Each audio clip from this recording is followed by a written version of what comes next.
A long time ago, there was a famous blacksmith who lived in the area. He owned his own shop and sold equipment that was all handmade. One day, he was fortunate enough to start selling everything he produced to the kingdom of Cairo. Amidst an endless war, that was the perfect opportunity for him to elevate his status. With the end of the conflict, the same blacksmith was granted the title of Baron. And this man is the owner of these lands and the father of the young master Romain, who is the protagonist of this story. We see an old man telling this story to a seated boy. Meanwhile, a mustached man standing behind them wonders why the boy is paying so much attention to something that everyone already knows. However, the story then takes us back a few hours. The young man asks if he is the eldest son of the Dmitri family, if they are in the kingdom of Cairo on the Salamander continent, and if the Murim world really doesn't exist. The mustached man affirms this while thinking that the young man has always been odd, but today he really seems out of his mind. Perhaps he's been using some of those strange drugs that have become popular among the rich these days. The mustached man then mentions that a young lady from the Lawrence family is coming to visit them, but as he says this, he reflects on how the young man has been wasting his life over the past 25 years.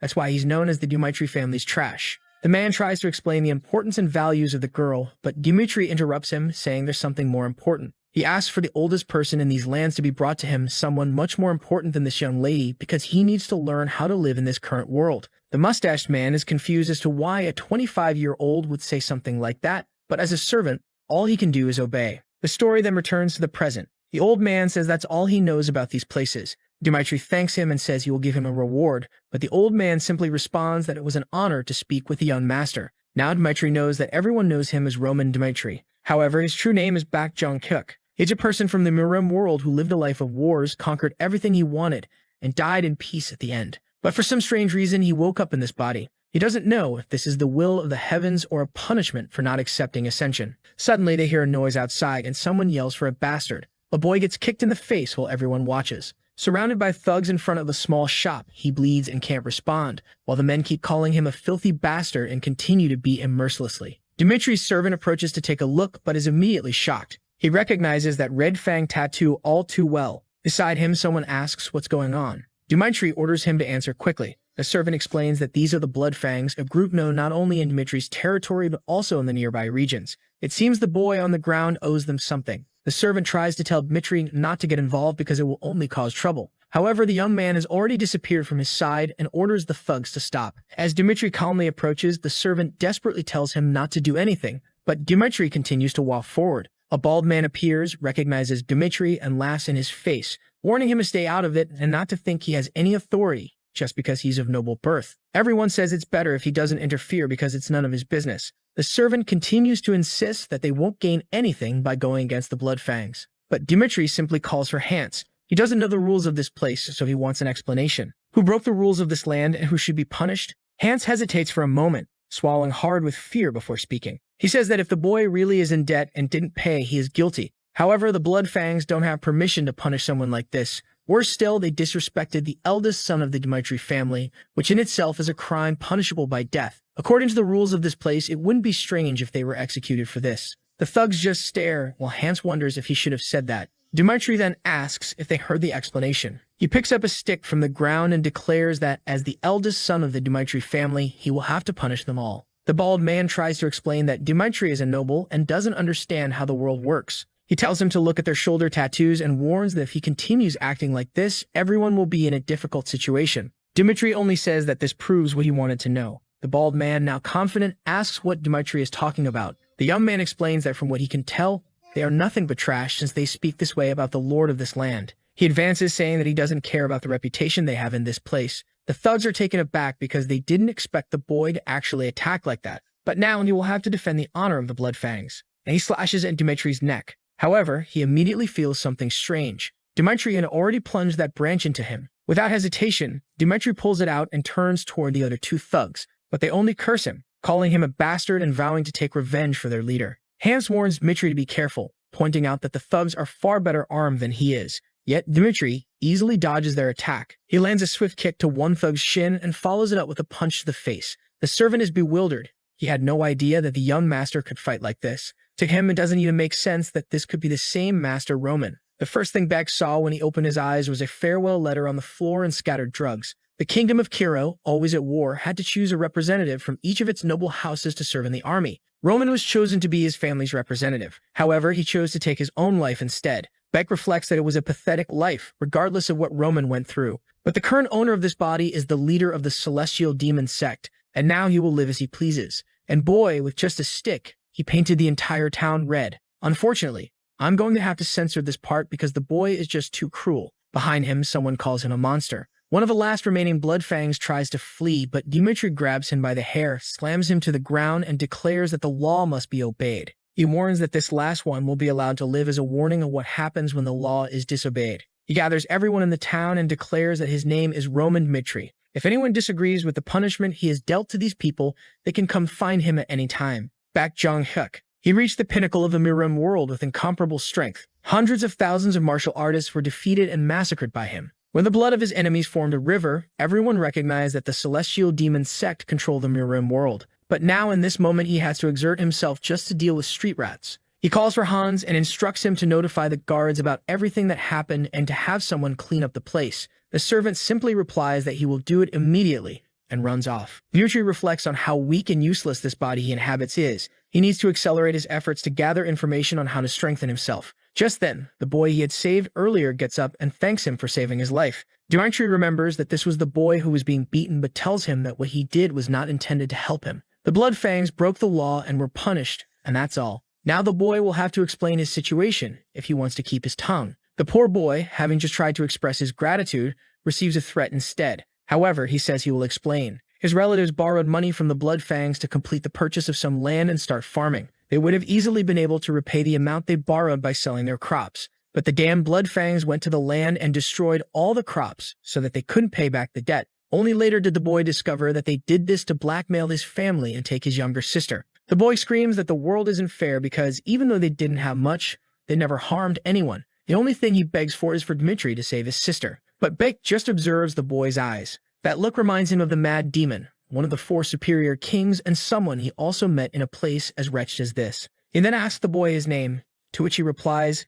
Kevin. With that, Roman says he will look into the situation and take care of everything. The boy shouts his thanks, while Dmitri senses that he will have a long relationship with this boy. The scene shifts to a carriage approaching. Someone inside informs Miss Flora that they are nearing the Dmitri estate. The blonde sighs, saying she understands. It seems she will have to meet this Roman Dmitri. A month earlier, someone shouted in a castle, demanding to know why there is an arranged marriage with the Dmitri family. Her father tries to remind her that their lands have been in terrible condition due to the ongoing war. However, Flora is confused, questioning whether the marriage was decided this way, and worst of all, it's with the Dmitris, a family full of old miners and a bunch of blacksmiths. She tries to explain something, but her father interrupts, saying all he can do is apologize for being so pathetic. Back in the present, the man in the carriage announces that they've arrived. Flora had hoped that at least the marriage would be with the second son, who seemed to have a promising future. But even that was ruined because Roman himself begged his father for her hand in marriage. She knows very well the reputation this man has for living a life of luxury and pleasure, and now she doesn't understand why they drenched him in so much perfume.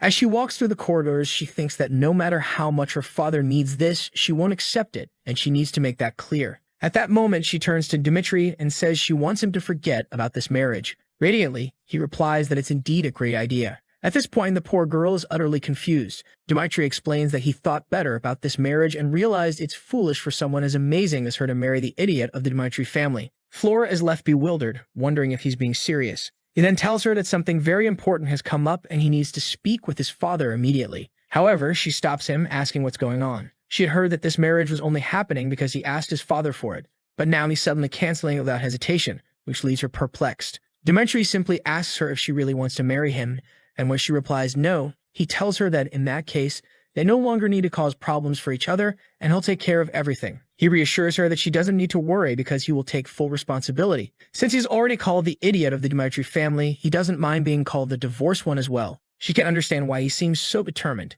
Is this really the same idiot everyone talks about? The door then closes behind him, and from inside, she hears a heated argument. Someone yells, asking what's the meaning of canceling this marriage. However, Dmitri calmly informs his father that he's just letting him know because he's already told the girl. His father calls him an idiot, pointing out that everyone already calls him the fool of the Dmitri family, and what he was trying to do was secure a good relationship for the boy. It was the only thing he needed to do, as it would guarantee noble status for their family. All Dmitri had to do was marry a beautiful girl whom he himself had begged for. Dmitri apologizes, but his father grabs something from the table and throws it at his head. demanding to know if he thinks an apology will fix this. He had been planning to do something about sending him to the battlefield for the next 6 months, but now it seems inevitable, and he asks if Dmitri has anything to say. Dmitri simply replies that he has nothing to add. His father then mentions that he heard Dmitri got involved with the Bloodfangs and even punished them, but he doesn't believe it. He should know that even he can't go against that group. So now Dmitri will have to deal with his own problems. His father won't help him at all. Watching the boy remain silent, his father expects him to kneel and start crying, but Dmitri just responds that he understands and will handle everything on his own. Confused, his father stands up and asks what he means. But Dmitri simply says that the problem was caused by his actions, so he will resolve it and only return once everything is fixed. With that, he closes the door and begins to clean his face. Someone nearby asks if he's going crazy. Dmitri turns to see Flora and questions why she's still there. She tries to warn him that he's going against the Bloodfangs, who don't even fear nobles. If they see him as a threat, they'll probably kill him. She advises him to return to his father, beg for forgiveness, and give up on this. But Dmitri only asks why he would do such a thing. She explains the reasons, but Dmitri interrupts her, stating that it seems she really doesn't know her place. The scene shifts to a few hours earlier when Hans was dousing Dmitri with perfume to try to mask the smell of blood, and Dmitri was eager to take off the tight-fitting clothes. However, the servant explained that this was the only way to show respect. But Dmitri was thinking about this marriage. He's still adjusting to this world, and this would only complicate his understanding. The servant suggested they go downstairs to handle the situation. Dmitri thought that since the girl had never done anything against him, he had no reason to disrespect her, which is why he intended to end things with as little offense as possible. But now he realizes that the girl never planned to show him any respect in the first place, which gives him no reason to do so either. He then tells her that from his perspective, she seems very arrogant. However, it's ridiculous for her to show concern now when she didn't consider any circumstances while trying to break off the marriage. But when he told his father that he would take full responsibility, that's when she got anxious. He accuses her of wanting to appear like a good person after putting him in this situation. But she needs to understand that at no point did she interfere with his decision. They will now go their separate ways and each will take care of their own lives. He told his father that he would take full responsibility to prevent people from thinking that this was a consequence of the end of their relationship and because he wanted no further involvement with her. This was the first and last time they would see each other. Later that same night, someone tells another to stop drinking. It's Lehana, Dmitri's mother. His father confesses that today, unfortunately, he used violence against Roman again. This is because after becoming nobles, he never wanted his son to go through that situation again. Lehana tries to reassure him, saying it's all right and that their children have grown up healthy. The father acknowledges this, but admits that he still doesn't understand why the boy is like this, especially since Roman was the only one who went through hard times with him. He's at a loss for how to handle Roman. Lehana tells him it's okay. They may have made mistakes as parents, but that's part of life. Yet, even so, they are still the only ones who can correct the boy's wrong behavior. Lehana expresses confidence that the Romeros she once knew will help their son get back on the right path. Her husband asks if she's referring to the issue with the Bloodfangs.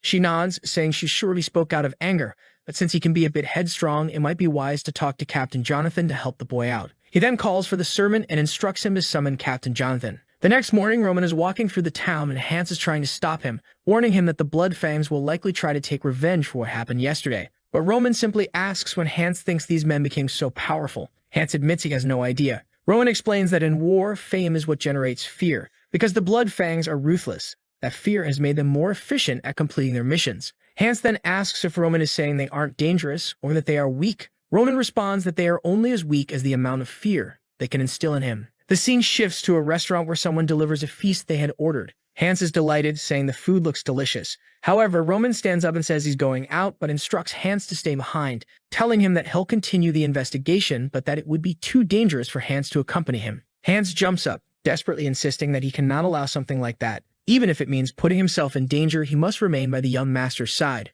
Roman pauses for a second, and then asks Hans if he really considers himself one of his men. Hans confirms, saying he will always follow the young master. Ronan then tells him that he'll withdraw because he can't afford to lose someone as valuable as Hans in such a foolish way and reassures him that he'll be back soon. The poor Hans is left standing there, unsure of what to say but somewhat touched by the boy's words. As Hans runs off, he mutters that now is not the time to dwell on such things. He needs to inform others about this. Roman has realized over the past few days that the Bloodfangs aren't as strong as they seem. The problem is that because they operate in various small groups, it's difficult to eliminate the entire organization. They won't want to punish him publicly, and he can't locate them easily. But if that's the case, he just needs to make them come to him. That's why he deliberately walked through the city with Hans. Besides, today is a Dmitri Knight's training day, so the streets aren't heavily patrolled. This means that if they plan to seek revenge, this is the perfect opportunity. At that moment, a few men call out to Roman Dmitri from behind, and one of them jumps forward, declaring that this is their revenge and that he will pay the price for getting involved with the Bloodfangs. But then someone calls for the captain. A man with messy hair turns around. It's Hans, running towards Jonathan, calling out his name. Jonathan approaches the servant, asking why he's so frantic. Struggling to catch his breath, Hans tries to explain what's happening with Dmitri and urges Jonathan to find the boy immediately because he's in danger. However, Roman effortlessly dodges the first attack, lands an elbow in the attacker's stomach, making him drop his dagger, and then catches it midair with his other hand. Before the man can react, he's already been struck. Everything happened too fast, and the man retreated, unsure of what had just occurred. The other thugs, seeing their comrade fall, are equally confused. This Dmitri was entirely different from the one they'd heard about. Ronan simply asks what they're doing and invites everyone to come at him at once. Back with the soldiers, Hans is frantically explaining the situation with the Bloodfangs. The soldiers exchange glances, saying it doesn't make any sense for Dmitri to be taking down the Bloodfangs. Hans insists that it's true, and that the boy has now gone up against all of them, making it very dangerous for them to just stand by. Jonathan recalls Romero mentioning all of this and asking for help. He just wants to know why Dmitri, who doesn't even know how to hold a sword properly, is getting involved in such matters. But he gathers everyone and tells them to grab their weapons, warning that they can't let anyone harm the young master. However, he'll be furious if the boy has actually caused trouble with the Bloodfangs. But the poor Bloodfangs were already on the ground. They attacked Dmitri, calling him a bastard, but he easily ducked under one swing and jabbed another in the stomach. Another bald man tried to come at him from the side, but Dmitri simply dodged and landed a kick to his belly. The fool collapsed, and Dmitri asked if it was just the three of them. The man tried to threaten him, saying he wouldn't get away with killing the two of them, but Roman just laughed, asking if he didn't realize that three of them would die. Roman then lightly stroked the man's thigh, telling him that it would be best to answer his questions, starting with who their leader was. The scene shifts to another part of town at the same bar from earlier. Suddenly, everyone inside is startled as Roman returns. The bald man at the counter turns to welcome him. He greets the young master, who responds with a cheery wave. The man wonders why Roman is acting so strange today and why he's even there. The bartender decided to ignore Roman's odd behavior and asked what he wanted to drink. Roman asked for a tear of the dawn. The bartender explained that they didn't serve such a drink there and asked if he wanted something else. Dmitri then requested the strongest drink they had because he had something to take care of in the morning. Earlier, someone had mentioned that everything was connected to the Dew of the Dawn at a bar in the middle of the city where they took on all their missions. All they needed to do was pass the special code. Roman asked what that code was, and the man had given him the exact code Dmitri had just used. At that moment, everyone fell silent. The bartender called out to the others in the bar, and just as he was about to give the order to attack, he was struck in the face. Everyone was shocked that the young man would do something like that in front of everyone, and they got up, shouting to kill him. Meanwhile, the townsfolk fled the bar to call the guards, but it was a quick strike to the back of one's neck and a chokehold for the others. A bunch of men were on the ground, bewildered, wondering what had just happened. The so-called idiot of the Dmitri family had taken down 3 people before they could even register what was going on. In the world of Murim, the strongest aspect is that one can strengthen themselves with breathing techniques. In a short time, Bake had managed to improve Dmitri's body. Of course, he was far from what he used to be, but these men no longer posed any threat to him.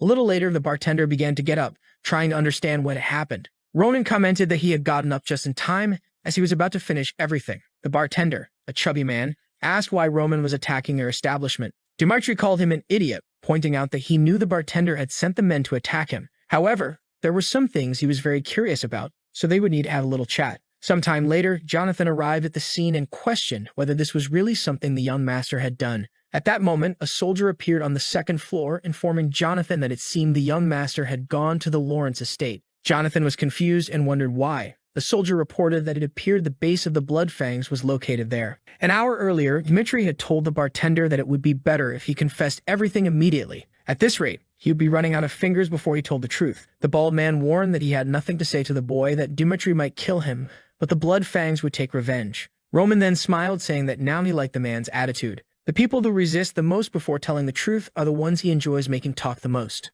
The old man commented that it was a waste and urged Roman to kill him already, but Roman responded that this was what they were there to find out. He then stated that it was time to resolve this and that he would need to test whether the man really wouldn't say anything. Roman held up a photo of the man with the boy beside him and asked what would happen if, by chance, he found the boy in the photo and killed him. The bald man claimed that wasn't his son, so it didn't matter. But Roman remarked that he was a terrible liar since the boy was the spitting image of his father. The man cursed at Roman, asking how a noble could dare use family as a threat. Roman replied that he had learned that the Blood Fangs members often sacrificed their lives for revenge because the group itself usually corrupted people by using their families. They used debts and threats to corrupt others as well, and Roman believed that the easiest way to make someone do what you want is to use their family. The bartender insisted that it didn't matter even if Roman knew the truth, the Blood Fangs would still kill him. Roman warned him to be more careful when deciding where to place his bets. He was serious when he said he would kill the man's son, and it was a vow he would make in his name. But before sending the soldiers to hunt down the boy, he would give the man one last chance to tell the truth. Now he had to choose whether to bet on the Blood Fangs and watch his son suffer or bet on Umitry and let him take care of the men. But the choice was his. The scene shifted to a house in the middle of an alley. Someone asked if it was really true. The man confirmed that the entire division in the middle of the city had been wiped out by Roman alone, and if the knights got involved, it would truly be in danger. A grizzled old man with a resemblance to Wolverine remarked that he hadn't expected the boy to have such courage. But it didn't make sense for an entire division to be killed by a boy who had been rejected by the Swordsmanship Academy. The man asked where Roman was, and the other replied that he had just left the Dmitri region. He asked if the boy was alone, and the answer was yes. The man commented that it was good, as it seemed Roman intended to attack the entire place by himself. He then ordered everyone in the group to gather with the goal of killing Roman before they had to face the Dmitri knights. After that, they would stretch the boy's body out in the town so that everyone would know what happens when you go against the Blood Fangs, thereby reviving their infamy. The scene then shifted to another castle. Someone asked what the Barco family was up to. It was a meeting of elders, and they were discussing how that family had borrowed a lot of money, which likely meant they were preparing for a war. And if that was the case, they would need to consolidate their forces before these men grew stronger. The blond man remarked that it seemed war would be inevitable, something he never expected to happen. A bespectacled man added that the central government also appeared to be supporting the Barcos. The old man in the red suit slammed his fist on the table, declaring that they couldn't afford to lose any territory since the Lawrence family relied entirely on fertile land. Another tried to argue that the documents proved past debts, but the man dismissed this as lies. Someone interrupted the discussion, telling everyone to be quiet. The blond man emphasized that they couldn't give up the territory, or they would lose the rest to all the other families. Since the Barcos wanted to oppose them, they would have to resist with all their might. That's why they had arranged the marriage with the Dmitri family. The men smiled, agreeing that the Dmitris were indeed wealthy and that their weapons were top-notch. No matter how much money the Barcos borrowed, they would never have more wealth than the Dmitris. The father reiterated that this was why he had pushed his daughter to marry that idiot, as he surely wouldn't refuse her. Another man reassured him that he couldn't blame himself as a father, as it was the best choice for everyone. Outside, someone had been eavesdropping, Flora. Now she had no idea how she would break the news to her father. She couldn't imagine his reaction when he discovered she hadn't agreed to the marriage. But she also couldn't accept that her entire life would be sold to a man like that. The problem was that this wasn't just her father's plan, it was also the future of her family. But no matter what, she decided she would speak the truth. As she steeled herself to explain that she wouldn't marry someone she had no feelings for, a man arrived, urgently calling for the Lord. She turned confused. The man greeted Flora and then approached the door, calling for the Lord, shouting that it was an emergency. Flora was left utterly perplexed. Meanwhile, elsewhere, someone was pounding on a door, demanding that a bastard open it. It was Jonathan trying to enter the Lawrence territory, but the guard insisted that he follow the proper procedures. Jonathan warned that if Roman was harmed because of the delay, they would pay the price. At that moment, another man arrived at the gate, informing the captain that they were facing trouble. It seemed the Lawrence Square was also in chaos. Jonathan feared the worst and threatened to break down the door if they didn't open it. Back at the square, people were terrified by what was happening.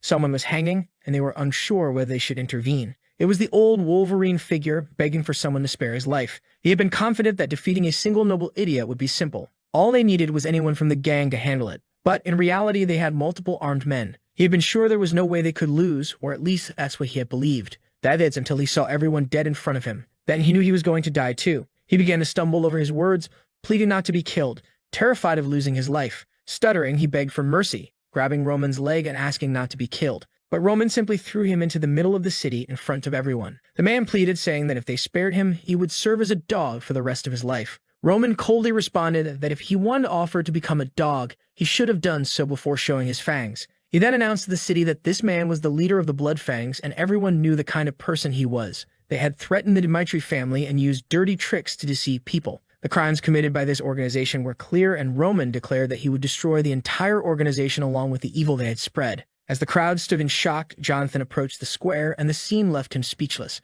There was no need to describe what happened to the leader. The scene then shifted back to the earlier meeting where someone asked if it was true. A soldier confirmed that he had allowed Roman Dmitri to enter because he was the future husband of Miss Flora. However, half an hour later, Roman had appeared, dragging a man through the middle of the city, claiming he was the leader of the Bloodfangs and executed him in front of everyone. The father was left speechless, and everyone else questioned whether this made any sense. The bespectacled man pointed out that killing and punishing someone without the Lord's permission was something that couldn't be ignored. However, the Lord was not overly concerned with the series of problems that were emerging. He was more curious about the fact that the man who was to become his son-in-law had single-handedly wiped out the Bloodfangs. He then ordered that Roman Dmitri be summoned, as he wanted to speak with the boy himself. Sometime later, Roman was escorted in along with the man who had let him in and Jonathan. As a renowned knight, Flora's father immediately recognized Jonathan, which led him to believe that Roman had only managed to defeat the Bloodfangs with Jonathan's help. The eldest son of the Dmitri family then introduced himself. The father decided to ignore the explanations and directly asked why Roman had done something so violent.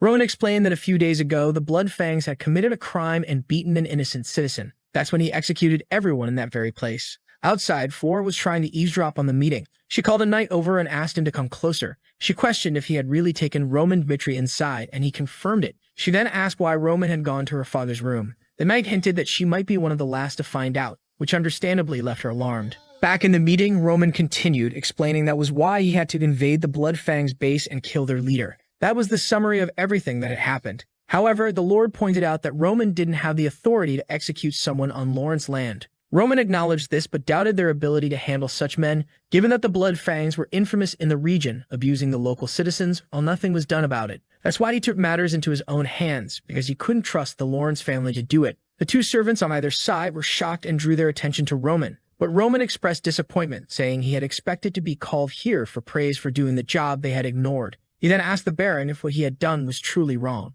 The Baron asked the man beside him if he knew about Ben Miles. The man responded that they were aware he wasn't a good citizen, but they never imagined he was the leader of the Bloodfangs. At that moment, the Lord concluded that was enough, deciding there was no point in continuing the discussion since it wouldn't have been a problem if the Lawrence family had taken care of the man themselves. He then said he would reward the boy and allowed him to leave. With that, Roman departed. The room fell silent, broken only by the Lord's laughter. The man beside him even wondered if the Lord had gone mad. The Lord seemed impressed, never having imagined that this was the true Roman Dmitri. The advisor attempted to argue that they couldn't leave such actions unpunished, but the father dismissed his concerns, saying that it was fine since Roman was going to be Flora's husband. He knew that only someone with such courage could achieve great things. The advisor tried to continue, but the father cut him off, saying he didn't want to hear any more and was pleased that the boy was perfect for his daughter. He then ordered Flora to be brought in so he could discuss everything with her. Meanwhile, on the way back to Dmitri territory, Jonathan remarked that Roman shouldn't have told the whole truth because even though they had gotten rid of the Bloodfangs, a lord seemed to have been left angered.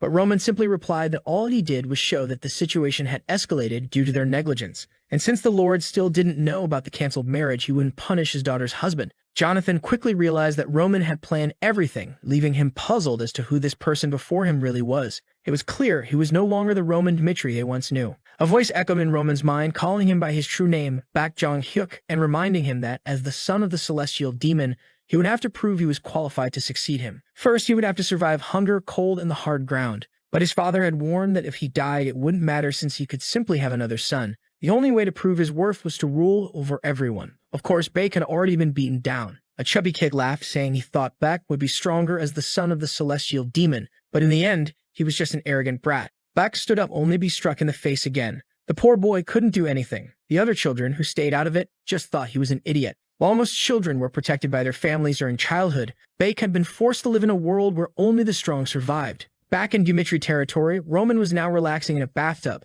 enjoying a peaceful bath. He couldn't believe how exhausted his body had become from such a simple task. However, it was undeniable that since waking up in this world, he had experienced many things. To defeat the Bloodfangs, he had to kill everyone who stood in his way. Yet he had no regrets, as it proved that he hadn't changed as a person. If necessary, he would torture those who crossed him and eliminate anyone who sought to end his life. This was the life he had always lived, and nothing would change just because he had become Roman. The only problem was that it was becoming increasingly dangerous to go out as he had, and he didn't fully understand how this world operated. Not to mention, his true strength had diminished significantly, and he would need to think carefully about how to act in the future. Suddenly, someone called for the young master from the door, informing him that the Lord wished to speak with him. In the room, Romero asked if the boy had really done all that. Jonathan confirmed it, noting that Roman had changed a great deal. The father remained curious, but the knight insisted that this young master was not the same person they knew. Romero admitted that Roman had always been his greatest challenge. The only son with no notable characteristics, that the only one who had endured the hardships when they were poor. A long time ago, Roman had handed his father a candy. When asked what it was, the boy had simply replied, "It's a sweet." Romero was working in the mines when he saw his son approaching and asked why he had come to such a dangerous place,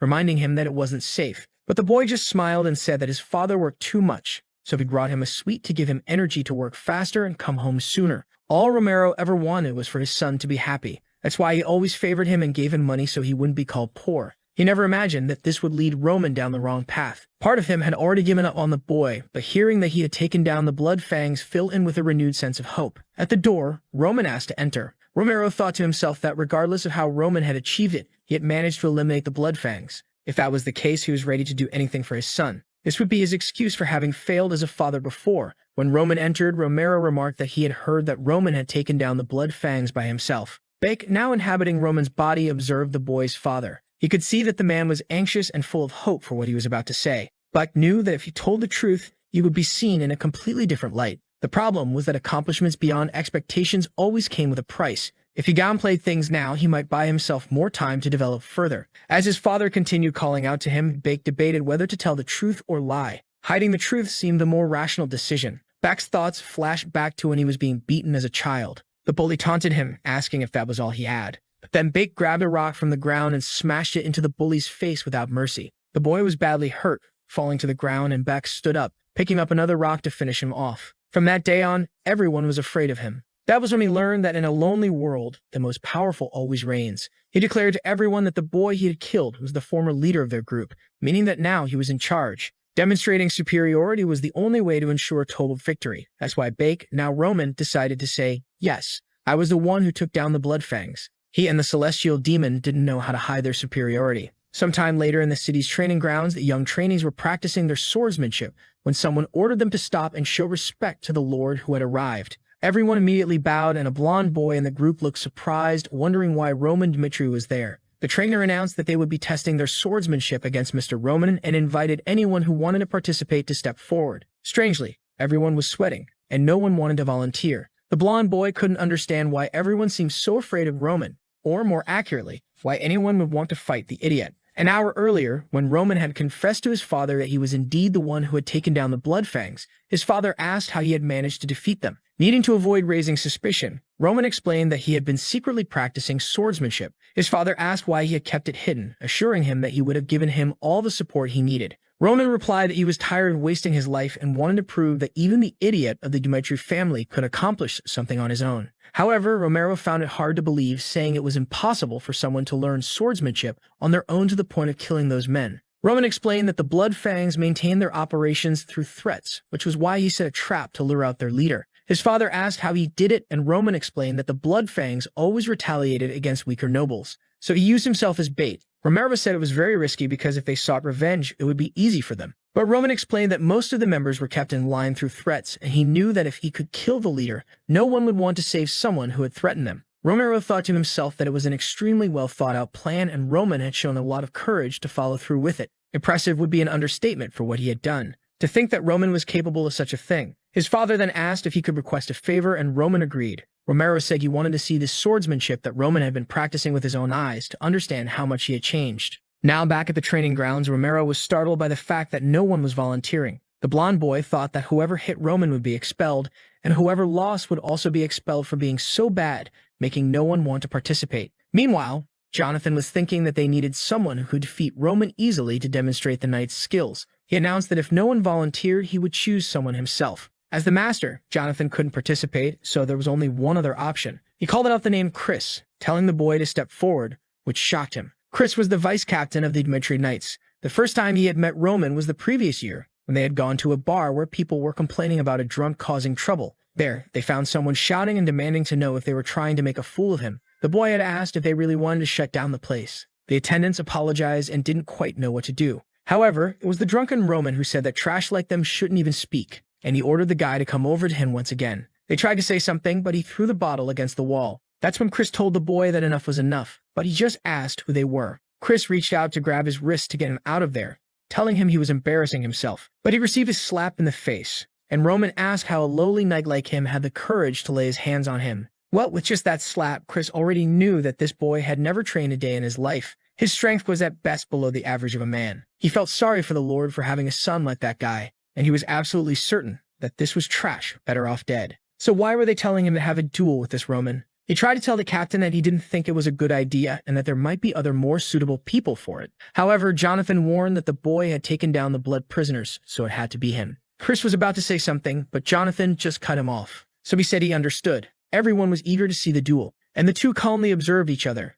Jonathan told them to wait, but at that moment, Chris said he had a request. He warned that he had a vow to be merciless in a duel, regardless of who it was. If they accepted this request, he would then participate in it. He was certain that this idiot wasn't the person who had defeated the blood prisoners. Jonathan and Romero seemed to agree, and Roman, of course, smiled, which did not make Chris happy at all. Jonathan said that by the laugh the boy had accepted, and then he told both sides to get ready. While Chris was consumed by anger, Roman was just smirking. The second Jonathan gave the signal, Chris immediately launched himself, while the boy stood still, waiting for him. He quickly observed one of the movements, and Chris delivered a full strike that the boy defended against. The people who trained with Chris immediately realized that he was giving it his all. However, Jonathan was already impressed. The boy had actually blocked it. Chris retreated immediately. He could tell the boy's strength just by the way he defended himself. Not to mention that his stance still seemed completely stable. It wasn't exactly how he expected this duel to go, but he didn't care about that. He would only be satisfied when he crushed this guy. He tried another slash, but Roman simply sidestepped.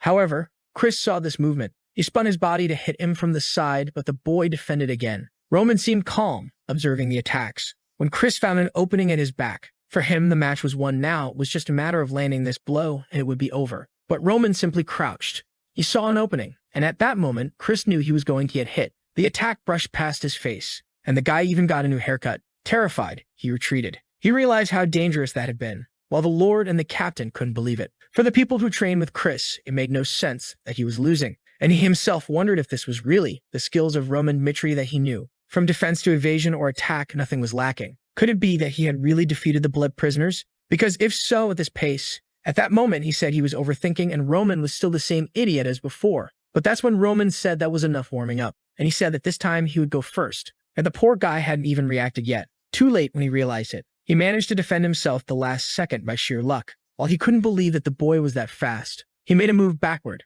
but Roman kept closing in. All Chris could do was defend bit by bit, and the people around were scared by this sequence of attacks. Chris was having to give it his all just to manage to defend himself. He had to at least find an opportunity to end this, but then he took a hit to the arm that knocked him sideways. He realized he needed to step back, but that's when he noticed Roman was coming at him with an overhead attack. The movement seemed long and slow, and the middle of his chest seemed like the perfect opening, and he didn't hesitate to strike with full force. But it was just a trap from Roman, who easily dodged. He gave a little smile, and at that moment, Chris realized he had fallen into a trap. He knew there was no way he could win at this rate, and the worst part was losing to Roman. That's when he gripped his sword, and an aura emerged from it. Jonathan shouted and told him to stop that. But Chris had already activated the one-star aura. Of course, even Bake was surprised by that, and the arena exploded. The people around couldn't see anything. Romero was worried about what might have happened to Roman. He let out a sigh of relief, realizing that Roman had narrowly avoided getting hit by that aura-infused sword. Chris, disoriented after accidentally using the aura, was promptly struck on the chin for his troubles. Naturally, neither Jonathan nor Romero expected Roman to win, but there was Chris, lying on the ground. Everyone always asked who this new young prodigy of the captain was. The others would respond that he was one of the best they had ever seen. Despite being so young, he was already a 2-star knight. Rumors circulated that he had started sensing mana after just 6 months of training and had reached 1 star in less than 3 years. Moreover, his swordsmanship was said to be incredible. The women were all curious, wanting to know the boy's name. After practice, Jonathan would often say that was enough for the day, but Chris would get up and ask to practice just one more time. That kind of determination excited Jonathan because the boy not only had talent but also worked hard. To him, Chris was a genius. But there was his genius now being thoroughly beaten by Roman, who cruelly watched him lying on the ground. While Chris lay unconscious, Romero called out to Jonathan, asking what happened as he had heard that Chris was a 2-star knight. The problem was that not even Jonathan could grasp how strong Roman had become. What Roman had displayed was the skill of someone who should have had years of training. Considering that just a month ago he had been doing nothing but complaining, it seemed impossible that he had changed so much.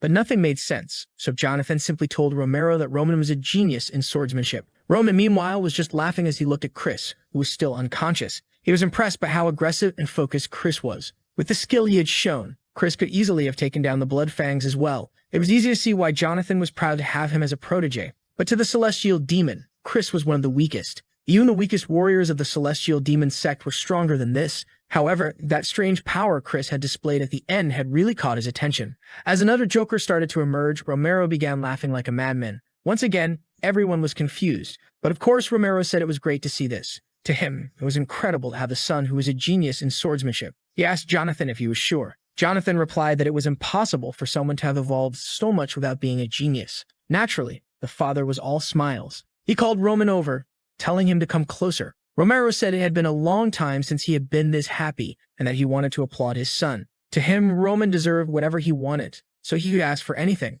Roman smiled and mentioned the war that was going to happen in 6 months. His father was already certain that Roman would ask not to go and asked what it was. However, Roman's request was the right to choose whoever he wanted to go with him. Romero was confused and even a bit stunned. He tried to suggest that Roman could return to Flora and back out of this, but Roman simply said that he wanted to go. This surprised his father, who then said he understood. Roman would have the right to take whoever he wanted to that war and anything related to it. Roman then said he had one more request, and his father told him that as long as he acted properly, he could ask for anything. Roman made his second request while looking at Chris, who was still unconscious. When Chris awoke, he asked why he had to teach Roman about aura. Jonathan simply replied that it was the master's order. However, Chris protested, saying this was too much. He didn't even know Roman, and after having been in a coma for so long, it was embarrassing. Now, on top of everything, he had to teach aura to this guy. He said he would rather have his head cut off. Jonathan interrupted and made a proposal. If Chris could use the opportunity of teaching Roman to learn why Roman had changed so much, he would gain the right to learn any technique Jonathan had been hiding from him. Immediately, Chris got up, excited, asking if it was true, and Jonathan confirmed it. Now Chris was eager because he was certain this would be easy, and he would definitely receive the secret to becoming a 3-star knight. Of course, he didn't want to seem too enthusiastic, but he told Jonathan to keep his word. Inside the castle, someone called out to Roman, saying they had heard about the incredible duel he had today. It was Hans who remarked how amazing it was that Roman had defeated a 2-star knight. Roman asked if he knew what this 2-star aura business was. Hans admitted he didn't know much but said it was related to the ability to use mana. Our protagonist then mused that it seemed to be called mana in this place. He was sure the power Chris had used was a key explosion, but the way they utilized it was completely different from how it was used in the mirror world. Here, it was called aura, and one detail he had noticed was that it was a total waste. Even though he didn't understand why they used ki in this way, he knew he needed to learn more about this power and how people utilized it. But during tomorrow's training, he was confident he would get the answers he needed. The next morning, Roman stood face to face with Chris, who was clearly not happy. However, Roman wasn't much different, until the boy let out a little chuckle, which immediately made Chris angry. He tried to calm himself down and said he would explain what aura was. He explained that aura was nothing more than the use of mana from a knight's perspective. Mages also use mana, but they create circles and spells to do so, while knights use it around their bodies. The first person to explore the use of mana was Emperor Alexander. He was the first to discover that it was possible to use mana to strengthen the body, and aura was the ability to release it instantly. This allowed someone to use much more strength than normal. However, Chris mentioned that the history wasn't very important since only a few people could use mana. 1 in 1,000 could become a knight, and 1 in 10,000 could become a mage. That's why discovering whether you have the affinity is the most important thing, as the minimum talent required to become a knight with aura is the ability to at least sense mana. He said that it took him half a year, but achieving it in a year was above average. Roman acknowledged this and asked Chris to explain how to sense this mana. Chris agreed while thinking that Roman was full of himself after winning that fight. However, it was a shame, as talent in swordsmanship and in mana were two completely different things. Now Roman would experience the harsh reality through this training. But the premise of this training was flawed from the start. Roman had already sensed the mana of this world, and using the techniques he learned as the celestial demon, he was storing part of it in the center of his body. He was only here to understand why they did things this way, even if it wasn't the right way. He wanted to comprehend why they did things this way. Chris started walking around and told Roman to feel everything that came into contact with his body. Once he got used to sensing the mana, he could start thinking about trying to manifest it. When he succeeded in manifesting it, he would become a 1-star knight. However, there were various ways to manifest aura. It could be applied to a sword or, for example, cover the body. He was about to continue his explanation when he noticed something. Roman was already standing beside him with his mana activated. Poor Chris didn't even know what to say. The boy was actually manifesting aura, but Roman could only think that he knew very well that the way people use ki in this world was garbage. In his world, you purify the energy and concentrate it within your body, whereas in this world, they simply expect mana to naturally accumulate in their bodies. In the Mirim world, mana is scarce and dense, meaning it's difficult to accumulate but also doesn't move much. Here, however, mana is abundant but extremely light, causing it to escape the body as easily as it enters. The two methods weren't even comparable since in Mirim, you usually strengthen both the exterior and interior of your body. In this world, the exterior isn't strengthened and mana isn't accumulated. Not to mention that spreading energy everywhere is completely inefficient. If Roman used such a method, he wouldn't reach the top 10 even in 100 years. Shocked, Chris asked how Roman had done it. Roman replied that Chris probably already knew the answer. Chris insisted that this was exactly why he was asking, since it took him at least half a year. He demanded Roman tell the truth, accusing him of pretending not to know how to use mana just to show off now. It was starting to make sense why Chris had lost. Roman commented on Chris' assumption that he was hiding his powers, saying that Chris was just assuming what he wanted. But poor Chris was struggling to understand what was happening, knowing it took him 10 years to reach 2 stars. Suddenly, Roman started laughing and Chris asked what was so funny. Roman just remarked that Chris was amusing. Chris, now more upset, asked if Roman was saying that his efforts were funny. Roman then asked if, in all those 10 years of climbing the ranks, Chris had ever once questioned the methods he was being taught. Chris was about to respond, but Roman cut him off, saying that ordinary people are like that. They assume that what has been passed down through countless generations is always correct. When he was learning aura, he wondered why people were so fixated on this method when it clearly had flaws. Was it because they didn't know any better? Or was their faith in Captain Jonathan too strong? But the truth is, people follow it because it's the easiest thing to do. Ronan continued, saying he wouldn't deny that Chris had worked hard for 10 years, but he found it really funny that Chris had never questioned the purpose of what he was doing. Ronan then walked away, saying that nothing in this world reaches a perfect state. Even things he once held as certainties were different in the past and changed over time. Roman knew that questioning oneself like this leads to suffering, especially when, after countless attempts, you end up failing. That's where you have to go against everyone's criticism and your own despair. However, even if that's the case, change is necessary. That's how Roman ignored his father's teachings and created his own art. He then told Chris that they would end the training there. At that moment, Chris called out to Roman and asked him what he should do from now on. The scene shifted to a flashback. A man asked a boy if he was going to continue suffering or if he would admit defeat. From now on, the Blood Demon sect would follow Bake. The only thing the man wanted to know was how he could become as strong as Bak. He was determined to dedicate his body and soul to him as long as they both became stronger, but he needed to know what he should do from now on. Roman recognized this as someone who had let go of their pride and said that it was interesting. The Blood Demon was someone so powerful that he unified all the sects. As someone who dominated the Miram world, it was inevitable that he would eventually face Bak, and in the end, after a long battle, he was defeated. Roman remembered that the child from the past had swallowed his pride and asked for guidance. The desire to become stronger at the cost of one's pride reminded him of the Blood Demon. He told Chris that he was asking about ways to become stronger, but unfortunately, he didn't know what to say to that. Confused, Chris asked what he should do then. Ronan replied that he had already given the answer. The only thing he couldn't do was blindly follow what he had been taught. If Roman taught him anything, Chris would be following another lesson blindly. So what Chris needed to do was seek the answer on his own. The only hint Roman gave was to stay by his side from now on. In 6 months, Roman would go to the battlefield, where Chris would see him defeating countless enemies and becoming stronger. And if in 10 years Chris was still by Roman's side, Roman was sure that by then, Chris would have found the answer. That same night, Chris lay isolated in bed. He recalled everyone saying that the right thing to do was to train until he began to feel human. He remembered the teachings passed down to him by Jonathan, even the time when he was told he had become a 2-star knight. But Roman's laughter, mocking him for never questioning, filled him with anger. Someone asked what this was all about. Jonathan wanted to know if Chris was sure, as Chris had just said that he would go to the battlefield in 6 months with Roman. Jonathan asked if something had happened, and Chris confirmed that something had. They locked eyes for a moment, and the captain admitted that it seemed Chris had a reason for doing this. From now on, Chris would no longer be part of the Dmitri Knights. No matter what happened, Jonathan hoped that Chris could protect Roman on the battlefield. Chris simply thanked him. But at that moment, Jonathan realized that Chris was no longer the little boy he had found on the battlefield, desperately clinging to a dead woman. Jonathan said that if the Chris he knew really wanted to follow Roman, then it seemed that Roman was no longer an idiot. He told Chris to follow him, as from now on he would be prepared. If Chris wanted to survive on the battlefield, he would need a secret weapon that he could call his own. Now the knight was excited. The scene shifted to the city, where everyone was talking about a certain rumor that the idiot of the Dmitri family had wiped out all the blood fangs. Kevin, from the beginning of the story, was there listening to people saying that Roman had really kept his word. He believed it might be true, as he had seen Roman take down 3 men with just a stick in his hand. But could it really be that Roman did this because he had kept his word? Kevin concluded that no, Roman wouldn't go that far just for someone like him. At that moment, his boss asked why he was standing there thinking and told him to get back to work. Kevin thought about how all he wanted was to be strong enough to protect his family. He knew that there were still dozens of people like the Bloodfangs in the world. But as a peasant, how could he become stronger? Training wasn't an option. He wouldn't even get a chance.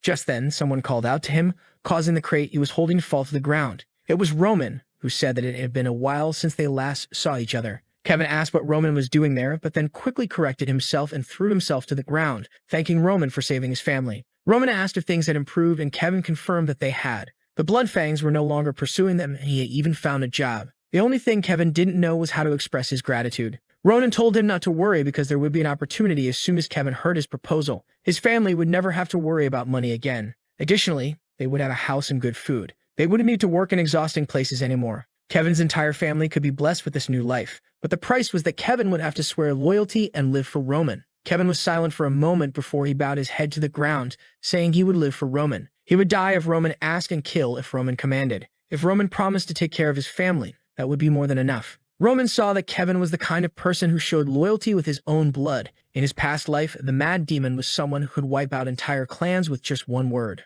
Maybe that's why as soon as he thought of summoning someone, Kevin's name came to mind. It was truly worth it to see the boy again, and Roman said that from this point forward, Kevin was his. Back at the Dumitry Castle, Roman handed Kevin over to Hans and asked him to help the boy adjust. Roman mentioned that he would return later, and Kevin expressed his gratitude for everything. With that, they left, and Roman headed to the library. Roman began studying the path of the Aura Knights.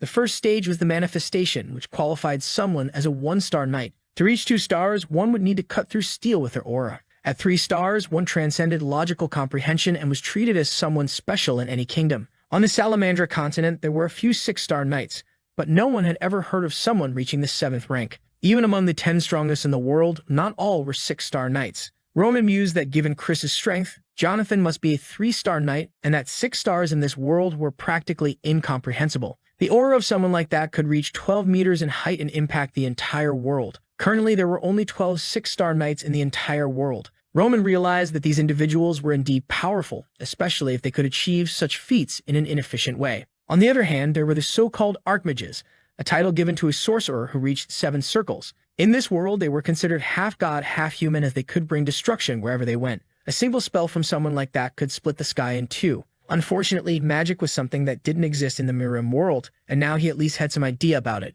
As unlikely as it was, he knew he couldn't afford to make an enemy of someone like that for the time being. The fact that he couldn't predict anything about them made everything more dangerous. But Roman wasn't someone who could live in a bubble. He enjoyed experiencing everything and reading overall. This would indeed be interesting. Now it was time to truly begin. The scene shifted to Hans opening a room. Roman asked what it was for. The servant explained that it was the old forge, and no one had access to that place anymore. Roman remarked that it was the perfect place to train. He told Hans that he would be staying there for the next week and that no one should enter or bring him food. Roman made Hans swear that unless his people were in grave danger, he wouldn't let anyone inside. Hesitantly, Hans agreed. With that, Roman was left alone. He noticed that the room was filled with straw because Hans had put it there to make things more comfortable. Roman appreciated the gesture but preferred to do without it. All these days, he had been accumulating energy in the center of his body, but it was time to start developing the techniques he used in his past life. He activated the first stage of the Celestial Demon's Art. First, he would circulate all the energy to remove impurities from his body. The cultivation process was aggressive, with blood pouring out everywhere. Ronan knew this would happen, which is why he had accumulated the right amount of energy. He didn't have time to waste and needed to regain his past strength as quickly as possible.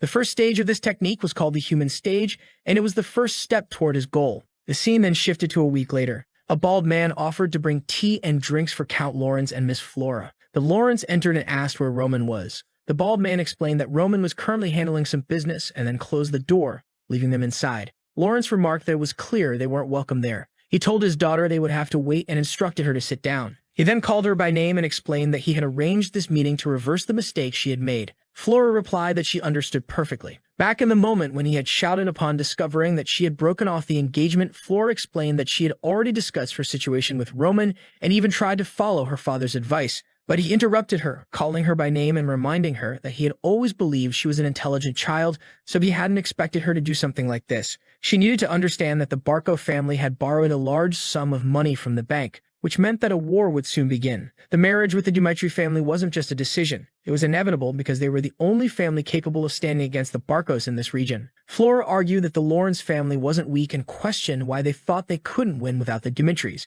Her father explained that the government had approved all the documents without even checking anything. And if the bank itself had lent so much money, it showed that this matter had already escalated beyond these families. This battle was designed for them to lose, and they would use that defeat to take everything they had. He would lose the land, the honor, and even her, who was known as the flower of the Lawrence family. In the present, Flora reflected that she knew all of this. She understood the decisions and why her father had made them. Yet she had ignored it all for selfish reasons. She needed to wake up to reality since she couldn't live like a flower forever. Meanwhile, Renzo was wandering around, wondering what he should do. As soon as Roman appeared, he would have to tell him that Flora had been waiting for him since the morning. The problem was that it was already late afternoon, but at the same time, Roman had also told him not to disturb him. Finally, the door opened. Renzo, all radiant, called out for the young master, but he was in for a shock. However, the scene shifts back to Lawrence. He already expected this treatment because of Flora's mistake. He knows that the Lawrences need this political marriage, but even so, this didn't sit right with him. Suddenly, he stands up and Flora calls out to him. He announces that he's going to sort this out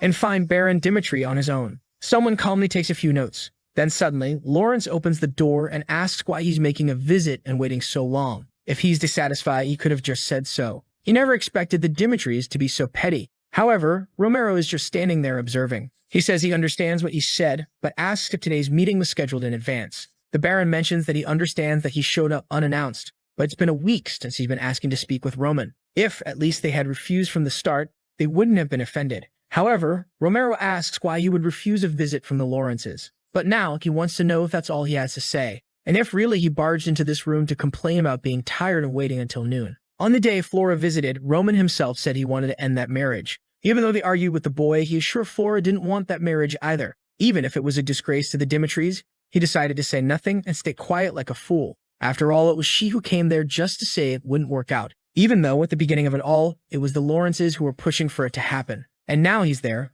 barging into the room and complaining just because he had to wait for a while. Even worse, for a meeting that wasn't even scheduled. And he has the nerve to complain as if it's his fault. He then reveals that not long ago he received a message from the Barcos. It was an offer for a political marriage where they would gain connections with the central government and a piece of the Lawrence's land. Even so, he decided to refuse that offer and asks him why he thinks he did that. Lawrence, who also questions this, wonders because to him, it would obviously be more advantageous to ally with the Barcos. Roman says the reason is simple. The Dimitris have enough power for him to choose whatever path he wants. And since his eldest son liked the young lady from the Lawrence family, that was the reason he opposed the Barcos. At that moment, Lawrence realizes he messed up because of his foolish ego. The father says he understands his son's reputation for being an idiot, and that the fame of the two doesn't match. But even so, he needs to keep in mind what kind of family they are. Roman's name completely changes the moment the Dimitri family is associated with him. And that's why those who should be desperate for this marriage aren't them, but, in fact, the Lawrence family. Or perhaps did he misunderstand something?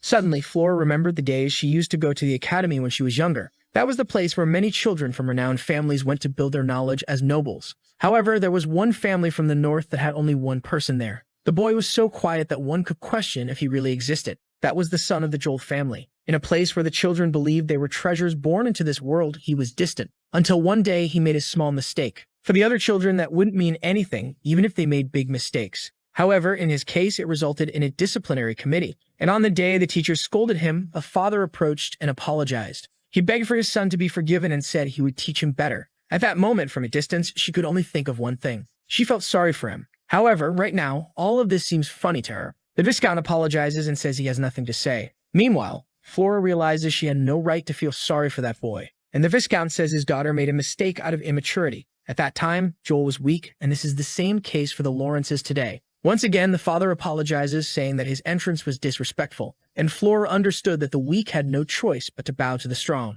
It was then that she began to lean forward to apologize to Romero. However, at that moment, someone entered. From the door, they announced that Master Roman had arrived, and Flora realized she had learned this lesson too late. Roman had dyed his hair white, and he was all dark now. He entered the room and announced that Roman Dimitri greeted his father. Everyone was confused, and the father asked if he had finished his training. He said yes, so he replied that they could discuss it later. He was called there to discuss the marriage with the Lawrences. All of this had started because of a decision he made, so he would respect any choice he made. Roman quickly understood what he was trying to say. He knew the significance of the alliance between those two families. At this moment, when the Lawrences are in danger, the wealth of the Dimitris would serve as protection. The father asks if he requested this marriage even knowing that. Roman said that at the time he thought that was enough of a reason. However, everything changed when he met her for the first time, and she immediately talked about canceling the engagement. She had certainly heard the rumors and decided she wouldn't marry someone like him because of that. This means that all of her decisions were based on what others said. Regardless of how society judges them, he wants to be with someone who only believes in what they experience and see.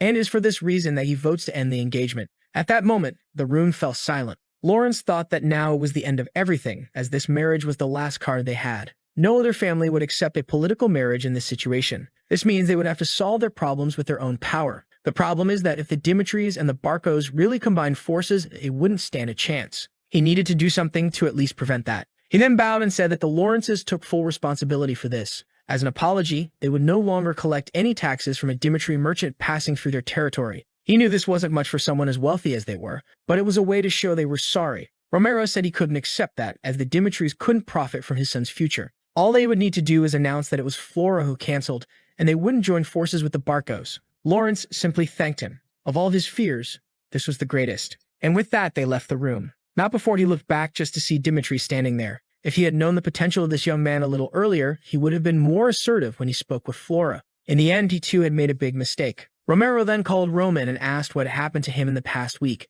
In that training, all he did was remove impure energy to advance the human state. This is the basis of the techniques he created, and it's nothing impressive in the Miram world. The problem is that, since this place has abundant mana, it accumulated in the body, and the purification of something like that created a miraculous effect. From his outward appearance, like the skeletal changes, it was evident that he had become a different person. He then simply tells his father that he achieved an awakening on his own, and that this change occurred because he started to feel mana flowing through his body. Romero was startled since this was supposed to take years. He had heard of a natural phenomenon where mana starts to circulate, but it had happened to very few people. However, the boy was achieving one feat after another since he managed to take down the Blood Fangs. All of this defied logic, but he couldn't forget that the boy was still his son. Romero then said that regardless of the challenges he faced, he would not leave him alone. And the boy should never forget that his name is Roman Dimitri, because his father would always support him. At that moment, Bake recalled a flashback. On one of the days when he was being trained, his father always thought he was a pathetic bastard. The man in front of him wasn't cold or cruel. He didn't even push him to the brink of death. He then thanked Romero, while thinking that it wasn't so bad after all. When he left the room, someone called out to him.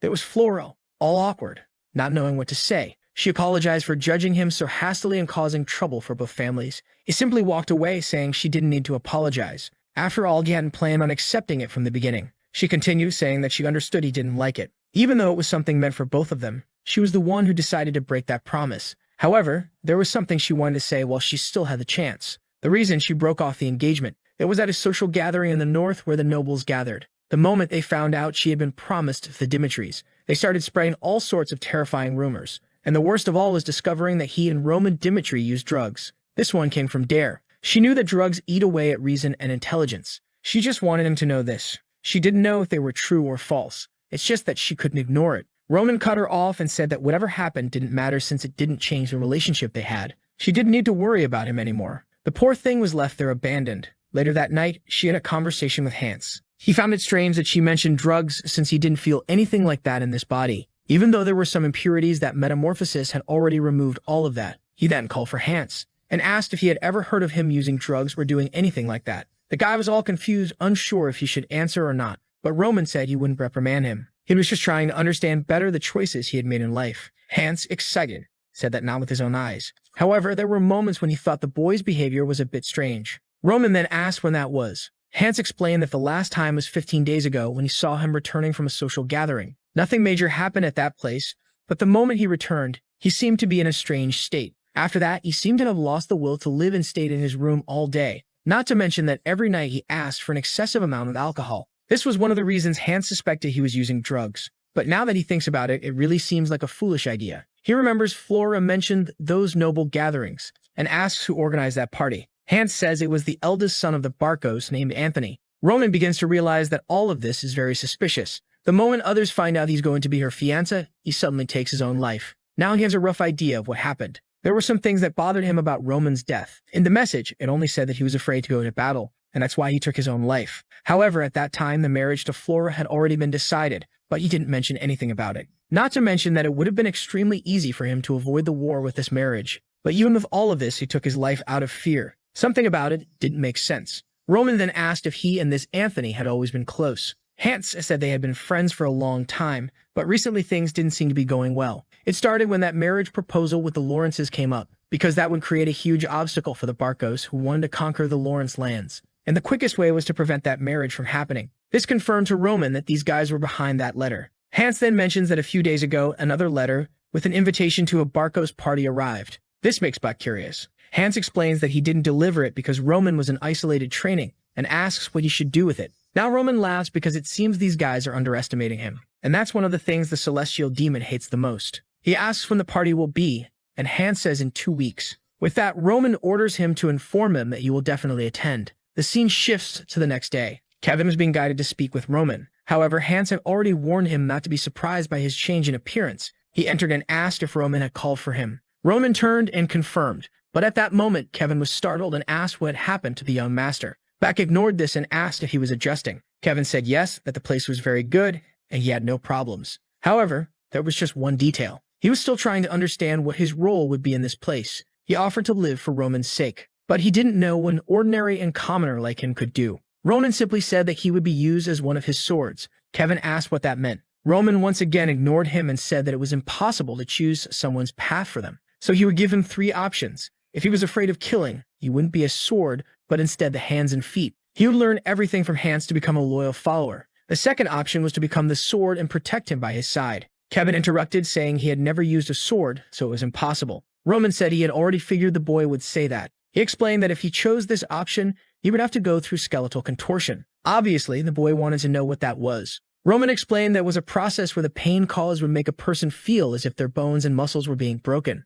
In this way, he would prove his determination and potential through pain, not words. He drew his sword and said that the last option was for him to take it and cut off his own hand. If he could endure causing pain to himself and withstanding it until the end, he would become stronger than anyone. Beck remembered that even the mad demon who knew nothing of martial arts became a king. All of this depended solely on his own willpower. Ronan told him to choose because, regardless of the option, he would make it worthwhile. The only thing he was choosing was how he would be used. In an abandoned cabin outside Dimitri Castle. That was where Kevin was born. He was young and had to work to survive. Since he always had to help with everything, there was nothing he didn't know how to do. However, his life changed. No matter how much effort he made, there was always someone to take what was his. That was the life of someone weak. And that's why he couldn't forget what he saw. The overwhelming strength of Roman that day. He couldn't understand what cutting off his hand would explain. Nor this business of destroying one's own body. However, if that meant becoming as strong as Roman, he said he would do it. The boy Roman was just watching, and Kevin prepared to make the cut. He took a deep breath and raised the sword. At the moment, he shouted and went to make the cut. Meanwhile, outside, Chris was talking about how he decided to follow the young master. But right after that, he decided to enter isolated training. He found Hans and asked where Roman was. Hans said the boy was training with Kevin but warned that no one was allowed to enter. Chris had never heard of this kid and asked who this Kevin was. Man, I thought he wasn't going to cut it. But the boy really did it, and Roman just stood there watching. But at night, Hans saw the sword and asked why it was covered in blood. But the boy only said there was nothing to worry about. That blood wasn't his. The truth is, Roman planned to put the boy in an illusion. That was the charm of the demon's illusion. The problem is that he made the cut before he could activate it. If he hadn't done something, the boy wouldn't have really cut off his entire arm. There were still 2 weeks until the party, and 6 months until the war. But Roman was eager because he had a lot of people to teach. Soon he would be very busy. In a room, he said that the mana cultivation technique he was going to teach was very dangerous. Kevin asked if he was really going to learn about mana. Roman simply said yes, but in reality, what he was going to teach was a technique from the mad demon himself. It was a spiritual art that consumed the user's mind in exchange for power.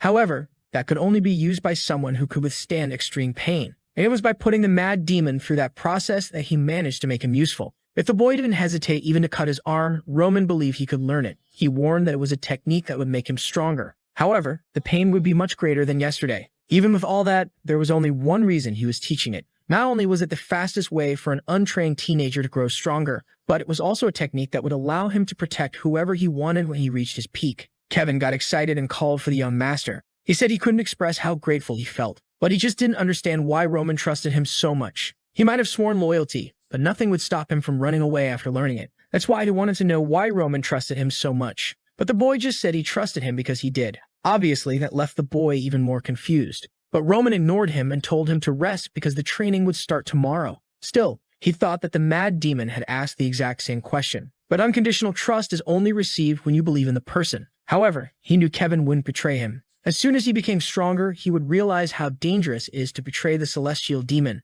It makes sense, right? Who would dare betray that guy? The next day, they were already practicing. Roman was teaching him the step-by-step of swordsmanship, how to maintain focus on each movement. Meanwhile, Chris was watching everything from the side. He was dying of boredom and didn't understand any of it. Why was Roman teaching swordsmanship to a guy who seemed to have no talent at all? Or worse, why wasn't he learning anything? He thought he'd get stronger if he followed this guy, but he was being treated like he didn't even exist. Maybe it would be better to go back to his master and ask to be accepted again. But he decided that for now, he'd wait a little longer. And so a few days passed. He threw his gloves on the ground, walked up to Roman, and called out to him, saying it had been 2 weeks since he decided to follow him. In the first week, he did the isolated training, and now in the second, he was there being ignored while he trained Kevin. He apologized for how he acted in the beginning, but he wanted to learn anything. Roman looked at him and said that he had already told him to learn just by watching. Obviously, Chris had no idea what he was talking about, but Roman warned that everyone has their own way of learning. Kevin didn't know anything, so until he reached a certain level, he needed to train. However, on the other hand, Chris was different, and no matter what Roman taught him because he had been defeated, he would accept any teaching without questioning it twice. Chris asked if he was really just going to keep observing. Roman said no and tossed a sword to him. He warned that he needed results to accept the truth, and that's why there would be a duel against Kevin. The poor kid was malnourished, but he would have to take a beating to develop his technique. Roman explained that he would teach Kevin how to defeat Chris, and Chris had to defeat him. If Chris truly believed he was right after this duel, then Roman would teach him personally. Poor Kevin was in shock, realizing he would have to fight a real knight. And Chris, of course, didn't want to duel with a novice. But once again, he got angry and wondered what Roman thought of him. But he decided that fine, he would show that he wasn't that weak now. With that, the two faced each other. Kevin said that no matter the situation, it didn't make sense for him to fight a 2-star knight. Ronan said it was obvious he was at a disadvantage, but he had nothing to lose by being defeated. There are countless people in this world who are stronger than him. Just as his family was oppressed by the Blood Fangs and Chris was trying to oppress him. Is he always going to back down when he encounters someone like that? Kevin, determined, said that he would try once. That made Chris even angrier, seeing a novice thinking he had a chance to win. He couldn't understand what Roman thought he would gain from this fight. But whatever, a duel is a duel. The second Roman gave the signal, Chris was already in front of him. There was no way he could lose to this beginner who had only a week of training. And with that, he landed the first attack squarely. Kevin noticed something and thought about making a move with his sword. However, Chris immediately knocked his arm aside and landed a hit right on his stomach. The poor kid was thrown far away, and he landed all twisted on the ground. Chris even thought it was weird that the boy was so weak. He thought there was a reason behind this duel that Roman would help with, but he was just standing there doing nothing. He couldn't understand what that madman was thinking. But either way, he was going to end this. Time passed, and our boy was just smiling, while poor Kevin was being beaten. Once again, he fell to the ground. Chris admitted that he was much better than he had thought, and for someone without mana, he really did much more than expected. But it was time to give up. After all, in the attacks he blocked, Chris hadn't even used all his strength. He could have split the boy's head in half, but in a duel, he avoided doing that. However, Kevin didn't seem very inclined to give up, and Chris said he would warn him one last time. If he planned to keep fighting, he wouldn't take responsibility for any broken limbs. But Kevin just laughed. Ronan smiled and Chris was confused, and the boy replied that he wanted to see how this would end. Roman once again told them both to prepare, when suddenly Kevin heard someone tell him to concentrate because he was about to take a surprise attack. Ronan gave the signal for the fight to begin, and Chris lunged, but this time Kevin blocked the first strike. The voice told him to step aside and aim at Chris's chest, but he got tangled up and stumbled. With that, Chris once again knocked his arm aside and landed a hit on his stomach. Kevin fell to the ground, and the voice told him to get up. That's when he noticed that strangely, it seemed like he was hearing Roman's voice. Roman explained that this was a mana fluctuation technique that allowed sound to be transferred. He was using small particles near his ear so that only he could hear. Kevin had no idea something like that was possible. And at that moment, Roman told him to dive to the right. He did so, and Chris missed the attack. Roman then told him to turn and aim at the left side of Chris's chest. He went to make the strike, but Chris dodged and landed a hit squarely on his ribs. Kevin realized what he lacked was speed. The voice told him to block the overhead attack and wake up, and he barely avoided another hit to the stomach. The voice told him to escape to the right, but once again, he took a hit to the face. The boy was really getting beaten, even with instructions. Chris remained impressed that the kid wouldn't give up, and Roman realized that the boy didn't stand a chance, since he couldn't respond quickly enough to the commands. However, for Roman, the situation was quite interesting. This was because Kevin was smiling, thinking that Roman was omnipotent. Even though Chris was a 2-star knight, Roman could give him the perfect commands to win. Kevin knew that the problem was his own body. If he had been following the tips correctly, he would have been winning. He realized that the true person being manipulated in that fight was Chris. He received a tip and once again dodged. At that moment, Roman told him to advance and try a counterattack, which Chris barely managed to dodge as well. But then Chris retaliated with a punch to his face. Chris began to realize that he was no longer able to knock the boy out and was only landing weak blows. And Kevin realized that even the esteemed knight, whom everyone thought was a genius, was extremely weak compared to Roman. For Kevin, that was the type of person he wanted to serve forever as his lord. So even if Roman said something that made no logical sense, he would just follow the orders blindly. For someone like him to become a true sword, there was only one answer. He would have to do it through sheer willpower. Some time passed. Kevin was still in the same situation, and Chris warned him for the 10th time, the last time, that if he continued like this, he would have to take responsibility if he got injured. But once again, Kevin smiled, and the scene repeated itself perfectly, with Kevin saying he wanted to see it through to the end. But then Chris lost his temper, calling him insignificant. If that's really what he wanted, he would give him what he was looking for. He would leave the boy with a crippled arm, and he would regret this moment. But Roman warned him to take a step forward and stop the attack halfway. The strike had to carry all the force he had,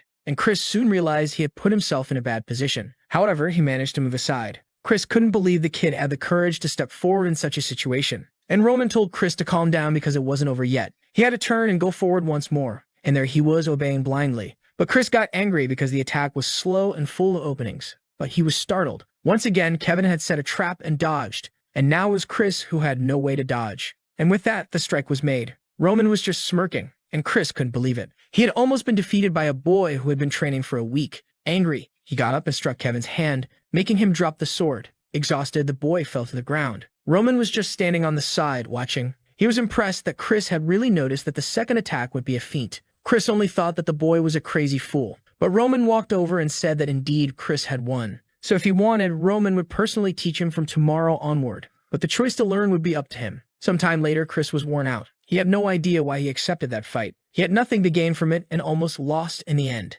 That last move was strangely similar to the one Roman used in their first duel. But what if he hadn't had that experience with Roman? Maybe he wouldn't have beaten Kevin without using mana. With that, yet another wild card in the story started laughing, saying that the day had matured with just that one experience. The next day, Roman asked what he would do. That's when Chris said he didn't want any more teachings, because he would grow stronger just by being by Roman's side. That duel taught him a lot, since Kevin's decisions were always the right ones for each situation. He thought the boy hadn't received any instructions, but in reality, he was wrong. Just by trying to understand Kevin's decisions, his mind was already filled with a wealth of teachings. He didn't know what had happened. But Roman was on a level that even Captain Jonathan couldn't reach. If that's the case, until the moment he becomes stronger than Roman, he will observe everything. While our boy smiled, Chris was there looking at him with pure hatred. But Roman simply said that today they would continue with the training. A few days passed, and the date for the Barcos social gathering arrived. A week before that, observing a painting, someone asks if they heard about it. The fact that Roman Dimitri canceled the marriage with the girl from the Lawrence family.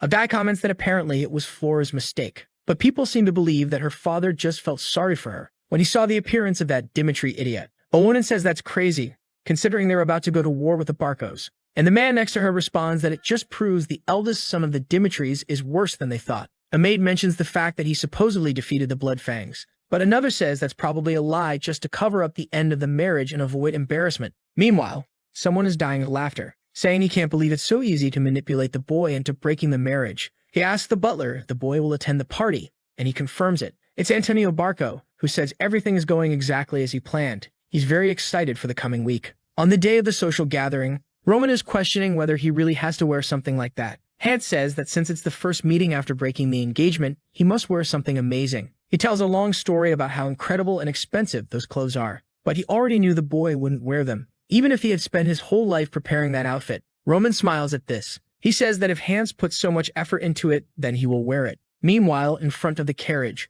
Chris says the boy is taking too long. At that moment, he comes running, apologizing. It's Kevin, who now indeed looks like a child, saying he didn't know how to put on armor. Chris asks why he's like that, and Kevin explains that there was no armor that fit him perfectly. Chris, however, couldn't forget that he almost lost to this kid just because he received help from Roman. The poor boy was all clumsy and didn't even know how to put on a helmet. But at that moment, Chris told him to pay attention. They were not only Roman's escort, but also the face of the Dimitris. This meant their reputation also depended on the actions they took. Kevin said he would keep that in mind. Sir Knight. Chris loved being called a knight and beamed, saying it was good to know Kevin had learned. The scene then shifts to a castle. Inside, many nobles were gathered, all from the most distinguished families in the region. One of them, holding a glass, asked if it's true that Roman will really show up. It's really funny that he's showing up after breaking the engagement that he himself wanted, especially knowing that the Barcos are targeting the Lawrences. A girl says that's why everyone considers him an idiot. Now the Dimitri's position had become completely ambiguous, all because of Roman. Another commented that at least he was going to participate, apparently to try to clean up the mess.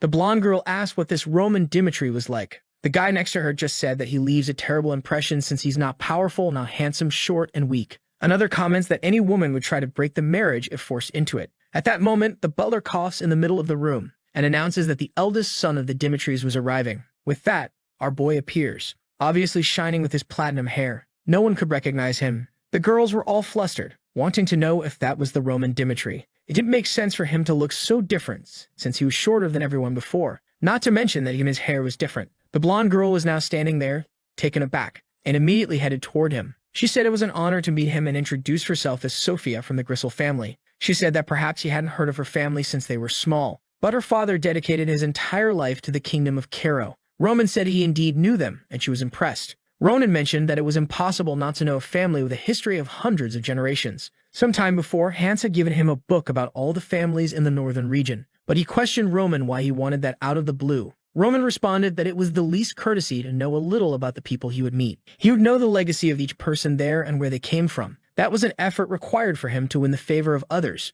especially for him, who was considered the Dimitri idiot. The boy studied extensively because he even knew they were famous for the quality of the wood they produced, and that one of her brothers recently learned to sense mana. He said he truly congratulates them on these achievements. People were just observing the conversation, wondering what on earth was going on. At that moment, another man introduced himself as the magnate of the Volt family. Roman said it was a pleasure to meet the eldest son of that family. He knew that Viscount Volt had achieved various victories in recent battles. The young man replied that he was grateful that Roman fought that way. Another person with pink hair came to introduce herself, saying that he had changed a lot. But the young man said that Lady Eris was as beautiful as ever. With that, a lot of people continued talking to him, all with smiles. Another approached and said he had judged him wrongly until now because he always thought he was drunk. Roman said he had been thinking of drinking, but if that was the case, he would abstain for a bit. Suddenly, the butler called for Roman and informed him that the young master was calling him to the back room. Finally, Roman was about to discover who was causing trouble for him. Outside the gathering, it was full of knights. Each of those families had brought their soldiers.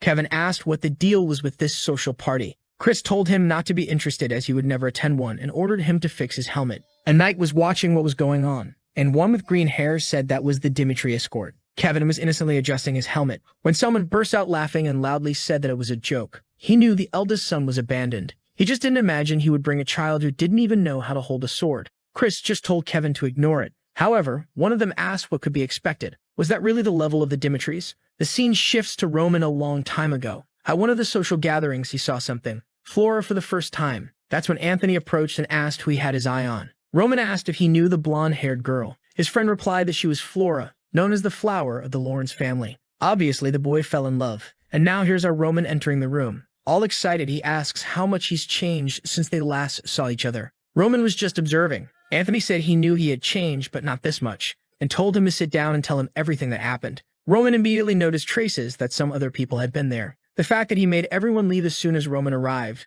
meant he had a secret to share. Since Roman decided to make the guy comfortable, Roman then said that he wasn't sure either. He spent a fortune to make some changes in himself, and now, even he had lost track of how much he had changed. But in any case, it was good to see his old friend. Anthony was just observing, and said that indeed, it could be seen positively. He didn't know what the boy was thinking back then. Roman asked what time he was talking about. Anthony mentioned the time he was caught sleeping with his cousin, when he was already promised to the Lawrence daughter. It was truly an incredible time. He found it crazy that he would go so far with his future marriage considering that happened. But if he was here today at this party, it meant he wanted to accept the proposal. And he assured Roman not to worry, that he would keep his secret. They should discuss his marriage to the Barco family. That was information Roman had no idea about, when suddenly, he felt something strange, and seemed to recall a memory. He remembered betraying Anthony Barco, and begging his father to create a political marriage with the Lawrence family. But even so, he didn't want to avoid his friends, and would use this chance to rebuild the relationship he had with them. That day, Anthony introduced him to Emily Barco. He asked if it was okay for her to drink with them there that day. Roman said Cindy here was part of the family. Anthony told them to serve Roman, but he said he knew how to serve himself. At that moment, the guy changed and asked if he was getting full of himself just because he was going to get married. Roman was confused, but Anthony said he was joking, since they didn't even care about that family anymore. Roman was happy to know there wouldn't be a problem then. And of course, Anthony told him to drink as much as he wanted. And so the poor guy did. What happened next you already know. The boy woke up the next day in bed. He had no idea where he was or what was going on, when suddenly someone burst into the room and shouted his name. It was Anthony, furious, asking what he had done. Roman had no idea because he had just passed out. He didn't remember anything. Sometime later, Anthony said he didn't care who the boy slept with, but this time it had been with Miss Barco, and he couldn't let the matter slide easily. He gave the boy the chance to end that marriage unilaterally, or he would have to marry a direct descendant of the Barco family to improve relations between them. Even though he was furious, he would forgive him because they were friends. However, he would have to give an answer. Back in the present, Back now knew exactly what happened. If what happened that day were discovered, the honor of the Dimitris would be ruined, and Roman didn't have the courage to face his father and confront his anger. On the other hand, he couldn't break the marriage because he truly loved Flora. Since it had been forced by him, it would defame the princess. That's why his decision was to take his own life to resolve the situation. A weak man who never achieved anything with his own hands. That was Roman Dimitri. Truly a miserable and pathetic life. Anthony asked why he was hesitating so much and said that the union of their two families would create something extremely powerful in the region. No one could stand against them, and together they would have all the power in the north. But Roman simply asked if that was the only reason. Confused, Anthony stood still for a moment, and Roman asked if he had to accept this political relationship just because of that reason. Anthony tried to remind him that this wasn't a choice. If he refused, everything that happened that day would be exposed to the world. At that moment, Roman simply put his foot on the table and said that apparently Anthony had forgotten, so he would say it again. Dimitri had no reason to accept the Barco's proposal. Meanwhile, outside, the gathering was going on smoothly, until something caught Sophia's attention. Of course, it was Roman again, and she asked where he had been. He replied that he had something to resolve, and unfortunately, because of that, he would have to leave. She looked sad, saying she wished he could stay a little longer. He said it was urgent, but everyone was asking him to stay, saying they wanted to talk about many things. But Roman just excused himself and left, until he heard someone telling another to take back what they said. He recognized the voice and tried to get closer. That's when he saw something he didn't expect. A helmet hit the ground, and one of the knights had hit Kevin. Kevin looked at the knights with fury. They said that this was in keeping with the level of the Dimitri family. The deputy captain looked indifferent. He told the boy to be patient and ignore. The redhead frowned and agreed. The men exchanged sly glances. They came closer and deliberately tried to irritate the young man. The brunette smirked. How could they even think of bringing a child to guard? His friend noted that even the helmet did not fit him. The provocateurs surrounded Kevin and continued to discuss his armor and the level of his family. The blonde frowned and crossed his arms. The brunette looked at him with a smirk. Chris wondered if the Knights of Barco really practiced barbs instead of swords. He smiled and hit the boy on the helmet. He replied that they did not even need to train to surpass this child. The man said that this is why his master was called a fool. The redhead clenched his teeth. The ill-wisher looked at him. The young man demanded that he take his words back. He said that the young master did not deserve such words. Kevin pushed his hand off the helmet and looked at the man with hatred. The boy called him names and demanded that he take his words back. The brunette got angry and hit the young man. The redhead got hit in the face. The helmet flew off. The blonde frowned and grabbed his sword. He partially exposed the weapon and thought that at the moment the Dimitri family was in conflict with Barco. The deputy captain was ready to arm himself and looked at the rivals. The guy narrowed his eyes. If they made a noise here, then not only the young master, but the whole family could have problems. Kevin got up from the ground and looked at the offender. He said that he was his master's knight. The boy frowned and said that he was not going to mess with painted knights like such idlers. The man grinned. He looked at the young man with hatred and swung. The opponent shouted that he would see how long he could keep his pride. His hand was stopped. Everyone's eyes widened in surprise. Roman held the enemy knight's hand. The boy looked at his master in surprise. The hero looked at the man with an icy gaze. The brunette did not have time to say anything and received a slap. There was silence. The man was shocked. He frowned and looked at Roman. The knight thought in surprise that he had been slapped and could not react in any way. The brunette tried to say something again and received a second blow. His eyes widened. He stood up again. The guy looked at him calmly. Another blow. The knight raised his head again. The next blow was stronger. The man touched his face in surprise and looked up. The nobleman turned to him. Roman looked down at him gloomily and demanded that he raise his head. Anthony was sitting on the couch. He was sweating. His face expressed fear and anxiety. He did not understand what had happened. The guy remembered the conversation with Roman. The aristocrat looked at his interlocutor. He said that the hero should be held accountable for touching the lady of his family. Therefore, he offered him marriage not with a lateral, but a direct line of kinship, as an act of care. The blonde crossed his arms and grinned. He replied that he was already being called a fool, and one new rumor would not change anything. But the other man should watch his behavior. Anthony looked at the blonde man in surprise and asked again. Roman looked at the guy and said that he had broken off the marriage agreement by his own decision, not because of threats. However, one way or another, Dimitri had turned away from Lawrence, so Barco's goal had been achieved. The hero looked seriously at the green-eyed man and said that in order to at least deal with personal hatred, he could help Lawrence and upset Barco's plans. Anthony looked at him with fury. The hero had already conducted an investigation into Barco. Their power of influence from connections with the central government definitely could not be ignored. But this was a power based on connections. If we take into account only wealth and combat power, then the influence in the northeastern region was in Dimitri's hands. The hero asked the other man what he would do. Anthony was furious. He lowered his head and clarified that the guy would not interfere in their affairs with Lawrence if they ended it now. Roman answered affirmatively. The green-eyed man replied that in that case the case could be considered closed. The guy continued to sit in the room. He was worried and thought about the fact that Roman had changed. He was no longer a simple fool. His actions, look, manner of speech were overwhelming, as if he were a completely different person. Anthony leaned on his hand. There was a knock on the door. He shuddered and demanded that they leave him alone. The butler said that Mr. Roman and a knight from Barco's guard were outside. The guy looked at him in surprise. It was getting dark. The aristocrats and knights watched what was happening in shock. The man crouched down on the ground and trembled. The hero stood over him. The knight begged him to forgive him. Kevin and Chris approached the gentleman. The boy looked at him worriedly and said that this was enough for punishment. The blonde supported the young man and noted that they needed to think about their connections with Barco. The hero looked down coolly and said that he would decide for himself when the punishment was enough. Even if he died, it would only be the price he paid for his words and actions. Anthony approached them. He exclaimed anxiously, "What was going on there?" The guy pointed his finger at the hero. Roman and Chris turned around. The newcomer said that even if the hero was the eldest son of the Dmitri family, he could not let him get away with something like this. He demanded that he apologize for his rudeness right away. The warrior looked at his interlocutor and asked why he should apologize. The man on the ground was shaking. Tears were streaming down his face. The hero said that this knight had slandered him and dared to hit a man of the Dmitri family in the face. He asked if Anthony really thought he was guilty. The interlocutor shuddered.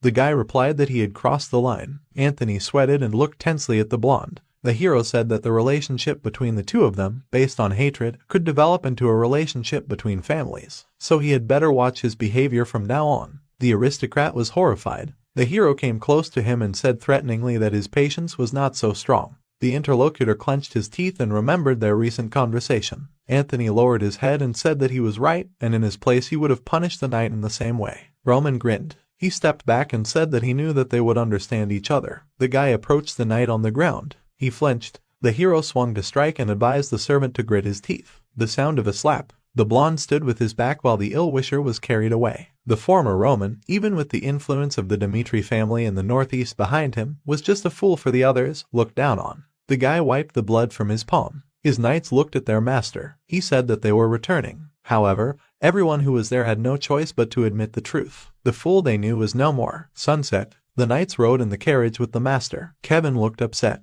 He bowed his head and apologized to the master for being insulted because of him. The deputy captain bowed his head and apologized too, because the Dmitri family line was humiliated, and he did nothing, even when the boy was hit. The hero looked at them silently. They looked at the nobleman in surprise. The boy said that it must have been difficult to restrain himself. He thanked them for being patient and waiting for him. Roman looked at them carefully and said that carelessness leads to anger. Their choice helped avoid the worst outcome. He frowned and said that this was not the answer he wanted. At the very least, in the entire northeastern territory of the kingdom, there was no one who would dare to touch the Dmitri family line. The boy narrowed his eyes and said that even if they had to restrain themselves, they should look their opponent straight in the face. At least their gaze should be filled with anger. The hero looked at his interlocutors coolly and crossed his legs. He was not the type to tolerate anyone towering over him. He would throw everyone at his feet, and if they wanted to follow him, they would have to get used to his method. The knights looked at him seriously. The carriage drove on. Dmitri's estate.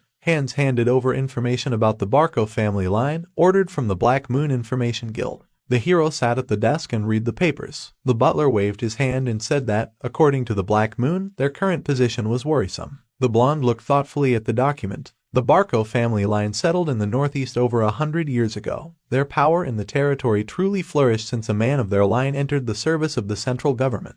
Roman flipped through the report. The servant stood in front of him. The hero noted that he was right and their military power was not that great. Hans said that he was surprised. He thought that due to their status, Barco had a powerful military force. The boy continued to study the documents. He replied that this was more than compensated for by the enormous power of the central government. The Salamander continent consists of 2 empires and 6 kingdoms. Among them, the Kingdom of Cairo is a small state. With the exception of the mountain ranges in the northeast, all other state borders are in contact with other countries. Therefore, there have been many attempts to capture the kingdom since ancient times. Too many dangerous enemies have accumulated outside the country. So, in order to survive, all that was left was to concentrate forces in the central government. In this way, the central government naturally gained strength. In particular, the right to conscription by the central government had absolute power. If someone resisted conscription, he was called a rebel and troops were immediately sent to suppress him. As soon as the rebel was suppressed, the territory returned to the kingdom. After which, all the local lords who took part in the punitive operation received a piece of land as a reward,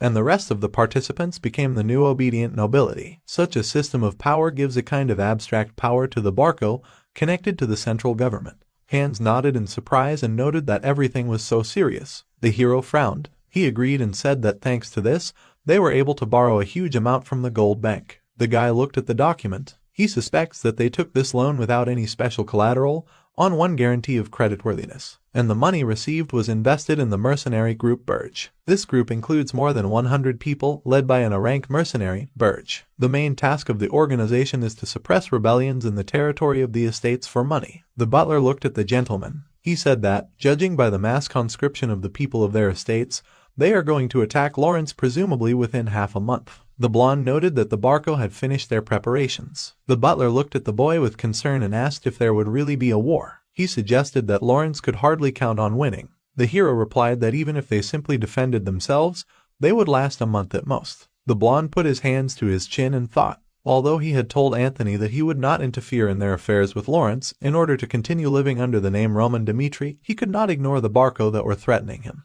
No matter what they did, they would not be able to resist the Dmitri family. The hero narrowed his eyes. He thought that if he borrowed the strength of the family line, it would be easy to punish them. But then it would lose its meaning. Regardless of the fact that the Dmitri family came from the common people, the aristocracy of the northeastern region did not see Roman as a particular threat. Now, he needed an indisputable reason to break through, just like then. The guy turned to the butler and got up from the table. The man looked at him questioningly. The blonde said that he had to see his father right away. He looked at his interlocutor seriously and explained that it was time to fulfill the promise he had once made.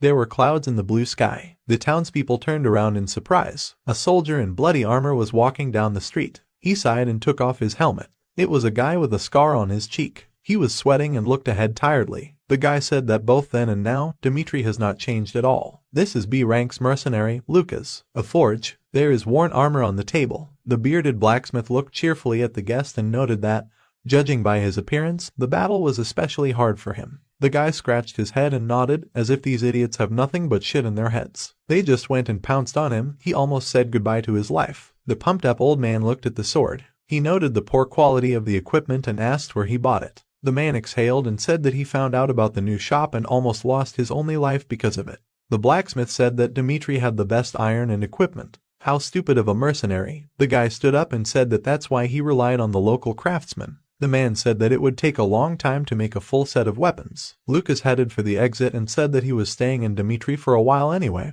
to heal. He looked ahead and explained that he was sick of the battlefield. There was a crowd of people in front of the notice board. The guy looked in that direction in surprise. He squinted and wondered if the war had really started. Although he had decided to leave business for a while, he couldn't overcome his curiosity. The man made his way through the crowd. He looked at the board. There was a call-up notice. They were looking for soldiers. Requirements: healthy body, strong ambitions. Number of seats: 30 people. Salary: 8 pieces of silver per month. The mercenary frowned. An ordinary family of 4 people spends on average about 5 pieces of silver per month. 8 pieces of silver are not bad conditions, even taking into account the risk premium. If not for this point, you will be subordinate not to the Dmitri family, but specifically to Roman. They wanted to hire only those people who were ready to sacrifice their lives for Roman Dmitri. There was a man standing next to the mercenary. He said that if he was thinking about signing up, he shouldn't even hope. There were already more than a couple hundred people willing to sign up. The guy with the scar smiled and replied that he hadn't even thought about it, because he was a B-rank mercenary. If they had offered at least 50 pieces of silver a month, then he would have thought about swearing allegiance to the aristocracy. His eyes widened. He turned to the man and asked again if there were really a couple hundred people willing to do so. He answered affirmatively. Lucas asked if it was really worth it. He looked at his interlocutor and said that his employer, Roman, was that same fool. The mercenary said that no one knew what suffering they would have to endure if they became his soldier. Everyone present turned around and fell silent. The guy looked at the man in surprise. He explained that the mercenary did not yet know all the circumstances, and the young gentleman was no longer that fool. Lucas looked at the man with disbelief. The interlocutor said that the hero had defeated the Bloodfangs, and also valued and cherished his people. The man looked at the warrior and said that they did not believe him at first either, but changed their minds after hearing Clark's story. The mercenary asked who it was. The man replied that Clark's son had become Roman's man, after which their poor life had changed radically. His son's name was Kevin. The red-haired youth came out of the bakery with fresh bread. Dimitri's estate. The red-haired youth looked at the master in surprise and asked again. The blonde looked at his subordinate and replied that he was giving him 3 days off, starting tomorrow, so that he could have a good rest and return to training. Before leaving, the hero turned to the boy and said that he had had a hard time, so let him have a good time with his family. Kevin looked after him in surprise and agreed. It was sunny outside. The boy changed his clothes. He thoughtfully adjusted his t-shirt. It was unusual for him, because before he had to work every day to somehow feed himself. The youth left the room. He had not seen his family for a long time since he entered the castle and hoped that everything was fine with them. The butler called out to the boy. He handed him a stack of things and smiled. The man said that the young master had prepared clean clothes for him so that he would appear to the family in a normal state. The butler put a bag on top and explained that this was money for gifts for his family. From now on, he would be paid 30 pieces of silver a month. They could be spent on gifts or luxury items. Hans wished him a good time. The young man was surprised and silent. Kevin walked with a bag of baked goods and hummed to himself. He put on a new shirt and was amazed that such soft clothes existed. The boy bought a lot of fragrant fresh bread for the family. The red-haired man smiled and thought that Mary would like this. She wanted to spread whipped cream on fresh bread. The boy smiled at the loaf of bread that he had finally been able to buy, because freshly baked bread costs twice as much as cold bread. The young man remembered how bandits broke into their house. He frowned and thought that he would definitely become stronger under the leadership of the young master, and his family would not have to go through such a thing again. The boy stopped in front of the house in surprise. His parents were drinking tea, and his sister was smiling and looking at the flowers. The boy looked at his family in shock. It seemed strange to him that he was sent not to a poor area, but to the outskirts of the castle. The girl looked in his direction and called out to her brother. The husband and wife turned around at her voice. They noticed the young knight. Everyone ran up to him. The mother hugged the young man. In surprise, he dropped the bread. Kevin asked in surprise about the house. The father explained that Hans had come to them and said that young Lord Roman had ordered to give them a house and land for cultivation. The knight was surprised. The mother added that the hero had helped a lot so that they could settle in the city. In the last few days, they had really started to live. The red-haired man looked ahead with wide eyes. He began to cry and smile. The boy was so grateful to the young lord. The man looked at his son in surprise. He noticed a bruise on his cheek and asked if Lord Roman had hit him. The boy looked at his father and assured him that he had not. The mother looked at him and demanded to tell him honestly if they were treating him like that. The young man moved away and said that the young master was not that kind of person. The woman asked what was wrong with his cheek. Kevin told them what really happened. Later, his father was sitting in a tavern and telling his friends what happened to their family. They did not want to believe it. The man told the townspeople that Roman slapped the knight Barco, defending his guard. Is there an aristocrat in the world who would do this for his man? The interlocutors looked at the father of the young knight in surprise. Rumors of the generosity and nobility of Mr. Roman quickly spread among the townspeople. Everyone wanted to become like Kevin and his family. Roman Dmitri values his people. If you gain his trust, you can live a completely different life. The mercenary stood in the crowd and looked at the announcement. The man next to him said that this is why many expressed a desire to participate in the recruitment. Lucas looked shocked. He could not believe that the gentleman he knew had defeated the Bloodfangs and behaved like that at the reception. The mercenary crossed his arms. He smiled and said that he wanted to see for himself. Knight, preparations for the exam are going smoothly. Dimitri's estate. The voice said that they would only provide minimal control. The young gentleman decided to take charge of the exam himself and sort everything out. The head of the family frowned and noticed that it was already so late. The captain of the knights looked at the gentleman and said that now was the last chance to cancel everything. He said that hiring soldiers for personal use was a very dangerous business. Romero poured a drink into a glass. He turned to the knight and said that when he heard that his son was going to attend a social reception at Barco's, he decided that he was planning to team up with them to displace his second son from the line of succession. However, Roman, in front of the entire aristocracy, slapped the knight despite all the persuasion from Anthony. Someone like Anthony would side with the second son with a heart full of revenge. This could be an irreversible threat to Roman's right of succession. The man put down his glass. He said that for decades, the hero had been described as a fool. But since the incident with the Red Fangs, he had begun to live his own life. Romero smiled and decided that, as a father, he only wanted to support his son. Jonathan nodded. The leader put down the bottle and asked how many volunteers had signed up. Given Roman's reputation, it would be good if there were at least 50. The captain looked at the gentleman and replied that there were more than 500. Romero shuddered and looked at his interlocutor in surprise. The next day, Castle Dmitri, a crowd of volunteers had gathered in front of the gate. Among them was the mercenary Lucas. Chris went into the tent and called the gentleman. He was sitting with his back to him. The deputy captain said that everything was ready for the exam. The day before the exam, the tavern, the mercenary took a sip. He smiled and said that Dimitri's dark beer still wets the throat perfectly. The guy frowned and thought that so many people had already gathered the day before the exam. There were even more participants than expected. The tavern was full of visitors. The mercenary noticed a noisy table with 3 guys in the very corner. He saw that they had C-rank mercenary ID cards. And the 3 guys at the bar, although they did not look like mercenaries, were experienced in combat. Lucas sat at the table and thought that there were 5-6 good guys and just 1 in. The level of those who wanted to join was much higher than he thought. The guy looked at them in surprise and wondered why they had all signed up.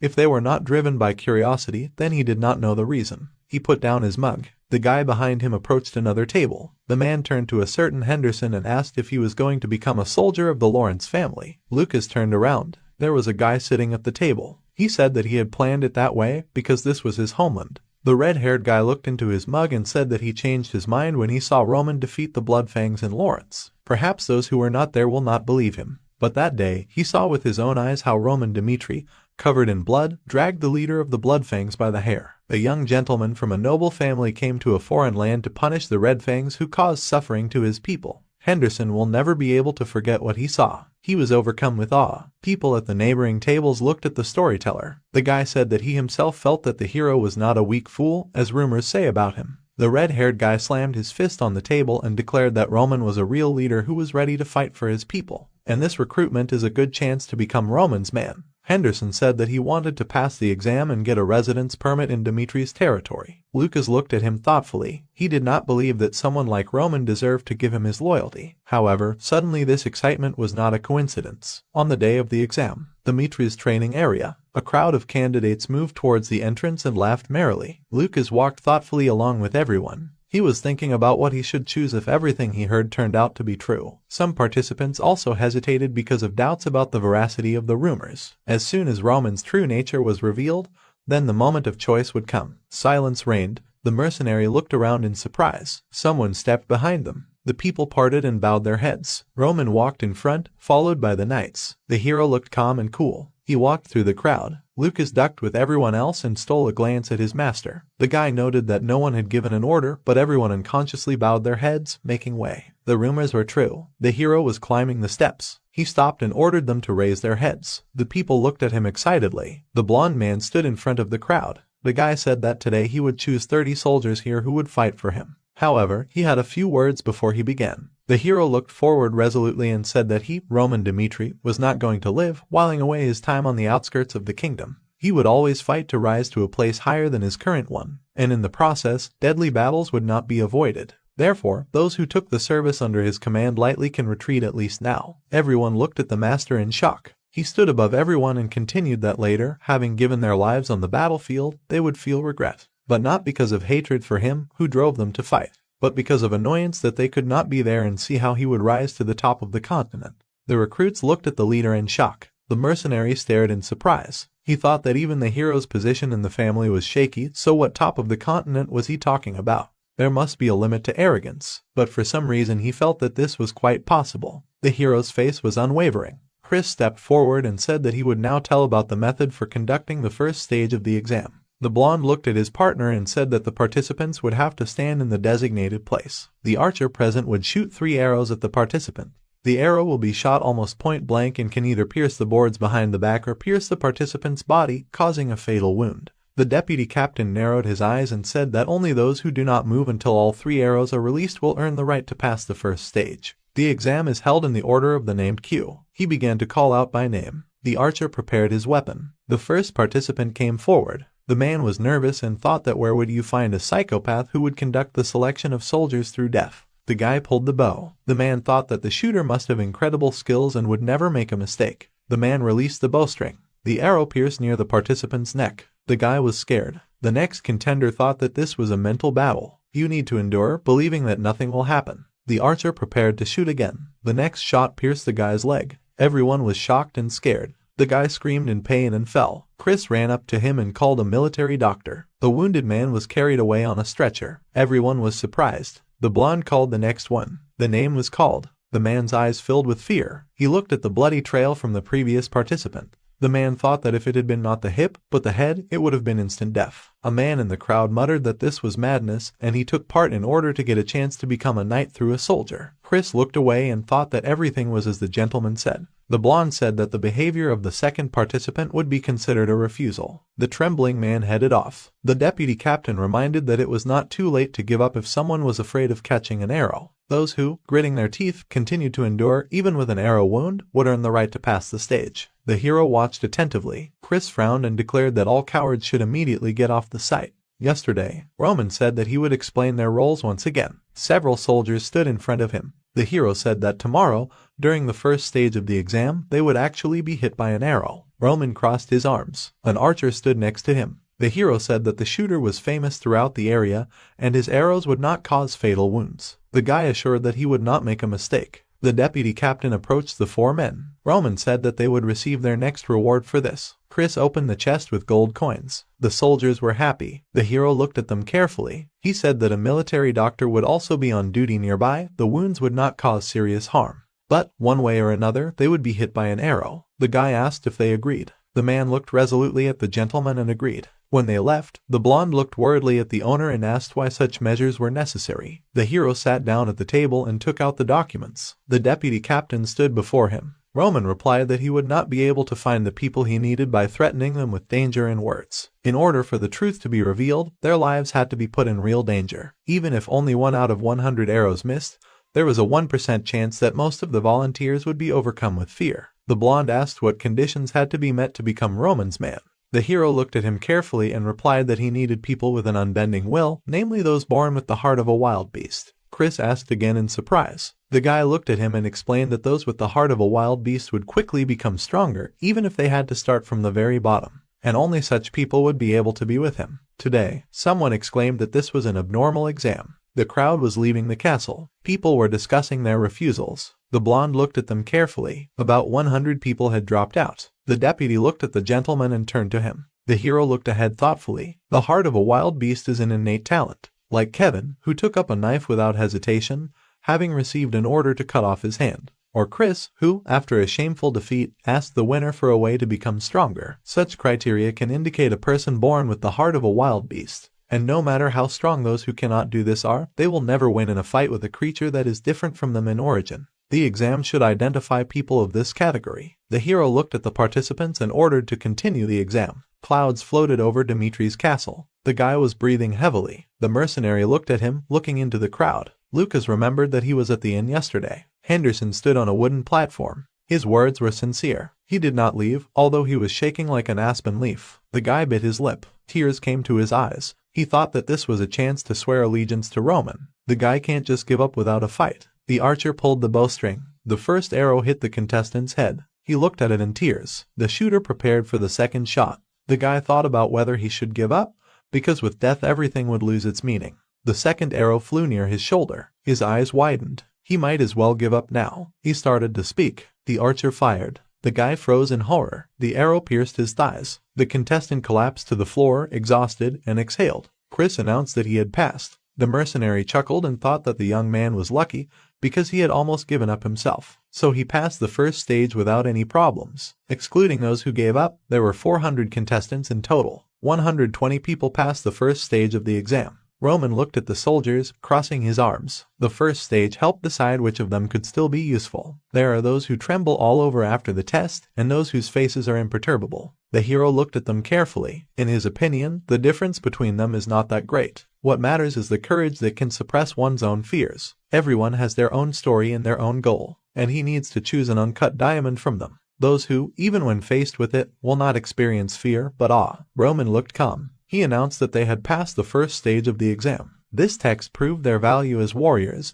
but he would only let 30 people through. Therefore, he would test them again during the second stage of the exam. In the crowd, a long-haired man with a scar on his forehead smiled. The hero continued that if they suddenly passed the exam and became his people, they would be able to live their lives as predators. Lucas looked at the leader in surprise after this phrase. Roman began to descend. He said that it was time for the second stage of the exam to begin. The method of conducting it was simple. Wooden swords of different shapes are prepared here. The type and quantity do not matter. The hero touched the handle and took out the sword. He ordered them to choose a sword they liked and prove their worth in a duel with him. The volunteers whispered in surprise. Was he really going to fight 120 participants alone? Roman looked at them coldly and said that he did not expect them to win. The one who could withstand him for at least a minute would immediately count the stage and be given conditions at a position higher than the existing ones. A bald man with a scar on his eye stood out from the crowd. He wanted to try first. The rivals stood opposite each other. The participants formed a circle. The hero looked at the participant and asked his name. The bald man called himself Vulcan. The master looked at the weapon in the opponent's hands and asked if this sword would suit him. Vulcan replied that it was no problem. He looked at the hero and thought that Roman's ego had pierced the sky. Maybe the rumors that he had single-handedly destroyed the Bloodfangs were true,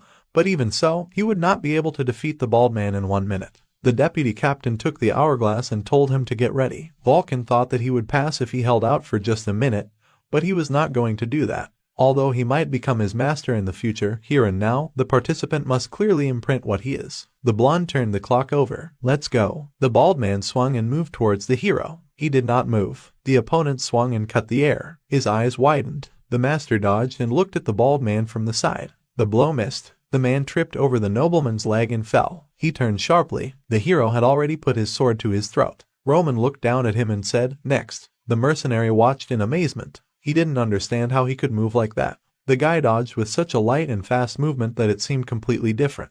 The first stage of the exam was nothing compared to this one in terms of difficulty. The hero radiated an overwhelming aura. At the very moment when Vulcan lost to Roman, everyone had one thought: Roman is strong. However, it seemed to them that if the fights continued, over time the hero would begin to run out of steam, and it would become easier to resist him. An hour had passed since the beginning of the second stage of the exam. The sword spun in the air and flew off. The 60th fight. The man fell to the ground. 60th loss. The protagonist pointed his sword at the participant and said, "Next." Roman did not even show signs of fatigue. The words he said before the start now made sense. Roman is a predator who decides for himself how to live in a world dominated by natural selection. You only have to look at him to believe that Roman's words are coming true. Now he is still considered a fool of the Dmitri family, but right now everyone is given a fateful chance to become his man, a chance that may never come again. But how can one stand up to this monster? The volunteers hesitated and egged each other on to go next. Chris said that if the next participant did not go,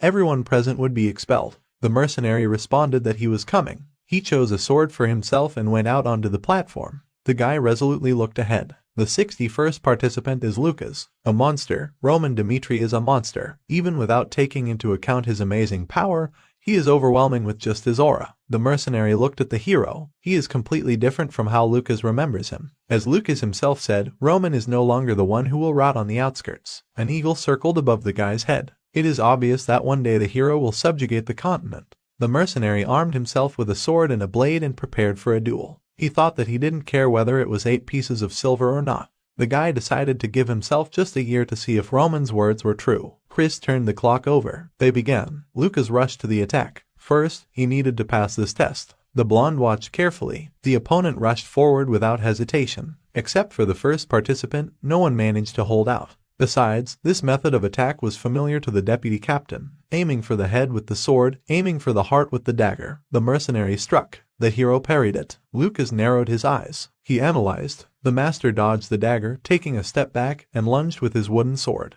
The guy threw the dagger and swung his sword at the same time. The hero raised his weapon and parried the attack. The mercenary moved back. He frowned and thought that he knew it wouldn't work. Usually, if you keep pushing, there will be a gap in your opponent's defense, but Roman is like a solid wall. However, the guy can't stop. Just one delay and he's finished. In order to last a minute, he must maintain the lead in attack. Lucas went on the attack again. The hero smirked. He thought that his opponent was not bad. Roman narrowed his eyes and smiled. Not the best choice on the battlefield, but a suitable solution for a duel. The hero thought that the guy clearly had developed instincts. In this case, Roman was not going to leave him alone after a minute. The warrior pushed off. 1 minute is the limit. The opponents crossed swords. The purpose of this test is to hammer into the heads of the participants in the first meeting how majestic the leader they will follow is. Roman dodged the blade strike and lunged. He resolutely looked at the mercenary and thought that it was time to end this. Lucas sweated. He noticed the approaching attack. The blow hit the target. The boy fell. A B-rank mercenary is the ultimate in effort. If an ordinary person puts in all their efforts, putting their life on the line, they can obtain the B-rank qualification.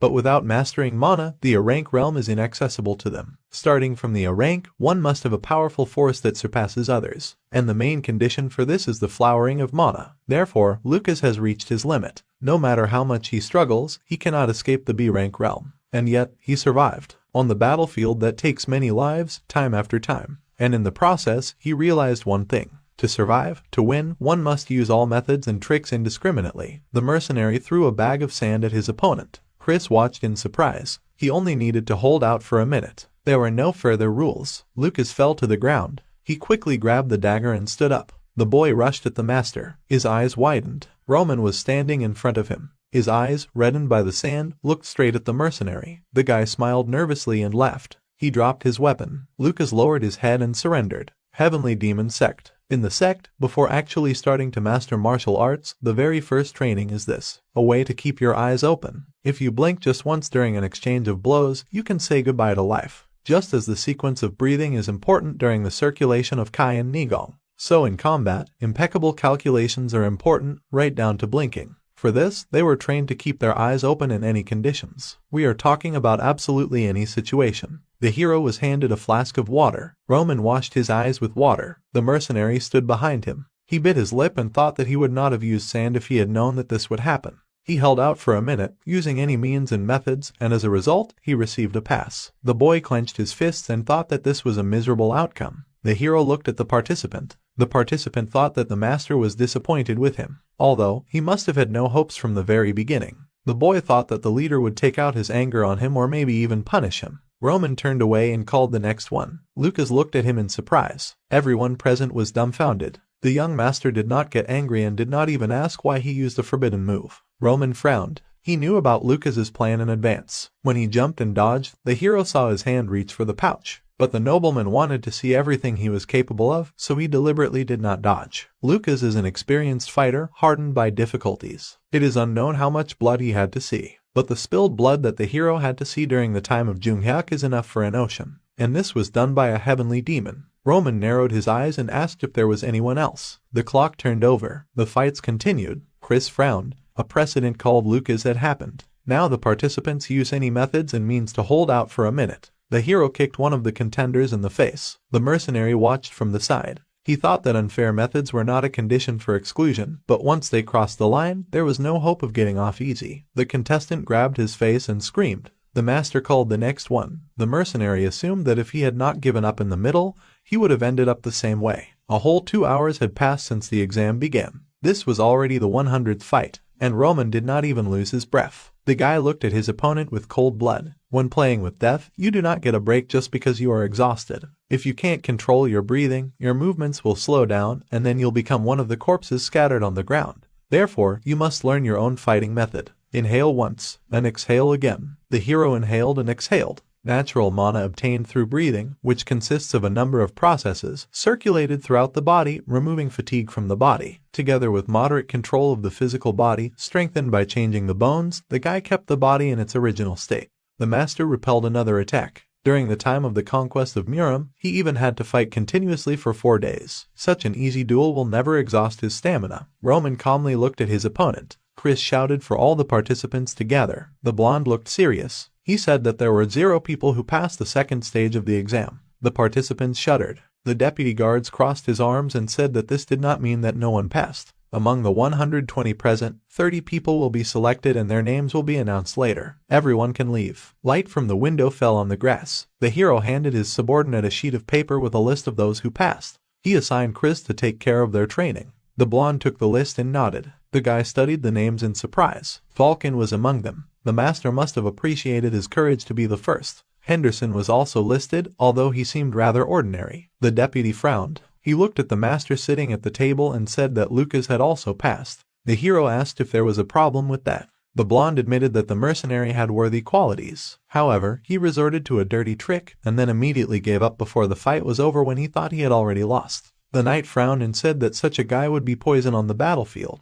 He was a typical mercenary. He would leave his honor, comrades, and do anything to survive. Roman smiled and said that was why he chose him. The deputy looked at him questioningly and clarified. The master said that Lucas was a cowardly guy who didn't care about honor. However, in a situation where no one even thought of using a trick, he found a real way to resist the hero and put it into action. This type, on the contrary, will shine on the battlefield. They will always find a way to survive and open a way out for everyone. The nobleman asked a question in return and asked if Lucas's cowardly way of attack meant that he would abandon his comrades. The blonde looked at the master, stunned. The knight remembered the words of Jonathan's mentor. The captain said that those who survive on the battlefield are not knights who can use aura. Those who always cold-bloodedly assess the situation and calculate their actions on the verge of death can survive until the very end. Those who act silently behind the back and wait for the right moment can strike down even a strong knight at any time. Chris frowned. He thought the mercenary's solution was effective. The boy narrowed his eyes, thinking too narrowly again. He turned to the master for clarification. Roman crossed his arms and listened to his subordinate.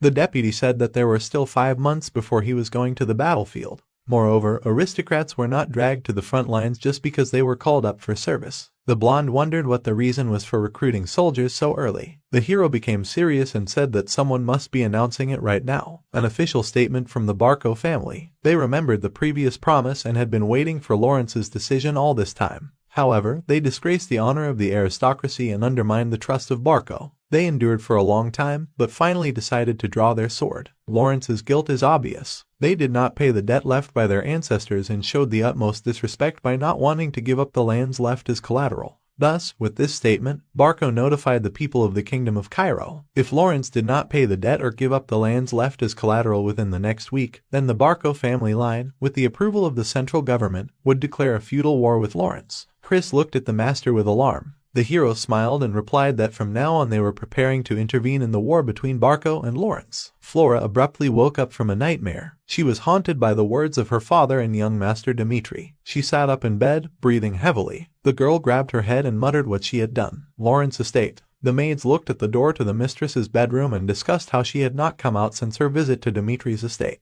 They gossiped about the upcoming war with Barco. The blonde sat on the bed. She looked out the window. The girl thought she had a bright mind. She graduated from the advanced course of the academy with honors, and looking at her father's happy smile intended for her, she considered herself a good daughter. But the reality is that without the support of her family, she thought of herself as a useless hothouse plant. She remembered Roman, whom everyone called a fool. Flora sat gloomy in front of the window and thought that she was the only fool here. The aristocrat bit her lip. She did not have the courage to look her father in the face. The girl closed her eyes and thought about what Roman would do in her place. If you think about it, he is the complete opposite of her. No one demanded anything from him and did not place any hopes on him. He single-handedly, with his own strength, defeated the gang of Bloody Fangs, decisively acting in the name of his family line. The blonde folded her hands. She did not understand how he managed to do such a thing and since when he was so strong. The boy could do this only through sheer determination. The girl bit her lip. The butler knocked on the door and announced that they had brought food.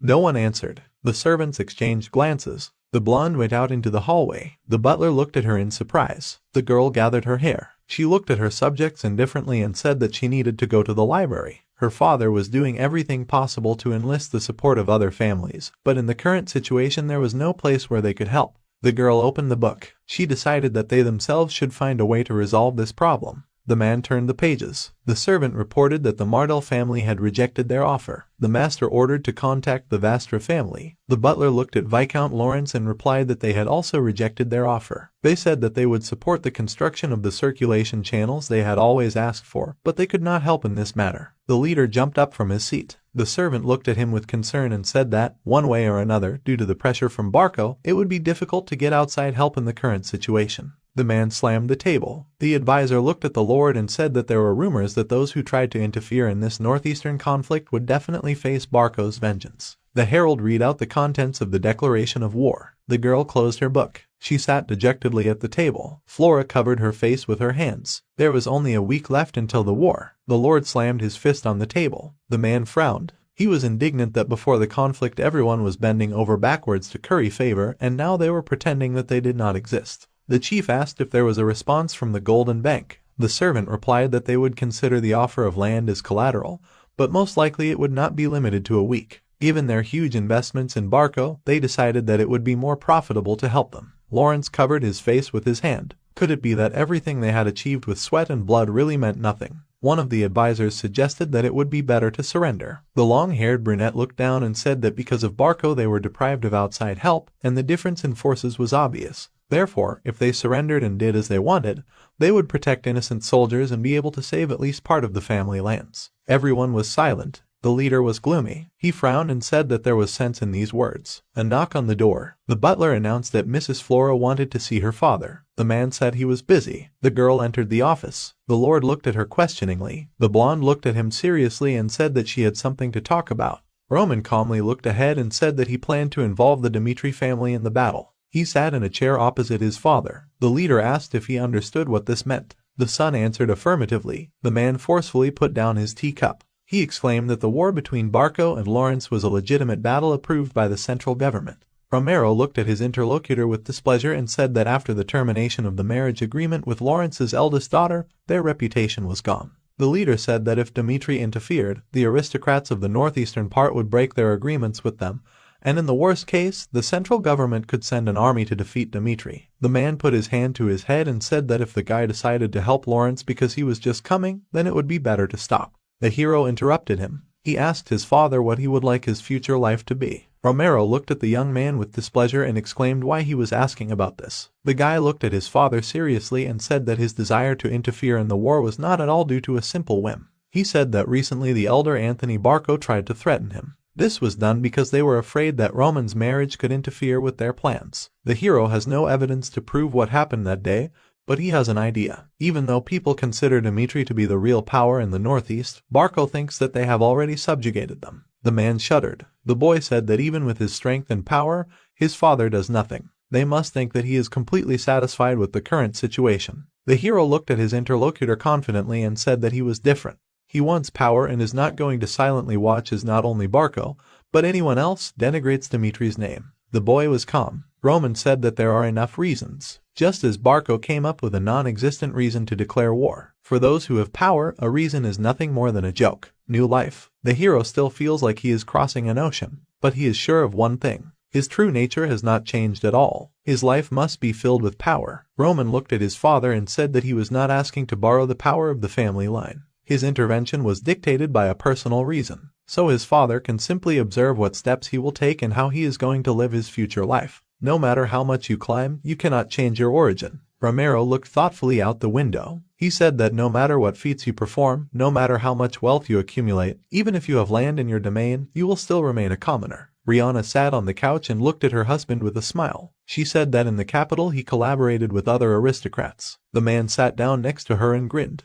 He said that you can immediately tell from their eyes that they are looking at him. That is how they look at an aristocrat who is not their equal. The woman smiled and asked if he wanted to change that. Romero grinned and said he was happy with his current life. He didn't want to go out of his way to get anything else, but he hoped his sons would be different. The man wanted his children to go beyond their status and aim for a higher place, unlike him, who was content with small holdings on the outskirts. The hero looked at his father carefully. The man shuddered. His son's gaze said that he could not stop him. The leader looked thoughtfully at his hand. He dreamed that this moment would come someday. At some point, his sore finger had grown so much. Romero said that the boy could do as he saw fit, and he could tell him if he needed help. The hero watched silently. The leader clenched his fist and declared that he was his son, and he, Romero Dmitri, was his father. Whatever the boy did, he would not have to bear the responsibility alone. The hero smiled. Forge. The sound of anvils being struck. The guy stopped and looked up. The words about Dmitri's forge being the largest in the kingdom were not empty words. A workshop where several blacksmiths could work at once, and there were as many as 30 such workshops on this street. The hero looked around. He kept wondering how Dmitri could have accumulated such wealth, but this sight dispelled all questions. The iron mine on the outskirts of the estates was considered the largest in terms of deposits in the kingdom. Dmitri's blacksmiths possessed great skill, which allowed them to sell the iron they personally mined at a high price. For this reason, the aristocracy of the northeastern region of the kingdom had no intention of spoiling relations with Dmitri. It was not that they were simply afraid of Dmitri's influence. If the kingdom of Cairo stopped receiving iron weapons forged from Dmitri's ore, this alone would deal a crushing blow to the kingdom. Roman narrowed his eyes. There is a man here who can even be called a symbol of the Dmitri family line. Master Blacksmith. Yesterday's conversation. The guy said that he plans to settle everything on his own, but he needs his father's help with something. The man folded his arms across his chest. The hero said that he needs the combat weapons of his soldiers. The father took the cup and advised him to go to Master Hendrik. The leader looked at his son and said that he used to solve all the problems of the forge himself, but with the receipt of the title, the master with whom they worked together began to do this. He is responsible for all iron production. The man said that if you convey that this is his request, the master will provide everything necessary. The guy looked at his father and thanked him. Romero looked seriously at his son and warned that the Dmitri blacksmiths have strong self-confidence. They will not be faithful just because the young man was born in the Dmitri castle. Only someone who understands iron and has the skills to manage it will be able to earn the trust of true blacksmiths. The man looked at the hero with displeasure. The boy narrowed his eyes and thought that everything was as his father said. He walked forward and reasoned that such an attitude did not seem strange at all, given the behavior of Roman in the past. A bearded man in a bandana looked down at the boy and asked what brought him here. The hero looked at him and assumed that this was Hendrik. Roman said that he knew that his father had told him in advance the reason for his visit.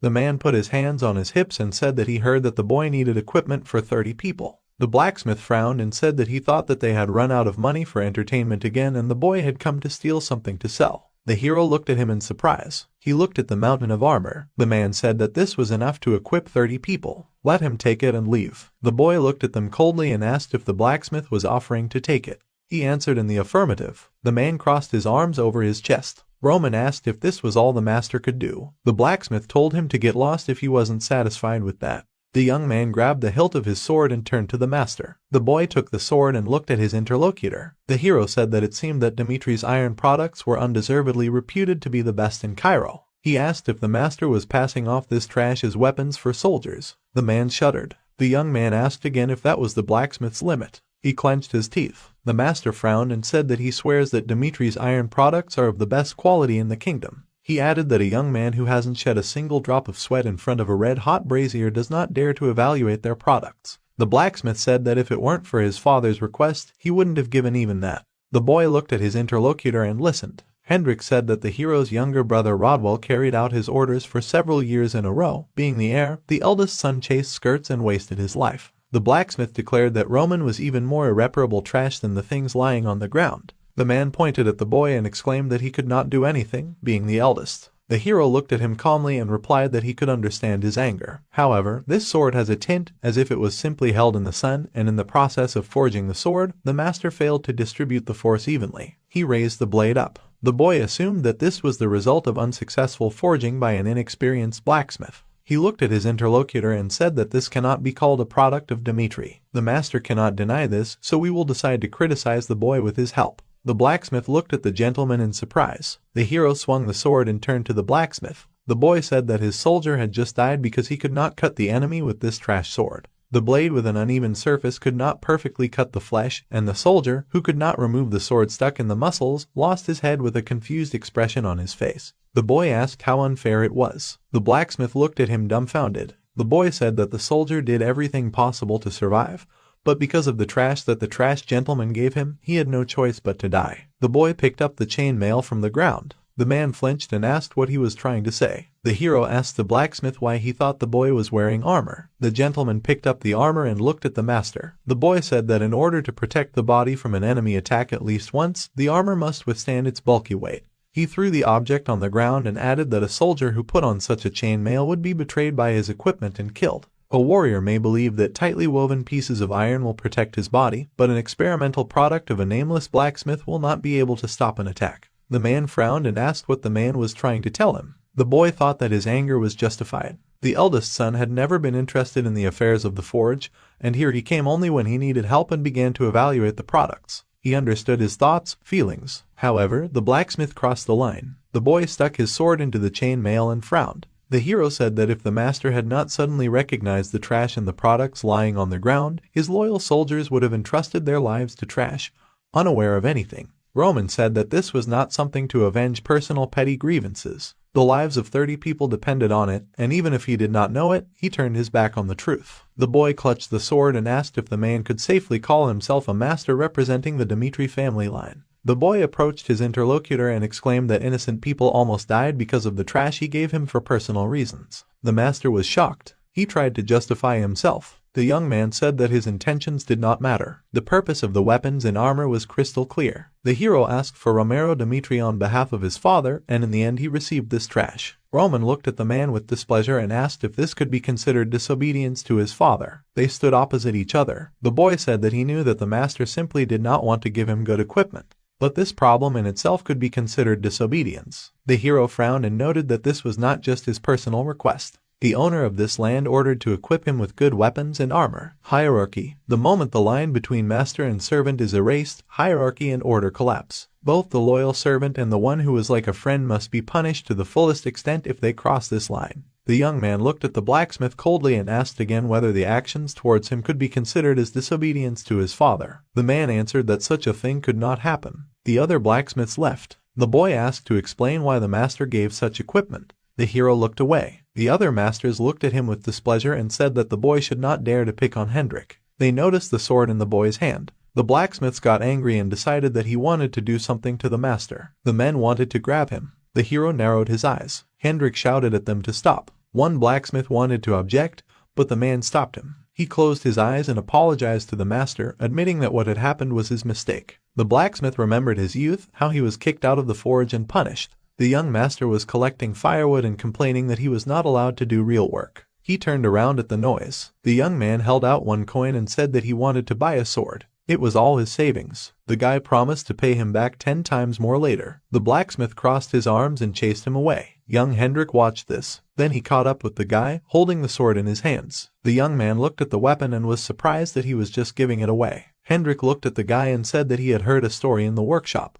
He offered to take at least this weapon. The interlocutor offered him a piece of silver. The guy replied that he did not need the money because he was going to throw it away anyway. The interlocutor was surprised. Hendrik said that he himself should be grateful that the sword made by his hands was at least useful somewhere. The young man smiled and thanked him. Later, Hendrik found the young man dead. The master ran away in horror. People were talking about how the young man had taken on the defense of the trade guild and died himself. They said that his sword had broken in a fight with a bandit. Hendrik began to cry, the same as if he had killed that man. The blacksmith clenched his fist. From then on, he swore that it would never happen again. The man lowered his head. He thought that it was only because of his dislike for Roman that he was going to repeat the events of that day. The master said that he would pay for his actions. The others were shocked. The boy said that he would not ask anything more if the man repents of what he did. The hero threw the sword on the ground and decided to get back to the main thing. The master looked at him in surprise. The young man looked at him and asked him to make uniforms for 30 soldiers. He repeated that he did not think that he intentionally disobeyed the order. Most likely, it was because of disgust for the master, and he more than understood the feelings of the blacksmith. The hero said that he wanted to bury the mistakes of both of them. All he needed were swords and armor that would protect the lives of his soldiers. The master was amazed. He did not understand how the master could change so much. Hendrik exhaled. He realized that this was not the same Roman anymore. The man looked resolutely at the aristocrat and apologized again for what happened.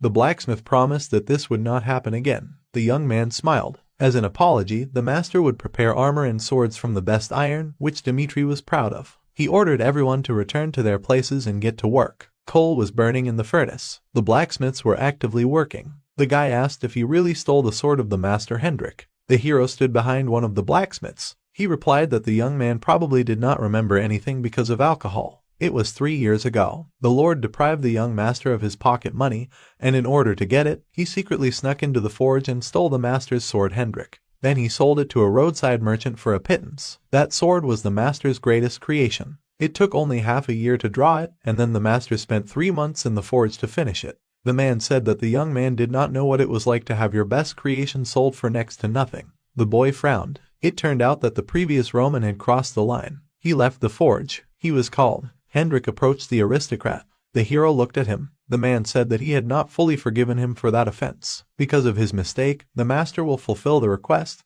but he still cannot allow his eldest son Dimitri to interfere in the affairs of the forge. The foundation of Dimitri is laid in the forge. Hendrik said that if there came a day in the future when the master produced even a single trash sword, he might look at it again. The hero smiled and said that he would return when the equipment was completed. The boy opened the door of the workshop. There was an anvil there. Roman smiled and said, "Long time no see." This was where his secluded training took place. As ordered, it was in perfect order, and all the equipment was there. Time to get started. A fire was burning in the furnace. Time spent in Murim. The hero was 18 when he became determined to personally forge a sword. During the period when the successor of the demonic sect was not approved, a bloody war broke out between his brothers. That night, he again could not sleep a wink due to endless assassination attempts. His 11th elder brother, Baek Chang-hun, suddenly attacked the hero, intending to take his life. Although the difference in fighting skills was not great, then the sword that he protected like the apple of his eye could not withstand the attack and broke. The hero smashed his brother's face with the broken sword, and, freed from the feeling of near death, he thought that he needed a sword that would not break during the fight and could ideally convey his current abilities. He needed his own sword. From that very day, unlike the other brothers, the hero sought out blacksmiths and learned the technique of forging a sword. And, on the eve of the decisive battle, he always forged a sword that matched his current strength. So he fought hundreds, thousands of battles, changing his sword every year. The 39th sword he forged then, he called the Heavenly Demon Sword. It became a treasure that could not be bought for any money, and from that moment on the eve of the upcoming war, it was time to create his own sword for a new life. The hammer on the anvil. Roman hit the hot metal, following a certain rhythm, applying a certain force. The hammer hit the workpiece, repeating the same movements. The guy looked down carefully at the moment of obsession with a given goal. Breakthrough. From the force of the blow, rays flew everywhere. The hot metal was reflected in the eyes of the hero, who thought, what is he living for? He remembered how he sat by the cliff in his past life. In order for the heavenly demon to become a father, he had to live in a world where the strong eats the weak. Having experienced many turning points, he was called the strongest master in the world, and he does not think that this is bad. The man smiled. Roman thought that now is the same, he is just true to the present. He reached out his hand to the workpiece, thinking that his current level does not allow him to withstand all the changes. In other words, he can only temper himself stronger. Roman imagined the dragon and worthy people, thinking that the world of Roman, which is unfamiliar to him, strong opponents that he does not know. Standing by the blazing flames, he thought that defeat was unacceptable. The guy breathed fire from his mouth. The hero with the hammer was engulfed in bright flames, using the divine breath of flame skill. Surrounded by fire, the hero struck the anvil with a hammer. The technique of the followers of the demonic sect, using the power of scorching flames, was called the Demon of Flame and helped accumulate mana in a short period of time. The fire was burning in the furnace. This is the most he can afford in such a pitiful state. A bright ball glowed in the flames of fire. Its frequent use will harm the lungs and other internal organs. Roman's eyes were burning. He thought that now he needed the power that resists all the twists of fate. A voice was heard from a white building with a blue roof, which said that at the moment Flora folded her hands in front of her and said that they had reached a dead end. Looking ahead, she continued that there was no outside help in sight and the difference in power was obvious. She stood at the head of the table. People were looking at her. She said that there was an opinion that by surrendering they should keep the family land. With a determined look, the girl said that she believed that they should never do that. Her hand slapped the table. Her father frowned, saying that instead of getting involved in a war they knew they would lose and let countless soldiers die, they could choose to surrender for the sake of everyone else. He imagined a silhouette shaking hands and said that, using their connections with the central government, Barco had borrowed money from a gold bank. The girl continued that most likely this loan was given to them without collateral. The men at the table whispered among themselves, discussing how without collateral. She imagined an arrow leading to a bag of gold. Flora said that loans without collateral always had a high interest rate. Looking at her father, the blonde said that in this war, it was not only Barco that was aiming for profit. The man looked down. The girl presented a picture of the coat of arms and said that the Barco who borrowed money and the gold bank that issued the loan in order to get a benefit that would satisfy them. She presented a torn map, saying that both sides after the occupation of Lawrence would tear this land apart. Father and daughter stood opposite each other on different sides of the table. The Viscount sat down and asked how she proposed them to act then. Folding her hands in front of her, Flora said that there was only one way, a fight to the death. With a determined look, she declared that this was the only way that would allow them to survive. The man slammed his fist on the table, repeating that she was saying a fight to the death. He looked down thoughtfully, thinking that at some point. He looked at his daughter, thinking that he was filled with hope looking at Flora's bold statement. The girl in the dress stood opposite him. He thought that Flora, with her ability to see through the situation, would suggest an extraordinary way. The Viscount closed his eyes, thinking that in the end he remained within the bounds of the ordinary. He imagined the gates of the fortress and heard the question. That in fact the best he could offer was to lock the fortress gates. The girl looked at him seriously, with the words that she told them to just be patient.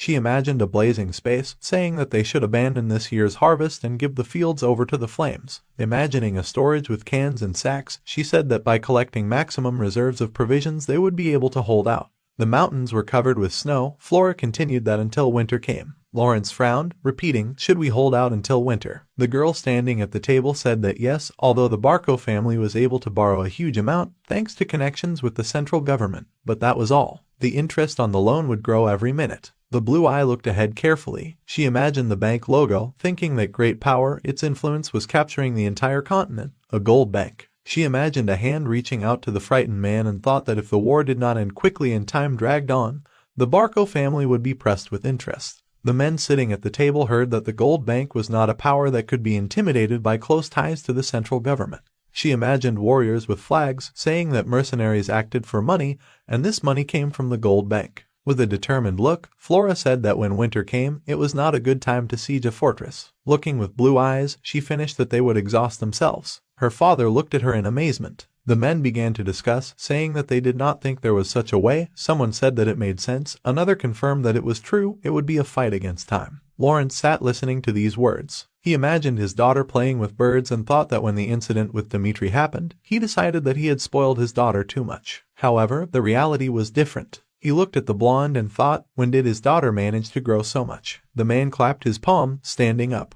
With a determined look, he declared that Flora's words were true. From now on they would begin to prepare for desperate resistance. The men heard that they would hold out to the last. The blonde declared that they would preserve the legacy of the Lawrence family. The daughter standing in front of him heard that even if the fortress walls collapsed and death awaited them, they would fight to the very end and show themselves. The girl looked forward resolutely. Roman looked down intently. In front of him, several blades lay in the water. Clouds floated in the sky above the house. The hero walked out of the workshop with a sword in his hands. For a person, any event that happens for the first time will be considered special. The sun illuminated the blade. He thought, the first sword. The blonde raised the weapon up, thinking that this was a sword that would perfectly suit his current powers. Clutching the golden blade, Roman said that he would take a name for it from this world. The hero's eye glowed. He decided to call him a salamander. The man walked forward along the path. He stopped in front of the fortress gate. On his fluttering cloak was a coat of arms. The knights above looked at him excitedly. The man with the mustache grinned. He unrolled the scroll and read that as a representative of Viscount Barco, he gave them 3 options to choose from. The first was to open the fortress gates and surrender. The knights in armor heard that only surrender was their only way to save their own lives. Viscount Lawrence stood next to the knights on the wall, hearing that the second was to march against them in a large-scale war. He looked at the messenger, who said that under the supervision of a central government judge, they would go out onto the plain and determine the winner accordingly. A duel of mighty warriors was also possible. The man with the mustache read that any method would do to determine the winner. Barco were willing to agree to the method they proposed. Viscount Lawrence frowned at him. He said darkly that they did not consider that the pretext under which he stepped forward, continuing that the Barco declared war on them was fair. The evidence of the debt of their ancestors was falsified. Stopping at the fence of the wall, the man shouted that moreover, he was not going to sacrifice the people of Lawrence. The man frowned, shouting for him to return and tell the Viscount that no matter what they chose. The messenger interrupted him, saying that the third option was to forget about the pride of the noble family line. The man standing at the gate finished that and locked themselves in the walls of the fortress, defending themselves to the death. He turned his leg, saying that the Barco family line accepted their decision. He turned away, saying that he would wait for retribution for the blood spilled during the siege. The knights, trembling, looked at him. Viscount Lawrence watched tensely. In front of the messenger were groups of knights. The war had already begun. The order to shoot was heard. The warriors pulled the bowstring and fired. They heard the order to move forward. The arrows hit the shield. The order to not retreat was heard. The warriors from the fortress wall shot at the enemy with a bow. The man cursed. The helmet flew to the floor. The man angrily clenched his teeth, cursing at these arrogant people. Behind him stood a dark-haired warrior. The man thought that the army prepared by the Barco family was more than 3 times larger in number than the Lawrence soldiers. However, the brunette sullenly closed his eyes, thinking that he expected victory within an hour. He imagined a diagram with the designations of the troop movements. The course of the battle was contrary to expectations. An abandoned helmet lay on the floor. The brunette looked at the Viscount and said that one way or another, Lawrence was fully prepared. A moat with water was dug near the wall. He said that they dug a deep channel, not allowing the soldiers to get closer. There were many arrows stuck in the ground. He continued that judging by how boldly they shot a huge stream of arrows at the very beginning, they got a decent amount of military supplies. Viscount Barco clenched his fist in anger. There was a map of the battle and figures on the table. He thought what had happened this week for Lawrence to choose to fight to the end. He slapped his palms on the map, thinking that according to their calculations, they should have capitulated if they even slightly wanted to protect their land. But in fact, The man frowned at the diagram, thinking that they locked the fortress gates, unafraid in the face of the death of the entire family. From what point did everything go wrong? He looked at the captain, who asked, "What will they do?" Looking at him with displeasure, he said that he was still asking. "Let them prepare it immediately." The brunette's eyes widened in surprise, but he did not object. The Viscount smiled, thinking that Lawrence was not so persistent. He recalled the image of Flora, thinking that he would not be able to withstand the pressure of Barco, just like he sold his great treasure to Dimitri's family. The man frowned. Looking forward resolutely, he thought that in the face of danger he would tremble like a true coward. On the ramparts, an order was heard to hurry. Viscount Lawrence angrily shouted at the knights that it was unknown when Barco would attack them again. They should gather their courage and quickly raise their weapons. The man turned and called Flora, saying that she was right. He told the girl standing behind that Barco was confused and called off the soldiers. How did she come up with that? The girl in armor walked forward, saying that she realized that there was no point in waiting for everything to resolve itself. Flora resolutely clenched her fists, saying that she needed to become stronger herself. Looking forward, she said that from now on, this is how she was going to live. Tears appeared in her father's eyes. He stood opposite, apologizing for forcing her to marry Dimitri. Then it seemed to him that the only way to save their family line. The man with the mustache continued, however. He approached his daughter and said that now, no matter what happens, he believes that she will make the right choice. Flora looked at her father with a smile. Suddenly her gaze became surprised. They saw a powerful explosion. Part of the fortress wall was broken through. Flora looked down, thinking that the fortress wall had collapsed. Really? The warriors stood at the weapons with the seal at the muzzle. Flashes. The knights looked from the wall, shouting that they were going crazy. Barco prepared a flash. Flora stared in shock at the flare, a catapult-type magic weapon that was being thrown at the fortress walls. Looking ahead in fear, the blonde thought that it was a huge explosion magic. The catapult had a glowing magic seal. Since it was a strategic resource that required tens of gold to fire, it could not be used without permission from the central government, no matter how rich the owner of the weapon was. The girl clenched her fingers into a fist, thinking that even with the huge loan, she did not think that Barco had the power and connections to rent the flare. Flora looked down, thinking that there were only two ways to stop the flare. Counter with a magic weapon of the same level, or open the gate and go out ourselves to destroy the flare manually. Looking down in fear, the blonde thought that both ways were impossible. She closed her eyes, thinking that now she could only give up, but her thoughts were interrupted by a call. A maid came up from behind, saying that a magic message had arrived. Flora asked again in surprise. Clenching her fist, the maid reported that Roman Dimitri told her to tell her that he had a way to help, so let her take the message. Flora looked at the woman in surprise. She remembered the image of the white-haired guy. Flora looked ahead, saying that a way to help Lawrence in a moment of danger. What does he mean by that? In front of her was a hologram with an image of Roman. Looking at her, the guy said that he would say it directly. For personal reasons, he plans to take revenge on the Barco family. The girl was surprised to hear that the decision was made. The only question was at what point he would commit his revenge. If suddenly she agreed to follow his plan. The girl listened tensely to him moving his lines and immediately stepping out to destroy Barco. She stood in front of the crystal with the hologram and asked what was required of them to carry out this plan, and heard that everything was simple. The girl standing in the center of the seal heard that if Lawrence sacrificed themselves first and provided a battlefield, he swears by the name of Dimitri that he will use all his strength to help them. The wind blew through the armored girl's hair. She thought, sacrifice. Flora clenched her fist, thinking that he must have suggested this. Knowing their situation, there is no choice. Even if he so shamelessly tells them to sacrifice themselves. Standing by the hologram, the blonde said that she promises she will do anything if only it can protect her family. The guy raised his finger, saying that there is one more thing. He said to give him a reason so that he can enter the war. A group of warriors approached the fortress wall. Roman said that he needs a reason since the marriage contract has already been dissolved. Looking at him, Flora asked how she will create a reason. The white-haired man in the hologram answered Barco. Let him announce that he harassed her. Flora's mouth opened in shock. She imagined a man surrounded by chains and heard that although they had never crossed paths, she needed to report the harassment that had caused her to break off her arranged marriage with Dimitri. She imagined herself sitting on the floor, and people behind her were discussing her. Perhaps her value in the eyes of the aristocracy would sink below the baseboard, and she would decide to sacrifice the beautiful reputation of the Lawrence flower. However, if she, as the daughter of an aristocrat, gave up a lot, the silhouette of a bird broke the chain. The guy continued that she would be able to get a good reason that would resolve the crisis of the Lawrence family. The white-haired man from the hologram said that this reason would allow him to shrink during the war. The trembling girl pressed her hands to her chest. Roman looked at her and said that if she said anything, then let her say that he harassed her to break off the engagement, because at that time she was still his person. The blonde looked down, hearing that he never forgives those who touch his people. Flora bit her lip, thinking, his man. There was a bright flash of an explosion. Warriors were burning in the flames. Knights approached the burning part of the wall, shouting that it was destroyed. Let him quickly install an iron fence. Stones fell from the ceiling. The girl repeated that she had already said that she would accept any of his conditions. Lona closed her eyes, clenched her fists, and screamed for him to immediately deal with all the damned Barco. Hooks were caught on the wall. A cry was heard not to let them cross the fortress wall. Viscount Lawrence put out his hand, shouting that it was necessary to protect the fortress wall. They must hold out.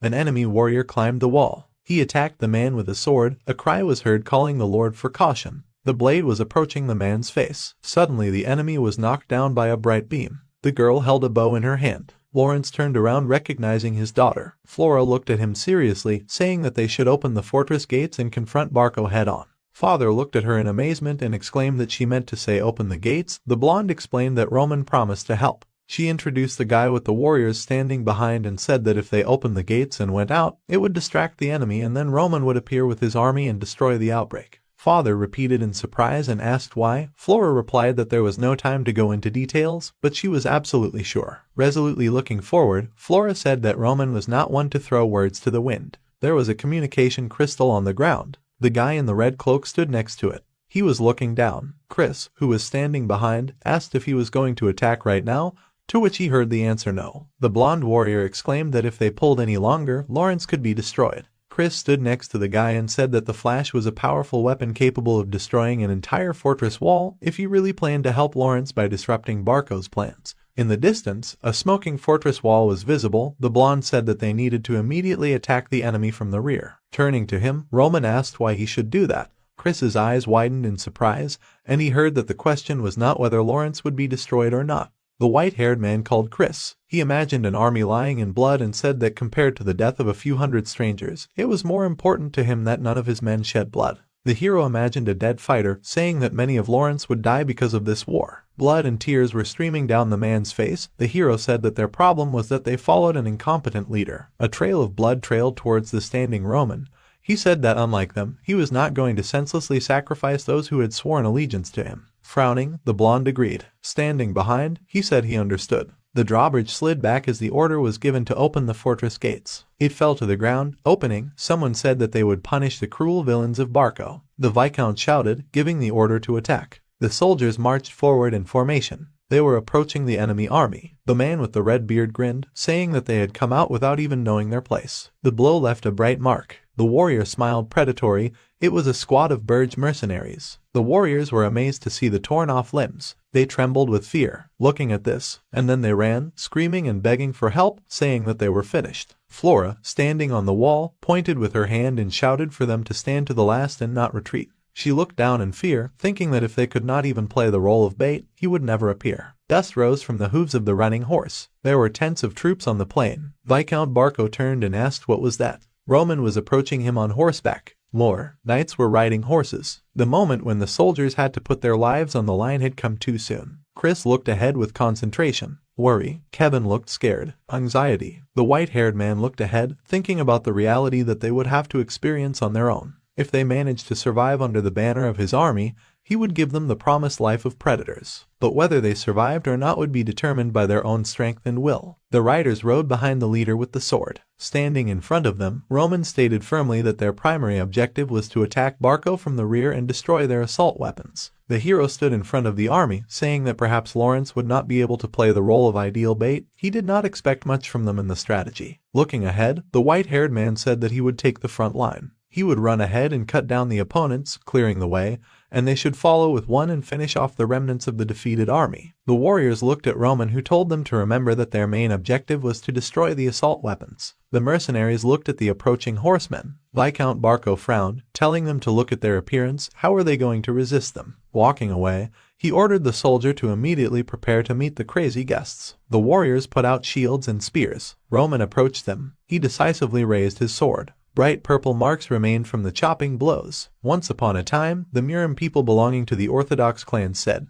The weapon pierced the black horse. It fell to the ground. At the forefront of the demonic sect, there is always a heavenly demon. The hero pounced on the opponents from above. He swung his sword, attacking the enemy. The sky demon is invincible. Roman looked down. Facing him face to face was akin to suicide. People were puzzled why even after becoming a sky demon, he always took on the most dangerous role. The soldiers looked at him in surprise. The guy thought that then and now the reason was always the same. The soldier trembled in fear. The strongest warrior on the front lines must completely undermine the enemy's fighting spirit.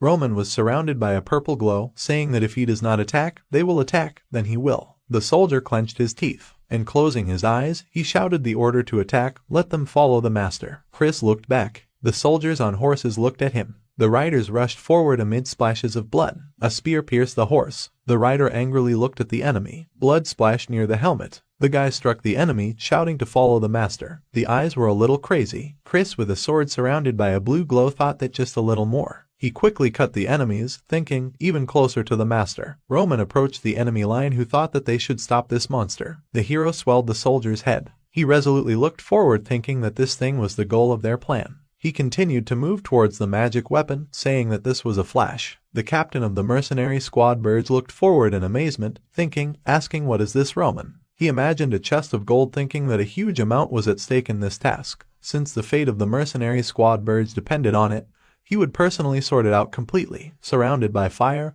Burge took out his sword, saying that he would personally sort it out completely. A red trace remained under the rapid movement. Roman approached the man from above. Burge is a recognized rank mercenary throughout the kingdom. A bright flash arose from the clash of swords. Unlike B-rank mercenaries, A-rank mercenaries must be able to control aura to obtain their rank. The flaming sword collided with a sword that glowed purple. The red-haired man was engulfed in flames. He is a swordsman with a 2-star aura. The eyes in his helmet were angry. He thought he could not even move. Roman looked at him calmly. Sparks appeared from the movement of the sword. Roman quickly attacked, leaving a bright flash. Burge looked at him in amazement, thinking that he could go crazy. He is the strongest of the strong. The white-haired man attacked with a bright purple glow. The man angrily clenched his teeth. A red beam appeared next to him. He fell to his knees, and Roman walked away. 5 seconds. The headless body fell to the ground. That's how long an A-rank mercenary could hold out against Roman. The soldiers looked at him in amazement. His squad members looked joyful. Barco pointed his finger and angrily wished for death, shouting for them to kill that man immediately. The soldier held the angry Viscount back, shouting that it was dangerous.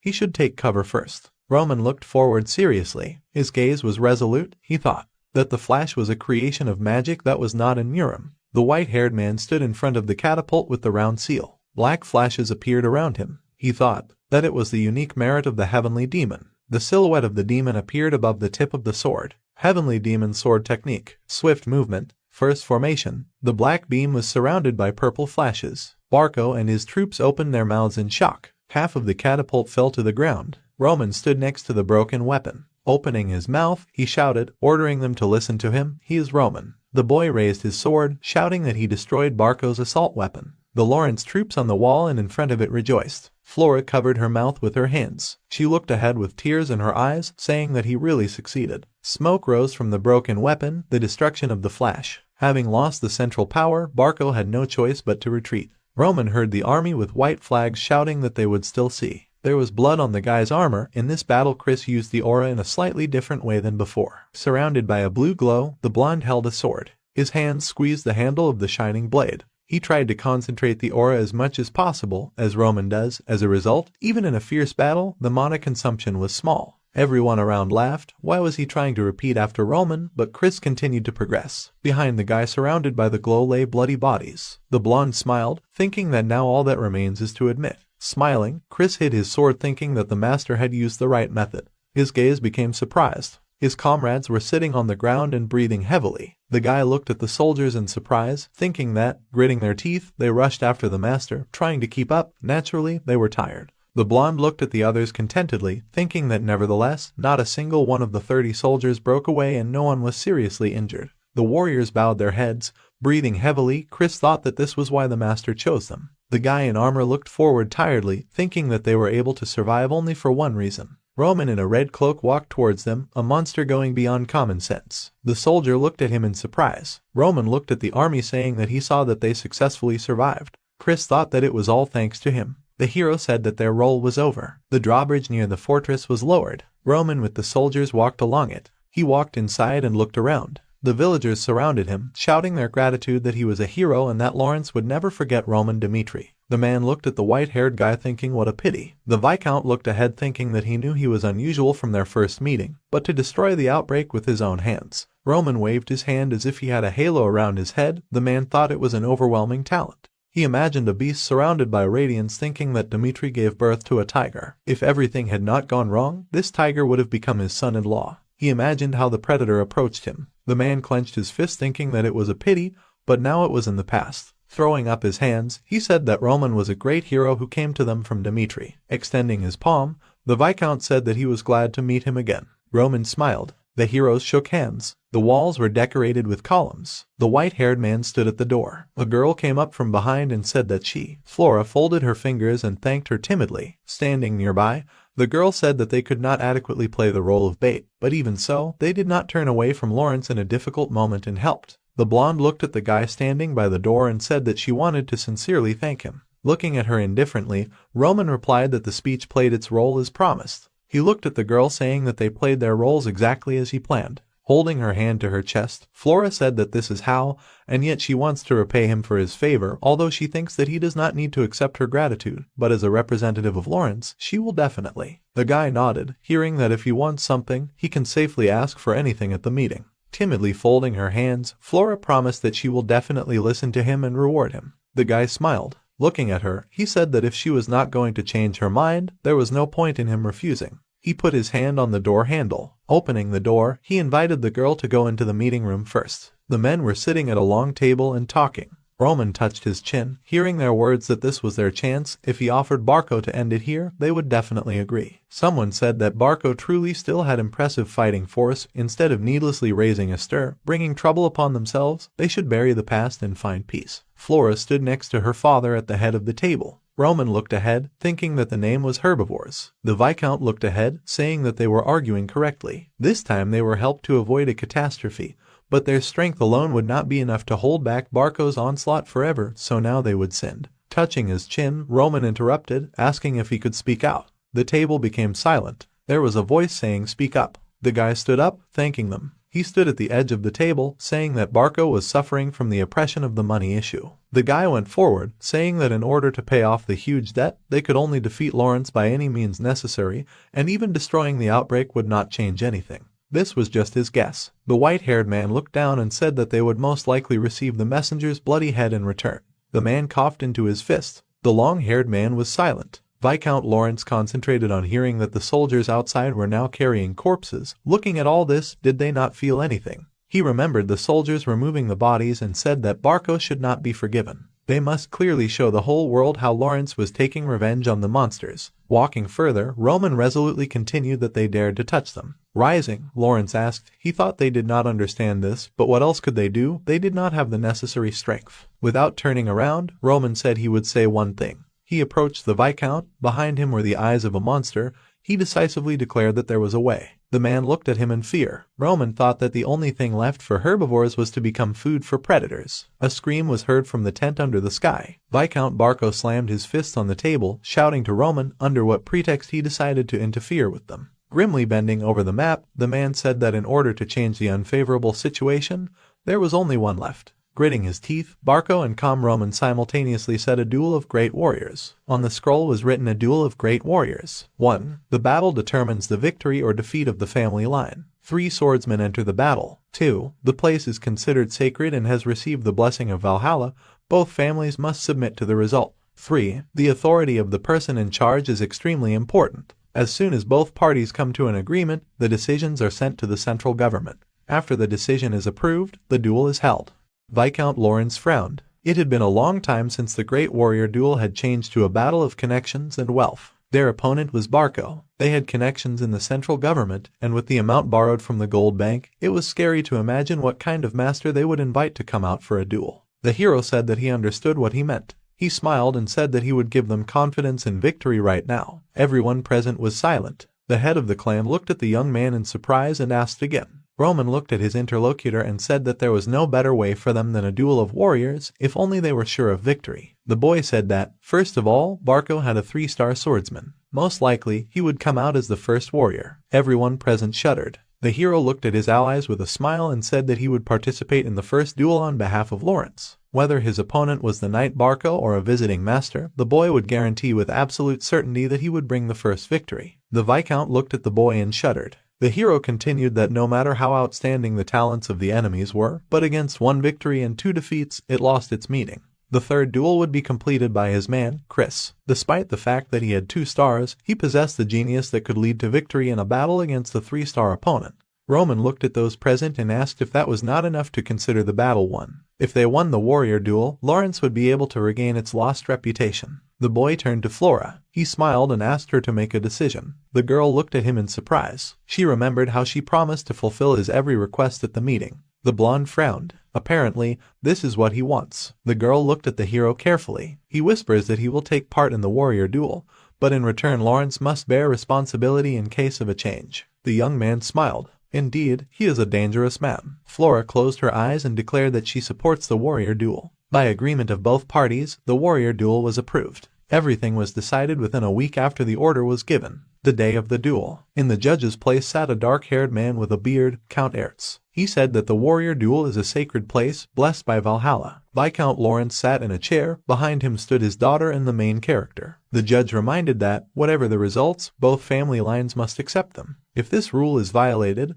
they will be judged, putting the honor of the Kingdom of Cairo on the line. The head of Barco grinned. Count Ertz spread his arms and announced that both families must now present 3 of their warriors and hand in a schedule of duels. Wine was poured into a glass. The enemy of the heroes was chatting amiably with the judge. The boy noticed this. He narrowed his eyes. Roman leaned over to Viscount Lawrence and said that they needed to change the schedule. The man was surprised, because they had set it up a week ago. The hero replied that this week was the problem. The more time passed, the more interest would have to weigh on Barco. Roman frowned and noticed that it seemed like the enemies were deliberately stalling for time. They didn't look like they were in a hurry at all. The man turned in that direction and assumed that they had managed to find strong masters during this time. The legs of the chair creaked. A soldier was sprawled on the chair. The hero looked at the sleeping man. The Viscount looked at the boy with alarm and asked what they would do. Originally, Roman was supposed to go first and snatch an unconditional victory, the knight Lawrence was supposed to go second, and Chris was supposed to be the last one, ending the series of fights. The hero declared that the blonde would go first. The leader and his daughter looked at the boy in surprise. The young man smiled and declared that he would go second and fight the map prepared by Barco. They changed the plan to suppression.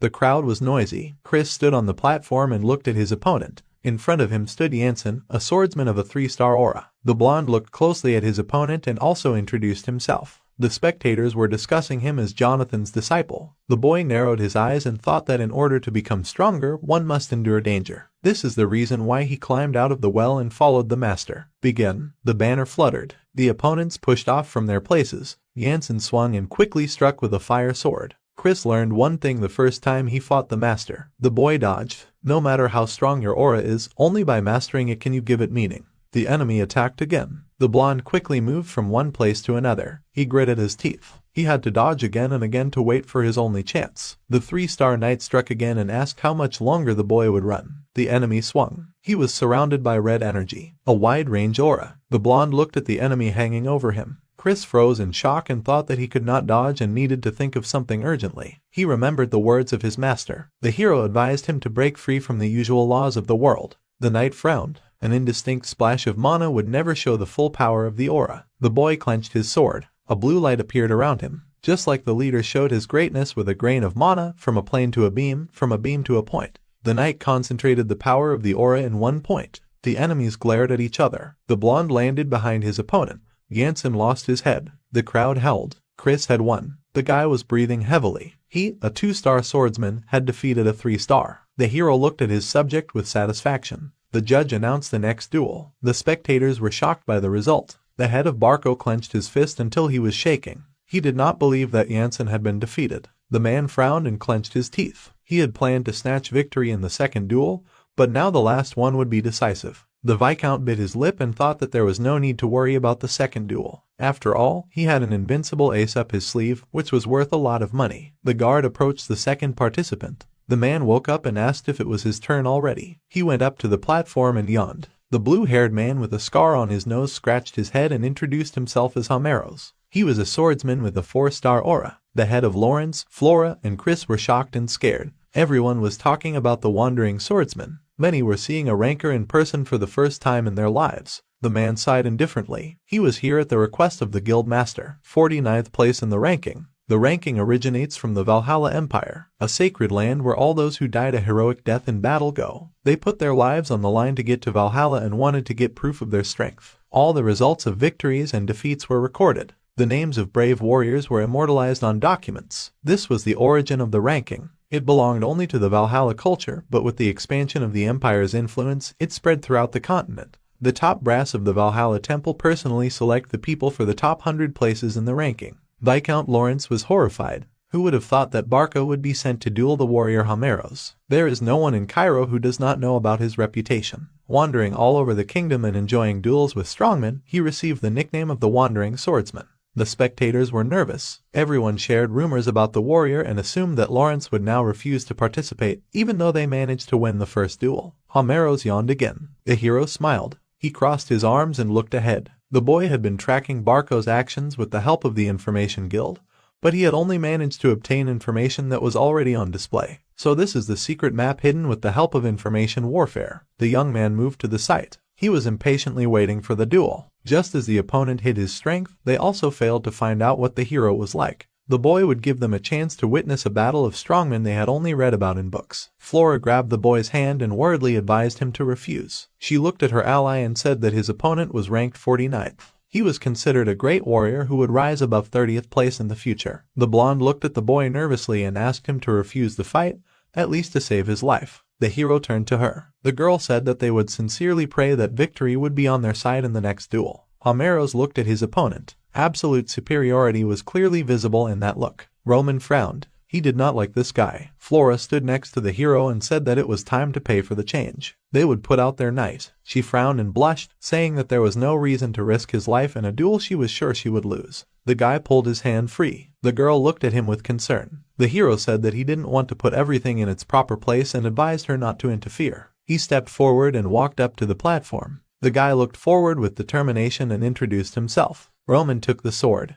The opponent did the same. Homeros looked at the opponent and thought that if he could destroy the Flash, then at least he had a 2-star aura. The man frowned and thought that he was supposed to challenge Fernando at 30th place in the rankings, but he had to fight with Small Fry. He muttered that he should end this quickly. The swordsman suddenly took off. Chris and Kevin watched in surprise. His speed was incredible. The enemy struck quickly. His sword emitted an aura. The hero deftly parried. The opponent moved behind him. Homeros smiled and thought that the guy was interesting. The hero swung his sword. His weapon emitted a dark aura. The blue-haired man's face distorted with excitement. He asked what method the guy used to release the aura. Roman frowned. The young man had been waiting for a serious fight for so long, and his opponent thought he was weak and did not fight at full strength. Homeros extended his sword. A pillar of blue energy appeared around him. 3-star aura, the summit. The man said that he would deal with the young man with all seriousness. Whirlwinds formed around, small stones flew. The spectators clung to the fence. His aura was too overwhelming. Roman stood and looked at his opponent. He was surprised that such a guy was in 49th place in the ranking. Longing, the hero narrowed his eyes and decided that there was no point in dragging out this fight. He took a step towards the enemy. Powerful energy emanated from the guy's sword. The warrior looked at his opponent and suggested that he hold out. The sword technique of the heavenly demon has no equal. The man stepped on the water. Everything around lost its colors. A black wave was coming towards him. Homeros smiled with admiration. Just think, the guy controlled such mana. The wave swallowed him. This formation has no name. The enemy was cut in half. The hero turned around and walked away from him. He calls this technique by the order of execution. The boy's hair began to darken. He became a brunette again. Heavenly demon sword technique. The third formation. Homeros' memories. The guild leader looked at him seriously and said that he knew the man was looking forward to the fight with Fernando. However, he asked him to understand the situation, because this was a duel of great warriors between families of the borderlands. The blue-haired man put his feet up on the table. He looked at the ceiling and thought that since receiving his rank certificate, the man had rejected all orders and was busy wandering around the kingdom, fighting strong warriors. He had no reason to refuse. Blood on the court. Flora looked on in shock. All the spectators were silent. A talented warrior who entered the rankings even before reaching 4 stars. The man was lying face down. The rising star of Cairo, who was aiming for 30th place, died with one blow. The hero left the court, leaving behind a corpse and clots of mana. He looked back coldly and thought that the boy who could not conquer the peak dared to show arrogance in front of him. Roman judged everything by the standards of another world. The boy put his sword in its sheath. In his past life, Niram was like a galaxy filled with the most talented masters, unlike a place where, if you were careless, you were always ready to meet death. The mysteries of the teachings here were ineffective and more like garbage. The boy looked away and asked the judge to announce the results. Count Ertz was horrified. He said that the winner of the second duel was Roman Dmitri from Lawrence. The guards shuddered. No one understood how this was possible. Everyone looked at the duel site in shock. The blonde clenched his fist. He looked at it in amazement. So this is his master's true strength. Chris was shocked. The swordsman wondered if the hero had this strength during their duel, or if he had made an unimaginable growth spurt afterward. Then the master certainly did not have abilities superior to Homero's. But too little time had passed for the second option. It defied common sense. He looked at the descending master. The boy froze. Having defeated Jansen in the first duel, the knight believed that he would never surpass his master. The blonde looked closely at the brunette. What a hasty conclusion. Lawrence's victory. The red flag fluttered. Since there was no longer any point in wasting human resources, in a duel between warriors with a predetermined outcome, an allowance was made for the possibility of changing the list of names. The judge frowned and said that both families could consult and send a new warrior. The head of Barco lowered his head. He was shaking. It was over. The man was terrified. He didn't understand how Homeros could lose. He was a 4-star swordsman. Unlike all the riffraff of the northeastern region, the man was a real swordsman, of which there were only a few in the entire kingdom. Perhaps the mercenary guild had sent him a fake. The man was furious. The guard approached the lord and said that their side must field a warrior. The leader replied that they could no longer lose fighting power. The viscount ordered Benson to be sent. The soldier flinched. The lord decided to give the loser a duel to pay for the loss of Barco's dignity at the social ball. The man bowed and replied that he would carry out the order. Benson was a nameless knight. It was the same as saying, "Go and die." The man came out onto the stage and introduced himself. He was scared. The spectators were discussing that they were seeing him for the first time. Chris looked at him in surprise. Kevin approached the lord and asked to be allowed to fight the man. His eyes were shining. Roman looked at his subordinate carefully. In a world where the strong devour the weak, the only thing that follows defeat is death. Even a nameless knight is a difficult opponent for Kevin. The young man must want to prove his usefulness. The hero smiled and agreed. The boy turned around and said that he would be back soon. The sword in the man's hands was shaking. How did he end up in this situation? Benson was shaking all over. Thanks to his father's knightly status, he walked along the smoothly laid path without any worries. His eyes darted from fear. The man looked at his shadow. For Barco, he gave it his all. But the price for his loyalty was death in a warrior's duel. He looked forward in surprise. The young man stepped onto the platform. His gaze was determined. The knight's face was distorted by a smile. The brunette thanked the lord for such an opponent. The opponents stood opposite each other. Benson covered his grin. He looked at the young man and asked if he wanted revenge. The man said that they were both abandoned by their masters. His gaze was wild. It turned out to be lucky for him. The boy calmly looked at the enemy and replied that he was only a sword protecting the master. The man rushed towards him with a scream. Kevin dodged and pointed his sword at his opponent's throat. The brunette kicked him and knocked him to the ground. The redhead flew back. Blood dripped onto the floor. The boy leaned on the sword and stood up. Blood was flowing from his mouth. The young knight's gaze was crazy. The blonde narrowed his eyes. The difference in their physiques was colossal. Chris glanced sideways at the owner and wondered what he was guided by when he sent Kevin. The blow landed in the young man's chest. He clenched his teeth. The enemy continued to attack. The boy's eyes showed a thirst for revenge and murder. The young man remembered the words of his master. The hero told him that since the day he personally cut off his hand, the mastery of the phantom demon settled in his head. The young man must awaken the phantom inside himself. Energy emanated from the boy. His eyes were burning and the veins on his face were bulging. A voice warned him of danger from above. Kevin noticed an attack to the head. The young man jumped back. The blow hit the floor. The redhead immediately crouched. The opponent turned around. The boy touched his head. The voice laughed and whispered that his head was almost smashed. He wanted to tear this bastard to shreds. The young knight wanted to become a sword that would be useful to the master even more than Chris. A feeling of inferiority, loyalty to the master. He was sucked into a whirlpool of feelings. The young man's eyes were burning scarlet. He was smiling, the skill of a ghostly demon. The boy squeezed the hilt of the sword and rushed sharply towards the enemy. The voice called for killing. The brunette recoiled. He noticed an aura around his opponent. The blade pierced the armor. The man cursed and swung his sword. The blow hit the guy in the shoulder. Benson looked at his opponent in horror. He did not stop. The boy was beside himself. His blade pierced the man. The blonde flinched in surprise. The spectators were shocked. The boy knocked his enemy to the ground, plunging the weapon into his chest. Kevin smiled.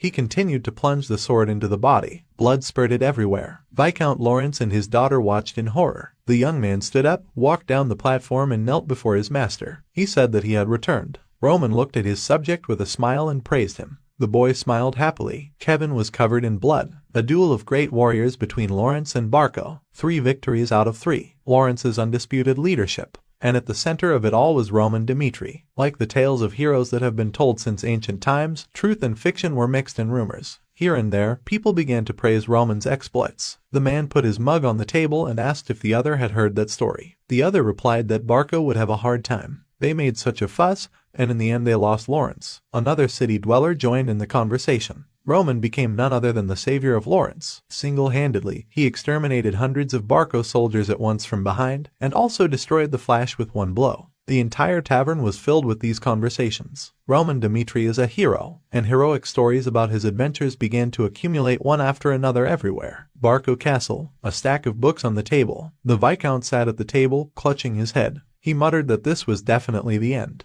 A written reminder from the Golden Bank about interest and principal. The fee for hiring Homeros from the Mercenary Guild and compensation. The man looked at the papers on the table in horror. He slammed his fist and cursed. The sheets fell to the floor. When the Barco had influence in the northeast, everyone sought out meetings with them in droves. And now they turned their backs. The leader's face was distorted with anger. He muttered that if only Roman had not intervened. The Lord shuddered. The man straightened up and thought that all this happened because of the hero. He did something that should not be done in high society. The leader bared his teeth. He thought of one last chance to save Barco. A few days later, a meeting of the Barco family. The leader smiled and thanked the true aristocracy who visited their estate. The people present were nervous and asked to get to the point. The man smiled and said that just as Barco attacked Lawrence for a good reason, the reason plays a very important role in high society. Everyone listened attentively. The leader frowned and said that this war was meant to make the ancestors pay.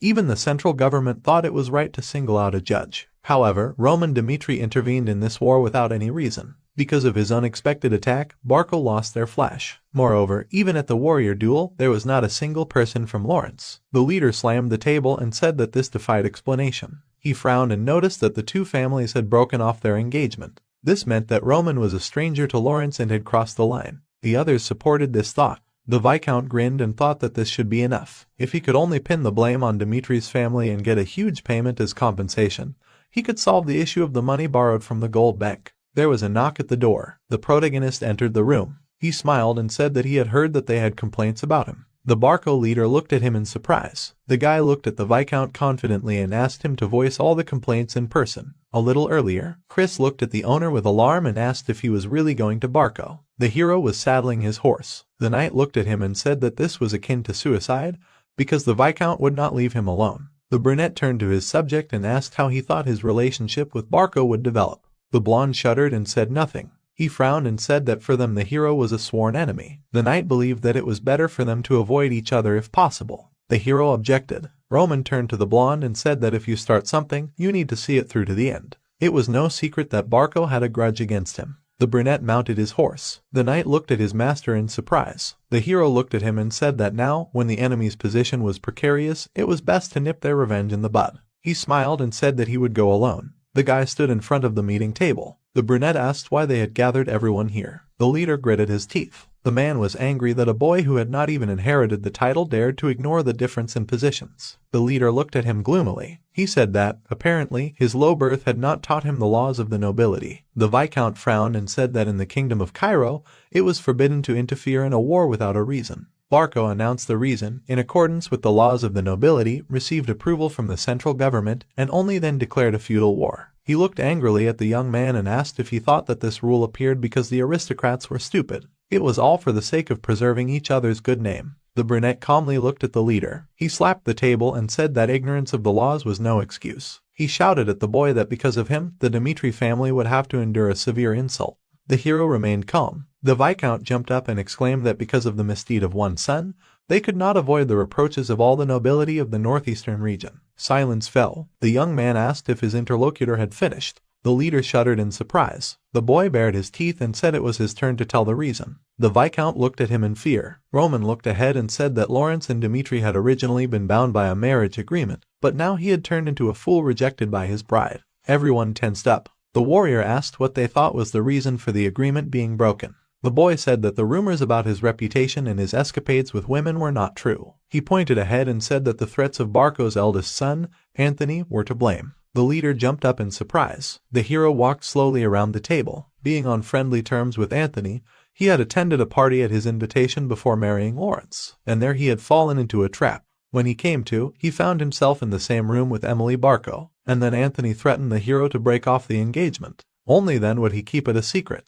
The guy narrowed his eyes and said that he had carefully thought out a trap to separate Dimitri and Lawrence. Those sitting at the table exchanged glances and discussed what they had heard. The brunette smiled confidently. The moment weakness is exposed, it ceases to be won. The Viscount looked at the young man angrily and exclaimed that no one would believe such nonsense. The warrior grinned and said that he knew he would say that. The hero looked at his interlocutor and named another reason to interfere in the war between Lawrence and Barco. The man tensed up. Anthony Barco had crossed the line. He had harassed Flora, with whom he had an arranged marriage. His actions had shocked her so much that she had ultimately decided to break off the engagement. Roman looked seriously at the Viscount and said that the girl herself could confirm this. He narrowed his eyes and thought that Anthony had lured him into a trap with a lie. The hero would pay him back in the same coin. The guy clenched his fist and said that the only thing he could do for her was to take revenge. The young man stretched out his arms and asked again if those present thought he had no reason to intervene in the war. Everyone was silent. That was how Roman had destroyed Barco's arguments and found his own reason. The Viscount leaned on the table. There was no point in fighting for the truth of the reason now. He needed to buy time. The man sat down in a chair and exhaled. First, he had to settle this situation and find a new solution. He said that he didn't think the guy was telling the truth,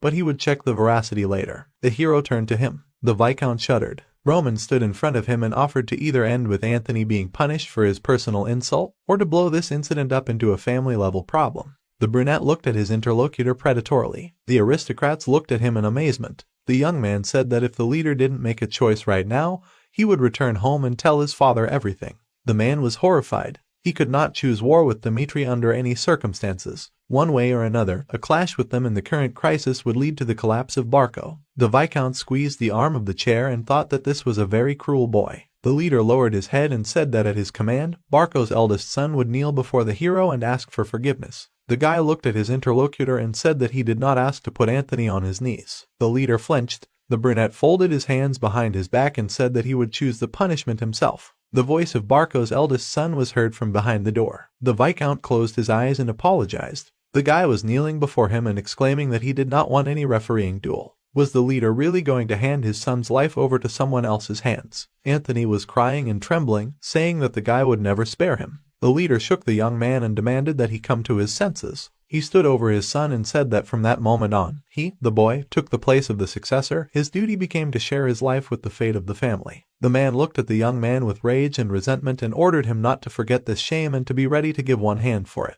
He passed by, leaving his son on the floor. Anthony remembered the main character with horror. The aristocrats watched in shock. Viscount Barco frowned. The eldest sons of the two families stood opposite each other. The sword trembled in his hands. Anthony looked at his opponent with tears in his eyes. He made excuses that he liked Flora and, apparently, he briefly lost his mind from the realization that they would get married. The brunette looked gloomily at his rival. The opponent apologized. The hero took out his sword. Anthony shuddered in fear. He panicked and begged to spare him just once. If Roman spared his life, the guy would pay for his mercy all his life. The nobles watched with pity. The Viscount was angry. The brunette looked at his rival and asked how he would pay. The hero approached. He asked if the boy had the strength to pay off the debt to the gold bank. Even the vaunted connections with the central government could not cover up the atrocities they had committed. Roman waved his sword and said that the Barco family line was finished. He approached the boy closely and reminded him that he had been humiliated in front of everyone and lured into a trap. So why should the hero forgive him?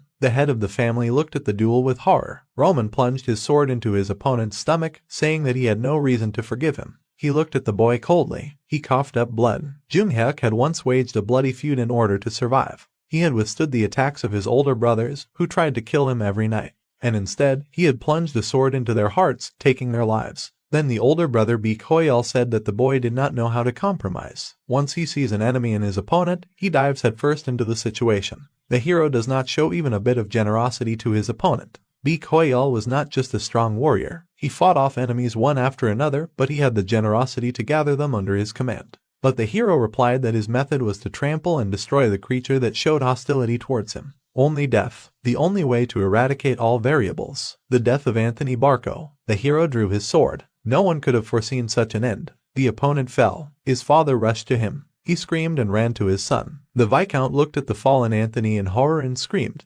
panic in his eyes. The brunette turned around and asked if there was a problem. He smirked and explained that the death of a criminal in a judicial duel was quite common. The Viscount turned and shouted for someone to quickly kill the demon that dared to do this to his eldest son. The knights shuddered. He looked at Roman. How could they defeat this monster? The leader, with tears in his eyes, turned to the boy and muttered that he had planned this from the very beginning, and his visit was only a way to pretend that the hero intended to show generosity. Roman looked down at him and said that from the very day Anthony intended to threaten him, he could no longer live under the same sky with Barco. He turned around, and here it was, the result. The boy looked at the frightened nobles. They shuddered. The youth said that if there were still people who could not break the already leaky connection with Barco, they would have to face him. The hero's eyes flashed menacingly. The Viscount looked at him and exclaimed that he would not get out of this unscathed. The boy headed for the exit and asked what the point of his loud statements was. His figure was moving away. From now on, he would observe the life of the Barco family and attack until they suffered complete collapse. The boy walked through the doors. That was all. The Viscount held his son's body in his arms and watched him go. They had hit too dangerous an enemy. A few days later, Viscount Barco, unable to pay off his debt to the Golden Bank, tried to escape in the middle of the night, but his body was eventually found on an unnamed hill. The Barco family, which had once spread influence throughout the northeastern region, their end was extremely pitiful. Night. Hans looked questioningly at the figure in the corridor and asked where his master was heading in the middle of the night.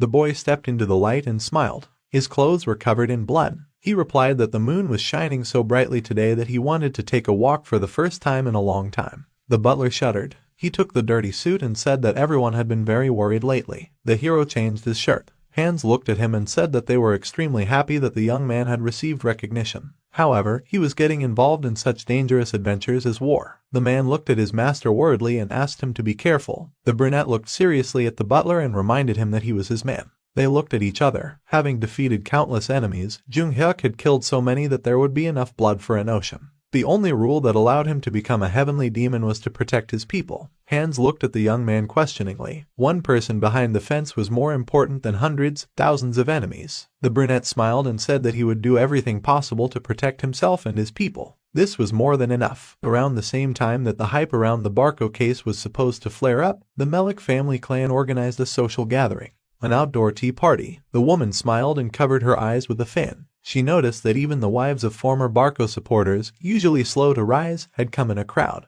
This was the wife of the head of the Melik house, Helena Melik. The woman narrowed her eyes. From now on, power in the northeastern lands was concentrated in the hands of Dmitri. For the Melik family, which had long supported Dmitri, this was an exceptional chance. A woman approached her. Helena looked at her and said that she had been impatiently waiting for her to come. The newcomer smiled and thanked her. This was the wife of the head of the Dmitri house, Rihanna Dmitri. Other ladies began to join them and start a conversation. Rihanna smiled and answered everyone politely. Usually, the wife of Baron Dmitri spent time with the wives of aristocrats, recruiting supporters of the family. An amazing talent for diplomacy and politics, which Baron Romero did not possess. Perhaps, if Rihanna had not laid the path in advance, the Dmitri family, under the onslaught of Barco, would have fallen even before it strengthened its position. Rihanna stepped forward and thanked everyone for coming. She looked at the ladies decisively and explained that she had gathered everyone here today because she thought that as neighbors they should understand and get to know each other better. The woman said that of course, up until now, not everyone had the same goals. The two women winced at this. Rihanna continued that since the situation had changed, they needed a new point of reference. Subtext: the Baroness smirked. She would give all those who supported Barco a good hard time and at the same time be generous and accepting. The ladies shivered under her gaze. The greenhouse, the tea party. One of the ladies stood up and addressed Rihanna. She asked her what she thought of Veronica. The woman with the short red hair winced and turned around. Helena smiled and said that her daughter would be a great match for Roman. She looked at the Baroness with a smile and said that her son was already 25. For the sake of the future, he should quickly find a wife and start a family. Rihanna looked at her interlocutor in surprise while she was telling how well her daughter would suit the hero. The red-haired lady and the blonde looked at Helena with displeasure and reminded her that her daughter had already accepted an offer from another family. The Baroness calmly drank tea. The interlocutors suggested that she and her son drop by their estates. She looked at the cup of tea. The women talked about all the young girls in their families. For these 6 years, Roman had been a fifth wheel in high society. The reality in which he, the eldest son, could not inherit the leadership of the family tied his hands and feet. But his potential as a 4-star swordsman. This alone is a guarantee of a prosperous future, and if he also inherits Dimitri's family, a more suitable groom cannot be found. In an instant, he turned from a fifth wheel into a dream man. Rihanna put down her cup and said that she was pleased that the ladies spoke so flatteringly of her son. She added that he had already been hurt very much once. The woman smiled and said that she hoped that her son would meet a girl he would truly love, and not one that his family was forcing on him. The interlocutors shuddered. The Baroness explained that there was no point in talking about political marriages. The women were glad that this meant only one thing. The one who took possession of him first would win. Night, the Lawrence estate. The blonde was reading at the table. In order to survive in the world, strength is necessary. The girl was focused. In fact, Lawrence lost to Barco. Although she said that if they held out until winter, they would have a chance to win, there were too many variables in the reality that met her. Flora frowned. Roman foresaw absolutely everything and boldly rushed into battle, saving Lawrence. She blushed and thought about what she had to do to become like the main character. She shook her head and convinced herself that she didn't like Roman Dimitri at all. After all, he was an arrogant egoist who cared only about his own benefit. The girl leaned on her hand, embarrassed. She wanted to get to know him better. The blonde slammed the book shut and decided to go get some fresh air. Flora went outside. She leaned on the railing and thought about the fact that the engagement was already broken off and that nothing connected them anymore. The lady thoughtfully looked at the sky and thought that she had neither the way nor the reason to meet Roman again. Someone called out to her. The girl turned around. A lady with blonde hair and red eyes ran up to her. Her name was Sylvia Lawrence, from a sideline of the family line. The blonde ran to her father's office. She exclaimed that she had heard that the Lawrences were responsible for holding the ball on Dimitri's estate. The girl frowned and asked why she had not been told. The lord turned around and said that this incident had opened his eyes to many things. In a situation where no one could make a decision, the daughter had shown intelligence by pointing out the right path. Flora looked at her father in surprise. He came closer and added that because she had led Roman to the battlefield, they were able to win this war. The leader put his hands on the girl's shoulders and declared that he would not repeat the mistakes of the past, belittling her value,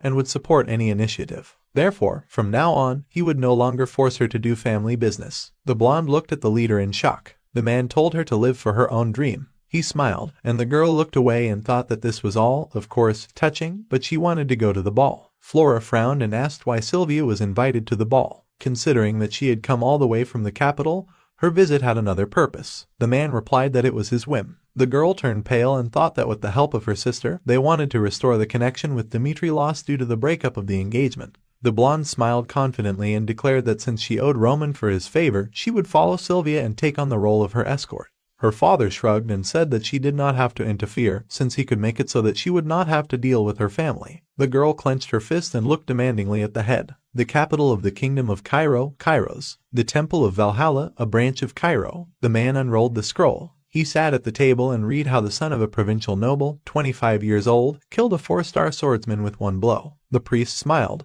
If this was not a nonsense rumor, then a terrifying genius was born. He chuckled and decided to verify everything himself. Willis, the priest who awarded the ranks of Valhalla. The planned ball will be held in the evening. The daughters of the nobles arrived in Dimitri's lands in advance. Carriages were entering the city. All the girls were dressed up. Sylvia looked around and noticed that Dimitri was really sad. The ladies were walking down the street and discussing that anyone would understand that this was a land of blacksmiths. Sylvia covered her nose with a handkerchief and said that the owner of the land was far from art. The blonde watched her sister. Sylvia's father, the younger brother of Viscount Lawrence, settled in the capital as a merchant. The girl smiled and thought that, of course, if you compare it with the capital, both Lawrence and Dimitri are a village. A group of people appeared ahead. The red-eyed girl thought they were miners. The men were carrying sacks and picks and chatting cheerfully. They passed by the girls. The aristocrats moved away and discussed how only the mine workers could safely walk down the street. The girls grimaced and said that this was the problem with these lands. The blonde frowned and said nothing. She passed by one of the miners. Her eyes widened. Flora turned around. Roman Dimitri was walking among the miners. A butler was running down the street. The man began to wipe the gentleman with a handkerchief and ask him to take care of himself a little. The hero stood patiently. Hands wiped the gentleman's face and said that he had only wiped it a little, but the towel had already turned black. The aristocrats turned around in surprise. The butler complained that the gentleman returned every day covered in dust, and his servant's heart was breaking into pieces. The girl's eyes lit up. Could it really be Roman Dmitri in front of them? Sylvia smiled slyly and thought that the guy was more handsome than she expected. And he also had a stunning body. The girl licked her lips. Everyone said that there was a high probability that his second son would take his place as heir. However, what aristocratic family would entrust their son with work in a mine? These were definitely lessons in raising an heir. This meant that the hero's latest actions had raised his prestige. The girl turned to her companions and said that they needed to come up and say hello. The boy turned towards the voice. Cousin Flora stepped forward and started a conversation. She curtsied and introduced herself, adding her gratitude for the burden helping her family. The aristocrat smiled and said that he was a wonderful man, as they said. The brunette agreed indifferently and turned around. The girl froze in shock. The blonde laughed. He hasn't changed at all. The gentleman was putting on his shirt as he walked. The butler hurried after him and asked if the master could treat the lady more kindly. The hero replied that he would have done so if they had any value. However, they ridiculed Dimitri's mining business. Hans looked at the boy and asked how long he planned to work in the mines. The lord did not even give orders, and the hero worked hard all day long. The brunette narrowed his eyes and said that the foundation of their family was the forge. Going further, it was iron ore mining. Iron ore, mined with the sweat and blood of miners, melting in the flames of huge braziers, turning into iron. This is the essence of Dmitri. The hero buttoned up and said that it was impossible to coexist with the people of this land if they were understood only in words. He wanted to be in solidarity with them, having gained experience together. The guy walked forward. The butler looked after him with tears in his eyes and wondered when he had managed to grow so much. He declared that for the sake of the master he would wipe off any dirt. Training ground. Soldiers swing their swords. They were led by Chris. The experience in the war with Barco had cultivated reckless loyalty in the soldiers. To all the warriors who went through the war after Roman, he gave the basic teachings of the demonic sect, the spiritual instructions of the Asura and the technique of the Asura sword. This knowledge was a real treasure, capable of revealing the potential of the swordsmen of the aura. With this, they were able to master the basics of combat power,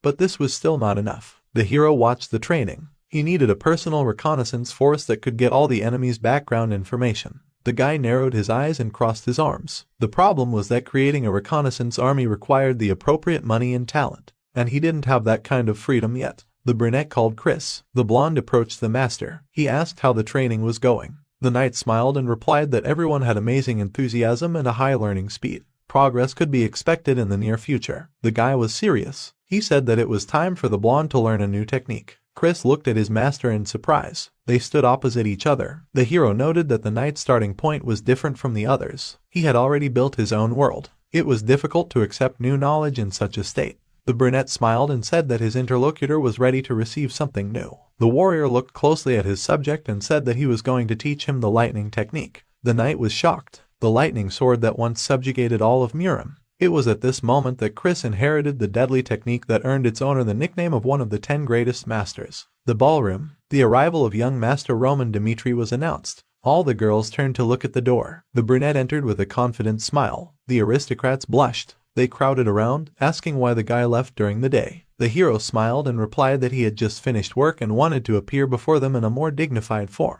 The brunette turned to Sylvia. She came up and admired that the heir of an aristocratic family worked equally with the mine workers. The girl smiled and said that perhaps if she met such a husband, she herself could change. The guy bowed and thanked him for the exaggerated praise. The girl blushed. Roman actively communicated with the guests. The hero went out onto the balcony and exhaled. It was night. He shuddered when he heard the voice. Flora came up to him. She stood next to him and said that she thought the guy didn't care about human connections at all. The hero looked ahead and replied that in another time, everything would be exactly like this. However, his parents and all these guests were invited here. This was different from everyday life. He turned to his interlocutor and noticed that their first meeting had happened exactly the same way. She was surprised. The girl adjusted her hair and smiled. The blonde was thinking about what kind of life one must live to be so unwavering in one's own principles. Flora stood opposite the hero. She asked why he was doing mining work, since it made no sense for an heir. The brunette narrowed his eyes and asked her opinion on how Lawrence managed to rise to their current position.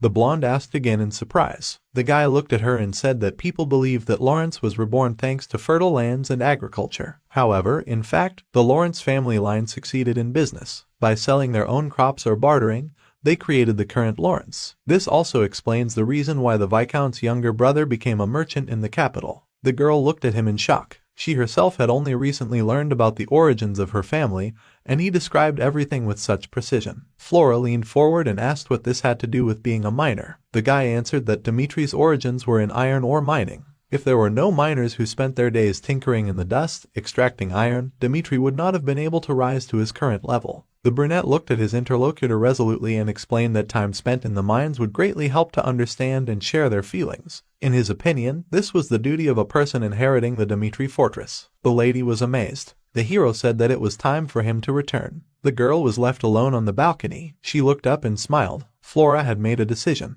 Even after the war, her thoughts continued to wander in her head, but now she seemed to have seen the light, and everything fell into place. The noblewoman smiled and muttered that she had made the right choice, that she had met him. A few days later, Flora left Lawrence and headed to the capital, a greenhouse plant. The moment came when the Lawrence flower finally left the greenhouse and came out into the real world. The man with the bottle smiled. He was the chief iron miner, Jacob. The miner sat opposite the chief blacksmith. The master asked him how work was today. The miner replied that everything was as usual. No matter how much of this damned ore you mine, there is no end in sight. The man leaned forward and added that they had only mastered the foot of the mountain. A few generations would pass, and the Dmitri family would survive for hundreds of years, but the veins of the Iron Mountain would not dry up. Jacob, who had lived his entire life as a miner, was sure of it. Hendrik took a sip and asked if Roman had calmed down. A couple of weeks ago, everyone was talking about him taking up work in the mine. Jacob smiled. Half a month ago, the miners were carrying loads and discussing how from that day on the Lord would work in the mine. They assumed that he would pretend to try and then leave. Morin, a veteran miner, crossed his arms and declared that Lord Dmitri had completely lost his touch. He said that he should have done this earlier if he had planned to raise his son as an heir. Until now, only forges were held in high esteem and miners were avoided. The man was indignant that even the third heir, Dmitri, had been taught blacksmithing since childhood, but had never been taught iron mining. The men shuddered. Morin said that this was direct evidence that the Lord neglected them. Another miner asked if he had jumped too quickly. The man frowned and exclaimed that the Iron Mountain was the foundation of Dmitri, and the blacksmiths took all the laurels for themselves. He raised his hand and agitated the miners to show the young master how hard and responsible the work in the mines was. The hero stood in front of the workers. Jacob announced that he would now work with them. The men showed no interest. The guy looked around. The boss raised his hand and reminded that the most important thing in the mines was safety. Everyone quickly began to disassemble their tools. The brunette narrowed his eyes. Complete disregard. But he did not care about their behavior. The city of miners Dmitri, how his people live, what power they have, and what he can do on this land.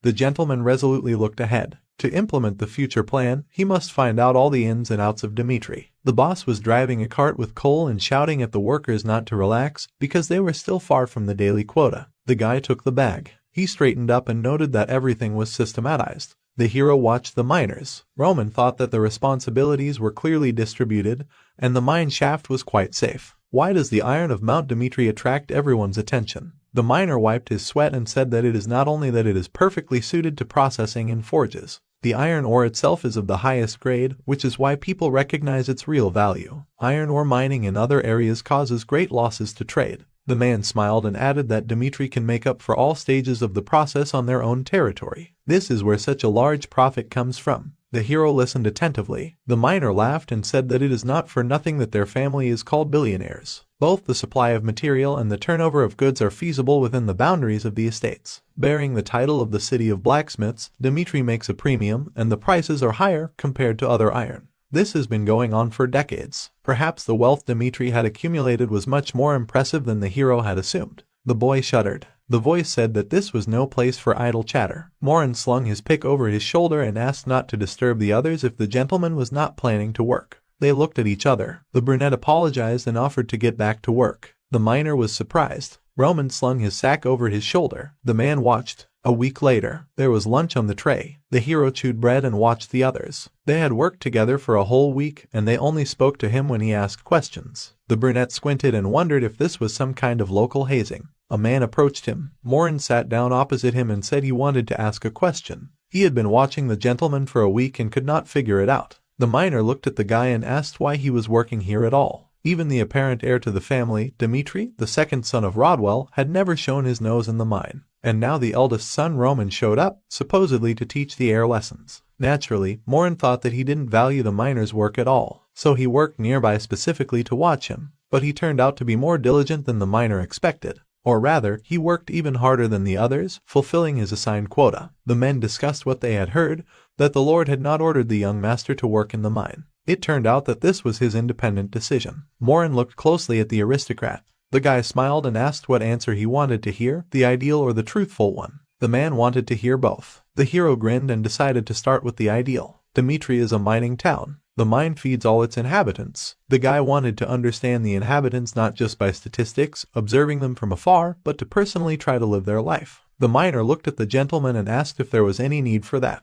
The brunette looked at his interlocutor decisively and replied that as long as his last name was Dimitri, he had to do it. Morin admired. These were the ideal words that one would like to hear from a ruler, and the image of nobility that they dream of. The hero looked seriously at the miner and said that the real reason was that he was not Dimitri's master. Even though the family had accumulated a huge fortune, it all belonged to his father. Roman frowned and said that he had come to the mine to find out what he could do for his land, to fairly request his share. Morin left. The guy looked at him silently. The miner thought that the gentleman had come only to compete for the place of the heir. The man thought that the young gentleman had come not to the forge, but to the mine to lay the foundation. This meant that he understood how important their work was. Morin smiled happily and said that he was ready to tell about everything that interested the aristocrat. The man diligently answered the endless stream of questions. The hero was able to get some amazing information from him. Dimitri's mine is the largest in the kingdom. It would not be an exaggeration to call it the largest on the continent, especially the unexplored lands behind Dimitri, nicknamed the edge of the continent.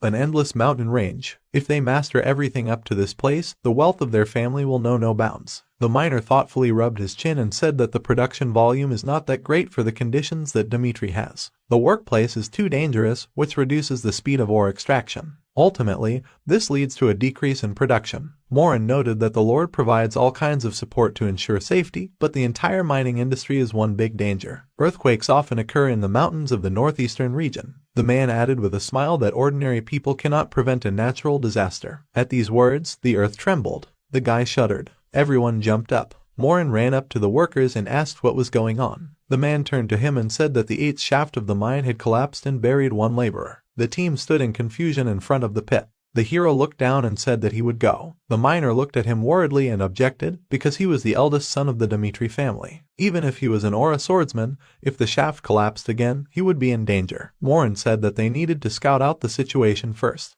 The guy looked sternly at the miner and said that it would be too late then. The man looked at the gentleman in confusion. The aristocrat said that people with the last name Dimitri should bear this responsibility. He stood near the hole and ordered to prepare to receive the wounded man. The hero quickly went down. After some time, he grabbed the edge with his hand. The miners immediately noticed this. The guy lifted the worker on himself. Everyone was glad that the guy saved him. Roman bandaged the injured man's leg. Morin watched this and noted that the gentleman was a master even in treating injuries. The brunette turned around and ordered the worker to be taken to the doctor. He had already given him first aid. The guy added that if elixirs were needed for treatment, he would cover their costs. The two rushed to carry out the order. The hero asked for attention. He said that he was sure that they were taking the accident that had happened today for the miner's fate. The men looked at him in surprise. Roman stood in front of them and said that even with impeccable preparation, no one was immune from unexpected disasters. He crossed his arms and declared that there was a way, albeit a difficult one. The boy promised that he would use all means and methods to try to resolve their difficulties. Morin looked at the young master with admiration.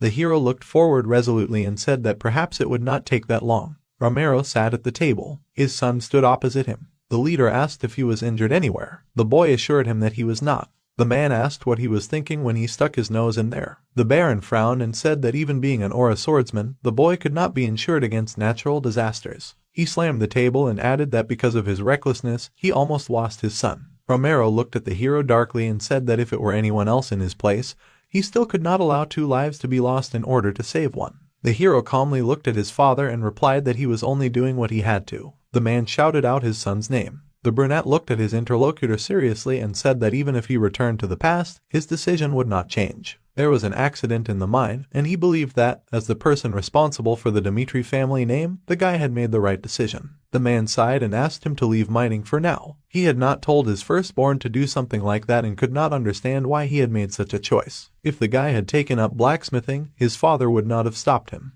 The hero narrowed his eyes and replied that he had to work in the mine to better understand Dimitri. Their family had become famous thanks to the technology of forge smelting, but most of the inhabitants of the lands worked in the mines to feed themselves. The aristocrat looked resolutely at the head and said that his only path was not the forge, but the mine. The man looked at him in surprise and asked what he had managed to understand. The guy folded his hands behind his back and replied that he had been able to understand the difficulties people endured. Romero shuddered and asked again. The brunette extended his hand and explained that his father cared deeply about the workers' conditions and safety, for which they respected him greatly. However, even these efforts were not enough to avoid the dangers of the mining industry. Roman said that it was impossible to predict when an earthquake would happen and a mine shaft would collapse, and collapses like today happened so often that it was impossible to remember them all. The leader frowned and said that he knew about it, but it was impossible to prepare for and prevent it. The hero objected that there was a way. He looked closely at his father and said that magical innovations could be introduced. Romero frowned. He praised his son for his desire to secure the mine shaft, but said that the artifacts would cost an astronomical amount. The brunette looked at his interlocutor and agreed. The guy added that the air shield artifact had a limited duration. The father asked if the young man was really still proposing it after that. The hero narrowed his eyes and explained that by installing the artifacts, the volume of iron ore mining would increase and there would be no need to slow down the development of the untouched part of the mountain. This was an opportunity cost. The swordsman clenched his fist and said that if they spent an astronomical amount on equipping the artifacts, but earned a large amount, it could no longer be considered a loss. And after they introduced separate workers responsible for security, thereby reducing the risks, part of the increased profit could be used for the welfare of the laborers. The hero asked his father how he liked the idea. The leader smiled and asked how much he should invest. He also warned his son that he should be prepared in case his decision was hasty. In the world of Murim, where natural selection reigns, there are two organizations famous for their ability to manipulate information: the Beggars and the Hao clan. The Beggars collect conversations overheard by vagabonds scattered throughout the world, and the Hao clan uses socially vulnerable groups as ears, like young men from entertainment establishments. Instead of a forge, the hero chose the workers of the mountain mine. They make up the entire Dimitri, and with their help he will be able to obtain information about everything that is happening in the northeastern region. With his father's money and a pressing reason, he is going to embody a clan of information lords in this world. The guy looked at the map. This is not enough yet. He squinted and thought that he did not need an information guild limited to the northeastern region. The hero must go further and take possession of informants from the entire continent. The brunette thoughtfully touched his chin. Workers do not specialize in obtaining information. He will have to filter the knowledge he receives. Looking ahead, he needs to establish connections with the Dimitri Trading Guild and find a person from the outside who will collect information. The guy smiled. He has someone in mind. At the end of the war, the soldiers heard unthinkable words. Chris said that he was going to teach them mana cultivation techniques and swordsmanship. It was a gift from the master to the soldiers. The mercenary looked at the knight in surprise. Everyone was shocked. The blonde said that they should treat the training with all passion and diligence. Mana cultivation techniques, what is it? If you systematize the features of mana management methods, it stops being trash from the market, representing a pathetic parody of teachings, and turns into an invaluable treasure. Lucas frowned and thought that they would tell some nonsense from books scattered on the ground in the market. The guy was sure that even though they swore allegiance to Roman, he did not trust them enough to throw away treasures. The blonde looked seriously at the soldiers and announced that the technique was called Asura's spiritual instructions. Asura is a demon of the battlefield. The mercenary shuddered. He could not believe it. The man felt mana. It had only been a few days of training, but his senses had become extremely acute, and he could even feel the wind tickling his skin. The Asura sword technique, which contained 108 methods to fight the enemy, was an invincible technique that perfectly embodied the power of spiritual guidance. The mercenary held a cloud of mana in his hands. Who was this Roman Dimitri? If Lucas had gotten his hands on Asura's spiritual guidance and the Asura sword technique, he would not only not have shared them with the soldiers,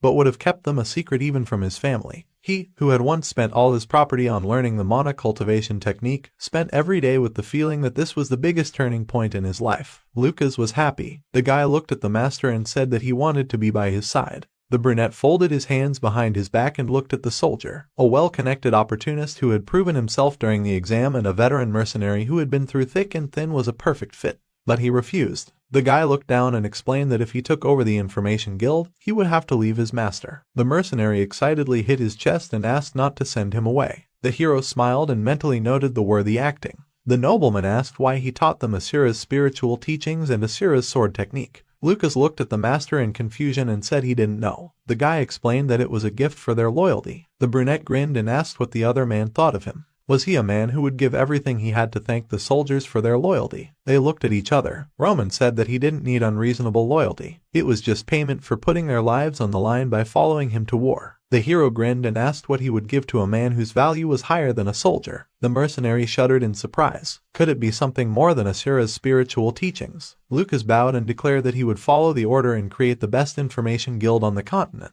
The heir looked at his subject carefully. The mercenary was calculating and realistic. He was the best fit for the position of the leader of the information guild. The entrance to the mine. The workers looked away in surprise. They happily greeted the young master. The boy approached them. The miners thanked him for the fact that the aristocrat was so worried about their safety. The old man stepped forward and said that thanks to the hero he could be calm about the life of his only son. He fell to his knees and declared that he was ready to risk his own life to repay. Roman smiled and thanked him. Since that day, the faith of the people Dmitri was riveted to the eldest son, and such a situation plunged Baron Romero into deep thought. At some point, a whole month flew by since the end of the war with the Barco family. At the table sat men, a regular meeting of the Dmitri family. They discussed that now, with the fall of the Barco family, the power capable of limiting the Dmitri family has disappeared. Even former influential henchmen expressed a desire to form an alliance with the family. The old man looked forward, talking about this. Then he looked up and said that as ordered last time, they refused to talk to the authorities, that they were closely connected with the Barco, showing excessive hostility. On the table lay papers. The man asked what to do with them in the future. The head of the family raised his head and said that getting mixed up with those who had inflicted unforgettable wounds on them was not condescension,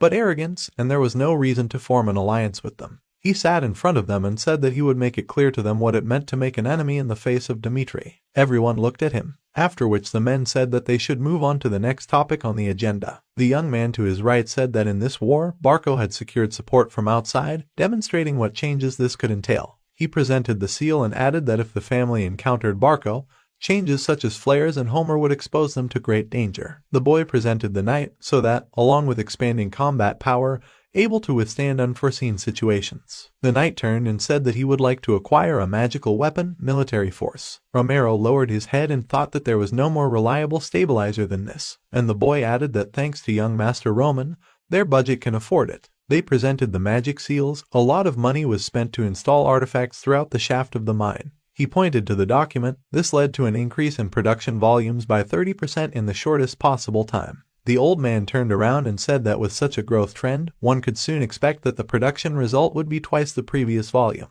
The head of the family folded his arms and answered, "What about the money spent on artifacts?" One of the men turned around and said that they had enough money to cover them thanks to the increased profits. The miner continued to work. Roman's decision turned out to be correct. He independently, without following someone's instructions, decided to mine iron in the mountains, personally encountered the problems that arose during the case. Stones were smashed against each other. The guy found the most rational solution. This case finally allowed to dot the i's. The men smiled, and Roman's reputation, which had undergone drastic changes from the outside. A servant turned to the Lord. How was he going to solve the issue of the future successor? The Lord frowned and wondered if it had really begun. The guy looked at him and added that 3 years ago he appointed young Master Rodolol as the future head of the family. Then the behavior of young Master Roman and the natural abilities of the younger master indicated that they were not able to take on great responsibility, but the current situation has changed. The sun was shining outside. The brunette was standing on the street. The war with Barco, the safety problem in the mine, the genius talent of a swordsman.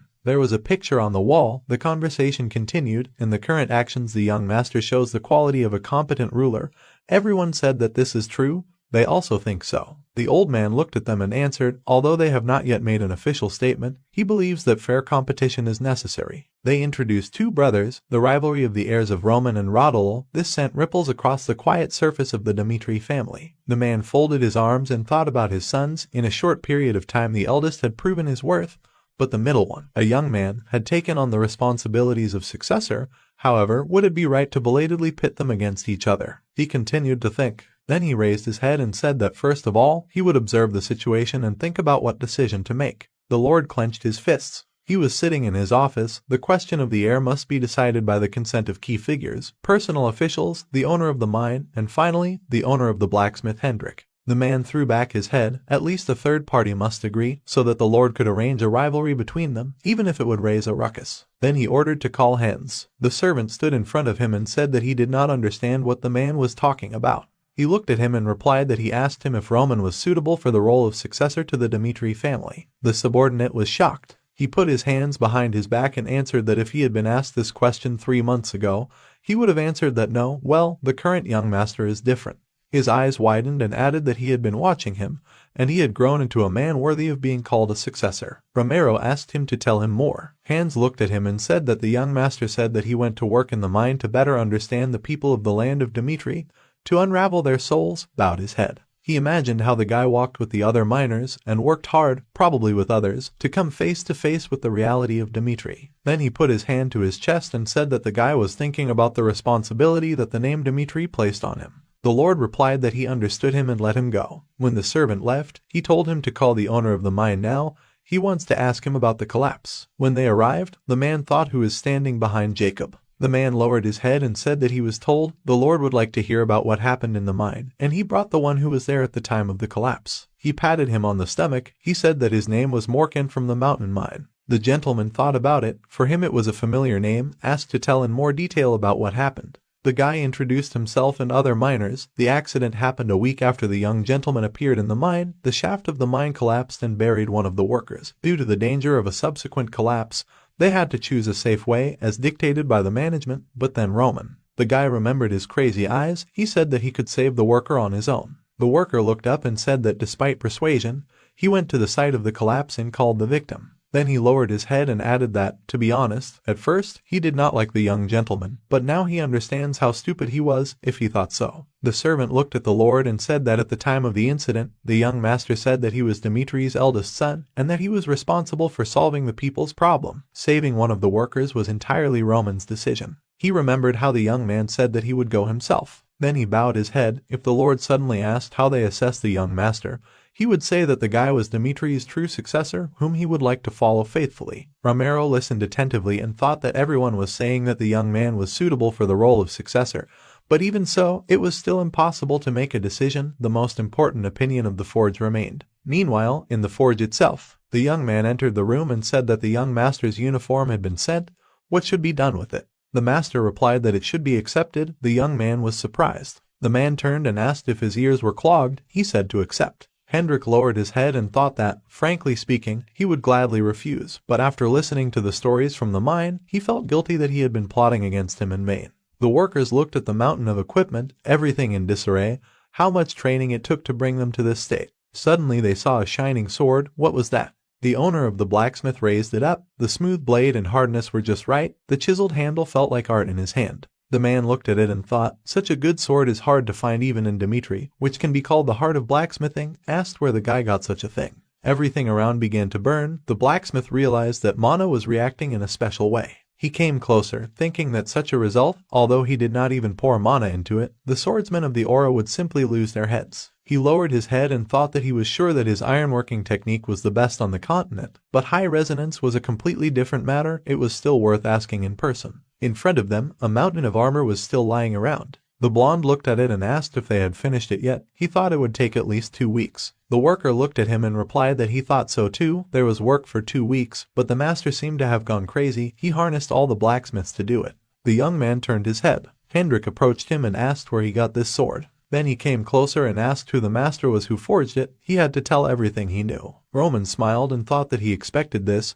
He replied that he had not gotten it anywhere. The blacksmith was shocked, asked again what the guy meant. The young man put his hand to his chest and said that he forged this sword himself. The man looked at him and asked if the guy really was offering to believe this, because in front of him now stood the master blacksmith of the Dimitri family. He frowned and said that he was still making fun of him, so all the rumors were lies. But Roman smiled and said that he was telling the truth. He called the only sword in the world a salamander, in honor of the name of the continent. The blacksmith approached him and said that the bastard was trying to deceive him to the last. Well, the young man interrupted and said that he would show him personally. It is better to see once than to hear 100 times. He lowered his head and said that as a master blacksmith representing the family mouth, the man should understand everything as soon as he looks at how the young man wields a hammer. They went to the forge. The boy approached the anvil, preparing for the fight with Barco, decided that he needed a new sword, which he could trust his life to. After that he faced the flames of the brazier alone, tirelessly pounded the iron, and at some point this forge turned into a sacred place. The man listened to him attentively. The boy turned and added that he thought he himself was very familiar with this feeling. He extended his hand to the furnace. Soon he would have to fulfill his duty to defend the country, so he began to forge a sword that would best replace the salamander. The young man put the ingot on the anvil and said, Master Hendrik should see the process of its forging. Then the boy took off his shirt. The blacksmith thought that he was going to work without defenseless equipment. He folded his hands, thought that he did not even know the basics of a blacksmith. There was nothing more to see here. Sparks flew in different directions. The boy began to work. The master was very surprised. He started forging. This world and Murim, in both numbers iron is controlled differently. In this world they do not know how to ideally control mana, so a lot of effort was put into the sword itself. On the contrary, in Murim the main condition for forging is unhindered control of Kai energy. The guy imagined a warrior, a sword capable of revealing the maximum efficiency of Kai. It was such a sword that received its glory there. He imagined many balls, the leader of the demons, spending his whole life on the battlefield, forged countless swords for himself. Fire enveloped his body. Sparks flew in different directions. Self-forgetfulness. The blacksmith looked at all this in shock, thought that it cannot be. This is really Roman Dmitri. The way he handles metal, the speed of blows, the sound of the hammer colliding with steel, every detail is perfect. The Baron at the peak of his powers immediately comes to mind. He looked at the young man, imagined his father. After all, blood cannot escape. It was getting dark. Hendrik bowed his head and said that the boy was the true owner of that sword, apologized to him. The young man smiled back and said that he was giving the sword to him. The master was shocked. The boy looked at the new sword and said that as could be seen today, now the process of creating a new sword is underway. Besides, in the past he arbitrarily sold the man's sword. Y handed him the sword and said that he hoped the master would accept it as a gift. 3 years ago, the day of the manor, the master shouted enraged that he was asking the Lord to finally wake up. So what if this guy was the eldest son, if he was destined to drag the future of the clan over the bottom? The blacksmith raised his hands and shouted that you can ask anyone what kind of person Roman is, and 10 out of 10 will answer that the young man is a fool, and the Lord wants to make him his successor. The Lord listened carefully to him while the man shouted that there should be alternative solutions. The old man put his hands on the table, talking about his second son. Here not only from childhood he learned blacksmithing, but also achieved recognition of his talents in the capital. Romero looked at the glass and thought that 3 years had passed. His eldest son had changed, but he was worried. Would he be able to convince the blacksmith? Hendrik said with a smile that he agreed. Roman fully deserved the right to be the successor. The gentleman was surprised and asked if the man was serious now. He put his hand to his chest and answered, "How can you lie in such a situation?" He remembered how the young man managed the anvil, worked in sweat and blood, where no one saw him. Then he lowered his eyes. To be honest, when last time they ordered to equip him with weapons, because of hostility to the guy, he gave him low-quality equipment. Well, the guy's answer that time amazed him. He imagined a mountain of swords and armor. The young gentleman reproached him for committing murder by arming soldiers with such trash. That night he carefully analyzed the guy's actions, came to this conclusion. He sat on the bed and thought, Roman has insight inherent in the Dmitri family line. He also said that, in addition, today he had a chance to personally observe the guy at work in the forge. His father was very surprised by this. Again he imagined the young man's Erede. Watched how, faced with the scorching heat of the furnace flame, he selflessly devoted himself to work, and as a blacksmith, he could not help but fall in love with this image. The man picked up the sword, said that it was gouged out personally by the young gentleman, and the Lord would not have difficulty determining its value at first glance. Romero looked at the sword and was surprised. He examined its details. How could the guy forge such a sword? Hendrik came closer and said that the master blacksmith, he believes that the decision made 3 years ago should be reviewed. The gentleman pulled out a drawer. Inside was a letter. He opened this letter. In it the middle son wrote to him that not long ago in the Royal Academy he was promoted to S-class. From now on he moves from theory to practice, will gain experience in the field of a commander in a real battle. The man stood near the table. It was also written there that he will graduate from the academy with the highest score, will become a son whom the father can be proud of, at all costs, will show Dmitri a new future. The Lord stood by the window and thought, Roman and Rodwell both have extraordinary abilities. He introduced your sons. Even Rodwell, recognized as a genius, does not compare with the current Roman, who is able to build a reputation not only in the kingdom, but also on the entire continent. He presented a map. When Rodwell graduates from the academy and Roman serves in the defensive troops, the real struggle for the legacy will unfold. Several days passed, a day, an estate. The priest of Valhalla Yalas, distributing ranks, arrived. They entered the fortress of Dmitri. At the threshold they were met by the Lord and introduced himself. Did you hear that you came from the temple of Valhalla? They answered that it was so and introduced themselves. Then the man added that he had heard rumors that Roman had killed the ranker Homer. The priest took off his hood and added, since the matter was exceptional, it was profitable to meet him personally, after which he would decide whether he corresponded to the rating. If you present a coat of arms, a guarantee of rank, a family name, the family of which the ranker is a part, even a low rank will, thanks to this fact alone, receive a reputation as a famous family. The Lord smiled, apologized to the priest, But his son had been working in the forge for several days. Why not let him rest from the road today and meet him tomorrow? At the same time, he will be able to stay in the city. The priest agreed. The Lord said that in this case he would assign a guide for him. They walked down the corridor. Hans said that the Dmitri family company owns the largest iron mountain in the kingdom and produces the highest quality iron products.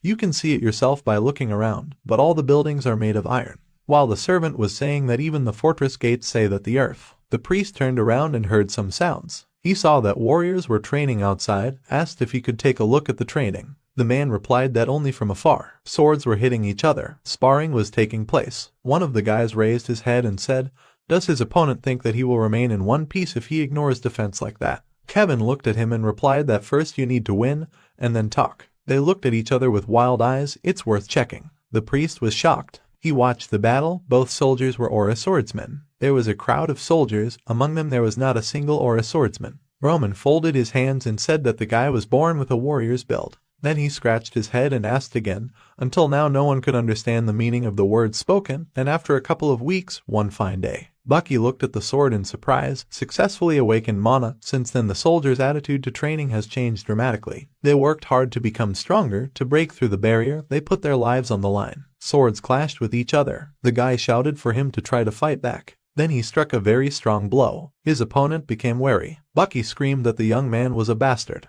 and he looked at him with burning eyes. The man also tensed up. Then he jumped back. He began to scream. Did he really have to go that far? Kevin replied that he should take it more seriously and struck again. Then he presented a knife to his throat and said that if they were on the battlefield, his head would already be rolling on the ground. The priest looked at it with horror and thought about what he had just seen.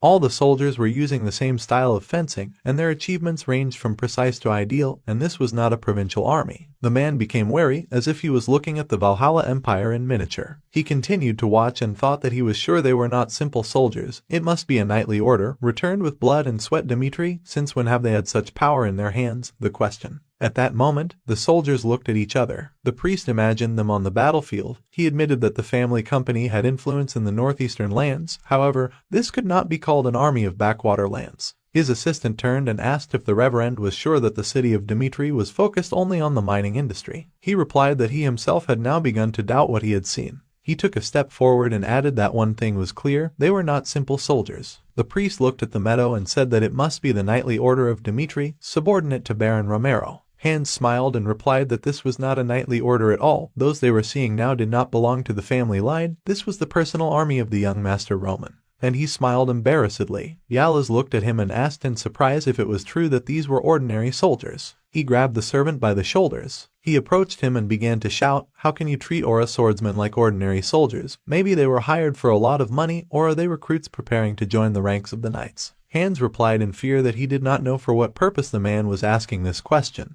But if he meant these two, then not so long ago the guys were not Aura swordsmen. She remembered how Kevin came to the young master, a man from a poor family, whom the guy personally sheltered. Introduced Bucky. He was a mercenary with the rank of simply. They became stronger after the teachings of the young master. Introduced the soldier. Incredible, isn't it? As the future successor, the young master has an innate insight and is able to discern other people's talents. In fact, a real blessing. Dmitri. The servant introduced Roman. The priest turned around, wondering who this guy is. The next day, the man put the mug on the table and said that it was finally time to meet. He looked at the floor and thought about the young master. Who is he? A genius who has not yet received a chance to prove himself, or a fake hero? The door opened. The young man arrived. He walked towards him with firm steps. The guy looked straight into the eyes of the priest, a gaze calmly looking down from above, and a measure of relaxed expression on his face. The man tensed up. This man is accustomed to the life of a warrior. Roman came up and said that he was glad to meet, then introduced himself. The man extended his hand forward and asked if it was true that the young man killed Homeros in battle. He replied that it was true. The priest said with a smile that it seemed he did not yet realize what he had done.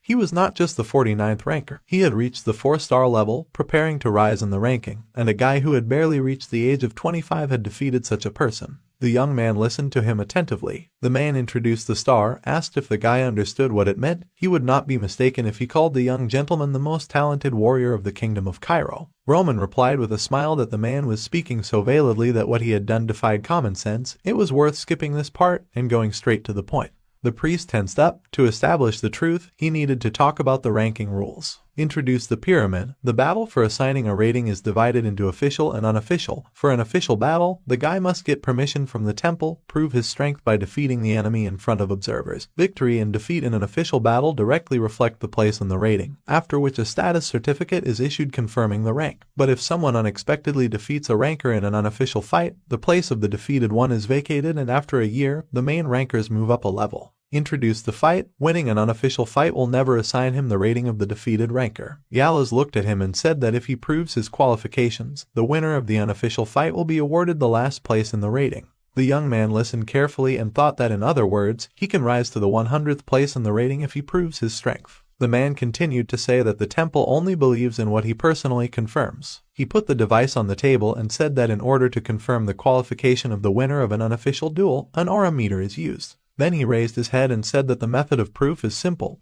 If the aura meter confirms that the youth meets the established standards, the council will decide that the youth is worthy of receiving the last place in the ranking. While, unlike an official fight, a certificate is not issued, and in the case of a 100th place, there is a high probability of being fed to another contender, so they give time. Roman looked and asked what is the reason for such a desire to get into the ranking. The priest raised his head and replied that the whole world will know about him as a swordsman. Even without a special reward, are words not a sufficient reason to risk his life? The guy thought about it, then turned to the man. Then it is easier for him to defeat a high ranker in an official fight, is not it? Yahello was shocked. What, in his opinion, is a fight for the award of a rating? He replied that of course a fight for the award of a rating is the best proof of ability, but holding a fight is not such an easy matter. He put his hands on the table and said that the official fight is obliged to comply with many conditions. Since initially there are no rankers in the northeast of the kingdom, holding a battle to award a rating is basically impossible. The guy said that it was a shame. The priest suggested starting to conduct a check, moved the device and said that the method is simple. You need to pour mana into the aura meter, it will change color. He imagined a warrior shrouded in energy. 1 star is red, 2 stars are orange, 3 stars are yellow, and starting with 4 stars, it will glow green.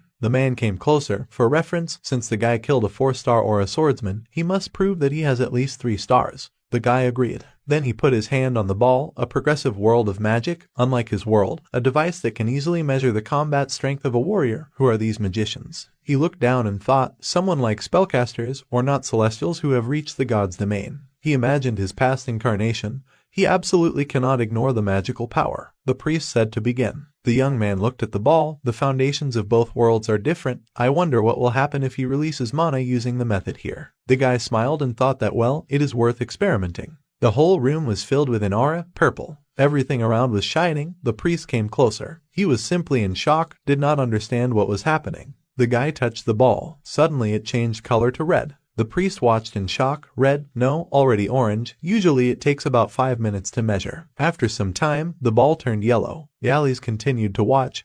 Even if the young man is a 4-star swordsman, for the color to change so quickly. Roman looked at the meter with a smile. Apparently he reached the limit according to the laws of this world. Then now we should try, as is customary in Neuron. Suddenly his eyes lit up. The ball turned bright green. A moment later, the meter cracked. The priest was shocked. Crazy. This can't be. If you imagine a sphere, what is an aura meter? It is the quintessence of knowledge, the creation of which was contributed by all the highest minds of the contingent. So strong that it can accurately scan even the mana of a 5-star swordsman. Green is the limit. But if the mana still exceeds the permissible amount, there will be no failures in the meter. He also imagined a knight with a meter. Roman looked at him and asked if the device was defective. He answered that this was impossible. The priest came closer and said that such cases are an exception, so he cannot give a clear answer, and thought that right before it cracked, the aura meter definitely lit up green. The man looked at the ball and concluded that Roman Dmitri was a 4-star swordsman. He looked at the young man. He was glowing like a demon, not a hiding dragon that had not yet had time to fly, an already developed monster. Just think, such a monster in the Dmitri family, the appearance of a ranker in the arena who has the potential to rise to 6 stars. Yahello lowered his head, thinking that this guy would turn upside down not only the kingdom of Cairo,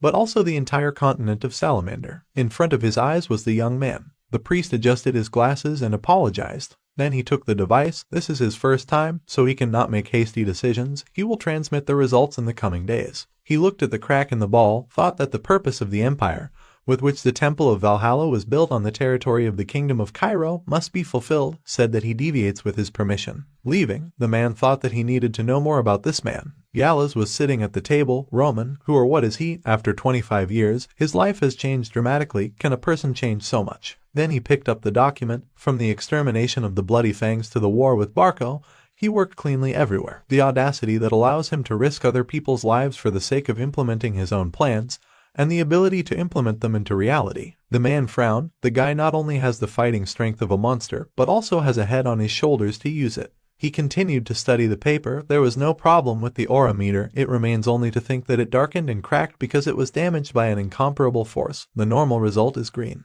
The priest slammed his hand on the table. After all, it is worth reporting this immediately. Yahello approached the communication device, introduced himself and said that he was putting forward Roman as a candidate for hiring.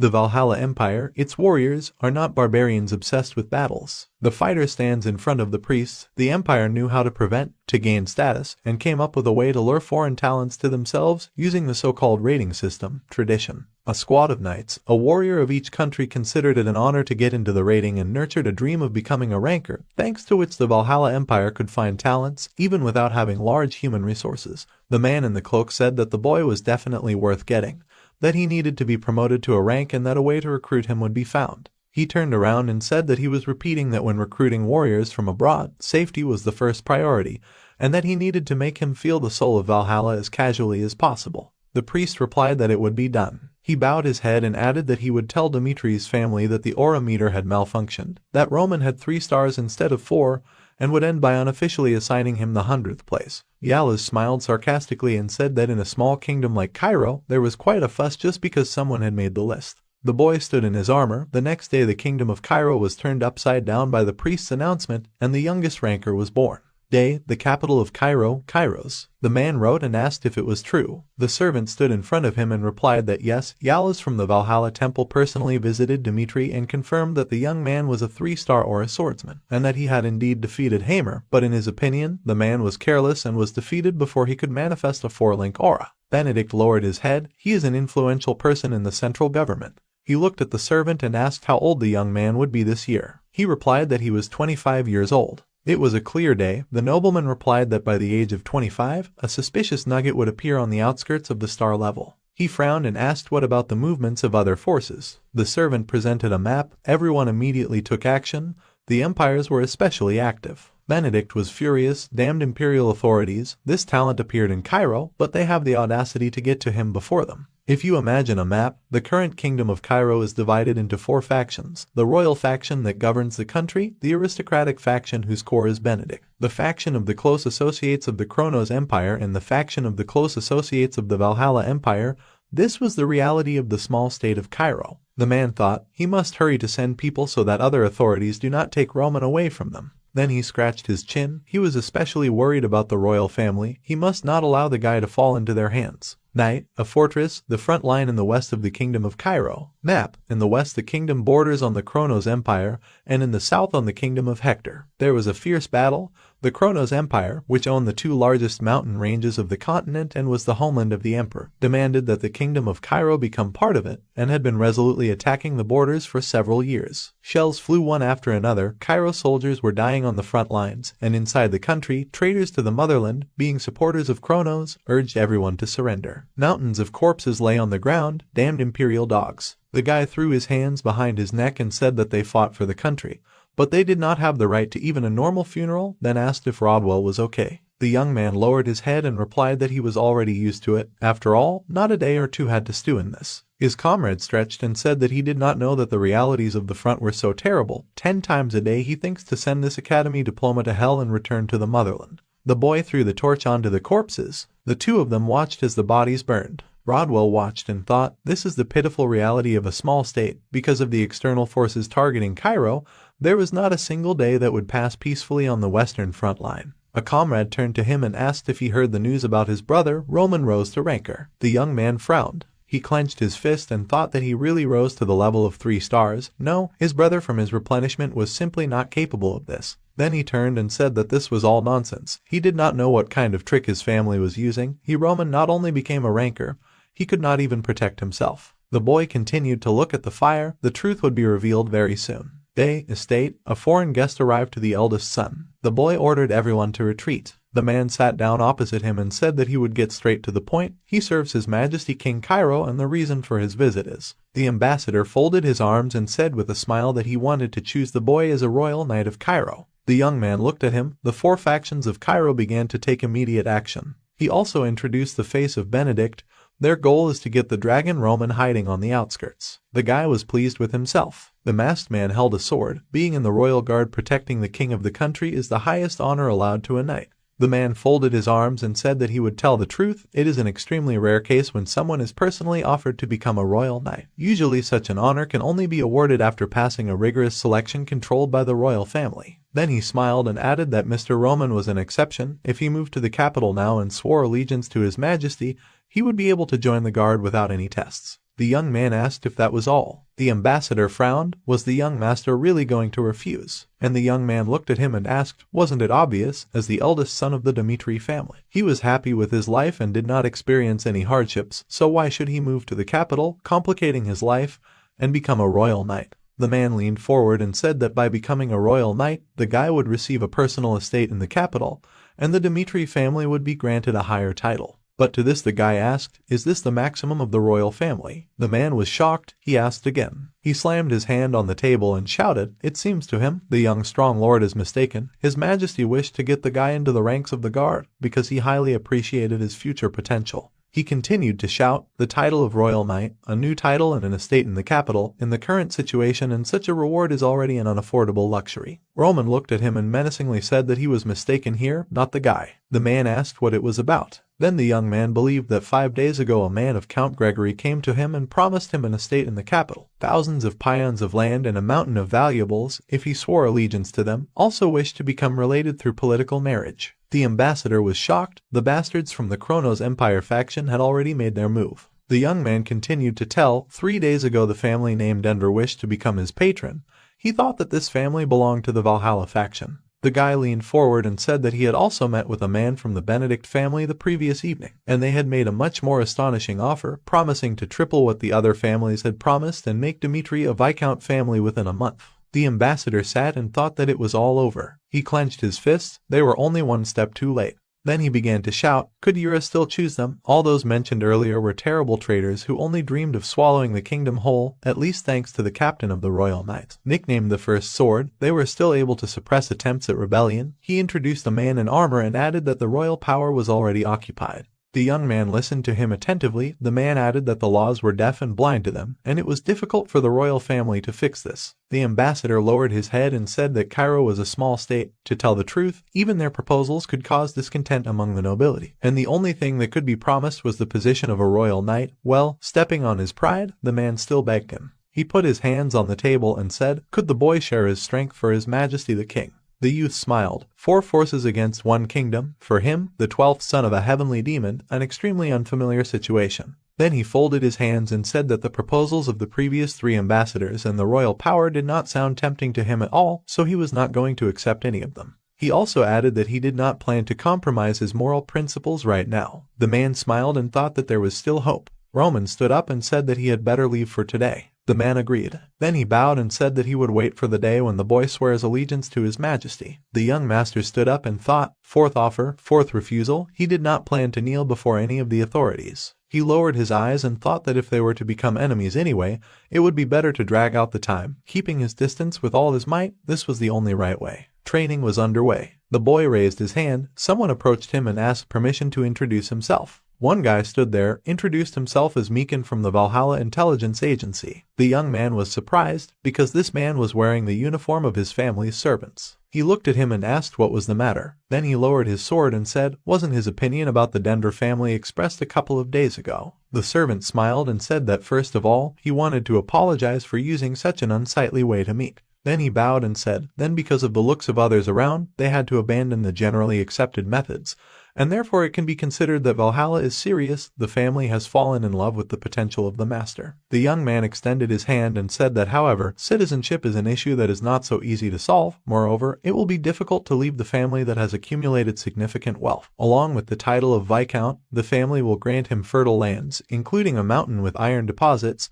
Then he will be able to preserve the traditions of blacksmithing. Roman looked at him and thought that continuing the business of the family line, A good offer. After which the ambassador smiled and said that the most valuable thing for him, as a swordsman, is the opportunity to become stronger. Introduced a sealed door. Access to the first level storage will be granted in a special order. The young man was surprised. In the personal storages of Valhalla collected spiritual teachings, sword techniques, and other legacies of past generations. Introduced sealed books and chains. The storages are divided into several levels, depending on the value of the contents. With the exception of the special level storage, the first level storage is considered the highest. The servant came closer and said that in the future, Valhalla will conquer the entire continent and rise to the top as the only empire. Staying in the kingdom is the shortest way to say goodbye to life. Then he narrowed his eyes and added that Valhalla has a brilliant future. It is worth joining their ranks, a significant reward and a suitable threat. A wise man will definitely accept their offer. The guy looked at the ambassador and refused. He was simply shocked. Roman took the sword and explained that he refused not because he was not satisfied with the conditions or because of loyalty to the country. The man asked why then. The guy turned away and said that he had received many offers recently,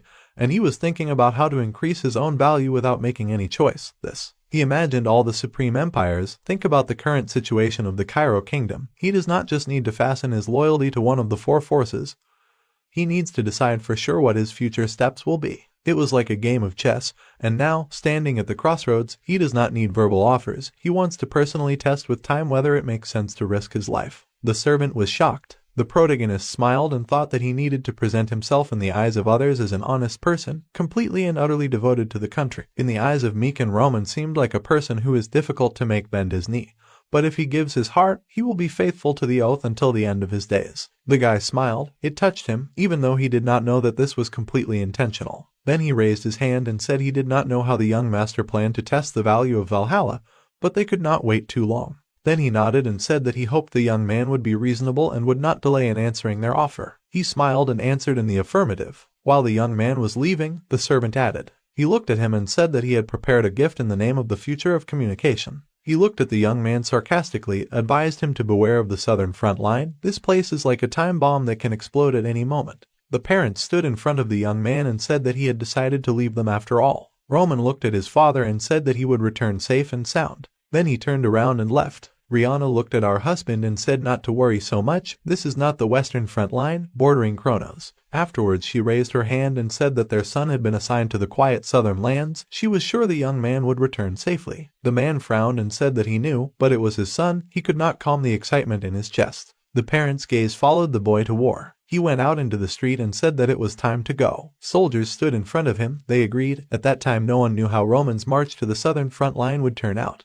Some time passed. They reached the final stronghold of the southern front line. Today they would rest here. Tomorrow at dawn they would move to the southern barracks. They walked along the street. The soldiers were carrying supplies. The gentleman had rented a guest house and a yard for them, and the rest of the aristocrats were distributing their soldiers to camps. The young man took the paper, but someone distracted him. He had to go down to the first floor and heard someone shouting at the soldiers that they were pathetic ragamuffins. Did they know who he was? The man raised his hand and said that this gentleman was the second son of the Albert family order. In front of them stood a short guy, Henry Albert. Roman read a letter, which said that the man had heard the news that the young man was performing military service, understood his desire for selflessness in the name of the country, but could not watch how the one who could become his man in the future fought in a foreign land, risked parting with life. The young man sat in his room. It was also written there that this man pulled a few strings so that he was assigned to the southern front. He must remember, the Benedict family will always be waiting for him. The guy lowered his head. He looked at many letters. Several months have passed, but they are still persistent in their luring, most likely. The head of the aristocratic faction will not want to let him go, because there is no one who could better than him repel the royal knight. He continued to think, let his head down. The southern front, unlike the Marquis, who thought it was quiet there, the Valhalla intelligence service responded to the southern front as a time bomb that would explode at any moment. He smiled and thought that he would understand himself when he personally encountered it. And then there was a meeting with Henry Albert. The young man stood and smiled. The blonde listened to him as the descendant of a famous family of the kingdom told them that he would stop at the inn. How dare they, rootless scum, resist him? The young gentleman approached and asked what was the matter. The blonde turned and replied that this wed claims that he must occupy the inn and the yard, tells them you are an imitation from here. But he answered him that they rented the entire building. But he continues to insist. The young man frowned and thought that the Albert family no longer had a reputation, talking too much, using past merits, although it didn't matter if this guy was famous. After which the young lord came closer and asked why they had to leave. The guy pointed his finger at him and asked if he was the owner of these soldiers. He answered that everything was correct. Henry began to shout that in that case they should open their eyes to the situation. He came closer and said that he didn't know what family the young man was from, but since they were heading to the southern barracks, they should understand that they shouldn't expect anything good from him if they angered him. Then he looked down and added that he was giving them exactly 10 minutes to pick up their trash and get out of sight. At that moment, the young man got angry, thought that this was the reality of a provincial family, said that he was not going to leave the inn in the yard, after which he began to take out his sword and said that there was an easy way to solve such a problem. He pointed the sword forward. They should have a tournament. The young man looked at his opponent. If he defeats him, he will gladly give him the inn and yard. The man got very angry and asked how dare this guy talk to him like that. His servant suddenly realized. He ran up to the master and said that it was better to stop immediately.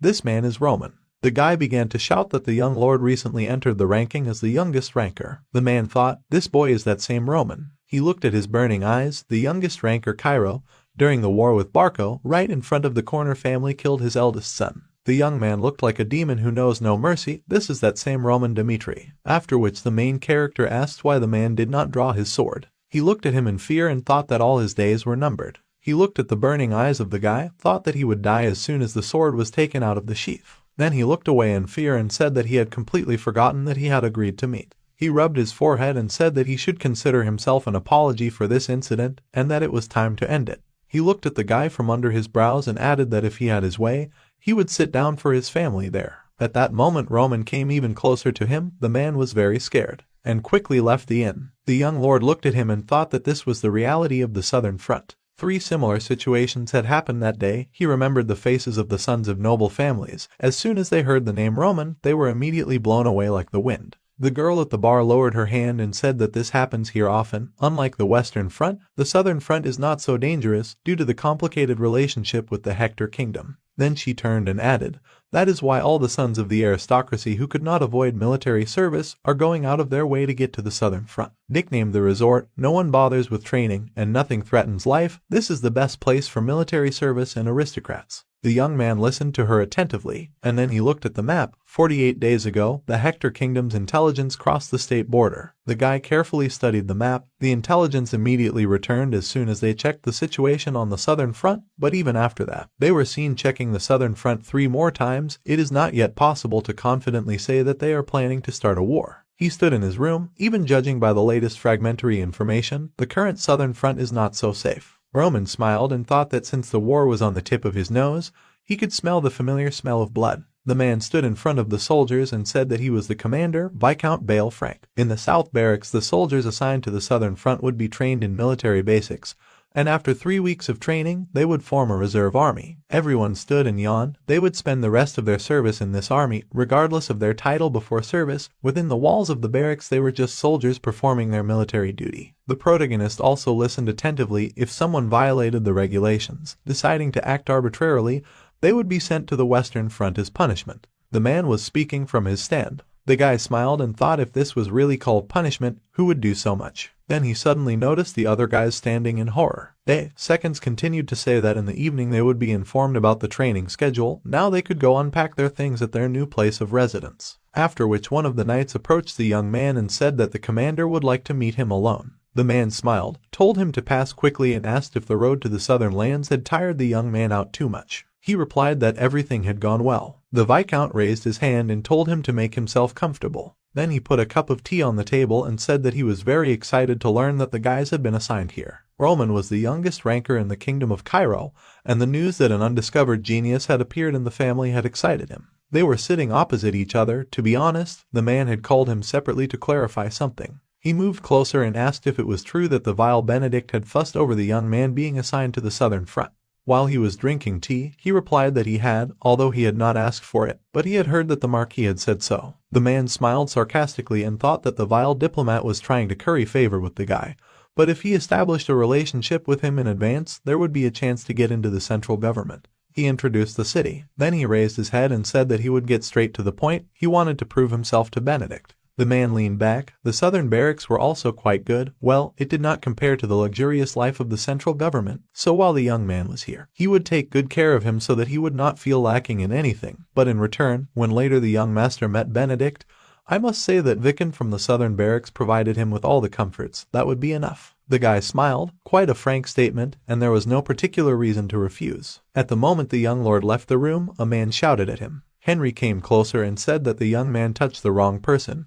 His relative on his mother's side, just the Frank family line. Then he pointed his finger at the door, back and his uncle. Now it is worth realizing what a mistake he made. The brunette lowered his head, asked what now, that his uncle is the commander of the barracks. Henry began to shout that the guy does not understand the situation. He ran to the door and shouted that it is necessary to stand here and wait, let's see if he can remain as confident as now, and called his uncle. He met him and asked what happened and so upset his beloved nephew. The guy almost in tears answered, what would he do if some blockhead from the Baron's family threatened his life? The man shouted what bad person intimidated him. The protagonist just stood silent. The commander was furiously asking who dared to touch his nephew.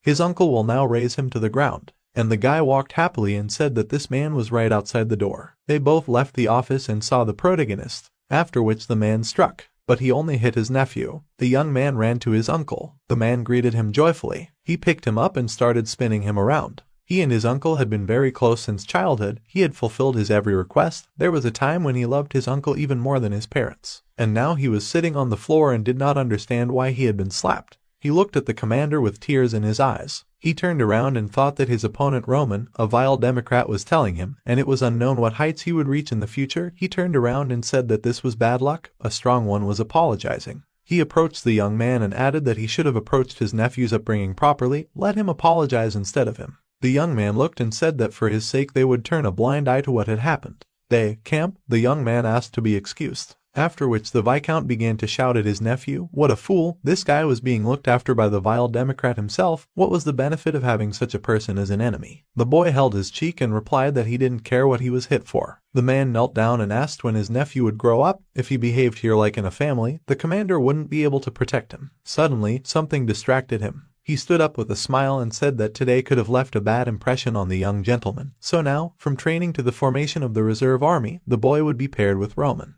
He also added that he could do whatever he wanted, but he had to make friends with him. The young man was shocked. He still had to remember that if he didn't listen to his uncle, he would send him to the Western Front. Was that clear? The boy was horrified. Meanwhile, in the room, the young lord approached the table and thought that it was a private room. The Viscount had tried hard. It was quite easy to manage people who didn't hide their ambitions. Why did he look ahead? Life in the South Barracks promised to be good. Night, barracks. The young man looked at the documents and could not believe that now the training of aristocrats for war games belongs to him.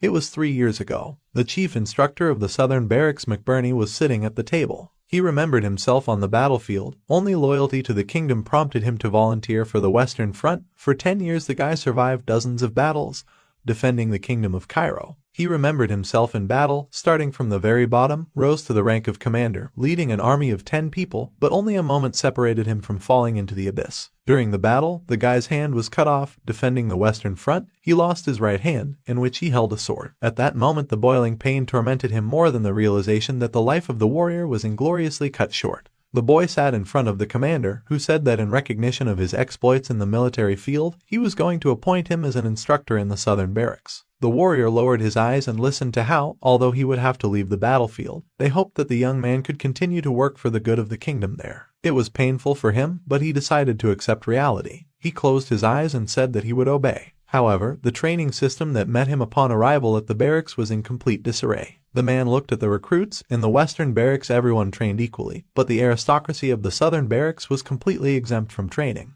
He watched them through the window, clearly planned out the training system, starting with 3 weeks of basic and endurance training. But what was the point if the aristocrats commanding the soldiers did not want to train? The guys frolicked in the street. The man watched them and thought, what was the point of all this? He took a step forward. He should at least pretend that training was going on. The aristocrats were sitting under a tree, discussing that they would come to visit their estate, show him what real pleasure was. They promised the guy would always be glad to see his brothers. The trainer passed by them. The man closed his eyes and thought that such idleness, despite the fact that they were on the front lines, how tired he was of this place. Why did he suddenly open his eyes? He saw standing soldiers waiting for the command. They were standing under the scorching sun.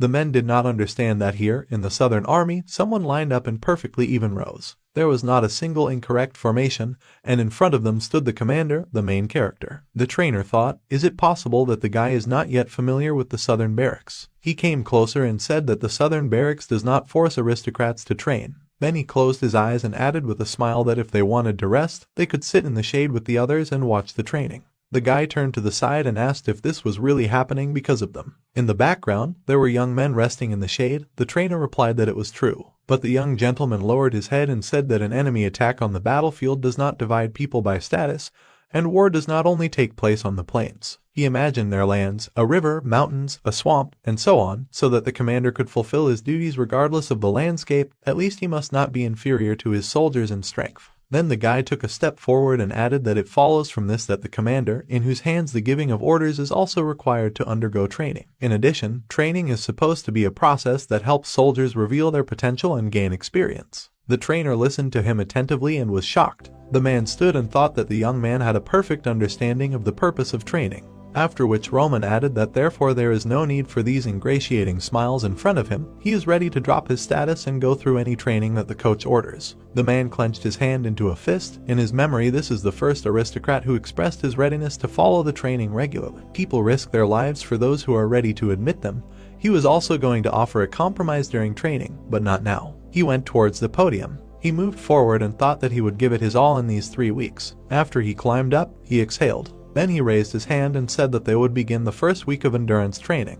The guys ran. The determination of the coach opened the door to training hell. The main character was the leader. Everyone else ran behind. The purpose of these trainings is to prepare for the start of a sudden war so that they can always and everywhere react quickly. The brunette raised his hand and shouted that from now on they will not run uphill every day, regardless of the weather. Somewhere in the distance, the rest of the soldiers were walking and discussing who these guys were. They were lagging far behind. It was getting on for the evening. The training continued. The coach walked by and said that this was a mental battle in which no one knew when the war would end. Everyone repeated the same actions. The men said that with the help of training, having swung unlimited in quantity, they should go beyond their limit. To everyone who gave up in the middle, the man should extend the training, reducing the time for sleep. Even the young gentleman was shocked. Night fell. The guys discussed that now they could live. They said that in the South Barracks there was freebies. It was all a lie. The young men sat by the river, discussed that no one warned that from the very first day they would be driven so hard, and thanks to someone it became tougher. Suddenly a guy intervened in the conversation, asked not to overdo it, to moderate their ardor. Besides them there were others here. The brunette raised his head and said that they, unlike them, were called up for service. If they had enough time, they could do the same. It is clear that due to the short training period, there is a big difference between them. At this point, a man entered the dialogue, clarified about the short period. He came closer and asked how long these guys trained. It was Henderson. Another soldier looked at him and said that they had only been training for a year. Of course, they would be inferior to them, who had been training for several years. To which the young man objected that he had misunderstood something. Their first training began 3 months ago, and he says that he could not prepare, and due to lack of time, there is no need to make up excuses. Then he looked at him menacingly and said that these guys just do not give it their all. Henderson stood in a crowd of people. That day, when he saw the announcement of the recruitment of soldiers, he firmly decided to become a man Roman. He lowered his head and thought that the recruitment was for personal soldiers. It was unlikely that serious qualifications would be needed, but this was his huge mistake. He saw the rest of the guys, veterans among the mercenaries, like Lucas and Pucky, fled to stunning conditions. The guy at that moment was surrounded by predators, turning into a herbivore. It was as if he was among a pack of wolves. He frowned and thought whether he could, at least for something in this place. He approached the blonde and said that he did not think he was worthy of accompanying the master. He looked at him and asked why he decided so. The young man answered that an ordinary newbie, who did not really know how to hold a sword in his hands, this reason is known to everyone. After which he lowered his head and added that he had been engaged in agriculture all his life. It was too arrogant of him to decide to follow the young lord.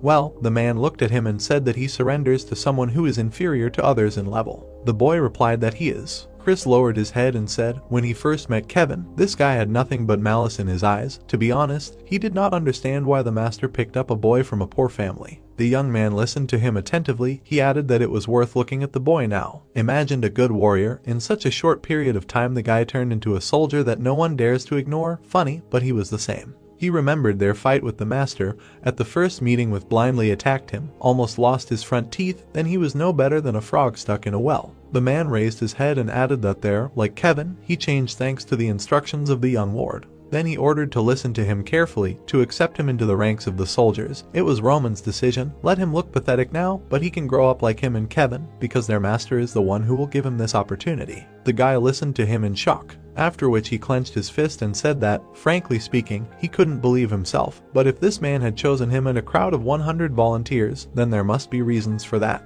He remembered his life. Frankly speaking, it's still hard to imagine how a simple farmer could become stronger. He looked at the captain, as he said he would rely on the foresight of the master. After which the guy began to train hard. Since then his life began to change. For the last few months he had been giving his all to training. He was sick, fainting, but despite everything, he tried his best to catch up with his comrades. He ran with all his might in any conditions. Then the guy lowered his head and said that in the end he was able to become who he is now.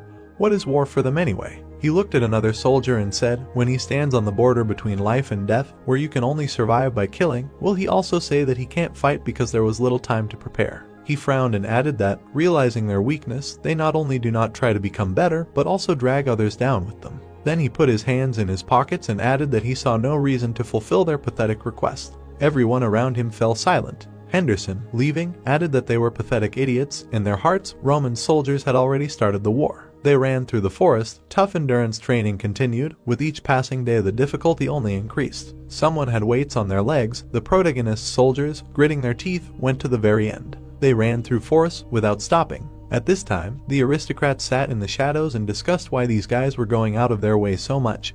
They would still understand if this were the Western Front, but isn't the Southern one far from the war? One of them grinned and said that those people were wasting their energy where it wasn't necessary because of their pathetic origins. If they didn't do at least that, where would Dmitri even be able to get recognition? They laughed and said that it was true. Henry sat aside and thought, damn it, how could he get his favor? He watched the brunette. It was wonderful to communicate with the same aristocrats, to be friends with them. He frowned and thought, although what to expect from a commoner. After which he yawned and thought, screw it all, it will somehow work out. The commander of the Ranger Squad, Jackson, knelt down and reported. He said that over the past year, the Ranger Squad had infiltrated the Southern Front a total of 48 times and studied the 5 lines of defense. According to the study, all forces were thrown into defending the Western Front in the confrontation with the Kronos Empire, and the Southern Front was ignored. He looked at the king and said that he guaranteed that the attack on the Southern Front would be carried out without difficulty. The king of the Hector Empire listened to him earnestly. The kingdom's crest, it was once a powerful state comparable to the Kronos Empire. Thanks to its enormous military power, it expanded at an incredible speed, but suffered a cruel defeat in the war with Valhalla, sank to the very bottom. The tiger and the eagle were in conflict. The prestige of the Hector kingdom fell to the level of Cairo. It has now become one of the 6 kingdoms on the continent, and is forced to bend under the empire. The principal approached and asked to allow him to speak. The father allowed it. Edwin looked at his father and said that for the last 5 years, the kingdom had been experiencing a crop failure unprecedented in history. He lowered his eyes and added that the money borrowed from the gold bank to solve this problem had turned into huge interest rates.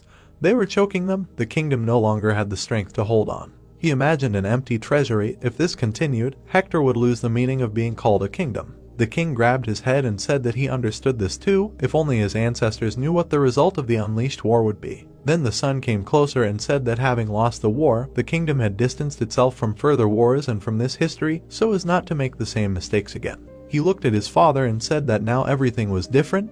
They had prepared enough last year. The young man raised his head and said that for the sake of the desperate people, for the sake of their kingdom, he had to make a decision. The man looked at his son, war, a word that they dare not say out loud here, although the guy is his son, but does not at all look like a weakling like his father. Then he looked ahead and asked if his son was sure of what he said. He replied that if he was not confident, he would not have started this conversation at all. The father replied that it was fine, closed his eyes, then from now on all power in the war transfers to the only prince of the kingdom, Edwin. The young man lowered his eyes and said that he listens and obeys. At the same time, in the South Barracks, a 3-week training came to an end. The soldiers stood in a row. The commander smiled and said that from today he assigns them to the reserve detachment on the 5th line of defense. Then he coughed and added, maybe he heard and knows, but everyone literally sings about how they want to get there. I had to pull the strings a little, for his sake. The young man thanked. They discussed all this in the office. The man said what gratitude there could be between them. He could always contact him if he needed anything. The trainer bowed and said that he was grateful for this time.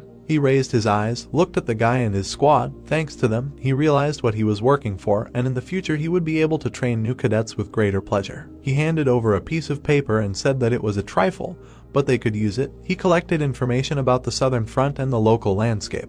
He extended his hand forward and said that the paper would be useful in case of war, although of course they would have to spend 2 years of peace, but I still wish him to demobilize safe and sound. The guy smiled and thanked him, after which the man frowned and thought that if he had his way, he would follow them. During those 3 weeks of observing the young man, he realized that he deserved to have his whole life dedicated to him. He looked at the young gentleman, then he lowered his head, but Mr. Roman had already gathered outstanding talents around him, and there was hardly a place among them for an armless cripple who couldn't even swing a sword. In front of him stood a whole squad of warriors. Surely if he went with them, he would only be a hindrance. He bowed, smiled, and left. The young man unfolded the map and thought that he had heard that it took a lot of pain to collect this. He looked after the man and thought that he deserved respect, at least for his sincere good nature. Meanwhile, the soldiers stood at the fortress, the first defensive line of the southern front. Suddenly, the guy saw something. The enemy was approaching them. The enemy was advancing. Henry stood and remembered his uncle's words. He had assigned him in a special order to the same reserve detachment with Roman on the 5th line of defense. He told him to remember that during these 2 years, he must win the guy's friendship by any means. 2 detachments were approaching the fortress, the 5th line of defense, the military camp of the reserve army. The young man walked and thought, why should he get closer to him? And yet, it's good that he got to the 5th line of defense. Suddenly, something surprised him. They started shouting, "Alarm! The kingdom of Hector declared war! Everyone prepare for battle." The guy got scared. War? Battle? What the hell does this mean? Everyone around ran away. There was no one in front of him. The battle began. The fortress gates were broken. After the kingdom of Hector declared war, the first line of defense came under attack. But those who were most threatened with defeat turned out to be the troops of the 5th line of defense. The battle continued. Everyone was shouting and fighting, ordering to stop them. Some soldiers were climbing the fortress on ladders. The commander of the 5th line of defense, Baron Bruce, shouted that it was all over. He remembered the tavern, the 5th line of defense, nicknamed the Paradise of the Southern Front. This place had long since lost its appearance as a front line. The aristocrats who arrived to serve were not forced to fulfill their military duty, and a rather comfortable life awaited them, and all because the responsibility for this lay on the man who happily accepted their requests and bribes, filling her own belly. The man was sorting through gold coins. This man was Bruce, rotten to the bone. He frowned and thought that it was suicide to defend the 5th line of defense to the end. He approached the edge of the fortress and shouted that they must hold the line to the last. If they break through, innocent people will be in danger. He shouted to his soldiers that they must not retreat under any circumstances. And at that moment he himself turned around and ran from there. One of the soldiers asked where he was heading. He turned and ordered to delay time. He was going to report this directly to the king. Roman raised his head and shouted to the whole squad to immediately move to the 5th line of defense. In chorus they answered that they understood everything. They ran forward, despite the fact that the southern front as a whole has low defense capability among all the defense lines. It is the 5th one that has the oldest equipment, a rabble of soldiers, and, on top of everything else, a useless commander. The guy ran and thought that, in other words, the defense line has the worst combat power. He presented a map. Just think, place a reserve army in case of an emergency. 2 hours from the move from the defense line, they have a maximum of an hour to get to the defense line. He raised his fist and clenched it. The commander ran towards him. He was glad that the reserve detachment had finally arrived. He ran up and stopped in front of the young lord and asked if he was the commander of these soldiers. First of all, they need to protect him and take him to the rear. Now the most important thing is not reinforcements for the 5th line, but the safety of its commander. The royal family needs to be informed of the danger. The young man looked at him and thought, so this is the commander of the 5th line, then asked what the man is doing here without soldiers. He raised his hand and started shouting that the young man was impudent. If he was from the reserve army, then at most he belonged to the junior aristocracy, and he still dared to poke. Roman was tired of this conversation. He saw no point in listening to the man any longer. Then he grabbed him by the neck. He pressed so hard that he began to choke. If the commander was here now, it meant only one thing. He lifted him up and said that nevertheless the commander abandoned his soldiers and escaped. Then he looked him straight in the eyes and added that according to military regulations, a deserter, regardless of his title, can be executed on the spot. Does he understand what that means? The man said that the guy would not. Well, at that very second the young man chopped off his head and said that he would. If the commander had retreated with the army, then at least he would not have died from his hand. The head fell to the ground. The detachment continued to move forward. Meanwhile, on the 5th line of defense, there was already a mountain of corpses. One of the few surviving soldiers stood and thought that he knew that someday this day would come. He fought bravely. Just think, the commander ran away, leaving his soldiers. The fucking bastard suddenly got shot in the stomach. Blood poured out from everywhere. The guy fell to his knees. He watched as the enemies attacked him and thought that this was the end. but at that very second they were eliminated. The body literally flew into pieces. The guy turned around, a young gentleman addressed him. The young man came closer and said that the commander was dead, looked at him and said that from now on he was responsible for the defense line. Roman looked at Stephen and thought that his name was on the list that Lucas gave. He remembered a conversation with his subordinate, how he said that the only one who was valuable on the 5th line of defense was this guy. The brunette looked at him and said that he should trust his many years of experience serving on the 5th line of defense. He should answer if there was a way to protect this place. The young man listened to him attentively. The young lord added that if he said that there was no hope, then he, Roman Dmitri, as the one responsible for the reserve army, would order all soldiers to retreat. The guy raised his head and said that he would be honest. Their military situation had already deteriorated significantly.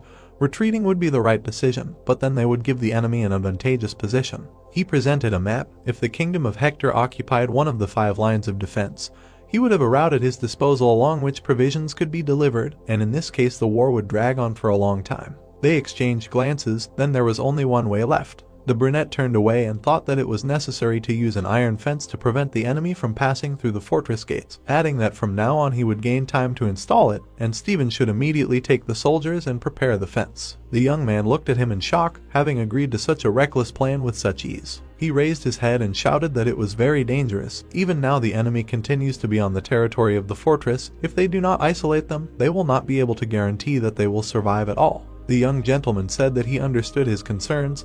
At that moment he was attacked from behind. The young man was very surprised by something. The brunette took a step to the side without turning. The opponent did not hit him, but he is not a fool who is ready to part with his life, knowingly considering the plan impossible. Then with one blow he cut the enemy in half. The soldier was very surprised, because he did it without even seeing the attack. The squad ran up and shouted to him. The young man turned and said that from this moment on, they had to ram their way to the fortress gates with the entire army and follow him. Everyone put their hands to their chests and obeyed without question, and Stephen continued to be in shock.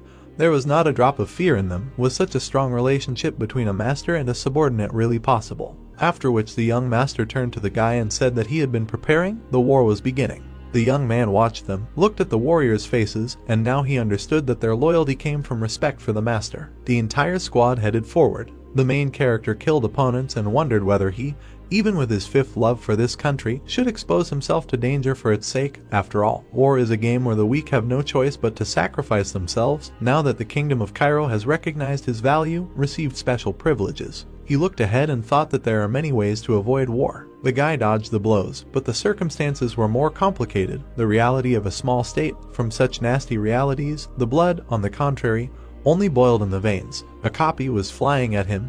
Well, he was able to reflect each blow, right? The young man yearned for life at war. He was just happy. His loyal soldiers ran after them and shouted that they must follow the master. They also skillfully coped on the battlefield. They killed one enemy after another. Each step Roman inevitably led to death, reflected blows with their shields. When the young master killed 10, cut in half, the soldiers of the Hector rushed into battle, trusting each other. After which he began to kill harder, killed already 12. The soldiers realized that the enemy was stronger than they expected. His ball was dripping with blood, and when the number of brutally killed exceeded 50, the young man stood on a mountain of corpses. The faces of the enemy soldiers were distorted in horror. They looked at him in fear and said that this man was a monster. They had to run, they had to retreat. Their commander watched as people ran from there like rats. Baron McCleary thought, just recently, having rammed the fortress gates, they were confident of their victory.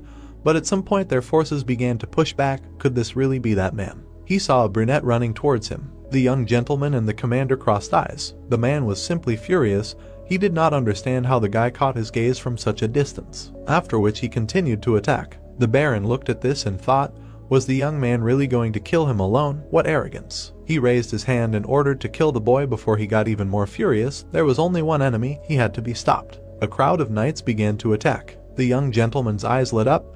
The enemy commander was too careless. He ran forward and thought that the strategy of lightning war, it can be learned by going through countless battles. As soon as the head of the enemy commander flies off his shoulders, the enemy line immediately begins to fall apart. He ran and cut off heads, one after another. No matter what, he must kill the commander. Roman continued to move forward rapidly. Soldiers attacked him one by one, everyone's roads. They thought that they would deal with him. Magic energy, the second formation, the guy was thrown aside. A huge crack in the ground appeared between him and the soldiers. People looked at this and did not understand what was happening. You, the boss, was also in shock. and the main character was heading straight for him. The man took his sword and said that he was a Hector Rem. He looked the guy in the eyes and said that he personally, but before he could even finish speaking, he lost his head, and the young man raised his head up. He showed everyone around and shouted that the warriors of the kingdom should listen to him. The guy raised his head and said that the enemy commander was dead, but if they spared the rest now, they would definitely become embittered and return again. Even if they had to shed their blood,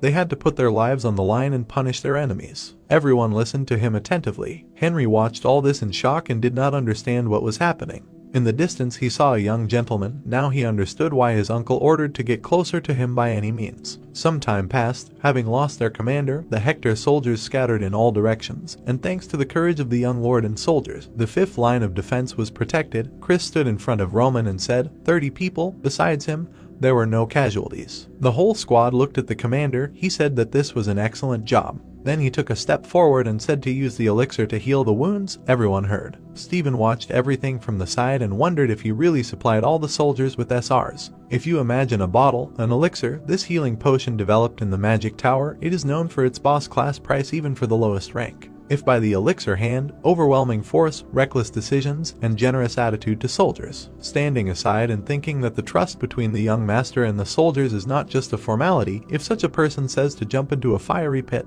everyone will believe and obey. Then Roman turned to the guy and told him to tidy himself up after the battle and prepare for the second wave of attack. Then he came closer and said that he needed a soldier who was well aware of the topography of the southern front. The guy asked if the young lord was really going to leave immediately. The brunette looked at him and said that everything is right, the war is not over yet. After some time, a young guy came up. He is a local here, he can be used as a guide. The guy introduced himself. His name is Kabu. Then the young gentleman came up to the table and said that this was a map of the southern front, asked what was the shortest route to the rear. The boy suggested one of them. The guy put his hand on the table and said, as far as he knew, this route would take 5 hours. They needed the shortest route that would take no more than 2 hours, the boy thought. Suddenly it dawned on him that the young lord could not have known that the mountain path would take 2.5 hours. He looked at him. The young man was surprised. This was not just an assumption. The guy had studied the topography of the southern front to some extent.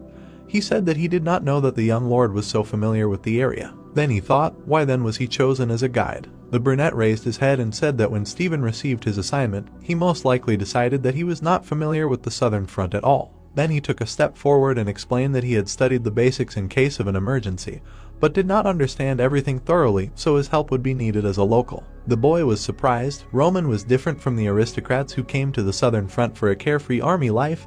With his help, the southern front will have hope. The young gentleman went outside. Only 10 minutes passed. The meeting did not take long. The captain of the knights turned and said that he had finished preparations. The young man was distracted by something. A guy approached them. He asked what he was doing here. The young aristocrat was a little scared. Henry stood in front of Roman. Roman repeated his question. The guy lowered his head. If he said that for the sake of rapprochement, he would immediately drive him away, so he said that first of all, he apologizes for his past mistakes. He bowed his head and said that it would sound shameless, but he wanted to follow them and help. As an aristocrat of the kingdom of Cairo, he cannot stand aside, he can only order. The young lord looked at him and said that to follow him or not is his will, but he must first clarify one thing. He lowered his eyes and asked if suddenly this man wanted to interfere with his plan, he would abandon him without hesitation. The lawyer was scared. The group ran through the forest. At the head of them was a guide, and the young aristocrat ran behind, constantly lagging behind. Suddenly, something surprised the boy. He stopped. In front of them lay a soldier dying.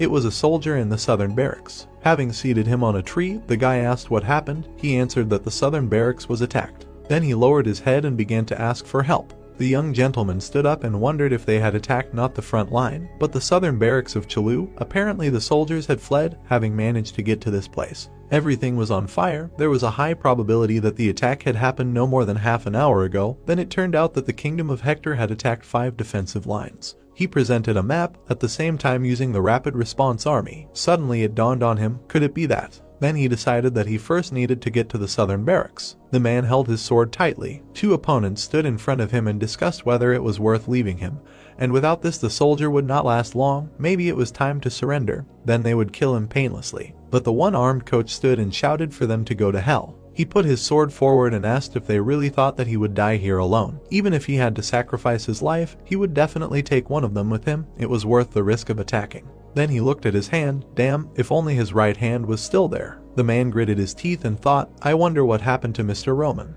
He imagined the young man, the only one on the southern front who never let his guard down for a second, even though he heard that he was assigned to the 5th line of defense. He thought the young master had done something. He imagined the eyes of the young lord. Then he tensed up. What a guy, on the threshold of death he was remembering this guy. This means that he still can't part with the battlefield. The wall behind the nicknames began to renounce. Then an explosion thundered. Stones flew in different directions. They turned around and did not understand what was happening. Had Cairo already sent cover troops? The young man put his foot on the stone. The soldiers looked at him and asked who he was. Reinforcements? How did he know where to come? Then one looked more closely and realized that this man was Roman Dmitri. The young man looked at the coach and was surprised that he was still alive. Meanwhile, a fierce battle was going on. The blonde shouted that they needed to destroy the enemies and save the survivors right away. The soldiers ran forward, but they were met by the young master's warriors. And the brunette himself was there too. An order was given to attack him. Literally in an instant, he pierced each of them with his magic. These are worth taking alive. He raised his hand, and energy emanated from 2 fingers. The guy looked at the paralyzed soldiers, pressed on the points. Even if they woke up, they would not be able to move for some time. Their comrade ran back and shouted that they needed to report to the top as soon as possible. The man grabbed him by the collar. Then he threw him to the ground and began to strangle him. He said that he would definitely kill at least one. He was suffocating, his eyes were red, and after some time he was dead. The man fell to the ground without strength. The young lord came up and said that McBurney had done a good job. The rest should be entrusted to him, and he himself could rest for now. The coach relaxed and thanked him. After some time, Roman and Chris were standing in the tunnel. The blonde said that they had dealt with 12 soldiers of the Hector kingdom, saved 5 survivors, also according to the survivors' testimony. He came closer and said that the Viscount was wounded during the battle with the Hector soldiers and fled to the mountains. The young man exhaled and thought that the main forces of the kingdom attacked the southern barracks and moved somewhere further. The number of troops, at least several hundred soldiers, asked what about the Hector soldiers. The man came closer and replied that everyone was locked in one building. The young lord ordered from now on not to let anyone inside until he allowed it.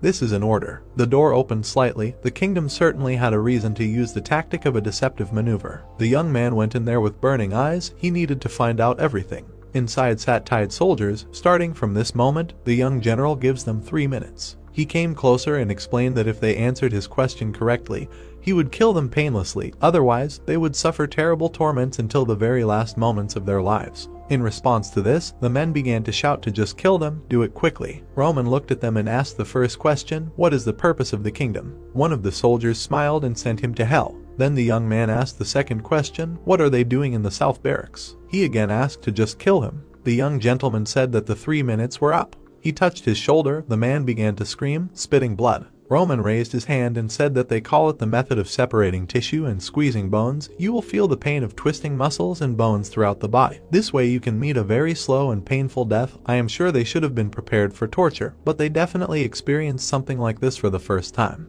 The rest looked at this in shock. One of them even dared to shout that this would not change anything. Even if the guy heard the plan for the kingdom of Hector from them, it was too late to stop them. The young man with wild eyes leaned over and said that this was exactly the answer he was waiting for. Then he stood up and added with burning eyes that from the very beginning he did not expect to hear the truth from them. He just wanted to see how he would react. It seems he was right. Their true goal is in the rear. The soldier did not understand what was happening. Then the guy pressed on his forehead and said that it was time to die. And the barn was heard screams. The young lord came out of there and thought that the simultaneous attack on several points of the southern front was a distraction. If suddenly their plans are successful, it can be considered that the southern front has already fallen. He walked forward and thought. Then he introduced the prince to the kingdom of Hector. Roman went to the trainer's bed and asked him to tell what happened to the southern barracks in more detail. The man lowered his head and said that 2 hours ago the kingdom of Hector attacked. He remembered the attack, how he usually prepared for horse riding training, how suddenly the soldiers of the kingdom appeared and attacked them, quickly gathering warriors. They fought back, but because of too great a difference in strength, they were simply cut out, and he still does not know if the barracks commander is alive. He introduced him, giving orders. Then the guy came closer and asked if there was something special in the appearance of the enemy. The trainer replied that they were lightly armed, and the face of the man who seemed to be the commander was covered in scars. The young man folded his arms and thought, a face covered in scars and lightly armed. He lowered his head and said that it must be a squad of rangers. The man looked at him in surprise. Then the young gentleman introduced the squad and explained that he had heard that the leader of the squad valued the scars on his face. received in countless battles, no less than orders and medals. The man turned and said that he did not understand why they attacked the southern barracks. Then he added that if they had planned an advantageous hill, wouldn't it be better to use this advantage and destroy the front line? He presented a map. They were not aiming at the front, but at the rear, so they attacked the southern barracks. The young lord leaned on the wall and added, since the southern barracks are located on the way to the rear, there was nothing left but to attack. The coach looked and asked the guy what he wanted to say, and he replied that the Hector kingdom was currently using a deceptive maneuver. He lowered his eyes and added that the attack on the defense line was just a distraction. Their true target was located in the rear. Roman came closer and explained that this was a teleportation gate. The coach was very surprised. The teleportation gate is a magical solution to compressing space. Since the gate allows you to cover a huge distance at a time, capturing them during the battle has become an important strategic move. As a result, this not only leaves the enemy without reinforcements, but will also pave the way for a counterattack if you set new coordinates for the captured gate. He introduced the core. For some reason, in case of a counterattack, a self-exploding device is installed in the teleportation gate. After which the young man turned around and said that in this war, the Hector kingdom was full of firm confidence in its decisions, a win-win strategy that would definitely lead to victory if successfully implemented, and this strategy was to conquer the teleportation gate.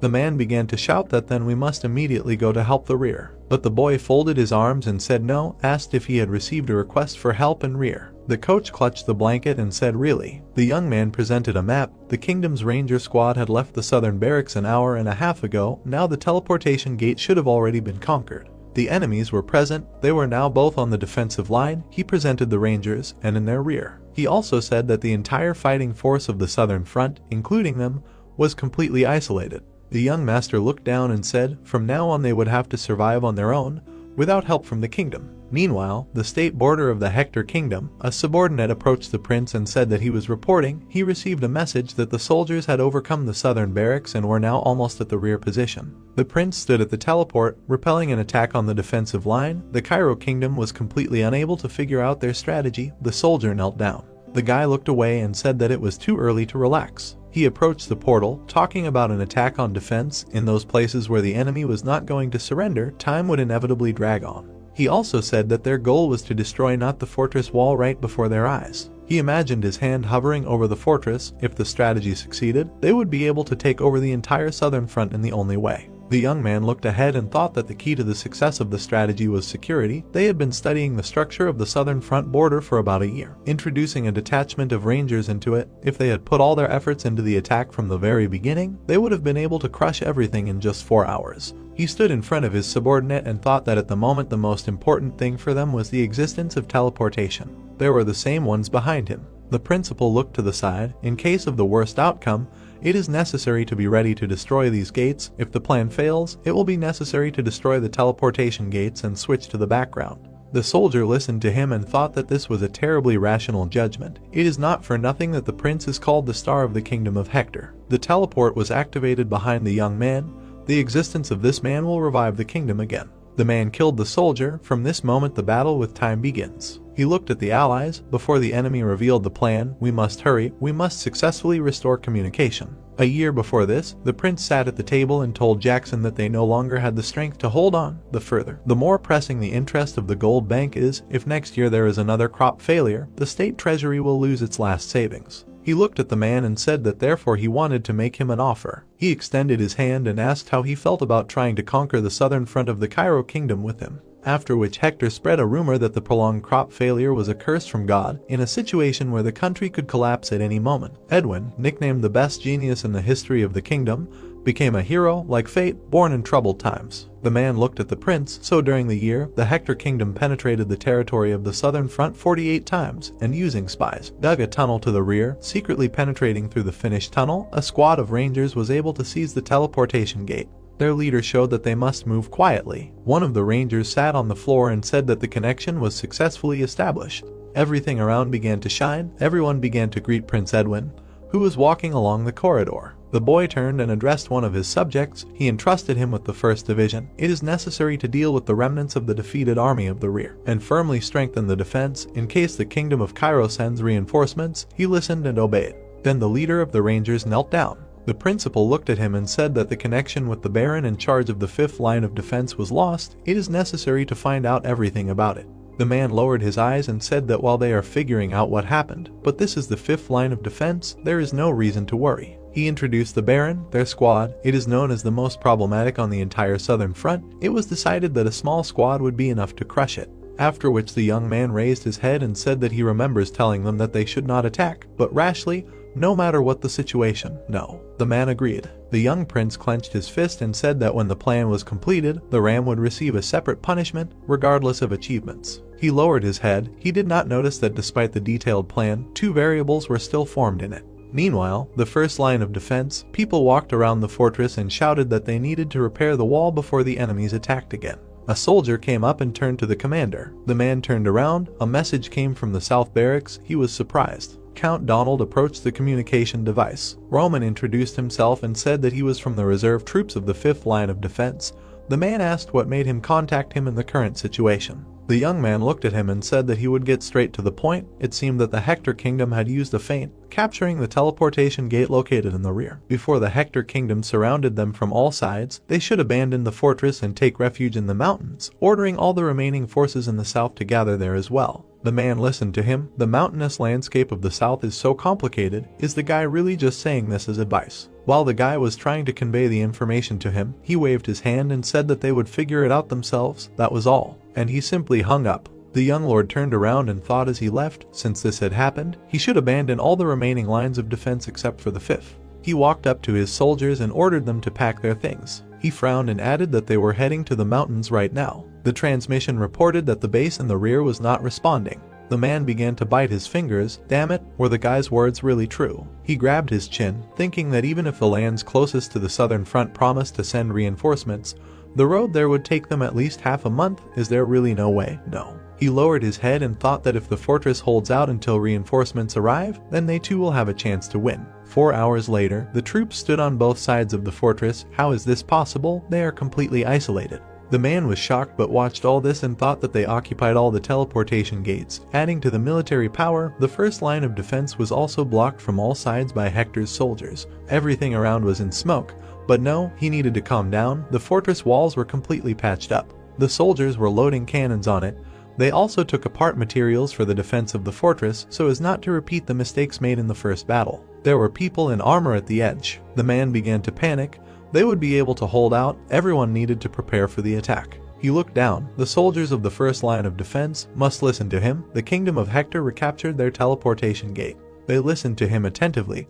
Because of this they were surrounded on all sides. It was impossible to hope that help from the kingdom would arrive at any moment. The man continued to shout. However, as in the first battle, they had to trust him, and then they would definitely survive. The knights began to turn around and discuss what that sound was in the background. The count also turned and asked what was going on there. People began to shout that there was a flash. A huge cannon stood next to the fortress. A seal suddenly appeared on it, after which a fiery projectile was launched. Explosions began to thunder. The fortress was under attack. Burning people ran everywhere. The count did not understand what to do. At that moment, Donald remembered the words of the young man. Until the kingdom of Hector surrounded from all sides, they must abandon the fortress and hide in the mountains, ordering all the remaining forces of the south to gather there. The man was desperate. The boy was right. The bastard. Another shell flew in. They attacked from behind. And now the count's head was already in their hands. The prince went forward. Thanks to the fact that they suppressed the main line with a flash, the fortress was taken without major losses. If this continues, they will be able to capture the entire southern front very soon. The guy turned and said that time was on their side. He looked at the captured soldiers. They need to arrest all the surrendered soldiers, lock them in one place so that no new surprises arise. They will need a lot of weapons to usefully negotiate with the kingdom of Kaifro. He also added that depending on the situation, they need to use the hostages as a pretext for a deal. The ranger captain said that he understood everything. The prince frowned. The plan was perfect, but where did this anxiety come from? What the hell was he missing? He looked ahead, his cloak fluttering in the wind. One of his subordinates ran up from behind and shouted that things were bad. He introduced himself and said that they had reported that the Baron had died on the battlefield, and that was why the connection had been broken. The heir to the throne turned and asked who had passed on this information. If he was alive, he should be brought there. The young fighter sat and said that he was sure at first. He lowered his eyes. The fifth line of defense looked like it was completely unprepared for war. There were several survivors in the room. As soon as the battle began, they successfully rammed the gate, and the Baron ordered to destroy the fortress. Then he grabbed his head and began to say that that was when that monster appeared. The guy asked again what kind of monster he was talking about. The soldier introduced the young gentleman. His power was so great that you can't even believe your eyes. The monster single-handedly dealt with many of his comrades. He only had to blink a couple of times, as dozens of soldiers immediately fell from his blade. His eyes were burning. Even the aura swordsman fell from one of his blows, saying goodbye to their lives in the blink of an eye. The young man said in horror that the mere presence of this monster turned the entire battle into nothing. In principle, he asked again, but the soldier could no longer answer anything. Turned around and thought that he heard that the youngest ranker got to the southern front by distribution. Walked and thought, this year they had conducted ideal training. But an unexpected variable appeared, Roman Dmitri. They moved along the corridor. The prince ordered to report the situation. Jackson replied that they checked the 5th line of defense, but did not find Cairo's soldiers. Then he came closer and said that it looks like they ran away to the mountains. If he orders, the rangers will immediately form a detachment for pursuit. The guy raised his hand and said that no, the situation has already deviated. They captured the southern front. It is time to begin negotiations with the kingdom of Cairo. Meanwhile, the royal castle of Cairo. The king asked when the guests will arrive. The servant replied that he asks for forgiveness, one way or another. The news is sudden. Everyone will need a lot of time. He slammed his fist on the table. He presented the council. The king cannot make a decision alone. The army can only be moved with the consent of the aristocrats who have powerful authority. He sat at the table and thought. Then he raised his head. Voices were heard in the corridor. The aristocrats entered the room and said that they were a little late. The carriage broke down on the way here. Then the remaining 2 entered. Everyone gathered at the table. By the way, is it true that the kingdom of Hector attacked the southern front? The king lowered his head and said that the kingdom of Hector crossed the state border and unexpectedly attacked the defensive fortresses. If this continues, the southern front will be in great danger. The old man looked away and said that it will be enough to send soldiers there right now, right? The guy raised his head and thought that he was impudent, replied that then it is necessary to consider this consent and immediately send troops to the southern front. After which they were reported that the teleportation gate was captured. This news did not please anyone. If you imagine a map, the territory of each of them, ultimately the system of governance, divided into 4 factions, only exacerbated the problem. The king slammed his fist on the table and shouted how they planned to fix this situation. He jumped up and shouted that if they had given in and allowed at least the king to make the decision alone, the southern front would never have been in such danger. Then he pointed his finger at them and said that what happened was entirely on their conscience. A knight ran into the room and shouted that the kingdom of Hector had contacted them with a magical transmission. The prince said that they were demanding retribution for the war. He looked at the king and explained that they were demanding an assessment of the cost of the southern front and compensation for it in gold. The old man was shocked. Did they really think they had the right to make such a statement, cutting the war without a reason, impudent bandits? But the young man turned away and said that he was giving only 3 days. If by that time their demands were not met, the southern front would be annexed to the Hector's domain. Then he frowned and explained with wild eyes that if it seemed that they were stalling for time under the guise of consent, none of the hostages of the southern front would be able to return alive. After that, they disconnected the connection, and the young man remembered his country, poor and hungry, the protracted crop failure and tempted the treasury of the kingdom, and the interest from the gold bank was also accumulating. He folded his hands and thought that for the sake of the suffering people, he was ready to become not the star of the Hector, but the most cruel demon in history. His eyes were filled with horror. To save his people, the prince was ready for anything. The king lowered his head and said that from the moment the teleportation gate fell into the hands of the enemy, they were left without a choice. He squeezed the tablecloth. Paying the compensation demanded by the kingdom of Hector, they would at least reduce the losses. The old man said that if he did so, they would definitely ask for a huge amount. He broke down and began to shout, do they have a choice? Well, they can offer another option. But everyone lowered their eyes. They remained silent. No one had any arguments. The king gritted his teeth. It wasn't even funny. They had recently been at each other's throats, dividing power in this tiny country, and when faced with a real threat, they immediately dropped their hands. He calmed down, sat down and said that it was decided then, they would accept the conditions of the kingdom of Hector. At that moment, Count Gregory intervened and said that he was against it. The king was furious. The man raised his head and explained that there was Roman at the southern front. He looked away, introduced the young man. According to the report he had just received, he had won the 5th line of defense. If only they could change the current state of the war. He raised his head and said that they had a serious chance of winning. Daniel was surprised and said that he recognized that the young man was an outstanding swordsman. He lowered his eyes and said that the star swordsman, who had barely reached adulthood, was a blessing for the kingdom of Cairo, but he would not be able to influence the course of the war alone. Benedict turned and said that it is true, the guy is the future of the kingdom of Cairo, then to use a dubious adventure. Having lost a talented person in a foreign land, it is better to minimize the losses of the kingdom in the first place. Gregory turned away and thought that as expected, not everyone suspects the true strength of the young man. He himself was able to get the information only because he belongs to the faction of the close associates of Valhalla. He remembered how the priests handed him the scroll. Also the guy's face, his skills and abilities are superior to the 4-star swordsman. The young man is the only variable that can defeat the enemy. He read the letter with the report. He does not need to share this information with others. Then the man raised his hand and said that if everyone thinks so, he will not insist on his own either. He raised 3 fingers, only 3 days. He was a little embarrassed. How about waiting 3 days? If during this time there is no change, then the kingdom of Hector will accept the offer. The king looked at him and said that they will do so. He raised his head. From this moment the kingdom of Cairo will begin to prepare for 2 outcomes, for war with the kingdom of Hector and for reconciliation. Henry looked down in horror. The first line of defense, everything was on fire, everything was over, this was a complete defeat. He turned around and shouted that we must retreat behind the mountains now. The hero of the war, he did not need any honors. He turned around and ordered his soldiers to move alive. They ran through the forest. The guy was only thinking about the fact that it was better to survive first, and then he could see. Suddenly, he heard some movement in the bushes. A man with burning eyes jumped out at him. He put his sword to his throat. It was a blonde man. He would have ordered him to quietly explore behind him. They went further into the forest at a calm pace. The guy looked at the commander and wondered what the knight Roman was doing here. Weren't they heading to the rear? Branches hit him in the face. I wonder what they forgot in the middle of the damned mountain. Suddenly, something surprised him. There was a camp. It was unclear when these guys managed to set it up in the middle of the forest. Chris came up from behind and said that the gentleman thought that the base in the rear had already fallen. This was his secret camp for emergencies. Henry started shouting.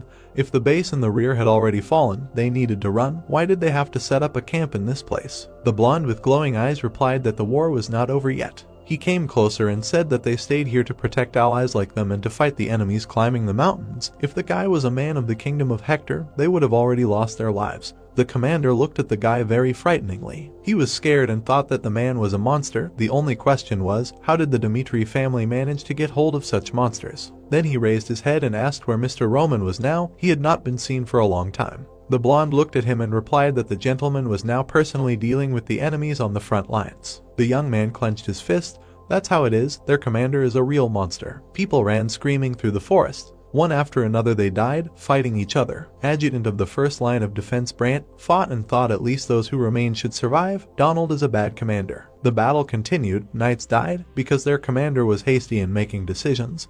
The soldiers of the first line of defense are doomed to death. Suddenly he was thrown aside. The guy landed on the ground. He opened his eyes and the enemy was already standing on him. Was this the end? But a moment later the man's face twisted. It was Roman who came to the rescue. Everyone around started shouting that they had to kill him. It was the enemy. The young gentleman made several moves, capturing all the enemies on the battlefield. The young man raised his head and thought that he was in hell. He looked at the brunette and thought who the hell he was. After which the young gentleman turned around and introduced himself, the reserve squad of the 5th line of defense, Roman Dmitri. Brandt was surprised. Was this really the same man who advised them to retreat? He did not run away, but came to save them. Then he stood up and said that the first line of defense was already broken. The kingdom of Hector moved towards the second line of defense. It is worth expecting that it will not hold out for long. The young man turned around and asked if the soldier was offering to surrender. He was scared and replied that he admits that the gentleman is a strong swordsman. Well, this is a war between kingdoms. It is impossible to resist the kingdom of Hector alone. The young man lowered his head. A great famine, a sudden attack, a war. The kingdom's actions do not correspond to its current situation. He lowered his head and thought in that case, their intentions. The young gentleman moved forward and said that Hector was going to capture the southern front with one blow, because the kingdom did not have the strength to wage a long war. The soldier asked what the young man wanted to say. He introduced the heads of the kingdom, a map, Hector's goal, to eliminate the crisis in his country with the help of war. Only by conquering the entire southern front, they will convince the royal power of Cairo to resort to cooperation. He continued to move forward and thought that if this is so, then one can understand the prince's actions. The guy smiled. They are now taking a big risk, putting the fate of the entire country at stake. The second line of defense of the southern front. Jackson pointed forward and ordered to shoot. There was an explosion. The fire spread. Edwin looked at the fortress. He thought that the death of the Baron was not in his plans. He looked ahead and thought that the 5th line of defense was the weakest on the entire southern front. The prince thought that if the testimony of the defeated soldiers was true, and the power of Roman was beyond imagination, he frowned and wondered if his strength was enough to withstand the entire army of the kingdom of Hector. Although he would have to suffer with him, he would not bring fatal changes. The red-haired frowned and thought that his kingdom was not so weak that just one man could knock the ground out from under their feet. A soldier ran up and shouted that they were in trouble. They lost contact with the first company sent to deal with the remnants of the enemy army. The guy frowned and said that this was not all. Edwin looked at him in shock when he said that neither the second nor the third company was in contact. He thought that the bad feeling that had been lingering in his mind all this time was because of Roman. The prince asked Jackson to report the situation. The soldier bowed and said that immediately after the first line of defense had fallen, the 3rd Battalion had been ordered to deal with the remnants of the enemy army. But about an hour ago, communication with the companies that belonged to the 3rd Battalion had been cut off. He looked ahead and said that they were most likely killed. The prince frowned and asked what the estimated casualties were. He replied that there were about 300 people. The red-haired man looked down and thought that his worries had become reality. He was sure that this was the work of Roman. He pursed his lip and thought that he had not fled behind the mountains at all, but had remained on the southern front, choosing the path of resistance. Jackson looked at the ruler when he said that if Roman was ignored now, he would cause even more trouble later. The brunette knelt down and said that he was just a minor deviation. If they followed his lead and failed in the assault, they could not guarantee the success of his plan. He looked ahead and said that now it was important not to catch the rat of the Dmitri family, but to destroy the remaining defensive fortresses. The prince said that now it was important to deal with the rat that had ruined the plan. His pupils narrowed and he said that they needed to withdraw the soldiers from the second line of defense right away. Jackson sweated. He agreed and wondered why he was so fixated on him. The squad moved forward. The commander said that according to reports he was hiding on this mountain. Edwin looked ahead. He had dedicated the last year to developing the plan. He could instinctively sense that Roman was a dangerous element. The prince looked at the soldiers and said that he understood what they were thinking now. Everyone looked at him when he said that as a military leader, he always had to be prepared for the worst outcome. The soldier frowned when he said that the remaining unconquered lines were the least of the evils. Edwin said that the worst thing was the existence of Roman Dmitri, who had caused unforeseen changes. Jackson nodded his head when he thought that Prince Hector always had ironclad logic in his decisions. All that was left was to trust him. The soldiers stood at attention and shouted that they were ready to carry out the commander's orders. The red-haired man looked ahead and said that now was the time to hunt rats. The mountain ranges to the south were wide. A torch was burning. Rushing thoughtlessly to search could lead to missing the enemy, so it was decided to place the army at the foot of the mountain, gradually surrounding it from all sides. 2nd Battalion, 3rd Company. The soldier looked to the side and said that as soon as they spotted the enemy, immediately blow the whistle. He said that if they slowly drove the enemy into a dead end, they could deal with everyone without great losses. The young man's face distorted. The commander looked to the left and asked what was going on. The subordinate replied that there was no change. His eyes widened. He was gone. The commander looked to the right and asked what was going on. They replied that there was no change. He looked to the side. There was no one around. His pupils narrowed. The man took out a whistle. A hero appeared behind him. He broke his neck. The commander fell. Roman looked to the side and thought that the Hector kingdom was more determined than he expected. He planned to make the most of it while they were attacking the defensive lines. But they were so fired up by the idea of eliminating him that they even abandoned the second line of defense. He thought that their commander was definitely not mediocre. Someone shouted that an enemy had appeared. They needed to check their comrades nearby. The hero killed another soldier. The guy looked to the side and said that they should gather together, blocking the retreat route. Roman killed him. He smiled and thought that he hadn't felt this way for a long time. The 12 sons of the heavenly demon, who rose from the bottom, were forced to constantly prove their abilities just because they were the offspring of the heavenly demon.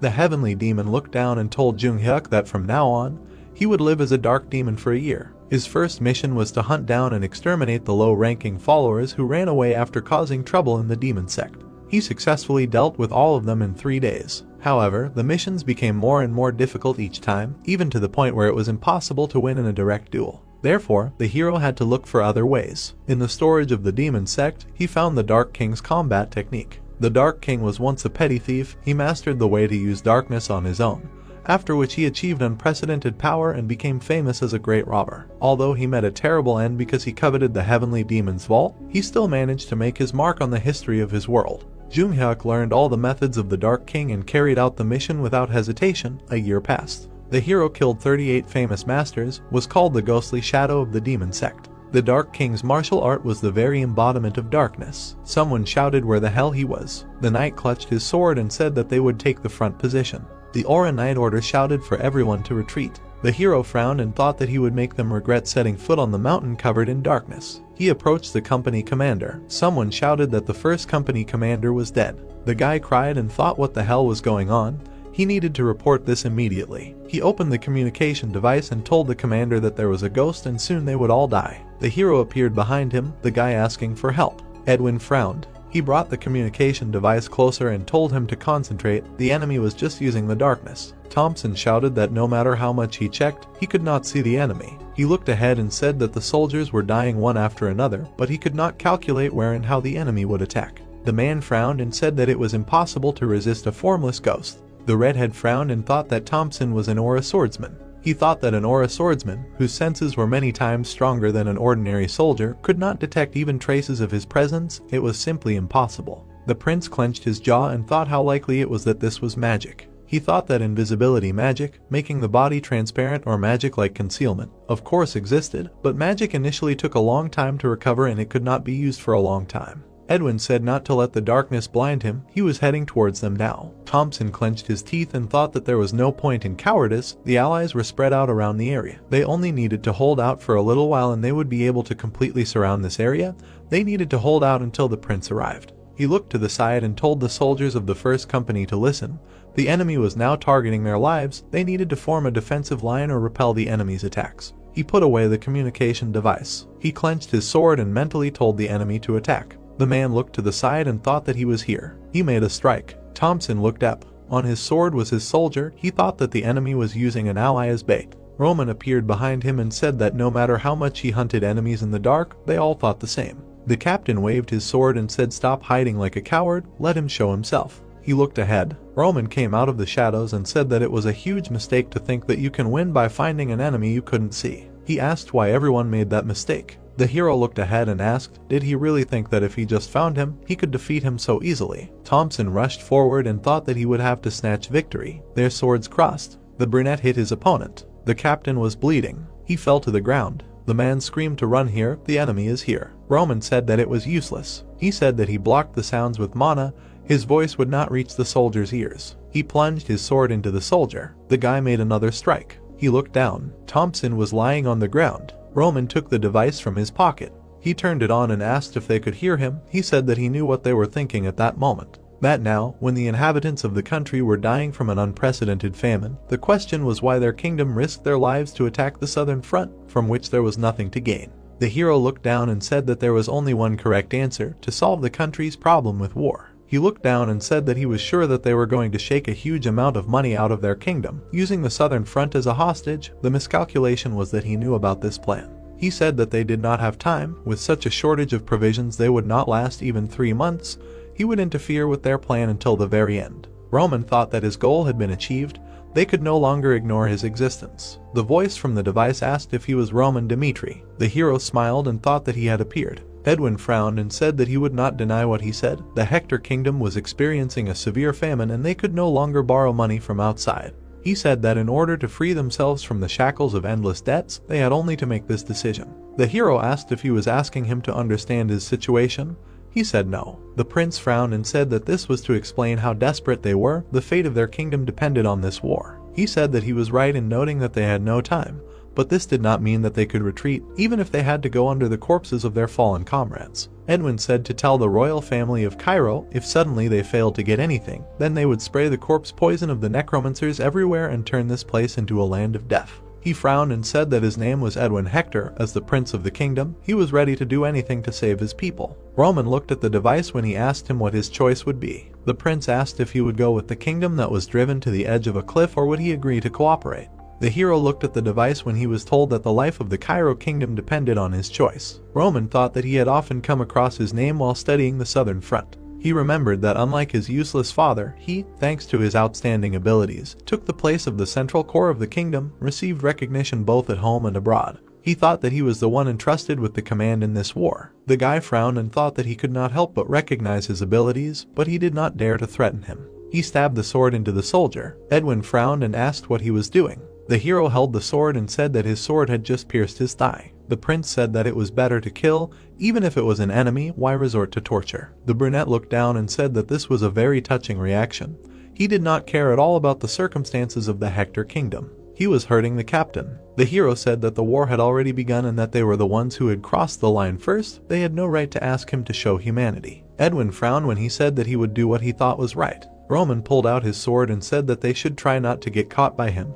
He would not leave a single one alive, and even if they decided to run away, raising a white flag. He thrust the sword again and said that he would follow them to the last and stab them in the back. The brunette frowned and said his name. He smiled and said that if he chose desperate resistance, they would meet soon. The prince frowned. He thought that Roman Dmitri was more dangerous than he had assumed. Jackson entered the tent and asked what he planned to do. The prince said to immediately mobilize all military forces, create a tight encirclement around the place where the signal came from. He frowned and said that in the name of revenge for Thompson, who died in agony, he would personally cut Roman Dmitri into pieces. Edwin said that even if an ally was defeated, let all the soldiers from other areas climb the mountain together and block the enemy's escape route. Roman placed a stick in the ground and said that their eyes would hardly be able to see anything right now. He looked ahead and said that it was an insignificant grain by human standards, but every stone and leaf of a tree contains natural mana. He looked at the knights and said that if this mana was artificially redirected, it would distort space. Chris looked at him in shock when he said that the enemy would feel as if all 5 of his senses were blocked. He just remembered that he was right in front of his eyes. Suddenly, as if for someone's amusement, Roman Dmitri hid his existence. He said that this technique was called formation. The soldier frowned and said to sacrifice his flesh to obtain the bones of the enemy. Chris killed him with one blow. He smiled and thought that as the Lord said, the Hector soldiers did not notice their presence. Is this information?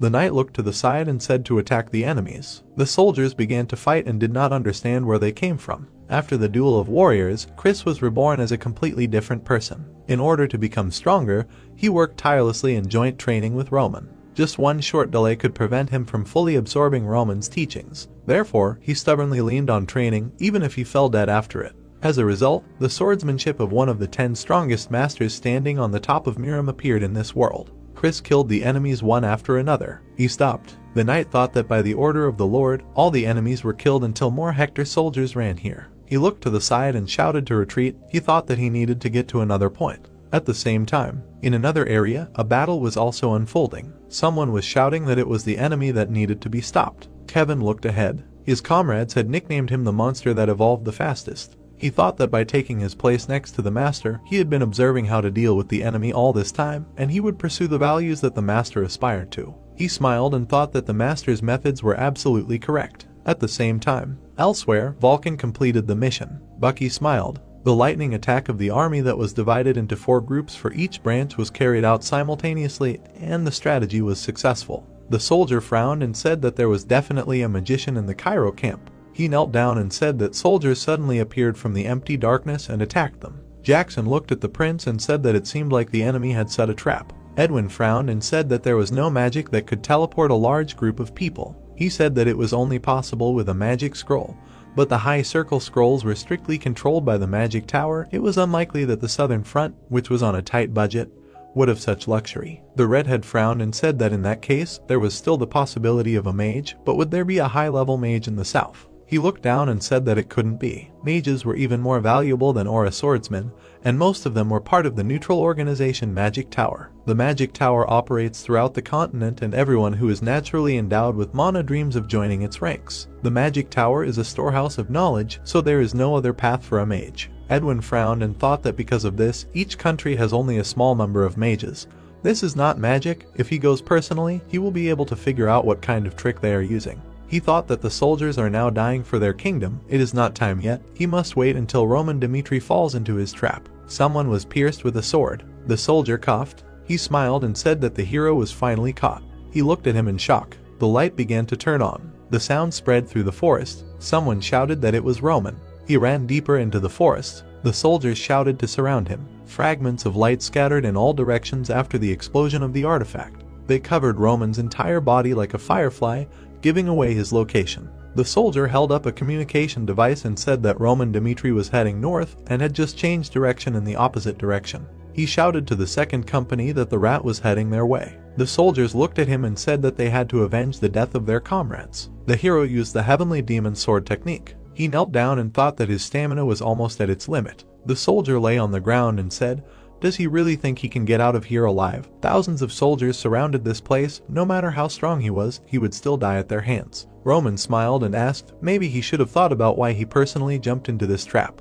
The soldier coughed up blood and asked what he meant. The hero stood next to him and said that thousands of soldiers were flocking from everywhere to pursue him, pursuing the idea that they needed to hold him back by any means necessary. Even for 30 seconds, they were reckless enough to communicate here, stupidly risking their lives. He looked at him and asked if it wasn't fun. Now they couldn't act rationally like never before. He said that he wanted to see how far they could go. It was still a long time until dawn. The soldiers were lying dead. Jackson appeared behind him and told him to stop. The guy turned around and thought that he had light weapons and a face covered in scars. He realized that this was the commander of the Ranger squad, Jackson. The hero thought that his energy was at least 4 stars.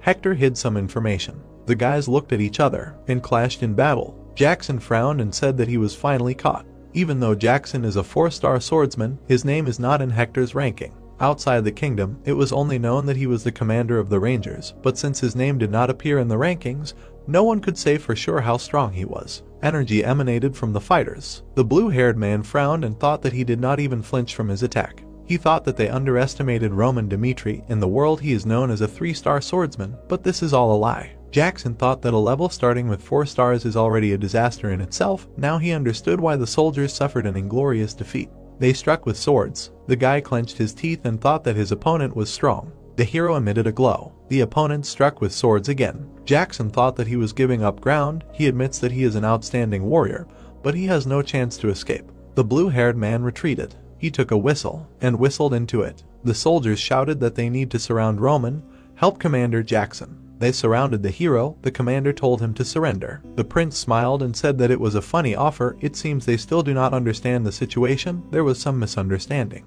A purple glow began to emanate from him. Roman said that, firstly, he could not be captured by some fragments. The military man looked at him in shock. The fragments fell to the ground. The hero clenched his fist and said that, secondly, he was sure that he could break through any encirclement. Even if he was pinned down from all sides, they would still. He disappeared and appeared behind the commander. Roman said that there was no way they could catch him. He went forward and said that if he was the commander of the Rangers and a talented warrior of the Hector kingdom, now here, it means that there was no one near Edwin Hector. Jackson turned around and thought that this could not be. There was no one behind him. He shouted to quickly follow him. The prince was in danger. Roman flew forward and thought that there was only one way to end the war with a small number of soldiers, that was to kill the enemy commander. He thought that if he read the direction of the mana of the communication device that Edwin Hector used, he could find out his location. Hector's camp at the foot of the mountain. The soldier turned around. The hero appeared behind them. He killed them both. He swung his sword and turned to the prince. He smiled. Roman looked at him in shock and thought that he had a different method of using mana. The prince called the Inferno spell. He shot at the brunette. He dodged.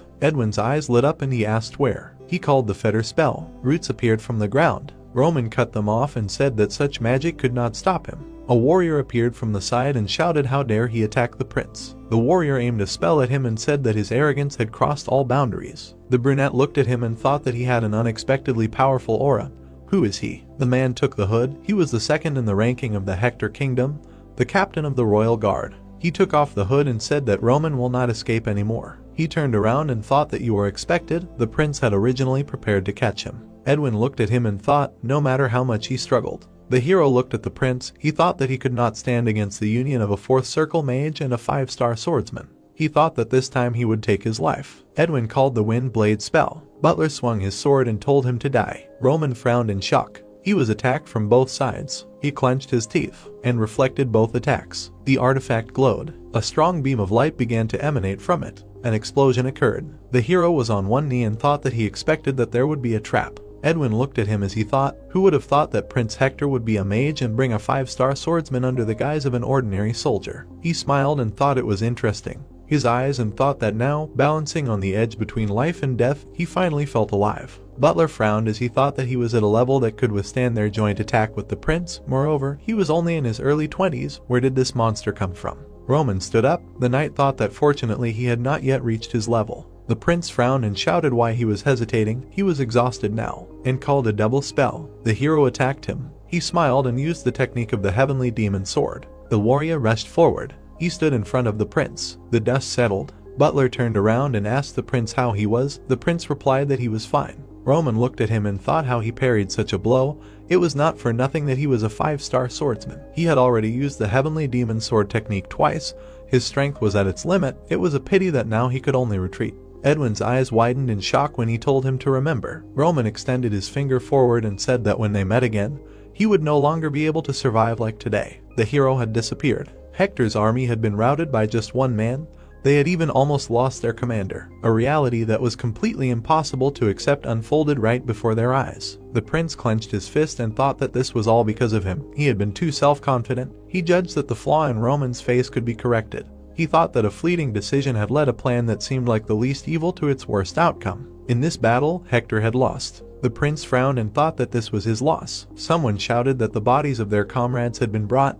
Their souls needed to be soothed by the flames. Let them enjoy a long rest. The fires were burning. Edwin, without looking up, asked for forgiveness and said that it was all because of his mistaken decision. The soldier frowned and asked what he was talking about. It was not his fault at all. Jackson looked at him and said that none of them blamed him for this. It was just that the enemy was too strong. Edwin's pupils narrowed. The captain approached him and told him to keep his head up. The prince looked at him when he said that they still believed in him. The soldiers looked at him. The redhead smiled, thought that Jackson was right and said that if it seemed that his orders were again leading them down the path of defeat, let them close their eyes to the hierarchy and tell him directly about it. He looked ahead and said that from now on they would throw their forces into destroying the defensive fortresses of the front before the main enemy forces arrived. They had 10 days for everything. He said that after that they would use the rear as a stronghold and begin to prepare for desperate resistance. Butler looked at him and asked what he thought Roman would do. He said that he admits that he is a dangerous enemy, but unlike the mountains, which have the advantage of terrain, a battle on the plain is a different matter. Edwin's eyes widened and said that he plans to take advantage of this. He thought that although he lost, Hector has not yet been defeated.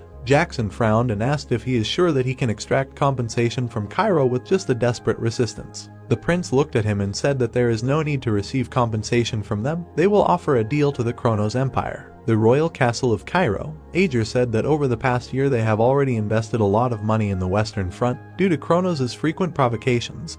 With the current state of the treasury, they simply cannot accept all of Hector's conditions. Daniel was sitting at the table when he said that if all their demands were met, the kingdom's treasury would be completely empty. He asked what about increasing the taxes. The count replied that they had already been raised 6 months ago, and if they increased them again, a rebellion might break out. The king thought that the only way to solve the problem was to use the property of the Cairo aristocracy, but in that case, he would again give them a reason to weaken the king's power. He exhaled and said to immediately contact the central government aristocracy. A guy ran into the office and said that a message had come from the southern front that the enemy attack had been repelled. The blonde man's eyes widened in shock. The man was sitting in a chair and asked if it was true. The brunette looked to the side and said that Hector's army numbered about 10,000 soldiers. How did he manage to repel the enemy attack with a small detachment? The blonde man frowned and thought it was Roman. He looked down and wondered if he had really managed to resolve such a difficult situation.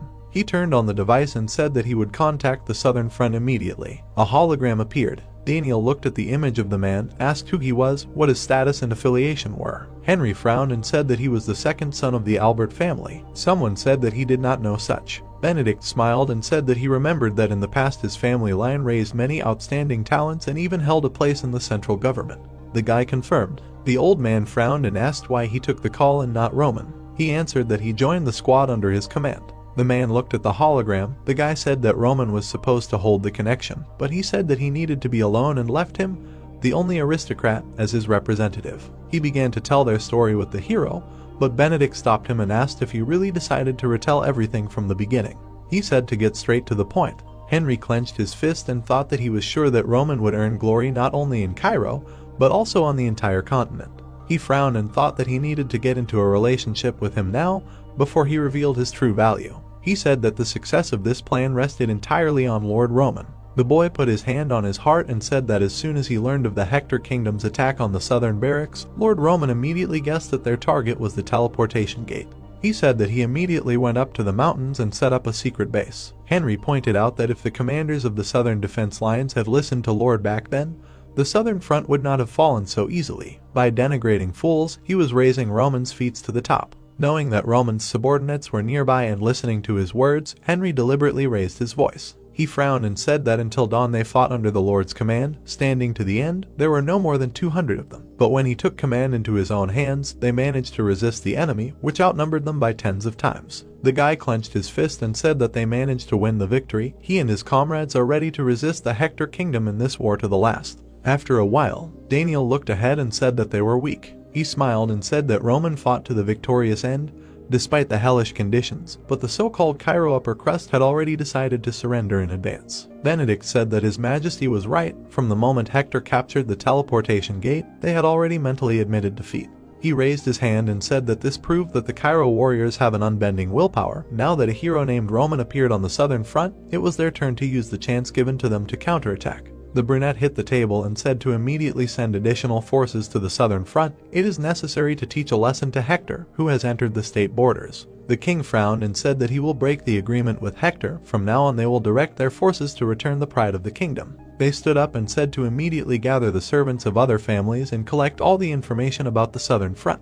On the surface, it seemed that the aristocrats of the central government were trying to protect the southern front, but after the meeting, their ultimate goal focused on one thing: Roman Dmitri. At that moment, they were overwhelmed by the desire to get him. This call convinced them even more. After the end of the war, Roman will definitely join the central government. Henry thought that if he enlisted Roman's support, he could move up the career ladder. He held out the dried beef and said that Chris must be hungry, he can treat himself. He refused. The guy ran after him and said that it was very tasty and he can just take it. The knight turned around and asked if he really thought he didn't understand what he was up to. He looked at the pink-haired man and said if he really wanted to get recognition, he better not try to curry favor with them, but show that he can be trusted with your back on the battlefield. Henry looked at him in shock. His eyes widened. The guy looked at Kevin and asked if he wanted to eat. The royal palace gave an order to the southern line of defense. It asked to help Roman until the main forces of Cairo arrived in the south. The commander approached the soldier. Vasily looked away and said that Hector's army was defeated by an army that did not have even 200 soldiers. It turns out that Hector's armed forces are weaker than they thought.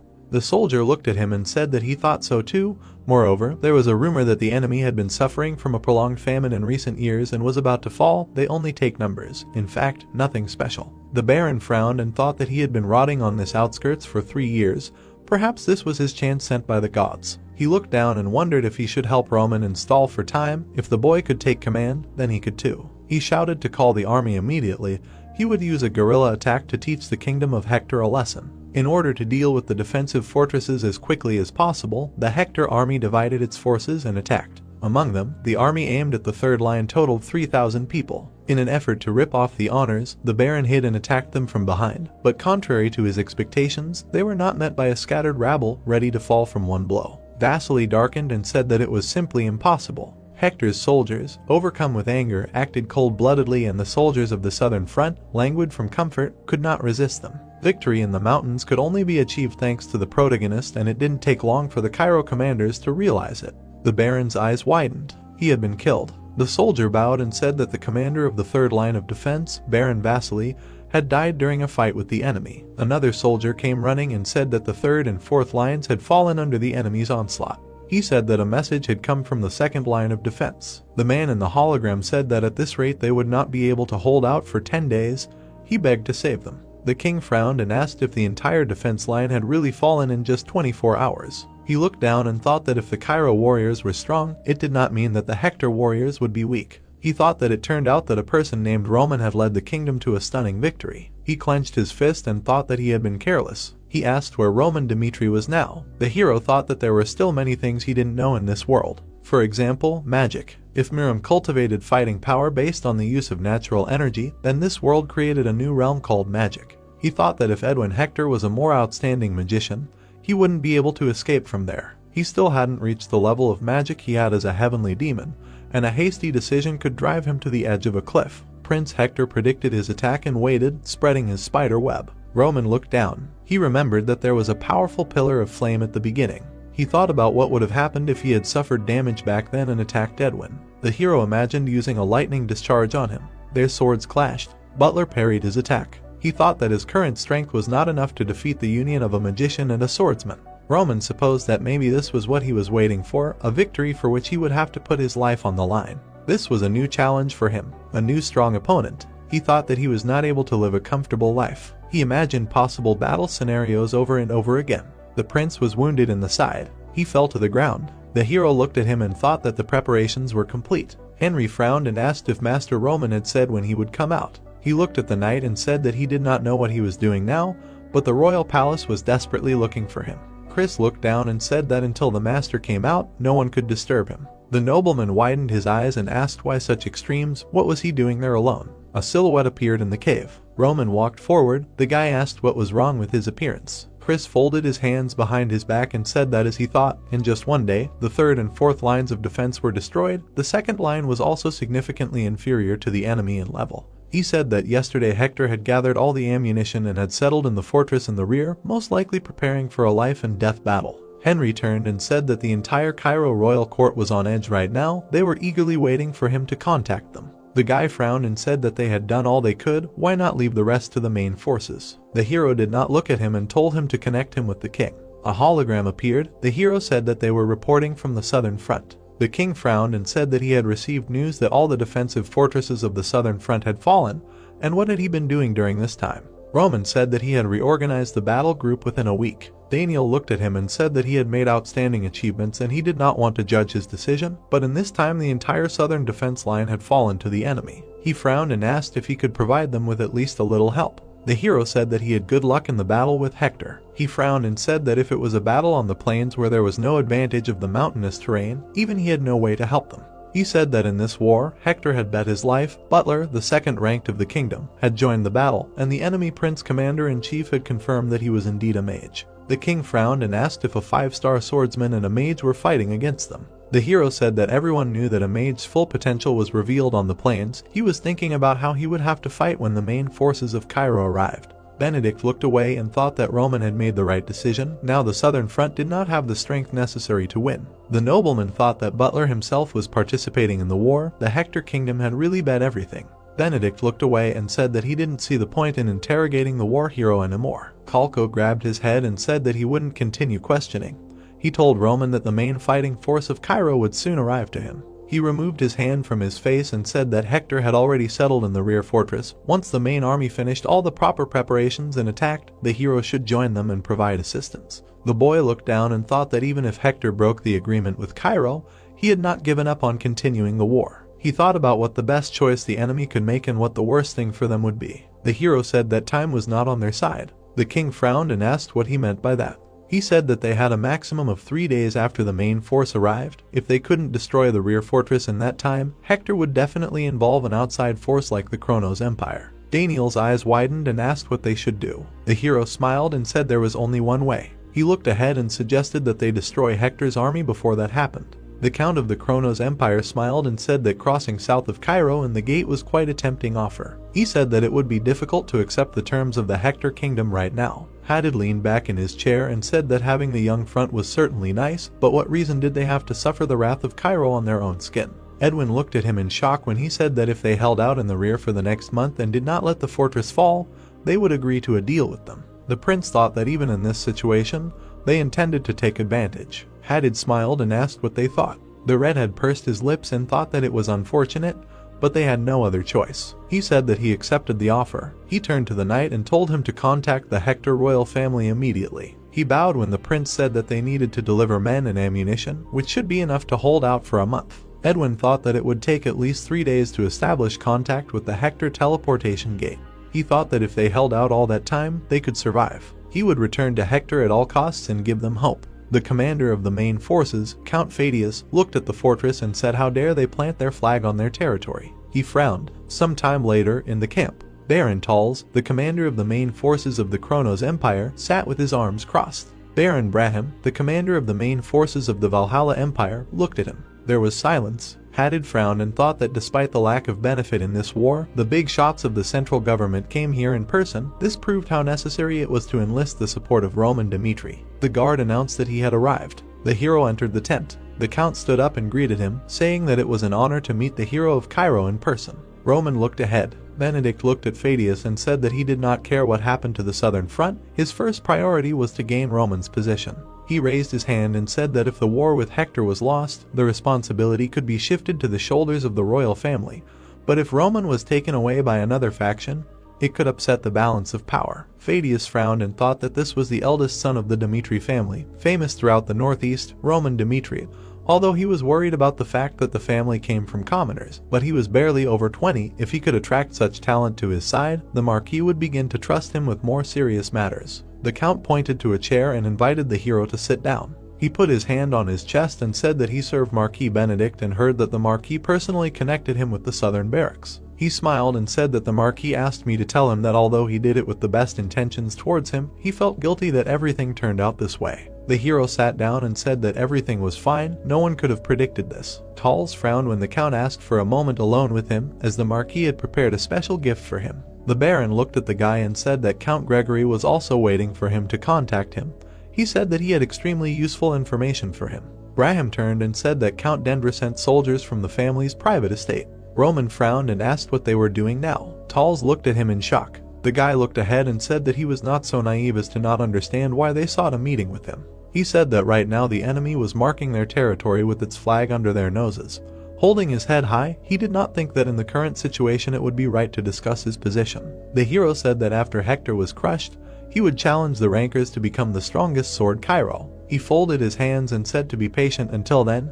He would prove his worth and dedicate his sword to one person. Everyone looked at him in shock. Roman suggested that they focus on the current situation. The situation was settled by Roman's suggestion and a full-fledged meeting began. In the end, that war was a battle for who would destroy the castle. Opinions on this matter varied greatly, but there was no clear decision. The hero said that in order to use the teleportation gate connection, Hector needed to win at least 3 days. They would most likely drag their feet, immediately responding to their attacks. He raised his hand and said that in that case, Hector's military force was no more than 10,000 warriors left.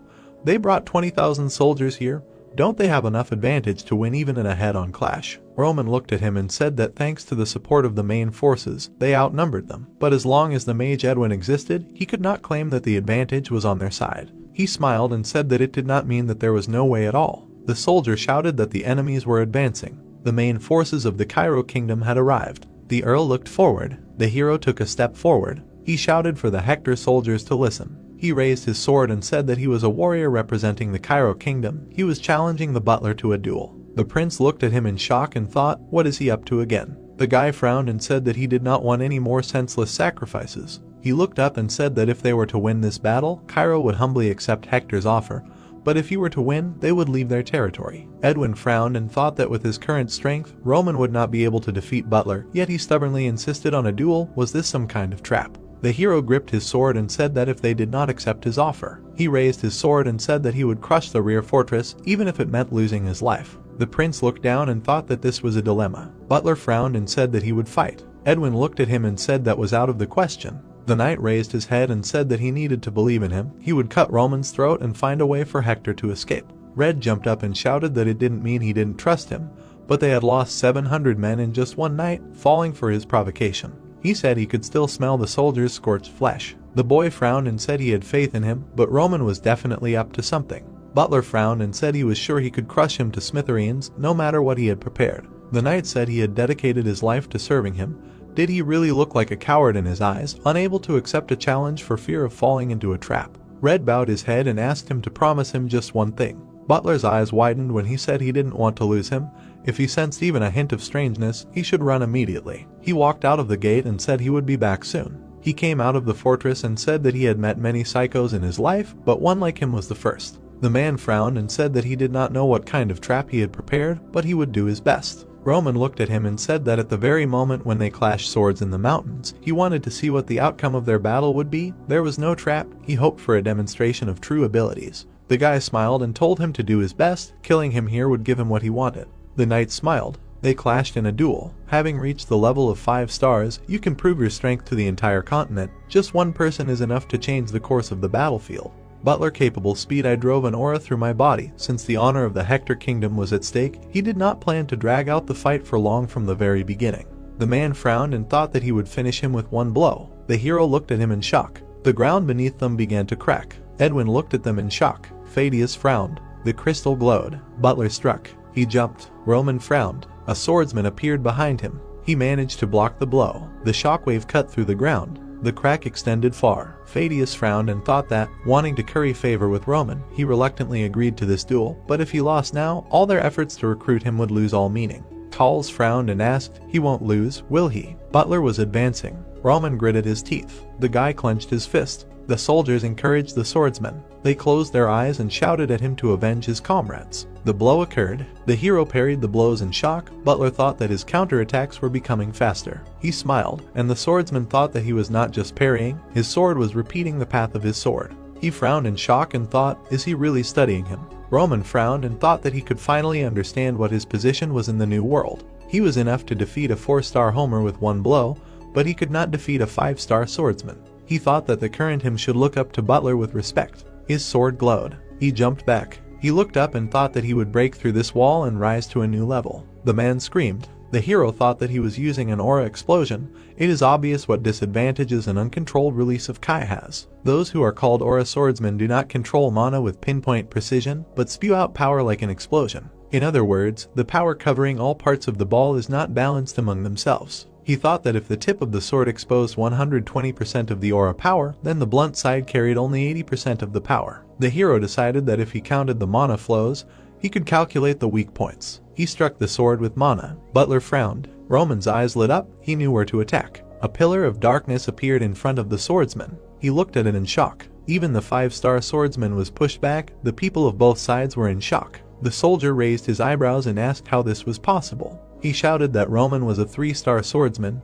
How could he fight equally with a 5-star swordsman? Edwin gritted his teeth and thought, did he really want a fair fight, without any traps? If Butler suddenly lost to him, the worst outcome you can think of. He thought that not only would they lose the kingdom's strongest warrior, but they would also be forced to abandon the rear fortress. He frowned and thought that he could only trust the swordsman. He had not yet used his full strength. The man gripped his sword. He thought that this boy was truly crazy. Butler coughed up blood and thought that he had assumed that the duel would be an excuse to lure him into a trap, but he was absolutely trying to seriously crush him. He thought that their seemingly perfect plan was starting to crumble because such an incredible person had suddenly appeared on the youth front.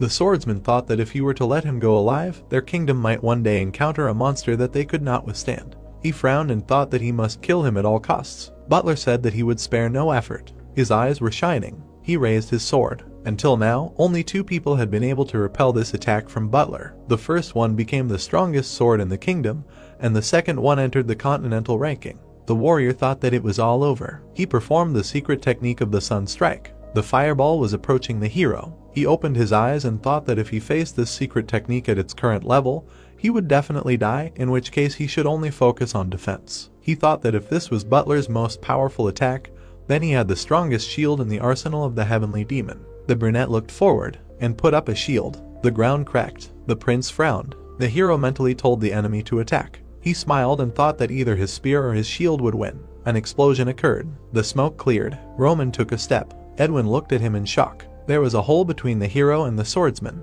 The brunette smiled and thought that even a 5-star swordsman could not repel this attack. He smirked. Butler frowned and thought that he had used too much mana for this blow. He screamed and thought that he couldn't give up so easily. He jumped. The opponents clashed swords. Butler swung. He looked ahead and thought, how was this possible? He had been through fire and water on the battlefield. How could he be pushed back by a 20-year-old boy? He parried the blow and thought that he couldn't give up so easily, even if he died right here. Roman grabbed him by the face and slammed him into the ground. The man screamed and thought that he had to take this monster with him at all costs, whose existence threatened the prince's life. He began to glow. There was an explosion. Roman raised his sword and said that he would remember his will. The man looked at him in shock. The boy frowned. Edwin began to cast a spell and shouted at him to stop. There was a flash. Roman looked up and jumped back. The prince shouted for the soldiers to save the commander. Hector gave up hope of winning the duel. He gave up his reputation in the world community and chose to save Butler. Roman looked to the side and thought that they had finally opened access to the fortress gates.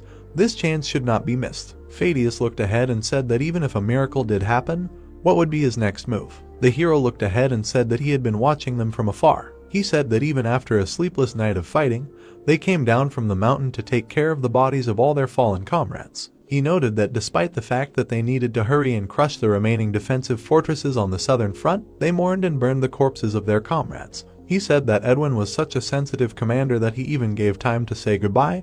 He planned to use this side of him. Thaddeus looked at him. The hero said that Butler would be a push that could break his judgment. He smiled and said that if he crushed Butler, it would completely satisfy the conditions of the first plan. He said that he did not plan to kill him with one blow, but to make him no longer able to fight. The guy looked down and said that if Edwin decided to save the swordsman, then they would begin the second plan. The soldiers shouted to attack him.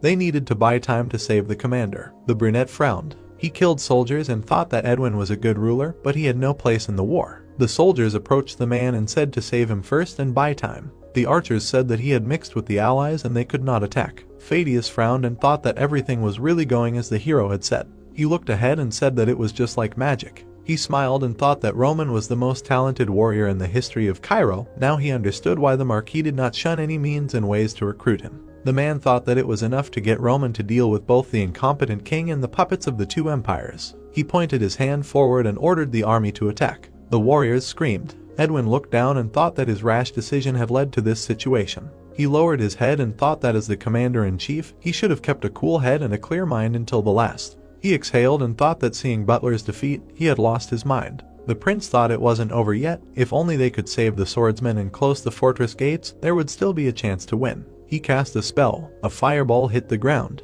The mages began casting spells and told them to help the prince. Explosions occurred. Phaedius frowned and told them to spread out along the perimeter and go on the assault. If they missed their chance while the gates were open, they would lose even more lives. Kellen punched. He thought they needed to close the gates quickly. A soldier shouted that Mr. Butler was inside. Roman gritted his teeth. The prince shouted to cast a protective spell on the gates as they closed. Kellen looked down and shouted that Roman was approaching. The hero smiled. The soldiers stood up to defend themselves. The boy screamed. There was an explosion. The smoke cleared. Roman looked ahead and said that the fortress gates were open. Phaedius frowned and shouted to defeat the rest of Hector's army. The warriors ran to attack. The battle began. The warriors shouted. Roman thought that the plan to open the gates had failed. He looked ahead and thought that now there was only one goal left. He went forward. The boy looked ahead and thought that Edwin was left alone. The prince thought at what point everything went downhill. He looked ahead and thought that the fact that they attacked and captured the fortress in the rear proved the correctness of his decisions. Apparently his plan was perfect until Roman showed up. He looked at him. Edwin was fired up and thought that it was his fault. He remembered that because of him they failed to capture the fifth line of defense, and lost about 1,000 soldiers fighting against the guerrillas in the mountains. The prince thought that if God existed, he wanted to ask him, why did he make him, the star of the kingdom Hector, be born, and why did he send Roman? The hero said that they finally met. The magician's eyes lit up and he said that even if he were to die today, he would definitely drag him to the next world with him. He began to cast a spell. The prince frowned and called for a wind blade. Wind emanated from it. The hero cut it with his sword. He frowned and looked ahead. The soldiers ran to them and said that they needed to protect the prince. They attacked the hero. His eyes lit up. He killed them all with one blow. Suddenly, a root flew up to his neck. The fetters engulfed him. Edwin called for an inferno spell. The fetters began to burn. A sword appeared from the fire. Roman cut the fetters. The prince thought that he was not the kind of opponent who would fall after such a thing. He struck his opponent with lightning. He smiled and wondered if it really worked. The hero took a step forward. He appeared behind the prince and said that he recognized his strength, but this was the end. Edwin turned around. His eyes widened. Kellen sacrificed himself. He began to cry and told him to run. The prince began to cry and scream. He fell to his knees and screamed. The boy raised his head. A sword appeared next to him. The hero said what a pity it was. He looked at the red-haired man and said that he would soon follow him. Soldiers ran towards them. They prepared their swords. Roman looked at them. He fought off their blows. Jackson saved the prince. He screamed at him to come to his senses. Did he really plan to die here? He ran forward and screamed that even if he was given the nickname of a cowardly loser, he must live to the last so as not to devalue. The captain frowned and screamed that he must so as not to devalue the decision of everyone who sacrificed their lives for him. He screamed to leave the fortress and for everyone to retreat. The soldiers screamed that they needed to stop the hero and buy time. The soldiers frowned and screamed that the prince must definitely live. There was an explosion. The prince opened his eyes. Roman was killing soldiers. Edwin thought he was the devil. The hero gritted his teeth. One of the knights looked at him and said that he had already won this battle. Maybe he would retreat already. The guy came up to him and said that he had warned that the next time they met, he would kill them all. He looked at the knight and said that they were the ones who started this war. He looked down and said that they should stop whining like they were the victims. He beheaded the soldier. The warriors shouted that Hector's army had retreated and that victory was theirs. Phaedius entered the fortress and wondered where Roman had gone. They looked ahead in shock. The person who had turned the outcome of a once losing war around. Roman's value, which had reached unprecedented heights, had skyrocketed with the help of this war. The hero smiled and said that he had been waiting for them. The streets of the city were illuminated by the bright sun. A grand victory for Cairo. The news of this had not yet reached the capital. Someone was heard talking. Did you hear someone talking? What was going on? The army of the kingdom of Hector crossed the border and is now attacking the southern front. People were sitting at tables in the establishment. According to the merchants who had come from the south, the situation there was extremely tense. The man raised his mug. His interlocutor felt that they could be forcibly conscripted into service. He calmed him down. Nothing happened when the empire attacked them, and now they will be conscripted because of an attack by some kingdom. The other guys were standing close to each other. I hope they don't raise taxes again because of the war. There were large barrels on the shelves of the establishment. Is it possible to live peacefully for at least one day in this damned country? His fault is that he was born in a small kingdom. Where is it heading? The walls of the building were decorated with golden ornaments. The Royal Academy of Cairo, Class D rank. Next, William and Lauren. The boys stood opposite each other holding wooden swords. The instructor gave the start to the sparring, shouting for them to begin.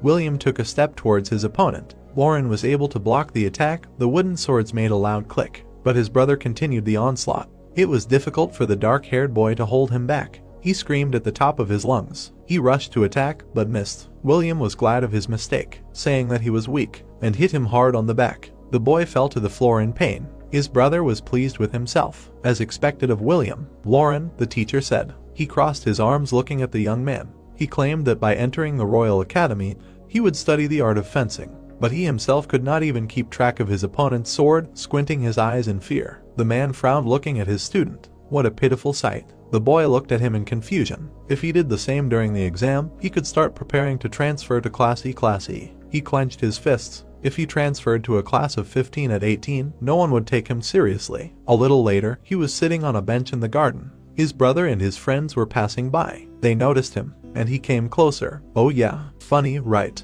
Teacher Rodwell from Class C was so surprised that he caused everyone to admire him. He put his hands on his belt and smiled. Because of this, when he was a child, he thought that all people from the Dmitri family were outstanding warriors. But what do we have here? He imagined a man in a red uniform against the backdrop of an estate. It seemed that he briefly forgot that there was such a thing as a lineage limit. It was a miracle that a man like Mr. Rodwell was born into a family of no birth. The guy continued to speak, as if mockingly. Miracles do not happen to the same family twice. Lauren lowered his eyes and listened silently. And so it always is. The name Rodwell haunts him constantly. The other two laughed at what was happening. It was not interesting. The second one agreed. He asked if it was true that Roman had defeated Homeros. William turned his gaze to them, saying that he was sure that these rumors were spread by the Dmitri family. It was necessary to somehow resolve the issue with the firstborn, who had become known as a fool. He casually looked at the young man whom he continued to bully, offering to look at him and everything would become clear. The useless third son of the Dmitri family. Heels clicked with every step. Is the news about brother Roman true? Lauren walked along the street thinking. Although in his memories he was not a bad person, but, as William said, he did not think that his brother had defeated Homeros. This thought outraged him. Anyone would say that it was a lie. Something caught his attention. He saw many people looking at something. What was this crowd? People in the crowd were discussing something. What was the truth? That's right. The man in the light shirt was telling his friend. What a relative living in the south told him. Hector almost didn't take the entire southern front, but miraculously managed to recapture it.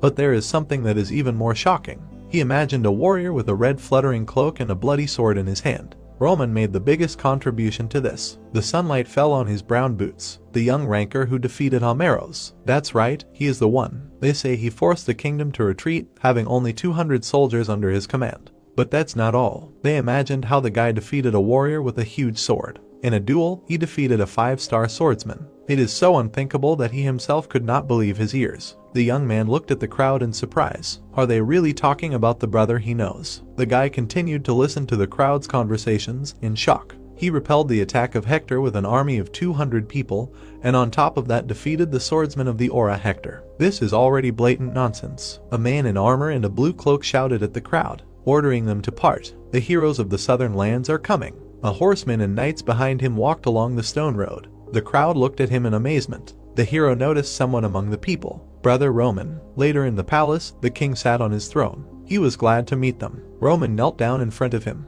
greeting him. In the throne room, in addition to them, there were several servants. Daniel wanted to sincerely thank him on behalf of the entire kingdom.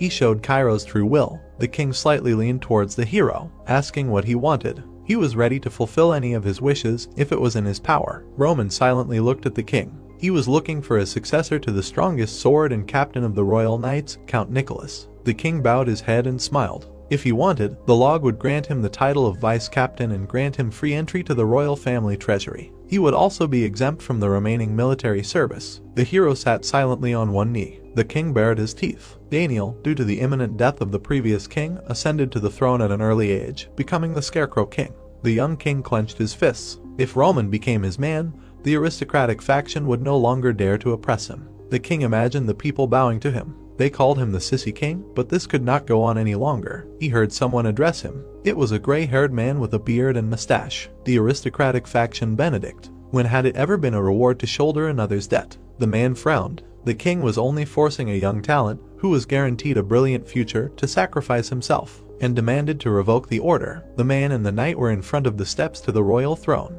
He agreed to give him access to the royal family's treasury, but anything else was too much. The gray-haired man was surprised by the answer. The king had already made his decision. He pointed at the hero with his hand. Now he had to make his own choice. The aristocrats were unhappy with this. Roman thought about it. After all, he had royal blood in him, but he had no reason to help the royal family. Roman closed his eyes and gave an answer. It was indeed a great honor for a swordsman to receive the title of royal knight, but there was something he wanted to do before deciding on his future. The king was surprised and intrigued. What was it? The hero presented a map of the continent. This war made him realize that he was just a frog stuck in a well. Outside the kingdom, the current him was nothing. The hero looked into Daniel's eyes. Therefore, he needed time to prepare to go out into the big world. And as soon as he was ready, a magical glow appeared around the hero and he smiled. He would challenge the official ranker battle, trying to rise from 99th to first place to test the limits of his abilities. The king asked again. Two warriors fought against each other. The official ranker battle meant an endless series of challenges, clashes until defeat.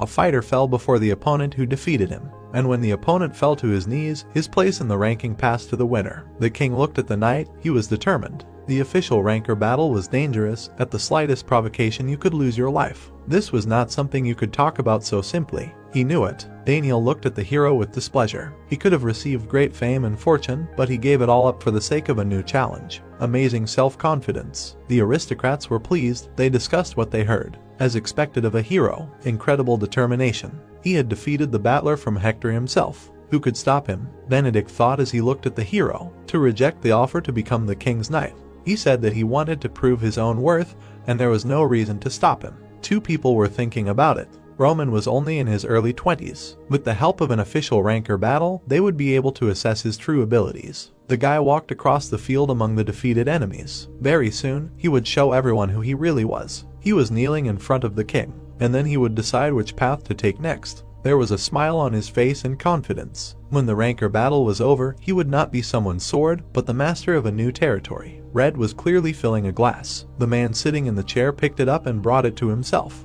He found the fate of a man funny. There was someone else sitting at the table next to him. Worried about his safety, he sent him to the southern front and Hector had to declare war at that moment. Roman brought the glass up to smell it, to think that he was the one who stopped them and became a hero. The guy looked at the contents. He said that thanks to the interlocutor, he gained good experience. Benedict was surprised. Good experience. The hero remembered his battle. The war helped him realize that the world is much bigger than he thought. So he will challenge him to the official ranker's war. He stirred the contents of the glass with a wave of his hand, to see for himself how strong the kingdom is, when, ultimately, there will be no one above him. He will go out into the world and become the strongest on the entire continent. The interlocutor looked at the guy. The strongest on the continent. He once had a similar dream. The man remembered his enemies. Unlike him, he chose to be content with his current life after realizing how big this world is. His voice became lower. He said that he has a daughter. Benedict folded his arms. Since the child lost her mother early, he raised her with exceptional care. Roman did not expect to hear this. He wants to give his daughter to the hero. The man looked at him.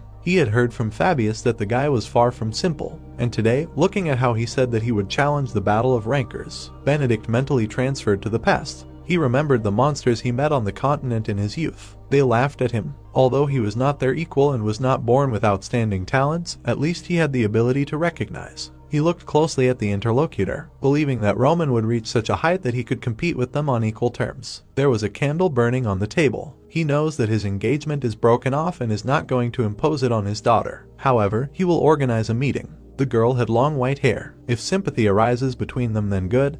He will only be for their relationship. Benedict extended his hand. He doesn't say that he has to meet her right now. He just wanted to say one thing. Both in the past and now, the man made a serious face. He is always ready to cover the hero's back. Roman looked at his interlocutor carefully. If he ever said that he was ready to tie the future with them, he would be able to get everything he wanted in this kingdom. There were broken scales behind the hero. Roman, his existence upsets the balance of power, and whoever takes possession of him will swallow the entire kingdom. Castro smiled and extended his hand. The four ruling factions of Cairo. The interlocutor folded his hands. They were very eager to take possession of Roman. The subsequent offers from the counts were also amazing. However, the Sky Demon and Roman. He stood on a mountain of corpses of defeated enemies. He was a man who was unable to live under someone else's rule. The moon illuminated the night sky. The light was on in the house. Suddenly someone screamed, "Young master." Hans was very worried about the hero, examining him. He asked if he was okay and if he was hurt. The servant grabbed his red cloak and spoke through tears. The guy can't imagine how his humble servant's heart trembled when he received news from the southern front. What a blessing that he returned safe and sound. He calmly replied that he was okay. There was a cup of hot tea on the table. A few days later, Roman was sitting on a chair with his legs crossed. A servant approached him. He was slightly nervous, asking to meet with young Master Lauren. Right after Roman entered the capital, Hans was surprised to see a man in front of him. The capital estate of the Dmitri family. Young Master Lauren. The young man smiled, looking at the servant. They discussed something for a long time. He took care of the young masters from an early age. Hans looked in surprise, and he could understand at first glance. The young master was now in some kind of trouble, so he waited for him to speak first. The guy awkwardly scratched the back of his head. He wanted to ask the servant a question. He told him to speak without embarrassment. He smiled a little worriedly. What happened to his older brother? He had seen him not long ago. How he entered the capital surrounded by guards. The boy remembered the crowd. The servant smiled, looking at the young man. According to people, Roman's brother had defeated the ranker Hector.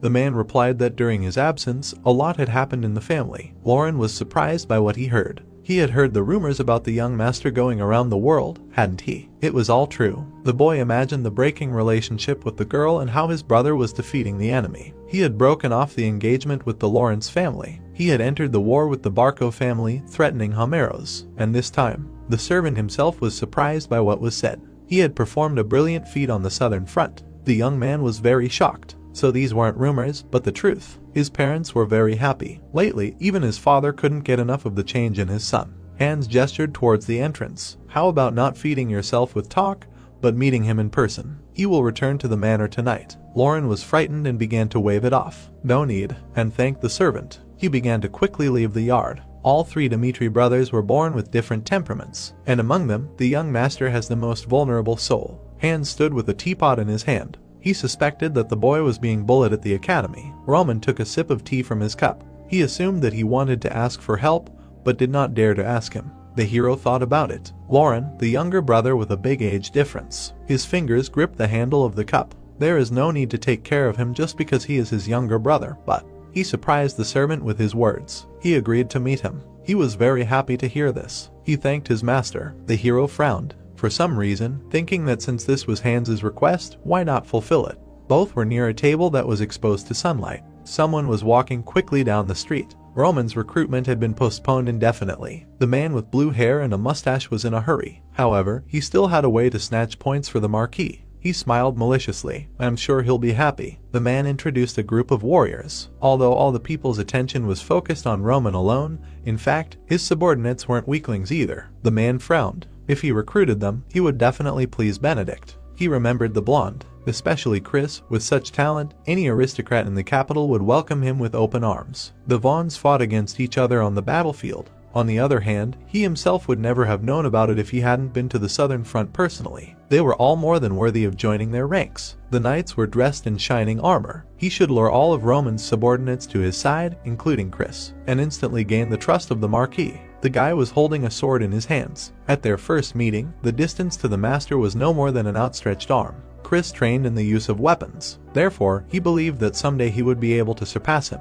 But the master had already risen to a level incomprehensible to him. He remembered his fight. He thought that the duel with the butler had been a particular shock for him. How was this even possible? The stone walls were illuminated by the sun. He sighed heavily. A blue aura burned brightly around him. And yet, following the master, over the past 6 months he had made such a leap in growth that it was hard to even believe it. He could not remain at what he had achieved. Chris frowned. After all, he was seriously determined to surpass him. A man with blue hair appeared behind him. He was glad to meet the guy, and he suggested getting straight to the point. He spread his arms wide. The blonde put his sword in its sheath, said that he wanted to hire him and if he joined, but he interrupted him saying that he was not interested. The man raised his voice. This was a chance to change his life, but the guy refused without even hearing the conditions. What was the problem? He put his hand on his chest. Money. He would give him enough to last a lifetime. If in glory, then accompanying Marquis Benedict, an influential person in the central government, was a very honorable position. The blonde looked at him with an uncomprehending look. There was nothing in Cairo that they could not get, they just had to wish for it. The man emotionally stretched out his hands. If he suddenly worried that this would be regarded as a betrayal of Mr. Roman, then there was no need. He would also become the Marquis's man. What was wrong with bringing this moment closer? Chris frowned. Where did he get such confidence that the master would become his man? He imagined Benedict placing his hands on the hero's shoulders. Wasn't it obvious? There is no one in Cairo who would refuse the current government. The blonde frowned and thought that the interlocutor knew nothing about his master. He imagined Roman holding his foot on the head of another. The one he knows would never bend the knee to another. The wind blew leaves past the guy. No matter what he suggested, he was not going to leave his master. There was an army behind Roman. No one could replace him. The man lowered his head, saying that if he decided so, so be it. The guy added that if he planned to lure other comrades to his side, it would be better to surrender right away. The guy looked at him. None of them would make a choice in favor of the other. The blue-haired man turned around and began to leave. He left. He doesn't think there's anyone else who would give up such a unique chance. Kevin was outraged. His red aura was burning brightly. The master is his whole life. He'd rather die than serve someone else. These words shocked the man. The bald guy scratched his head in confusion. If he didn't get the master's consent, then it's better to pretend this conversation never happened.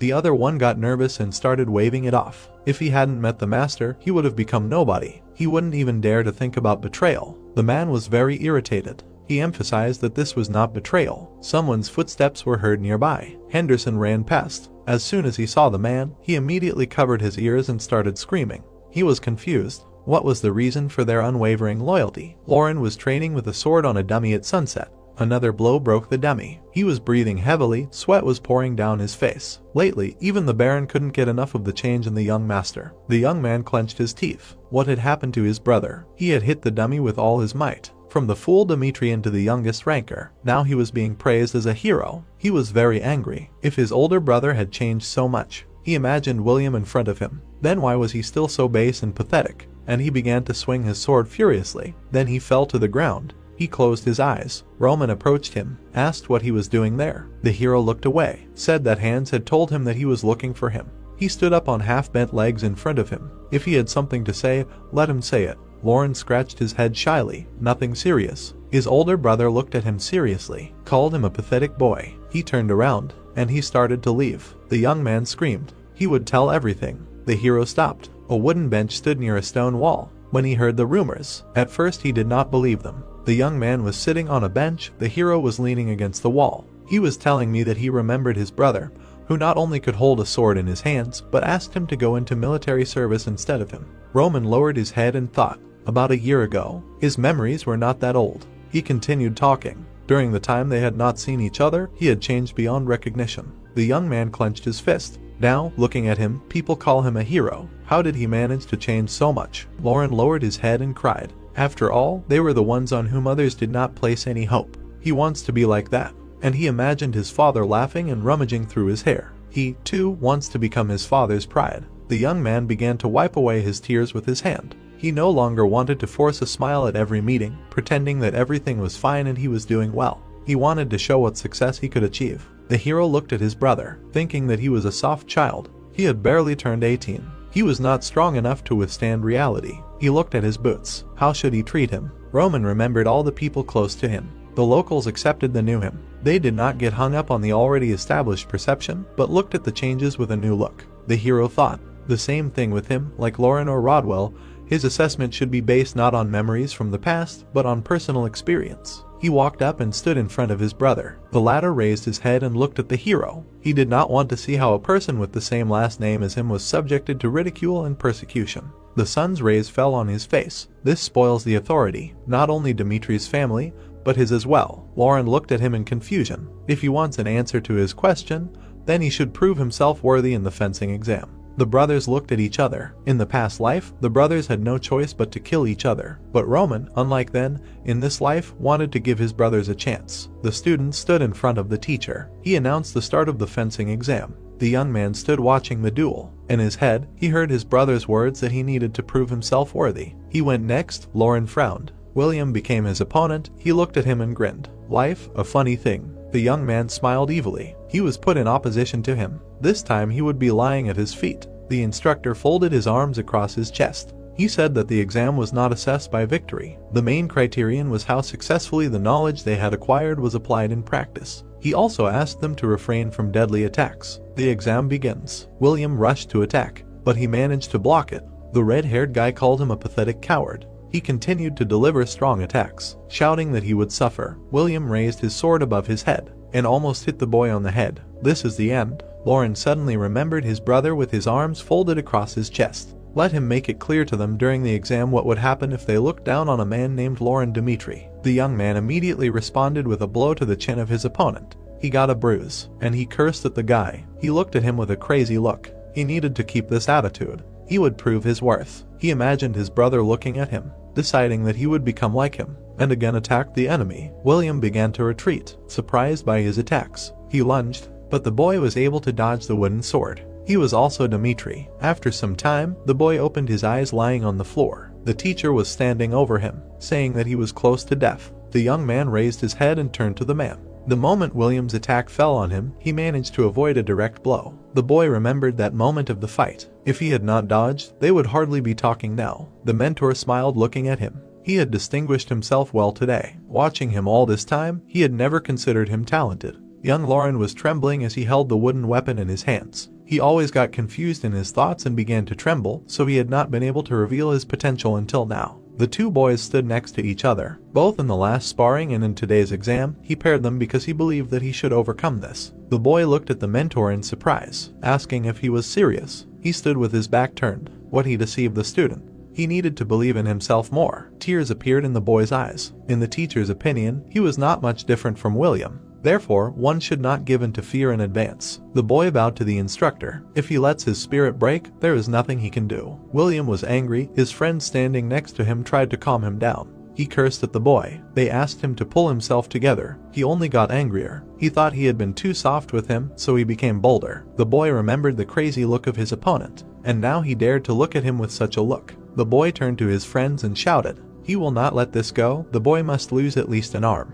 His comrades were shocked by what he heard. Was he really ready to go that far? Had he forgotten about his older brother? They imagined a hero in a red cloak. If something went wrong, it would escalate into a family conflict. But William lowered his head and looked at him with a crazy look. He cursed at his brother, reminding him that he was the eldest son of the Castro family. What would they do against him? He imagined two men shaking hands. He said that his father was friends with the Marquis and no matter what he did, they wouldn't dare lay a finger on him. He smiled evilly and clenched his fist. The hero or anyone else, he would show that his bloodline was ultimately nothing before the true power. His friends were scared of him. William demanded that his brother be brought to him. If he resisted, then let him stun him. Behind them stood Roman, who heard this, and asked to repeat it again. He frowned, and demanded to repeat again what he was going to do. The two trembled at the sight of him. William was determined, saying that he would tell. But the hero's hand immediately grabbed him by the throat. He grabbed the guy's hand trying to free himself. Does he understand what a mistake he just made? The hero held him at arm's length. Is he mocking the young man? It doesn't matter. His fingers dug deeper into his throat. The trouble is that the words got through to him. He heard everything, and how he mocked Dimitri's family. The hero looked piercingly at the guy. They dared to humiliate his family. He removed his hand from his throat, demanding to take him to his family. William fell to the floor holding his throat. He stood in front of him with a bright aura. If a negligent son made a mistake, then isn't his guilt shifted to the parents responsible for his behavior? He wants to see what true power really is. The estate stood against the backdrop of the sunset sky, so all their attempts failed. Fabius sat with his back to the window. He gave them a chance to make a career, but they were unable to give a sensible assessment. That's why the man hates dealing with commoners. The red-haired man laughed holding a cup of tea in his hand. The faction of the aristocracy Count Castro. It's always like that, a pathetic background does not allow you to see what's under their noses. He put the cup on the table, asking if Roman was such an outstanding warrior. His interlocutor answered in the affirmative. Otherwise, would the Marquis risk his life to win him over? The man covered his mouth with his hand and spoke quietly. Since it was him, he was telling him in secret. Benedict considered the hero his son-in-law. Really? A sinister smile appeared on Castro's face. He had to meet him in person sometime. He asked his interlocutor to arrange a meeting if the chance presented itself later. Something caught his attention. His son entered the room. Roman was standing behind the guy. The boy put his hand on his chest and began to explain. Did he hear how the hero treated him? A pathetic commoner dared to threaten him?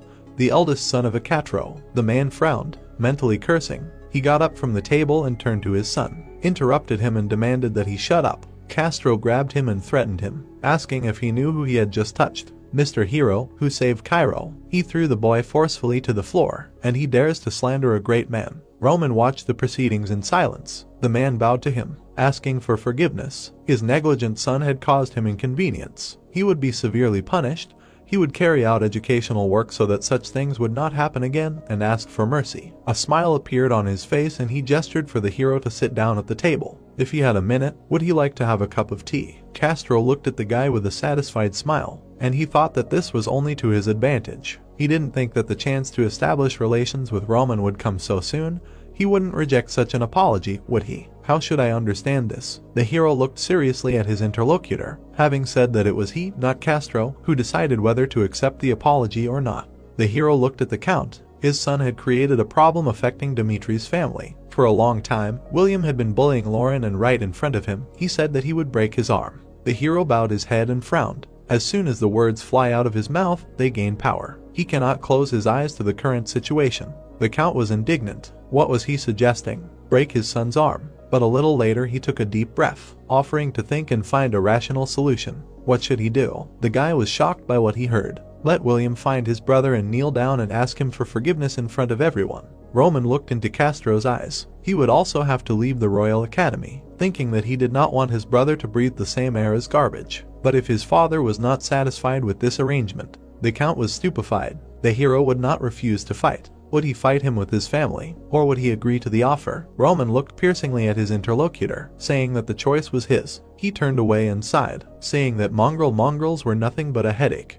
The Marquis paid attention to him and he immediately decided that he was of some value. Castro turned around abruptly and pointed his finger at the hero. Nonsense. He is not worth the tip of Castro's fingernail. If it comes to that, he will show him the power of an aristocrat belonging to the central government. The man asked to look at Fabius. He had been observing the situation from the very beginning, asking Benedict to witness everything that had happened. The Count's face became angry. He demanded to convey to the Marquis that Roman had crossed the line, and he had no choice but to impose an appropriate punishment. Fabius was holding a cup of tea in his hand. He wanted to say more gently that William was to blame for the whole situation. He was confused and looked at his interlocutor. Among the aristocrats, Fabius was nicknamed the Raccoon Kyrok. The man's silhouette was comparable to the silhouette of an animal. He stood behind the backs of the other aristocrats. Although the world is full of people with extraordinary abilities, in fact, those like Fabius survived to the end. His eyes shone with a bright light, eyes that can read the situation from all sides, making deals with people on the street, making useful connections. His family line was nothing special, but managed to infiltrate the central government. Two men were walking, discussing something. Count Castro, coming from a distinguished clan, had established friendly relations with the Marquis from a young age. Fabius watched the squabble between the Count and the hero. The problem was that his opponent was Roman. Although it would be more correct to side with Castro, for the sake of victory the Marquis would abandon even a close friend. The man with long hair was against the background of golden gears. The only exception could be blood kinship, but recently Marquis has been trying his best to make Roman his son-in-law. In that case, there is only one answer. The man put the cup on the table, having said that if the Count's child made a mistake in something, it is better not to hide this shame, but to assign an appropriate punishment. The Count was beside himself. Damn it, he imagined his interlocutor. The raccoon had calculated everything. Being confident, he had concluded that he would benefit by staying on Dimitri's side. If a war were to break out with the family line, he imagined everything he had collapsing. They would be cast into hell. Castro bowed deeply. He could not make the situation worse out of pride. He said that after listening to Count Fabius, he realized that he had made a mistake. The hero watched what was happening in silence. He asked him to forgive him. After all, this was his son's business. He lost his sanity for a moment. The boy was angry. Roman thought about it. Aristocrats always mistakenly assume that they have superiority. Now that he had suddenly rushed to the top, there was a chance that he and his family would suffer. The count in front of him was still bowing, because of the jealousy and envy of these ridiculous creatures. Therefore, it is necessary to show a visual example at least once. The count stood with his eyes closed. It would not be so bad if Count Castro became him. He said that he would obey the master's words. The young man could not believe what he heard. William would apologize to his brother and leave the Royal Academy. Roman smiled contentedly. He asked him to understand his father's heart. The hero turned around and started to leave. He would consider the matter settled. The boy could not believe what had happened. His father thanked him for his mercy. He watched Roman leave. What kind of person had he touched? The dark-haired boy turned around. The voice said that things were bad. They were William's friends. They were from his gang. The blue-haired boy came up to him and shouted. His brother had gotten into a conflict with William. He was angry about losing and said that he would break the boy's arm. But the older brother heard it. The boy was very surprised. The blue-haired boy was worried when he told it. After that, William had a fight with his brother and dragged him to Count Castro. Lauren immediately jumped up. Brother, the count was more than capable of killing his brother. He might be in danger this time. He ran quickly, fear on his face, that he might get hurt because of him. Tears were welling up in his eyes. He would never be able to forgive himself for this. In front of him was a communication crystal. His father's voice rang out, asking what was wrong. The young man tried to wipe the tears from his face with his hand. He was told that his brother might be in danger. He intervened to help him. His parents were listening from the other side, but he was taken to the Castro estate. His father slammed his fist on the table, cursing at them. He trembled with anger. He thought that Lauren was trying to avoid unnecessary calls, afraid of causing inconvenience. But if he was calling with tears in his eyes, something had definitely happened. Romero turned to his wife, asking what was the best thing to do. She knew that the Castro family was part of the central government and was close to the Marquis. The woman was indignant. Is that all he cared about? Now their eldest son Roman is in danger. The father folded his hands and closed his eyes. They will think about the relationship with the central government later. Dimitri's family is not that weak. He got up from the table and hugged his wife, thanking her for these words, and turning around, he extended his hand, ordering an immediate call to the vassals of the family. No one dares to refuse. A large lampshade hung on the ceiling. Everyone gathered at the large table. The father said that their eldest son faced danger due to disagreements with the Castro family. Based on Lauren's information, the last thing they saw was how he was taken to their estate. The blonde was surprised by what he heard. Although their opponent Castro is from the central government, everyone gathered listened to him attentively. He is not going to remain silently on the sidelines. Therefore, he needs their consent. Romero frowned, thinking that he might face serious resistance. The first to raise his hand was a man in armor with a red cloak, captain of the Knights Order Dimitri Jonathan. Having said that he agrees, he spread his hand. It is dangerous to oppose the central government, but this is not about just anyone, but the firstborn of the family. He introduced the loyal knights. They are ready to give their lives to protect the young master. The man in the blue bandage clenched his hand into a fist, the head of the Hendrik Forge, saying that he will immediately start all the forges. How much weapons will be needed for the war? The man slammed his fist on the table. The young master is the future Dimitri. Whoever Castro is, he will not forgive them for touching the young master. Everyone present looked at the head, the forge laborers, the miners of the mine, as well as the ordinary citizens of Dimitri. Romero looked thoughtful. Everyone was filled with great determination. Their family had always chosen peace, but from now on they will act as the rulers of the northeastern lands. The setting sun illuminated the entrances to the mines. A cry rang out. They dared to touch the hero of the family. The long-haired man looked indignant. The head of the Iron Mountain Jackok. He ordered all the miners to be gathered, even if they could not fight, but they would help others prepare everything necessary for the war. Another waved his fist in support of him. Responsible for security Morin,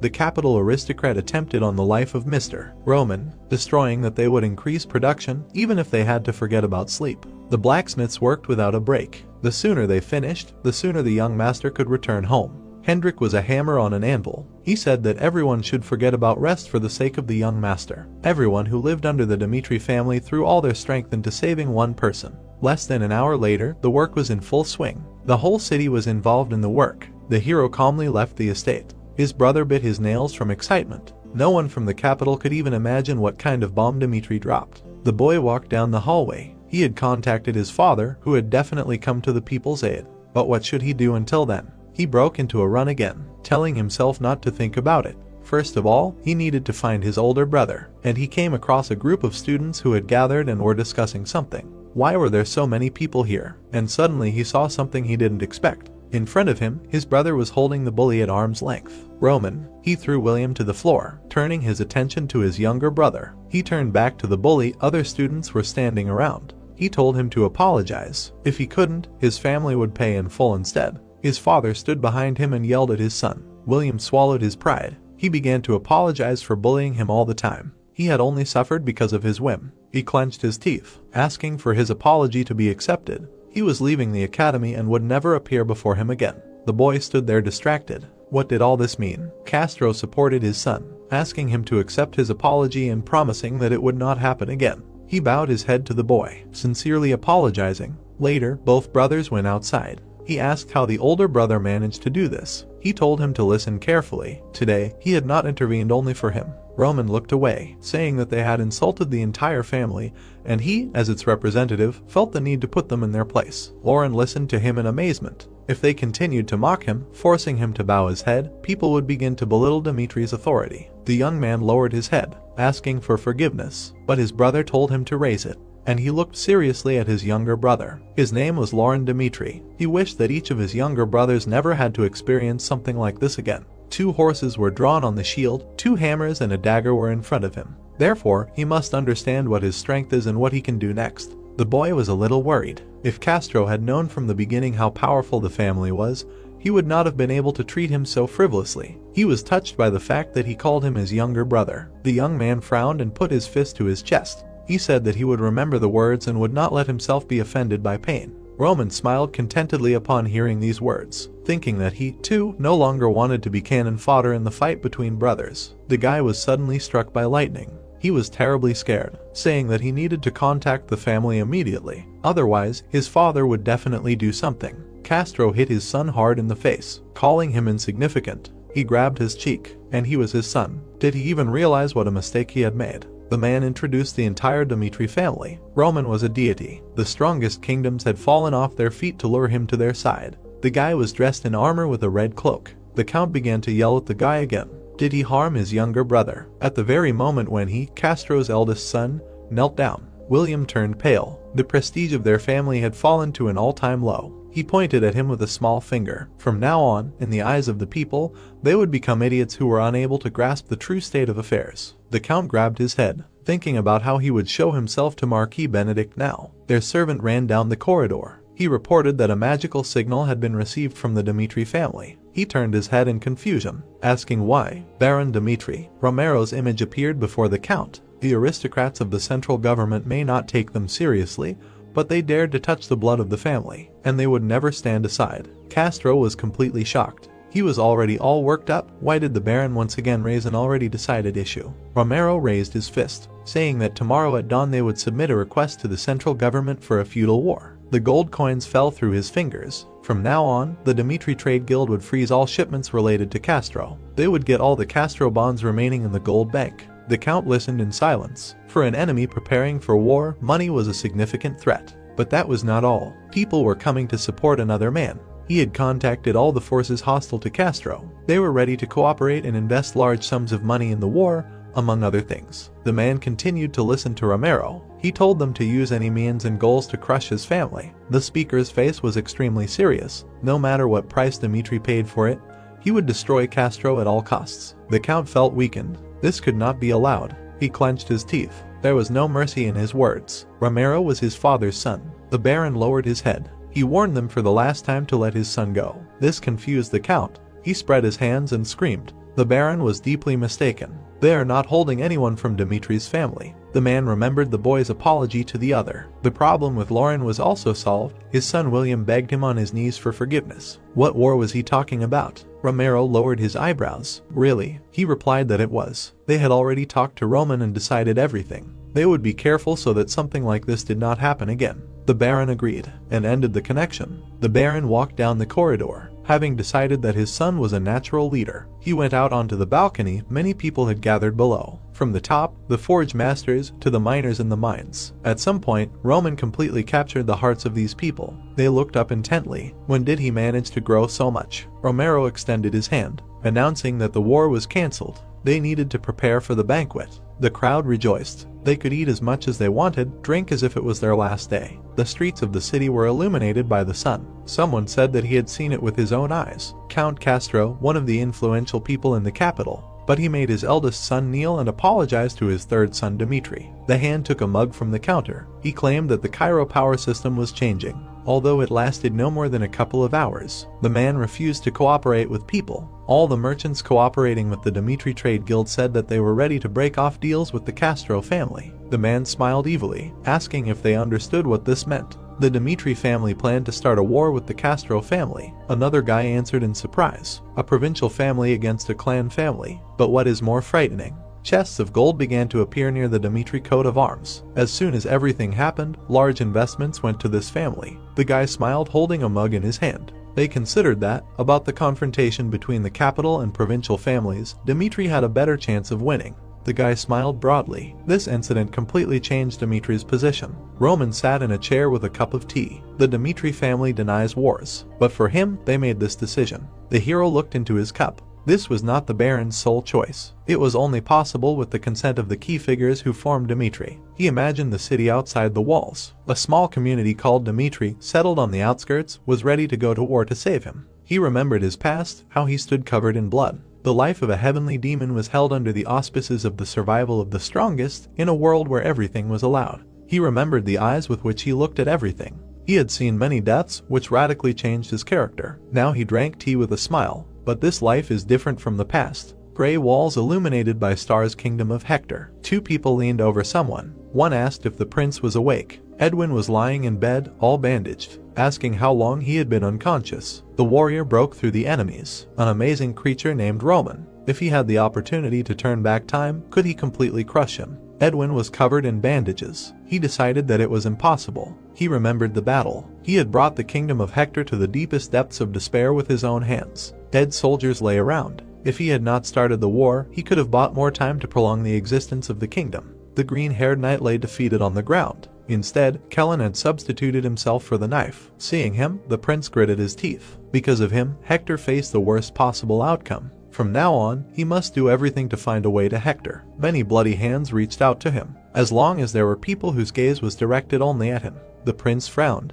He could not give up so easily. He woke up and saw two people in front of him, and he was all bandaged. He did not understand how long he had slept. The night sky hung over the kingdom. About a week. Although everyone involved in the war bit their tongues, the news transmitted by their Cairo plunged the entire kingdom into despair. People in the streets discussed what had happened. The demon Cairo single-handedly chopped down thousands of soldiers. But that was not all, he even wounded the captain. This battle was obviously lost. The people were depressed. They were like frogs in a well. This world was teeming with monsters that they did not suspect. The prince knelt before the king. The king asked how he felt. Edwin answered that he was fine. The king glared at him, calling him a foolish boy. He handed over the affairs of the royal family to him because of his lack of ability, but he did not want to solve the problem at the cost of his own son. The prince bowed his head, asking for forgiveness. He looked at the man. Had he heard Jackson's report? He answered positively. Black soil was around the dead tree. In Hector's village, where crop failure began due to a strange anomaly. The forest was completely dead.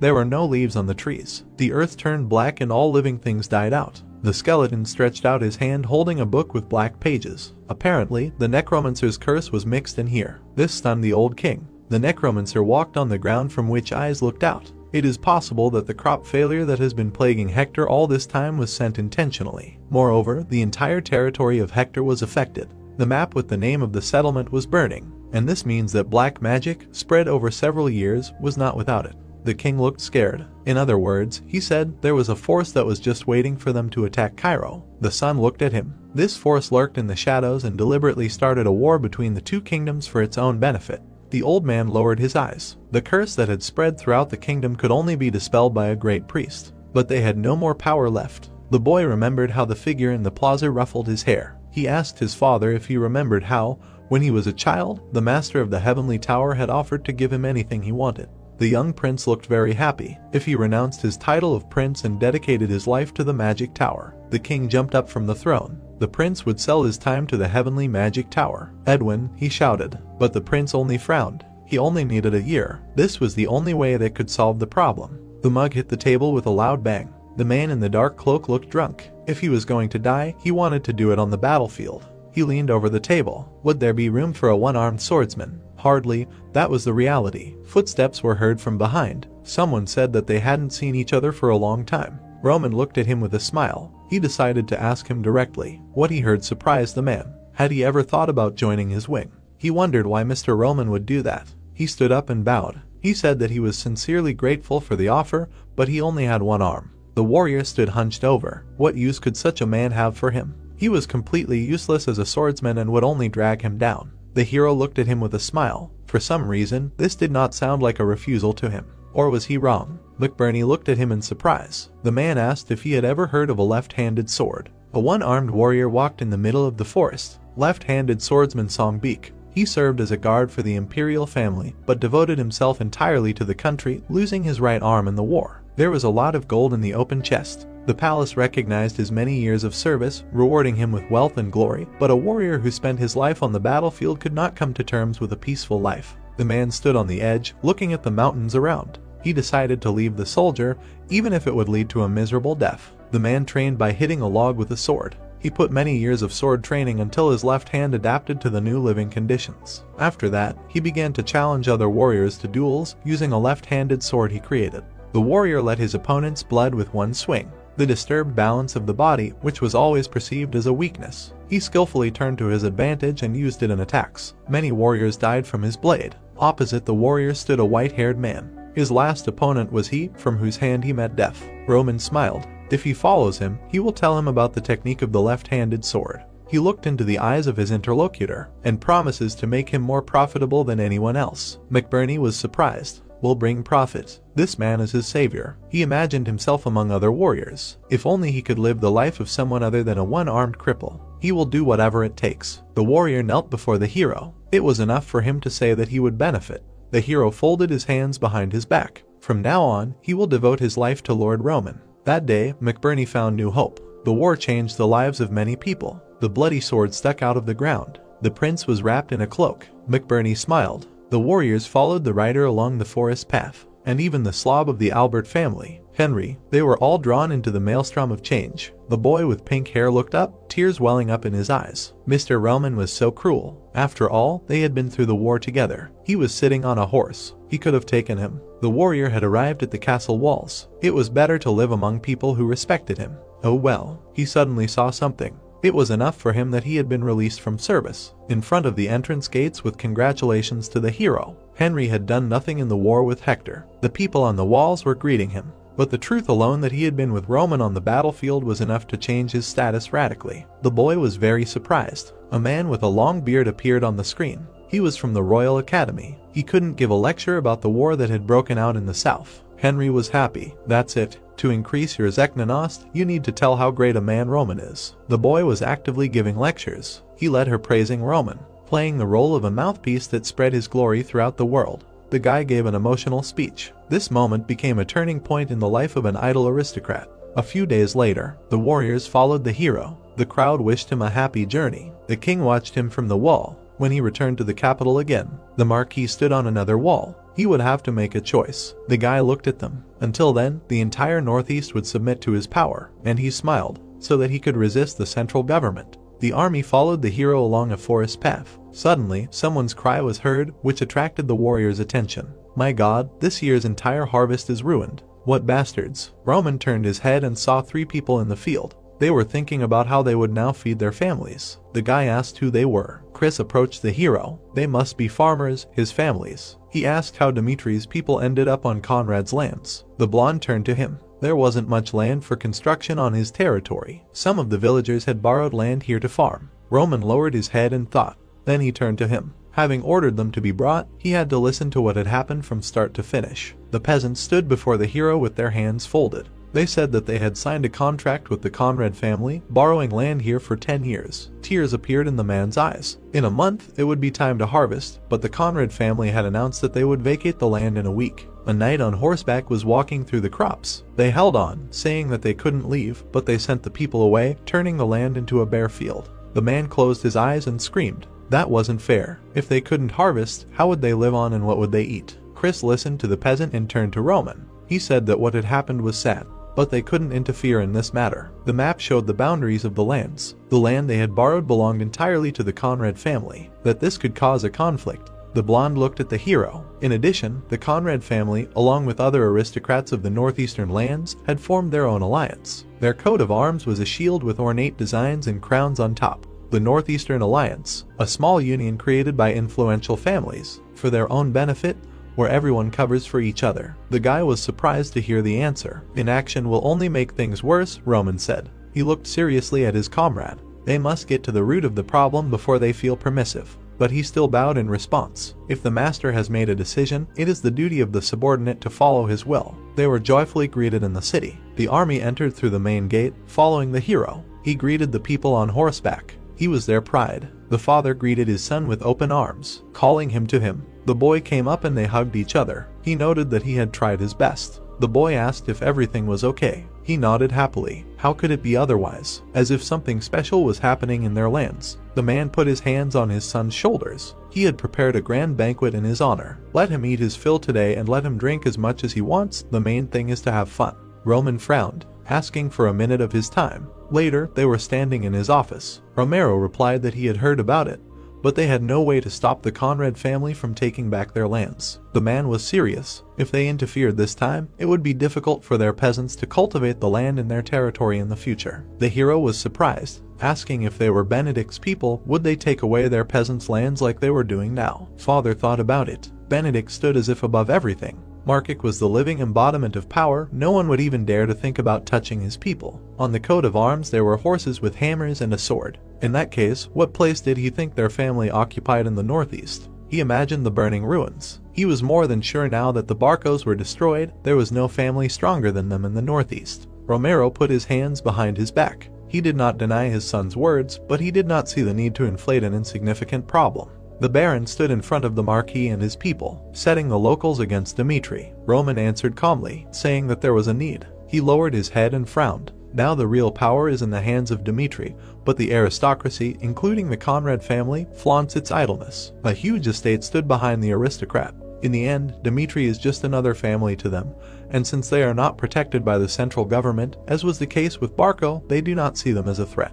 A peasant woman cried in front of the destroyed crops. The Conrad family made a rash decision, daring to touch the people of Dmitri. Did Romero understand what he was getting at? The hero hit his armor with his hand. He said that for them, Dmitri is the strongest family in the northeast, but only in words. Father was a little confused. It was time to sort out the hierarchy. A sinister smile appeared on the guy's face. They must clearly understand who is on top and who is below. A glass of wine was in his hand. The guy clenched his hand into a fist. They have the power and a reason to help their people. Then why should they silently watch as the Conrad family bullies their people? He asked to transfer authority to him. His eyes became wild. He spread his fingers wide in front of him. All that is required of the Baron is to make a decision. He himself buys his hands in blood. The father sat alone in the dark study, leaning on the back of his chair. His son had grown too much. Romero remembered a small boy carrying a sack on his back. In the act, Roman had to experience every hardship of common life with him. He remembered how he put the boy on his shoulders. People called him half noble,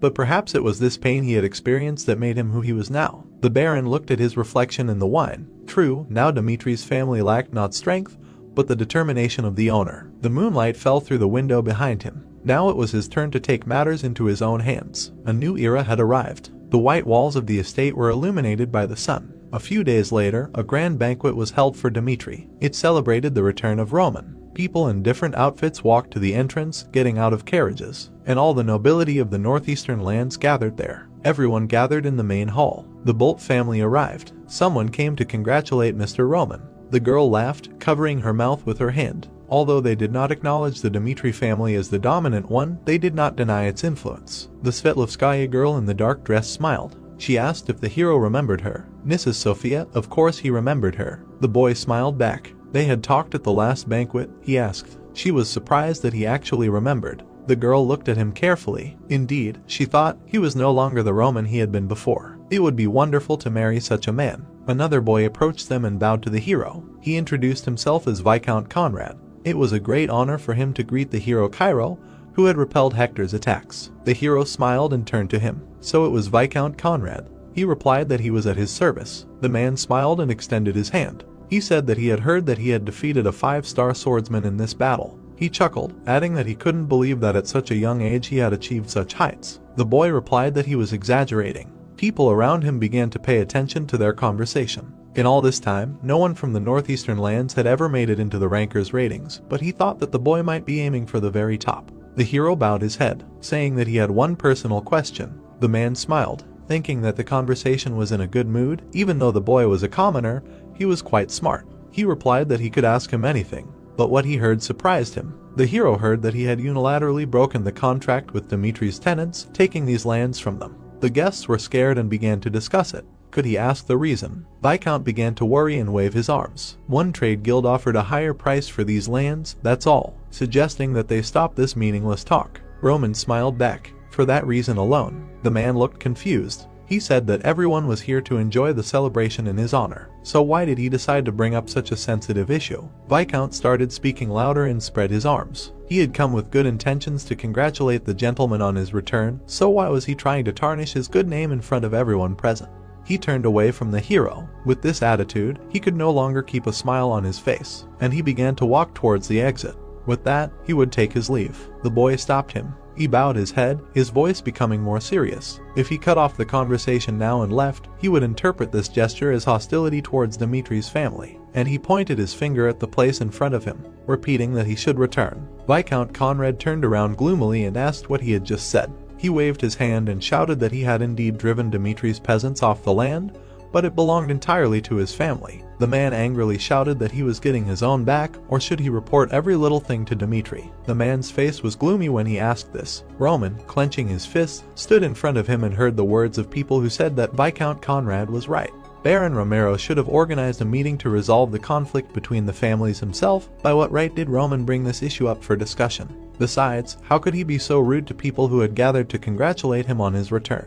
The brunette frowned forward, hearing that Conrad, the head of an entire family, was not someone to be treated with and other things. He thought, if it were Barco, would they react the same way? No, they would never allow this. He imagined a map and swords surrounding the castle. The local aristocracy, located in the northeastern lands, were ready to point a sword at Dimitri's family at any moment. There were only two options, either put them all under the knife or force them to obey their words. Roman imagined himself holding the barons on a leash and thought that he should give them a clear choice. Looking ahead, he said that he would ask directly, since when was it allowed in the kingdom of Cairo to neglect the people of other nobles? The hero approached the man and said that he had touched his peasants. He imagined the men with tools in their hands, saying that his people who lived on Dimitri's lands paid taxes to the Dimitri family, people who swore allegiance to them. Looming angrily over Conrad, he said that even in this case, he dared to mention ignorance. The mustachioed man was frightened to hear that he hoped that he would smile and make conversation with him, even knowing that his people had suffered because of him. Roman remembered how the men sat at the table, saying that this issue had already been brought up at a family meeting. His father had given him absolute power, and he did not plan to turn a blind eye to this problem.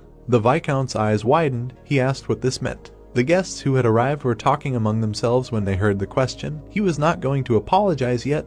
Let everyone listen. Roman waved his hand and said that if people from other estates were to blame in the future on Dimitri's land, he would ask them 100 times more. With an angry grin, the guy suggested checking which of those who had criticized him today could then say that this was an insignificant problem. The men looked at him in amazement, thinking that if his words came true, they would be the ones who would suffer losses. Conrad imagined the beast in front of the full moon and thought that Roman, his skill was not limited to swordsmanship. He turned out to be a real fox. The fox bared his sharp teeth, but the man thought that he had set a trap and was pressing them with force to prevent them from getting out. The man stared forward, thinking that he was not going to retreat. Now was the right time to unite the alliance's forces. The blonde man looked at Roman and said that this time he was at fault. Waving his hand, the nobleman of the Northeastern Alliance, Viscount Lawrence, said that when deciding on a matter, it was very important to maintain consistency. This concerns Dimitri's people, but he was at the door when opinions were not even informed to the family. Moving his palm, he ordered to admit the mistake and apologize. Lawrence imagined the smiling people, thinking that they did not show any sympathy when they confronted Barco.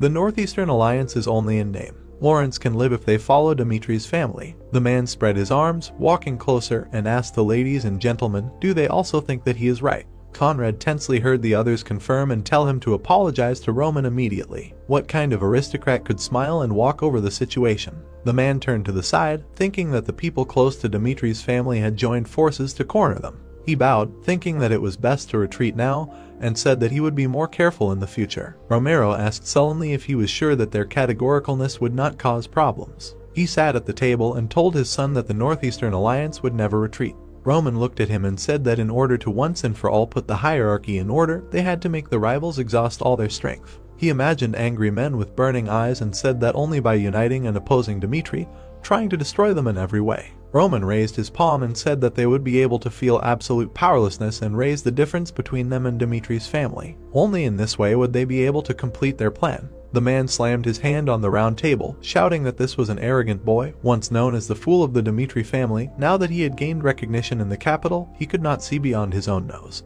The men gathered and shouted in displeasure that it was true. His arrogance knew no bounds. The second said that if they bowed their heads to him, people would stop taking the Northeastern Alliance seriously. Conrad frowned and asked if they had a special way to solve the problem. The men at the round table fell silent. Intertwining his fingers, the Viscount said that he was honestly admitting that he was already questioning the meaning of the Alliance's existence. He imagined Roman with warriors behind him, said that, roughly speaking, the Dmitri family had an incomparably powerful army, and they also had Roman, who had defeated Butler. Angrily looking ahead, the mustachioed man said that they could not be dealt with by conventional methods. The man sitting at the table raised his hand and asked how about contacting the central government. With hands reaching out to Romero against the background of the coat of arms, the man asked if he was proposing to use the central government to pressure the Dmitri family. The man replied that yes, after the collapse of Barco, they had spent all their efforts to establish ties with him. He imagined himself grabbing a rope with his hand and said that it was time to take advantage of it.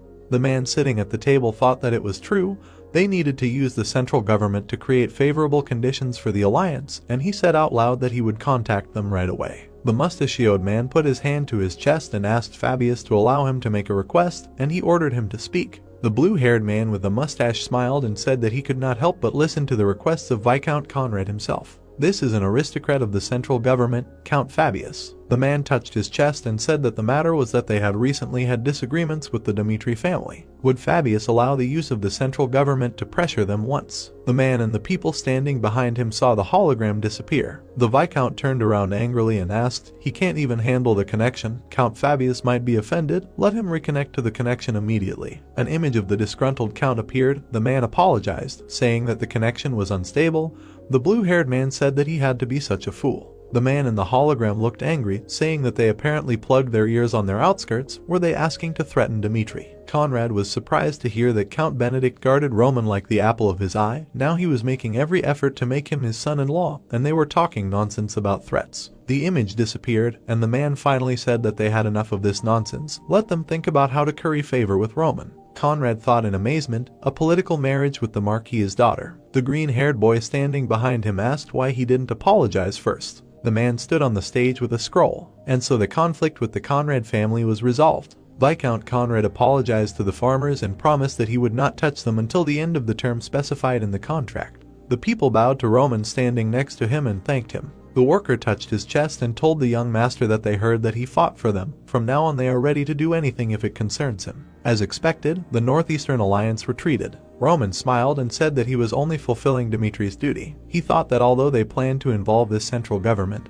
but the current central government has no choice but to do as he says. He imagined the aristocrats from the alliance and thought that it was not for nothing that the alliance was called bats. If this matter was closed now, then despite their humility, someday they will stab him in the back. People waved after the guy who was leaving, who thought that if the first stage was a provocation, then the second one was to face reality. The guy stood on the balcony and told the people standing below that he had news. The Dmitri family was going to hold a sword tournament. The prize money was 100 gold. The residents were surprised to hear that for the sake of fairness, he and Captain Chris would not participate. He introduced the figures standing under the beam of light and said that this was not all. The participants would be divided into 6 groups. In total, they would choose 6 winners. Looking ahead, the brunette said that, as they already knew, he participated in the war against the Hector Kingdom. He and his soldiers had already experienced how big the world was, and this experience made them stronger. Leaning on the railing, he said that they would use the tournament to prove it to them. One of his soldiers would join each of the 6 groups. If someone could defeat the soldier and win, they would receive not only the prize.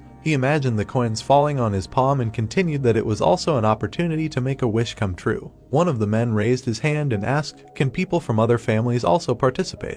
Looking at him, Roman replied that if they confirmed that they were a swordsman of the northeastern lands, no other conditions would be considered. The crowd in front heard that the tournament would be held in a month, let them prepare properly. He hoped that many would participate. The men sat at the table. Words were heard that the sword tournament held by the Dmitri family meant that it was a great chance for them. Conrad sat gloomy, folding his hands, and said that if the victory went to a swordsman from the alliance, then they, as the winners, would have the right to make a wish. He imagined himself extending his hand to Roman, who was standing below him, and saying that if they didn't fish for an apology but acted like adults, sensible people, offering to bury the hatchet and join forces, they would be able to strengthen the damaged relations with Dimitri's clan and regain their lost dignity. A draft swayed the candle flame. He heard that the question was, would they be able to win? The brunette said with a sad look that even without them there would be many who would be interested in the tournament. Would they be able to win, eliminating all competitors? He imagined the image of the blonde and the red-haired man and said that besides, weren't there still Chris and Kevin, who had participated in the duel with Barco?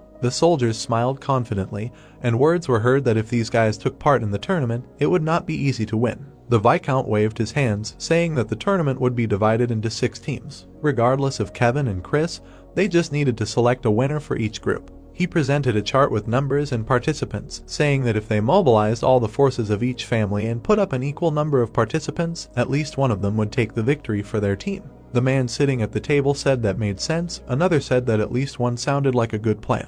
Conrad, looking serious, said that they should remember that there was exactly 1 month left until the tournament. He pictured them standing behind the barons and said that if they could not use the chance given by the heavens themselves, they would eventually be swallowed up by the power of the Dmitri family. The man pictured a mercenary with a sword and said that they needed to snatch victory by any means necessary, even if they had to put up a master from another land, a man from the northeast. The boy stood on the platform in front of a group of people and said that he was sure that they had heard about the sword tournament. Roman crossed his arms and said that from now on, for the next month, they would compete against each other to compare their skills, and he would select 6 warriors who would represent the Dmitri family in the tournament. The boys were amazed to hear that the previous assessment did not matter. Only the assessments received this month would report on their current position. The boys were surprised to think that this was a competition. The hero looked at them and thought that although they had returned from the battlefield, their war was not over yet. He imagined a boy with a sword surrounded by a red glow and thought that the power was like a sharp blade that was ready to cut off a head from the shoulders at any moment.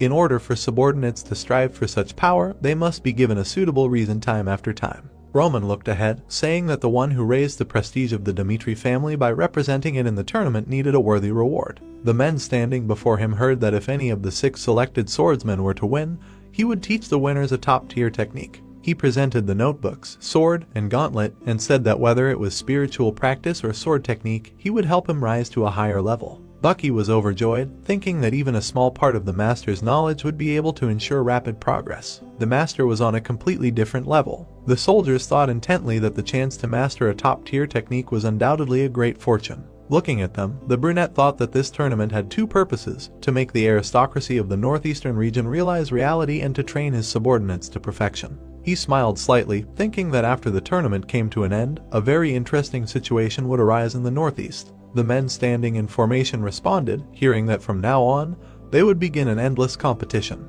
The hand clutching the sheath, the hero thought that there was exactly 1 month ahead. It was also time to equip himself. He imagined himself from his past life, thinking that the heavenly demon Junghyuk was born on the border between life and death. Looking down, Roman thought that although he was used to danger, it was rather stupid to bring trouble upon himself. In this month, not only his subordinates, but he himself must advance. The guy turned to the green-haired man, who asked, did he call him? The head of the Information Guild, Lucas, touched his chest, agreeing when he heard that the name was going to go into closed training for a month. The hero said that he would not accept any report unless some serious incident happened in the family. The guy handed Lucas the sword, telling him to take care of selling it during this time. Holding out the sheath, the brunette said that he had originally called it a firestorm, but since it would find a new owner, he decided to name it Flame. The guy looked at the sword in his hands in surprise and heard that he should decide for himself how to sell it. The main thing was not to reveal that he was its owner. The money from the sale he could invest in the capital of the Information Guild. The hero took the sword out of the sheath, a smooth blade, a shining aura.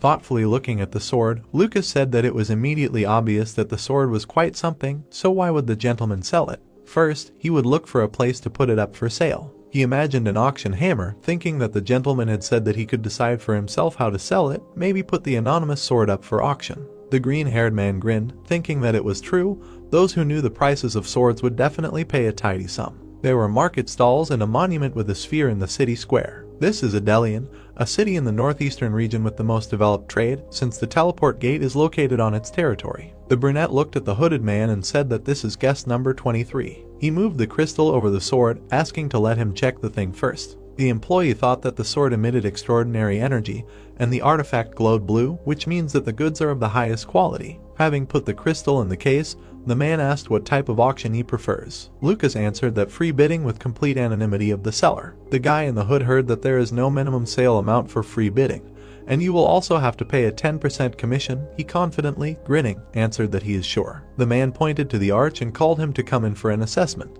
The man in pince nez smiled, saying that he is Morris, the manager of the auction hall in Adelion, pleased to meet you. The bald employee examined the sword, saying that he could confidently say that the durability and sharpness of the sword were top-notch. It was rare to find such a good sword. He imagined a blacksmith at work, thinking that it also had the most optimal weight. He assumed that it was forged by a master of his craft. Such a product should cost at least 30 gold. Now they would test the resonance with mana. Next to the sword lay a crystal and stars shone. Mana resonance is divided into 10 levels. You need to reach at least 3 levels so that the sword can receive the title of a true named sword. The appraiser looked at the weapon in amazement, exclaiming that this simply cannot be. Morris turned to him in surprise and asked what was going on. The man replied that the degree of resonance reached 10 levels, although no, the resonance is so high that it is impossible to calculate. The manager opened his mouth in shock when he heard that even the signature swords would break when they couldn't absorb the flow of mana, but this sword, on the contrary, only strengthened its power. The host waved his hands in the Adelion auction hall and strongly recommended that everyone participate in this auction. In the entire history of the auction hall, nothing like this had ever appeared on its stage. The mustachioed man smiled and thought that from the local onlookers to the rich people of the capital, everyone was lured here by rumors. The host pointed to the cupboard stand and asked to let him introduce the main event of the evening. He tore off the cloth and presented the signature sword flame. The auction participants looked at it in surprise, hearing that if it was an average signature sword, it would not be put up as the main lot. The red crystal on the sword shone. The host said that the true power of the flame lies in the responsive mana. Presenting the shining weapon, the man said that he remembered that about a year ago, a rapier named Needle with a 7-level resonance was auctioned for a staggering 300 gold. Let them not be surprised, resonance with the mana of flame. He solemnly announced that he was more than 10 levels, but that was not all. The people sitting in the hall chatted among themselves after hearing that he was able to expand the power of the aura poured into him. The host frowned and said that he had seen many swords with names at auctions, but he had never seen one like the flame. Raising his finger, the man finished that they would then move on to bidding. The starting bid was 10 gold. Pointing his finger, he announced 10 gold from number 12, 20 gold from number 29, 30 gold from number 18, and then exclaimed that each bid would now increase by 50 gold. The blonde man with the sign looked at his competitor with displeasure. Words were heard that 100 gold from number 39, 150 gold from number 41. The man in red smiled. A shout was heard that guest number 12 was doubling his bet.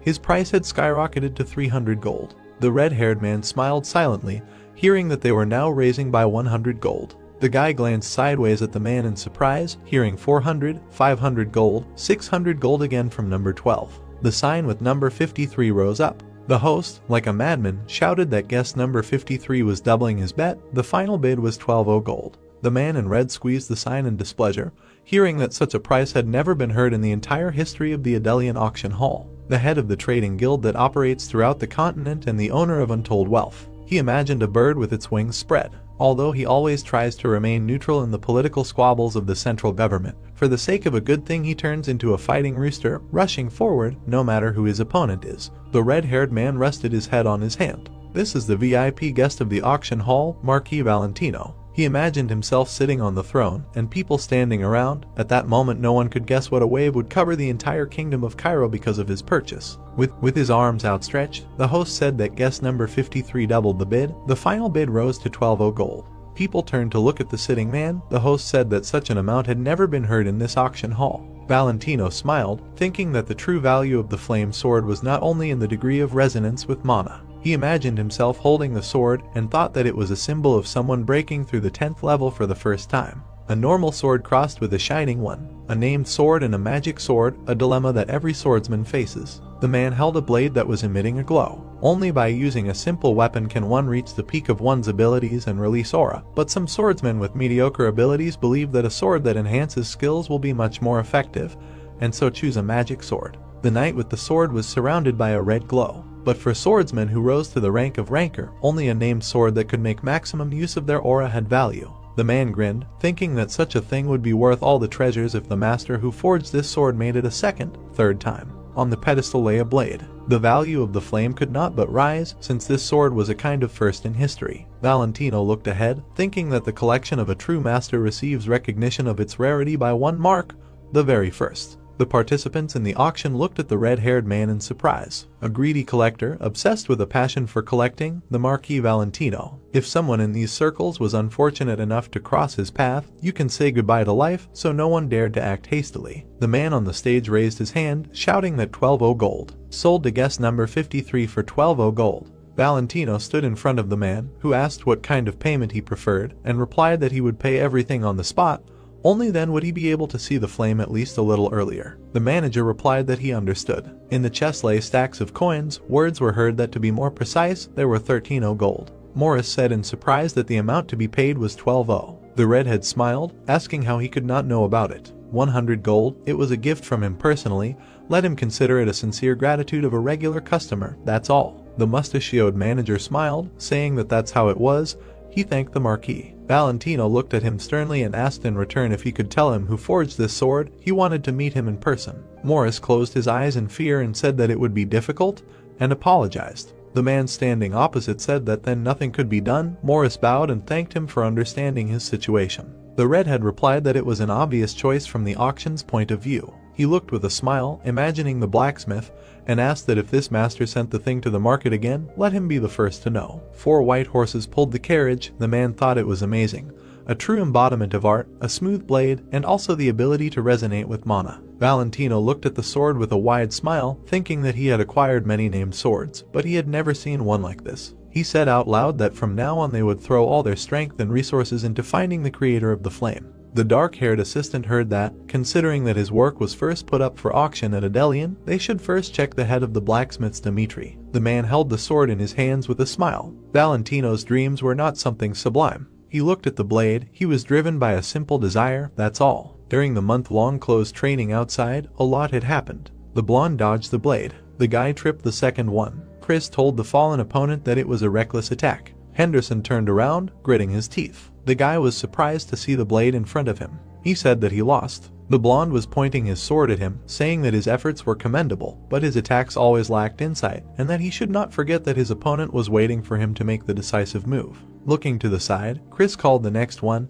and thought to himself that those who were worthy of taking one of the 6 places were he and Kevin, plus Vulcan and Bucky. He looked at the guys fighting and thought that the remaining 2 places were in question. The blonde's eyes widened in surprise. He looked up in shock. Looking ahead, he felt a hum and thought, was the air humming? 2 weeks ago, Roman, his eyes blazing, pounded his hammer on the anvil, thinking that when he first met Butler, if he had risked fighting to the end, would he have managed to return alive? He imagined the man in armor, thinking that the reason he had won so far was because he had time to prepare for the attack, but if he hadn't had that time, he wouldn't have been able to withstand the onslaught of the 5-star Aura warrior. The boy stared intently, thinking that his overconfident choice, dictated by memories from his past life, and his mistake. He still couldn't fully accept the fact that from now on he was Roman Dmitri. He imagined himself standing behind his past self, thinking that his past self had confidence in victory, no matter who his enemy was, but the current one was different.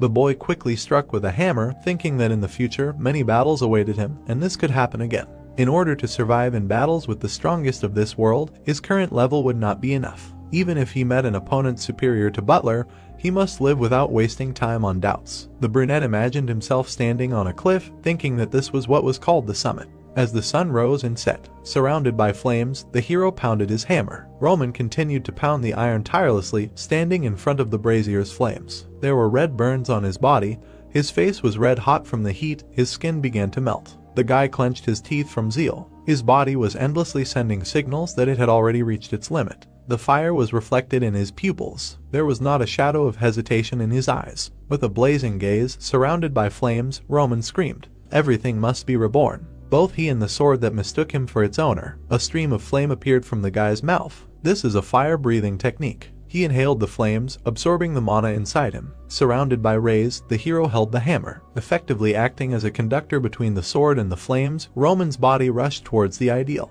Bright rays of light burst out from his eyes and mouth. The second reorganization of bones. Roman once again embarked on the path of change. At this moment, the hero walked out of the workshop door. The guy with a muscular body thought that he had laid the foundation for reaching a new level. He closed his eyes, exhaled, and thought that he would do it. An image of a man with a mustache appeared in his mind. He looked at him from the other side. He imagined the image of two men with a sword standing next to each other and thought that now he would fight two butlers at the same time. A glow remained from the swift jump. Ghostly enemies flew at him from both sides. Roman thought that the heavenly demon sword was divided into 3 levels, 3 styles on the first, 3 on the second, and 3 on the third. The blows left bright marks. The brunette reached out his hand to his sword, thinking that until now he could only use first level styles. He blocked the blows with bright purple flashes and thought that now that he had 2 bone reconstructions, everything had changed. If he could survive the 3rd bone reconstruction, he would be able to use 3 last level styles. Roman resolutely clutched the flaming purple sword and mentally promised that there would be no opponents left who could stop him.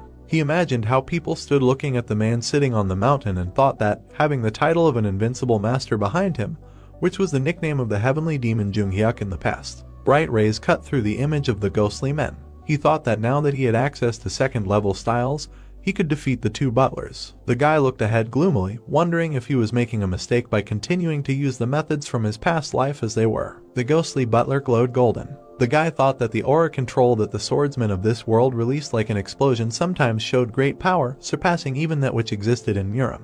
The ghostly opponents struck at the same time, leaving a bright trace. The hero thought that everything depended on the situation and the opponent. He needed to adopt the methods of this world. With a wild look, Roman decided that he needed to destroy the stereotype in his head that the aura control technique in this life was fundamentally wrong. Find a middle ground between this life and the past. The guy was surrounded by a bright glow and purple swirls. He thought of 3 second level styles. A bright purple explosion appeared. The ghostly butler names were shattered into pieces by his strike. Debris flew around. A drop of blood fell to the ground. Roman stood with a smoking sword in his hand. There was blood on his palm. The guy looked ahead, thinking that, returning to life again, following the path already passed earlier, he thought that nothing special could happen. He chuckled, thinking that this was really cool. There was a huge dent on the ground. The hero thought that the heavenly demon sword technique had a new method and had a completely different direction than the past. That meant the boy imagined his past self behind him and thought that the heavenly demon sword technique had room to develop.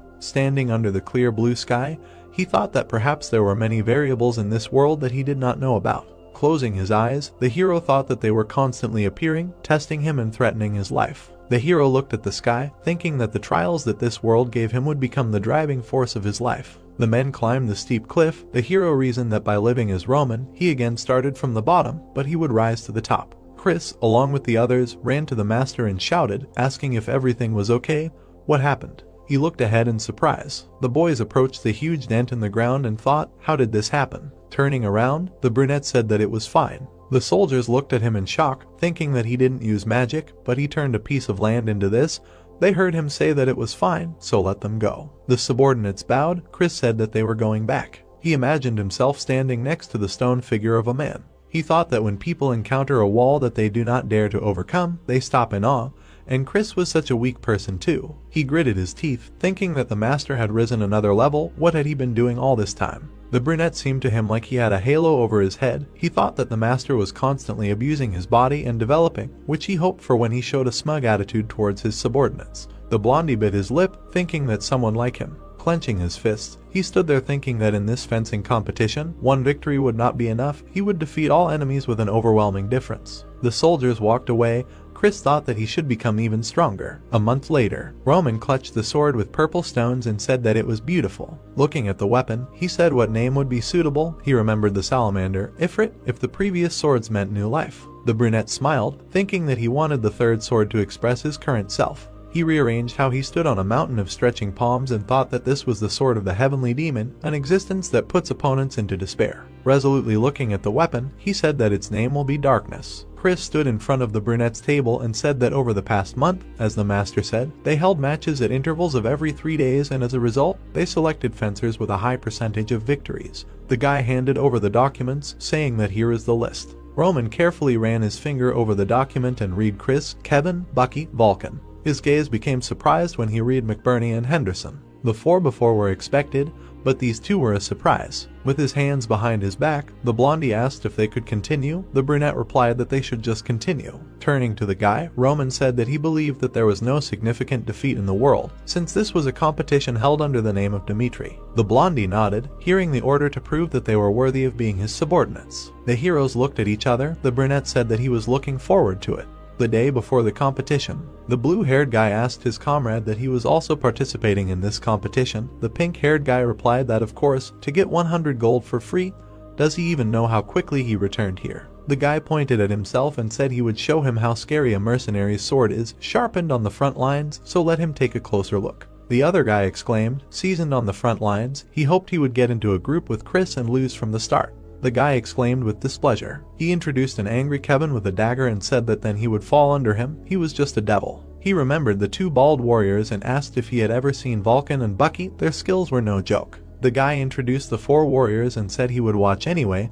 It was good that there were only 4 of them in this competition. Raising his hands, the pink-haired one exclaimed, begging for everything to go smoothly. The guys watched as the host pointed to the long lists. Soon after, the 6 groups of the fencing competition were announced, and the joys and sorrows were sharply divided into groups. Northeastern Alliance, Baron Lolo sadly clutched his head, saying that he would end up fighting Chris. The guy standing opposite said that there was no need to be so desperate. His comrade confirmed, isn't the Baron family's swordsman also excellent?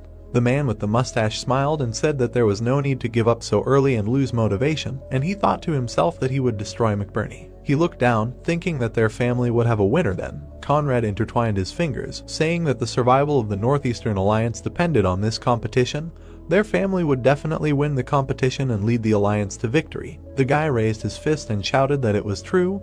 They would defeat Dimitri, and the others loudly supported the slogans. The spectators cheered as they sat in the stands on the day of the fencing competition. Lolo exhaled, thinking that he couldn't help but watch the competition. He looked at the warrior named Max and told him not to push himself too hard. There was no need to be rude. The boy replied that he had worked hard to win since he decided to participate in the competition.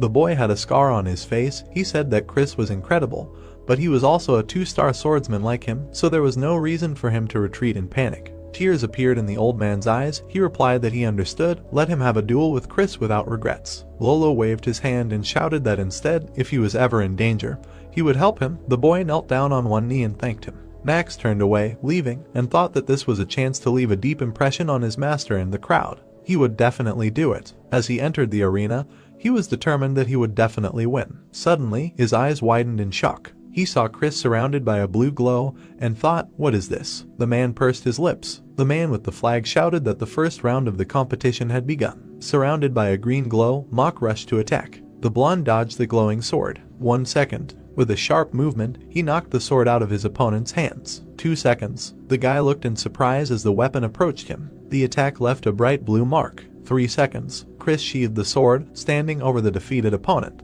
Mock lay on his back. Hearing that this round was over, the winner Chris from the Dimitri family goes to the next round. Lolo looked at this in amazement, thinking that this can't be. What difference does it make? Kevin frowned. Behind him lay the defeated opponent. Words were heard that Kevin from the Dimitri family wins and goes to the next time. The bald guy with a scar heard that Vulcan from the Dimitri family. The man with red tattoos smiled, hearing that Bucky from the Dimitri family. The competitors looked ahead in amazement, thinking that the rumors were true. These 4 were unbeatable, the only hope left. They introduced 2 more competitors and thought that McBurney and Henderson were beatable. People crowded around the lists after the group was announced. Words were heard that Henderson was participating from the Roman family.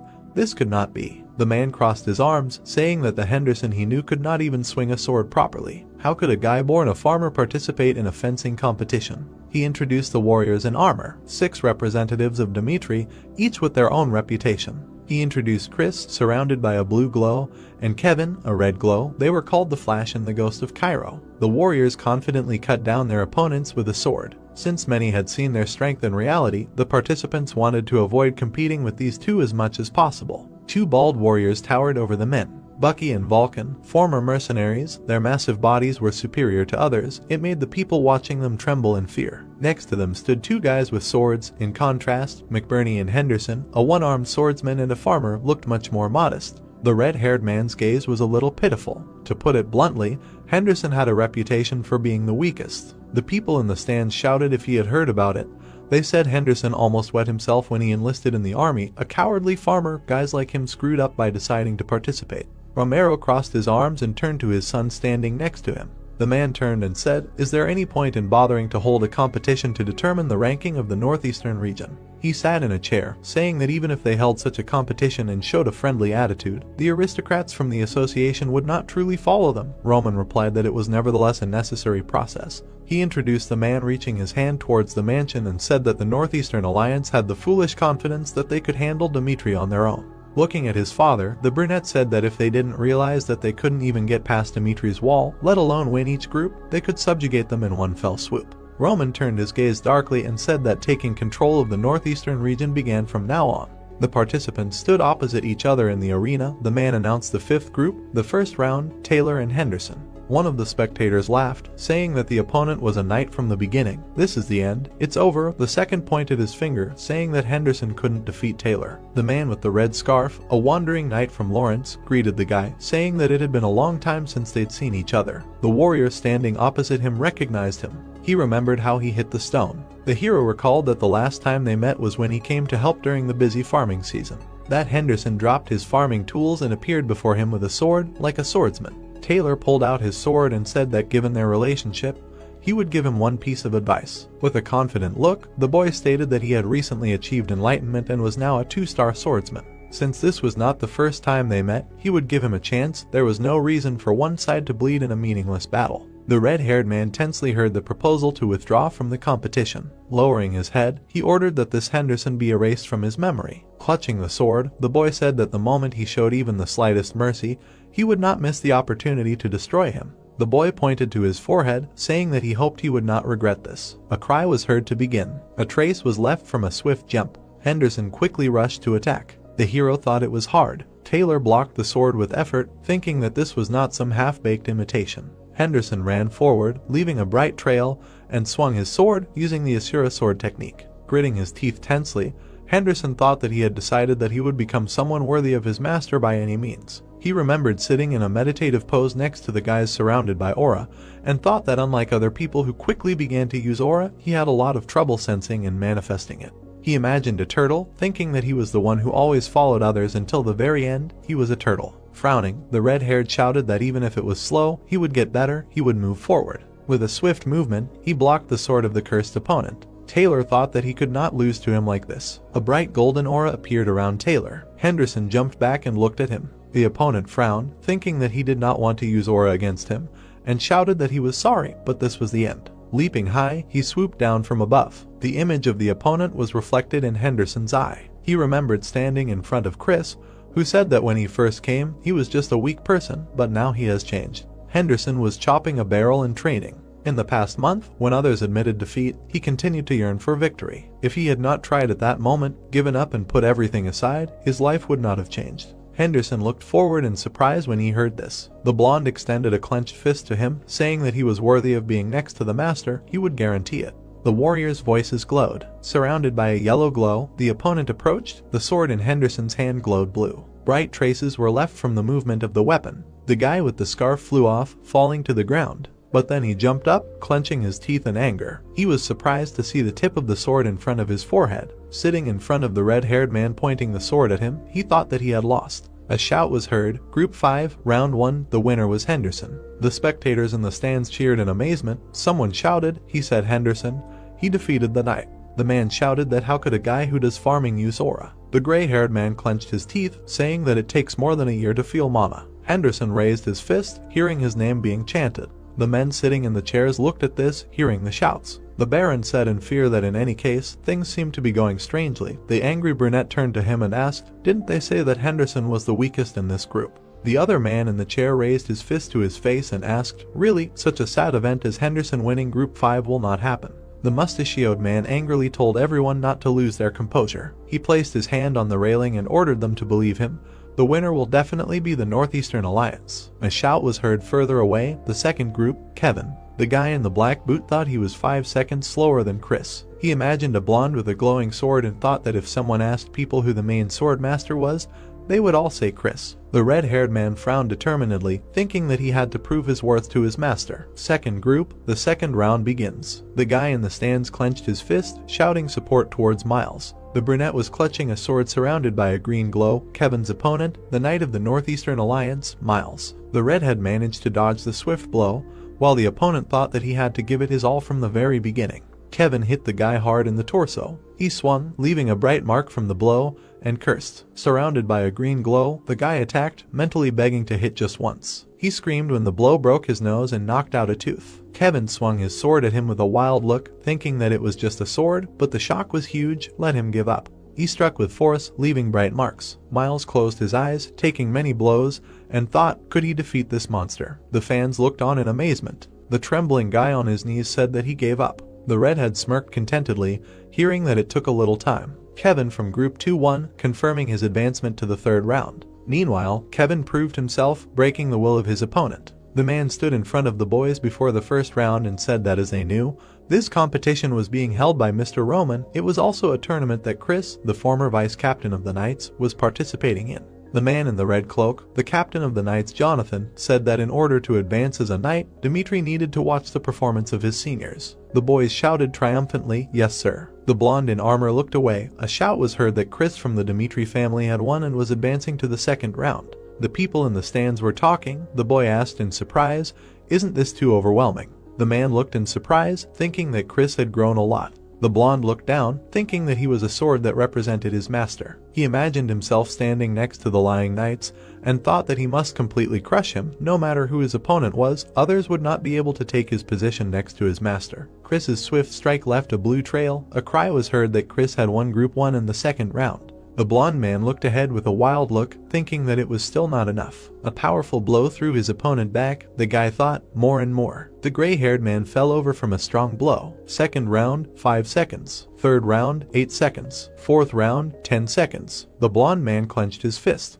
Jonathan looked at him in surprise, thinking, when did Chris achieve such a level of skill? The man looked at the guy standing in the box and thought, what did he do to him? The knight captain looked at Roman carefully. The two young men watched from behind the door. The red-haired one said that it was good that they abstained. These guys were strong on their own. The brown-haired man replied that it was the right choice, to quickly give up and not risk being humiliated for no reason. The armored man stood with his back turned. They were discussing if Farrell could beat Chris. His comrade replied that of course not, the knight was on a different level than them. Looking forward, the blue-haired man said that he could probably last about 10 seconds, right? Would he really lose faster than the other opponents? The guy standing behind said that if he could last at least 30 seconds, he would get silver. The warriors stood opposite each other. The man waved the flag, saying that both participants were on stage. Farrell frowned down, thinking that, to be honest, he had no confidence in defeating Chris, but lasting was another matter. Frowning, he decided that he only needed to last for a minute. Even if he only lasted for a minute, his name would shine. A shout was heard that the last round of the first group was starting. From the rapid start, a trace and blue lightning were left. Chris cut the body of his opponent, leaving a blue trace. The audience gaped at this. They were very surprised. The blue-haired guy stood by the stairs and asked what it was.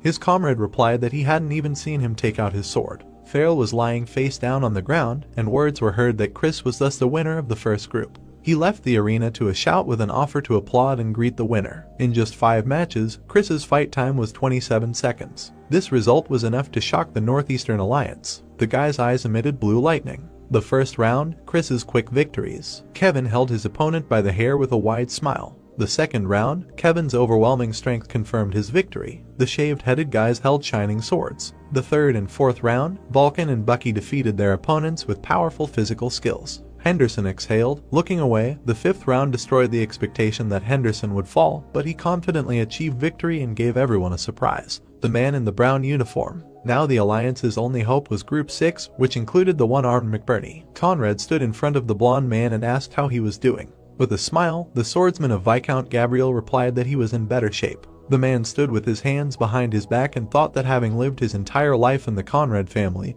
he was a secret weapon created with special care, and answered out loud that he was naturally good. Gabriel, a 3-star swordsman. The man imagined how the swords surrounded by radiance crossed. This tournament has restrictions on aura. At first glance it seems like a fair rule, but it is impossible to overcome the huge difference in strength with a 3-star swordsman. The mustachioed man turned around, thinking that he was lucky to be able to get to the third round. But this is the end. McBurney is not Roman. Conrad pointed his finger at him and told him to remember that out of all the Alliance representatives, everyone except him had been eliminated. Gabriel listened carefully to the instruction, not to show mercy to the opponent just because he had one arm. Let him trample his pride. The man smirked and agreed, thinking how he could lose to a one-armed man. Gabriel stood in the arena and frowned, thinking that he had lost one arm, so his body balance was off. He looked at McBurney standing with a sword and thought that even if his right arm was healthy, a mere swordsman could not even think about becoming a knight, losing an arm and participating in a fencing competition. The host in the red cloak shouted the start. The blonde man quickly attacked, thinking that there was no need for an aura, it would show him how high the walls of reality were. The sword strikes left bright marks. Gabriel smiled as he attacked, thinking that to prevent this, they had no choice but to avoid turning to the right. He looked at his missing arm, thinking that using only one arm meant that the other side of his body was completely exposed. Gabriel raised his sword over McBurney, shouting that this was the end. The boy was surprised to see the blade approaching. Twisting, he managed to block the blow with his sword. The blonde looked surprised and thought, what kind of strange movement was this? McBurney was spinning around himself rapidly. Spinning like a whirlwind, he was approaching the blonde. Crouching, the brown-haired man pulled his hand with the sword back. Gabriel bared his teeth angrily and cursed. Red rays were spreading from him in all directions. Surrounded by a red glow, the man sullenly thought that this guy's appearance for the third time was clearly not an accident. The balance was not lost. He imagined a diagram of the enemy's silhouette with arrows and thought that he was using the imbalance of the body caused by the lack of his right arm on purpose. McBurney remembered Roman crossing his arms and telling him that the basis of all swordsmanship was to use the balance of the body. He told the boy in front of him that losing one arm was a fatal weakness for a swordsman, but a sword in his left hand transformed the lost balance into a unique sword movement. McBurney swung his sword with concentration, thinking that the creator of the sword was left-handed. Like him, one-armed, how could he possibly create such a sword technique? Was it because he was a special person? The boy imagined himself standing in front of an image of a tree and thought that no, unlike him, who had abandoned reality, he was tirelessly searching for a new path, creating this technique. The boy raked his fingers into the ground, thinking that he was useless. The one-armed man sat tiredly on the ground and thought that he had barely found hope. McBurney, his eyes shining, attacked, leaving bright golden marks, and thought that he would definitely win the tournament in the name of his master. He jumped up and swung his shining sword. He thought that his life as a swordsman was not over. A bright flash of a blow pierced the chest of the screaming Gabriel. He was lying on the ground, struck by a one-armed swordsman. McBurney raised his head and thought of Roman. He stood next to the fallen opponent and mentally thanked him for giving him a new life. In the center of the arena, 6 men stood. Words were heard that in the end, the Dmitri soldiers won the championship. The Northeastern Alliance was just a bunch of talkative people. Now the territory in the Northeast belongs to the Dmitri family. The man clenched his fist until he trembled. He thought that it was all over. Conrad imagined the soldiers standing above him and thought that because of this, the association's status would fall to the bottom. When did the Dmitri family become so strong? The man looked ahead tensely, thinking, in the end, which family did they dare to touch? Even if they borrowed the power of the central government, they could not guarantee victory over such monsters. The man behind them frowned and asked what they should do now. The Viscount replied that he really needed to ask such a thing. He walked away saying that since all the members from the Alliance had been eliminated, there was no reason to stay here. It was time to leave. The blonde man said in surprise that they weren't that strong to begin with. Roman made them like this. The man in armor said that it was truly incredible. Taylor looked down and said that in a prestigious family of swordsmen there would always be the best swordsman. He introduced the guy in the red cloak standing above the others and said that someone with enough strength to gain fame throughout the continent and the ability as a leader to train others was truly an incredible person. Looking forward, the guy said that Roman had become a ranker purely through his own efforts. Did he know what that meant? He introduced the brunette with the sword and explained that it meant that Roman was the first and strongest swordsman, which would make Dmitri a prestigious family. Standing next to the other boys, he said that the future path of the swordsmen of the Northeast was clear. If anyone wanted to succeed as a swordsman, they would have to swear allegiance to the Dmitri family. Crossing his arms, Roman said that everything was fine.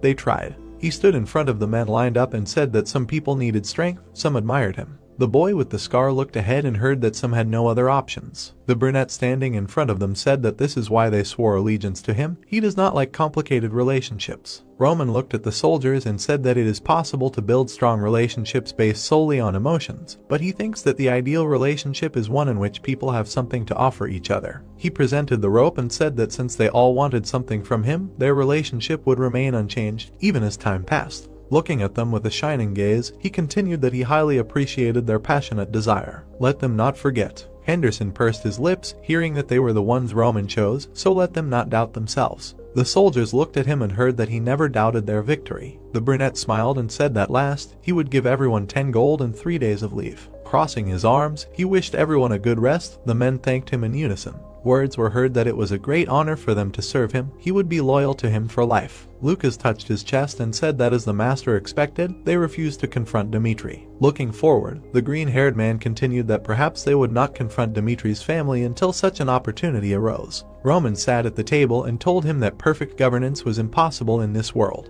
No matter how holy a country is, there will definitely be those who oppose it. He imagined the heroes and the shining map and thought that you never know when conflicts with the central government may arise. They must minimize the casualties in the Northeast. Lucas looked down after hearing that the Northeastern Alliance was evil in this sense. Looking ahead, the brunette thought that this provoked the Alliance and forced them to face reality. Roman smiled and thought that what was next was the victory of the barbarians. He told the guildmaster to move on to the next stage. The red-haired man slammed his fist on the table. This is the power of North Kairos, Count Douglas. He shouted that they still haven't found those rats. The man in the suit bowed in apology and said that although they had eliminated all the nearby bandits, the location of the bars could not be found. The men shook hands. On the eve of the war, Barco had used his personal connections in addition to the gold bank to raise as much money as possible. The man stood with gold in his hand, and the brunette smiled. To prepare for the unexpected, he had borrowed money from Douglas, an influential figure in the north, and friendly forces to bring Hameros. He remembered how Roman had struck down an enemy with a sword, but Barco had been defeated by Roman. The man lay bleeding on the ground. In addition, Viscount Barco had died while fleeing that night, so the person who knew where the money was had disappeared from this world. The gold bars were stacked in neat rows. Count Douglas, in despair, remembered one thing: the Barco family's secret fund had never been revealed to the outside world. The bloody bodies of the knights lay by the carriages. Count Douglas, who had gotten an idea of him through drinking with Viscount Barco, hired the Black Moon Intelligence Guild and was able to find the secret fund, but while transporting the ingots, he encountered a group of bandits and was robbed. Douglas frowned angrily, thinking that it was impossible for a bunch of thieves to steal so much gold, and out loud he said that even if he had to search the entire northeastern region, he should definitely find the location of the ingots. Frowning, the red-haired man shouted that this was the fair price that Barco deserved, and no one else could take them. A man ran into the room, shouting that the Black Moon people said they did not know the location of the ingots. Douglas turned around indignantly and shouted for them to be called right now. The man in the cloak hit his chest with his fist. It was the guildmaster of Black Moon, Donovan. He said that after the gold bars were stolen by a group of thieves, he took refuge in the black market and found out the identity of the criminal. Douglas stood up from the table and asked who it was. The man's eyes widened in shock when he heard that the identity of the thieves was not bandits, but the Northeastern Alliance. He asked what he said. The man imagined the horseman standing in front of the warrior with the sword and heard that it was true that a group of bandits attacked the Count's troops first. However, the soldiers of the Alliance who met by chance attacked the bandits, defeating them. The men saw piles of gold bars. The soldiers stole the carriage with the bars and fled. The hooded man said that they should have known that this was Count Douglas's carriage. Donovan held out a gold bar and said that as proof, he could see the gold bars that were sold on the black market. The serial number was the same as the secret fund of Barco. He looked at the man holding the bag from around the corner and said that they confirmed that the person who sold them to the black market was an employee of an Alliance member, Viscount Conrad. The hooded man heard Douglas cursing and thought that if he hadn't told them about it, they might have committed the perfect crime. The head of the Intelligence Guild smiled, thinking that by turning the master into an enemy, they had brought on a crisis. The Northeastern Alliance, Count Douglas, he had never dreamed of the changes that Black Moon had undergone. He imagined the name holding his shoulders and thought that in fact, Black Moon, an intelligence guild with a high reputation in the Northeast, had already been absorbed by the lower district sect led by Lucas and had become a force under Roman's command. Douglas stretched out his hand and shouted, "Contact the Northeastern Alliance now. He will catch all the rats who dared to steal his money." The men sitting at the round table, one of them said that Douglas was the beast of the north. He was worried about what would happen if their relationship deteriorated. The brunette waved his hand, saying that they all knew the identity of Count Douglas. Conrad asked what they were all talking about. He folded his hands while sitting at the table and said that the Barco secret fund did not only belong to Douglas, they also lent money to the Barco family and had the right to take back their share. The mustachioed man frowned, saying that besides, wasn't Douglas the one who was trying to secretly appropriate all the money for himself? So there was no need to go to him with his head down in the first place. The men sitting at the table looked at each other. One of them asked if it was okay to say that. Conrad replied that it was not the most important thing. Could they exchange the money they earned back for bullion? Pointing his finger, he said that from now on they should all say the same thing about Douglas striking first, thus creating a big problem. Hands went up. Words were heard that in any case they could not do anything about it. They would follow Conrad's words. Everyone agreed. A man entered the room, calling out to the gentleman, and said that Douglas had sent a magical message. Conrad looked at him gloomily. The red-haired man on the hologram said what the hell this was. They were stealing his money, let them explain. Conrad spread his hands and asked them to calm down first. They understood perfectly well why he was so angry, but they also lent money to the Barco family. Spreading his arms, he said that this money did not belong to anyone. He did not know if the Count promised a fair reward, but wasn't he the one who stole all the money first? Looking at the hologram, the man thought that he had completely hidden the essence of the matter and pointed out the Count's mistake, if that were an excuse. Douglas's scream was heard. What were these people carrying after they stole his money? The red-haired man was extremely angry and scowled, shouting that it was all his money. Since he had discovered the Barco secret fund, the bars belonged to the Douglas family. The man put out his hand and tried to calm him down, but he heard a loud order to be quiet. Douglas told them to listen to him. The men looked at the hologram, hearing the Count's words that he would contact the central government to inform them that he was starting a war with them, to join forces with the entire Northeast and try to stop him. Douglas scowled, shouting angrily how pathetic the Northeast Alliance was without the protection of the Barco family. He would show them the reality. Conrad turned around, telling the others that he thought they were in big trouble. Lucas put his cup on the table and said with a smile, "That is the Lord expected." The Count had declared war on the Alliance. The boy brought the cup to his mouth and said that if it was the Count, he would not go back on his words after he said them, so everything was going according to plan. He saw the image of a man on the surface of the tea.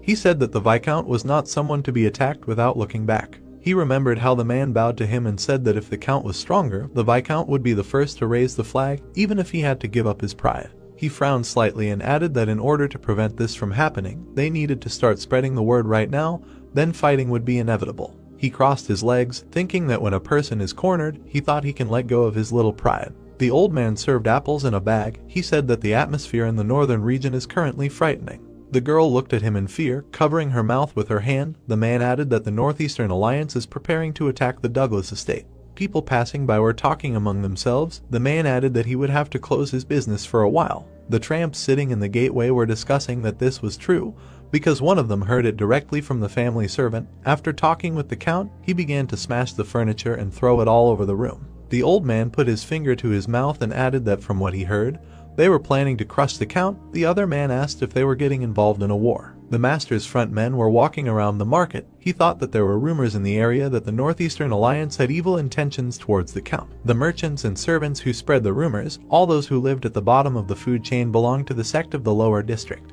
The hooded guy smiled contentedly. The man slammed his hand on the table and said that he was going to take a look at everything, because he did not understand who dared to do this to me. The red-haired man put his hand in front of him and ordered that a conscription order be issued immediately in the name of his family, because he would never forgive those guys. The man frowned slightly at the hair, turned to the Count and said that this war was a scam, and that they were also considering financial compensation to apologize for this incident. The man looked at him in surprise. Conrad added that he should calm his anger, because the rumors spreading around were in no way their intentions. Douglas looked at the interlocutor angrily, called him by name and asked if he looked like a blind man. The man frowned deeply and added that the reason he contacted him was not to take risks and compromise, because it was a declaration of war to crush the bat like people driven by profit. He disconnected from the dialogue, finally saying that they should just take risks and fight with all their might. The dark-haired youth turned to the Viscount and said that this was a big deal, because the Count would attract the northern aristocrats. Frowned and said loudly that they would never be able to win alone. The brunette asked the Viscount to contact the central government. The man called Fabius for help. The man replied that he understood how difficult the situation was, but they could not interfere in these matters. The Count raised his hand and replied that the Northeastern Alliance was to blame for this, so they could solve it themselves. The guys looked down sadly. One of them said that it was over because they could no longer avoid war. Suddenly the crystal on the table shone brightly. The young man turned to the gentleman and said that Roman had contacted. The young man, crossing his arms, looked at the Viscount, who asked what had happened. The man closed his eyes. The guy said that according to rumors, they were having problems now. The Viscount thought that this was obvious, and, apparently, the young man contacted them to mock them. Conrad raised his hands, hearing the words that the guy contacted them because he wanted to hear the situation directly. Avoiding misunderstandings, the man thought that this was not a serious attitude, after which he began to tell everything in detail. The boy crossed his arms and asked what the Viscount was planning to do, since they couldn't just stand there and watch the northern forces advance into the northeastern zone. The man looked at him in surprise and asked if he meant to say that help would come from their side. The boy frowned slightly and replied that no matter what the relationship was between them, the Viscount didn't intend to just watch what was happening in the northeast. The man imagined the boy looming over them and thought that if they quarreled, it would be Dmitri who would benefit the most. He frowned sternly and wondered what the boy's intentions were. The boy smirked slightly, and the man thought that now was not the time to be reckless. He raised his hands and explained that they had been on bad terms before, but now they really needed help from their kind. The man frowned and added that if the boy didn't help, he would be ready for anything in the future, and then decided that now was not the time to talk about pride. He imagined how they could do the same, and thought that once they did this, they would be able to minimize the damage from the war. Roman lowered his hands and replied that it would be more logical not to help the Northeastern Alliance, but he did not want to lose sight of the big picture. The hero presented 3 regions on the map and added that even if you take into account the situation in the northern part, they all need to work together. Roman looked at the interlocutor and said that his family and the Northeastern Alliance ultimately exist within a single Northeastern region. The Viscount looked down tensely and thought that the guy was saying this out of pure kindness. The young man crossed his arms and added that his demands were not clear, after which he asked to show sincere regret for what happened in the past and a willingness to work together in the future. The man looked at him in surprise. The guy asked to do this, in exchange for which he would not ignore the Alliance's crisis. The man thought that this was ridiculous. A bead of sweat ran down his cheek. The Viscount thought that Dmitri was the one that the aristocrats looked down on because he was a commoner. The man felt sorry for the varnish and decided that the boy looked like a great leader who could lead the Northeastern region. He looked up at the boy and said that after enough discussion with the Alliance members, they would contact again. A few days later, the army led by the Count was passing through the forest. One of the close knights said that the Count should make sure to make calculations for when this war would end. The man agreed with him. He turned back and said that this was nonsense. He imagined sand falling and added that the Northeastern region, which had lost its integrity after the fall of Barcos, was like a crumbling sand castle. The man's horse suddenly stopped. He asked if someone should take over this rich land. The soldiers agreed with him. The Count imagined a lion and thought that people thought of his family as a mindless beast, but he did not attack his opponents blindly, because if he had to face this fight anyway, the only way to survive was. The man imagined the lion killing its prey and thought that he needed to maximize his chances of winning. He imagined a castle in the image of a man, thinking that when they were under the protection of the central government, they could not act hastily. But now the northern lords could also participate in the war. The enemy army came out to meet them. The man thought that the Northeastern Alliance without Barcos was at a loss, so this was a pie that was nice to share. The Count turned around, introduced himself and asked for an answer from the enemy. A cry was heard from the opposite side. The Viscount replied that the appointed time had not yet been appointed, and then asked to wait a few seconds. Conrad looked at the enemy army. The Count said that, apparently, almost all of them had arrived, so they had no reason to waste their strength in a battle that the Viscount would lose anyway. The man timidly said that large and small issues had to be resolved in advance. The watery guy called out to the Count and said that someone was coming to them.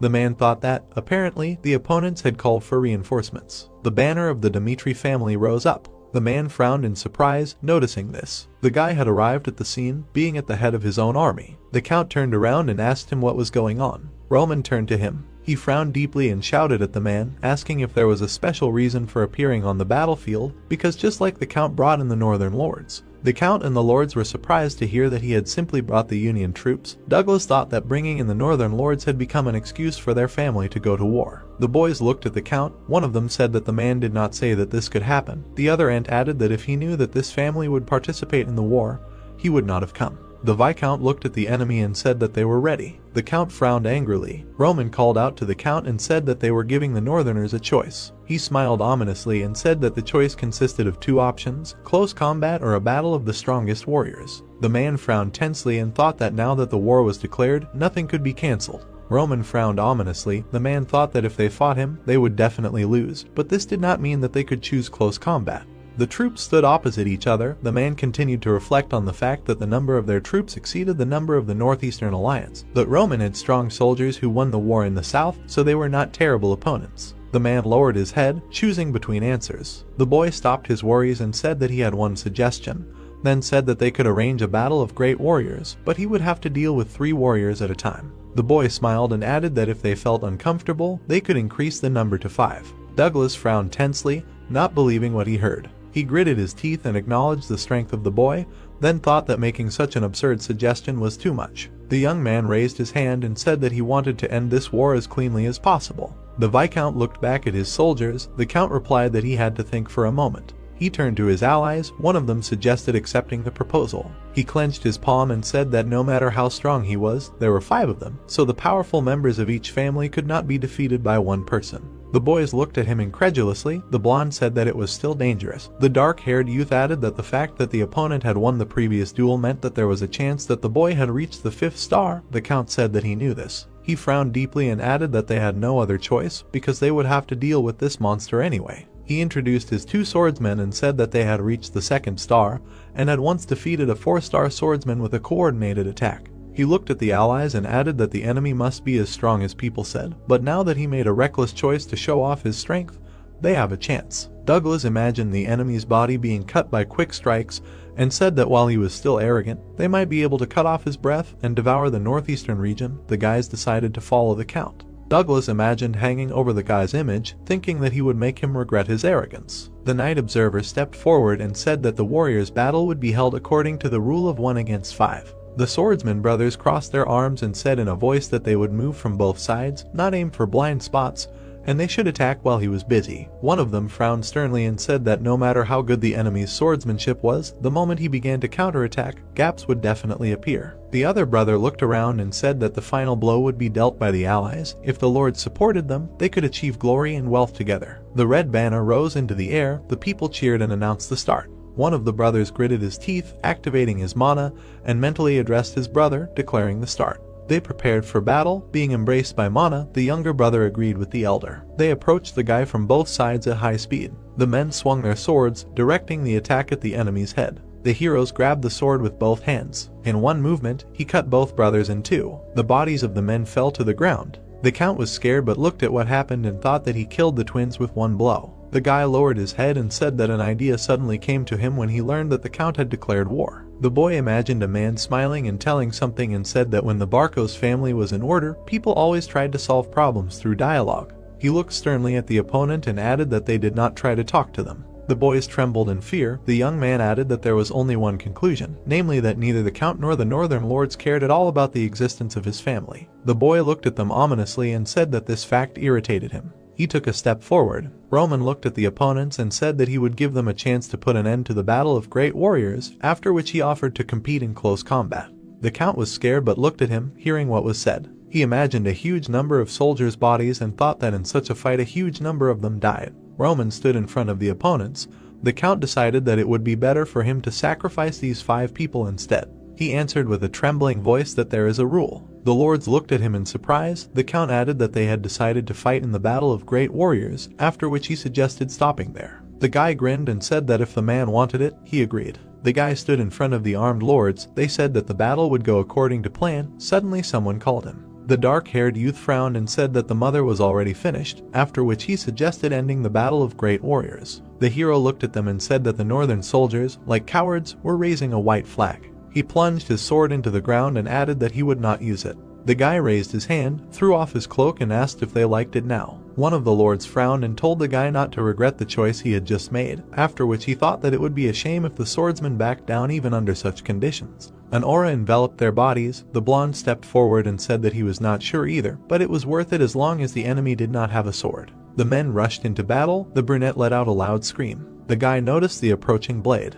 He smiled slightly. The young man struck the blade, breaking it into pieces. The hero continued the momentum of the blow, hitting the lord in the face. With quick and easy movements, he attacked the survivors. One of them fell to the ground. His mouth was splattered with blood. The guy kicked him with incredible force, interrupting his pleas for help. The lord lay lifeless in the resulting crater. The guy looked at him angrily and asked if there was an objection. The count lowered his head, saying that they had nothing they wanted to say. The guy stood in front of the lined-up army. The viscount bowed low to him and said that the guy had worked hard. The young man offered to continue to get along in the future. Conrad opened his eyes and thought that if they decided to fight with this family, they would kill not the opponents, but themselves. He noticed the guy beaming with joy. This was the moment when the hierarchy of the northeastern continent was clearly organized, as Roman had planned. A few days later, fluffy clouds descended over the place. The men gathered inside at a long table. The guy looked at them and said that at this meeting, Father gave him full authority, and then asked if there was anyone who was still uncomfortable about this. The men closed their eyes and lowered their heads. The guy smiled and said that from now on, he wanted to tell them something new. He folded his hands in front of him and asked them about how they thought the kingdom was moving in the right direction. He imagined a battle at the fortress wall or said that he was on the southern front during the invasion of a neighboring kingdom, and that at that time he had a hard time not because of the enemy. He remembered how the male knights looked at him with displeasure and thought that the problem was the enemies within, since the commander of the southern front did not believe him. The youth imagined how the regions on the map were cut off from each other and said that while the leadership of the central government was fighting for power, the southern front fell. The men looked at him tensely. The boy said that if it were not for him and the soldiers, even now the kingdom would be in a state of war. He raised his hand, frowned deeply, and said that if a war broke out in the kingdom, the central government would take troops from each province and use them as cannon fodder. He imagined a burning manor, and said that unlike the nobles of the manors who lost their troops and suffered, the nobles of the capital retained their power. He frowned sternly, and added that they needed to use this incident to face the reality that it was unfair. The men looked at him tensely. The boy summed up that this was why he decided that changes were needed. He put his hands on the chair and said that just as the capital government wielded power under the name of the central government, the Northeast could join forces to protect each other. He frowned deeply and thought that if his family began to move seriously, the central government would not give him much time. The men discussed his words. The boy added that they should quickly unite the Northeast region. He mentally stood in front of the gray-haired man and thought that if it worked, the central government would not act hastily. The red-haired man looked back and said that if they united the forces of the Northeast region, they would certainly be able to raise a voice against the central government. He imagined a dark, empty land and said that, however, except for some areas, in many regions, including Lawrence, the reality is that the environment in the Northeast is very harsh. He then imagined the carriage entering the fortress and added that the northeastern families brought most of their supplies from outside, and if there was a conflict with the central government, there was a high probability that trade would be blocked. The youth replied that he knew this. He imagined chains enveloping the palace and said that the trade system was directly linked to the central government. He imagined the links of the chain flying apart and said that if the chain could not be broken, the relevant nobles would have no choice but to be on a leash. The hero turned to Lucas and raised his hand, saying that if his allies would just make a decision, he would have a way to solve the food problem. The youth showed the people present a diagram and said that this was their plan for further development. The gentleman folded his hands in front of him and said that the northeastern region, compared to others, had many mountains. In particular, behind his family there was an endless mountain range. Roman imagined the defensive structures built in the mountain and said that his family had an advantageous structure for blocking enemy attacks, and first, he planned to build a large fortress where he could evacuate people. He then imagined the blooming fields on the slopes and said that he wanted to clear the area so that in the future they could grow crops and be self-sufficient. The Viscount looked at him and asked if it was possible. Because it was not such a simple matter, the boy answered in the affirmative. He imagined a man from the heavenly demon cult and thought that the cult lived in a fortress perfect enough to withstand attacks from other sects for several years. He then imagined the mountain slopes and thought that the ranges were spread out for hundreds of kilometers and that it was called 100,000 mountains. The youth imagined the appearance of the man from the cult and began to think about the mountain range and reincarnation in the family of a blacksmith. The boy let go of his gaze and decided that this could be either a coincidence or an inevitability. He took out a piece of paper and said that as they had already seen, it was possible to determine the lands that could be cultivated, and some were already being cleared, so he thought it would take some time. The hero imagined the kingdom and said that if this was successful, they would not retreat despite the threats of the central government, and they would be able to gain strength. The men looked at the papers presented to them.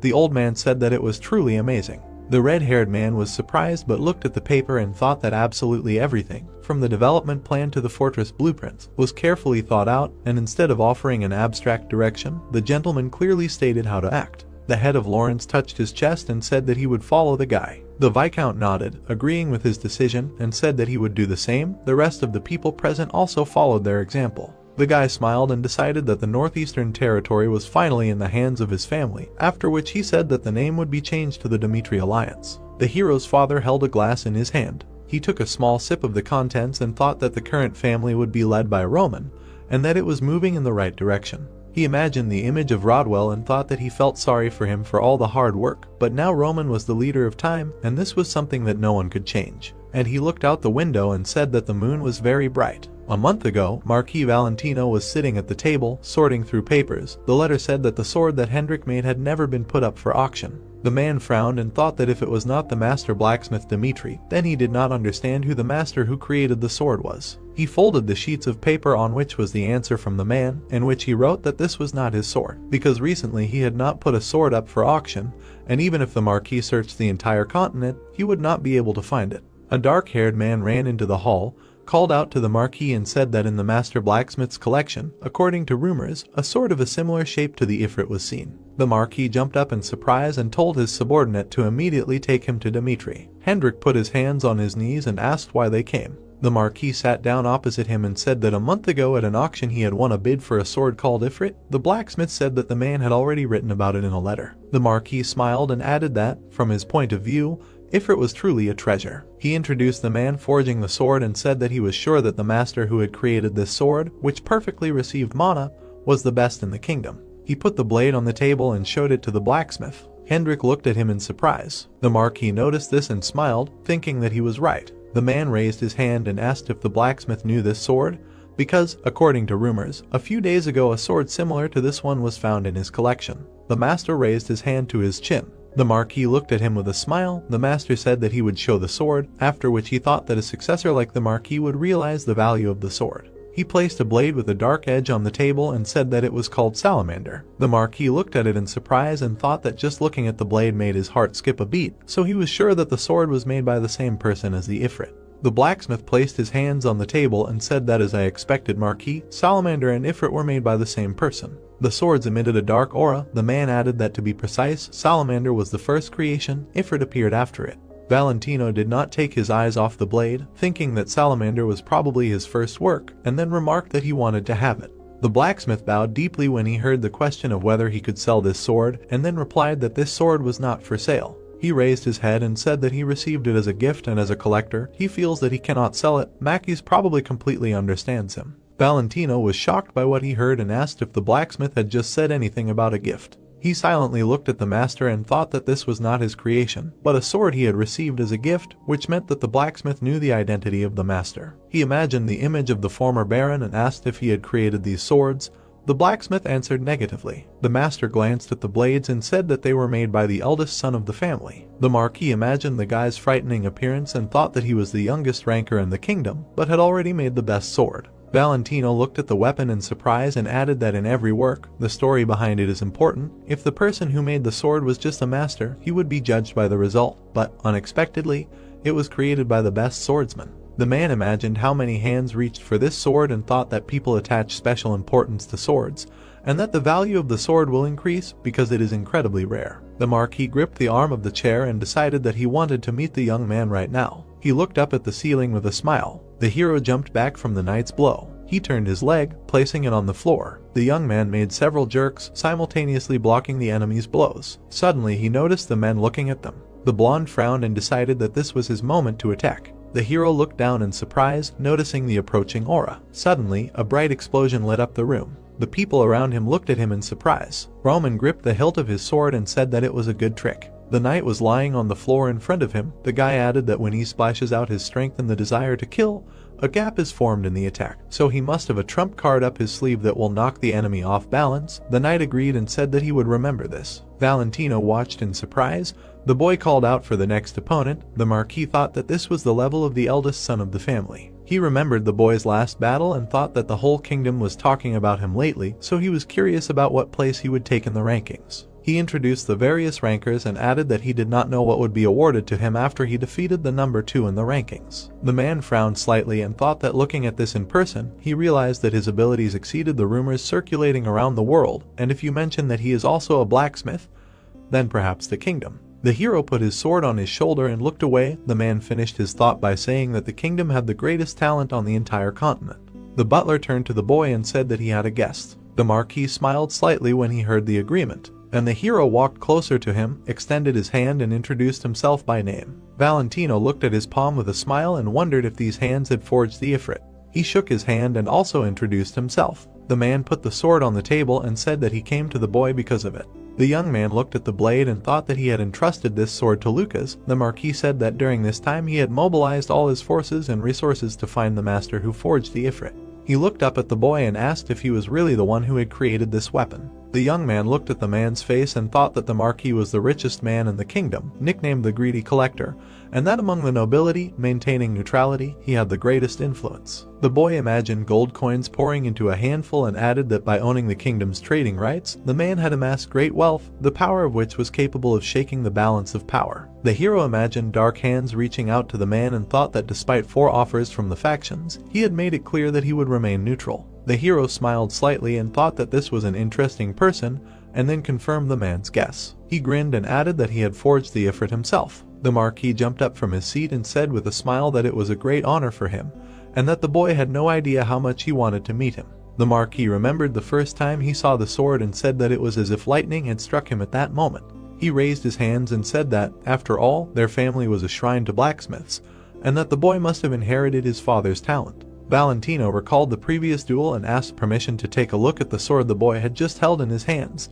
The young man agreed with him. The Marquis picked up the shining sword and asked what its name was. The hero replied that he called it Darkness. The Marquis imagined the crossed swords and thought that they were shockingly outstanding named swords. However, he looked at the blade of the sword with undisguised surprise and thought that the darkness that had absorbed the prevailing darkness was on a completely different level, and that each new sword showed an amazing growth trend. The man imagined the boy forging the sword and wondered how incredible a sword this monster would be able to forge in the future. He put the blade on the table, turned to the boy and said that he had an offer, the conditions of which were quite simple, because, firstly, if the boy was going to sell the sword, he must give the Marquis a chance to buy it back. The blades were lying on the table. The man added that the second condition was that if the boy created a new sword, he would like to see it first and that he did not care about time or place. Roman folded his arms. The Marquis added that even if it was a distant country or some wilderness, he would do anything to get to the boy. The man smiled maniacally and said that if the boy promised to fulfill these 2 points, his family would henceforth support the Dmitri family. The hero frowned in surprise and realized that the man could abandon neutrality. The Marquis presented the split coat of arms and asked if the boy understood what this meant, because he would abandon the neutrality that the family had adhered to until now. The boy frowned and asked him to give a specific reason.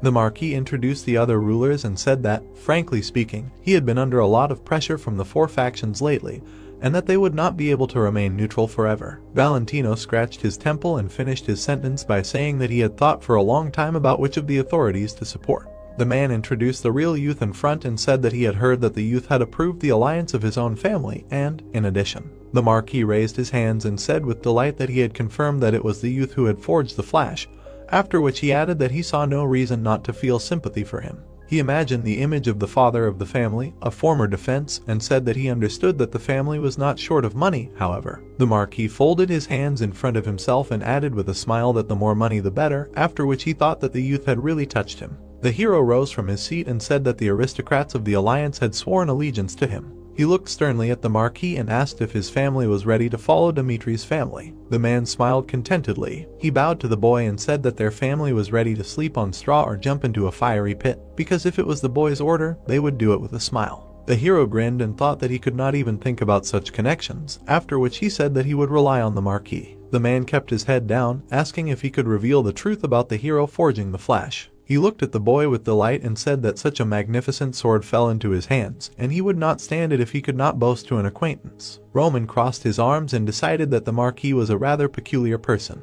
The bright sun hung over the Valentino family estate. Inside there were discussions about the famous signature sword. The rulers of the 4 factions gathered in front of the table on which the blade lay. The Marquis said that this sword surpassed all rumors, because it would allow a 1-star swordsman to repel an attack from a 2-star aura. He smirked slightly and added that he had never lied about the items in his collection, and besides, the master who forged the Ifrit.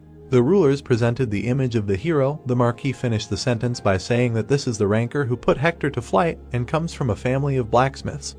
Roman. The guys looked at him in surprise. He said that this cannot be, because in that case, this sword belongs to the eldest son of their family. The man confirmed this and said that it was with this sword that he defeated Butler in a duel. The Marquis frowned with a smile and added that in his entire life the guy forged 3 balls, and Flash was the second of them. He presented 3 magnificent balls and thought that people dubbed them the Roman collection.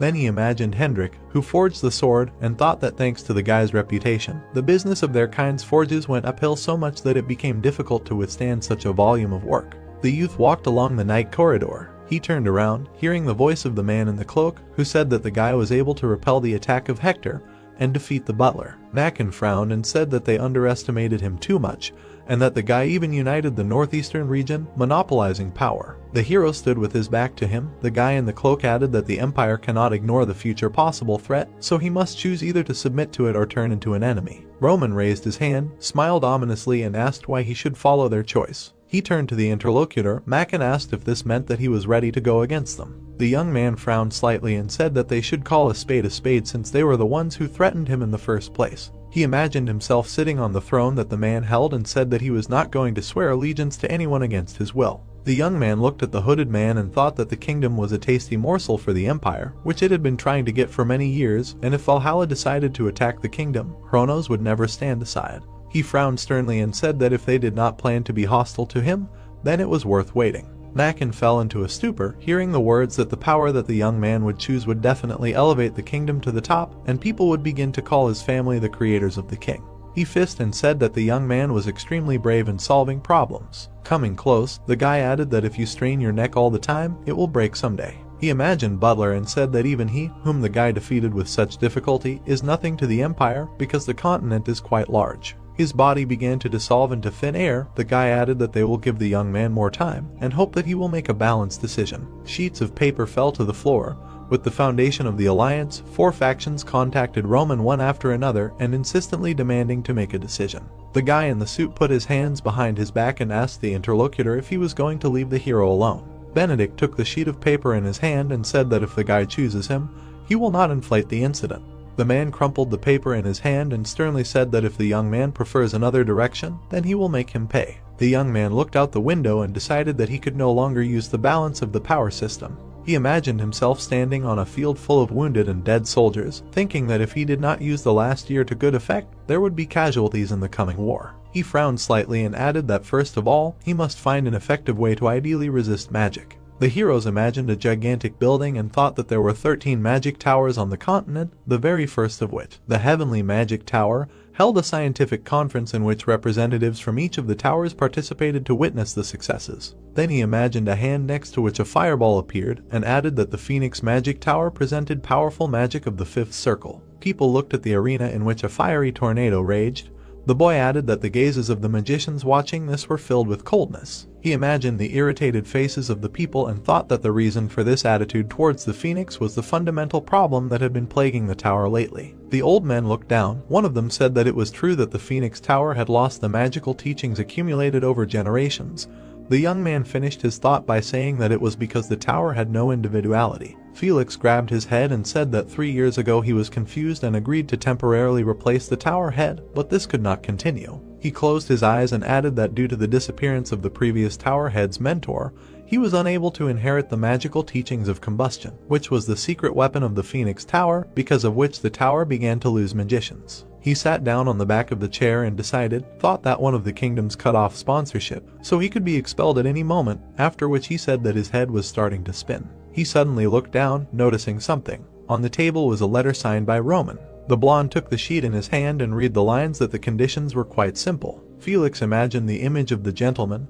The letter said that if he became the guy's sparring partner for the next 6 months, then he would pay 1,000 gold every month. The blonde frowned tensely and was surprised at the amount, after which he decided that although it was far away, he was not in a position to go through the options now, so he needed to go. The huge wheels of the carriage rolled along the ground. The man sat with the book in his hands and thought that the Dmitri family called the flowers of the blacksmith's kingdom, and that he did not know what about swordsmen, but this place would hardly interest magicians. The blonde imagined a map of the kingdom and thought that there were 13 magic towers on the continent, and 7 of them, including the heavenly one, located in Chronos. Then he imagined a majestic building that people were heading towards, and thought that although magic towers strictly adhere to neutral authority, the kingdom where most of the magic towers are located is rightfully called the Shrine of Magicians. Then he imagined a lifeless forest with burnt trees and added that in contrast to it are the lands of Cairo, unsuitable for magic, and at the very edge of the northwest of these lands is the clan of the Lord, but if it were not for Roman's offer, he would never have ended up there. The guy crossed his legs, thinking that for him, as a representative of the magic tower, it is important to receive 6,000 gold, which is enough to extend its existence for exactly 6 months. He frowned in surprise and wondered if this was true Dmitri. The blonde stood in front of the fortress wall,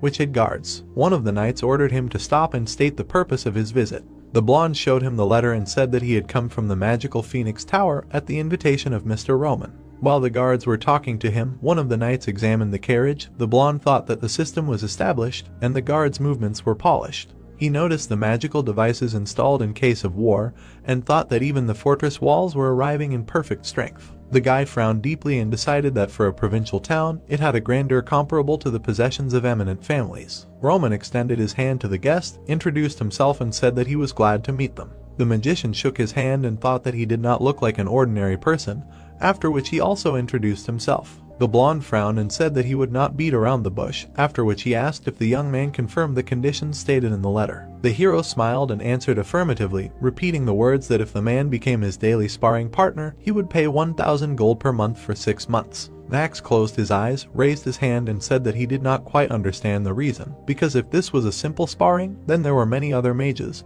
so he did not understand why the guy chose him. The young man presented a fire bird and said that, according to rumors, the fire magic of the Phoenix Magic Tower is the strongest of the attacking magic. He raised his hand and added that lately the tower had not been doing well, so he decided that for a moderate fee he could buy the time of such an outstanding mage. Roman took a step forward and said that if he got hurt or died during the sparring, the blonde would not have to bear responsibility for it, but he must promise that he would give it his all. The mage frowned angrily and asked if the lord was sure he wouldn't regret it, then wondered if he was serious or looked down on mages. Fluffy clouds floated across the sky above the training ground.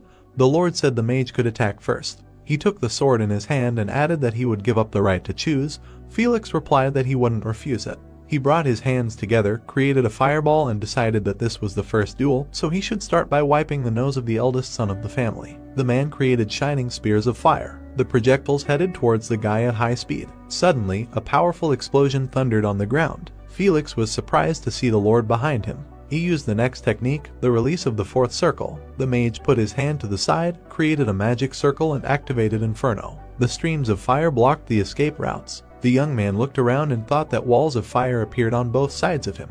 The magician waved his hands and decided that the guy would be finished. He created a giant spear, put his hand in front of him and used the flash rune. A bright explosion illuminated the space. He frowned and thought that although the attack had weak power, he would definitely not be able to move with it. The guy in the burning shirt appeared behind the enemy and asked if the magician was going to use the magic of the fifth circle. The magician jumped back in surprise and thought that the guy did not have a single burn even after the fiery pillar. The hero put his hand in his direction. The magician used flicker and moved, deciding that he needed to retreat. The hero quickly turned around. The next second he approached the enemy again.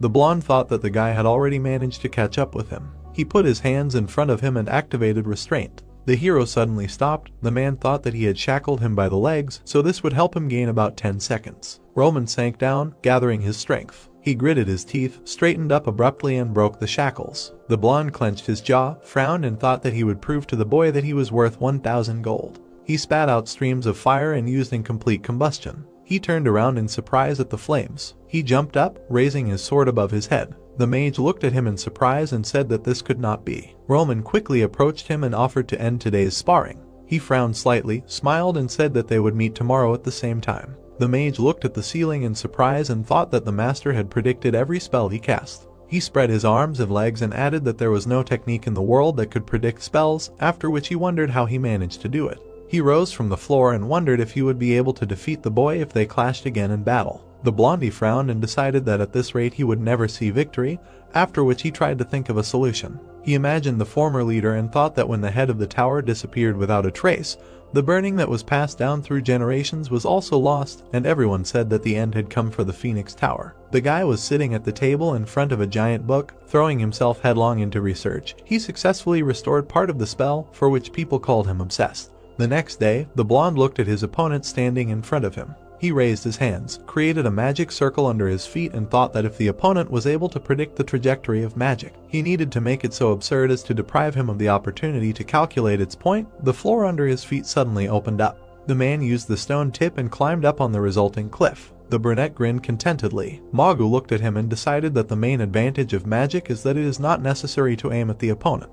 He created a huge stream of flame using a fire wave. The gentleman jumped up, dodging the attack. The blonde decided that this was the best moment. He shot a bright beam of flame at the guy using a fire cannon. Roman stopped the attack with his sword using a shield made of aura. The blonde frowned and decided that it could be an artifact. The gentleman struck Magu with his hand while he thought that the enemy created a shield on his own. He knocked him off the cliff. The magician opened his eyes. The gentleman said that things would not go like this. Felix looked at him in surprise. The guy allowed him to use any methods. He frowned slightly and added that the man could bring more magicians with him and fight as a crowd, and he would also change the conditions. The blonde was surprised but frowned when he heard the words that if he managed to win even once, the master would pay 10,000 gold that same day as a reward. Felix imagined his city and thought that this amount would be enough to provide food for 40,000 people for a year. The guy looked him in the face and asked if he liked the idea. The blonde thought that the enemy did not consider him as an equal from the beginning. He squeezed his hand and timidly agreed, deciding that from now on it was a matter of honor and that he would certainly put him on his knees and empty his family's treasury. The first week began. The guy attacked the barrier mage. The blonde went through a series of endless losses and attempts to study the enemy's battle strategy. Starting with the 8th battle, he began to actively use immobilizing spells. The blonde activated slowdown, stopping the guy in place. The next time he used fog, blocking his view. During the next battle, the mage used a magical trap under the hero's feet. He grabbed his head, wondering why the enemy was looking at all his attacks every time, because 30 fights had already passed, in which he suffered 30 defeats. The blonde touched his chin and decided it was time to admit that he shouldn't dwell on his self-esteem. The man beamed, deciding that he couldn't defeat the guy alone. The robed men answered the challenge. The old man asked if the blonde was suggesting that they fight as a crowd. He frowned deeply and said that magic was a force that was difficult to control, and he was talking about duels, and besides, the guy was a trusted person of the head of the tower, so it was time for him to stop doing stupid things on foreign soil. Knox frowned and added that if something went wrong and the eldest son of the family suffered, they would not be able to cope with the consequences. The blonde lowered his head and said that he understood his concerns, but the stakes in the duel were 10,000 gold. The man was surprised by what he heard. The guy added that if they joined forces and defeated the guy, he would give them half of that amount. The man smiled and asked if they only needed to win once. The blonde confirmed it and said that they shouldn't expect it to be that easy. He looked into the eyes of the interlocutor and added that the enemy should be called the worst enemy of magicians, so they need to develop a strategy. The old man stopped him and said that there was no need for that. He put his hand out to the side and asked the guy not to worry because they would solve this issue in no time. A few days later, they gathered at the training ground. The hero said that he would give in to the first blow. They prepared to attack. The dark-haired guy created a fiery explosion. Felix smiled, thinking that in just a month he had erased the traces of his failure. Roman stood in the middle of the defeated opponents. He raised his hand and thought that thanks to the second bone restructuring, he had reached a level of dominance over cold and heat so that no fire could understand him. The beaten man exhaled heavily, lying on the ground. The guys rolled over on their backs. The dark-haired young man said that Felix said that there is a sky above the sky, but he does not understand who he is in the enemy. The one lying next to him asked what battles he had to participate in. The blonde approached them and asked them to wait in place. He quickly went to the gentleman and said that he would talk to him. Roman looked at his interlocutor in surprise.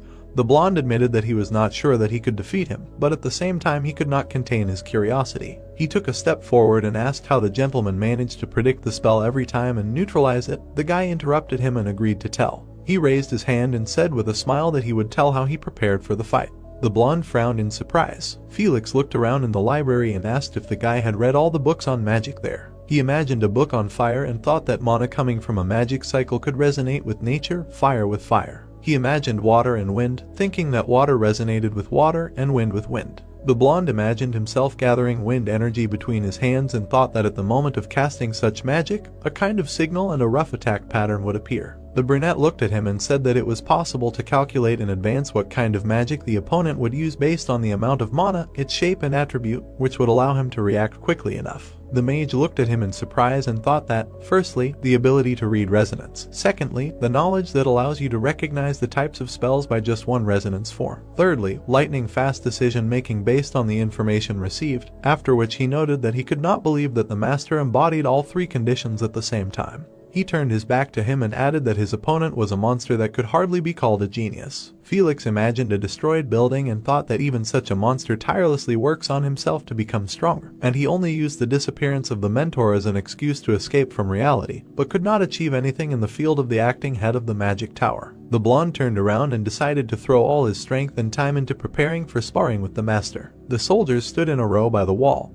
Only 2 months had passed, and during this time the magician began to feel alienation, despite the fact that Dimitri's lands were located on the outskirts. Compared to the average families, their soldiers were an order of magnitude stronger and kept unconditional loyalty, and a man named Roman aroused more and more curiosity. A voice was heard near the blacksmith's shop, talking about the gentleman. The young blacksmith raised his eyebrows in surprise and said that the guy sometimes comes to them, but if he wants to gouge out a sword, he uses his personal blacksmith. The blonde approached him. The blacksmith whispered that he heard from the head blacksmith that when the young gentleman is at work, the flame of the brazier envelops his entire body. The blonde imagined the image of a guy engulfed in flames, forging a sword. The blacksmith added that the gentleman looked so majestic, as if the god of fire himself descended to earth. Felix remembered the conversation with the previous leader, who said that one must come into contact with fire every day in order to find his own way to accept it completely. The man raised his hand and created a source of fire. They say that in order to use combustion, one must form a deep friendship with fire, but it is not something he can learn just because he wants to. The blonde raised his eyebrows in surprise, hearing the words that when a huge column of flame enveloped his body and he did not feel any torment, only then could he be reborn as the embodiment of fire. Felix walked through the daytime garden, thinking about how the young master was not afraid of fire and did not react in any way even to the scorching heat. He introduced his father and added that if this family line had been friends with the flames of the brazier for generations, then perhaps he knew how to let fire into himself. Roman turned around, hearing the address addressed to him. The blonde walked up to him and said that he heard that he absorbed the fire of the brazier while forging. The brunette slightly lowered his head. The mage asked if he had some special way to merge with the flames. The blonde raised his eyebrows in surprise, hearing the words that he used his own unique style to cope with fire. The mage thought that he definitely had the knowledge he needed. Felix folded his hand and said that he wanted to get straight to the point. He bowed deeply and said that the magical Phoenix Tower needed this technique, after which he asked to teach it to him. The blonde imagined the stern-looking guys and thought that the past 3 years were like a protracted nightmare, and after so much torment, Felix saw the light in the gentleman and decided that he finally managed to find a clue. Roman looked at him sternly and asked why they should be so generous to them. The blonde frowned tensely. The gentleman frowned and said that he thought he was paying them a fair wage, and then asked what the Phoenix Tower could offer him. The blonde gathered the 4 mages in the hall and said that they needed to hear their opinions. Nox frowned and said that, to be honest, the blonde could be sure that the gentleman was a natural enemy of the mages. He imagined the young man standing opposite them on the battlefield and said that it was not for nothing that there was an expression that if you can't defeat your enemy, it's better to go over to his side. He imagined the tower on his hand and added that they were despised in the kingdom, so he didn't see anything wrong with giving the gentleman the Phoenix Tower. Felix was surprised, but he looked at him and asked if he really thought so. The boys looked at him with a smile and said that they had their own eyes too. The blonde frowned and thought that it was not like any of the 13 magic towers wanted to personally establish ties with a foreign country, but they had to change that prejudice. The men lined up in front of him. The boy said that from now on he entrusted the future of their tower to this family. A long procession of tunics entered Dimitri's estate. The blonde thought that after their conversation, the Phoenix Tower had taken up the move in earnest. Felix stood up from his seat and asked his interlocutor what was going on. The dark-haired guy asked him to look at the paper, saying that it was a budget project that Dimitri was allocating to them. The mage picked up the document and thought in surprise that he thought that the move would hit their budget, but the family allocated them 24,000 gold every year, so he didn't know how to feel about it. The guy imagined coins raining down on the mage and thought that people called them monsters that devoured money because in order to rise to the highest circle. He imagined crystals, coins, and books and finished the thought by saying that mages needed expensive goods, like magical teachings or stones. The dark-haired guy is tense. He frowned and said that he also did not believe his eyes, but he was told that if this was not enough to cover the tower's expenses, then they could submit an adjusted budget plan for consideration.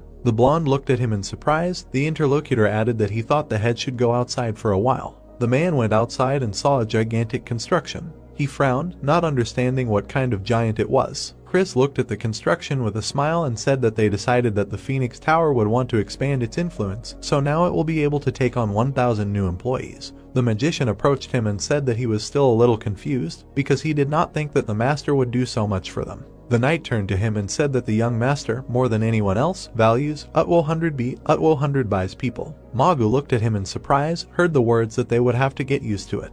Hans raised his hand with a smile and said that Murphy should not deviate from the young master's daily routine for a second while the man was away. The boy enthusiastically wrote down instructions that he should hand him a towel on time to wipe away sweat, prepare water at the right temperature in advance. The man closed his eyes and smiled softly, thinking that although he was worried, this boy had graduated from the academy, so everything would be fine. He imagined a small blonde doll and thought that his granddaughter would like the gift. The dark-haired boy bowed to him and said that he had been waiting for him. The butler asked what this meant. The boy extended his hand and asked to go into the carriage. Hans asked if he was waiting to take him away. The man looked at his interlocutor in surprise, hearing the words that it was the young master's order. The teddy bear fell to the floor. Harrison frowned in surprise, not understanding what was happening. The gentleman's servants were cleaning up their house and putting food on the tables. The woman ran up to him. The waiters were smiling and talking. The woman said that she didn't understand what was going on, but the young gentleman had sent these people. The guy wondered why he was doing this. Lucas approached them, bowed and introduced himself, then said that the young gentleman had sent him to repay Mr. Hands for his service. The guy frowned tensely, interrupting his words about how they could trust him to prepare for his daughter's birthday. Harrison said that he didn't understand anything at all, because his father was just a butler. He turned pale when he heard the words about how the young gentleman valued the Mr. very much, then asked if his father had told him about the gentleman. Harrison imagined Roman treating his father rudely and thought that there had been a time when he had been called a fool, because he had not understood at all how his father had been rejected with the rings and how much he had sacrificed for him. And although he did not agree, his father had never completely lost faith in him. The boy remembered how the man had told him with a smile that the young master had been through a hard time and that he had lost his way, but in reality he was very kind. Harrison pursed his lips, holding back tears, and said that he thought his father was trying in vain.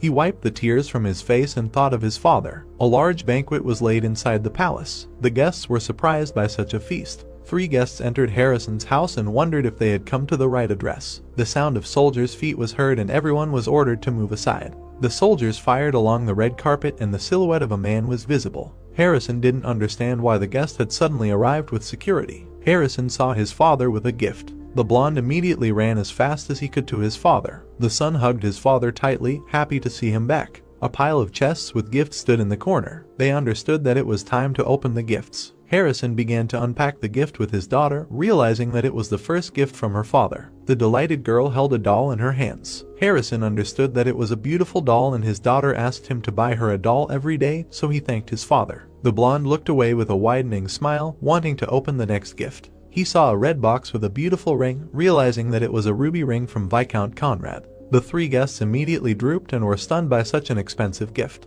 The red-haired girl did not understand why an aristocrat would wish a child from a commoner family a happy birthday. Then there were some more beautiful decorations in boxes with letters. It was a gift from Count Adelaine and Viscount Lawrence. Harrison and his family stood in front of the guests. They were all trying to understand why this vaunted aristocrat needed to send them gifts. All the expensive gifts were presented to the aristocrat only to prove themselves to Hans. They remembered that Hans played with little Roman. This was due to the fact that the butler looked after Roman even in the times when he was called a fool and raised this boy from the cradle. Hans's silhouette shone brightly against the background of the main character. They knew that Hans had become an important person for the aristocrats, who would act as a link between them and the boy. The little girl held her doll with delight and smiled. Harrison knew that these were 2 serious gifts for a small child, but that did not mean that he could not accept them, realizing the complexity of the situation. The blonde held the letter in his hands and timidly looked away. Harrison replied that for the last time there was a gift from Mr. Roman himself. His father with a mustache looked away animatedly,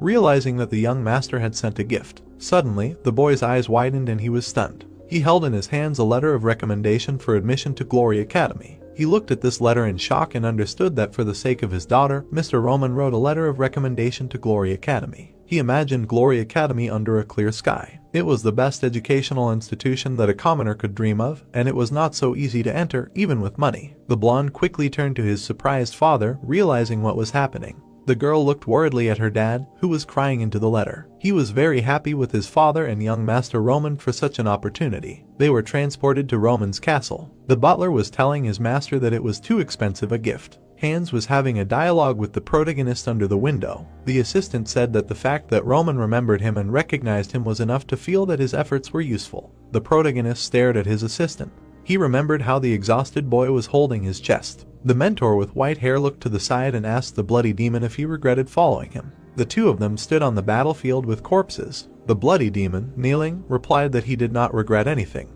He mockingly looked out from under his bangs and told his mentor that he believed in him and this made him want to follow the master all his life. The protagonist understood that Hans was the connection left behind by Roman. The protagonist stood in front of his butler and told him that, looking back on the years he had lived, he realized that he had spent more time with him than with his father, and despite the difference in social status, a man named Hans was special to him. The mustachioed butler looked at his master with trepidation. Roman told the assistant that he was his man and by showing him his loyalty and sincerity, he had the right to receive something from him in return. The brunette looked at Hans with a smile and sincerely congratulated him on his granddaughter's birthday. A year later, they were transported to the Cairo branch Valhalla Temple region. A watering can was used to water the front garden and flowers. Yalas was watering the flowers and noticed that it was boring. The guy with a sad look looked through his glasses and understood that as soon as Roman returned from the southern front and mentioned the Battle of the Rankers, an unprecedented event occurred in the Cairo kingdom. He imagined the magic rankers emitting blue flames. He realized that the Cairo rankers had stopped competing with each other and had been preparing for a duel with Roman for a year.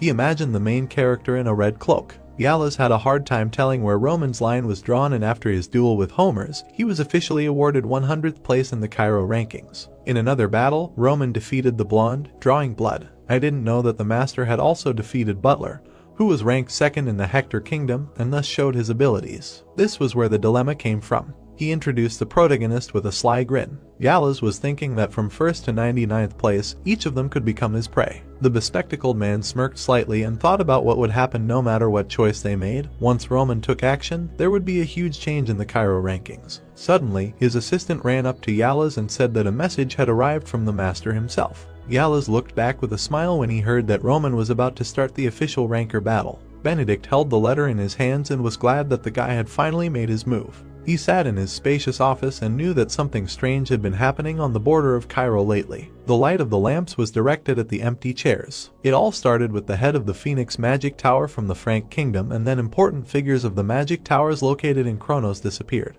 He imagined several gloomy towers. The Kronos Empire, which suffered the most damage, was sure that it was the tricks of other states. The ruler glowed in front of his army on the throne. The Emperor of Kronos announced to everyone about the conquest of the continent. Two lands on the map intersected, Kronos and Cairo. At such times, the smaller states suffered the most, especially Cairo, bordering Kronos, because the reality was that war was inevitable. Benedict was in the shadows and thought about how to confront the enemies. They needed a solid system of power sharing, otherwise they would not survive the era of turmoil with a weak king. He imagined the protagonist running to attack the soldiers. Benedict knew that if the aristocratic faction managed to recruit Roman, then they would no longer be able to ignore the current power distribution system. He held his glass and knew that if Roman suddenly did not give them the answer they wanted, it would be bad. He immediately broke his glass with a drink. The old man looked ahead angrily, clenching his fists and trying to find out where Roman was now. Right in front of him, the assistant spread his hands and answered that the young master was currently in the north.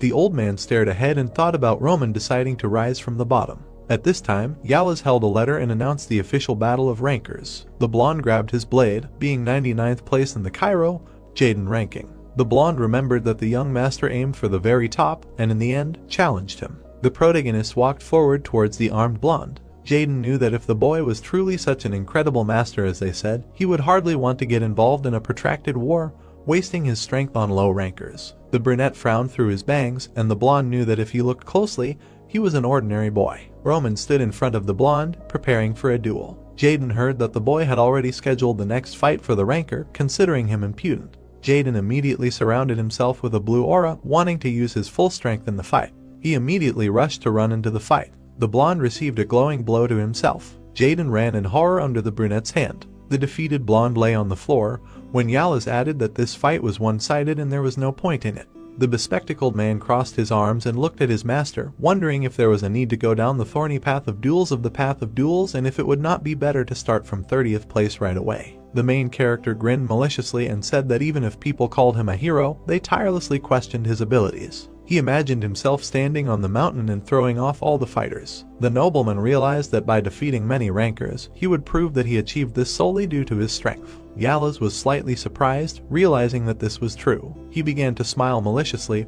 raising his hands, because this was the very Roman he wanted to get.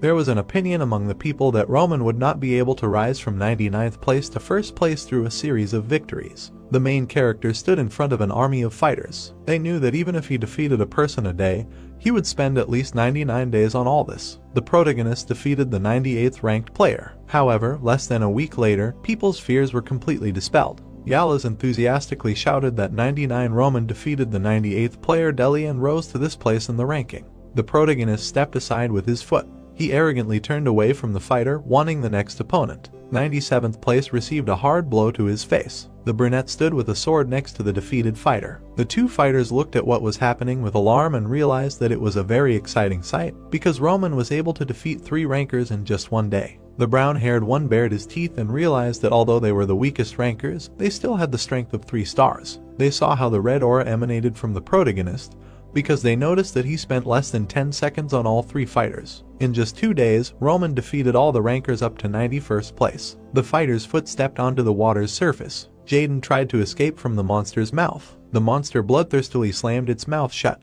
The blonde immediately jumped up from such a dream. He looked ahead with difficulty, sighing heavily and trying to comprehend what was happening.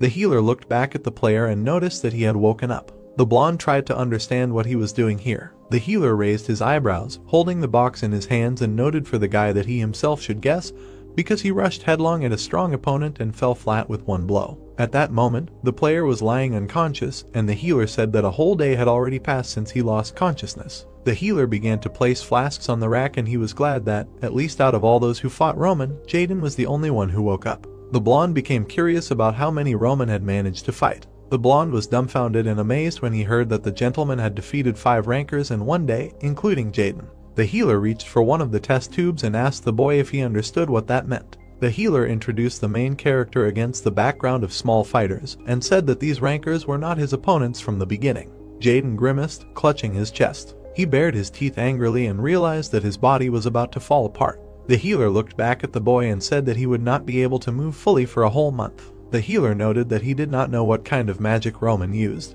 but the muscles in Jaden's body turned into a complete mess. The blonde frantically looked around, trying to understand if this was possible. He bared his teeth in sweat and realized that he needed to stop the others. A pile of sealed bet letters in space. It was a message from Jaden, warning that he was 99th place and he personally had to fight Roman, and he wanted to say that the aristocrat was beyond reality, like a monster. One of the rankers was reading the letter with a dumbfounded look, which said that Jaden could not stand against him for even a second, because with just 1 blow Roman turned his muscles into mush, and according to the doctor's conclusion, he will not be able to move for a month. 2 guys were discussing what was written in the letters on the table, which said that the fight with Roman was not a valuable experience and will leave only fear behind. The brunette at this time was driving the 85th place ranker into the ground. A bunch of messages popped up that the guy defeated all subsequent places in the ranking. A week passed, and there were no rumors about the main character. A bunch of hands were reaching out with white flags as a sign of defeat. Feeling the insurmountable difference in ability, all the rankers from 31st to 39th place surrendered without a fight. The blade was stuck in the letter along with the table. It seemed as if everyone had united, accepting defeat, and only the ranker in 30th place accepted Roman's challenge. The blonde in 28th place turned to the guy Fernando, trying to reason with him. The brown-haired guy walked forward without looking back when they tried to ask him why he was so reckless. The red-haired guy in 23rd place approached the blonde, who was trying to reason with Fernando. The blonde said that Roman was at least a 5-star level and only rankers starting from 10th place in the Cairo ranking could become worthy opponents for him. The curly-haired brown-haired guy adjusted his armor and said that it was his choice. He was called a fool, as if it was so important for him to fight Roman, even if it tarnished their reputation. Fernando looked at his colleagues and asked them to call a spade, because the stain would be on their reputation, not his. He looked at his friends tensely and said that they were chickening out by accepting defeat, so he asked them not to force him to give up too. Fernando saw 2 friends trying to leave the room, calling him stubborn. He clenched his fist tightly, realizing that his reputation as a ranker meant nothing to him, and all he needed was experience with a strong opponent that would compensate for his lack of ability. The fighter stood against a white background, casting a shadow. The spectators in the stadium watched the beginning of the duel between the protagonist and Fernando. They were curious if 30th place would last even a minute. The guy said he didn't know about the rest, but Fernando was recognized for his solid foundation and swordsmanship. They knew that Fernando was 1 step behind the 4-star aura swordsman. The curly-haired, brown-haired man held his blade, glowing with aura. The spectators knew that 30th place was ultimately the limit that Fernando could climb thanks to his efforts. At this time, the player understood that Roman would use him as a sacrifice. He looked at the brunette with the shining blade and understood that in exchange, he would see the world that Roman lived in, so that he himself could move forward at least 1 step. They waved the red flag and gave the command to begin the battle. Fernando rushed into the battle from the very beginning, straight ahead. He emitted a yellow light in front of the brunette. The guy tightly clutched his blade.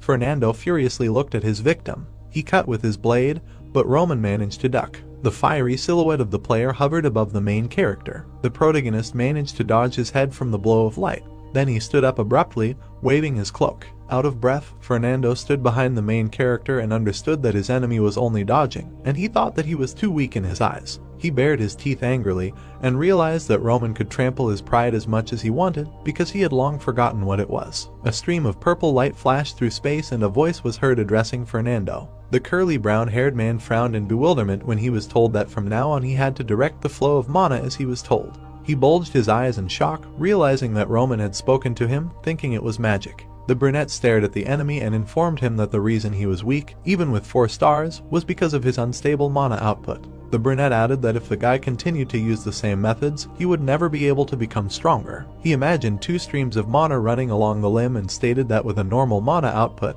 he would receive and release it through the output channel. The aristocrat imagined 2 streams of blue aura running past the silhouette.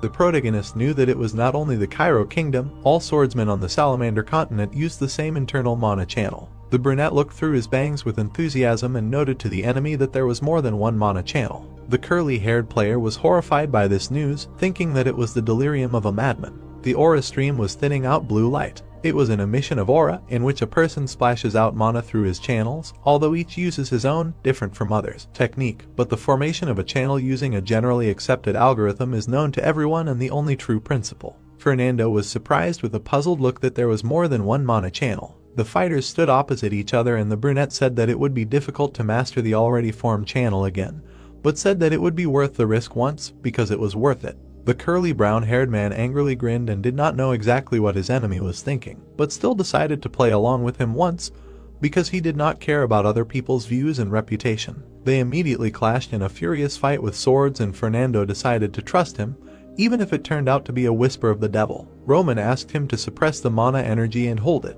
A turbulent stream of water splashed against the wall, and the protagonist declared that then the mana itself would show him the exiting path. This stream of water tried to break through the wall. The aristocrat reported that as soon as the guy felt a new path, he should push the mana out. Fernando frowned and closed his eyes, thinking about mana. He immediately glowed with a bright light and felt mana, trying to understand how this was possible. The brunette grinned maliciously from under his bangs and thought that it was time to end this. He immediately swung his blade at his enemy. A stream of purple light flew straight into Fernando's head. A moment later, the guy was lying unconscious. The spectators noticed that the guy was flattened in 2 counts, especially since he was the head of the guard, 30 in the rating. The spectators knew that the guy only once again confirmed how incredible Roman was, and this was a significant difference in classes. Fernando immediately jumped up, thinking about his enemy. He saw the nobleman leaving the arena and tried to stop him. The men in the stands looked around and tried to figure out where Fernando had gone. The curly-haired, brown-haired man ran up to the protagonist and asked him how he knew about his dilemma. Fernando said that he thought he simply didn't have the talent for aura,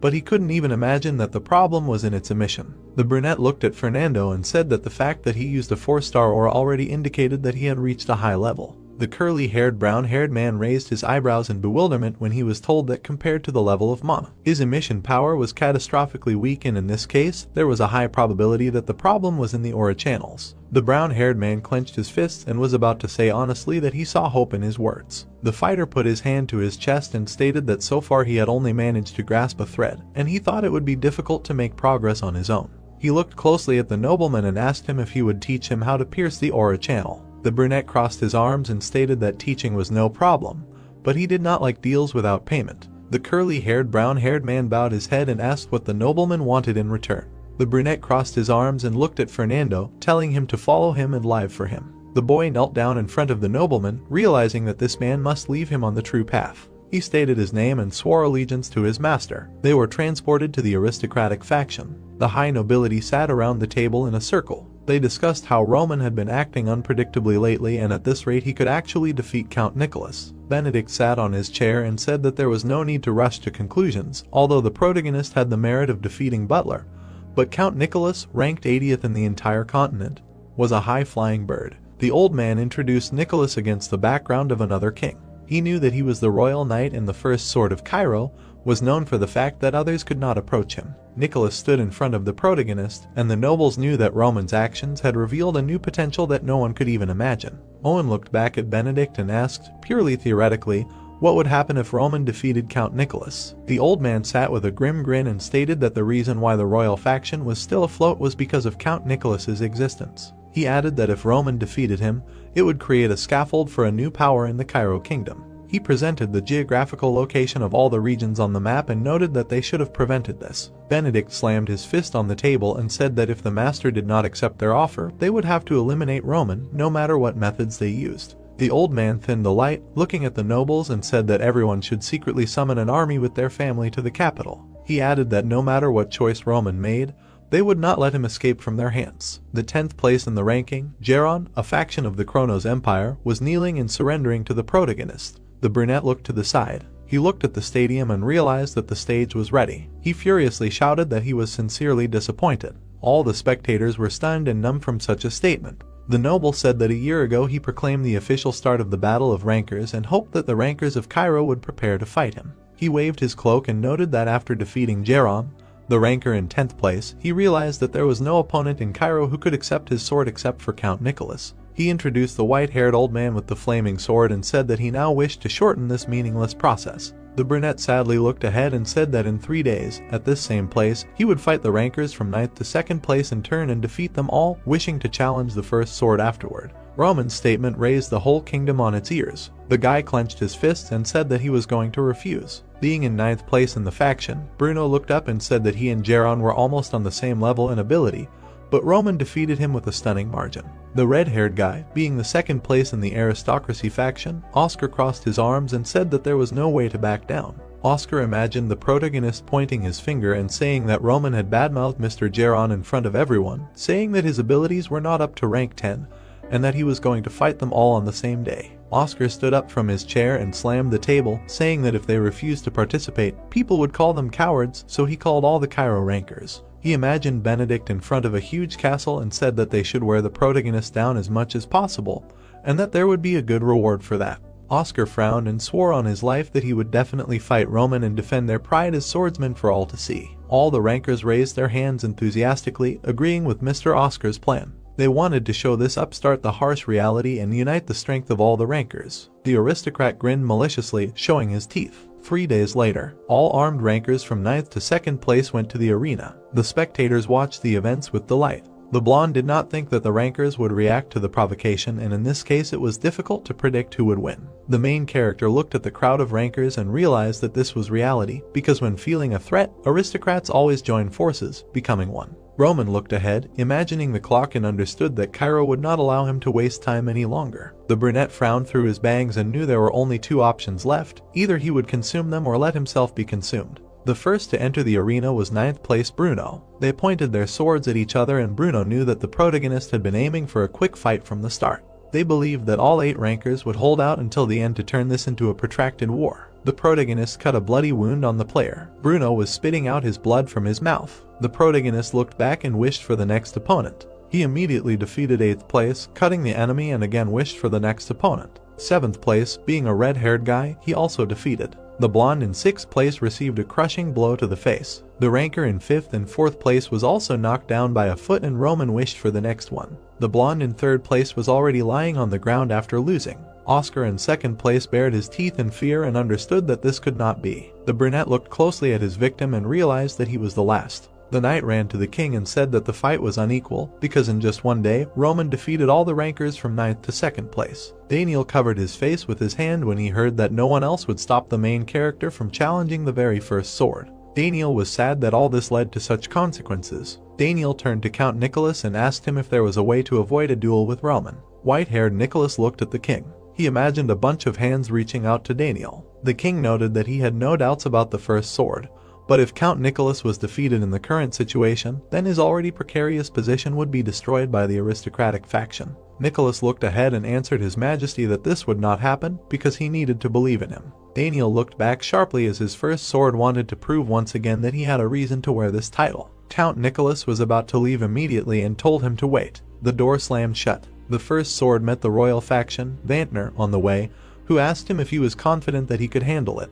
The white-haired count looked back at Vantner and asked him what kind of person Roman was. Vantner imagined a black tiger and said that at birth, nature awarded him the nature of a predator, although he had not yet achieved the world calling, but he had unshakable confidence in the chosen path. He imagined the protagonist sitting on the couch, crossing his arms and asking Nicholas to be careful. Vantner closed his eyes and said that if he was defeated, then the royal family of Cairo would end. Count Nicholas immediately began to leave and said not to worry, because he would protect the royal family at all costs. The next day, the capital of Kairos, where the weather was sunny. The crowd watched as the protagonist walked into the arena because they knew that this was the day when greatness was felt in his steps. Roman entered the arena. The count grabbed his sword and ordered to attack the enemy. Nicholas grabbed his sword and said that he was the first sword of Cairo and wanted to show him the harsh reality. The main character waved his sword and calmly accepted this offer. They waved a red flag to signal the beginning of the fight. Count Nicholas bared his teeth with fiery passion. The guys clashed in a furious fight.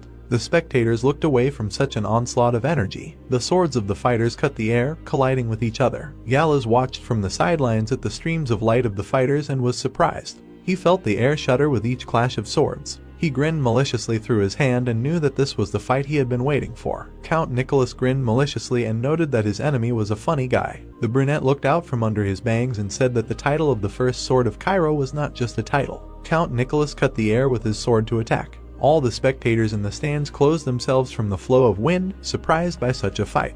The brunette looked intently through his bangs. He dealt a powerful stream of light to the count. From such an onslaught, Nicholas retreated back. Count Nicholas covered himself with his sword, flying back. He realized that he was forcibly pushed back. In the distance, he saw his enemy. The brunette grinned maliciously, feeling that the blood was boiling in his veins. A powerful light strike occurred, destroying the earth. The protagonist fought with Count Nicholas in a tense duel. The blonde count covered himself with his sword with difficulty, realizing that this could not continue any longer. The red stream of light from the sword cut through the air, and the first sword understood that his enemy was practical. The main character flew back when the count realized that if he won, he would hardly go over to the royal family's side. The count swung his sword, flying back. He swung his sword, exhausting the fire, because there was no way he could lose. The main character's eyes widened in shock. He saw Count Nicholas direct a powerful stream of fire using a secret weapon. The fiery stream of light covered the count's face. This stream of fire was directed at the brunette. A powerful fiery emission of destruction skill energy occurred. The main character absorbed this stream of light using the heavenly demon sword technique. Another powerful explosion with purple flame occurred, because this was the second level of the first style. A cloud of smoke and dust enveloped the arena. Count Nicholas sat bloodied, head down, thinking that he had lost. The protagonist stared ahead. He saw the first sword barely getting up, wanting to continue. The aristocrat did not understand why his enemy was making such sacrifices. The count bared his teeth maliciously, trying to understand why he was asked this question. The wounded count pulled the sword forward and declared that it was the first Cairo sword and therefore Roman could destroy it, but he could not break its will. Nicholas ran forward through the ruins. He swung his sword at the protagonist. The protagonist inflicted a bloody wound on the count and understood that this was a man worthy of admiration. The white-haired warrior screamed in pain. He immediately plopped down on the ground without strength. The first Cairo sword, and this was the last moment of the life of a great man who took over an entire era. The spectators watched in horror. Yahello looked out from under the rubble and noted that Roman thus became the first ranker of the kingdom. The bespectacled man stared ahead. He turned away from the protagonist and understood that they had underestimated him. They realized that no matter how they thought of him, this monster would still exceed all their expectations. Yahello walked out of the arena, realizing that the nobleman was not going to bow his head to Valhalla. Yahello was already fading into the shadows and understood that therefore they had to get rid of Roman. They were transported to the center of Kairos, where the protagonist was walking with an army. People knew that he was so young and had already defeated Count Nicholas. The protagonist walked with other rankers and was the first sword of Cairo. The brunette walked forward and was called out. The leader of the aristocratic faction, Benedict, approached him and said that he heard that the guy had even defeated Count Nicholas and expressed his admiration. The armed army ran forward. They all surrounded Roman, and the faction leader said that looking at Count Nicholas's defeat made him wonder why it took him a year. The brunette stared ahead as Benedict began to comprehend everything. It was a huge castle with a gate into the forest. The leader realized that this time was needed for the Dmitri family to reorganize and expand their power. Through his mustache, the leader stated that now was the time to make a choice. Would Roman follow the aristocratic faction or choose someone else? Benedict extended his hand and said that if he chose the former, it would be good, but if he chose the latter, he would pay a heavy price. The brunette slightly lowered his head when asked for his decision. The main character looked down sadly. He remembered how the eldest master of the heavenly demon sect Koyal looked at him mockingly and said that their future relationship would now depend on his choice. Three boys in different robes looked towards the protagonist and asked him to choose whether he would follow the example of his brothers and join his ranks, enjoying fame and wealth, or appear before him as the heir to the sect. The white-haired protagonist looked up at the lord of the sect. The protagonist frowned and looked ahead, realizing that it was submission and conflict, wondering what choice would be in his favor. He began to climb the steps and wonder what he wanted. He went up to Mr. Hoyal and apologized to him. The brown-haired man looked away from under his bangs. He saw a sword being swung at him. The brunette remembered himself with white hair and said that he was not one of those who could live for someone else. Benedict clenched his fist and said that the guy had made a stupid choice. He stretched out his hand, spreading his fingers and realizing that one way or another, power and reputation were in his hands, and no matter how strong Roman was, he could do nothing about the current situation.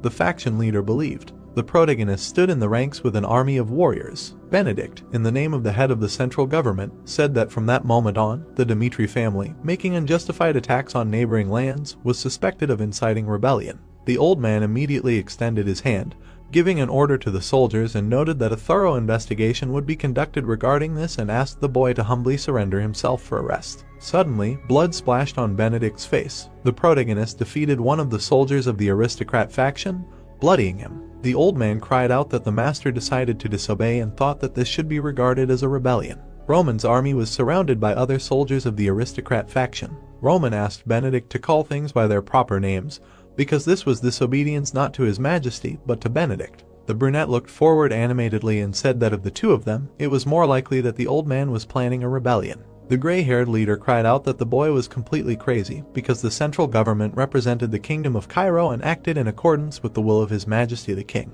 The bloodied soldier lay on the ground, and the old man noted that with his reckless choice, the master had doomed his family to death. The protagonist frowned and said that His Majesty the King would decide which of them would be right. Chris and Kevin rushed forward to clear the way for their master. Chris began to cut the soldiers with a blue stream of light. Kevin finished off the soldiers with his red aura. The old man with a rock was angry and called the guys crazy scoundrels, because he understood that no one knew that these guys would arrange a massacre right in the middle of the square without a shadow of fear. The protagonist stepped into a puddle of blood. He immediately swung his blade, cutting the soldier. Benedict and his assistant rushed to run away while the army fought Roman. He ordered all the fighters to run to the attack, and added that if someone was found who brought the head of this guy, then a generous reward awaited him. One of the fighters angrily shouted for the guy to stop, because he was in Kairos and could hardly think that after such a thing he could get away without punishment. Roman cut off his head and told him to do what they had to do, and he would do his own thing. It was time for reprisals. They were transported to the palace of the king of Cairo, who was informed that a battle was unfolding right now in the very center of the capital. The guard was kneeling before the king and said that Roman was unilaterally exterminating the faction of the aristocracy. Daniel convulsively held his head and did not know how to understand the massacre in the capital, thinking that it was a rebellion. Simon, being a royal knight, vice captain, shouted that everyone immediately call the royal knights and all the court guards, because the rebels could rush into the palace at any moment, and their primary task was to protect the majesty of the king. Daniel held on to the ledge of the chair and understood that in the end there was no escaping fate. The blonde king was dumbfounded when he heard Roman asking for an audience. The protagonist knelt down and placed his hand on his chest, greeting the king. The king looked at Roman warily and ordered him to skip unnecessary formalities, trying to find out the guy's actions. The protagonist knelt down and began to say that immediately after the end of the rancor battle, Benedict came to him accompanied by a couple hundred soldiers and demanded that he join the aristocratic faction. The brunette looked down with a sad look and said that he obeyed the king's majesty, not Benedict, and therefore rejected his proposals. Roman stood in front of the king and said that if his majesty promises him one thing, then the Dmitri family, like the Cairo sword, will destroy the entire aristocratic faction and eliminate the chaos standing between the authorities. The blonde looked ahead in a daze, realizing that he would be rid of the aristocratic faction. The protagonist stood in front of the king, who realized that he was being offered a deal. The brunette noted that he was on the southern frontier when the Hector kingdom crossed the border. He recalled how this ruined wall was against the gloomy background. The lord remembered that even though the Cairo defense line had time to repel the attack, it attacked in a matter of seconds. Daniel reached for the mechanical scale and realized that the root of all their city's problems were the four factions, and if only the power system was established, then the southern front would never be taken away from them. The protagonist looked forward from under his bangs and asked Daniel if Cairo had undergone any changes in the past year. The blonde leaned forward from his throne when he was told that the current situation on the continent was quite ambiguous, and Roman asked the king about how long he was going to turn a blind eye to it. The protagonist stared ahead and believed that the center of the Cairo unification should not be Benedict, who had crushed the central government and imagined himself to be the king,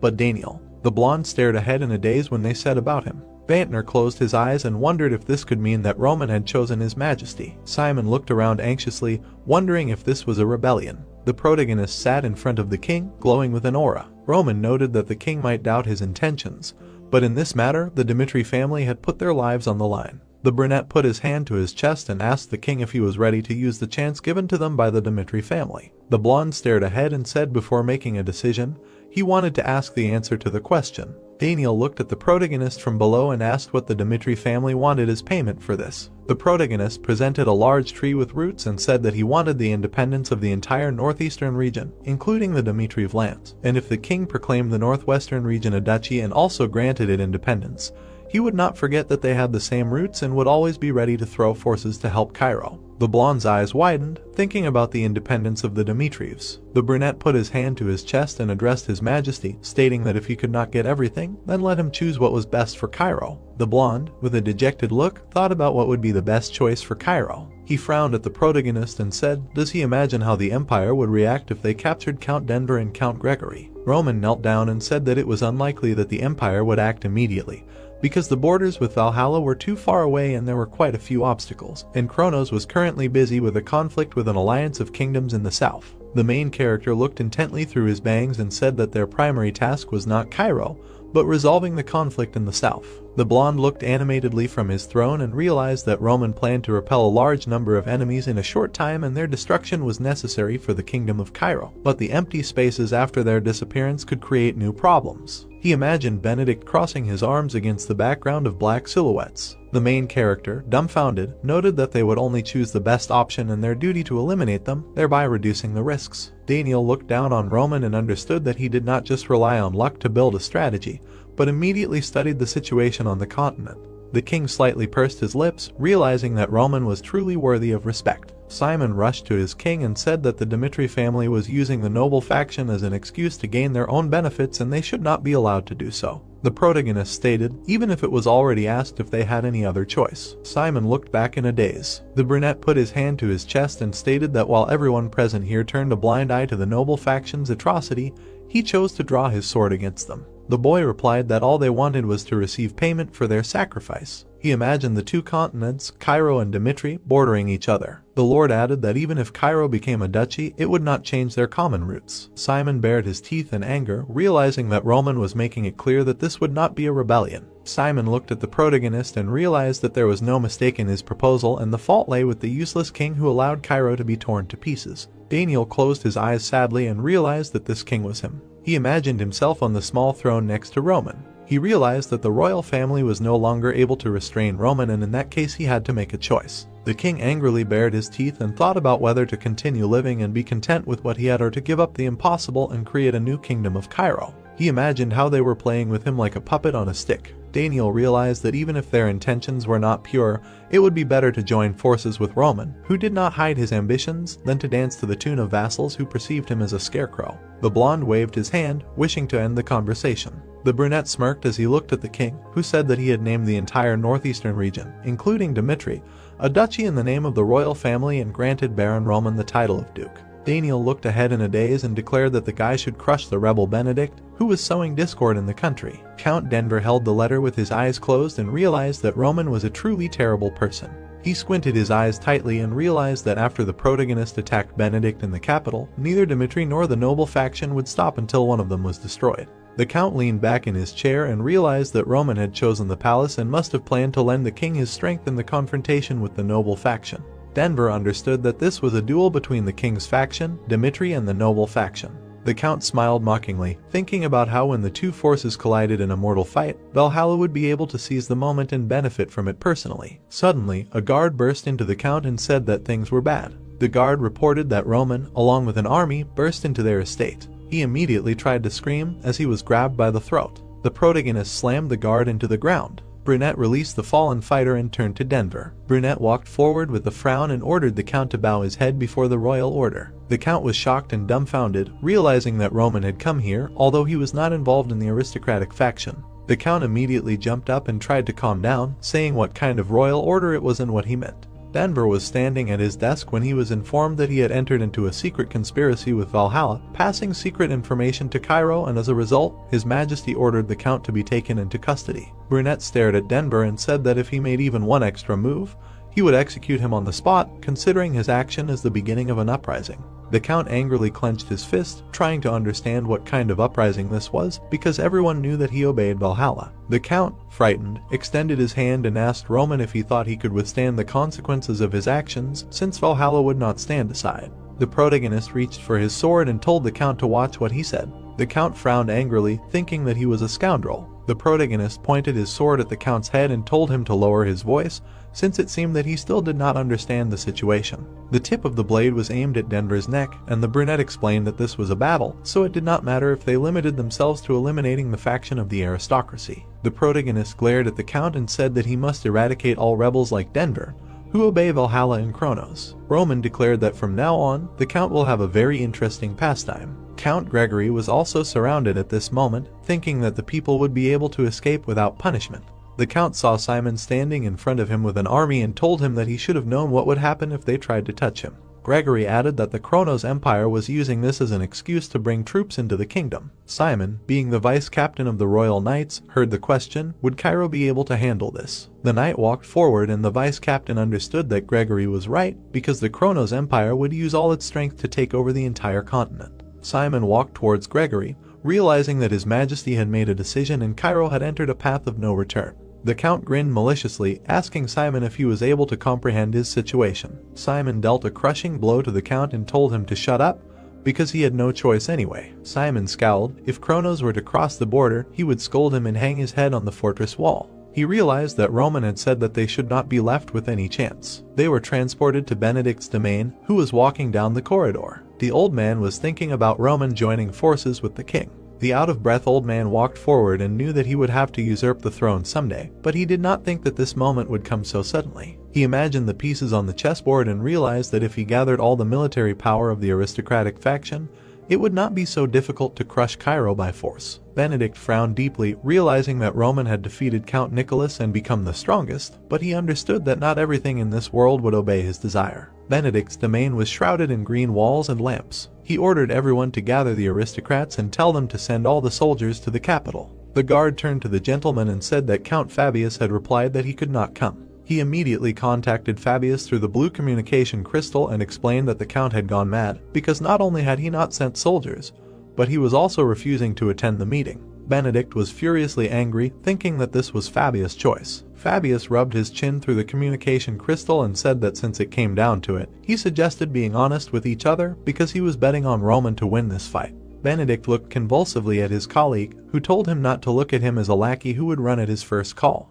The old man asked Fabius if he was sure that he would not regret his choice. Fabius mockingly held his chin and said that if he made a mistake in his choice, then nothing awaited him except death. The Count frowned through the crystal and said that he might start as a traitor, but from now on he would do anything for Roman. The old man stood there dumbfounded when asked if he had heard rumors of how much Roman valued his people. Fabius looked at Benedict and said that their respected faction leader seemed to be unaware of how things were currently unfolding, much less aware that the aristocratic faction had almost fallen. Benedict's eyes widened and he was horrified to hear about the faction's fall. At the same time, Valentin extended his hand forward and swore to support the Dmitri family. A crowd of people were crowding in front of the gate with the coat of arms. Dmitri's ally Valentino had bribed all of Cairo's mercenaries. They presented the geographical location of the neutral force and the aristocratic faction. Due to the actions of the neutral forces led by Marquis Valentino, the aristocratic faction could no longer recklessly throw soldiers around. They were transported to the court conference room, where the protagonist and the king with the counts were. Roman reported that a few days ago, Count Fabius from the aristocratic faction and several families under him decided to go over to their side. The blonde was immediately stunned, realizing that these aristocrats were strong, because even if he had not accepted the Dmitriev's offer, they would have successfully carried out a coup on their own. He saw the protagonist pointing his finger at the map and understood that this war was led by Roman. The brunette said that if the aristocratic faction managed to successfully gather troops, they would move on the capital, but in the current circumstances they would be forced to take up defensive positions. The main character pointed his finger and said that now that the faction had mobilized all its forces, they had a chance to deal with all the rebels at once. Daniel looked at Roman and said that the palace would support her with all its might, and let every order given by him be considered his will. The protagonist hit his chest when he was told that the king had appointed him commander-in-chief in this war. They were transported to Benedict's castle, where the counts were sitting at a table in a meeting. The old man was informed that in a week the royal troops would invade the lands of Benedict, and first they had to lock the gates, take up defense and wait for the moment to strike back. Brown-haired looked at the old man and said that Valentino was extremely strict in his neutral position, but even such a man declared that he supported Roman. Benedict crossed his arms angrily when he was asked if they could win this war. Owen looked around anxiously and said that at the moment the faction could not use even half of its fighting power and suggested an option to turn to the supporters of Kronos and Valhalla. Benedict crossed his arms and looked down when he was informed that their leaders had also been taken into custody, and if they offered them favorable terms, he was sure that they would agree to take their side. The faction leader remarked that it sounded good. The brown-haired man looked at him as the old man wondered how long it would take to lure these leaders away. The Count noted that it would take at least half a month to convince them and gather the troops together. Benedict handed over the rights to settle this matter to this guy. They all sat at the table in a meeting. They knew that although the war had come suddenly, they had been preparing for a war with the royal faction for a long time. Benedict said that those who would seize power in Cairo with their own hands would be their faction of nobles. The rays of the sun seeped into the room.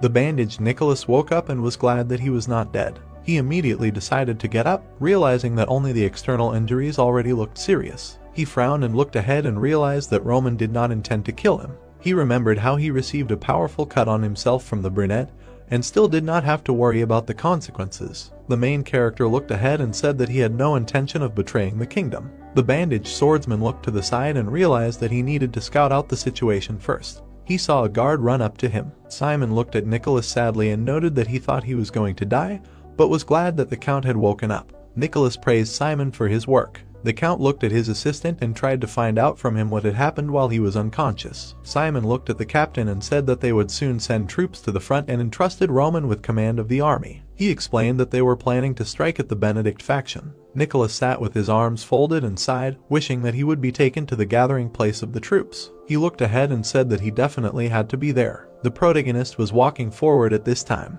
Roman was walking along the red carpet between the troops. Count Nicholas was handing him his sword. The protagonist looked at what was happening and knew that the stronghold of the military elite was personally handing him the sword. The brunette looked at the drawn sword and realized that King Cairo and Count Nicholas, despite the chaos in the system of power, still had not lost their sincerity. Roman immediately stepped onto the red carpet. The protagonist held the sword in his hands. He addressed the people, saying that Cairo had to endure terrible times, and now they were going to conquer the rebels. Roman looked ahead with a serious look. He noted that although the pain of killing his compatriots could not be erased from memory, Nicholas looked menacingly ahead. Roman added that when this war was over, Cairo would regain peace and tranquility. The protagonist held the sword in front of himself. He said that in this war he would always be at the forefront, so they should trust him and go forward to victory. The protagonist held the sword above his head. The people shouted Roman's name. Thus began the battle on which the fate of one kingdom depended. White clouds floated above the castle. Roman said that speed was important in this war, and the more time they gave the aristocratic faction, the more choices they would have. The protagonist looked ahead with a menacing gaze. He noted that they should forget about building a fortification and prepare for the first attack. The man looked at the catapults. He said that as expected, they were using flares. Garrison Captain Cameron. The captain looked ahead with a sly grin. He thought that a powerful magic shield was installed along the perimeter of Benedict Castle, and it could withstand dozens of flare volleys, adding that if you feed it with mana stones in time, it would instantly restore its durability. There were people in red cloaks standing in front of the catapults. Cameron wondered what the hell they were going to do. The people put their hands in front of them. They began to report that the groups were ready. The protagonist looked ahead with a serious look. He thought that in case of such a siege, he had enlisted the magic tower to his side, adding that the task of crushing them rested on the shoulders of the Phoenix. The blonde moved his hand to the side. He told the Phoenix disciples that they had a chance to repay their master for his great mercy. The blonde looked ahead with an enraged face. The master of the Phoenix magic tower, Felix. He said that they would show the enemy why their tower ranks 13th among all the magic towers on the continent. The magicians began to cast a spell on the catapult. Felix said that they would use amplification magic to make the charge more powerful than a normal flash. The magician opened his mouth wide, using the activation of the fire attribute amplification spell. A fireball shot out from the magic circle. It attacked the castle. The captain looked at what was happening in shock. The knight looked at Cameron in bewilderment. He said that the durability of the first defensive circle was rapidly declining, and if this continued, they would not last long. Cameron gritted his teeth as he watched the scene. He wondered why the mages from the magic tower, who usually maintained neutrality, were involved in a feud. The captain looked at the mages, noting that they were of such a level. The knights ran towards the blue crystal. The captain shouted for them to activate the emergency defense system, and even if a hail of attacks fell on the mana stone in the defensive magic circle, They must protect it at all costs to prevent the defensive power from falling. Simon looked away in confusion, asking where this army of mages came from. Chris looked forward with a menacing expression. He said that not long ago, the Phoenix Magic Tower settled in the lands of Dimitri. Simon asked what the magic tower that proclaimed neutrality was in the lands of Dimitri. Chris looked at the knight with a slight smile. He said that they swore allegiance to the Dimitri family as they had decided to become the Sword of Cairo. The mages cast spells over the cannons. Chris said that it was natural for the Phoenix Tower to also express its allegiance. The mage shouted that it was time to prepare for a second volley of reinforcement magic. Simon looked at what was happening, dumbfounded. He wondered that an organization that would be welcomed by everyone swore allegiance to a family of nobles. Simon widened his eyes, thinking about the lands of Dimitri. The protagonist crossed his arms over his chest. Simon added that they had acquired a fighting force comparable in level to a kingdom. The knight imagined Roman kneeling before the king. He thought that His Majesty had made the right choice, and this war would end with the victory of their king. The protagonist looked ahead with a terrifying gaze, telling him to burn everything there to the ground. The knight raised his head, looking at the sky. The sun shone brightly above the protagonist's head. Simon noted that the skies had not abandoned Cairo. The sun was faintly visible in the distance from the castle. Cries for mercy could be heard from the fighters. After sunset, the sounds of battle died down, and a short respite came for the soldiers of both camps. The nobles sat around the table. The man asked how much longer he thought they could hold out. The noble said that if attacks like that day continued, it would be difficult for them to hold out for more than 10 days. Brown-haired asked if that was all they could do. Benedict looked at the Viscount, asking what they had heard from Baron Winston. Owen said that for now, the combined forces of the noble faction were stationed in the vicinity of the northeastern region. Benedict looked ahead with a menacing expression. He asked what the likelihood was that the attack on Dimitri would fail. Owen introduced the formidable knight. He said that they would definitely win, since it was not for nothing that Baron Winston was called a great commander and the pride of the entire faction. The blonde looked at the old man, saying that 3 days would be enough for them to crush the Dimitri gang. The old man frowned, thinking about a fate. He said that was true, and there was no point in relying on one imperial faction. The old man folded his hands in front of him, saying that he was handing over command to Baron Winston.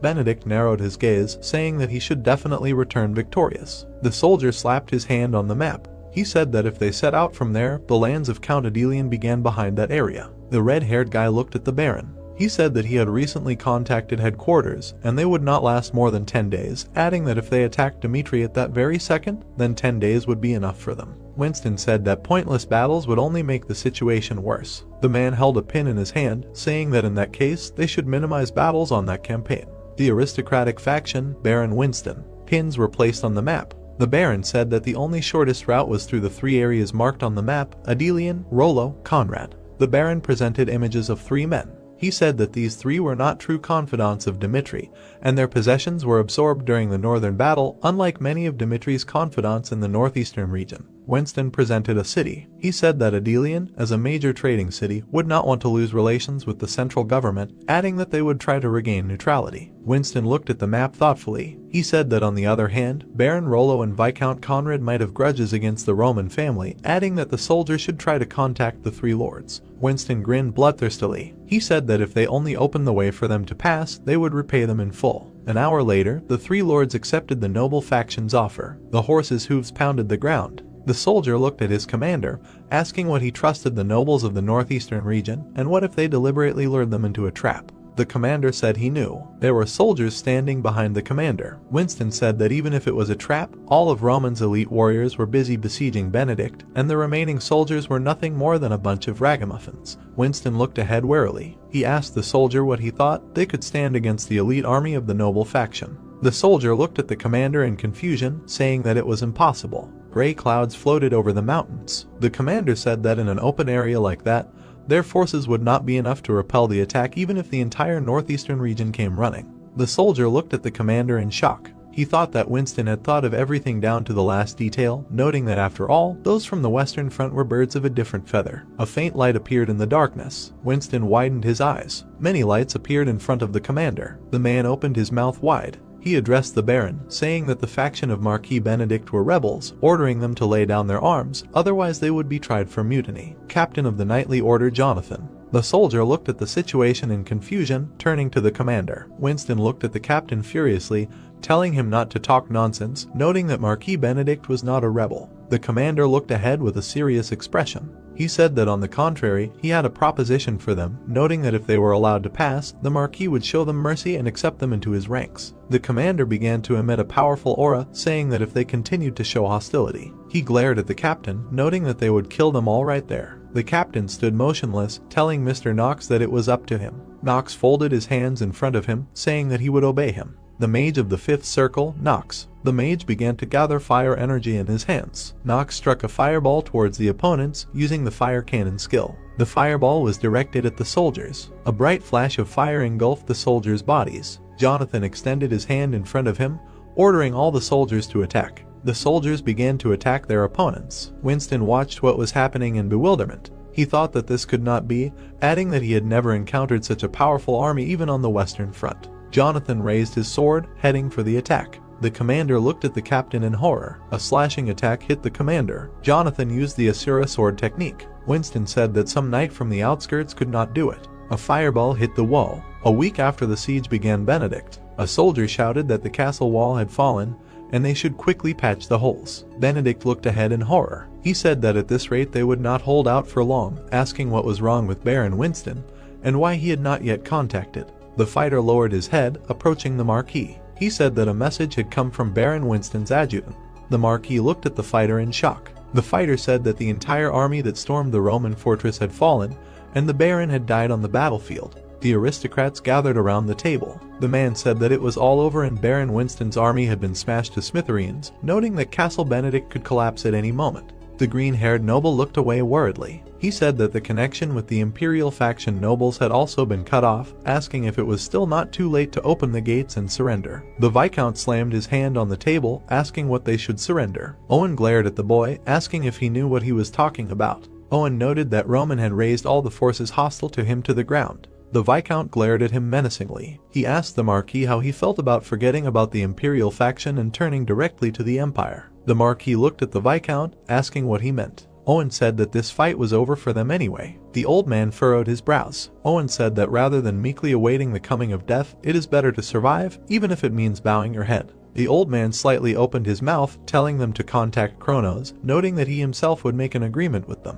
A projection of a man appeared. The man asked for forgiveness, noting that they were cooperating with Count Gregory, not with him. The Kronos Empire, Baron Charlton. The Baron looked at the Marquis, asking why he needed their help. Benedict said that King Cairo had launched a total purge, and his subordinates Count Gregory and Count Denver had been taken into custody. The old man frowned. He said that this choice would not affect the Kronos Empire in any way, adding that it did not matter who the ally was, and that all the Empire needed was to seize on a mistake, asking if that was not the case. Charlton glared at the Marquis. He said that he spoke painfully smoothly, asking him to answer his question about what he expected from the Kronos Empire. The old man looked at the Baron with a serious expression, asking him to attack the western front of Cairo. Immediately after Kronos accepted the proposal, less than 12 hours later, and 3 border lines, 2 of them were broken. Daniel looked at the crystal, thinking that he once called Marquis Benedict uncle. His Majesty clenched his hand into a fist. He thought that now he had driven him, or rather the kingdom, to the very edge of the cliff. His Majesty imagined the disposition of the troops. He thought that if he called off the attack on the Benedict fortress and the aristocratic faction,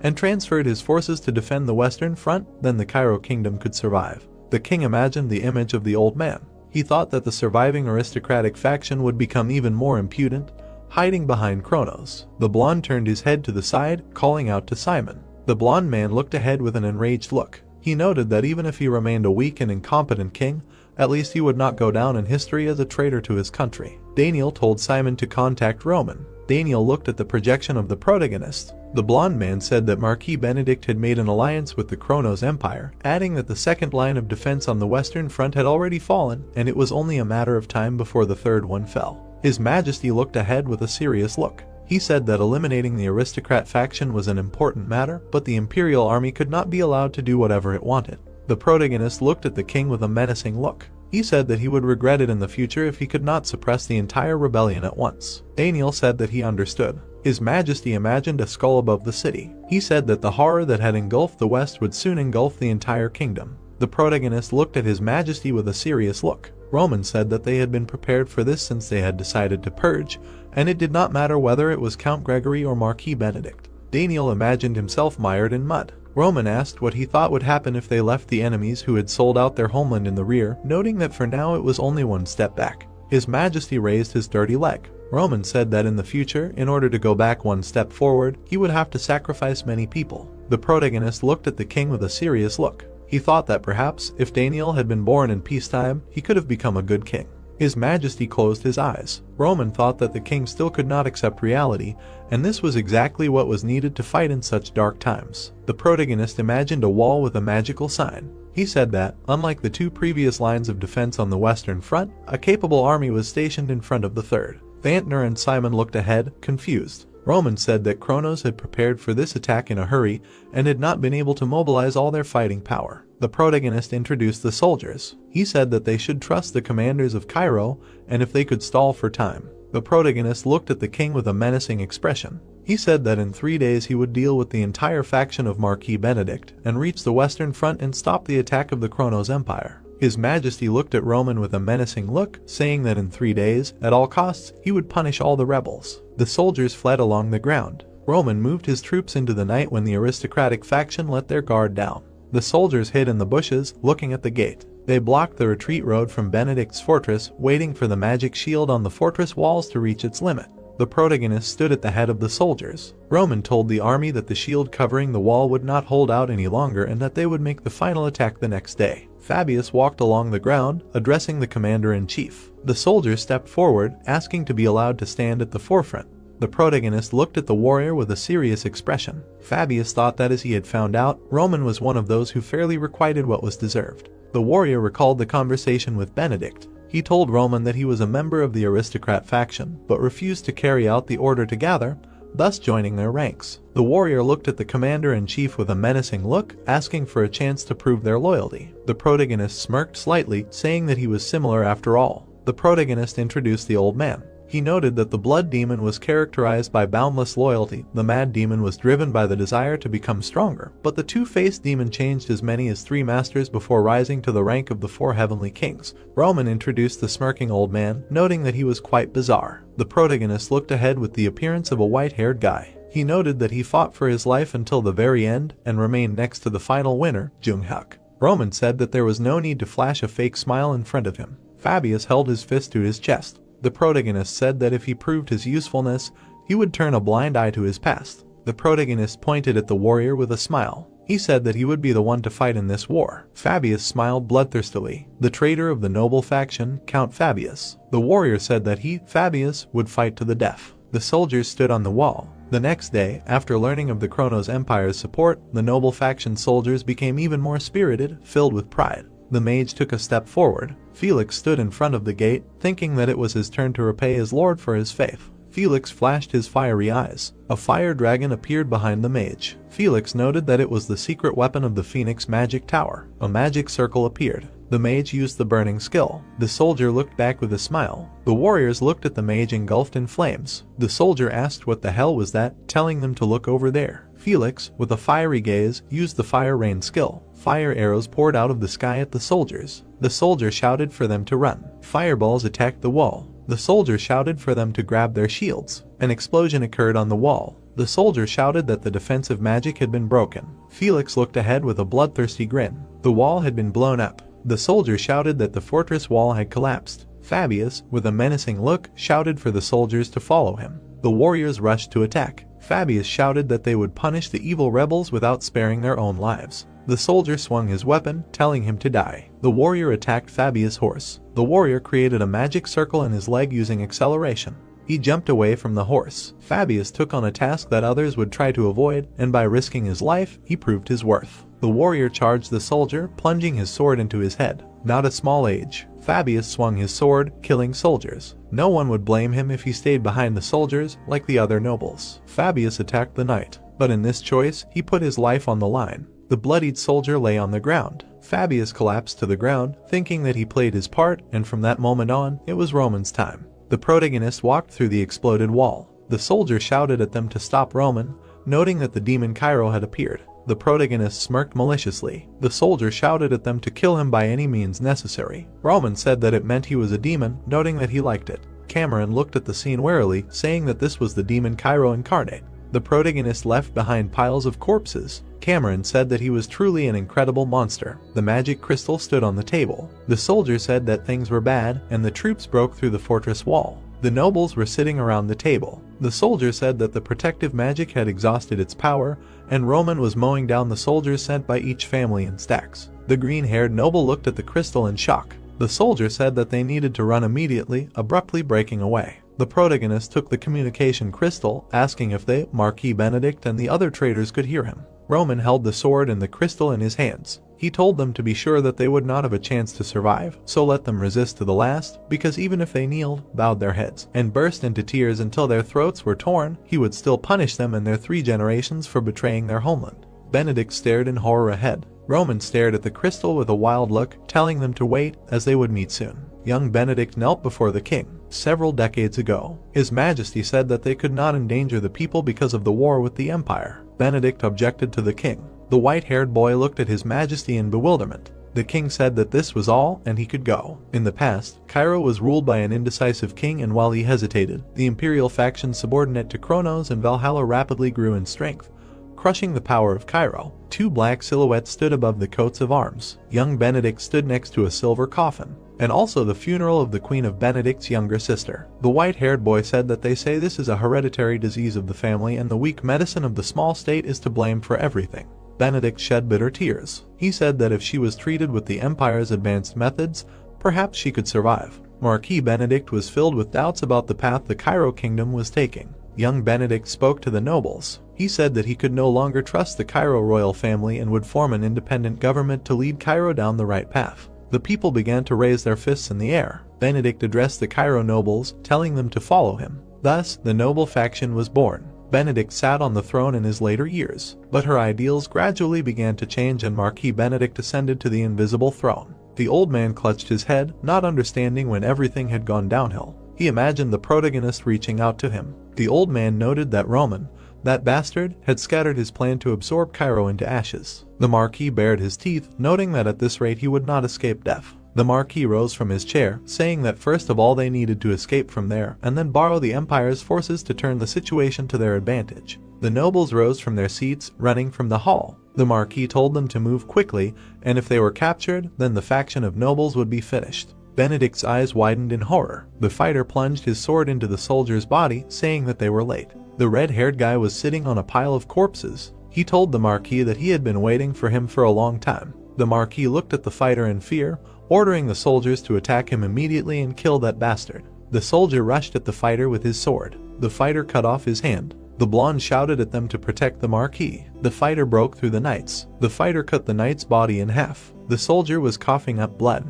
Blood splashed on the floor. The fighter grabbed the soldier by the hair with a bloodthirsty grin. The knight begged for mercy. Benedict watched in horror. He turned his back on the fighter and rushed out of there. The old man ran to the exit. Chris appeared from behind the wall, asking where he was going in such a hurry. Benedict looked at the weapon in fear, thinking that he was such a son of a bitch. Chris attacked the knight behind the old man. Chris killed the knight one by one. Benedict's eyes widened as dead soldiers lay behind him. The old man rushed away from Chris. He ran with a dejected look, thinking that he could chase him as much as he wanted. The Marquis ran out into the street, thinking that he would get out of this hell by any means necessary and would certainly take revenge. The old man noticed a cave nearby, noting that this was it. The Marquis was trying to crawl into the hole of the cave. Soldiers were patrolling near the gate, saying that it was unlikely that he could escape and that they had to find him. The Marquis barely squeezed through the hole. He noted that the throne of Cairo was right before his eyes, but everything collapsed because of one scoundrel. Benedict bared his teeth in anger, thinking that he would repay this shame.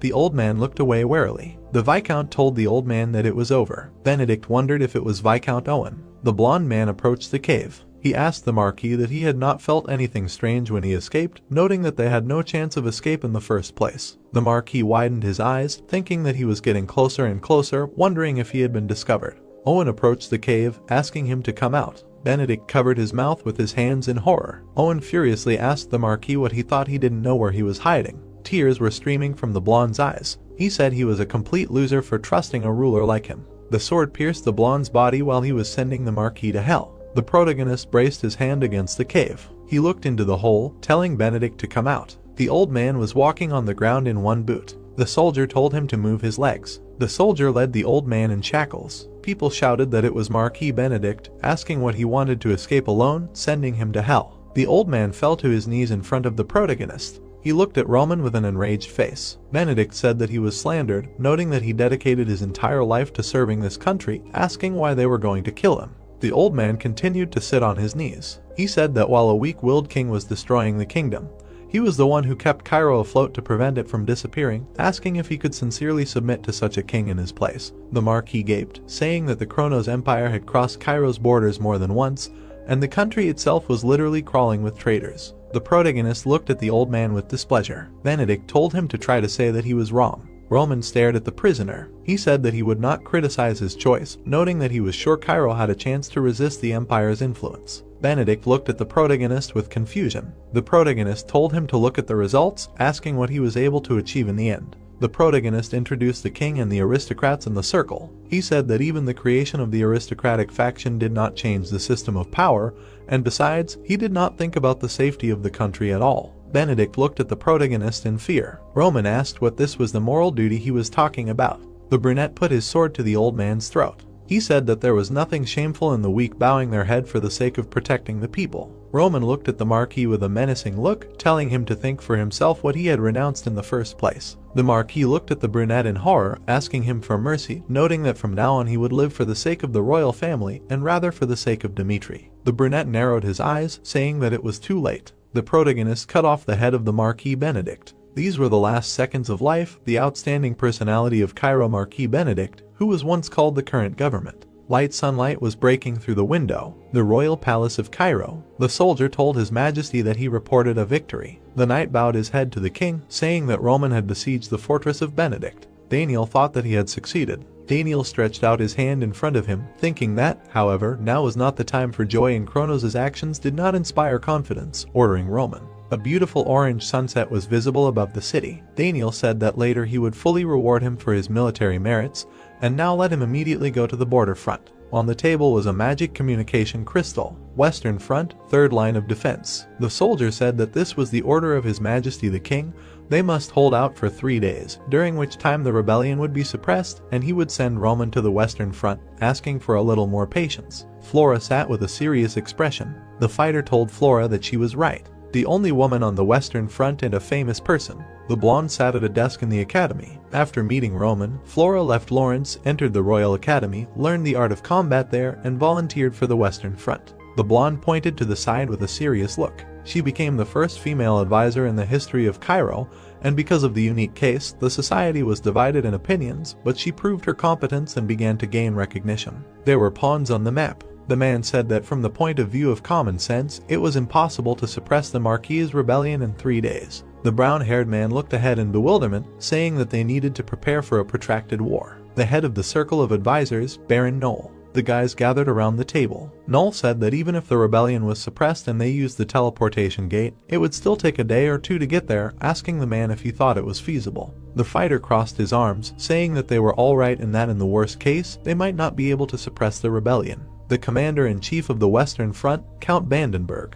Vandenberg looked at the girl in surprise, who said that she thought differently. The blonde looked at the count with a serious look. Vandenberg asked what was different. Flora noted that the 3-day deadline was most likely set by Roman himself, and in that case, it would take a maximum of 5 days. The count looked at the girl with a serious expression, asking where the guarantees were. Flora imagined the image of a formidable protagonist. She said that she could say from personal experience that he could not be judged by generally accepted criteria. Flora looked intently at the count. Vandenberg noted that this was an unfounded statement. Flora said that Kronos was also pressed for time. She looked at the count with a serious gaze, saying that they needed to invade Cairo before Marquis Benedict was defeated, noting that there was only one way. The girl slammed her hand on the table. She said that this was an analysis of Kronos' past attack strategies, and when invading simply to intimidate, they relied on close combat. The girl imagined images of mages. She said that in a case like this, when an indisputable victory was needed, they would use battle mages. Vandenberg said that they already knew that. The Kronos Empire was visible on the map. Flora said that since it was the Kronos Empire, which included 7 magic towers, it was likely that new tactics were being used to increase magic power. The blonde narrowed her eyes, saying that they should get rid of the variable in the form of mages. Flora imagined a mage. She said that since the mage's defense was critically reduced while casting a spell, they were forced to use magic from a safe distance. Flora imagined magical stones under the mage's feet. She said that they would determine the mage's future location and would set up magical traps on the ground. The commander-in-chief frowned, saying that this was impossible. He noted that they could not calculate the exact location in the first place, and the mages would determine the traps using mana. Flora looked at the commander-in-chief with a serious expression, saying that this was why they should propose a duel of representatives. Vandenberg looked at the girl in surprise, asking if that was really it. Flora frowned. She said that was correct, and that in order to participate in a duel of representatives, they would have to redeploy military forces. Flora imagined herself looking at the fighters. She said that when that happened, they would be able to determine the mage's location. The commander-in-chief looked at the blonde thoughtfully, asking what she proposed to do with the mana tracking. Flora said that the swordsman who would come out to fight would play a very important role in this matter. The girl looked askance at Vandenberg, saying that when he detected the aura, increasing the concentration of mana in the air. The girl imagined a mage in a circle of red aura. Flora noted that even a mage would not be able to detect the traps. A shadow fell on Rodwell's face. Flora looked down thoughtfully, saying that the question was who would participate in the fight. The fighters looked away, dumbfounded. Rodwell said that, frankly, the chance of survival was negligible. Rodwell made his move, saying that he would participate in the fight. He looked at the guys with a serious face, noting that someone had to do it, asking for permission to participate. The guys stared at Rodwell. Vandenberg sat with his back to him, telling Rodwell that he would be participating in this duel of representatives. An orange sunset was visible above the castle. Flora approached the brown-haired man, asking why he always took on the most dangerous assignments. The girl looked menacingly at the guy, noting that his service was already over, asking why he was still there. The blonde crossed her arms over her chest, saying that in her opinion, he was out of his mind. The brown-haired man looked at the blonde with a cold gaze. Flora said that people call him a patriot, but for her he is just a psycho who is so eager to die. The guys were standing on the wall. Flora told him to think about his future, noting that one day he will become the commander-in-chief and he cannot die there. The brown-haired man put his hand on the wall, saying that he needs it. The blonde looked at the guy in bewilderment. Rodwell said that she saw Roman's brother, asking what he was like. The brown-haired man looked down with a serious look. He said that at first he denied the changes in his brother, not wanting to accept him. The guy imagined his brother's image, noting that now he was ready to do anything to gain his recognition and surpass him. Flora looked at the guy in surprise. Rodwell said that that was why he extended the service, asking what she was doing there. The blonde looked away with a cold look. She said that she was there only to avoid repeating the same mistake, adding that it was better to end this conversation. The guys stood with their backs, looking at the sunset. Flora said that his counter-question brought her to her senses. The girl shoved her fist into the guy's hand. She said that in any case, he should return victorious. The guys looked at the beautiful sunset. Flora said that she hoped that he would definitely survive. Rodwell raised his sword above himself. He said that he was Rodwell of the Cairo Kingdom, challenging the Chronos Empire to a duel of representatives. The young man slightly opened his mouth, thinking that he might die that day. The man stepped onto the ground. The brown-haired man thought that he was now standing at the crossroads of life and death. The knight smiled slightly, saying that his name was Osbert and he would be his opponent, a 3-star swordsman with no rank. The judge waved a red flag, saying that it was time to begin. Unlike Cairo, where it was enough to rise to 3 stars to become a ranker, even the last place in the Chronos Empire ranking belonged to a 4-star swordsman. Rodwell fought with the knight. He gritted his teeth. Rodwell repelled the swordsman's attacks. Osbert asked where he was going. In other words, they lived in different worlds. The soldier smiled happily, shouting at the swordsman to finish him off. Osbert fiercely attacked Rodwell. Rodwell thought that this was an expected result.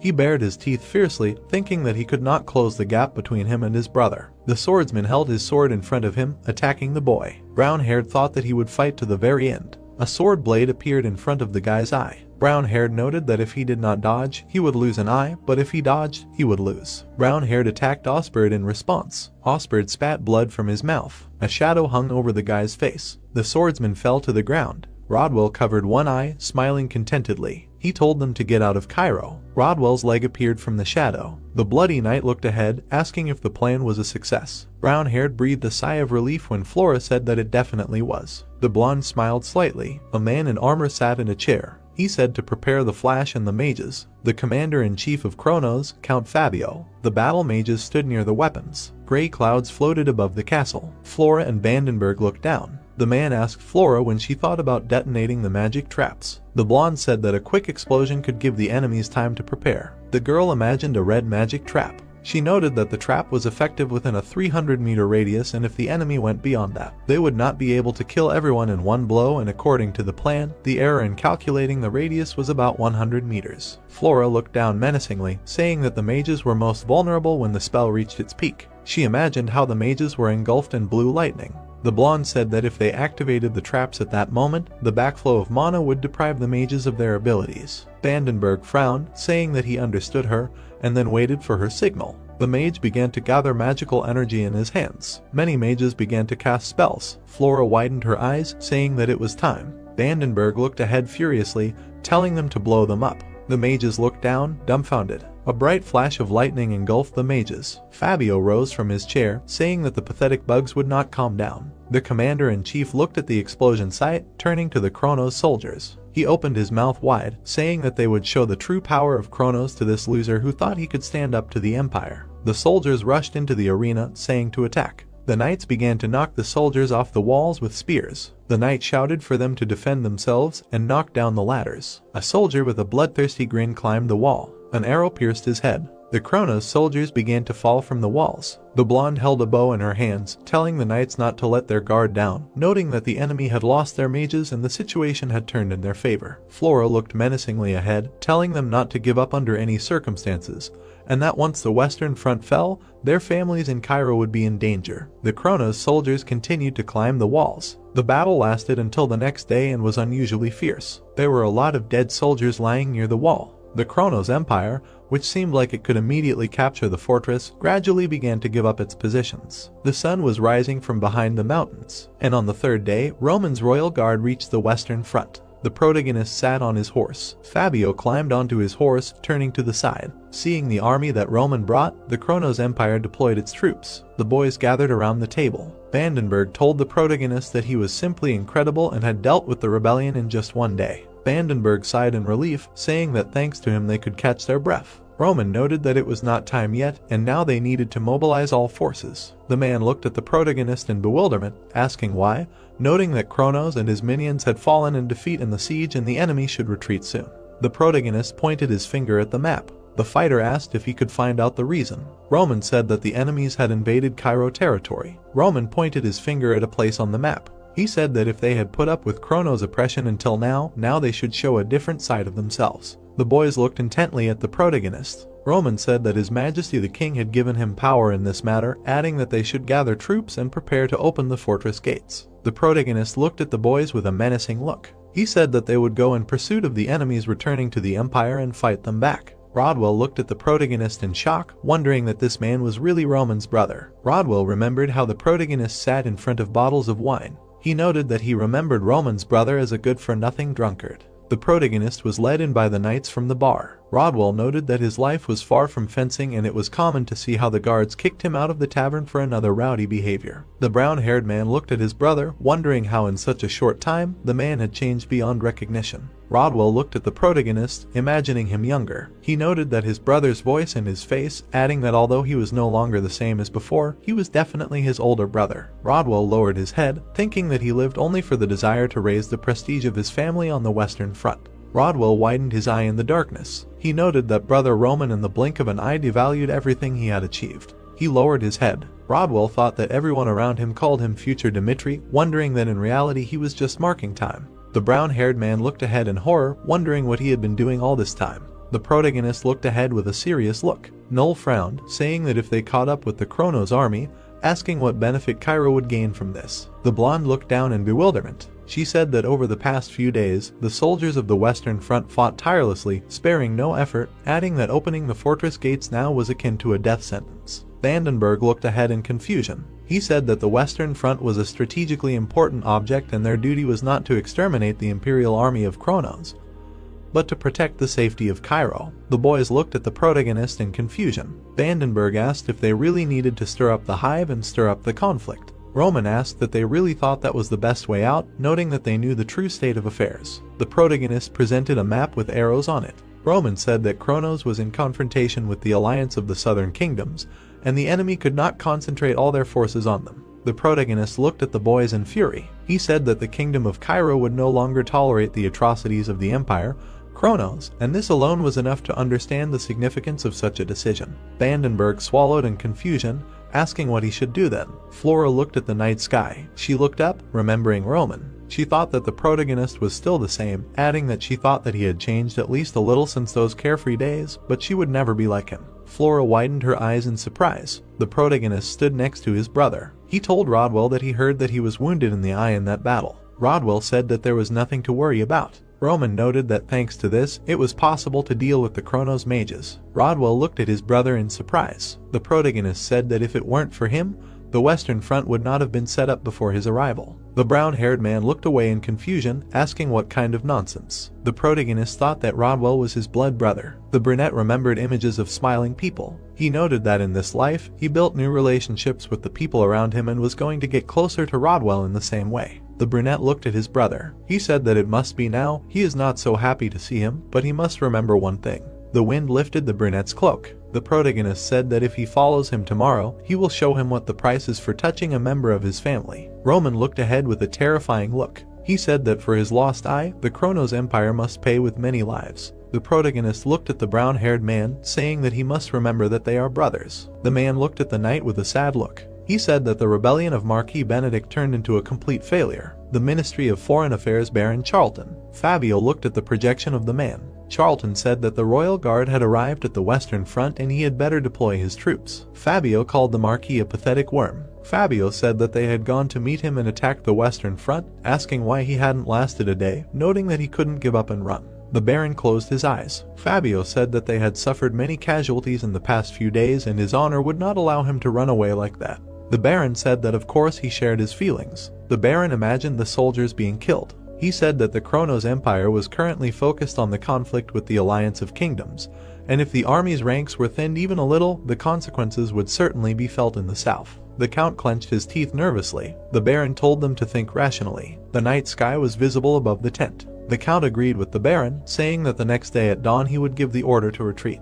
The troops stood near the cliff. The next day, the knight told the commander-in-chief that he would leave reconnaissance soldiers just in case. The Count's face darkened at what was happening, saying that it was not necessary. Fabio looked at the knight furiously. He said that he would be only glad if they sent a detachment in pursuit, and then he would have a chance to destroy them and destroy the Western Front. Black silhouettes were visible behind the soldiers. The knight looked ahead, dumbfounded. Vandenberg and Flora were galloping on their horses. A soldier approached Fabio, saying that the enemy was approaching. The commander-in-chief looked away in bewilderment. The soldier said that the enemy was attacking from the rear. The commander-in-chief grinned bloodthirstily, thinking that this should be kept up, noting that Cairo had made a stupid mistake. The commander-in-chief looked at his soldiers, giving them orders. He looked at the soldiers furiously, telling them to kill all the pathetic bugs that don't know their place. Vandenberg looked at his enemy with a menacing look, addressing his army. The troops went to attack each other. The night before, the guys were sitting around the table. Roman said that as they expected, the Kronos Empire was preparing to deploy an army, noting that their plan was simple. The protagonist presented the disposition of the troops. He said that since the enemy was stretched out in a long column, they would split their forces in two and attack them from the center and from the rear at the same time. He noted that he wanted Rodwell and Chris to strike the center, and Marquis Vandenberg with advisor Flora to strike from the rear. Noel looked at the protagonist with confusion, saying that it was a good plan, but dividing the forces was too risky, especially attacking the rear. Roman looked at the guy with a menacing look. He said that as soon as they attack the center they will send soldiers, including Chris, to the rear. The protagonist presented a broken coat of arms. He said that they need to break the column, sowing chaos among the enemy and push through their ranks, then they can gain an unconditional victory. Roman noted that Cairo will certainly win. The knight slashed the soldier's throat. The soldier looked menacingly ahead, telling them to pull themselves together. The soldier took up his sword, saying that their enemy was Cairo, noting that they were brave soldiers of the Empire did not let themselves be broken. The soldiers began to attack the knights. Vandenberg gritted his teeth in displeasure. He thought that, as expected, the Imperial soldiers, accustomed to fighting in an order of magnitude skillful, they would be outnumbered.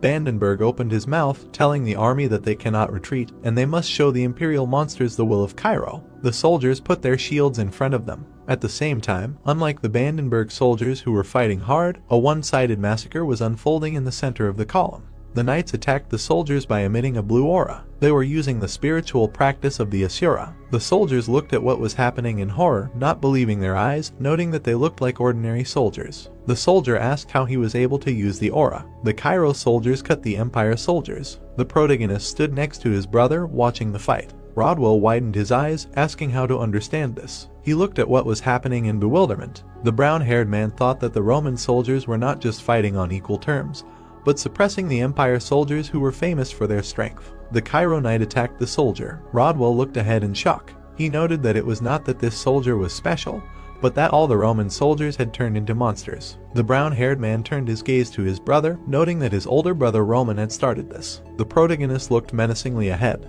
Rodwell recalled the image and words of the protagonist. The brown-haired man looked at his brother, thinking that back then he hadn't understood what his words meant, but now he apparently understood them. The protagonist slightly opened his mouth, turning to Chris. He looked at the blonde, saying that from now on, they would divide the remaining squad in half, as planned. Chris looked at the protagonist. Roman told him to take the soldiers and go to the rear. The protagonist narrowed his gaze and said that he would deal with the Chronos soldiers who would move in that direction himself. Rodwell looked at his brother in horror. Chris rushed forward with the soldiers, telling the second group to follow him. The brown-haired man's eyes widened, wondering if he would actually leaving his brother. An arrow hit the soldier in the head. Flora looked away in fear, turning to the commander. She thought that they were starting to be pushed back. Vandenberg extended his hand to the side, telling the army to build a wall of shields. The knights built a wall of shields. The soldiers looked at the knights in bewilderment, wondering what the hell, noting that they themselves attacked and now went on the defensive. The knights held spears and shields in their hands. The fighter shouted for them to press their bodies against the shields and not to leave a single gap.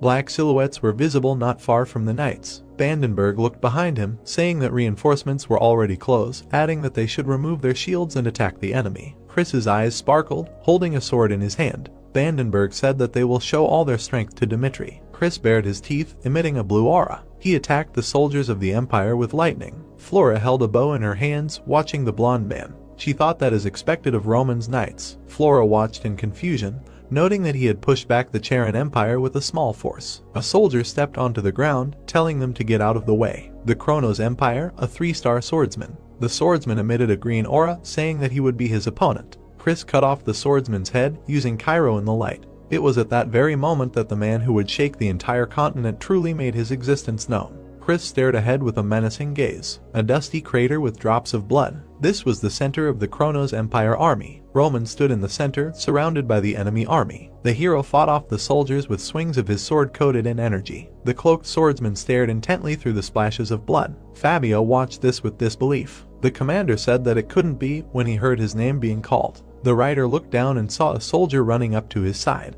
The soldier said that things were no better in the rear and that at this rate they could be routed. Furious, grimacing, Fabio shouted at the soldier that first of all they needed to get rid of the foreign Roman, and if they killed him and went to the end of the detachment, he abruptly stopped. The swordsman in the red robe smiled from ear to ear. Roman, like a whirlwind, rushed through the encirclement of knights. The eyes of the commander opened in amazement at this. The Imperial thought it was madness, because the guy decided to run straight through the entire army. The man dug his foot into the ground and shouted for him to stop. Gustavo, captain of the 10th Knightly Order. He opened his mouth in rage and growled that he would be Roman's opponent. The men stood facing each other, clashing blades. Ranked 78th in the Continental rankings and 35th in the Chronos rankings. The blonde blocked the brown-haired man's blow with a surprised face. In surprise, the protagonist thought that the guy was stronger than Nicholas. The swords crossed, fighting for victory. Pushing the guy away, Gustavo flew into the air. Roman stood on the ground, blocking a hail of blows from the captain of the 10th Order. Two knights, raising their swords above their heads, walked behind the protagonist. The swordsman in the cloak turned around and stared at the arrivals. Roman spun among the opponents, striking at the attackers. The blonde opened his mouth in shock and thought that Roman did not move even when they attacked him at the same time, and this made him more dangerous than the blonde had assumed. The hero bent down, striking with his sword. Gustavo thought that if he left the guy alive, it was unknown how the war would turn out. Placing his hand on his stomach, the man was ready to risk his life to eliminate the threat. The knight stood, releasing a mass of energy after removing the restrictions. Roman stood in front of the knight, thinning the energy. Staring at the blonde, the hero thought. A golden core with cracks in the center of the stomach. The protagonist thought about the fact that Gustavo was now using innate energy and thought it was a strange action. A child with a red core against a tree. Innate is not a power that can be artificially accumulated, but the life energy that a person has received since birth. Roman was reading a book while sitting at a wooden table. The hero was thinking about how he had studied materials about the continent in the past and learned that this world had not yet invented a way to use innate energy. The guy was standing in front of a man surrounded by a pillar of light. The brown-haired man knew that if he had met him a year ago, he would have been in trouble. A beam of blinding light shattered the space. A golden pillar of light crashed into the standing hero. Roman calmly blocked the blow, looking at his opponent. The blonde, furious that the guy blocked his blow, grimaced. Stepping on the ground, Jung-hyuk used the technique of the third style of the second level of the heavenly demon. Gustavo, carried away by the waves, begged for it to stop, stretched out his hand forward. Submerged under the water, the swordsman asked the brown-haired man to stop. The surface of the water was ink-colored. The knight stood in front of the column of smoke. The two knights stood side by side, shock written all over their faces. The mangled body lay on the cracked ground. The men could only mutter that Captain Gustavo had lost. Standing in the crowd, the hero turned away from the corpse. The protagonist kicked the Imperial commander's horse. The noble fell painfully to the ground. Sitting on the ground in front of Roman, Fabio screamed that he was an Imperial noble and the hero was a bastard. The Imperial opened his mouth, his eyes bulging. The commander-in-chief screamed that he was an Imperial noble and the hero was a bastard. The noble opened his mouth, his eyes bulging. The captain screamed that even if there was a war, the brown-haired man would not be able to cope with the consequences of killing an imperial noble and he would spend his whole life in fear of death at the hands of the empire. The noble frowned over his bulging eyes. Roman opened his mouth and said that he knew the price of choice. The commander, in fear, crawled away from the boy. The Imperial screamed about his surrender, but the hero cut him off. Standing menacingly over the fallen man, Roman said that it was all over. The protagonist swung his sword and cut off the enemy's head. Before he died, the man thought that the bastard was planning to kill him. Standing among the dead, the man looked up. The rear area. The gaze of the standing crowd was directed at the column of smoke. The man in the cloak wondered what kind of explosion this was. Standing behind, the blonde told the count not to worry. Looking confidently at his interlocutor, Chris said that the commander would not make him worry. Count Vandenberg was shocked that the captain's deputy could be so confident. The signal flare exploded in the air. Roman Dmitri had succeeded. Vandenberg understood. The royal palace of Cairo stood against the backdrop of clouds. The king was sitting in the throne room of the palace. Daniel saw a guard run into the throne room. The king's face lit up with a smile from the news he brought. The blonde could only think about the Almighty God. The ceiling with a chandelier. King Cairo looked at the projection of the soldier. Vandenberg told the king that there had been a clash in the western region and they had managed to kill Count Fabio, the commander-in-chief of Kronos, and the remaining soldiers had been captured. The blonde man raised his head and asked the projection what the situation was with the casualties. 3 figures stood in front of the count's image, listening to his answer. Vandenberg said that thanks to Roman Dmitri's great contribution, the allies had suffered minimal damage. His Majesty thought that he had done his job too well. Daniel looked around, thinking that they now needed to successfully negotiate with the Kronos Empire. Raising his hand, the king ordered the 2 people in front of him to ensure the safety of the Empire's prisoner in order to complete the matter without any additional casualties. The 2 figures in front of the king knelt down, saying that they listened to him and obeyed him. The plain of the western front was ablaze. Flames rose from the ground. Roman stood with his eyes closed and his hand on his chest. The protagonist ordered the soldiers to deal with the encirclement. Hearing his name, the guy turned around. Baron Knoll, standing behind, asked for a little time. Bowing his head, the Baron asked to forgive him for disputing the hero's decisions all this time. Standing and bowing in front of the guy, the man continued to speak. Knoll certainly wanted to apologize to the commander and also express words of gratitude, because thanks to Roman, it was possible to save the Western Front. Looking straight at the interlocutor, the protagonist thought that Baron Knoll was a good person. Looking at the interlocutor, Roman replied that it was not worth it, because unconditional faith on the battlefield was like a deadly poison, and the opposite opinion was also necessary. The Baron sighed with relief and thanked him for hearing the words that he was only doing his duty. The men stood nearby, looking at the colony of prisoners. Knoll said that capturing prisoners would give him an advantage in negotiations with the Empire, but he refused. The shocked Baron looked at Roman, who continued the thought that there was no point in hoping for negotiations. The protagonist, frowning, said that the Empire would never agree to that. A group of armored knights walked forward. They were aggressors, who always invaded other people's territories first, using their strength. If they were attacked in response, they would certainly use it, since wars between states needed a compelling reason, but this was nothing compared to logic. A figure in the shadows, sitting on a throne, towered over Daniel. The surprised Baron looked at his interlocutor, listening to his thought that the Empire only cared about them losing to a small kingdom. Noel asked what they should do then. Looking at the brunette, the guy replied that they would have to endure this someday for the sake of the kingdom's continued prosperity, since the side that took a step back would have to bear all the losses. Roman moved a chess piece. He said that in this way, they would have to endure another war, which would be called negotiations. The palace in the kingdom of Cairo, the projection spoke, frowning. On behalf of His Majesty the Emperor, announced Kronos' position, noting that the empire had attacked the kingdom at the request of Marquis Benedict, the Minister of Foreign Affairs, Baron Charlton. The trio stood in the hall, looking at the projection. The Baron said that, however, since Marquis Benedict, who had been the reason for the attack, had been defeated, the order to deploy had been given, thus clearly expressing their position. In anger, looking ahead, the minister asked about what Cairo had done. Roman was killing the surrounding soldiers. The Baron said that not only did the kingdom attack the retreating Kronos troops, but they also massacred the empire's valuable personnel, such as Count Fabio and Captain Gustavo. The hero cut off the head. The king exclaimed in shock that they were at war, asking if it was wrong to punish the enemy. The blonde raised his eyebrows at the answer. The Baron replied that it was wrong, so the empire wanted a fair price to be paid. Daniel, standing in front of the projection, shouted that Kronos attacked first. The blonde shouted in anger that Cairo would officially raise this issue with the world community. The minister grinned evilly, telling him to do as he knew. Even with the captured prisoners, Kronos would never sit down at the negotiating table. Charlton, grinning and looking at the king, said that in exchange, they would give him a choice. His Majesty's eyes widened.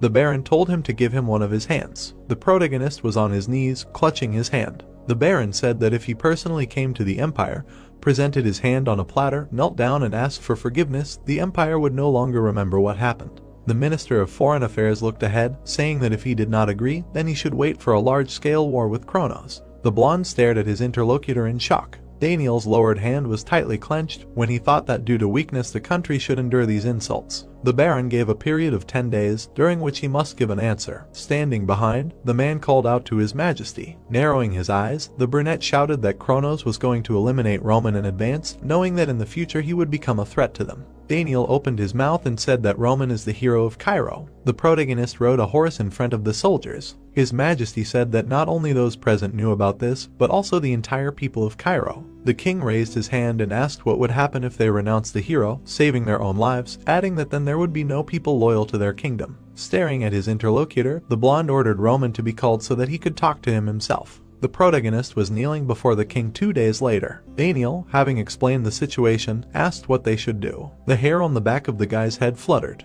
The hero replied that by accepting the offer, Cairo would become a vassal of the empire. Raising his head to the king, the brown-haired man looked at him. The guy glared at the king, telling him that he would go to the empire himself to solve the problem. The blonde, shocked by Roman's request to send him as an ambassador, opened his mouth. The king screamed, sitting on the throne, that he would never fulfill this request because Kronos was eager to punish the hero. Leaning forward on his throne, the king declared that if the protagonist's boy came to the empire on his own, at worst he would lose his life. The servants stood there, confused by what was happening. Fabius bowed to the king and asked for permission to speak. Daniel looked at the man and allowed him to speak. Approaching the throne, Fabius said that Roman's desire to go to the empire was a dangerous choice. Fabius placed his hand on his chest, asking that in that case, why not send a person to the empire who could fully express Cairo's opinion. King Cairo looked at the count in surprise and asked if he himself wanted to visit Kronos as an ambassador. Smiling predatorily, Count Fabius answered the blonde's question that on behalf of the kingdom, he would convey the kingdom's position to the barbarians. The raccoon Cairo suggested a new solution, because perhaps Fabius was the best fit for this role. The protagonist stared intently at the elder. The king's eyes widened, looking at his subject. The courtiers stood nearby, watching what was happening. The raccoon, shrouded in a red aura, stood in the shadows. There were only a few politicians like Fabius and Cairo, able to read the situation quickly and confidently, making decisions that would benefit him. The count stood next to the kneeling hero. Although Fabius was the core of the noble faction in the past, looking at how he was not afraid to speak out in front of Roman, his abilities could not be called just talk. Fabius's eye, looking forward, glittered in the light. A dark figure with a blue aura in the crown. Daniel said that the count could lose his life as soon as he set foot in the empire. Is he sure he is ready to take such a risk? Confidently looking at his king, Fabius replied that he will do his best to complete the mission. Reaching out his hand to Roman, the blonde king asked him what he thought. A dark, gloomy corridor lit by the moon. The protagonist stood with his back to Fabius. Turning to the count, the hero extended his hand, asking what the raccoon's purpose was in volunteering to be an ambassador, telling him to tell him what he wanted.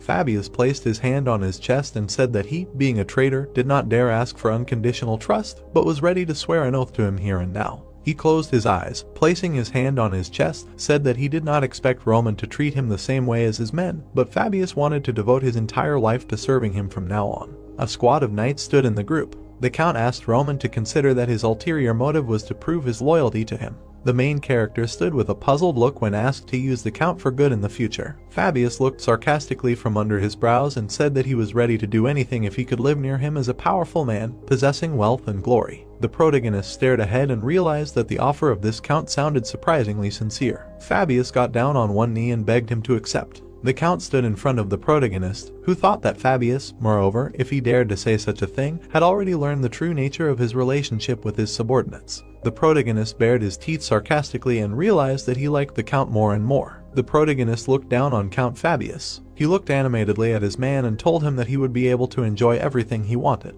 A few days later, sunny weather stood over the fortress. The diplomatic delegation of Cairo, led by Fabius, was leaving the fortress with soldiers. The protagonist watched what was happening from the tower. The Count was riding horses with his assistant, who asked him how he managed to survive after betraying his masters. The old man looked back at the young man, who said that he did not understand at all, because usually if he went broke on all fronts, but this time the Count managed to stay alive under the wing of an influential person. Fabius looked away haughtily and said that people are mistaken about some things. The brunette was slightly surprised when he heard that even betrayal has its own romance. The Count imagined himself standing in front of arrogant people. He said that next to the powerful of this world there are those who give everything to climb to this place, so he always served faithfully and truly. He imagined how a black heart was held on a plate and noted that if there was someone who would bravely make sacrifices that even loyal vassals were not ready for, and wondered what the master would do. He assumed that he would probably keep it to himself to use. He imagined himself handing the heart on a plate to the master. He tried to understand that this was a unique chance to use it, and he was given a reason to accept even traitors. Fabius looked back and declared that the lecture was over because he did not like the life of a traitor either. He walked forward on his horse and understood that the reason he decided to betray was because there was no one to whom he could swear allegiance. Fabius slightly lowered his head and thought that maybe Roman was that person. They found themselves in the capital of the empire, Alexander. Fabius looked at the empire with a little surprise. The Count looked to the side when he was told to follow his assistant.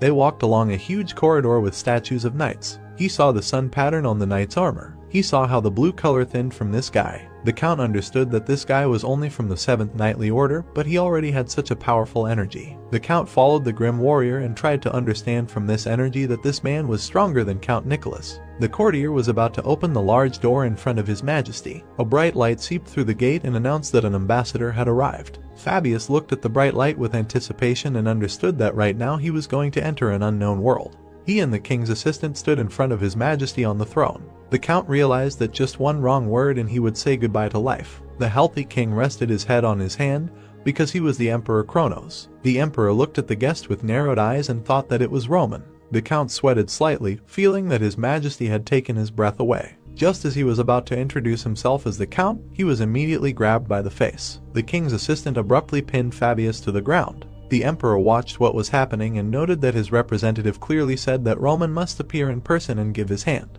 The Count bared his teeth with the hand on his face and began to justify himself. The emperor looked ahead sadly and said that he understood Cairo's intention. The assistant held the Count's head, and the emperor said that he should have cut off the hand and declared a full-scale war. The Count immediately pulled away from the hand and turned to his majesty, saying that Cairo did not want war. He was pinned to the ground again, and he asked for another chance to explain himself, and after that they could cut off anything they wanted. The emperor looked at the Count haughtily and told him to remember what he had just said, and if he could not convince him, he would die on this spot. Fabius put his hand to his chest and closed his eyes, realizing that what he was about to say should convince them that for Cairo these were forced measures and that the empire was not in a position to act rashly. The knights in armor stood in a row. Without yet fawning or belittling the pride of the opponent, Fabius spoke ingratiatingly. The scroll was open on the table, emphasizing that the empire had no serious reason to interfere in the rebellion and that all 5 kingdoms, with the exception of Valhalla, agreed with Cairo's point of view. The protagonist stared ahead and said that even if a war broke out with an alliance of these kingdoms, Kronos would emerge victorious and the question would be what would happen after. Roman stood opposite the Count under the night light and said that when the empire was noticeably weakened, the threat of war with Valhalla would loom over it, and by mentioning it, Fabius would make them tense up. This was the best path they could choose. The Count at this time bowed before the Emperor and said that their kingdom wanted peace, and if with all this Kronos still wanted war, then let him cut off his head. The Emperor looked at the Count with disdain and said that he was quite clever. Fabius' eyes widened when the Emperor ordered the release of the prisoners from Kronos, and in return he would turn a blind eye to the problem. The Emperor smirked slightly and tried to figure out what to do with Roman, because that was another matter, and from now on an assassin would come to him every night. The Count tried to understand this phrase. Fabius's mouth opened in horror when the Emperor said that Roman had killed his people and he should take payment for the spilled blood. The Count clenched his fists in anger and realized that the Emperor of Kronos had not wanted a large-scale war with Cairo from the very beginning. His hand reached for the dim rays of light above the map. The Count understood that the Emperor had driven the kingdom to the edge of a cliff to free the prisoners and staged this whole farce, intending to raise the prestige of the empire by killing Roman. He imagined the bloody corpse at the Emperor's feet. The Emperor slightly opened his mouth and said that next time such a clever trick would not work. The protagonist wanted to prove his abilities. Fabius bowed sharply, wishing to ask for forgiveness. The next moment, the Count looked at the protagonist at the window and did not expect that Roman knew that it would be like this. The brunette looked back and said that there was not a single time that the Kronos Empire made concessions because they had him as their target from the very beginning.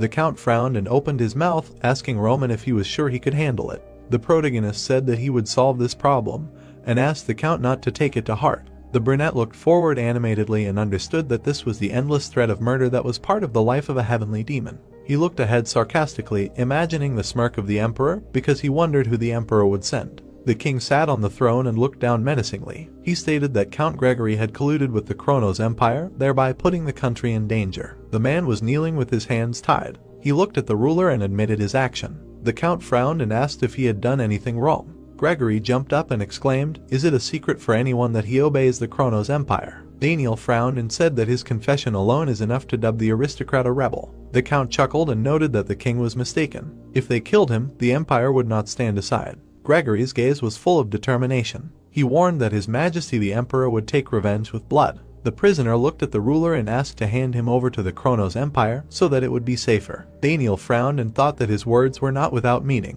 The king also wanted to deal with the imperial faction once and for all. But in this case, it is possible that an even greater wave of anger would fall on Roman Dmitri. The hero looked at the blonde. He asked to speak out. The brunette looked seriously at the king and said that the Kronos Empire plans to make the swordsman pay in blood. But the Count's words have nothing to do with this matter. The prisoner was surprised. The guy said that Count Fabio and the knight Captain Gustavo were such important figures for the empire that Gregory was no match for them. The man looked at the hero in shock. Kronos was already paying full attention to him. The brunette looked at the criminal and noted that even if the king executed the Count, it would not change anything. The guy looked at the ruler and added that the peace in Cairo had ended the moment Benedict was sentenced. He asked the blonde to make a decision in favor of the country. Daniel looked ahead in confusion. The man thought that he was once again indebted to Roman. The ruler stepped forward and said that the royal dynasty would not forget the dedication of the Dmitri family. The king looked down at the Count and said that he had not only conspired with the Kronos Empire, but had also tarnished the good name of Cairo. Gregory became nervous and tried to object. Daniel extended his hand and declared that he was sentencing the rebel who had endangered the country to death. Cairo's square. Count Denver looked ahead,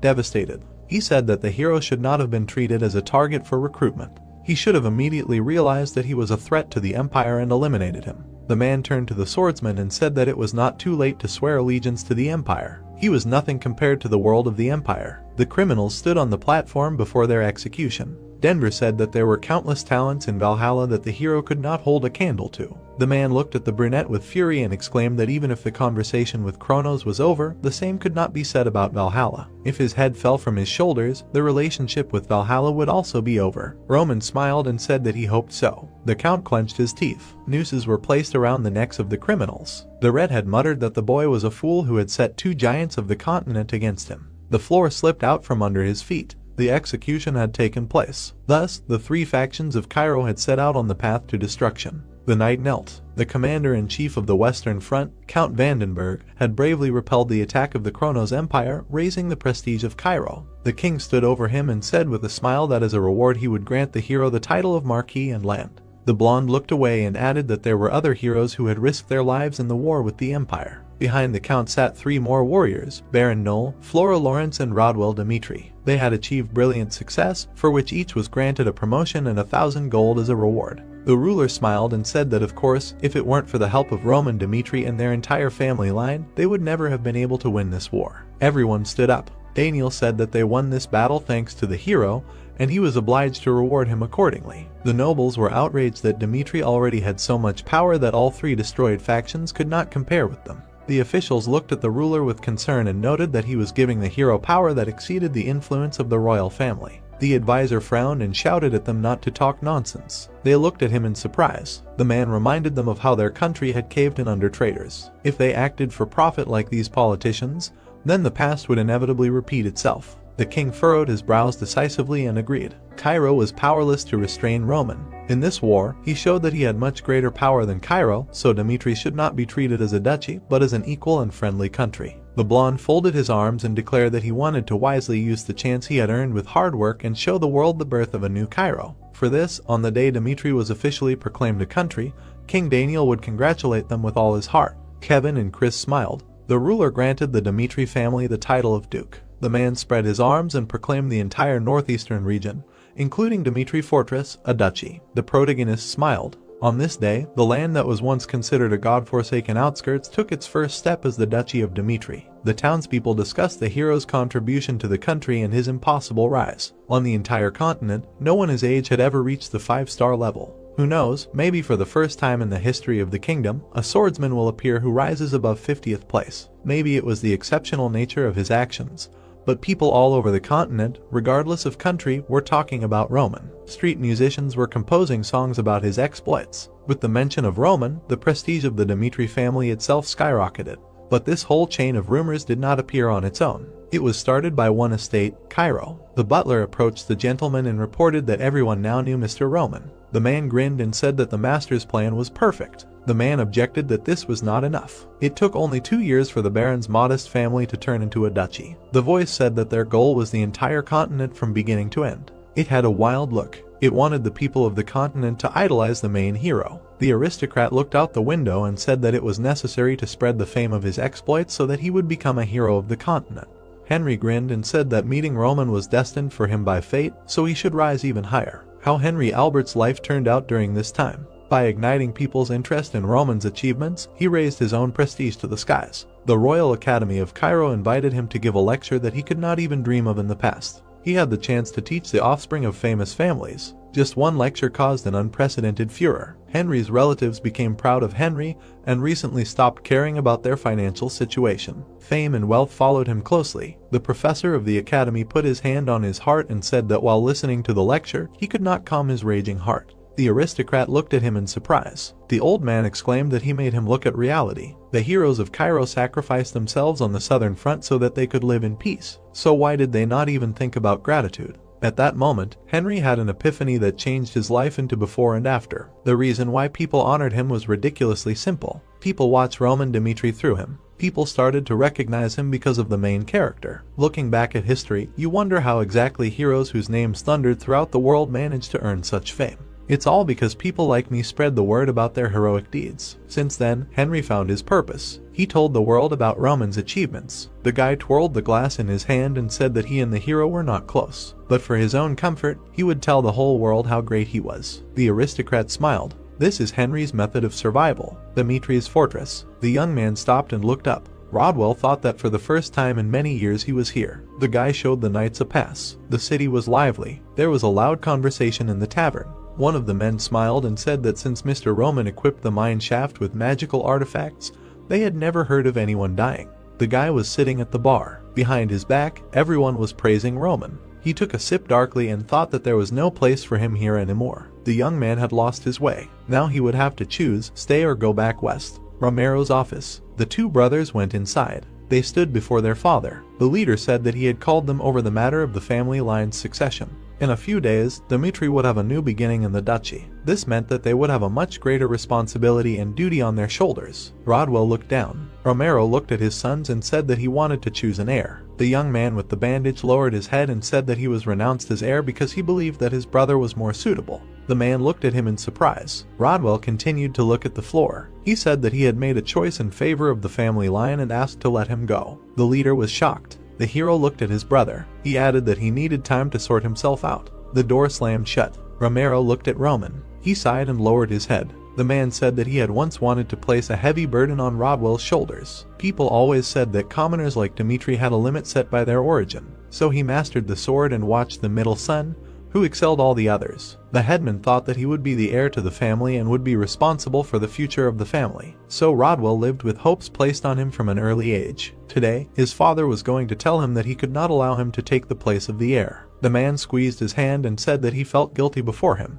He frowned and said that even now he did not think that he had made the wrong choice. The brunette looked at him confidently. For the sake of the future of the people of Dmitri, Roman should become the heir. The man looked at his son and said that he had a request. He put his hand on his shoulder and asked him to take care of his brother. The hero looked at his father carefully. This was his last request before the boy inherited the family. Roman agreed. The boy furiously swung his sword and hit the target. Rodwell frowned and clenched his teeth. The sword sank into the ground. The young man was sure he was aiming for the head, but as soon as he swung, the target was a little further. The difference in sensations. Rodwell leaned on his weapon and exhaled. The hero approached him and said that he would never be able to defeat the enemy in front of him like that. His brother looked at him in surprise. Roman explained that his body movements were honed by long training, and the loss of one eye meant more than just a visual limitation. The swordsman walked up to the younger one and said that the error was in the sense of distance and information, and the fear that came from it. Everything that the brother knew before had changed, but if he stopped clinging to losses and wisely used everything he had in addition to this,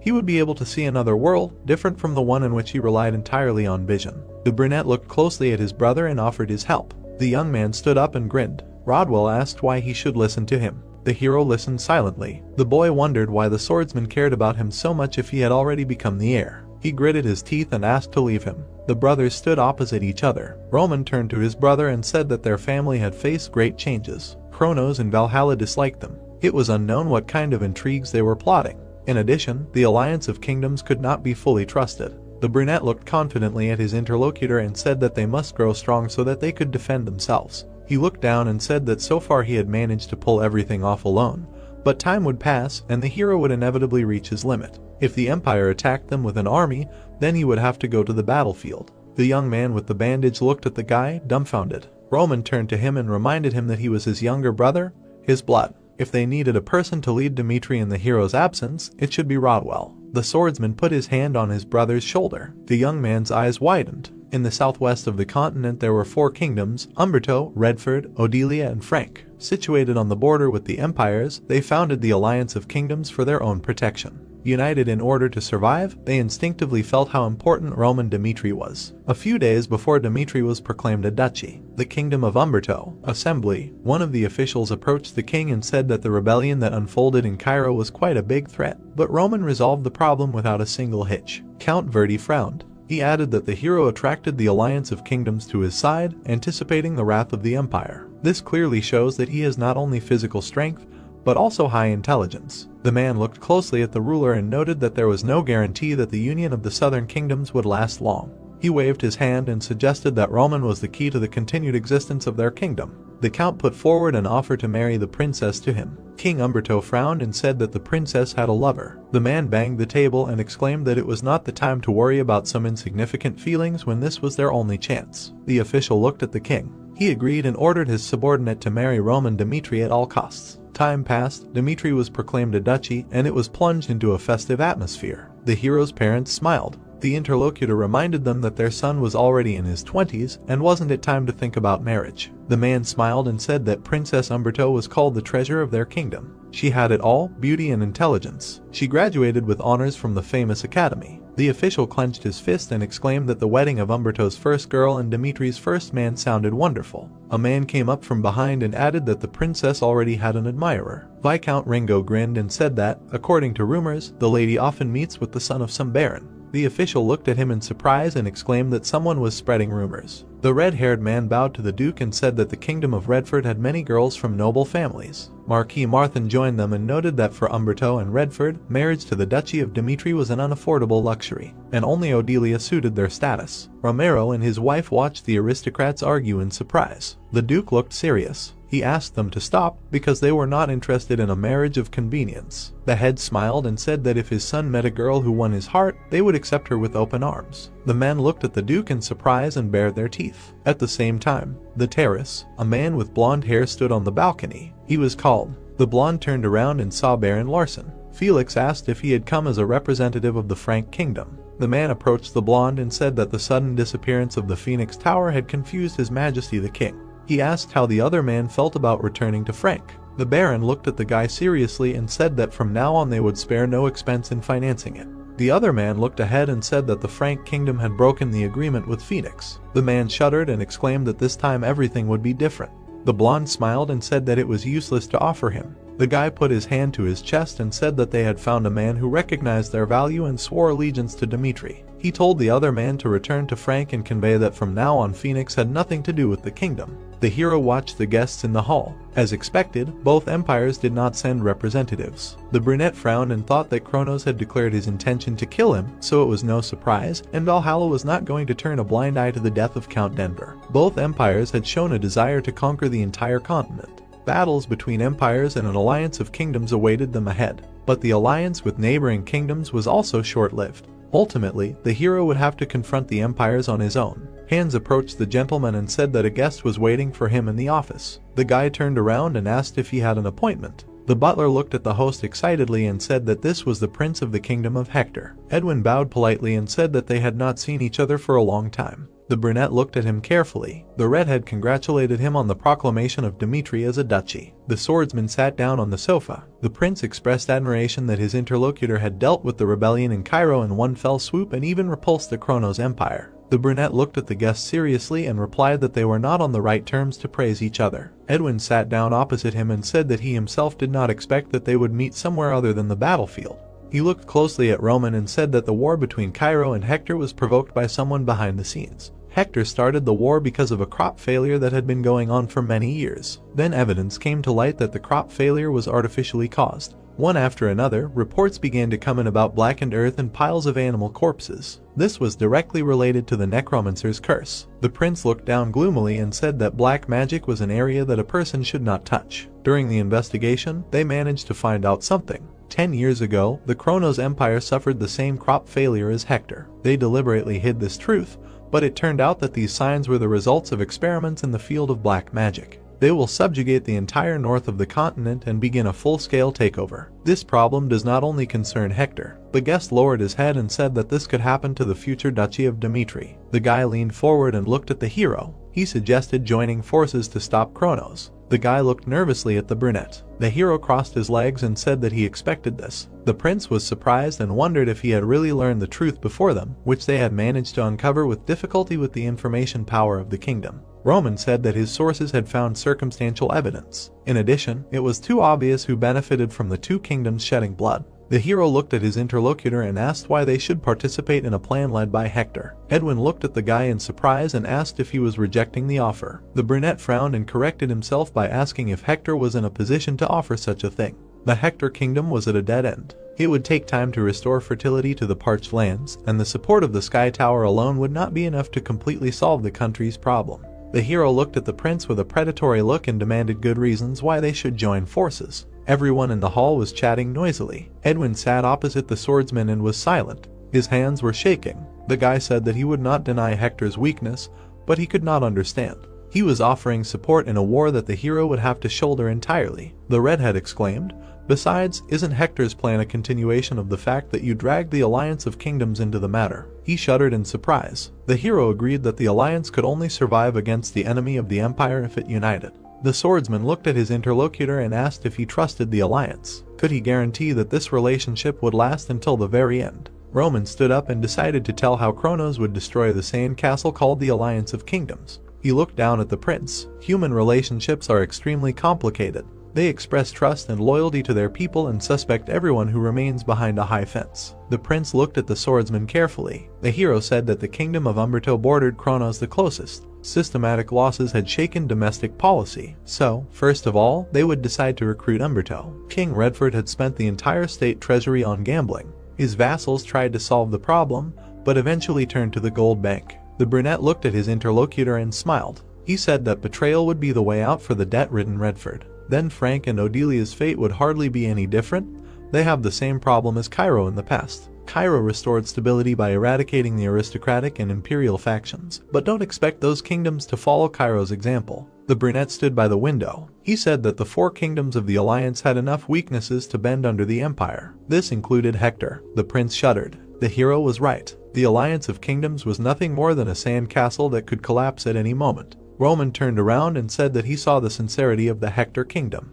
Unlike the other kingdoms, they had a good reason to take revenge on the Kronos Empire. The only question was whether the current Hector with its bad situation had any value. He asked again why Dimitri should join forces with Hector. Edwin threw his head back and smiled. The guy said that the other one was merciless. He said that if this continued, the kingdom would begin to crumble from within, following an inevitable path of collapse. The prince agreed that Hector did not deserve to lead the plan, but even so, they were not going to give up on revenge. The brunette looked at the boy carefully. The redhead stepped towards him and said that war was a battle of attrition, and even Dimitri would need cannon fodder to pave the way for him. Edwin stood in front of the hero and promised that Hector would always be on the front lines. In his opinion, an alliance with Hector, who had a clear goal, suited him better than an alliance with a hypocritical alliance. The brunette smiled. He told the prince to remember these words. Edwin turned around and before leaving, added that when he met the hero on the battlefield, he realized for the first time that there were variables that could not be influenced. Locked in the sky tower, the prince worked tirelessly to make himself as variable as the swordsman.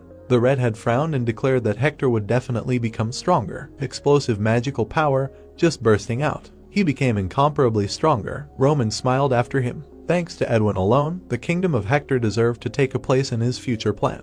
A week ago, Flora was playing chess with an old man. She looked at the interlocutor and said that after the battle that unfolded in Kairos, Roman Dimitri went to the Benedict castle to deal with the rebels. Ultimately, the rebellion was instantly suppressed, but this decision had many dangerous consequences. The girl frowned and noted that if the battle dragged on, the imperial faction would certainly join the rebellion. The interlocutor took the piece and said that this bold decision was supported by the magical Phoenix Tower. A protracted rebellion would only play into the enemy's hands. He looked at the interlocutor through his glasses and asked what she thought about the decision to open the fortress gates. The blonde asked if it was necessary to endanger the Western Front. The old man agreed that it was a risky choice, but the hero had an unshakable confidence that he could defeat Captain Gustav on his own. The man looked at the lady and said that war was an experience that could not be acquired in a book. Even risky decisions could turn into brilliant moves depending on the situation. There was a fine line between courage and recklessness. Her eyes widened. The old man added that this war had become a game played by Roman's personal forces. He placed a piece. Checkmate. The blonde stood in the street. She was calm. She turned around. Her father was coming down the stairs. The man said that he sincerely supported her desire to learn strategy, although he did not understand the reason for it.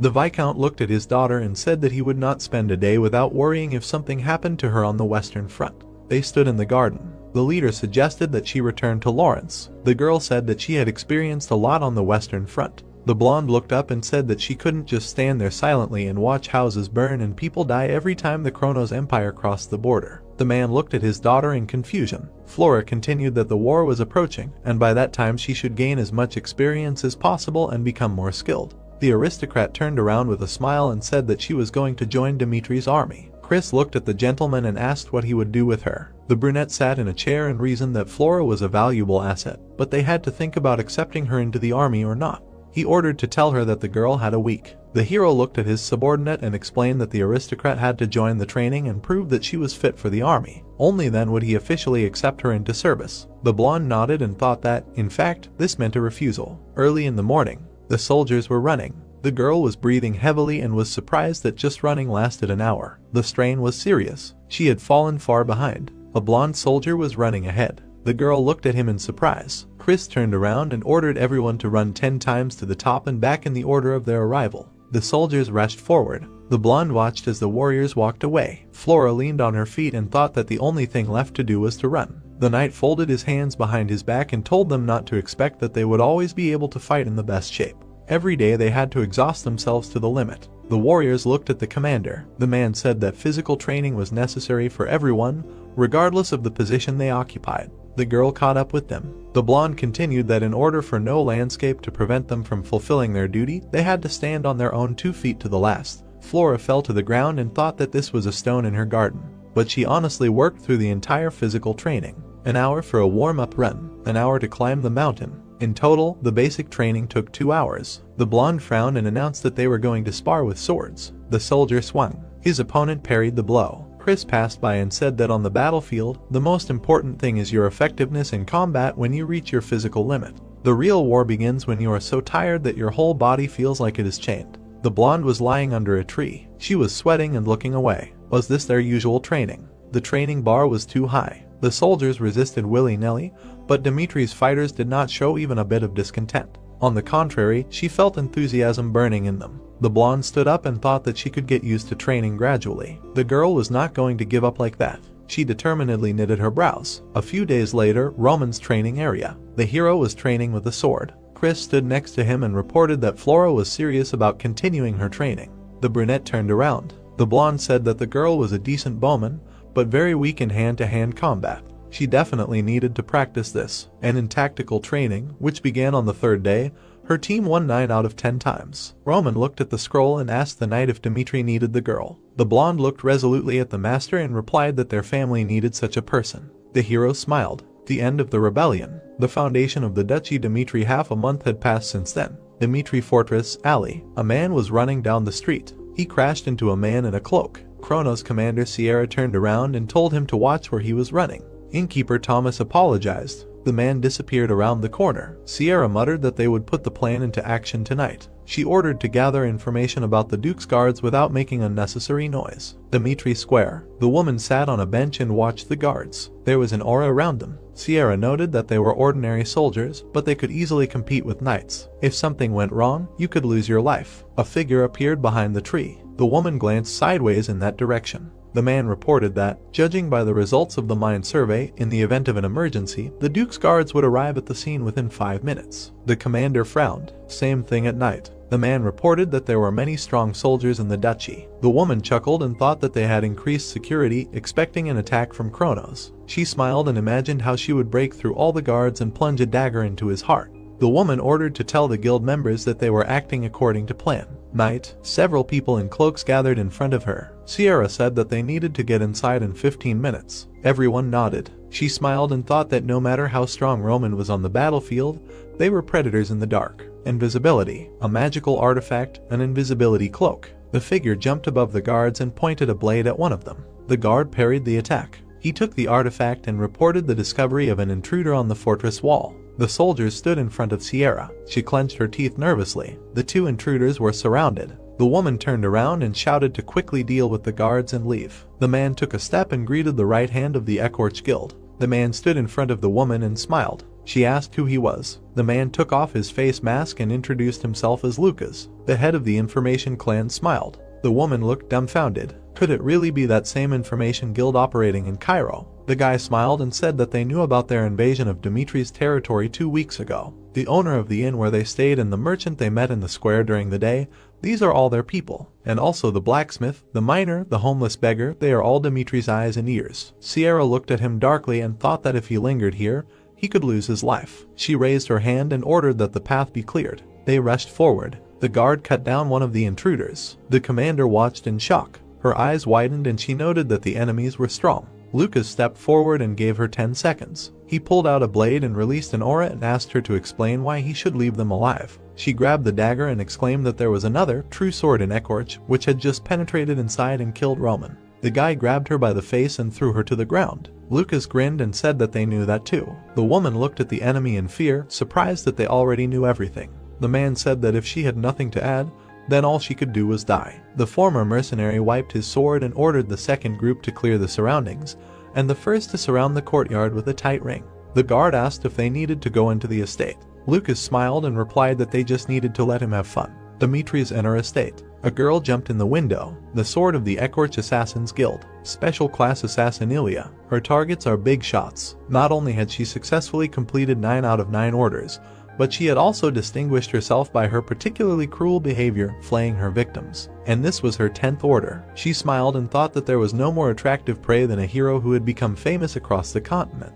The assassin summoned her familiar. The mouse ran across the room and stopped near the bed. Judging by the sound of his breathing, he had fallen asleep about an hour ago. Ilya thought that he was a fool who was peacefully indulging in sleep, not even suspecting what awaited him. The door opened. She took out the medallion and used hold. The woman grabbed the blade and smiled. With that, the mission was over. The hero looked at her and asked if she had controlled the rat. The assassin swung and thought that failure was impossible for her. The man deflected the blade with his finger. The hand with the weapon jumped back. She clenched her teeth. The hero rose up on the bed. He was radiating a dark aura. The woman looked on in shock. She saw her body being cut into pieces. The killer jumped back screaming. Ilya grabbed her throat. Was it really an illusion? The brunette approached her and said that she was too noisy to be a killer. He swung his hand and struck. The woman took out the ball and thought that she needed to run. A bright light appeared. The killer ran down the street and held her severed arm. Even with the arrival of the guild members, she could not count on the success of the mission. She heard voices around the corner. Her main goal was to survive.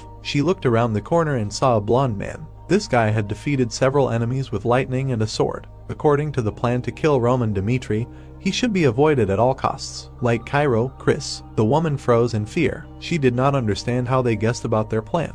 The killer changed her route and ran. The woman was breathing heavily. A soldier, engulfed in a red aura, was walking towards her. He stepped over the corpses and said that he was afraid that the mercenary would escape another way. The boy came closer. The red-haired man bared his teeth and asked if the master had cut off her hand. The demon Cairo, Kevin. He stood in front of the intruder. The woman pushed away and attacked the boy. The boy quickly dodged and moved to the side. He swung and struck. The killer sat down on the ground. Kevin stood behind her. The warrior came closer and said that if the master had not given the order to leave her alive, he would have cut her off piece by piece while she was still breathing. The boy looked down. His eyes were burning. The woman looked at him in fear. They should not have taken this task. A week later, the tower, a scream, bloody tools on the floor. Blood was coming from the woman's mouth. She said that she would tell everything. All crippled, she sat in front of Lucas and asked him to just kill her. The man smiled and said that they were not planning to get rid of her yet. The traces of torture left on her body were an example of retribution for their crime.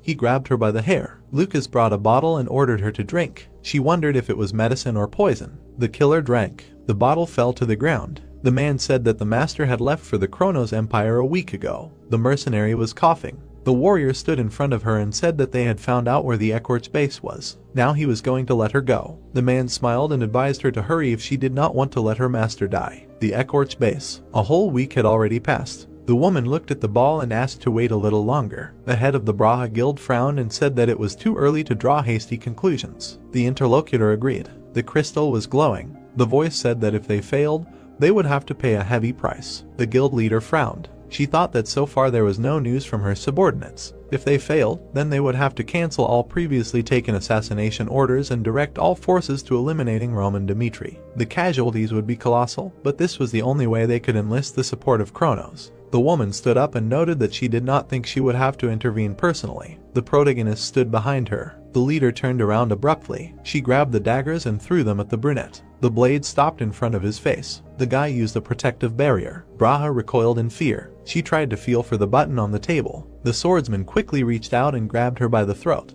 Roman lifted the enemy off the ground. The leader of Ekorch was caught.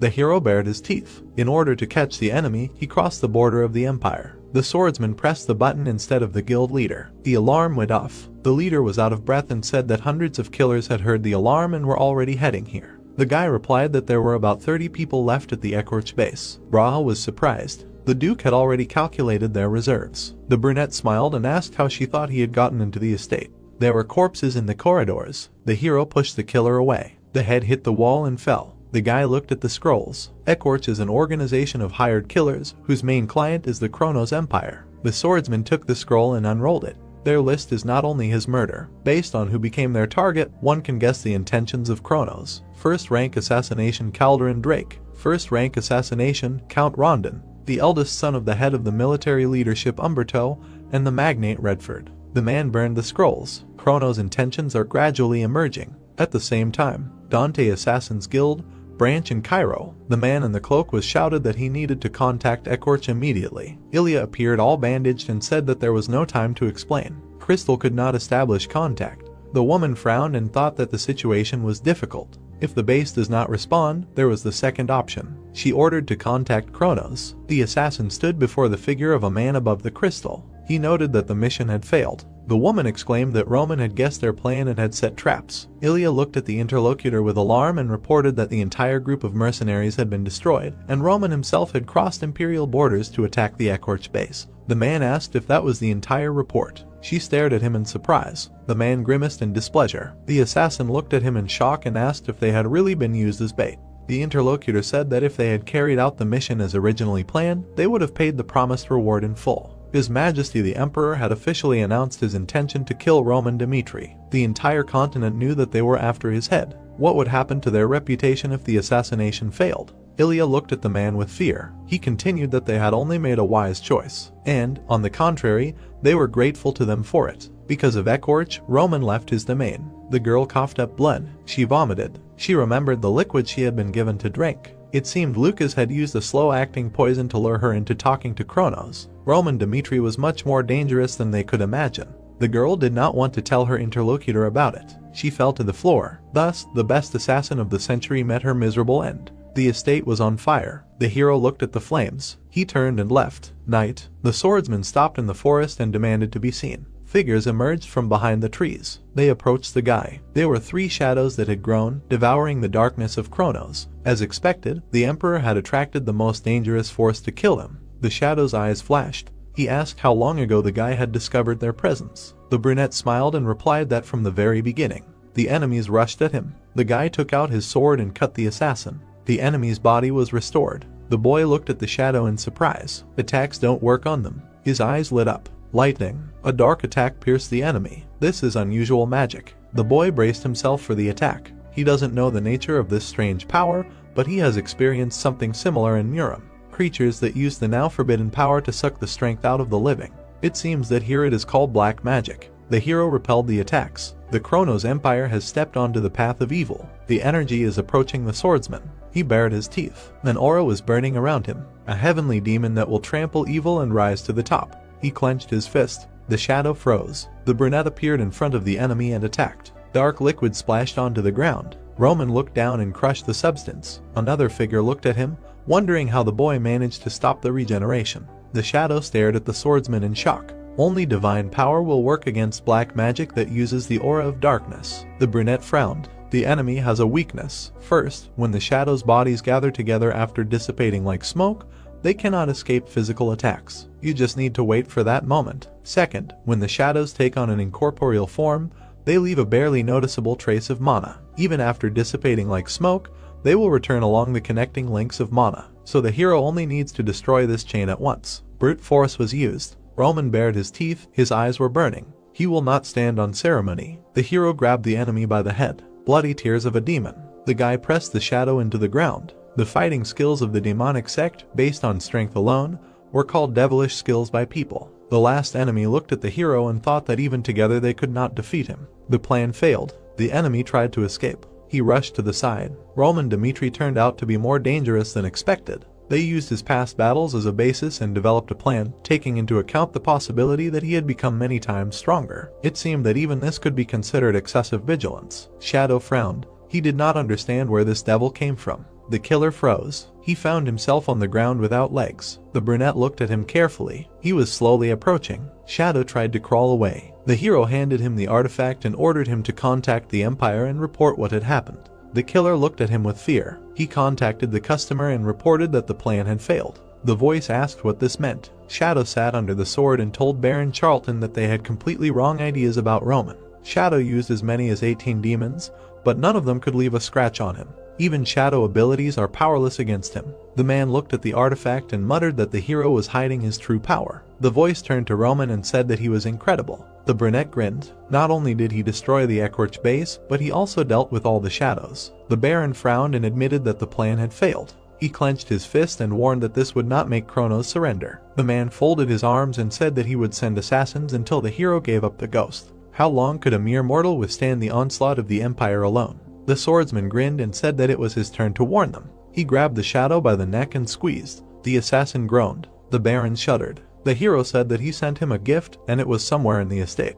The guy turned to Charlton and said that it was a deadly poison that he was using on him. Roman smiled and said that if they wanted to kill him, it would be better to declare war. The man was horrified. He jumped up and ordered everyone to search every corner of the estate. There were no signs of forced entry into the estate, but they found a vial in the warehouse. The Baron looked at the find and wondered if this clear liquid was a deadly poison. The man flinched and ordered a carriage to be prepared for a trip to Behemoth. The Behemoth Magic Tower is an organization specializing in various poisons and is also considered the best in the entire continent in the art of creating antidotes. The magician Mateo looked at the bottle through the magic circle and noted that they had brought a very interesting thing.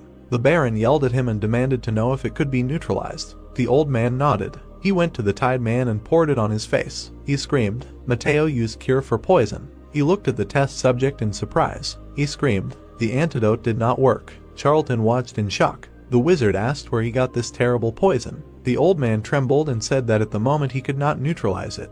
The Baron froze. What did Roman Dimitri create, if even the magic tower could not do anything? Charlton bowed before the emperor and reported everything about the movements of the main character. The ruler looked at him and asked what kind of person he thought this Roman was. The aristocrat replied that he considered the swordsman indestructible and he would not bow his head before anyone. The emperor ordered him to summon the demons of the abyss. The Baron was horrified. The king leaned on his hand and demanded to show the hero what happens if you go against Kronos. They will tear the famous hero Roman Dimitri to pieces as a warning to everyone, so that they will not even dare to think about rebelling against the empire again.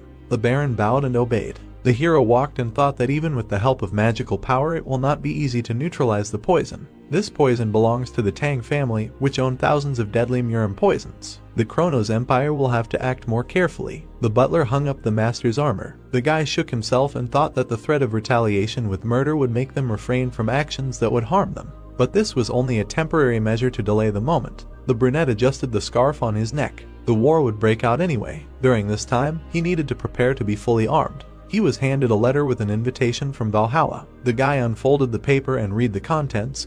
He was invited to a festival celebrating the warrior spirit. If in 100 days, the day before the festival, he did not arrive in Valhalla, it would be regarded as a refusal. Chris looked at the gentleman and said that this year the representative of Valhalla, Barbossa, who was nicknamed the 12th Sword of the Continent.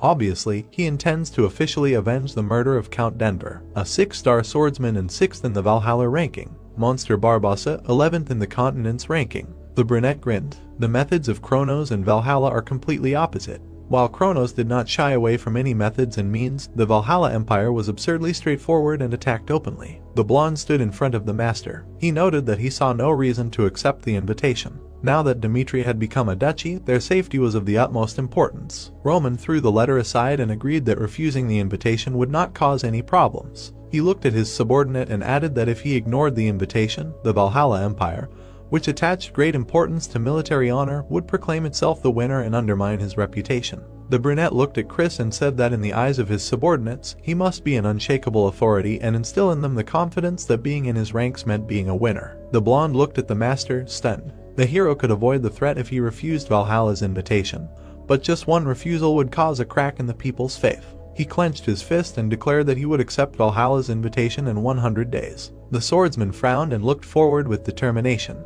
This was his duty. With these events, the second season ended.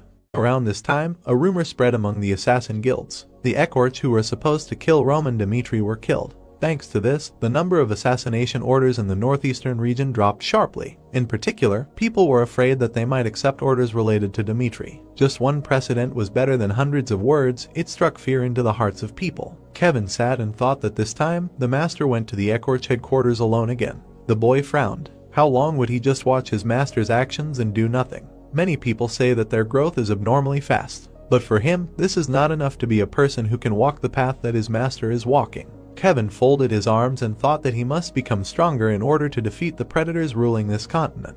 He glanced at the voice from the corridor, saying that this time they invented a magic circle that increases the concentration of mana in a certain area. The red-haired boy looked out at the voice. Felix said that the invention was not yet perfect, but most of the errors could be corrected in half a year. The boy told the knight that the circle not only strengthened magic when used, but it could also be used for training purposes by swordsmen with an aura. Kevin was peeking around the corner. Felix looked at the soldiers in shock and said that this was reckless. The protagonist's knight stood in front of him. The wizard repeated that this magic circle was not yet safe. Kevin did not smile. He said that the most important thing for them was the opportunity to help the master in the future. The blonde looked at them intently. The enemy they would have to fight was an empire that had undergone hundreds of years of training.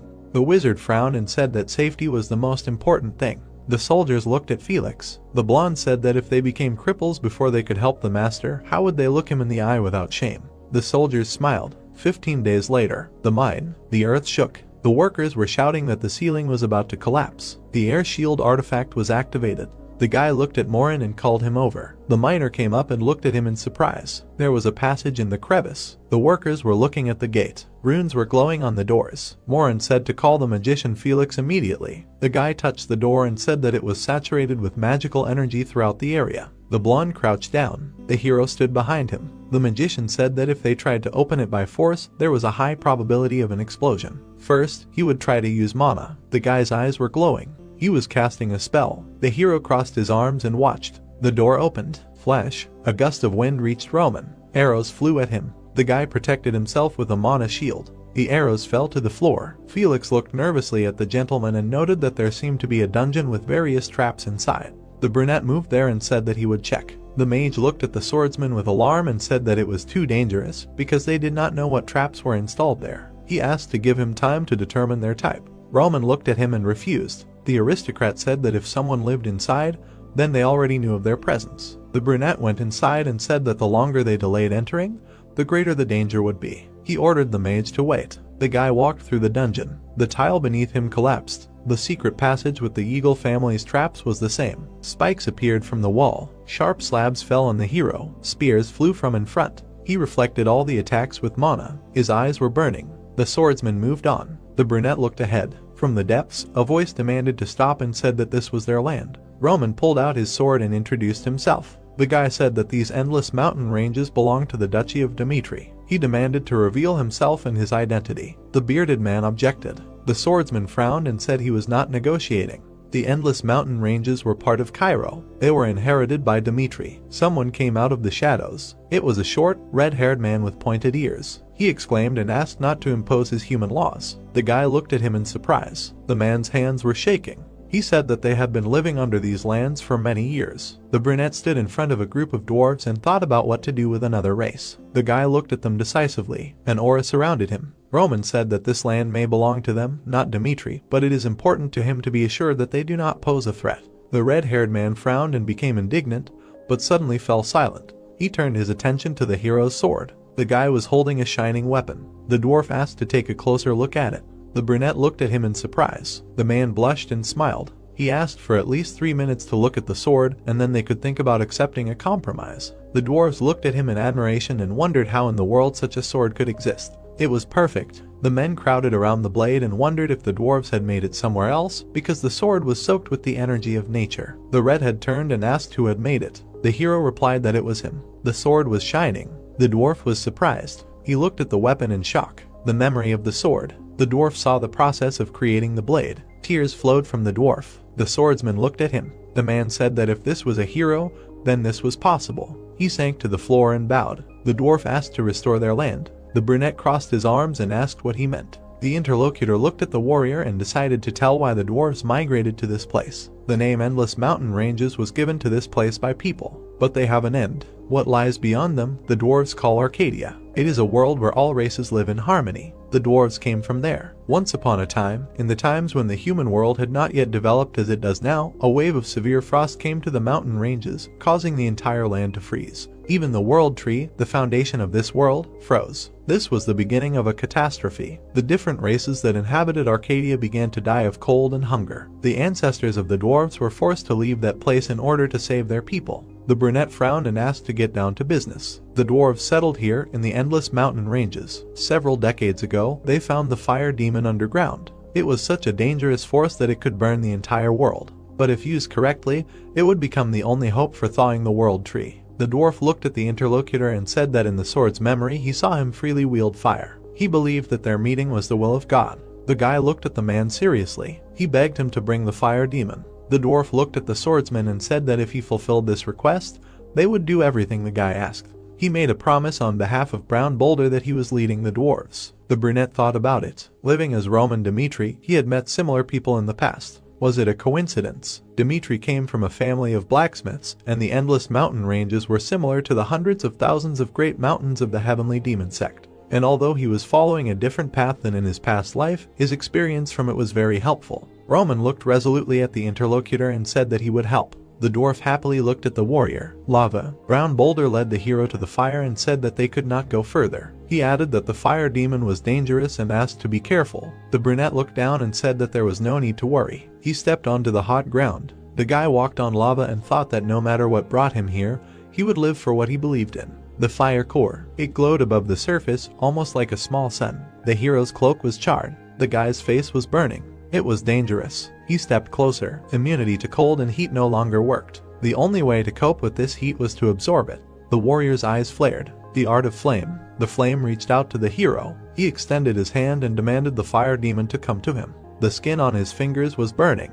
The guy thought that if the path he was walking and the goal that fate wanted for him coincided, then this was not the result of fate. He almost reached the core. This was the life that was formed from his decisions. The brunette's eyes widened. A fireball was reflected in them. He, who had received the blessing of the flame, would accept it. There was a strong connection between the fate of the core and the hero. The hero's astral body looked at the ball and replied that it did not care what kind of creature it was. If it wanted to join him, it would obey. The spirit noted that this was an amazing answer. The swordsman grabbed the ledge. He climbed up, holding the core in his hands. The dwarves looked at him in shock. The hero looked closely at the ball. He handed it to the man. The dwarf looked at the core. Their ancestors always said how disgusting human greed was. However, the hero was different. The dwarf accepted the ball. The others bowed their heads to Roman and thanked him. They would always be loyal to their master. The boy smiled and replied that this was enough. Dimitri would not be an enemy to the dwarves. Fiery energy shone in the swordsman's belly. A particle of the demon's flame settled in his dantian. The hero will have to think about how to use it in the future. There is a letter on the table. The Golden Bank has sent an ultimatum. Count Rondon is sitting at the table. The servant in front of him said that if 100,000 gold pieces are not paid in 2 weeks, they will exercise their rights as a creditor. In this case, Redford will collapse. The man folded his arms and asked if there was no possibility of negotiations. He was told that the Golden Bank categorically refused any concessions. The Count frowned and sighed. He had been trying his best to save the country for the past few years, but there were still many problems. He exhaled and asked what His Majesty the King was saying. The servant replied that he was no longer the man they knew. The ruler was immersed in drunkenness and women every day, and in his free time he went to the gambling tables. There must be external forces pushing His Majesty to such antics. As long as they exist, the problems will only get worse. The Count frowned and wondered what they should do. A photograph of him with his father. People were condemning the new heir to the Rondon house. Unlike his respected father, he was known as a money-grubbing nonentity. The man stood up and ordered a list of those who could help them. The Count frowned and said that they first needed to settle the debt to the Golden Bank. 10 meetings and 10 refusals. First, he turned to those with whom he had good relations, but most refused even a meeting, reacting extremely coldly. He stood in front of the gate. The Count had gone so far as to ask for help from the newly founded state. He looked up and thought that now was the time to grasp at any straw. Quick steps. The butler was breathing heavily. The month the young gentleman had spoken of ended today. Now they could pay a visit. Hans approached the workshop and said that the hero had been expecting a guest for several days who wanted to meet. The door opened. The brunette went outside and said that he was just about to leave. The boy was radiating energy. His mood changed again. The butler looked at the owner and asked if he had trained well. The hero replied that he was able to concentrate thanks to him. He frowned and asked who was looking for him. Count Rondon bowed and introduced himself. Roman was sitting across the table from him. The Count was the one the boy had seen on Ekorch's assassination target list. Chrono's top target. They were sitting across from each other. The Count apologized for the meeting and asked to borrow 100,000 gold. The man said that if they were unable to repay the debt to the Golden Bank, Redford would inevitably fall. The nobleman looked at his interlocutor seriously and clarified that he understood the importance of Redford. The brunette smiled and sipped his tea. He thought it was smart to talk about the importance of the request and not just beg. Rondon looked at the swordsman and said that if Redford fell, the Alliance of Kingdoms would lose one of their strongholds against the Kronos Empire. He moved forward and asked Roman to give them a little support. Redford can't survive without outside help. The man was surprised. The guy said that he had heard rumors about the Count. Everyone was talking about a rich man from Redford who robs everyone around him and has already amassed a huge fortune through brutal business methods. People called him trash or a heartless miser. The brunette smiled and noticed that the Count he had met seemed like a completely different person than in the rumors. He asked why the interlocutor was trying so hard for Redford. The man lowered his head and said that he was being watched. He did not want to look like a patriot and a rich man like his father, so he created the opposite reputation for himself. Rondon exhaled and said that everyone whose property he allegedly took and ruined were associated with traitors to the motherland. He no longer wants to see people suffer and the country destroyed. The man is sure that the Kronos Empire is behind this. As collateral for this deal, the Count is ready to offer Rondon lands and the family heirloom of their house. If Redford returns to its former glory, then the Rondon house and the entire country will never forget the hero's mercy. The man leaned on the table. He bowed his head. The swordsman agreed. The boy smiled and took the cup.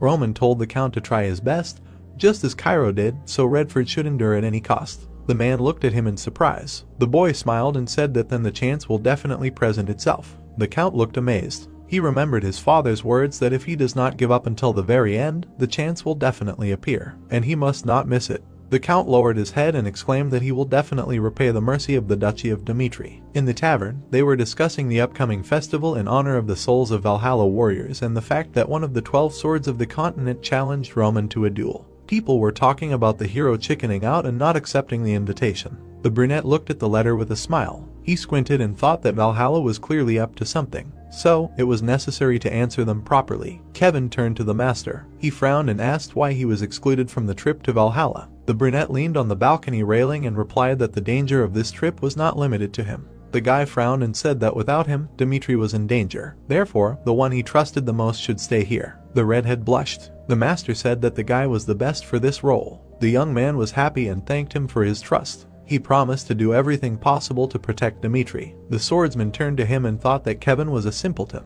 The brunette looked ahead and thought that a difficult battle awaited them ahead, which they must win. Therefore, it was imperative to create a precedent showing that the 12 swords of the Empire are not invincible. Roman grinned. For this, he was going to Valhalla. The wind blew the leaves off the trees. The men walked along the path. The guy said that there were many ways to protect the country, then asked why not reveal the truth. The interlocutor imagined a man sitting in an embrace with a woman, and said that Redford's problems were not limited to His Majesty's behavior. He imagined rioting people against the backdrop of a burning building, and said that even if he were overthrown, the country without a king would plunge into even greater chaos. He frowned slightly and added that he thought it would be better if he took on the condemnation of the people. He smiled awkwardly and added that, therefore, until they created a basis for Redford's survival, the people should not know the truth. Heroes looked at him. He remembered the smiling guy and his words about the hero being able to blame him if he wanted. Yu Haiyan lifted his fan. The guy thought that the hermit scientist was a very unusual person because he believed that people are born kind. The scientist carried a little girl on his shoulders. Roman finished his thought by saying that although he was the heir to a noble family, he still did not strive for power. The hero imagined Yu Haiyan and Jung Hyuk standing back to back and thought that perhaps because he did not live quite like the gray-haired guy. Yu Haiyan put a checker on the board. The guy finished his thought by saying that, apparently, because of this, they were drawn to each other, often spending time together. The men sat opposite each other. The gray-haired man and the guy said that, according to rumors, they went to poor areas to help people. He took the checker and added that, probably, the enemy acted with the best intentions, but people will endlessly wait for him because of such actions. He frowned slightly and added that if he didn't show up again, people would get angry and blame him. Jung Hyuk looked at his interlocutor and said that it was human nature, because if you help once, people will wait for the second time, and it doesn't matter if it's a poor person or a rich person who does it. The interlocutor smiled contentedly. He slightly lowered his head and said that maybe he was right and people would blame him, but he was just doing what his heart told him to do. The gray-haired guy looked at him tensely. The young man raised 2 checkers of different colors and said that if there were people like Jung Hyuk in the world, there should be people like him too, to maintain balance. The gray-haired guy smiled and agreed with him. He remembered the dead body of the guy covered with a cloth and thought that although he was different from him, he liked this man, Yu Haiyan, but a year later he was found dead in a poor neighborhood. His body was naked. The young man put his hands behind his back, looked down and said that this was great stupidity. The entire poor neighborhood was on fire. The guy thought that on the day of Yu Haiyan's death, Jung Hyuk turned the entire poor neighborhood upside down. The man dressed in the dead guy's clothes fell to the ground in fear. The guy thought that the fox, after sending many people to the next world, managed to find the killer. The man apologized with tears in his eyes and said that he simply coveted his clothes, but did not want to kill. The young man's hand suddenly twitched. He tore the head from the shoulders of the killer with incredible force. The boy frowned angrily and thought that a person remains a person, whether he is rich or poor, but if you sacrifice yourself, in the end it will become a compulsion. Roman looked at the smiling interlocutor, remembered a comrade from the past and thought that the man reminded him of Yu Haiyan. Early in the morning, standing by the cart, the man bowed to the boy and thanked him for his help. He smiled broadly and said that he would return to Redford and pay off the debt in full for a long time. The men shook hands. The boy asked him to take care of himself. The gentleman watched the cart leave. The wheels of the cart quickly rolled along the stone floor. Night hung over the center of Redford. The chests in the cart were noisy from the shaking. The man looked at them and remembered the boy's words about him being careful. Rondon remembered how the young man looked at him and said that if the people realized that there was no high wall between the family and the kingdom, anything could happen.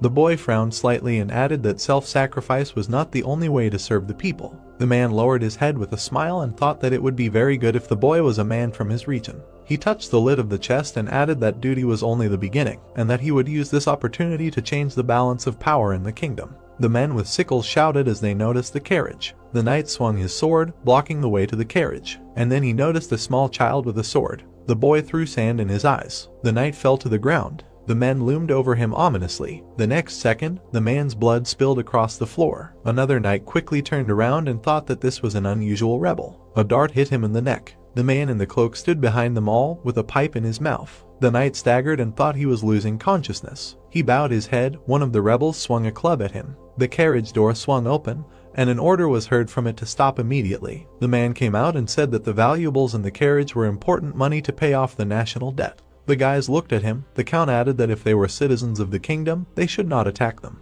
He frowned and shouted at them to stop, because without this money the kingdom had no future. The guy with the club climbed onto the roof of the carriage and said that this was nonsense, and called the man a traitor. He hit the count on the head. The man fell to the ground. They were robbing the gold. He watched as they rejoiced at the stolen treasure. The man began to lose consciousness. Roman walked down the street on a horse. Under the loud shouts of the crowd, people asked him to wipe the noses of the people from Valhalla. Soldiers walked behind him in neat rows. People led the principality of Dimitri. Kevin smiled, put his hand to his chest and thought that he would definitely protect this family. The butler smiled softly and blessed the guy for a safe journey. The horse galloped along the forest path. Lucas frowned tensely and thought that he urgently needed to tell the master the news. Jacqueline was sitting at the bar. The bartender said that, according to rumors, the count's family was trying to steal state money. The man introduced the count riding in a carriage and said that there was information that tomorrow morning they were going to escape to the principality of Dimitri with this money. The guy slammed his glass on the table and said that they were dirty traitors. He went upstairs and shouted at everyone, saying that he was not going to tolerate this anymore, after which he offered to stop the count together. The people inside began to shout the guy's name.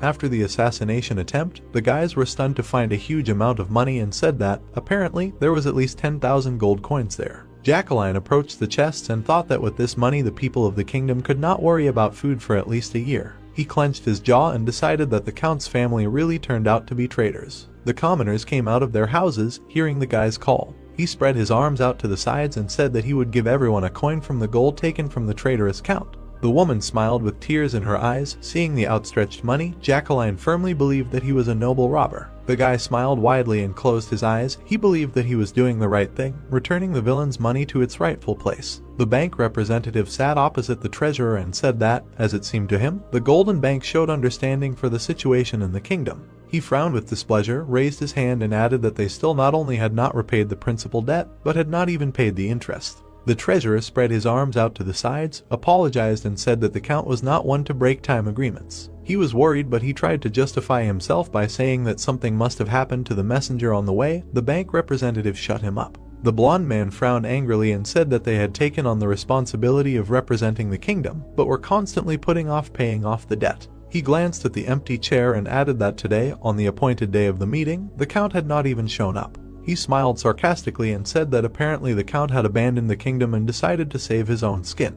The treasurer rose from his seat and turned to the bailiff. Suddenly, there was a noise behind the door. One of the soldiers frowned in surprise. Roman entered. His name was announced. The men at the table looked at him in surprise. The guy apologized with a smile for being late and offered to get down to business. He took up a cup of tea. The bailiff asked him what he was doing there. The guy, with his eyes closed, picked up the cup of tea and said that the count had had an accident, so he had come as his representative so they could contact him with any questions. The blonde frowned angrily and said that since he was the representative, he should understand the situation well. The bailiff folded his hands on his stomach and said that the bank had classified the Redford Kingdom as a malicious debtor. He imagined a burnt-out battlefield and added that they were ready to use any means to repay the debt, and that time was money for them. The brunette smiled and told the interlocutor not to beat around the bush but to get straight to the point. The bailiff took the watch in his hand and said that they should collect interest for a 5-minute delay. He raised one eyebrow, grinned and said that they should add 10% of the debt amount, which meant that if they immediately paid 110,000 gold, they would forget about all the troubles with the kingdom. The treasurer frowned in surprise and said that the count had an accident on the way to the kingdom. The young man put the tea on the table and asked if the only way to solve the problem was to pay 110,000 gold. The blonde explained that they were not obliged to take into account the debtor's obligations. He presented the calendar sheets and added that only the date promised for repayment was important, so they should receive interest for the delay. The brunette looked at him and said that he had a question. He frowned slightly and asked if they needed the money or were using this as an excuse for a conflict. The treasurer looked at him in surprise. The bailiff frowned angrily and asked about what the young man had just said. Roman looked at him sternly and said that he did not understand the bank's intentions, because not a single creditor in the world would unleash a war to collect a debt. The blonde jumped up from his seat and said that their bank was different from ordinary creditors, and that debt relations with them were based on trust. The bailiff presented a burning castle and said that the reason everyone always repays their debts to the bank is because they are setting an example. The young gentleman looked at him and said that he still did not understand it. He presented a chest of gold coins and said that the kingdom was already in a difficult financial situation due to the king's departure, and repaying the debt was difficult, but the bank still gave them a loan. He crossed his legs and said that the words about a debt relationship with a reliable partner and the actual actions contradict each other. The bailiff frowned angrily and asked if the young man wanted to say that they lent money wanting the kingdom to collapse. He slammed his hand on the table and added that this was an absolutely outrageous statement, so the negotiations were over. The bailiff quickly headed for the exit. The young man looked at him with a smile and asked him to listen to the end, after which he added that the kingdom would repay the debt. The document and the pen lay on the table. The creditor said that the debt was repaid, but the principality made a big mistake. He looked back at the boy angrily and added that he hoped they would meet again in the future. The treasurer smiled awkwardly and thanked the boy heartily, saying that thanks to him the kingdom could avoid a major crisis. The young man brought the tea to his lips and said that he did not need gratitude, because he helped for a reason, after which he suggested that they go to the count. The man opened his eyes slightly. The young gentleman asked him if he had come to his senses. The count jumped out of bed and shouted something about gold from the carriage. Roman remembered how Lucas told him the news and said that when they arrived, having learned the news. Then he remembered how his men found the count lying unconscious on the ground and finished the sentence by saying that the people who attacked him had already distributed all the gold to the people. The count frowned tensely and thought that now their kingdom was definitely over. Suddenly he looked at the guy in surprise, hearing the words that he had settled the matter with the bank. The men looked at each other, discussing what had happened. The count closed his eyes, tears streamed down his cheeks. He said in a trembling voice that the kingdom would be in great debt to the principality, after which he sincerely thanked the boy. Roman looked at him and, calling him by his last name, said that he thought the man was very much mistaken. Rondon looked at him in surprise, hearing the words that now was not the time for gratitude. The man pursed his lip. The boy frowned slightly and added that the kingdom's incompetence led to the worst-case scenario. The man remembered the moment of the attack and decided that the young master was right, because perhaps the culprits of this whole situation were the king's incompetence and himself. Tears appeared in his eyes. He decided that his ideas were too soft. The young master turned to the exit and said that from now on he would decide everything himself. He frowned and added that he would do it not with the count's methods, but with his own. He suddenly stopped and said that he had warned the count. Looking at the front door, the boy added that fragile tolerance would rid people of fear, but then anything could happen. The young man remembered how the count reminded him of a friend from the past and said that the man still trusted the people. The count silently listened to the words that his choice was reckless, because as a result, he broke the promise he made to the young master, and even 100,000 gold could not solve the problem. The young man imagined the battlefield, on which dead soldiers lay, and said that if it were not for him, the kingdom would have been drawn into the war. The count trembled, heavily apologizing. The young master turned to him. The man said that he knew that words would not fix anything. He clutched the blanket and added that the master did not abandon their kingdom and paid off the debt, so he thinks he definitely needs something. Rondon raised his head and said that the young man could speak frankly, since he would do whatever Roman wanted. The young master smiled and said that the promise between the kingdom and the principality was still valid. He turned to the count and added that the debt of 210,000 gold had no deadline for repayment, but it would double after that. He smiled widely and said that he wanted the count to tell the people the truth about what he had really done. The young man remembered his comrade from his past life and thought that perhaps this was what he wanted to do for him. He imagined Yu Haiyan's smiling face. The young master walked over to the bed and added that he wanted everyone to know that the count was a patriot, not a traitor. He smiled maniacally, raised his hand, and ordered a rebellion to seize the throne. The count looked at him in surprise. The people at the bar were drinking, praising the kingdom. Jacqueline looked around in confusion and asked where the pub owner had gone. The guy sitting next to them said with a smile that it doesn't matter because the man told them to drink all the beer so they can enjoy this moment to the fullest. The guy in the green shirt smiled and asked if they saw the guards fall. He remembered how the bayonets pierced the knight's body and said that if they joined forces, even the Sorrow swordsmen couldn't do anything, so they didn't have to worry about anything. The people raised their hands above their heads, saying that even if the royal family came from the knights, they would defeat them. Chris and the guards went inside. The blonde man ordered to find and bring Jacqueline. Jacqueline looked at them in surprise, not understanding what was happening. The people grabbed their weapons. One of the guys rushed at the knight and asked who they were, then said that they would not allow the hero of the kingdom to be touched. He directed the attack at the blonde man, wishing him death. The next second, the knight was beheaded by the man. The woman raised her hands and screamed in horror, noticing what had happened. The people around were stupefied. The man said that this was not the emblem of their kingdom. The blonde put his sword in its sheath and said that whoever stood in their way would be executed. The people wondered who they were. Suddenly, the knight noticed something. Jacqueline came up to him and said that he was the one they were looking for. The blonde grabbed his head and slammed it on the floor. He dragged the guy along with him. The people noticed this in a rage and said that they did not dare to raise a hand against the hero of the kingdom. The citizens raised their pitchforks, rakes, and serps, saying that the guy was a hero who saved the kingdom from oblivion, even having abandoned the royal family, that this time they would save him. The people ran after the knights, calling out the guy's name. A huge crowd gathered in the square in front of Roman. The guy thought that the perfect stage was ready. He addressed the people with a calm expression on his face. The tied-up youth was kneeling next to him. The Lord said that he would punish the criminal immediately. Jacqueline lowered his head. The Duke added that his crime was inciting rebellion and inciting citizens to rob the carriage with the Count's gold coins.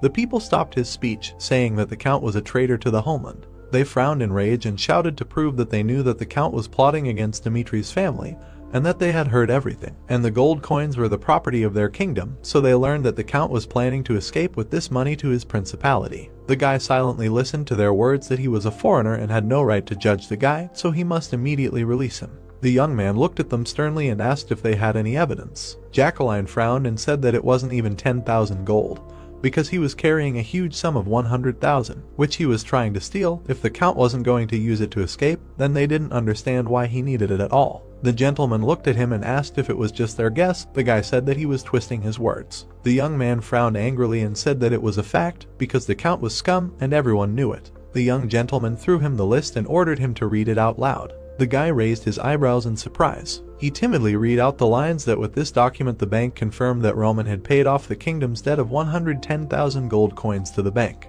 The young gentleman presented 3 chests of gold and said that according to the people, it was 100,000 for his escape, but a few days ago the bank issued an ultimatum about the money, so the Count went to him and borrowed it from him. The boy then imagined how Jacqueline called the people together and said that because of their foolish behavior, in addition to the 100,000 gold, they also had to pay interest of 10,000. He frowned sternly, saying that this was the truth that they had ignored until now. The boy frowned and said that this was nonsense, and this document was definitely a fake, because the Count was just trash who turned his back on the people who were experiencing great hardship. He imagined mountains of gold splashed with blood and said that while the people were starving, the Count was making a huge fortune for himself. Then he imagined a luxurious hall with servants and added that the man enjoyed luxuries that they could not even dream of. The young master looked at him sternly and told him to show him the evidence. The boy was confused but raised his eyebrows. The master added that his words alone could not serve as proof that the Count was a traitor. He looked at the citizens and added that they could only believe the terrible rumors that the Baron spread because of his conflict with the Count. The boy introduced a slyly smiling man and added that he was the traitor who was engaged in the slave trade with the Kronos Empire, so the Count put his life on the line to expel him. The people looked at the boy confusedly. The master asked what they saw, after which he said that they hated him only because he did not starve like them and did not sacrifice himself. The hero waved his hand and firmly said that if someone could prove that the Count was a traitor, he would release Jacqueline. Jacqueline looked at the boy confusedly. The gentleman asked if the Count was really the traitor they called him. The men began to whisper, saying that if you think about it, their friends had disappeared after going to the Baron's mansion to look for work, and they thought they had decided to look for better jobs in the capital. The gentleman frowned and said that he had asked the Count why he had not told them the truth, at the risk of being called a traitor. Roman remembered their conversation and said that the man had told him that in an age of hatred, the one who deserves criticism will become king. The hero produced a flaming map of the kingdom and said that the man knew that it would not be a riot like today, but an uprising that would turn the empire upside down. He looked at the prisoner and asked if this uprising was his own idea. The boy frowned tensely and asked what he meant.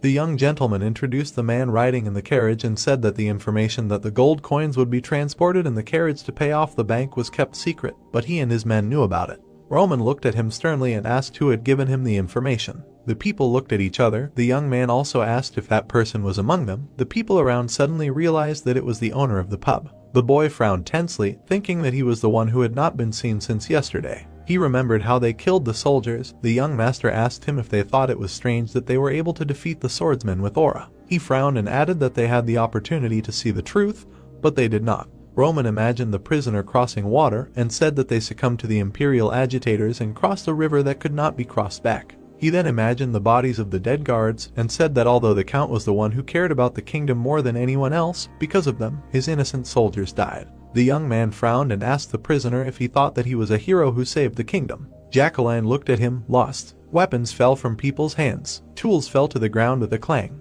The guy looked down and realized that it was all a provocation, and that he had done terrible things. Suddenly he remembered a conversation with one of the guys in the bar. He said that the stranger must be having a hard time too, because working for a trader is not an easy task. He scratched his neck and added that Rondon probably even steals wages. The guy behind the counter replied that the count is not as bad as people think. Jacqueline looked at him in confusion. The stranger smiled and said that he could not tell everything, but there was no need to hate the count so much. The guy exhaled, frowned suspiciously and thought that the stranger had problems with his head. He howled in despair, thinking that he had made a mistake. The young gentleman turned his attention to him, hearing an apology in a timid voice. The prisoner lowered his head and begged for forgiveness. His pitiful voice echoed across the square. The boy asked what they should do now. He grabbed the gentleman by his clothes and screamed for him to tell him what they should do now, because he didn't understand anything. He was kneeling in front of Roman, saying that even though he now knew the truth, he found it hard to accept this situation. The young gentleman looked at him, interrupted his words and said that the boy had not robbed the carriage for his own benefit. He had given the coins to the people, thus confirming the reason why they had taken up arms. Jacqueline despaired, hearing the words that the water had already flowed under the bridge,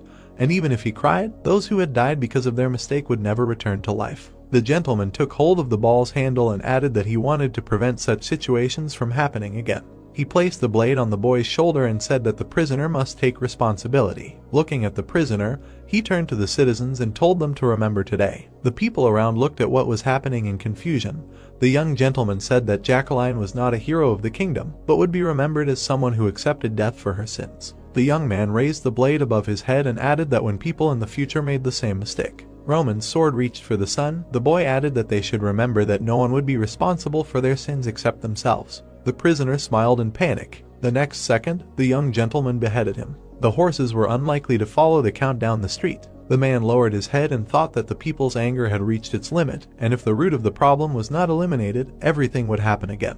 He imagined bloody hands fighting for the crown and thought that in the end, the future of the entire kingdom was at stake, so someone had to take up arms and overthrow the king from the throne. He pursed his lip and added that he never thought that this person would be him. Rondon turned to the commander of the knights. He turned to the boy and said that if the imperial knights attacked them, they should not hesitate to neutralize the commander and take control of his subordinates. The man imagined a silhouette of a man standing against the backdrop of bloody splashes and said that this battle would decide the fate of their kingdom. He looked back at the road and added that the boy should remember that if they could not take the throne, the kingdom would cease to exist. The man approached a large building in the capital of Redford. The door creaked open. The man frowned tensely. A squad of imperial knights came out to meet him. The count frowned and thought that there would probably be no other choice but to fight the imperial knights. The man with a scar on his forehead said that the imperial knights were protecting the kingdom for the king's family. He looked at the count and added that they knew that their obedience to the emperor was considered treason, but they decided to change the situation of the empire. The man closed his eyes and added that this time they would close their eyes and cover their ears. The knights bowed and said that the count could do what he had to for the kingdom.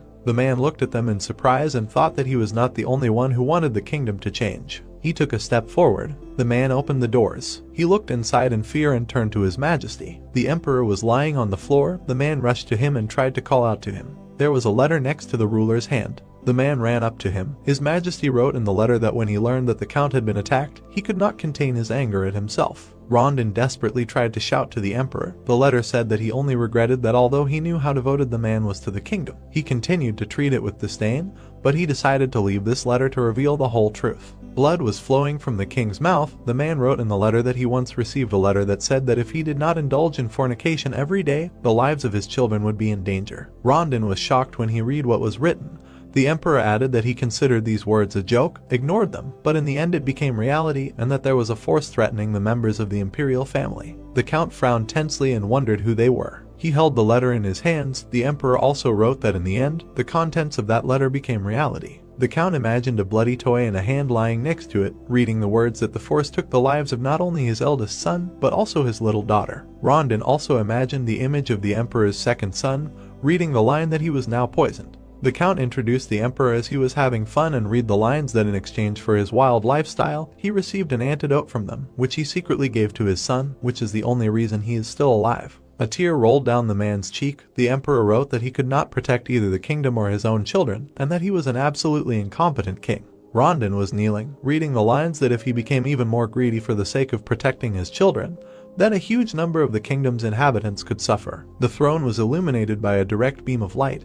The emperor added that he himself would end his life so that they would not have to stain their hands with blood. He squeezed the sheet of paper, seeing the last line in which the emperor asked to take care of the kingdom that he destroyed. The door leading to the prince closed. The man entered, bowed and said that his majesty had passed away some time ago. The blonde sat with his head down. The man asked him if he really knew about everything. The prince put his hands on the arms of the chair and said that he was sure that there was some kind of conspiracy behind all the events happening in the kingdom, because he couldn't help but know. The count raised his hand and asked with a cry why he didn't tell him about it if he knew the truth. The young man replied that it was empty talk that wouldn't change anything. He smiled pitifully and added that he was ashamed to admit it, but he didn't want to die from poison. The count frowned and asked if the prince wanted him to inherit the throne. The guy smiled slightly. Light rays of light penetrated inside through the window. The guy said that for the empire to survive, it was not enough for him and his father to simply renounce the throne. He imagined the sprout rising in the bloody ground and said that in order for all power to pass into the hands of one person, it is necessary to destroy absolutely everyone whose venom has royal blood flowing through it, so that they do not become sources of chaos. The blonde looked ahead and added that, knowing that the man had dedicated himself to the kingdom for many years, he believed that he was the right person. Sweets and coffee were lying on the table. The count asked in a trembling voice if this was really the only way. The prince imagined the bloody floor on which the crown lay and said that his father had already made his choice. Now he could make the same decision with peace of mind. The count squeezed his hand and said in a timid voice that if it were not for such troubled times, the young man would undoubtedly become a wonderful ruler. The blonde smiled softly. The poison began to spread throughout his body. He thanked the man for these words. Rondon looked at him in surprise. The prince said that he had one last request. He closed his eyes, blood trickling down his chin. The young man asked to make sure that their deaths were not in vain, because he had to bring the kingdom back to life. The prince lowered his head and died peacefully. A huge fire burned in front of the building 10 days later. The bodies of the prince and the emperor were consumed in the flames. The earl touched his chest, closed his eyes and decided that he would not let Redford fall. The soft rays of the sun illuminated the building. He thought that he would create a kingdom that would constantly question the truth in front of it, listen to the voice of the people and would not fall victim to plans like the Kronos Empire. The man frowned sternly, tears streaming down his cheeks. He decided that he would avenge them personally. He, standing by the fires, ordered the coronation to be held in a few days. The soldiers addressed him as the king. The man went out onto the balcony. The people below rejoiced in the name of the kingdom. The count put on his crown and robe, thinking that he would now rule over this nation. He remembered how the young lord approached him and said that now those who called him a traitor and those who shouted that they respected him, they were all just citizens of the kingdom. The count looked at the boy in surprise. The young man raised his hand and added that from now on, how they would treat him would depend only on his rule. The man frowned and decided that his kingdom. Rondon raised his hand above his head and finished his thought by saying that they would not make the mistakes of the past. The young lord watched the count from the window, thinking that if Redford got back on his feet, he crossed his arms and smiled softly, deciding that his family would have a strong ally. He looked at his soldier, turned to him and said that they would go to the Valhalla Empire. The warm rays of the sun illuminated the border town of the empire. A knight in a light cloak with a spear in his hand said that they should conduct an inspection. The young gentleman appeared before him and thought that the reaction was unusual because they had an invitation. The guard extended his hand to the young gentleman. Chris frowned tensely. The guard asked not to make a fuss inside because strangers were not welcome in the city. People in light clothes or with bare chests were walking inside. The young man imagined the city from afar and thought that the empire was quite closed, because it was surrounded by southern jungles, and since we were formed in such an environment, then they also do not like strangers. Chris looked and said that everything looked exactly like in the rumors. The young gentleman frowned slightly and replied that, as they say, the most difficult opponent on the continent is the inhabitants of the empire. He imagined evil people and added that if the people are not local, everyone will be hostile, because strangers will not be given a warm welcome.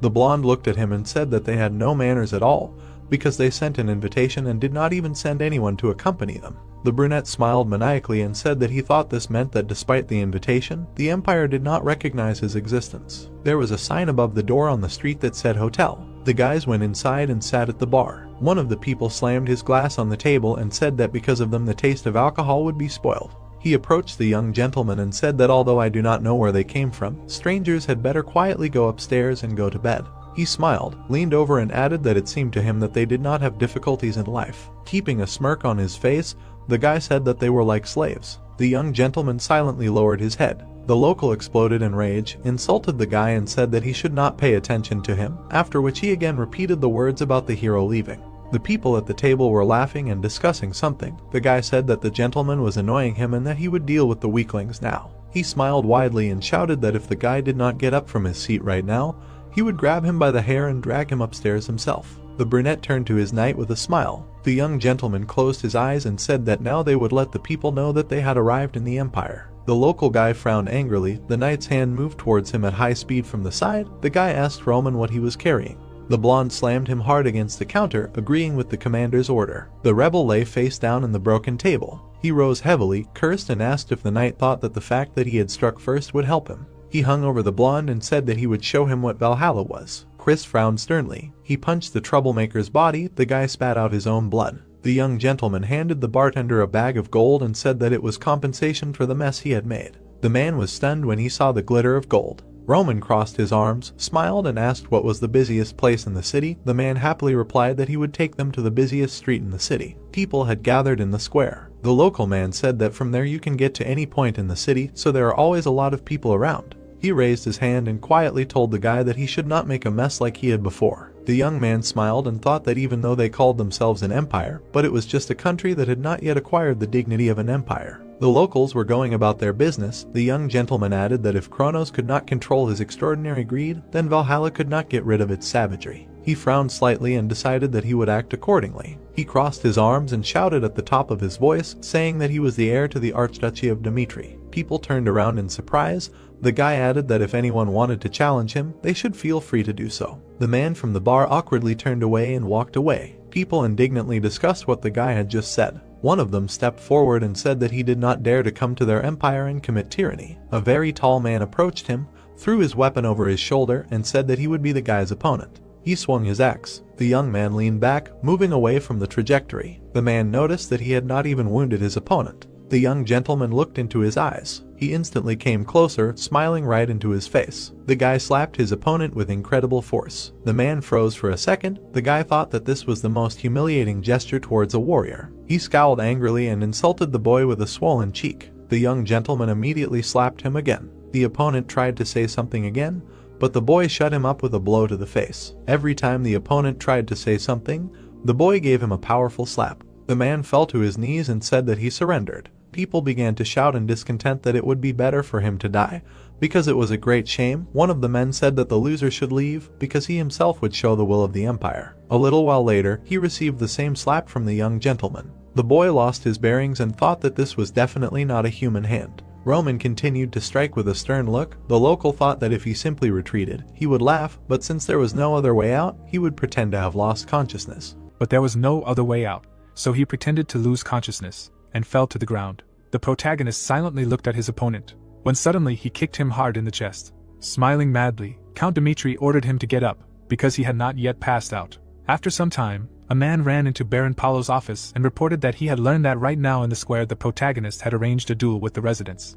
Hearing this, the man smiled broadly and said that he assumed that this would happen. For the same reason he did not send a guide to him. Then the guy stretched out his hand and said that all the warriors who challenged him could not stand it, and began to beg for mercy. The Baron, hearing this, began to write a letter, saying that he could not even imagine that the famous warriors of Valhalla would shamefully beg for mercy.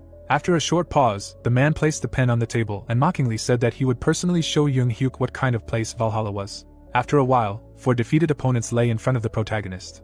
Baron Paulo approached him from behind and shouted in rage, asking what he should understand, adding that he was an outsider and only a guest of Valhalla, but he had committed such an outrage. A small army of soldiers stood behind the Baron, who continued to shout that if the guy did not give a worthy reason, they would have no choice but to arrest him. Hearing this, the protagonist turned around and said that he did not understand what he was talking about. Imagining two warriors fighting each other, he added that Valhalla proclaims the cult of strength, after which he asked if he did not expect him to testify to his strength. Hearing this, Baron Paulo gritted his teeth and replied that even if it was so, they could not turn a blind eye to what had happened, while saying to himself that he never thought that he was more warlike than the people from Valhalla. Introducing the guy who raised his sword to the sky, the man added that for Valhalla, a duel is a sincere and majestic event, and there is no rule that you can trample the loser into the ground, so first of all, he must let them watch him in accordance with the order. Spreading his arms in different directions, the Baron finished that after that, he would personally escort him to the capital, to which the protagonist firmly said that he refused this. As soon as the man heard this, his eyes filled with anger, and he shouted loudly that he had no right to refuse while he was on the land of Valhalla. Then Jong Hyuk extended his hand towards him and said that in this case, he would act in accordance with the laws of Valhalla, so he demanded a judicial duel. Smiling slyly, he added that if the Baron wanted to search him, he should try to seize him personally, involving the entire army in an escort. Hearing this, the man waved his hand and loudly ordered the soldiers to arrest Count Dmitri, simultaneously asking himself if he really thought of provoking him. Suddenly, a fur appeared from under the soldiers' armor. The warriors threw away their helmets. In a few seconds they turned into enraged beasts. From what he saw, surprise appeared in the eyes of the protagonist, and he asked himself if this was really a savage. For monsters appeared before him, surrounded by an incredibly strong aura. They were savages, a small tribe discovered on the outskirts of the southern region, and even by the standards of Valhalla they had the highest fighting ability. They were fed with animal milk and underwent the ritual of adopting a beast's appearance. These people drenched themselves in the blood of the animals they killed and became true savages, after which they formed an elite squad of the reborn Valhalla. At this time, Baron Paulo put his hands behind his back and said that the protagonist had better not look down on Valhalla. Furrowing his brows in anger, he suddenly shouted loudly, ordering everyone to attack at once. One of the savages rushed to attack at that very second, but before his claws could reach their target, Jong Hyuk quickly struck him in the jaw. Blood spurted in all directions, and he said with a smile on his face that, whatever the case, they were just animals. During the fight, one of the savages took a strong blow to the face. Less than a minute later, the protagonist defeated everyone who attacked him. He stood with one foot on the savage's head and said that if they said they surrendered, he would let them live. Suddenly, he looked at the beast with a wide smile on his face and mockingly asked if they could not speak. Then one of the savages slowly opened his mouth. He was shaking with fear, and with a trembling voice he asked for mercy, because he was wrong. Hearing this, Jong Hyuk smiled even wider and asked if he really knew the human language. At this time, Baron Paulo's eyes were shocked by what he saw, and he asked himself if Count Dmitri had really defeated the savages so easily, with whom even the swordsman of the Aura had a hard time dealing, adding that it seemed to him that he had underestimated him too much. After a short pause, descending from his place, he admitted his defeat and said that, as promised, he would send a man who would guide him to the capital. Hearing this, the guy smiled contentedly. After a while, Lucas' report was lying on the table, from which it could be understood that Valhalla was a country of double standards, and although they were satisfied with the current empire, at the same time, like Kronos, they were obsessed with the desire to unite. Having said this, the guy imagined someone holding a king chess piece. Folding his arms across his chest, he thought that Valhalla had taken the path of provocation without waiting for him to get on stage, and this was fundamentally different from the times when they were called the barbarians of the south. Imagining how he would soon defeat Barbossa, Jong Hyuk said to himself that the conservative authorities who honored traditions would recognize his victory, but at the head of the current Valhalla stood a progressive generation relying on intelligence. Thinking about this, he imagined several people who ruled all of Valhalla. Leaving his imagination, the guy placed his hand on Lucas' report. Smiling madly, he suddenly said that no matter how the battle ended, danger could not be avoided. The next day, a man from Valhalla came to him and his army. Sanchez put his hand to his chest and said that he, by order of Baron Paulo, would lead them to the capital. After some time, everyone followed the guide, who talked a lot. The main character looked at the guy with displeasure in his eyes and said to himself that, surprisingly, he was too talkative. That night, they sat around the fire, and Sanchez said that he had heard rumors about Jong Hyuk, and he did not even know how much he admired him. He folded his arms and added that although he was not from Valhalla, he felt as if a great warrior had stepped out of the pages of Valhallan history in their time. The guide suddenly introduced the warrior and said that he, from the fictitious stories written in history books, could cut both the earth and the sky with one swing. Abandoning his imagination, he grinned and said that Count Dmitri was quite real, and then asked if it was true that he had defeated Captain Gustavo, and didn't rumors usually embellish. When Chris heard this, his expression changed. Angrily knitting his brows, he ordered Sanchez to be careful with his words. But the protagonist smiled and said that it was no big deal, adding that the guy seemed to want to tell him something, so he should get straight to the point. Hearing this, the guide frowned and asked by what right he had been honored to be chosen as Mr. Barbosa's rival. Barbosa, 6th in Valhalla, and Morales, 12th in Valhalla. The fatal connection between the two is known throughout Valhalla. They were born in the same area, and had been rivals since childhood, which is why they were always compared to each other. Morales was called a genius for his innate talent, but because of Barbosa's noble origins, a chasm inevitably arose between them. 6 months have passed since then, and at an ancient festival, Morales was chosen as a rising warrior. There was a belief that whoever died at the festival, glorifying the souls of fallen warriors, regardless of the outcome of the battle, would go to Valhalla. Morales accepted his fate with joy, smiling widely, especially since his opponent was Barbosa. Morales felt that there was a deity behind him and sincerely believed that the god of warriors had organized this fight especially for him. Sanchez was Morales' student, having inherited everything from his teacher. The guide, frowning in displeasure, said that the chance he had taken away was the dream of all the warriors of Valhalla. Without taking his eyes off the protagonist, he continued to say that he did not believe the rumors circulating around the world, because they were too baseless. Veins appeared on his face from anger, and he added that even the strongest sword on the continent could not reach his level by the age of 20, after which he asked if he really thought he deserved the right to replace Mr. Morales. After listening to the guy, Jung-Hee closed his eyes and asked what he based his conclusions on, to which he asked in response if he really needed evidence, after which he firmly said that his exploits were not proven. Hearing this, the protagonist frowned and asked if he really did, adding that in that case he would prove it. Standing up, he ordered Sanchez to tell everyone that he would gladly fight anyone who came to him before the festival, and he swears by his title. His eyes suddenly lit up, and with a wide smile on his face, he added that it would be nice if he also challenged him. Hearing this, the guide grabbed his sword and shouted in anger that he was honored with such an honor and dared to talk such nonsense. But suddenly, shock appeared in his eyes from what he saw. Chris revealed his insanely powerful aura. Lightning struck in all directions around him. Sanchez froze in fear and wondered if it was really him, the Light of Cairo. Carefully putting the sword back in place, he realized that if his subordinate was at that level, then the rumors were true. Biting his lip in anger, the guy added that even if that was true, the Valhalla holiday existed for warriors who had received recognition. After a short pause, he turned away from the protagonist and shouted that he should not even think of regretting his words. The next day, they reached the capital of Valhalla, Marin, which was brightly illuminated by the rays of the scorching sun.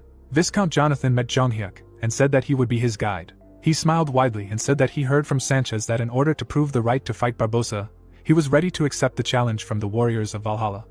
After some time, they were sitting at the same table, and the Viscount was asking the guest if he was sure he could handle it, to which he firmly replied that it was his personal problem. While they were talking, the servants were pouring them tea. Suddenly, Jonathan, folding his hands, said that Valhalla has a tradition that in order for the festival to be a success, blood must necessarily be spilled on the night before. Imagining a soldier standing knee-deep in blood, he said that 30 warriors simultaneously fight in a huge arena, where there is no talk of mercy. There you can either emerge victorious or die. Imagining his hand in divine light, the Viscount added that the warrior who remains alive will personally receive a blessing from His Majesty the Emperor. Abandoning his performance, he narrowed his eyes and finished by saying that in order to illuminate the night before the festival with light, he suggests that he bring one of his subordinates into the arena. After a short pause, when the tension in the air disappeared, Jonathan said that the swordsmen participating in the duel of 30 warriors should not be included in the continent's ranking. Closing his eyes, the Viscount introduced Chris and said that he heard that Cairo's light was quite good, after which he asked if he was now Dimitri's light. The protagonist sipped the tea poured for him, and coldly said that he would do as he wished. Hearing this, Jonathan stood up and said that in that case he wished him a good rest.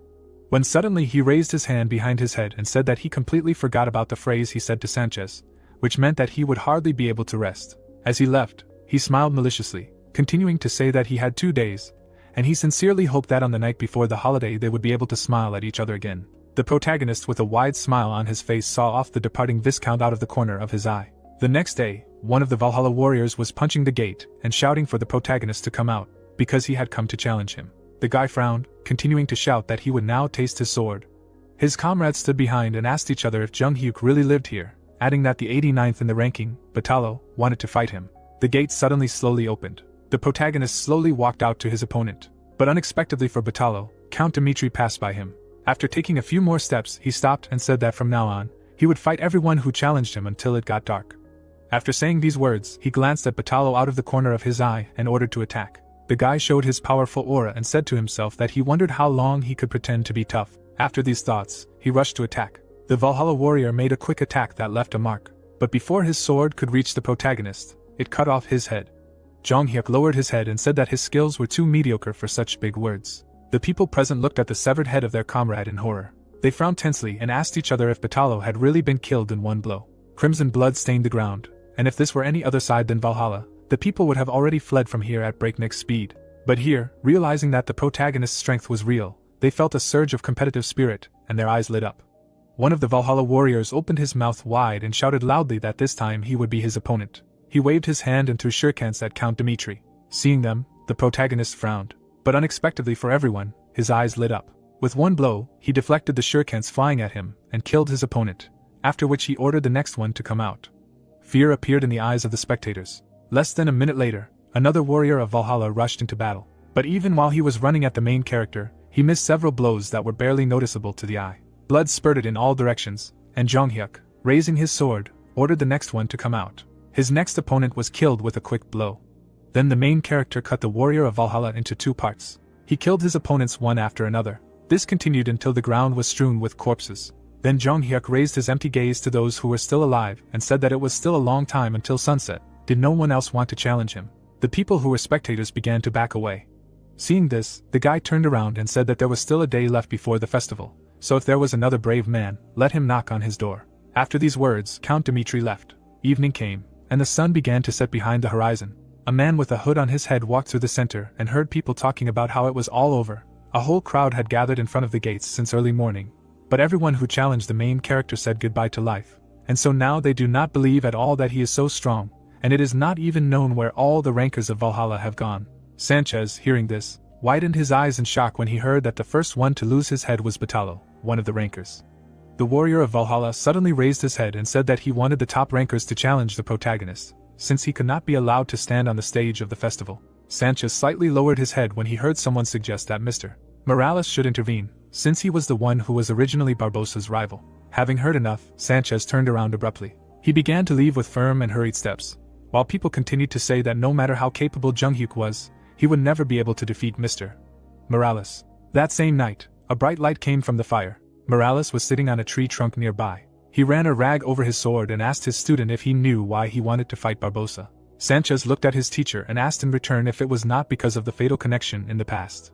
Morales, the 12th in the ranking of Valhalla, exhaled heavily and answered that this too, but there was another main reason. Looking up at his student, he explained that Barbosa, one of the 12 swords of the continent, so praised by Valhalla, did not know what a warrior's honor was. He remembered how blood spurted from his mouth. All this time, someone was watching him from around the corner. In the observer's hand was a bottle of poison. Morales lost the fight to Barbosa due to the effects of the poison. Barbosa smiled madly, looking at his defeated comrade. Leaving his memories, the man furiously drew his eyebrows together and said that he despised the upper classes, who knew neither honor nor a good name, and their trumpeter Barbosa. Remembering his grueling training, he said that this was why he wanted to fight him, because he diligently honed his fencing, wanting only one thing, to defeat him. Suddenly, the image of the main character popped into his head, and Morales screamed in rage that he had appeared out of nowhere and taken his place. Resting his hands on his legs, he asked Sanchez to call the people of Valhalla. Proudly straightening his back, the man said that he must prove to everyone that a place in the arena of the festival rightfully belongs to him. It was at this moment that the monster of Valhalla, the 12th furious warrior in the ranking, finally raised his mighty body. The next day, the people of Valhalla shouted with wide smiles for Lord Morales to protect the good name of their empire. Morales, with his sword slung over his shoulder, walked forward fearlessly, and his comrades shouted that some protagonist would not be able to take his place in the festival. Jonghyuk met his opponent, who said that he only wanted to ask him one thing. He remembered the hanged counts, one of whom was Count Denver, and said that the Valhalla Empire called him here to pay for his death. So why did he accept this offer, knowing the true motive? The protagonist looked at the powerful warrior without a drop of fear in his eyes and asked in response what this even meant, an invitation out of revenge. The warriors of Valhalla, hearing this, looked at each other. Count Dmitri suddenly smiled and added that the Valhalla Empire would not be able to kill him. Hearing this, Morales smiled and asked if this meant that he could defeat Barbosa, to which he replied that otherwise he had no reason to accept the invitation. Receiving this answer, the man, putting his hand to his face, laughed and shouted that this was the answer of a proud man. At the same moment, he showed his powerful aura and added that he was madly in love with warriors like him who knew what pride was. But he came here to show him his place. Hearing this, the protagonist smiled madly and, showing his strength in response, replied that this was a rather curious statement. Before the fight began, the protagonist, looking at his opponent, said that so far among those who competed with him, there was no one who admitted the thought of losing. Taking his sword out of its sheath, he asked if Morales really thought that he was any different from them. Smiling widely, the man replied that he wanted to check which of the two was more suitable for the festive arena. Immediately after these words, his aura became several times stronger. In the same second, he rushed to attack. Morales made a quick strike with his sword, but his opponent dodged. With surprise in his eyes, he looked away, shouting where he was going. Then he made another attack, which the protagonist blocked. Without any emotion on his face, Count Dmitri held back his opponent's sword. Morales pressed on his weapon and said to himself that he blocked his strike, and this is amazing, because he has reached such heights in his 20s. After a short pause, he raised his leg and shouted that he wants to see how he will try to block it. A second later, the man stomped on the ground with all his might, splitting the pavement. Jung Hyuk flew into the air and asked himself if his opponent was really going to use the landscape, adding that he is not only huge, but also knows how to use his head. Suddenly, a blow whistled through the air, leaving a magical trace behind it, and Morales screamed in rage that now he could no longer escape. But at that moment, a small piece of stone appeared under the protagonist's foot. Without thinking twice, he touched it with his foot and used the Qigong technique. The guy began to jump away from the stones at great speed, which did not have time to fall to the ground. The man looked at this with surprise in his eyes and asked himself if he was really moving by stepping on the stones. But how was this even possible? And while he was asking himself about this, Count Dmitri rushed towards him. At high speed, he carried out a powerful attack, which the enemy barely managed to block. Without stopping, the guy continued to attack, when suddenly he raised his leg. The protagonist kicked Morales in the face with all his might. From such a blow, the man flew into a nearby building. The spectators opened their mouths in shock at what they saw. Jung Hyuk carefully lowered his leg. His eyes suddenly showed surprise when he heard a faint laugh that suddenly burst out across the entire street. Two eyes lit up in the darkness, and Morales shouted loudly that it was fun, because from now on he would no longer think about the consequences. The bear's huge paw caught on the broken wall, and the man shouted that he would fight with all his might to defeat him. The protagonist was presented with the stage of true fusion with the savage. The bear's paw was completely enveloped in mana. The guy frowned at what he saw and said to himself that his claws were enveloped in aura. When Morales suddenly made a quick attack, shouting that it was time to put an end to it. Dodging and blocking several subsequent attacks, Jung Hyuk said to himself that he did not just change his appearance. His speed increased several times, but none of this mattered. His eyes suddenly lit up with purple fire. Then he blocked the bear's attack. Immediately after that, Count Dmitri made a quick strike using the first style of the intermediate level. He struck Morales with two quick swings of the sword. Blood spurted out from the bear's body, and he said that it was amazing. Jung Hyuk sheathed his sword, and his opponent fell to his knees. The guy lowered his gaze, saying to himself that he was a true warrior, and this was the true spirit of Valhalla, so he was glad that he met him. The bear did not move. Blood flowed from his mouth, and he said to himself that today was his last refuge, but he did not regret it at all. When suddenly he raised his head to the sky and shouted loudly to all the warriors of Valhalla to remember this day, because Dmitri's heir, Count Dmitri, answered Valhalla's invitation, even knowing that it was a trap. The spectators looked at the defeated Morales with surprise in their eyes. Tears suddenly started to flow from the bear's eyes as he continued to shout that the warrior's pride was running through his veins. He suddenly imagined a statue that was still in the making, and added that this was good news, because the current Valhalla had lost its roots, and it was an age where power was taken away through political strategies, so they should praise the main character, enjoy his performance, and tirelessly ensure that no one could interfere with his fight with Barbossa. Jung Hyuk, hearing this, turned around in shock to face his opponent. These words caused shock and confusion to appear in the eyes of the audience. After speaking, Morales returned to his normal form. Bowing his head, he said to himself that Barbossa would soon be found by the messenger of death, who would replace him in this. A tear flowed down Sanchez's face from these words. He suddenly remembered the flames of the fire that night, when his teacher said that he could die fighting Barbossa, but that did not mean that he would refuse to fight, because he believed that the people of Valhalla and the warriors of Valhalla would see him fight and understand at least a little bit about the past that Valhalla had its roots in. Morales smiled as he said this. Closing his eyes and smiling even wider, he asked if he had thought of it well. Leaving his memories, Sanchez lowered his head and said to himself that his teacher was too irresponsible, because if he left because of his principles, then what would they do, those for whom he had become the only example? Everyone present silently looked at the battlefield.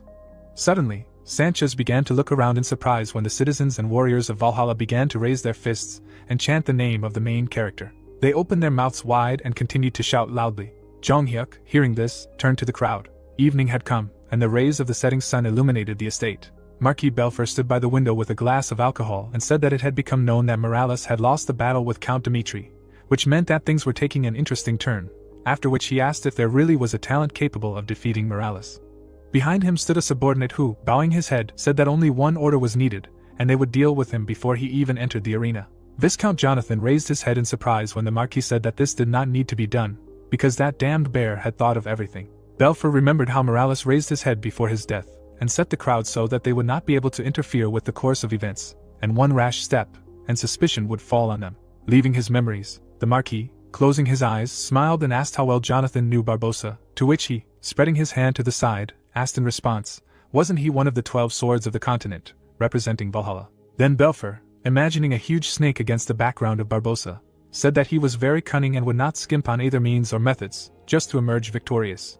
He remembered how Barbossa poisoned Morales a long time ago, and said that he should be entrusted with the battle with the main character entirely, as was then the case with Morales. Leaving his memories, the Marquis opened his eyes and said to himself that Count Dimitri could try his best, but he would not be able to return alive. At sunset, the duel with Morales was over.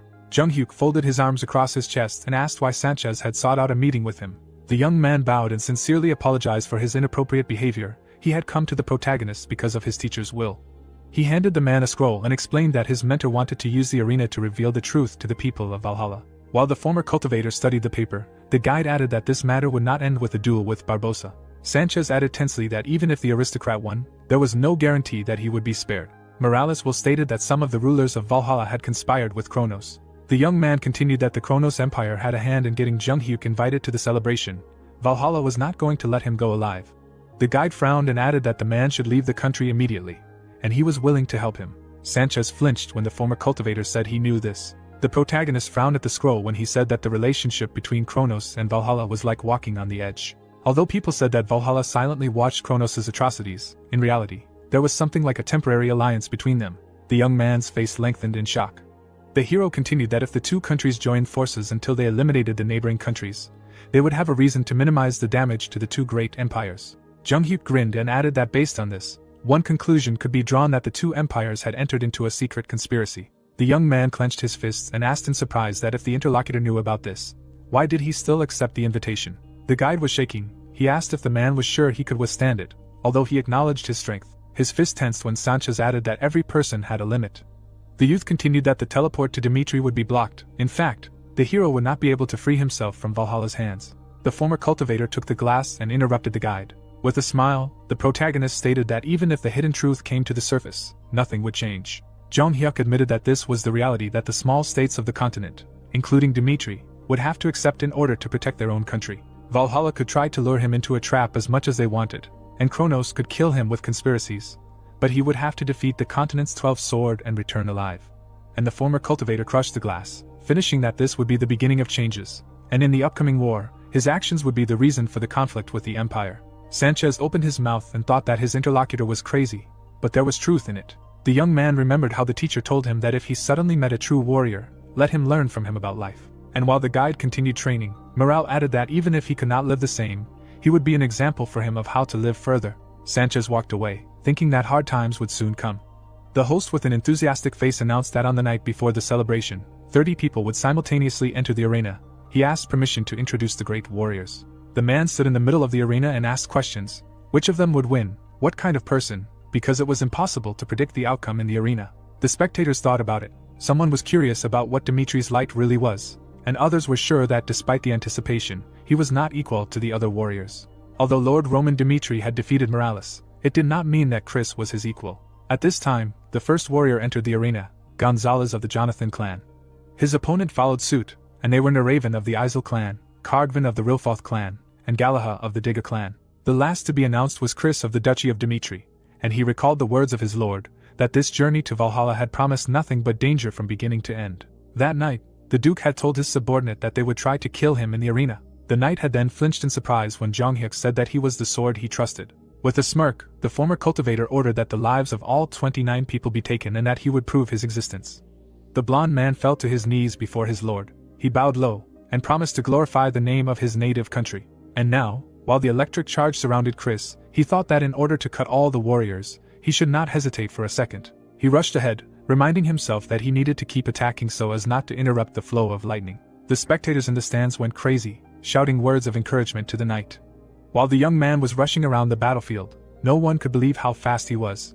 At this time, behind the blonde's back, The strongest warrior was also laying down another enemy. The guy turned sharply, cursing mentally. Chris clenched his teeth, and did not believe that he was able to defeat them all. At this time, one of the fighters, engulfed in fire, shouted to the young man so that this insignificant worm knew his place, and brought down a blow of the blade on him, but the knight managed to parry it. True, the blonde himself was slightly thrown back. The guy barely stayed on his feet, and looked at his enemy. He looked angry as he screamed that everything inside him was boiling when he saw such bastards as Chris, who came from tiny countries. Chris pointed his sword at the man who continued to accuse him of being overconfident. The young man did not let his opponent finish, rushing at him with an attack. The man, covered in blood, collapsed on the tiles, calling the knight a bastard. The protagonist folded his arms over his chest, and called it amazing. The crowd in the stands waved their fists, and rejoiced that the arena was washed with blood before the festival. Chris was kneeling, pressing his palm to the wound. The young man clenched his teeth, realizing that the wound was deeper than he thought. The knight's eyes widened when he heard the voice of his master, who ordered him to breathe aura into his body and stop the bleeding. The blonde did as he was ordered. The wound really did stop bleeding. When the boy stood up, the crowd greeted him with joyful shouts and chanted his name. The host enthusiastically demanded that the winner of the night pay respect to His Majesty the Emperor. Chris looked at the ruler of the country, and thought that there was only one person he would kneel before. The young man knelt down. The spectators were horrified, not understanding how this was possible. The knight ignored the emperor, and extended his blade to his duke. The spectators looked at each other and wondered if this was possible, because even if the winner was an outsider, it was still a spit in the direction of Valhalla. The emperor calmed the crowd with a gesture. Then he looked at the boy and clarified his name. Chris nodded. The ruler said his name correctly. The man leaned forward and began to say that it was not easy for an outsider to win in the pre-festive arena, and he deserved admiration, and thanks to him, he enjoyed an excellent spectacle. Still with the same grin, the emperor asked what the reason for his actions was. The young man looked tensely at the owner of the arena when he added that he was not trying to shame him at all, because he did not intend to impose the laws of the empire on a stranger. The man folded his hands on his knees and remarked that he was curious. There was hardly anyone who would do the same standing in front of him.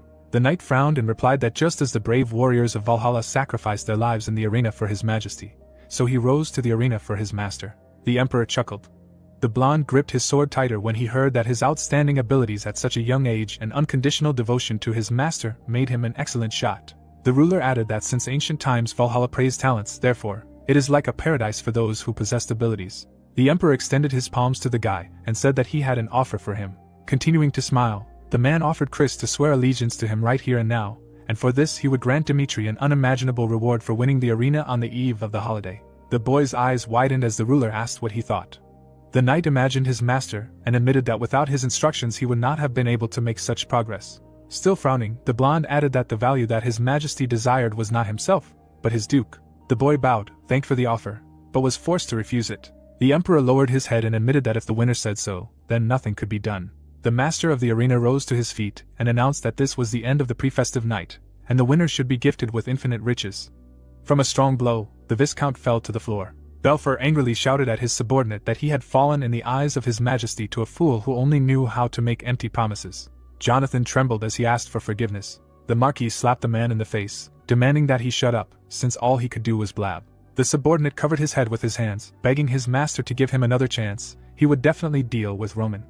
Belfer breathed heavily, and said that he could forget about it. Barbossa had already begun to act, and the Viscount had better pray that he would succeed. They still had a chance to change the outcome of the game. That same night, in the protagonist's chambers, a servant brought a tray with dishes to serve tea. He poured the drink into a cup. Suddenly, the servant whispered that he should not eat anything. The young man smirked, because poisons would not work on him. Jung Hyuk looked at the drink, and told the servant that if he really wanted to help him, he would be able to confirm from the remains that there was poison in the tea. He whispered that it was possible, but the problem was in time. Barbossa did not use poison for nothing on the night before the holiday. Even if there was evidence, no one would believe it, especially if these were the words of a loser. The man smiled and advised not to worry about it. The former cultivator tilted his cup and added that if the boy got what he asked for, he could get what he wanted too. Why not grab his tail first? The girl pressed herself against the wall in horror, and screamed that she had nothing to do with it. The Duke raised his hand over the innkeeper, and said that if he felt injustice, he should call someone who could take responsibility for the situation. Quick footsteps were heard in the corridor. The Viscount flew into the room and demanded that they stop immediately.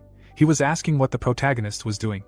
Jong Hyuk turned around and said that the servants here had just given him poison tea, and the owner of the house offered the servants a bag full of gold, as if as a reward. Jonathan gritted his teeth, and when he heard the suggestion that someone wanted the Duke to lose in the festival arena, he decided that Barbossa was caught. The man looked straight at the former cultivator and accused him of slandering Valhalla. The festival was a sacred arena. The Viscount squeezed his eyes shut and continued shouting that if something like that happened, they would personally intervene and punish the culprit to the fullest extent.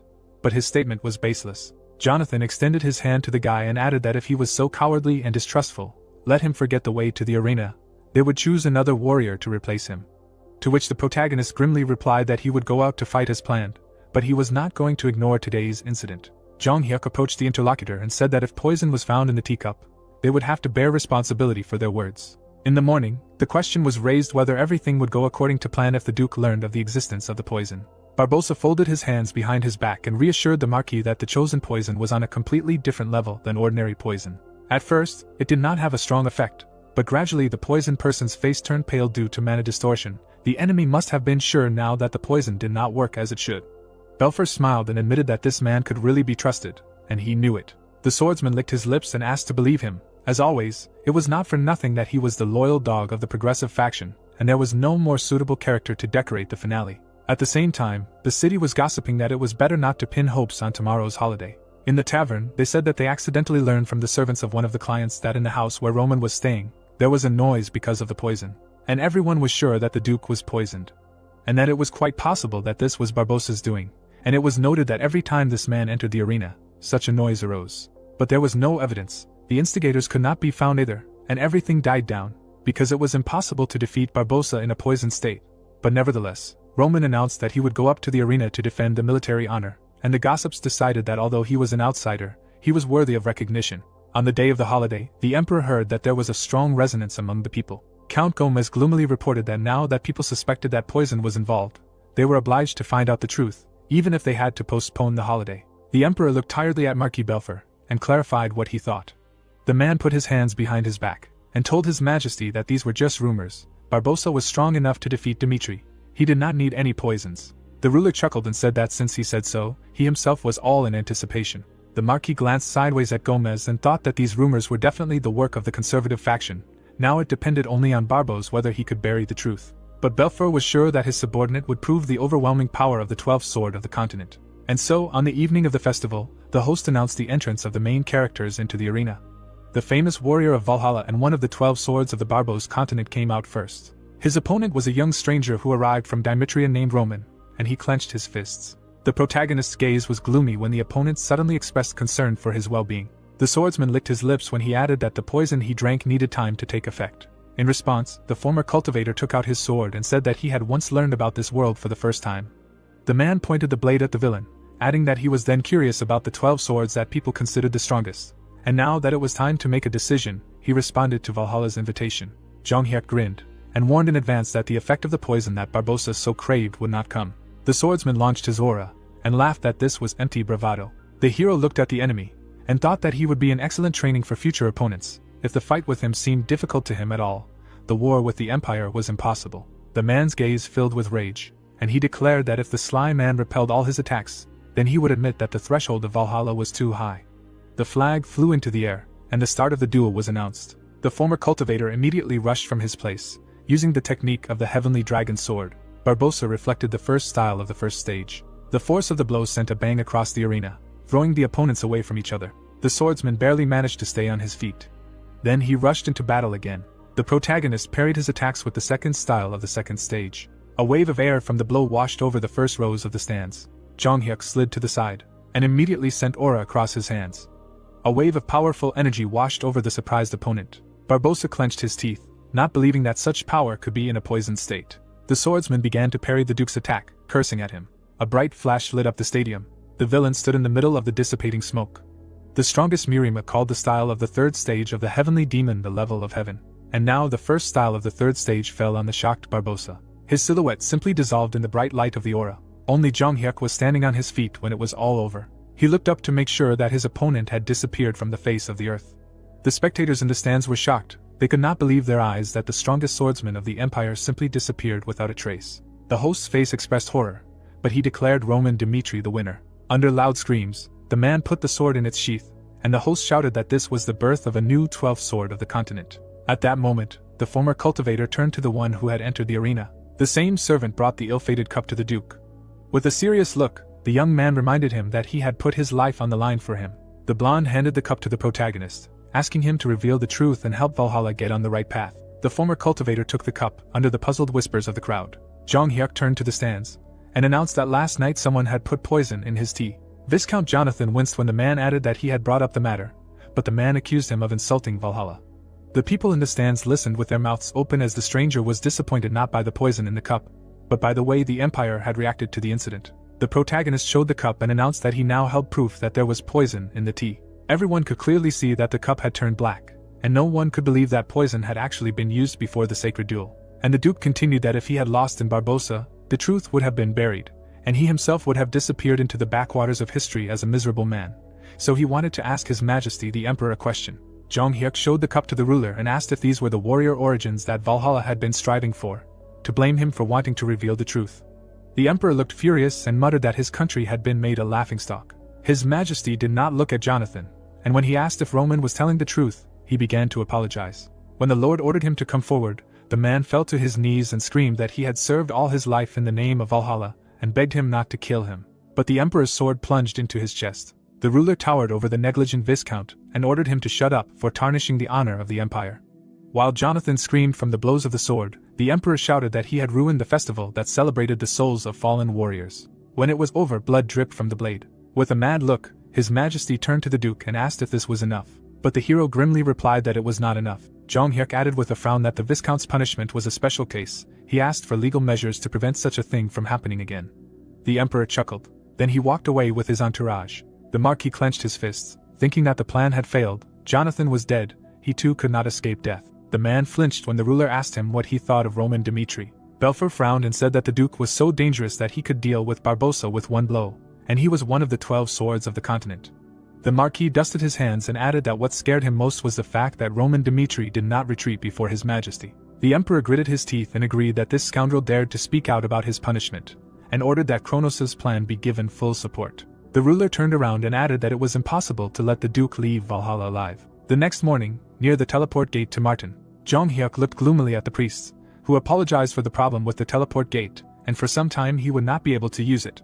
With a smile, one of the mages promised that it would take no more than 2 weeks, and suggested staying in the city. But the man's thoughts were gloomy. As expected, they blocked the teleport. Then there was only one way: to get to another trading city, Walter, and spend a month on the road. Most likely, they thought so too, which is why they blocked the teleport. It was obvious that they would try to kill him during this month. The Duke turned to his guys, and suggested that they go. At this time, the Marquis was standing near the window. When a servant told him that Roman Dmitri had left Marin and was heading to the trading city, he asked when the attack was planned. The guy raised his hand, and said that some problems had arisen. With a tense look, the servant explained that too many eyes were turned on the Duke. As Belfer knew, the Valhalla festival had brought Roman great fame, and the people of Valhalla followed him around as if they were making a pilgrimage to sacred lands. The man did not move when the servant added that if they attacked him now, the citizens of the Empire would certainly suffer as well, and countered that there was no need to worry about the commoners. The Marquis turned around with a grin and reminded that the Duke's murder would fall on the shoulders of the Kronos Empire anyway, and no matter what they did, they would not be held accountable, and asked him to tell them that they should do whatever they wanted. Jong Hyuk shuddered. His followers were frightened when the protagonist announced the attack and ordered the people to be taken to a safe place. The pilgrims immediately began to ask questions about who dared to attack a warrior who had entered the arena of Valhalla. Monsters, which everyone recognized as the shadows of the Kronos Empire, rushed at Dimitri's warriors. The fighters fought back, but the blades seemed to pass through the enemies. Chris closed his eyes, concentrating on the flow of mana. Then he suddenly opened his eyes in order to break this connection. With a flash of lightning, the young man managed to destroy the enemy. The head flew to the ground. The former cultivator pointed his finger and ordered Vulcan and Fuki to attack the enemies. The swordsmen immediately rushed into battle with passion and determination on their faces. The men tore apart the shadows, shouting that they were no obstacle to them, and would cut everyone up. Blow after blow, the monsters flew into pieces. The battle passion turned out to be stronger than some shadows. Soon silence fell on the battlefield. Vulcan glanced sideways at his comrade and asked him to control himself. The enemy reinforcements froze. The look of the squad leader was surprised by the conceit of Dimitri's fighters. But the next moment, a blow fell on his face. The shadow fell apart, but threatened them not to think that this was the end of it. The protagonist lowered the blade, and declared that there was too much chatter. He turned to one of the pilgrims, and asked if he had recorded it, and in response he heard that everything had been successfully saved. Jong Hyuk glanced at the magical recording device, and asked to distribute this recording throughout Valhalla. With a grin, the man added that this would prepare the ground. The city really started talking about it, No one could believe that some madman dared to commit atrocities on the lands of the Empire. But the video clearly showed everything. The assembled people recognized the shadows of the Kronos Empire in the attackers, and were outraged by this. In the square, they began to shout that Mr. Roman personally showed what the pride of Valhalla is. If death overtakes him on their lands, how can they stutter about military pride in the future? The crowd shouted that the people of Valhalla would rise from their knees and make a statement. The heated chorus of human voices reached the imperial palace of Valhalla. The palace announced that it was outraged by the attack of the Kronos Empire and would definitely investigate their goals. But no further action followed. The emperor did not send troops to help, and justified himself by saying that the matter needed to be approached consciously. Meanwhile, Roman soldiers had to fight off constant attacks from the shadows. One day, Sanchez came to the protagonist, announcing that they had come to protect him. But the man frowned and said that he was grateful for their initiative, but they could do nothing to help, only bring their own death closer. The young man stubbornly looked at the Duke, and added that they would not have come here if they were looking for salvation. The Duke sighed wearily, and called the brave men fools. The guide froze in surprise when, under the growing noise, the former cultivator added that it was too late to regret his choice. Someone with a dark aura entered the clearing. A whole crowd of figures in dark cloaks emerged from the forest thicket. Sanchez and his friends grabbed their weapons, and he declared themselves ready for battle. The enemy was approaching, and the young man was sure that they were obliged to help Roman Dmitri on behalf of Valhalla, in order to attack them first. The guide rushed forward, reminding himself that they knew about confronting the shadows of Kronos. Therefore, a squad consisting only of swordsmen of the aura attacked the monsters. But then Sanchez's face filled with horror. He realized that in front of him were not shadows, but their highest form. The demon of the abyss soared into the air above the young man. The guide immediately took a step back and ordered to stand in a defensive formation. The dry lips of the demon parted, calling for dark lightning. Sanchez looked at the enemy in horror. A bright flash of lightning illuminated the forest. But Jonghyuk had already come to the aid of the young man, covering him with a shield. The guide looked at the Duke in confusion when he ordered a retreat. The man looked at Sanchez when several demons descended. The enemies opened their arms, releasing dark flames towards the protagonist. His strength was only enough to break the shield, but the former cultivator rushed forward, cutting the nearest monster in half. Something came out of the ground where the protagonist stepped. Jonghyuk looked back at the roots that were bursting out of the ground. The fetters closed around the hero, only to be blown to pieces by his sword strikes the next moment. The demons were shocked, and their leader ordered the Duke to be stopped. He raised his hands to summon a dark arrow. As the demon addressed the former cultivator, flames swirled around him. The flames in the opponent's hands thickened, freeing the sixth circle, and he declared that the protagonist's pathetic attempts had come to an end. The flame cannon shot out a stream of fire, but Jonghyuk walked through the fire, and noted that if they publicly announced the presence of dark mages, they must be extremely confident in their victory. With a gloomy look, the man added that regardless of the presence of reasons, the Kronos Empire was too self-confident. The Duke looked straight at the enemy as he added that if they wanted to live, they should try to the last. The demon opened his mouth, not believing that even the magic of the sixth circle did not work. The opponent stretched his hands forward, releasing the spell of the seventh circle, and a firestorm covered the former cultivator. But he waved away the flames with his sword, after which he himself attacked the enemy. Holding the blade in front of him, the protagonist asked to tell Emperor Kronos that the path to Dmitri was not close, and if he wanted to kill him, now was his only chance. Chris bowed to the master, and reported that their sides suffered minor losses, but almost half of the warriors of Valhalla died. Jonghyuk looked at the bodies and asked to take care of them. It was necessary to consign the dead to fire, and immediately moved to the trading city. Suddenly, the magician ran to the Duke, shouting that he had to check something. Due to the lack of clear evidence, the missing person case was forgotten over time. The young man sat down next to the body and reported that this dark mage looked like the previous tower leader. Looking at the dead enemy, the man thought that the burn covering half of his face could be a coincidence.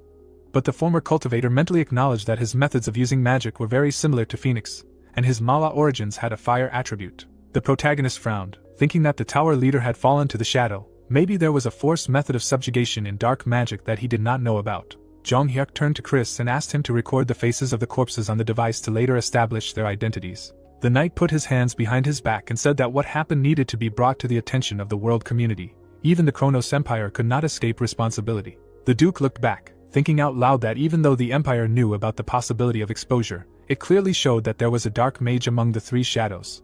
The man patted the blonde on the shoulder, and added that since their enemy was a great power, they would only bring to light the truth buried due to the unwillingness to accept reality. After which he walked away, said that in an hour they would move towards the trading city, and ordered the troops to be prepared. Sanchez frowned as he asked the master to tell them how to resist the shadows. The former cultivator looked away from the fire, and agreed, adding that Chris would teach them the technique, which even surprised the young men. The protagonist smiled, and explained that the warriors of Valhalla had already proven their will, so they deserved to ask him for knowledge.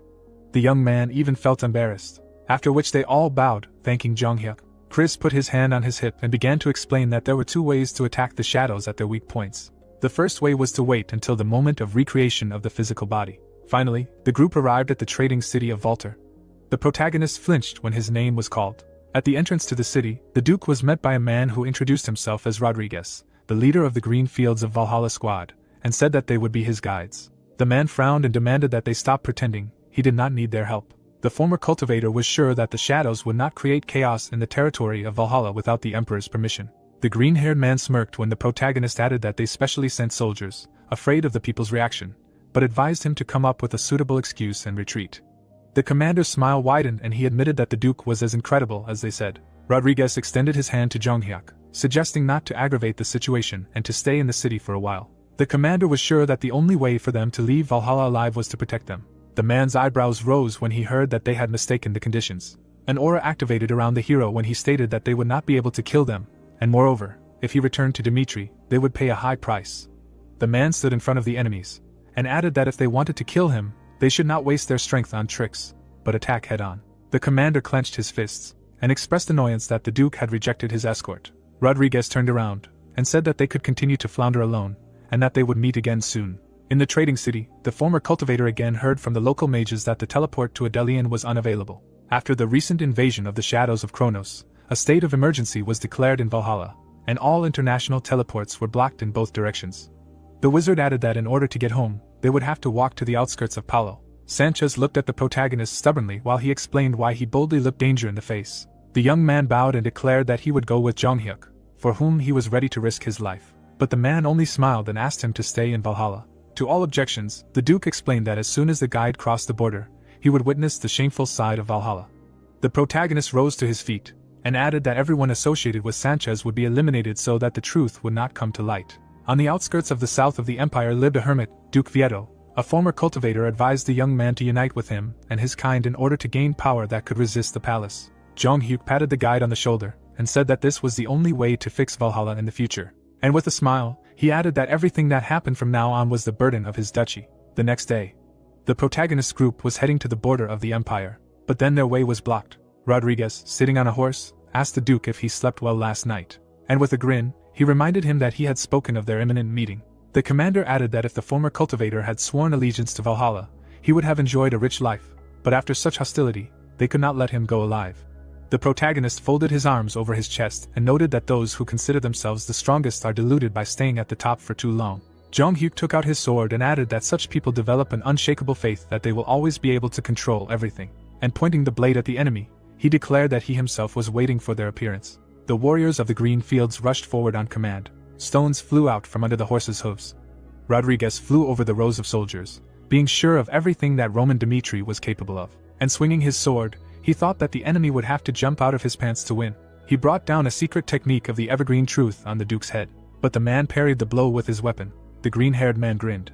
The protagonist looked at him straight on, not at all surprised by the enemy's blood gushing out. The commander's head fell onto the grass. The former cultivator's face was emotionless. The emperor crossed his legs and noted that Roman was a curious fellow, and there was no longer any sense in the guerrilla's tactics. His closest subordinates stood before the throne of his majesty, to whom he said that they would not be able to tie his legs unless the strongest rankers of Valhalla intervened.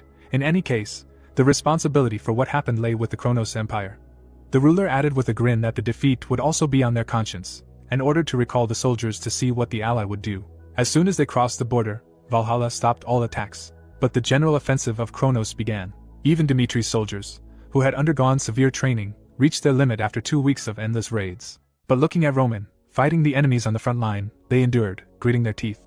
The warriors did not have time to put away their blades, as the first line saw the army of Kronos on the horizon. Chris gritted his teeth. At first he was just angry that they were not even given a chance to breathe. But then he noticed something. The army of Edwin Hector was approaching the soldiers of the duchy, who ordered to help the allies and attack the enemies.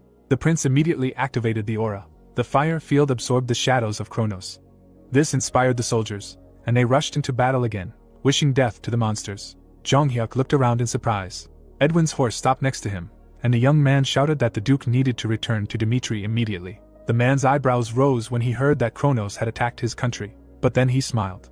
The man folded his arms and said that the entire continent knew that he had accepted the invitation from Valhalla. He suggested that the soldiers take the place of the Kronos Empire. The commanders' faces turned gloomy when the Duke asked if they would have missed such a chance, knowing his exact location. McBurney stepped forward and replied that since the enemies had officially announced their intentions to kill the former cultivator, they had no reason to sit on the sidelines. Henderson raised his hand and stated that this was why they were worried about the commander-in-chief's safety, but in response he heard no.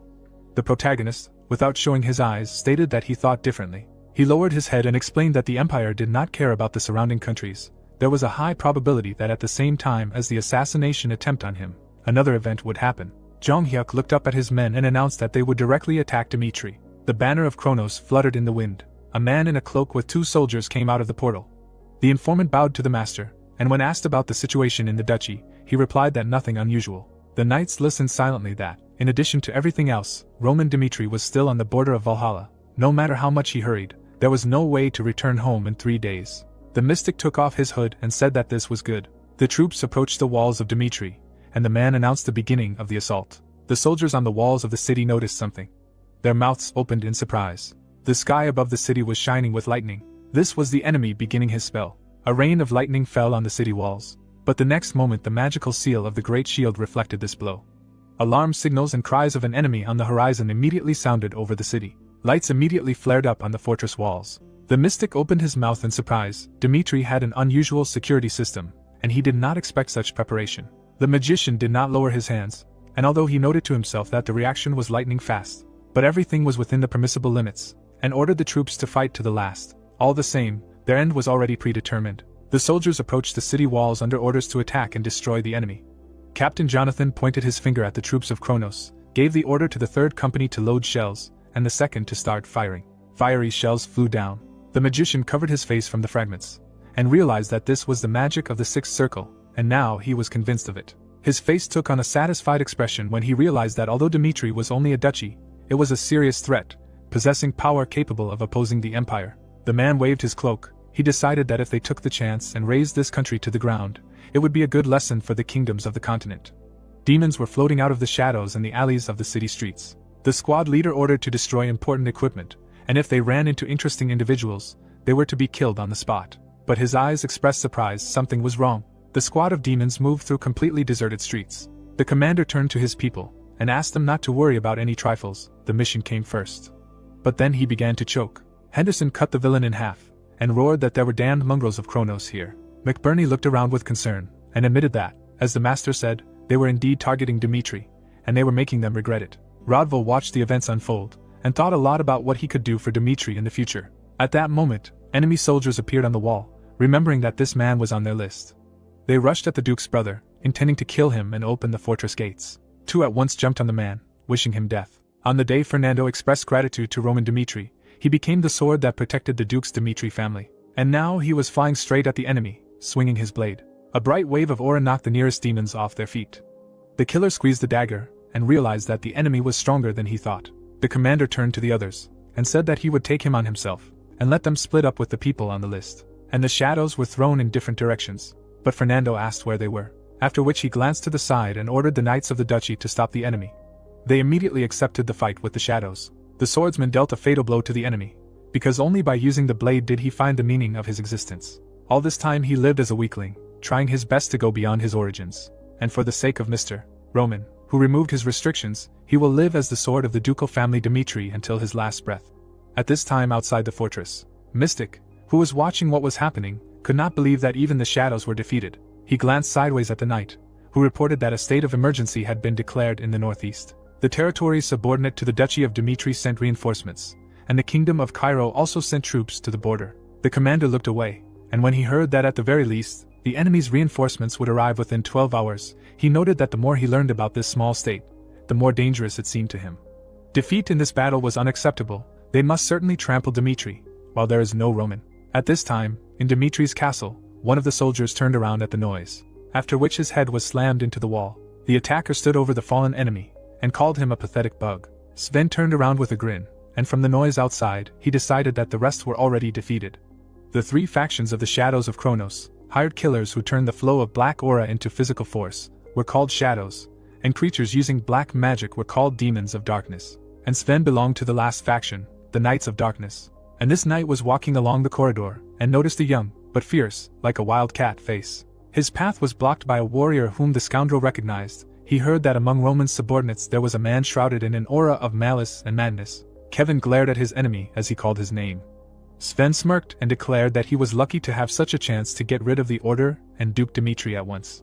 And releasing his aura, the knight declared that he would kill his target right there. Jung-hyuk placed his hand on the balcony railing and declared that the one he trusted the most should have stayed home. And with a smile, he told his best friend that he was perfect for this role. Kevin's aura spread in waves, although he knew that he could not stand against the power of the Knight of Darkness. But the youth clutched his sword. The master believed in him, since he left him here. In that case he had a duty. The swordsman gritted his teeth, deciding that he had to stall for time so that the Duke could escape, even if he had to give his life for it. Blood gushed from the wound left on his neck. The assassin rushed past him towards the doors. Sven turned around, surprised that he barely hit him. And he grinned, feeling an incredible intuition for the thirst for murder, and out loud agreed that the boy would rage to the last to entertain him. Kevin looked at the enemy with indignation, realizing that his head was almost cut off. The blades collided with a ringing sound. The floor cracked under the young man's feet. The swordsman clenched his teeth, realizing that he was no match for the Knight of Darkness. Sven was on par with Cairo's first sword, Count Nicholas, if not stronger. In a one-on-one duel he had no chance. But Kevin only gripped the blade tighter, and he broke away. The young man went around the enemy from behind. He swung for a blow, deciding that he needed to act now. But the killer grinned and called the trick stupid. Then he rushed at the boy, squeezing his palm into his head. With all her strength, the Knight of Darkness slammed Kevin into the floor. Then he swung and said that if that was all, then let him be so kind as to die. The surprised young man suddenly heard that he would never win and that he had to run. And he slipped out from under Sven's blow. The fighter, looking forward, realized that the chaotic thirst for murder had gathered together. Looking at his opponent, the warrior thought about his sword. Blood was streaming down the opponent's face when Sven realized that his gaze reflected amazing concentration. Smiling, the swordsman noted that he had apparently pulled himself together. The man, opening his mouth, screamed that this was not enough for victory. Then he was no longer there. The warrior was already right in front of his opponent. The young man quickly dodged his blow. Immediately after, the fighter jumped back. Sven was already near him. They both attacked. Blood spurted from the knight's leg. Smiling broadly, the fighter shouted that it was admirable and that Dmitri was truly an amazing country. The fighter held the blade in front of him. Sven, standing in front of him, said that they had a fun time. A bright aura began to emanate from his body after the words that it was time for them to finish. The guy's eyes suddenly opened wide. This aura struck his body. Immediately after, blood spurted out of him and thoughts appeared that apparently this is the power of a 6-star swordsman. The fighter's body fell to the ground. Sven suddenly turned around. Someone else attacked him. The man clenched his teeth with force. Immediately after, the warrior jumped back. His gaze was fixed on his defeated comrade. Imagining the throne, the warrior remembered that Duke Dmitri was not here initially. He also remembered how they left and thought that as soon as Kronos began his attack, he evacuated to a secret place, and Kevin remained in its place. Holding the blade in front of him, the swordsman knew that this was because if the shadows noticed the Duke's absence, they would turn the whole country upside down, and he apparently held on until he fell at death's door, which was extremely stupid of him. Someone also ran into this hall. 2 fighters, with their mouths wide open, shouted that they had arrived to help. The man turned around and shouted that their opponent was a 6-star swordsman. Turning to the enemy, the commander shouted for them to put all their strength into the attack. Someone suddenly jumped from their place. Another man did the same. The captain opened his mouth and shouted loudly. He and his opponent immediately exchanged attacks. One of his charges also attacked his enemy. The second comrade did the same. Sven, opening his mouth, called them annoying bugs. His aura pushed these fighters back. His eyes suddenly opened wider. The old man, holding his hands in front of him, began to use a fire cannon. A bright yellow beam was directed straight at the enemy's back. The swordsman immediately put his hand in front of him. The flame began to cut in two. Opening his mouth, the knight could not understand what kind of hone movements these were. The enemy, pointing his finger forward, said that he would start with him. The man's eyes suddenly opened wider. Some shadows began to approach him after using the shackles of darkness. His mouth was wide open. His comrade, looking at the commander, realized that if Mr. Fernando fell, then they were finished. Remembering himself earlier, the swordsman remembered that being enchanted by the protagonist, he wanted to choose the path of a swordsman, which was not connected with his life. He also remembered a certain battle and realized that during this time he managed to achieve colossal progress. But it is obvious that he can still be called an ordinary person. Imagining how he stood behind everyone, the fighter thought that having meager abilities, he had to rack his brains for a long time over how he could be useful to the protagonist and Dmitri. Remembering how he put his hand on his chest, someone's bloody blade appeared. The man, opening his mouth, called out to his ward. The young man grabbed the enemy's blade. Smiling, the guy said that this monster would go with him, as he had decided to put his life on the line to play the role like the others. Sven, looking at the enemy, did not understand why he did not let go of the sword and called him a pathetic insect. The man, opening his mouth wide, screamed, as he realized that his ward had bought time with his sacrifice. Immediately, a certain split sphere appeared, which showed innate energy. The man, raising his hands, knew that he could not miss such a chance. The opponent's eyes immediately opened wide. Immediately after, the warrior attacked him in the back with a blade. The commander, opening his mouth wide, also attacked. The enemy's head flew off after this blow. 3 fighters ran up to their comrade, when Sven thought about losing to some nonentities. Henderson's body fell to the ground and someone called out to him. The man, crouching next to him, asked him to hold on a little longer, because he could not even think about dying here. The boy opened his eyes slightly when the commander shouted that he would bring more elixir and that he should not fall asleep. The captain, gritting his teeth, listened to his ward's words about stopping. The young man, lying on the floor, said that the war was not over yet and he should do what was necessary. The commander's hand immediately dropped. Rising, the fighter asked him not to die and to wait for them here. Frowning, the warrior said that they would destroy the remnants of Kronos' army. The magician's eyes suddenly opened wide. A bright fireball hit the forest. The fighter put his hand forward when the opponent realized that this was the power of the hero's newly founded state. A seal appeared on the enemy's hand after his words that the enemy state should not think that everything would end there. His leg immediately turned slightly. A bright golden beam hit him straight. Only his image was visible through the light, and his words were heard that she asked them not to get caught. The man, gritting his teeth, shouted that these were indeed curses. The girl, opening her mouth, said that today she would definitely reveal the location of the king's hiding place. A bright flash illuminated the entire battlefield. A crater appeared and someone thought that several days had passed since the mystic escaped after the failed attack of Kronos. A portal also appeared and it was said that the protagonist's kingdom finished rearming in the shortest possible time. The hero himself appeared in this place. They walked along the streets and people shouted that they had really worked hard. Smiling, the residents congratulated him on his promotion in the continental ranking. The young man bowed and greeted the master. The man, opening his mouth, explained that he should have asked about the well-being of his ward, but the situation did not tolerate delay and he should understand this, and also asked a question about the best way to solve this problem. After introducing the rebellious people, the king said that despite the protagonist's outstanding performance, the entire kingdom was filled with anxiety and anger due to the recent attack by Kronos. The boy, frowning, asked him not to worry, because everything would be resolved. They walked through the castle and someone said that the states had suffered considerable losses at the moment. The assistant, walking behind, said that they assumed that the Kronos Empire had moved troops without using the teleport gate. The boy, looking ahead, thought about his words.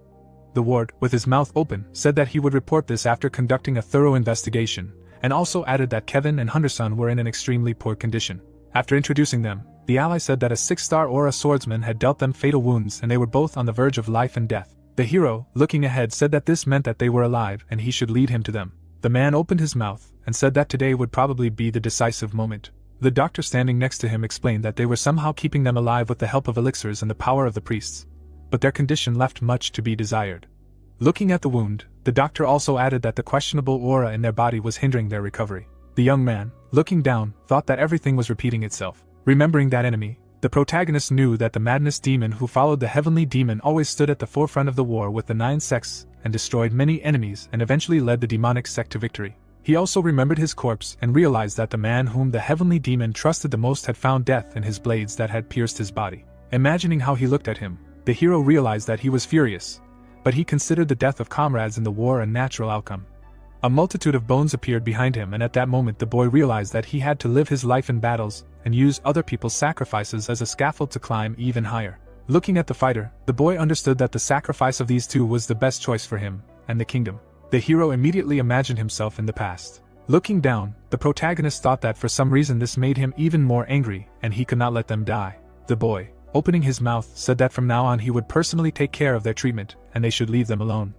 A dark aura began to emanate from his body. His eyes began to glow purple after thinking that he should begin his exploration of the body from the source of life. Imagining a yellow ball, the hero remembered that innate energy is a power that is bestowed at the moment of birth, and if it is depleted, then inevitable death occurs. Placing his hand on the chest of one of them, the boy decided to pour some of his innate power into these fighters. Looking down, the protagonist knew that even if it shortened his life, he had the desire to do it for the sake of his subordinates.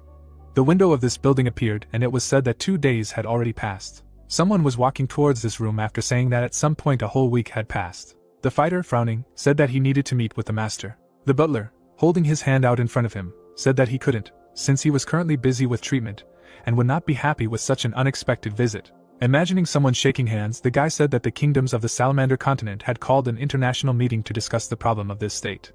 The fighter, looking down, explained that they needed to unite the efforts of the alliance and punish Kronos, and therefore he should let him in. The old man's eyes immediately widened. Moving away from the door, the assistant asked him to tell the young master to take care of himself. The young man, sitting on the floor, asked what had happened. Chris, coming closer, explained that an international meeting had been called and that it was an extremely important matter, and also added that he knew that he had disturbed the master, but he had no way not to come here. The hero bit his lower lip. The assistant, with his mouth wide open, shouted that he knew how hard he was trying to save these two, but they simply did not have time to put this matter off any longer, since they needed to punish the Kronos Empire for their atrocities. Frowning, the boy explained that if he did not take part in the meeting, the Alliance of Kingdoms would simply let them get away with everything. The protagonist's face was not visible when he said that even if their kingdom took part in the meeting and was able to convince the Alliance, until they achieved sincerity from the Alliance, there could be no talk of true revenge. The assistant, putting his hand on his chest, tried to object. His eyes immediately widened as the boy said that he understood the reason for his comrade's anxiety. Turning around, the boy explained that he had to throw all his strength into these two fighters now, just as they had given it their all for him, and therefore his comrade should be trusted. The rulers gathered at a round table due to the beginning of an international meeting, and someone said that they had an extremely difficult matter on the agenda. The man, frowning, explained that the Kronos Empire had attacked Dmitri without any reason and their atrocities deserved punishment, adding that he was worried that this would serve as a catalyst for a large-scale war. The king, sitting at the table, also noted that if the problem grew, then the ambitions of the Kronos Empire, seeking to conquer the entire continent, could speed up this process. A large blue hand appeared and it was said that, as planned, the Alliance of Kingdoms was gripped by fear. A group of warriors also showed up and it was explained that the Kronos Empire had used the war with Dmitri to announce the existence of a method of travel that ignored the presence of the teleport gate. That mage also showed up and someone explained that it was a warning message that no country on the continent was safe. The king looked at another man as he said that none of them wanted this.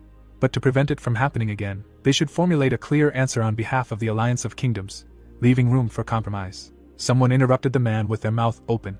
The man, looking ahead, said that he could not agree with his decision.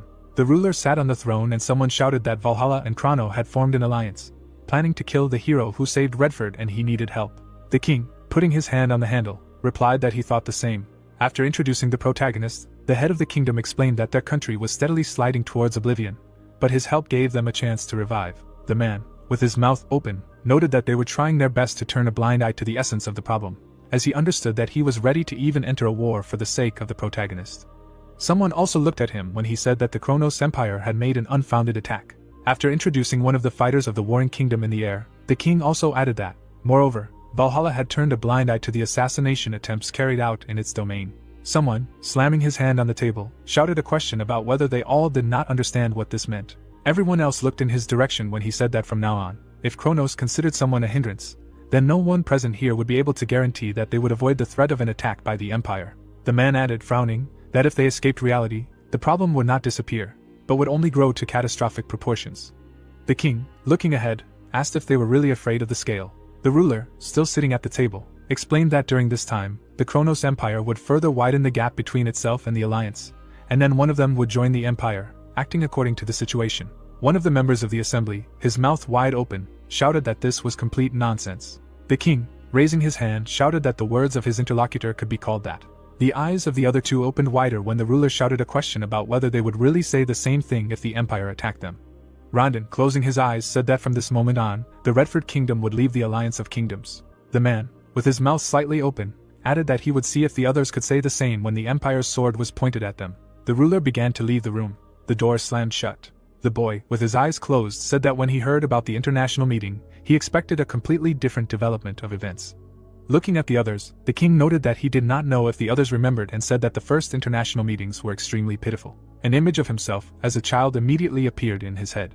Edwin also remembered some negotiations earlier and said that when he first took part in an international meeting, it was not about punishing the Kronos Empire for the atrocities it had committed, but about resolving the problem peacefully. The boy, with his eyes wide open, explained that he understood that back then the Alliance did not have the strength to resist the Empire. Looking ahead, the young man explained that now everything would be different.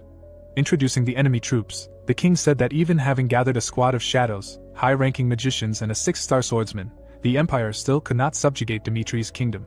Introducing the protagonist, Edwin noted that he was disappointed that even the appearance of exceptional opposition in the person of this man did not change the alliance of the kingdoms one bit. Getting up, the ruler added that although Hector was not initially part of the alliance, from now on they would be the ones to resolve issues on their own. Leaving the assembly hall, the guy said that they should not regret in the future that they chose to turn a blind eye to injustice today. The hero's hand was still on the wounded man's chest. His eyes were closed. Looking at them, the young man understood that he had done everything in his power and now they must get out on their own. Looking at one of them, the guy knew that if they let go of the threat of consciousness and accepted death, there would be no way to help them anymore. His eyes were open.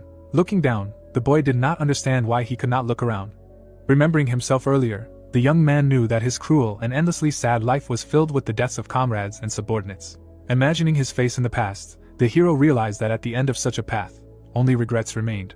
This face also appeared next to his current one, and thoughts came to his head that in this life he did not want to regret anything and therefore fighters need to live on. The assistant, with his mouth open, told the gentleman that he really worked hard. The young man, putting on his shirt, asked him to gather all the dukes of the kingdom. People were already sitting at the table. The butler, with his mouth wide open, said that the young gentleman had arrived. Someone entered this room. The protagonist sat down at the table and everyone greeted him. They all looked in his direction. The others did the same, listening to his words about how he had heard rumors that opinions on how to solve the problem were divided. Looking down, the guy explained that those who were used to the atrocities of the Kronos Empire had forgotten what anger was. The hero opened his eyes wide and said that he did not like this whole situation. The young man, sitting on a chair, said that they would definitely make them pay for attacking the kingdom of Dimitri. The man, with his mouth open, asked if the Lord was really going to start a war. The fighter, looking at him, noted that the war with the Empire had begun from the moment when Kronos' assassins attempted on his life. Presenting the corpse of the fighter, the guy added that this war had also begun because the blood of his loyal subordinates had been spilled. The dukes opened their eyes in surprise after he said that each lord would have to declare martial law and gather soldiers in preparation for war. The young man raised his hand and said that from this moment on, the duchy of this kingdom officially declares war on the Kronos Empire. The man's hand was shaking. Edwin, his mouth slightly open, could not believe that the hero had started a war with the Empire without any consent from the alliance. The boy jumped up from his chair and ordered that this ruler be contacted immediately. The image of Fabius appeared. The ruler, standing in front of him, shouted a question about what this man was thinking. Because they should also be aware, the same one answered that everything was as they had been informed. The count, smiling, said that the master wanted to take revenge with the forces of the alliance of Cairo and Dimitri without the participation of Redford and Hector, and they should immediately announce this at an international meeting. The crystal was still glowing. The image of the man had already disappeared. The boy clenched his fist tightly, knowing that he needed to understand what the protagonist thought about this. Because apparently if he wasn't going to attend the international meeting, there had to be a reason for it. Imagining the man in the round table, the boy realized that he thought the alliance didn't support revenge. A smile immediately appeared on his face. Looking away, the king knew that he would have to attend the international meeting again. The man, his mouth wide open, was shouting a question about what he wanted to say. The ruler, his hands down, was asking why Dimitri's declaration of war didn't apply to the other two countries. Because wasn't this position any different from what was announced at the last meeting? Edwin, raising his hand, explained that he also couldn't know all the details, because Dimitri had rejected them, and they had all ended up taking part in this meeting. Closing his mouth, the boy knew that the hero was trying to achieve only one thing through the international meeting, namely, a split in the alliance. The man, gritting his teeth, said that Cairo and Dimitri would be destroyed. They were still sitting at the table when someone said that the problem was that their collapse would have a direct impact on the alliance. Having presented a map, one of the kings also added that if Kronos took over the lands of the northeastern region, he would gain a foothold to conquer the entire continent, while simultaneously throwing all his forces into suppressing the alliance of kingdoms. Someone shook hands and then one of the members of the meeting explained that in this case they should boldly renounce Dimitri and strengthen their alliance more strongly. Someone suddenly refused such a proposal. The man, opening his mouth, reminded that, as he said at the last meeting, but the kingdom of Redford plans to share Dimitri's fate, and all the words of those present will be useless in this case. The king gritting his teeth hard, listening to the words of the interlocutor that Redford will prepare for war, and will wait for Dimitri's call. They were still sitting at the round table, and it was said that as expected, a rift had appeared in the alliance. One of the kings was walking away and it was explained that this man had left the alliance, and the second meeting had not led to positive results. A certain castle appeared and a cry was heard that at this rate, everything would end. The king, walking along the red carpet, said that the protagonist had given in to his stupidity, putting them all in danger. The man, with his mouth open, added that the alliance of kingdoms would not be able to hold back the onslaught of Kronos with just force. His foot stopped in place. Looking at the crystal, the ruler knew that he could not let his state perish, even if he had to bend. Frowning, the leader understood that survival was the duty of the king. An image of a certain man appeared and he asked about the reason for the interlocutor's call. The man standing in front of the crystal said that the kingdom's alliance was currently over and asked it to tell them what they should do to save the kingdom of Odelia. A map appeared and someone said that 2 of the 3 kingdoms, except for Frank, had submitted to reality. The eastern outpost of Rascal appeared and someone said that they would bet 1 gold that Dimitri would not be able to hold out for even a month. The guard raised his hand and asked if their comrade was overestimating when he spoke of a month, since how could a duchy the size of a pea last for a month, and added that he would bet 1 gold on half a month. Smiling, the warrior explained that no matter how strong they were, they simply could not hold out alone. Someone's hand was suddenly at the back of his head. The man immediately slammed his head into the ground. The second knight suddenly opened his mouth wide in surprise. The intruder instantly cut off his head when he tried to say something. Chris's gaze was directed back. Picking up the stone, the guy said that the targets were captured. The crystal began to glow, and words were heard that there were about 6 hours until the main forces of the Kronos Empire arrived at this place. The hero, opening his mouth, ordered him to kill as many enemies as possible during this time. The assistant, bringing the transmitter to his face, agreed with the master's order. This fortress appeared and it was said that at night, when everyone fell asleep, Dimitri publicly announced the beginning of the war. A certain document appeared, which said that a small state had encroached on the empire, not knowing its place, and they immediately needed to mobilize their troops. The man, propping his head up with his hand, read that they needed to erase the names of Cairo, Dimitri and all their allies from the map of the continent. One of the fortresses appeared and the count said that anyway, when the main forces arrived in Rascal, Dimitri would not hold out for long and would be destroyed. As he put the paper away, the man noted that it didn't look like anyone would come to their aid, which was why they had no chance of winning. The messenger opened the door and shouted that the fortress was on fire. The count immediately ran. His blazing fortress was in front of him. The commander opened his mouth and shouted an order for all of Rascal's soldiers to put out the fire immediately. Gritting his teeth, the man thought about the smell of oil. Looking down, the man realized that this wasn't just a fire and that someone had started it on purpose. Turning around, the soldier shouted that his charge needed to go to the ammunition depot right away. The flames began to flare up even more. The warrior raised his hand and shouted that everyone else needed to get into the depot and save the magic scrolls. The knight, looking away, said that if anyone wavered, their throat would be slit. Suddenly, something began to appear in the flames and the man noticed it.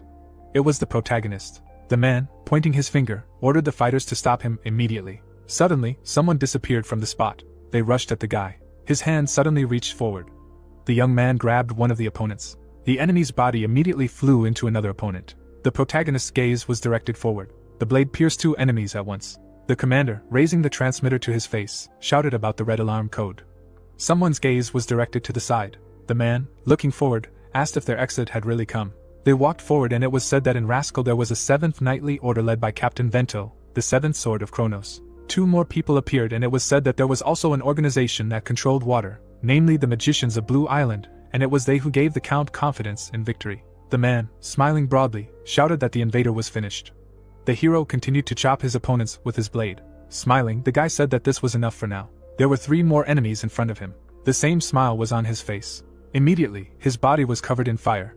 The warrior, looking at the flames, could not believe that this man simply disappeared into the fire. Clenching his fist, the count thought that he had fled like a coward. Turning around, the leader shouted that the protagonist had personally come to his death, and they could not miss this chance, and they must certainly find him and kill him. The flames engulfed the fortress, and someone shouted that he had seen him. Cuts from the blade appeared on the bodies of 2 people. The young man stood in front of the flames. The warrior, holding the transmitter in his hand, said that this was a report from the 1st district, and explained that they could not stop the invader. The hero was already near him. The flames appeared and the screams of this man were heard. The crystal glowed brightly and words were heard that this man had disappeared into the flames, and they could not catch up with him. The warrior, holding the stone in his hands, listened to the words of the interlocutor about their enemy being the king of the state of Dimitri. They stood next to the flames, listening to the words of different warriors about how they all needed help. Vento, looking down, did not understand what kind of tricks this was. One of the warriors was lying in front. The fighter, looking at him, asked where the intruder had disappeared to.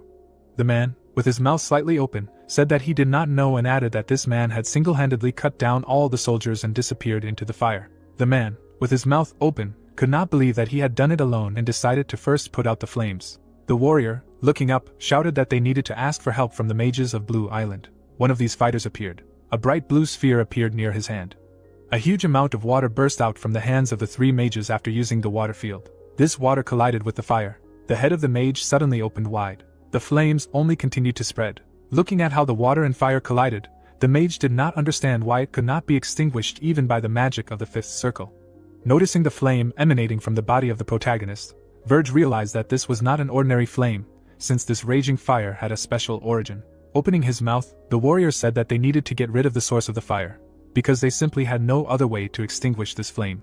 Vento, opening his mouth, realized that the source was the protagonist himself. A gate engulfed in flames appeared and someone said that the northern gate was also blocked. Turning around, the warrior also heard words that the same thing had happened to the western and eastern gates. But he could not believe it. All these troops were in a fiery circle. The fortress buildings were engulfed in flames. The man, with his mouth open, realized that they would never get out of here and the 10,000-strong army was trapped in Rascal. Something engulfed in flames appeared and someone shouted that the way out was blocked and apparently they were lured into a trap. One of the fighters, looking at the allies, asked if they really had no other way out. Looking at the gates engulfed in flames, someone said that there really was no exit in the usual sense. But the wall near the northern gate was older than the others and they could break through it to get out. The count, holding out his hand, shouted that they should stop the pursuit for a while and ordered everyone to retreat. Vento, running ahead, shouted that they would get out of Rascal through the northern gate and that they needed to gather all the soldiers there. The leader, standing behind, thought that the intruder was a true monster and that he must certainly be eliminated at least by the forces of the Empire. They stopped in front of a wall of flame. The man, with his mouth wide open, shouted a question about what was going on. In front of them was the protagonist. The count, raising his hand, shouted that he had first run away with his tail between his legs, and now had finally shown up.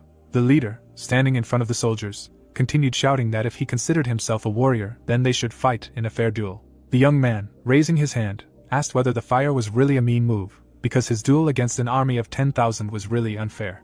The man, clenching his fist, shouted that everything was so, because if it weren't for this vile arson, everything would have been different. The guy, opening his mouth, said that in that case he would have lost a long time ago. His hand immediately rushed forward. The flames immediately parted before him. The man clenched his teeth hard. The gates were no longer engulfed in flames. The hero, standing in front of the army, said that if they defeated him, they would be able to escape. The count, opening his mouth wide, shouted for the soldiers to rush into the attack. The knight, rushing forward, ordered the 7th knightly order to follow him. His body was engulfed in a blue aura. The man quickly attached himself to the intruder. The guy, opening his mouth, used the technique of the heavenly demon sword. The swing of his blade left a wide black trail behind it. A bright explosion illuminated the entire fortress. Many small stones rose into the air. A huge crater appeared in front of him and the protagonist realized that from the very beginning they had no tactics and the fire was only a way to block the escape routes, since the original goal was to deal with the 10,000-strong army with their own hands. The ground in front of the city gates was engulfed in fire. Smoke was coming from the armor. Burnt warriors were lying on the ground. With their legs apart, the guys thought about Vento. With his mouth wide open, Fablo shouted to his assistant to attack Songhyuk with magic. Sweating, Yule was afraid that he would hurt his allies. Frowning, the count shouted that if this was not done, they would lose the entire army. With his head down, the mage listened to the words that it was better to sacrifice his life for the empire than to die at the hands of the enemy, after which he said that he would carry out the order. Raising the magic lamp, the sorcerer ordered his subordinates to prepare to read the spell. The subordinates stretched out their hands and began using a skill called Water Ball. Yule clenched his fist and used an ability called Water Cannon. A stream of water rushed forward. The warriors looked back. The stream washed away everything in its path, and shrill screams could be heard behind them. Thick smoke rose on the battlefield. The protagonist could be seen from behind the steam. Opening his mouth, the sorcerer saw the protagonist approaching him. Sweating, the sorcerer used a memorization technique called retention. Thin threads wrapped around the boy's body. The web dug into the youth's skin. Yule's pupil narrowed. A second later, the young man prepared to strike from above. Blood gushed out from the enemy's body. Looking down, Jonghyuk used a lightning strike. A powerful surge of energy shook the ground around him. The flash punched a hole in the soil. The battlefield was shrouded in haze. Blood dripped from the sword. The protagonist walked forward. The protagonist lowered his head. The aristocrat bared his teeth. Placing his hands on the ground, the man asked why he had to go to such extremes. Kneeling, Rascal's commander-in-chief said that the Dmitri family had no choice but to lose the war, so there was no need to rush things. With his mouth wide open, Fablo shouted that no matter how hard he tried, he would not be able to survive in an all-out war against Kronos, because Rascal's army was just a grain of sand in the sea. Looking down, the young man listened to the words that this was the retribution for his crimes. Standing in front of the mountain, after the death of the madness demon, Zonghyuk went to Hunan province alone. Looking at the intruder, the entire Shaolin of Songhan mountain was confused by such a sudden visit. There were blood stains on the floor, which meant that the once sacred place was drowned in blood.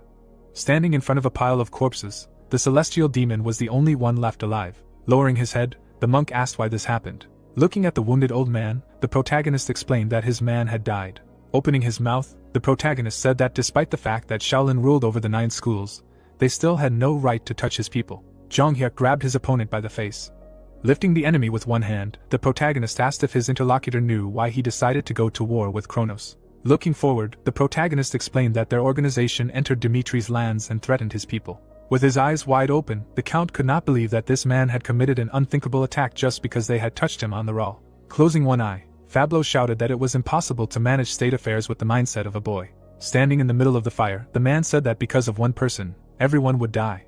The boy smiled. The fire raged behind the young man. The fighters, making frightened expressions, called for help. Covered in flames, the young man spoke about running away out of fear of dying in the fire, or dying, reporting to the Empire about what happened in Rascal. Looking ahead, Zhang Hyuk offered his interlocutor to choose what he could. A charred body lay on the ground. In the hands of the dead man was some object. From the huge castle came cries that the message said that the army of Rascal had fallen. Putting his hand on the table, Memphis ordered that reinforcements be sent to the scene and everything be checked. In the room with the bed, someone listened to the words that according to the information received, the army had indeed fallen. Kneeling, the aristocrat reported that the flames had turned their warriors into ashes, so it was necessary to form an encirclement to pin down Dimitri. The assistant bowed his head and apologized for not expecting an army of 10,000 to perish like this. Someone opened their mouth and addressed the Marquis. Sitting on the bed, the emperor assumed that this was a message from their enemy. Sweating, Memphis listened to the guess that Dimitri had launched a preemptive strike, as if denying the truth that Kronos ruled the entire continent. Zhang Hyuk smiled, and the monarch said that his appearance had tarnished the history of the invincible state. Looking away, the man asked the mystic about their current location. Opening his mouth, the servant stated that they were constantly monitoring their actions. The woman looked ahead, and the scout said that the appearance of this creature in Dimitri was a warning that they would not ignore their plan. Smiling, the man listened to the words about how this was a great chance to get rid of 2 problems at once. Looking down from above, the emperor ordered a forced mobilization to take over all the kingdoms on the continent, starting with Dimitri. A bright light was visible from the doors of the world that had long ago been opened. Looking at the strong snowstorm, it was clear that the icy energy had shrouded the lands in cold, and the disaster that had been walking around the world had lasted for an eternity. God, standing on the mountain, said that one day, the guardian of his will would appear and save the world from this disaster. Looking at the snow whirlwinds, the creature warned that if this did not happen, the world would forever be mired in despair. The emperor held a scroll in his hands. Lowering his head, the monarch understood that because of the seers of God, he could not realize his ambitions to conquer the continent. But now everything would change. Holding the ancient text in his hands, the man was glad that the doors had opened again, and they had received the strength to resist them. The privatel descended the steps. Looking ahead, the emperor promised to prove that Kronos' failure to enslave the continent was not due to weakness. The city was on fire, so it was clear that it was the massacre of the 10,000 army in Rascal, which was the outpost of the empire. Looking at the ruins, Zhang Hyuk knew that he had not lost a single man during the battles. Presenting the map of Kronos, it was clear that this act had enraged the empire, after which mobilization was declared. The rulers were sitting in a luxurious hall, and for them, what was happening on the continent became a reason to hold a 3rd international meeting. Banging his fist on the table, the king of Odelia asked how to understand this. Lowering his head, Frank said that everything was exactly as he said. Closing his eyes, the monarch said that if there was even a small hope for victory, he would continue to follow Dimitri, because otherwise he would have to tremble in fear every day under the empire. Looking back, the king announced that he was forced to talk to Dimitri. The ruler of Odelia was sure that they were all doomed. Someone quickly walked forward. Sweating, the fat man realized that as soon as Dimitri's alliance fell, Kronos would switch to conquering the continent. Baring his teeth, the monarch decided that he needed to make connections as soon as possible. The man, opening his mouth, declared that all the worries initially had a false background. Smiling, the aristocrat told about the emperor's anger at what happened in Rascal. The ruined walls of the castle were visible, and the interlocutor said that even if all the kingdoms supported Dimitri, now that mobilization had been declared, they would be wiped off the face of the continent. Raising his head, the king listened to the words about the empire having a task for the kingdom of Odelia. A few days later, at the first defense post, the men approached each other. Putting his hand to his chest, Borat thanked his guests for having come such a long way. The experienced commander, looking ahead, asked if they had been the first to finish off. Bamford was proclaimed the symbol of the Kronos army with a furrowed brow. The soldier opened his mouth and asked what the current situation was. Looking at the stone walls, the count explained that Dimitri had currently allied with Cairo and was gathering troops at the western front. Looking ahead, the aide said that they were unable to discern their true intentions, but it seemed that they were preparing to attack the fortress. Clenching his fists, the warrior explained that Redford, Hector, and Frank had joined the mobilization order, but Odelia and Umberto were planning to join their ranks. Frowning, the old man was surprised that so many kingdoms had joined the war against Kronos. Standing on the roof, the men discussed how this war was a point to take over the continent, so they needed an unconditional victory. With his back to his men, the Duke declared that in 10 days they would begin a general attack on Cairo and Dimitri. All the soldiers stood in line and shouted that they understood the order. Blood was pouring out of the warrior's mouth. The entire squad was on their knees.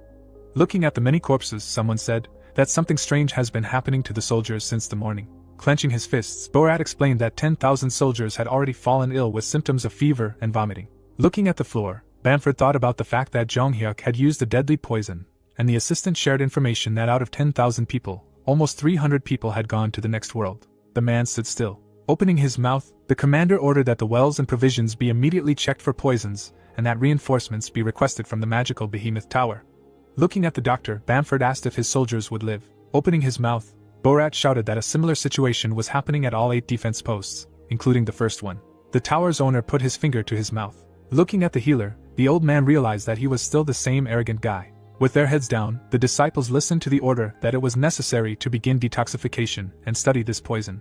Covered in a green aura, the leader of the behemoth tower and 32 other mages began to analyze the green liquid. Stretching out his hand, the man used a skill called poison search. The leader of the behemoth tower introduced the main character. Sweating, the mage could not believe his eyes. The snake showed its fangs, and the healer understood that this was a completely new poison that did not fit the standard classification, which meant that this liquid had been developed for many years. Turning his head, the leader realized something. Kneeling down, the healer shouted for everyone to get out of the way. Raising his hands, the disciple turned to the master. With his eyes wide open, the man thought that this was not just poison. Opening his mouth, the commander asked to explain what happened. Without turning around, the magician asked for some time to check something. Bamford began to sweat. Looking at several vials, it was known that 32 types of poisons were found at 8 defense posts in total. The protagonist smiled, and the sorcerers knew that they had never met on the continent before. Baring his teeth, the leader said that now, when war was approaching, he had no way to neutralize such poisoning in such a short time.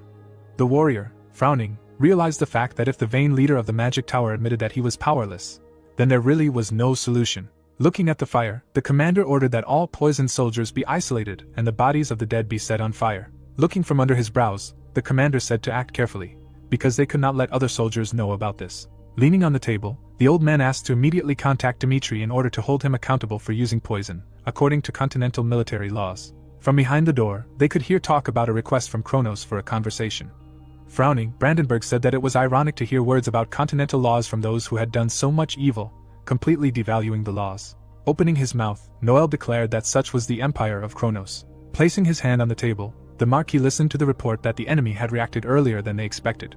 Opening her mouth, Flora suggested contacting the opponents in order to buy time. Looking ahead, they would need someone else to talk to the enemies. A few days later, an old man was walking to the border of Cairo. The man clenched his fists. Looking up, the commander listened to the words of greeting. Putting his hand to his chest, the aristocrat introduced himself to the guest. Looking into each other's eyes, the interlocutors decided to get straight to the point. Frowning, Bamford reminded that according to continental laws, the use of poison that entails death is strictly prohibited. The nobleman listened with narrowed eyes to the question of why Dimitri used poison. Smiling, the count replied that these laws were merely recommendations. Placing his hand on the back of his head, the man added that this was not a truism. Standing in place, Fabius said that their enemies, who stormed foreign borders without warning, would not worry about some poison. Lowering his head, the commander turned to his interlocutor. Making an angry expression on his face, the old man advised him to be careful with his words. Presenting a torn map, the warrior of Kronos said that Dimitri had forgotten why the use of poisons was prohibited on the continent of salamanders. Green liquid poured onto the ground, and Bamford stated that in order to preserve their territories, each of the kingdoms used extremely different poisons. Looking at the huge mountain of corpses, the warrior said that in the end, this situation resulted in a huge catastrophe, because the population of 3 states decreased by 30%. The count clenched his fists, and said that he knew all of this. Looking at the commander, Fabius reminded him that after all of those events, it was the Kronos Empire that had swallowed up the shrinking states. Raising an eyebrow, the nobleman said that the empire had no right to condemn its opponents for using poison, since they themselves had used dark magic to achieve their goals. There were corpses on the floor, and the count said that poisons, in comparison, were child's play. The mystic extended his hand, after which Fabius added that dark magic could pose a serious danger to all of humanity. Smiling widely, the man heard the question of whether they had proof that Kronos had used dark magic. The fighters fought each other, and Fabius said that the Empire's dark magicians were secretly trying to invade Dimitri. Standing in place, Bamford said that this was a very bold statement. The Count bowed his head and said that if they wanted to cause mass deaths, they would spray poison in the center of the imperial capital. The nobleman frowned and suggested that they treat each other more calmly. since they all had their own plans. The old man looked ahead and listened to the words that there was no point in appealing to the conscience of both sides. The men stared at each other in silence. The general closed his eyes and wanted to tell why he had left the battlefield. Bamford looked askance and explained that he was confident in the strength of the Kronos army, so even without him, the Empire would rule the entire continent. Jong Hyuk looked back, and the soldier said that he was a very amazing person, since the steps he had taken had greatly surprised everyone.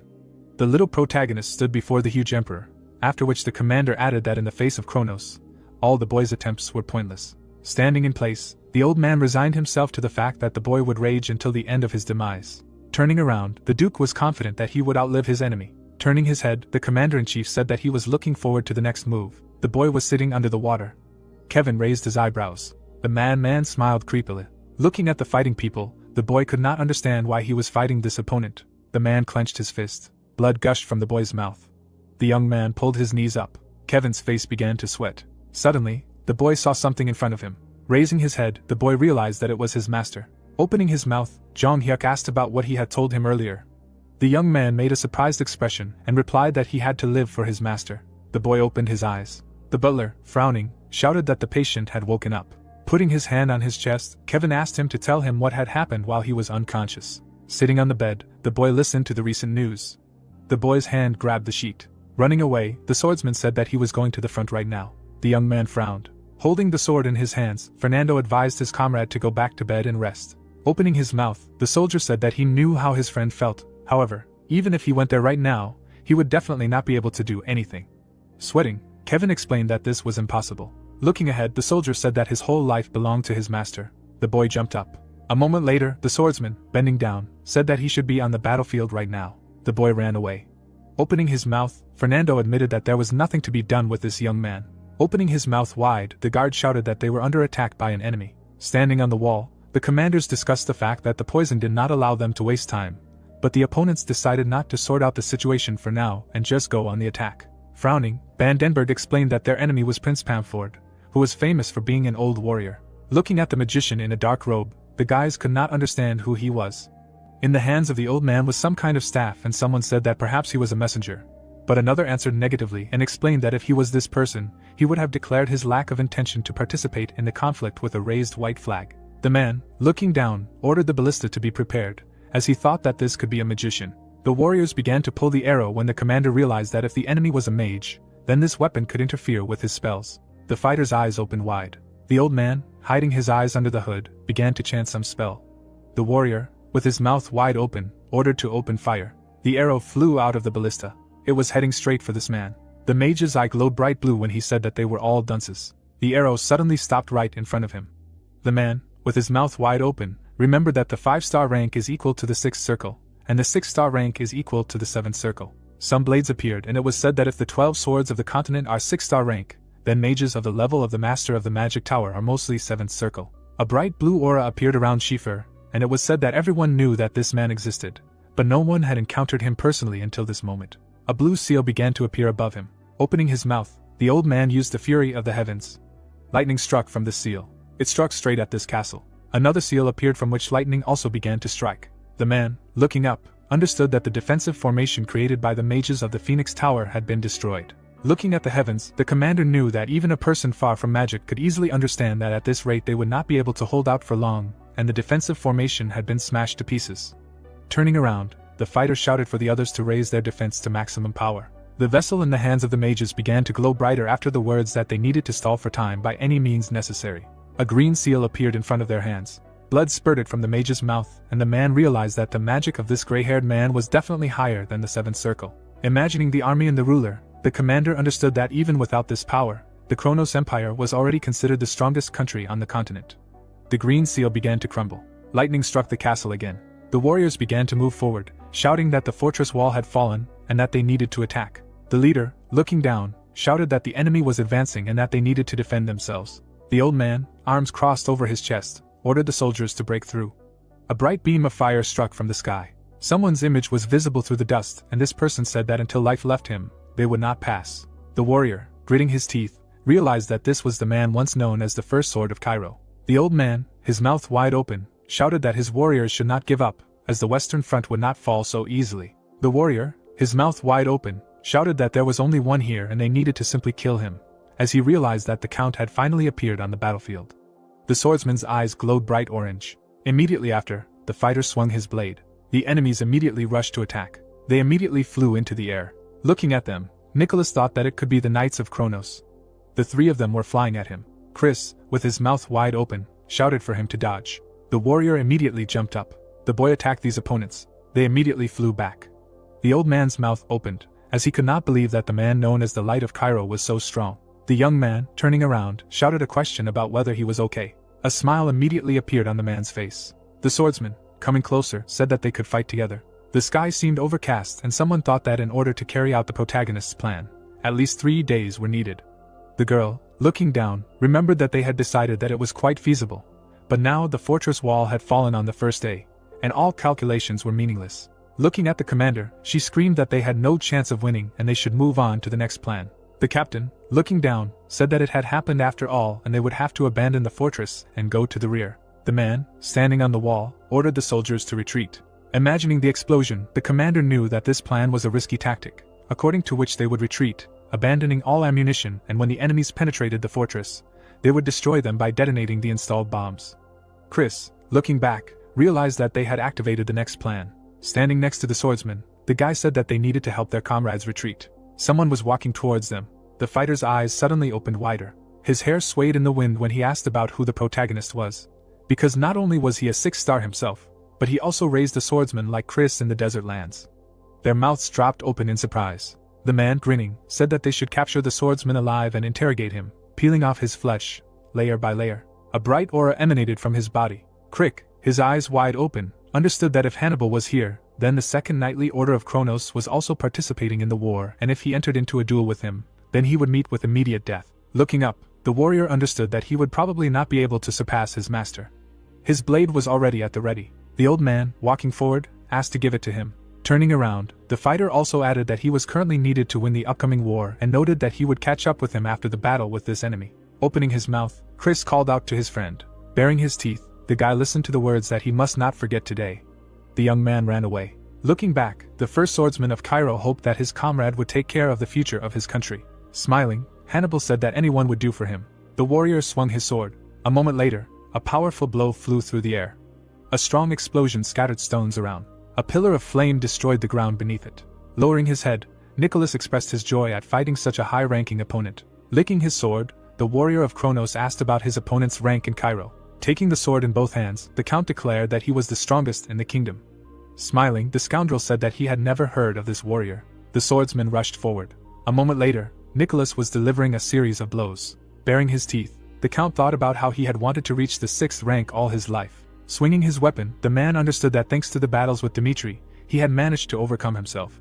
Holding the blade close to his face, the first swordsman knew that he had crossed that insurmountable level that he had been waiting for. Opening his eyes, the warrior was glad that he had reached the 6th rank. Summoning a wave of fire, Nicholas used a skill called Colossal Strike. The count began to sweat. The tips of the enemy's blades met. Smiling, Hannibal was surprised that the first swordsman Cairo was so weak. In an instant, many blows cut the man's body. Blood gushed from the warrior's wounds. The fighter fell to the ground. Lying on the ground, the wounded man listened to the words that the enemy wanted to share something with him.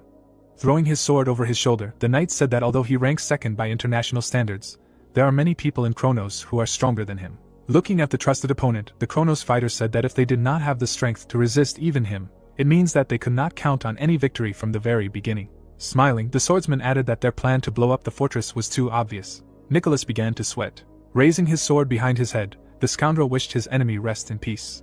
People were standing in front of the castle walls. Flora, her mouth open, screamed that they needed to start right now. A bright light illuminated the barrels.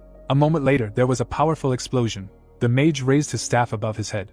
Looking ahead, the girl could not believe that the explosion had stopped. The wall of fire was sealed in a magic circle. A moment later, the sphere began to shrink. After that, the object almost completely disappeared. Looking up, the commander was pleased that every step of these weaklings was predictable. Putting his hand to his chest, the commander-in-chief thanked the sorcerer for his help. Bamford, his mouth open, screamed that the enemy was now cornered, so they needed to take advantage of this chance and burn Cairo to the ground. The soldiers lined up in ranks. Covered in sweat, the old man felt strange because everything was going too smoothly. Looking ahead, the man couldn't understand why they were trying to stall for time if they were going to surrender the fortress anyway. Jong-hyuk stood with his back to the enemy, and the commander thought that the attempt to stall for time was connected with the fact that the young master still hadn't shown up. The protagonist stood in front of a cliff. Looking at the camp in the eastern lands of Kronos, the assistant said that it was hot on the border. Opening his mouth, the protagonist said that he would now take care of everything himself. The guy stepped off the ledge. A moment later, the young man was running down the stone wall. After that, the young man climbed up the vertical wall. Nelson raised his head up. The engineer looked at the rope. The assistant slowly climbed up the rope. The scientist began to sweat. Looking at the guards, the servant thought that they were standing there like dead people. Opening his mouth, Jong-hyuk called his friend to follow him. The invaders were descending the stairs. The guys passed by many corpses. Looking at the doorway, the protagonist assumed that what they were looking for was here. Looking away, the protagonist reminded that it was Nelson's turn. Closing his eyes, the guy accepted the order. The guys were approaching a device called the Kronos Warp Gate. Looking at the magic sign, the engineer noticed that there was a siren. Frowning, the swordsman asked his comrade to think only about the matter while he dealt with the enemies. Vantner frowned and asked if his leader was really going to seize the Kronos teleport gate. A member of the assembly called this decision too rash. From the table, the man stated that the difference between their forces was colossal, so they were at a disadvantage. Sitting in his chair, the protagonist said that he understood perfectly well what was bothering them, but his opinion on the matter differed. Jong-hyuk's eyes widened with wildness, and explained that even if blood was spilled, they had to flay the skin off Kronos with their own hands and make them tremble in fear. The nobleman pursed his lips tensely. The advisor raised his hand and said that it was not that they did not trust him and asked if the enemy had not teleported from Dimitri without a teleporter. The mystic smirked and the boy agreed that they could not ignore that unknown teleporter. The youth frowned and suggested that his abilities were limited. The cultivator imagined a burning castle and explained that if the teleporter had no limitations, they would not have been stuck on the western front and would have immediately attacked Cairo and Dimitri. Vantner's mouth dropped open in surprise. The member of the assembly knitted his brows in confusion and thought that the fact that the enemy had waged war on the western front proved that they were limited in their actions. The wolf opened his mouth. This war the kingdom must show the empire that proclaimed itself the ruler of the continent that they are not their lapdogs. Someone lowered the corners of his lips and asked if he could speak. The master frowned and gave him permission to do so. Marquis Valentino smirked and asked if the young master could promise to create a new sword when the war was over. Sitting at the head of the table, the warrior asked what this meant. The protagonist frowned in displeasure when the man said that he could not wait for his collection. The nobleman clenched his fist and promised to gather all the strength of the family to fully support his brave plan if he created a new sword. His eyes sparkled. Even when the existence of an entire country was at stake, the nobleman did not lose his passion for collecting. The soldiers opened their mouths wide and rushed to attack. Jong-hyuk cut their bodies with his sword. Behind him, near the teleporter, sat a man. Nelson frowned and began to solder the gate. The magic stone caught fire. The man looked back and shouted that he had succeeded. The boy grinned and decided that he should not have expected anything else from the Marquis Valentino. There were dried traces of blood on the floor. The gate began to emit a bright light when the young man asked his comrade to activate it. The knight came out of the teleporter. An entire army followed him. The swordsman knelt down and greeted the young master. The cultivator smiled and noted that his friend had defeated his inner demons. Kevin put his hand to his chest and stated that he was able to do this thanks to his instructions. The master looked to the side and explained that they would turn the east of Kronos into a scorched desert, starting with Krotos. Standing in front of the army, the warrior asked them to punish all enemies. The nobleman took out his sword. The nobleman opened his mouth in anger and ordered the soldiers to carry out the order. The fighters clenched their fists. The east of Kronos was a strategically important object. It had not been an hour since it fell. Marquis Valentino looked happily at the weapon that he had finally managed to draw. Bamford raised his eyebrows in shock and asked if Krotos had really been destroyed. His hand trembled. The man realized that the lack of a teleport meant that the enemy had completely isolated them. The old man frowned menacingly and decided to call a meeting of the leaders. The commander-in-chief put his hand on the table and concluded that they would have to prepare for a protracted war. Hannibal yawned discontentedly. The captain explained that at this rate they would have no choice but to break through to the capital Cairo, sacrificing 300,000 soldiers. There were bars on the window. The villain assumed that reinforcements would arrive within a month, and realized that they would be able to ruin the enemy's plans only by holding out until that moment. The villain lowered his gaze and said that they needed to quickly find somewhere to move to. The boy raised his hand and asked why they didn't just wait here. The fortress wall was completely destroyed. There were food items on the shelves. Thanks to Schiefer stopping the explosion, the provisions of the escaped enemy remained untouched, and the soldiers checked for poison. Standing in the middle of the room, Bamford agreed with his subordinate. Frowning sternly, the man suggested holding out until reinforcements arrived, destroying the enemy and getting out of here, and thought about not knowing what plan his eldest son, Dimitri, had come up with. The old man grinned and decided that he would break it anyway. The sun was shining over the outpost of the eastern region of Kronos. Holding a letter in his hands, the scoundrel read the order to lock the gates if an enemy army appeared on the horizon and asked why they were ordered to guard the fortress and not go to the battlefield. Baron Jackman pursed his lips and wondered if the enemy really thought that an army of 30,000 could defeat Tesla. A silhouette appeared in the cloud of smoke. The aristocrat noticed that it was not a messenger, and that he did not have a white flag. The protagonist furiously knitted his eyebrows. The nobleman opened his mouth wide and ordered his subordinates to prepare for an attack and not let the enemy approach the fortress. There was an army behind Jung Hyuk. The knight was outraged that the enemy was proud of the defeat of Crotus. The archers pulled the bowstring. The villain wanted to crush the dreams of the eldest son Dmitri about victory over the empire of Kronos. His eyes flashed. The villain ordered to open fire. A hail of arrows fell on the guy. The young man lowered the corners of his lips and used an iron shield. The shells hit the protective barrier around him. Baron Jackman widened his eyes in horror and ordered the soldiers to stop him. A powerful explosion was heard on the battlefield. The cultivator raised his sword above his head. The master threw a mad look ahead and said that there was no teleportation here, so they can do whatever they want. A powerful dark aura enveloped him. The man smiled widely and shouted that their fortress had several layers of defensive magic installed. Magic circles hung in the air in front of the walls. The warrior swung his shining sword. A wave of black energy crashed down on the fortress. The protagonist's eyes lit up. A huge amount of aura rushed high into the sky. The nobleman looked up in amazement. Jung Hyuk abruptly cut the air with his blade. The released energy destroyed the fortress wall. The nobleman opened his mouth in fear. In 2 counts, Tesla's defense turned into a grand failure. A satisfied smile appeared on the guy's face. A city appeared behind the destroyed wall. The knight fell to his knees in front of the young man and surrendered. To track one prisoner, an armed force several times greater than his number was needed. The swordsman grinned and thought that the enemy would not be able to kill him, since the existence of the prisoner at any moment could ensure a deal. The cultivator lowered his weapon in front of him. The master pressed the villain's head to the ground with his foot. The villain turned it on its side and asked what was going on. The warrior looked down at him and asked if this was the commander-in-chief of the Tesla fortress. Lying on the ground, Baron Jackman confirmed it, and asked why the enemy was treating him like this, since such behavior with prisoners harmed both sides. The protagonist narrowed his eyes and replied that he did not need anything from him. The man's eyes widened and asked what this meant. Jung Hyuk raised his sword in front of him. The servants came running at the noise. The aristocrat asked for mercy and shouted that his salvation would ensure the safety of the prisoners Dmitri. The guy looked ahead and concluded that his enemy was mistaken. The young man raised his sword to strike and declared that there was no mercy on the battlefield.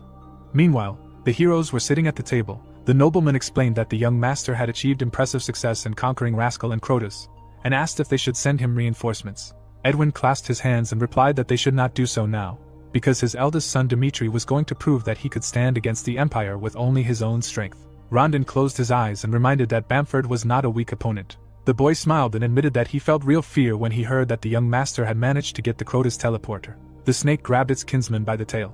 The reptiles curled up in front of the cultivator, who had managed to implement the strategy he had been working on all this time. The prince's hands trembled. He declared that the war on the southern front had become a crushing failure for Hector. Powerful blows rolled across the ground. None of the strategies worked. The knight experienced defeat for the first time in his life. The swordsman remembered how he had raised his hand in fear and explained that the only reason for the failure was the huge change in the face of the master. So without him, victory in this war would have been Hector's. The nobles bowed their heads. Edwin said that he was much more afraid of Kronos than the young master who was progressing and sweeping everything in his path. The prince frowned tensely and suggested that they trust him and wait. An ominous aura enveloped Kevin.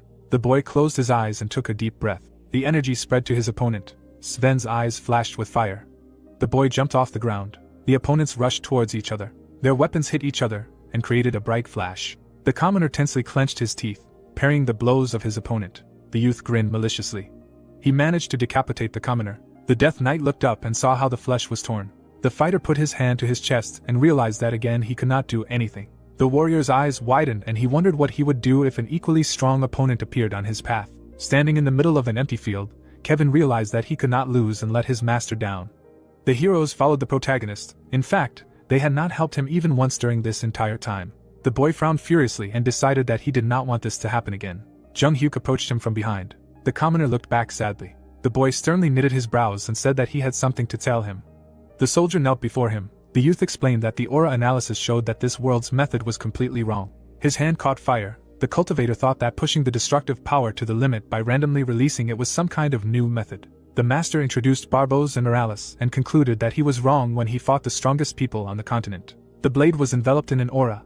The art of wielding a sword in Murim was not only determined by destructive power. People trained to keep their balance on the rocks. In this world, Everyone could find their own way of the sword, where softness was sometimes able to restrain power.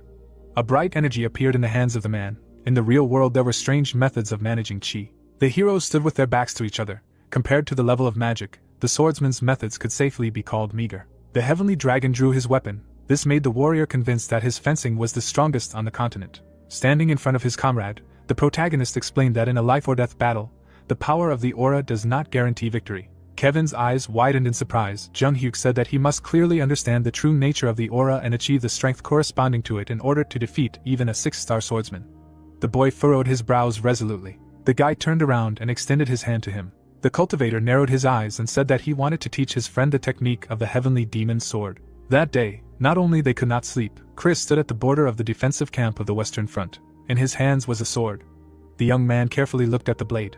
The deputy saw his reflection in it. In the memory, Count Nicholas, looking back, said that they were needed to win the coming war, and promised to catch up with his comrades when Hannibal was defeated. The wounded soldiers approached their comrade and reported that the commander had died. The knight sadly lowered his gaze and thought that he cowardly wanted to believe the words of the captain, but perhaps he understood everything even then. A powerful energy enveloped the enemy. The swordsman realized that he had surrendered in the face of great horror. The man smiled widely. Chris decided that everything could have been different if he had been strong enough to ensure him. Clenching his fist, the young man concluded that all the problems were in his weakness, and wondered what he should do to become stronger. The deputy introduced his friends and thought about how he wanted to receive instructions from the master himself, like they did. The protagonist extended his hand and said that he could find the answer himself. The knight frowned tensely and realized that even the young master believed in him. His weapon was enveloped in a blue aura. The swordsman cut the air with his blade several times and wondered what he should do now. Chris gritted his teeth, trying to figure out how to find the answer himself. The ghost of Jung-hyuk behind him asked him not to focus on the explosive power of the aura, because it would be enough to simply follow its essence. The young man looked around in amazement, but there was no one behind him. The deputy widened his eyes and concluded that the aura was not a raw explosive power. A flash of light flashed in the darkness. The aura is a force that permeates all things. The knight realized that it originally existed in his body. A huge amount of energy burst out from his stomach. The sword fell to the ground. A bright light illuminated the swordsman. His hair glowed. It became noticeably longer. Chris clenched his fists and closed his eyes. His body underwent a colossal change. The sun rose over the mountains.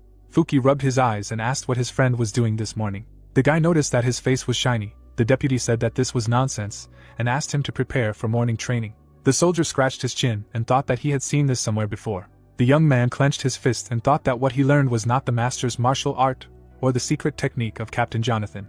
The knight smiled and decided that this belonged only to him. There were barricades at the gate. The scoundrels were seated at the table, and a messenger reported that the eldest son, Dmitri, was on his way with his army. The man in armor opened his eyes wide and said that only a madman would risk attacking an army of 300,000 soldiers. Frowning, the commander asked him not to jump to conclusions and suggested that this attack was intended to confuse them. The man looked away and suggested that they guard their positions and not fall for this trick. Sitting at the head of the table, Bamford asked everyone to tone down the heated discussion. Frowning, the old man said that it did not matter what their opponent's goals were, and asked if it was not foolish to believe that a pathetic kingdom could win against an empire. An army stood behind the protagonist. The commander-in-chief explained that they would become the laughing-stock of the entire continent if they did not knock him down a peg. The heroes looked at him carefully. The captain declared that from now on they would personally take care of the pacification of Dimitri's eldest son. The villain frowned angrily and decided that now only force would determine the winner of the war. Jong-hyuk smiled confidently. The troops gathered in the deserted area. The guy took a step forward. Raising his hand, the young man introduced himself and challenged the Kronos Empire to a refereeing duel. Hannibal grinned and wanted to be his opponent. Blocking his way with his hand, the villain objected and thought that there was clearly some catch in this offer to measure strength. The cultivator smiled broadly and offered to change the conditions if they were so afraid of his victory. Crossing his arms over his chest, the master said that he would not participate in the duel and offered to have a 2-on-2 fight. Bamford frowned angrily. The warriors said that they could forget about his offer if they were not satisfied with it. Standing at a distance, the man asked why he thought Kronos was the strongest empire on the continent. The old man extended his hand and explained that they had enough top-notch talent to cover an entire landmass, and agreed to have a duel. Chris and Kevin approached the young master, the protagonist declaring that they now represented Dimitri's side. The boys frowned sternly and thanked him for the chance. The commander-in-chief stood behind them. The captain opened his mouth wide and ordered Diego to take the soldier's life. The knight ranked 12th on the continent stepped forward. The warrior raised his sword and said that the loyalty of Dimitri's subordinates was admirable. The young man stopped in front of him. The scoundrel added that he did not know how long the duchy would remember his loyalty. The deputy, shrouded in a bright aura, asked if his opponent had decided to fight with his mouth. A smirk was visible on the man's face through his visor. Diego immediately jumped up. The knight delivered a slashing blow and offered to see how long his enemy could be so sarcastic. The swordsman easily blocked his attack. The warrior opened his eyes wide and thought about how this man was nicknamed the first talent Dimitri. The heroes entered the battle. The villain decided that people had misjudged him. The protagonist confidently frowned and concluded that there was no talent on the entire continent that would surpass his comrade. Chris delivered a strong stabbing blow. The blast waved through the opponents apart. The man's eyes widened in amazement. A fire ignited under the young man's foot. The deputy made a sharp dash forward and attacked the enemy. The knight turned around, blood spurted from the wound. Frowning, the swordsman wondered if it was too weak, and decided that he had not yet gotten the hang of it. A light aura enveloped the enraged warrior's armor. It spread across the battlefield. The fighter narrowed his eyes sternly and thought that the words and actions of the master had previously been inexplicable. The soldier rushed forward and realized something. The opponents approached each other and crossed swords. Suddenly Chris jumped to the side.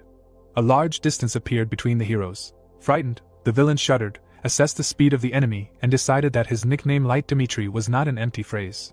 The aura concentrated in the boy's stomach. He realized that he had to stretch it from dantian to the sword so that it could circulate. The deputy squeezed the hilt of the sword and wanted to show the enemy what insight was. The swordsman swung the blade and thought that this was his unique technique, which surpassed the flash of lightning. A thin but very sharp beam of light pierced the man. Blood immediately sprinkled his armor. A long trail appeared on the ground behind him. Diego asked how this was possible. At that moment, the knight fell dead. Bamford's mouth dropped open in shock. The fighter approached his opponent lying on the sand. The soldier raised his sword over him. There was a sound of impact. Chris narrowed his eyes and looked away. The enemy army stood in front of him. Hannibal smiled widely. The soldiers joyfully raised their hands and began to chant their comrade's name. The man's eyes widened in amazement, and he wondered how Diego, one of the 12 swords of the continent, could lose to a man with 4 stars. The old man frowned menacingly and suggested that logic did not work when it came to the sons of Dimitri. The commander-in-chief imagined the opponents looking at each other, and realized that he must save his main weapon if he ever had to fight the heir to the duchy. Blanco approached his leader when the latter called out to him. The scoundrel looked around menacingly, and explained that the next opponent was only a 3-star, and warned him in advance that his family would be destroyed if he lost. The ranker drew his weapon from its sheath and replied that he understood. Kevin approached him and drew his blades. The man looked at him and introduced himself. The boy remained silent. A powerful energy enveloped him. The knight raised his blade in front of him and decided that words were of no use to them. The swordsman, enveloped in a bright aura, realized that the life of his family depended on this victory and wanted to finish off the enemy with one blow. The scoundrel rushed forward. The commoner blocked his attack. A bright flash appeared from the impact of their swords. A cut was left on the soldier's cheek. The armored fighters watched the fight from the sidelines. Blanco continued to strike and asked how a man with 3 stars was able to parry his sword. The warrior swung his blade and opened himself for a blow. The man noticed this. A bright light burst from his helmet. The ranker delivered a powerful blow. The blade of the sword approached his neck. The knight threw his head back and dodged the attack. The swordsman jumped back and landed on one knee. Kevin grinned maliciously and thought that the enemy probably knew that this blow could cut his throat. The boy licked his lips and wondered if this man really had multiple lives. The scoundrel raised his head and mentally called him a demon. The commoner looked at him from under his brows and said that he did not want to fight him, but the owner of 6 stars. Blanco flinched and asked what this meant. The soldier got into a fighting stance and offered him to try to parry at least one blow. The fighter raised his sword above his head and used the technique of the heavenly demon. An ominous energy enveloped the man, who did not understand at all what was happening. Kevin released powerful streams of energy in different directions. The ranker's eyes flashed with cross stripes. A bright flash illuminated the protagonist. Since the boy's body was made of the demonic mastery of the phantom soul, it was only able to withstand the initial stage of the technique. Jung-hyuk looked back and declared that this would be more than enough for now. A crushing blow knocked the knight down. After the attack, nothing was left of him except a pool of blood on the ground. The commoner gritted his teeth and thought that this was his master's technique. The swordsman wiped his chin with his hand and declared that he wanted to fight a man who had 6 stars. Bamford looked at the enemy from the side. Gritting his teeth, the man wondered what kind of eerie energy this was and called it witchcraft. The soldier frowned tensely. The old man asked how he could tarnish the sacred duel and declared that he would not recognize this victory. The commander-in-chief clenched his fist and ordered his subordinates to bring the barbarians of the tiny state who do not know the honor of war to their knees. The empire's fighters rushed into battle. Kevin said that it was very mean. The boy put his hand on his shoulder and praised him. The young man stepped forward and said that it was his turn. The boy looked back in surprise. The commoner looked after his master and wondered what he was planning. The cultivator looked forward with confidence. 10 years after the death of the heavenly demon, the heroes were sailing in a boat. The young warrior wanted to know the truth. Holding an oar in his hands, the fighter said that when he got to the central plane of Murim, the entire celestial kingdom was already at the feet of the demonic sect. The master was enveloped in purple energy. The boy asked if everything they said about him was true. The fisherman looked away and confirmed it. That day, the protagonist dealt with the Shaolin Arhats, so the others resigned themselves to the thought that they would not see victory. Jong Hyuk frowned menacingly. It would not be an exaggeration to say that the heavenly demon had achieved all this alone. The young warrior looked forward and explained that this man was the only one in the history of the demon sect to have reached the heavenly stage. The fighter introduced the divine being and asked if the boy's skill was the strongest martial art in the world. His teacher smiled and replied that no one knew for sure. The fish swirled around the hook. The boy asked what it meant. The great master raised his hand over the youth. He managed to gain insight and reach the heavenly stage, but even dominating all of Murim, he was still stomping on the earthly stage. The cultivator meditated on the stone. The human stage was the most basic. It formed the foundation of divine skill, developed feelings and allowed one to accept nature. The protagonist closed his eyes. The earth stage went beyond simple body training and meant complete fusion with nature. The man raised his sword. The heaven stage was a stage that allowed one to surpass other stages. The young warrior opened his eyes wide. The man caught a fish and said that the heavenly demon was beyond explanation. Jong Hyuk's eyes flashed with fire and concluded that he had finally risen to the earth stage. The boy took a step forward and thought that he had not tried this for a long time. Chris and Kevin opened their mouths in surprise. Cracks appeared under the young man's feet. It was said on the central plane that if there were 9 sword styles representing the strongest heavenly demon, then there were also 9 auxiliary steps. The enemy soldiers began to fall into the ground. The cultivator stood in the center of the battlefield. Hannibal gritted his teeth and wondered what kind of pressure was that could tear even the air. The master swung his sword. The warrior cut the air in front of him. A powerful blast waved through the fighters into the air. The man opened his mouth in fear and screamed. The knight jumped off the ground and realized that he had to kill the enemy as soon as possible. The swordsman got close to him. The protagonist kicked the ground. Bright energy concentrated in his hand. The villain frowned tensely. A black wave washed over him. Water surrounded him from all sides. A powerful explosion of energy was heard. Bamford covered his face with his hand. A giant hole appeared in the center of the battlefield. There were traces of blood on the ground. Hannibal was lying nearby, breathing heavily. The man opened his mouth wide and realized that he had lost his leg. The knight grabbed his knee and screamed. Jung Hyuk looked down and asked him to shut up. The swordsman rolled over and thought that he could not lose so easily. The guy lowered his weapon and said that he knew about his sadistic tendencies and constant torture of captured people. The blade of the sword shone. The young man declared that what happened on the battlefield did not concern him, and promised to give his enemy torture many times worse. The cultivator swung the blade and declared that this was his method of survival. The villain begged for mercy, but the master chopped off another leg and arm. Hannibal raised his head and asked for help. Squinting, the warrior said that he was not finished yet and asked him not to move. The protagonist grabbed the enemy by the hair. Jong Hyuk turned his head and pulled out his tooth. The old man opened his mouth in rage and asked him to stop. Standing on the other side of the pit, the commander-in-chief shouted that this was too cruel, and declared that his enemy had irrevocably crossed the line with his actions. The captain tensely clenched his teeth. The boy replied that this was all nonsense. Bloody armor lay on the ground. The young man's eyes flashed and explained that they should be prepared for this if they were going to fight him. The true heavenly demon had come back to life. He was enveloped in dark energy. The soldiers shuddered tensely. At the same time, a bright lightning struck them. A dark silhouette was visible in the flash. The soldiers parted when they saw Shifer. The man raised his head and looked sternly ahead. Lightning flashed around the cultivator. But he still stood up. The old man realized that the first sword of the continent was in front of him. The magician bowed his head and said that he was interested in him because he was curious about who dared to oppose the empire. Raising his hand, the sorcerer explained that ordinary soldiers cannot be used to fight a monster like him, and declared that he was also a monster.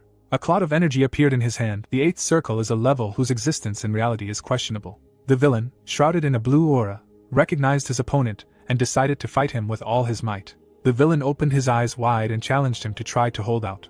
Darkness fell on the battlefield. From it, the hands of fallen fighters appeared. The living dead rose to their feet. The warrior frowned and realized that this was forbidden black magic. Hannibal, lying on the ground, trembled and coughed. The protagonist immediately cut off his head. Jung Hyuk frowned sternly and declared that this was quite an interesting trick. Thunderclouds thickened in the sky. Shifer opened his eyes wide and wished death on his opponent. Another lightning fell from the sky. A black haze enveloped the sword. The guy got into a fighting stance and used the first style of the final stage. The young man swung the blade. His attack cut the lightning in half. The man looked at the sky in shock and wondered how this was possible. The cultivator made a dash towards him. The old man raised his hand and ordered his subordinates to stop him. The monsters rushed to attack. Darkness surrounded the master from all sides. The warrior pushed off the ground and used the dominant step of the heavenly demon. With a few blows, the protagonist dealt with the living dead. Jonghyuk opened his eyes wide. A giant demonic hand appeared in front of him. It slammed its palm onto the ground with force. The guy was able to stay on his feet even after such a blow. A sharp swing of the sword cut the hand in half. The magician's eyes widened in horror and thought that for the first time in hundreds of years, an alarm signal about a possible death sounded in his head. The sorcerer gritted his teeth and realized that he was going to use this in another fight. Summoning a clot of energy in his hand, the villain decided to use it now and asked the enemy to be grateful that he was able to see this technique. The young man frowned tensely. A giant black dome appeared around the heroes. Dark magic swirled around him. At that moment, the dome disappeared along with the opponents. Kevin frowned in fear and called out to the young master. A giant crater appeared on the battlefield, as if from an explosion. Bamford raised his hand and froze in amazement. The man gritted his teeth and decided to take advantage of the chance while his eldest son, Dmitri, was not here. The old man stretched out his hand and ordered the soldiers to attack. The fighters rushed into battle. Standing in the middle of the field, the knights wondered what they would do without their master and whether they would be able to withstand Kronos. Chris looked around and concluded that without a leader, a feeling of defeat arose within them. The young man frowned furiously and realized that he had to replace him. The deputy stepped in front of his comrades and called out to them. The swordsman clenched his fist and asked the others to trust him. The enemy army was approaching. The soldier made a dash towards them. The fighter drew his sword from its sheath. The ground shook under the feet of the enemies. The knight cut the air in front of him with his blade. Several blows wounded the opponents. The heroes stood still. Chris ordered them to follow him. The troops rushed towards each other. The commander-in-chief clenched his teeth in anger and wondered what was wrong with him. The villain raised his hand in order to release the power of the mages and use all available methods and means. Suddenly, the people froze when a bright light illuminated them. A girl descended from the sky and ordered them to stop. A golden glow surrounded the girl and she said that she warned them. The knights clasped their fingers on the handles of their weapons while the rival said that ultimately, for the sake of conquering the continent, they touched the forbidden darkness. Waving her fingers in the air, the lady said that in the name of the Lord she would punish evil. Light rays flew along the trajectory of the sphere around her, and it turned out to be a blessing. The guy dropped his jaw in bewilderment. Chris looked at his palm and noticed that his wounds were healing, and he didn't understand if it was divine power doing it. Mounting a magical horse, the Queen of the Moon ordered the warriors to follow her. The knights in armor rushed after the leader. A bright yellow trail on the ground remained behind the heroes. Bamford, his mouth wide open, did not believe that they could be here, because at this rate they would all end. Waving his hand to the side, the old man ordered his army to retreat. The Duke, his pupils bulging in fear, shouted that they would return to the fortress and wait there with all their troops. Suddenly, an arrow pierced his iron breastplate. At the same second, it seemed as if the girl let go of her hand from the bowstring. The fighters stood at the top of the defensive fortress. Frowning furiously, the commander-in-chief Kronos began to worry about their defensive camp. Bamford clenched his teeth and shouted that it was a curse. The old man fell to the ground and said that he had lost. The mage raised his hands and called for a rain of fire. Flashes of flame could be seen on the ground. Energy streams flew around Isabel, and it was said that the army of Kronos, surrounded by the Phoenix mages who occupied the fortress in front and the Dmitri family alliance in the rear, was slowly thinning out. Chris, tightly gripping the hilt of his sword, shouted that the advantage was on their side, so they needed to punish the remaining enemies. Leaning her hands on the fence of the fortress wall, the archer reported that the enemy commander-in-chief was dead, so they could attack the enemies who had been pushed back. Clouds of smoke hung over the defeated warriors on the battlefield, and it turned out that the war in which everyone was confident of the victory of Kronos turned into a resounding defeat for the Empire. The knights raised their hands and cheered, shouting that they had won, and Chris thanked the army of the Queen of the Moon for their help. The deputy commander of the warriors lowered his eyebrows and asked who she was. Opening his mouth, the girl began to speak. Standing opposite her interlocutor, Isabel said that behind the endless mountain ranges there was the only country of people in Arcadia. Closing her eyes, the lady said that she was the Queen of the Moon. Bright eyes were visible in the shadows, and it was said that this was a subspace that was teeming with dark and evil energy. The monsters stood in a row with each other, and someone was heard saying that everything was subject to his will, and the shadows of death were incomparably stronger than some earthly undead, but he did not understand why he always lost. With his pupils bulging in alarm, Schiffer began to scream loudly. Streams of black magic hit the ground. The boy grinned and remarked that it was curious. Putting his palm to his chest, the 8th Circle Mage was indignant at the source of his aura. Suddenly, the hero took a dominant step of the heavenly demon forward. After completing the 7th step, a bright light appeared on the ground under Junghyuk, and he declared that this was the end, and then added that in the entire Murim of the middle plane, no one could reflect this blow. At the same moment, the protagonist's pupils noticeably narrowed, and he suggested that he try to stop him if he could. A powerful energy pillar rose above the ground, and it turned out to be the heavenly demon sword technique, namely the second style of the final stage. Inside the huge crater after the blow, a silhouette of a man was visible. Shifer, covered in earth, screamed in pain and thought that this was not even a divine power, so he did not believe that he had lost. The old man looked away when Jung-hyuk asked him not to die yet. Clenching his fist tightly, the protagonist said that he still had to find out why the Empire hid a power that could take over the entire continent. Suddenly, a magical glow surrounded his hand. Bright eyes were visible behind the unusual bowl, and it was said that this was the secret art of the illusion demon that kept all of Nirim in fear. The souls opened their mouths wide, and it turned out that once it penetrated someone's thoughts, it confused their consciousness and could turn a person into a cripple, so it could be said that it was a sharp sword that even Jung-hyuk had a hard time withstanding. Grasping the magic stone with his fingers, the protagonist thought that he had 3 seconds to dig up information during this time. The ominous red eyes seemed blurry. At the same second, Sven began to fall down. Suddenly, a smile appeared on Mystic's face. A sharp sword was seen moving from top to bottom. The nobleman was surprised by what he saw. His lips pressed together in confusion. The fragments of the stone silhouette were flying to the ground. The swordsman of Aura was walking along the cliff. The corners of his lips were lowered, and the protagonist wondered if this was where the endless mountain ranges began. The red cloak of the Baron's son was fluttering in the wind, and he thought about how the black subspace magic had dissipated with the death of the sheriff, but he did not understand why he was here. The silhouette of the successor of the Dmitri family was hidden behind the mountain, while he decided that he needed to return home first. Hans raised his hand and asked if the young master should be on the battlefield. Approaching a small pedestal with a magic stone, the young man replied that it happened that way, and that tomorrow he would leave for Cairo. Jung-hyuk lowered the corners of his lips and realized that he needed to check something before that. And it turned out that when he learned of Isabel's existence and victory through magical communication, he promised to meet her in Cairo. The protagonist saw the entrance door to the library of the Dmitri family. The guy began to take out the book with one finger. Suddenly, the aristocrat opened the pages of the teaching. Looking at the textbook, the swordsman of Aura realized what he had found. The silhouette of a man in armor appeared, and it was said that Maximilian was a wandering swordsman who had alarmed the entire Salamander continent.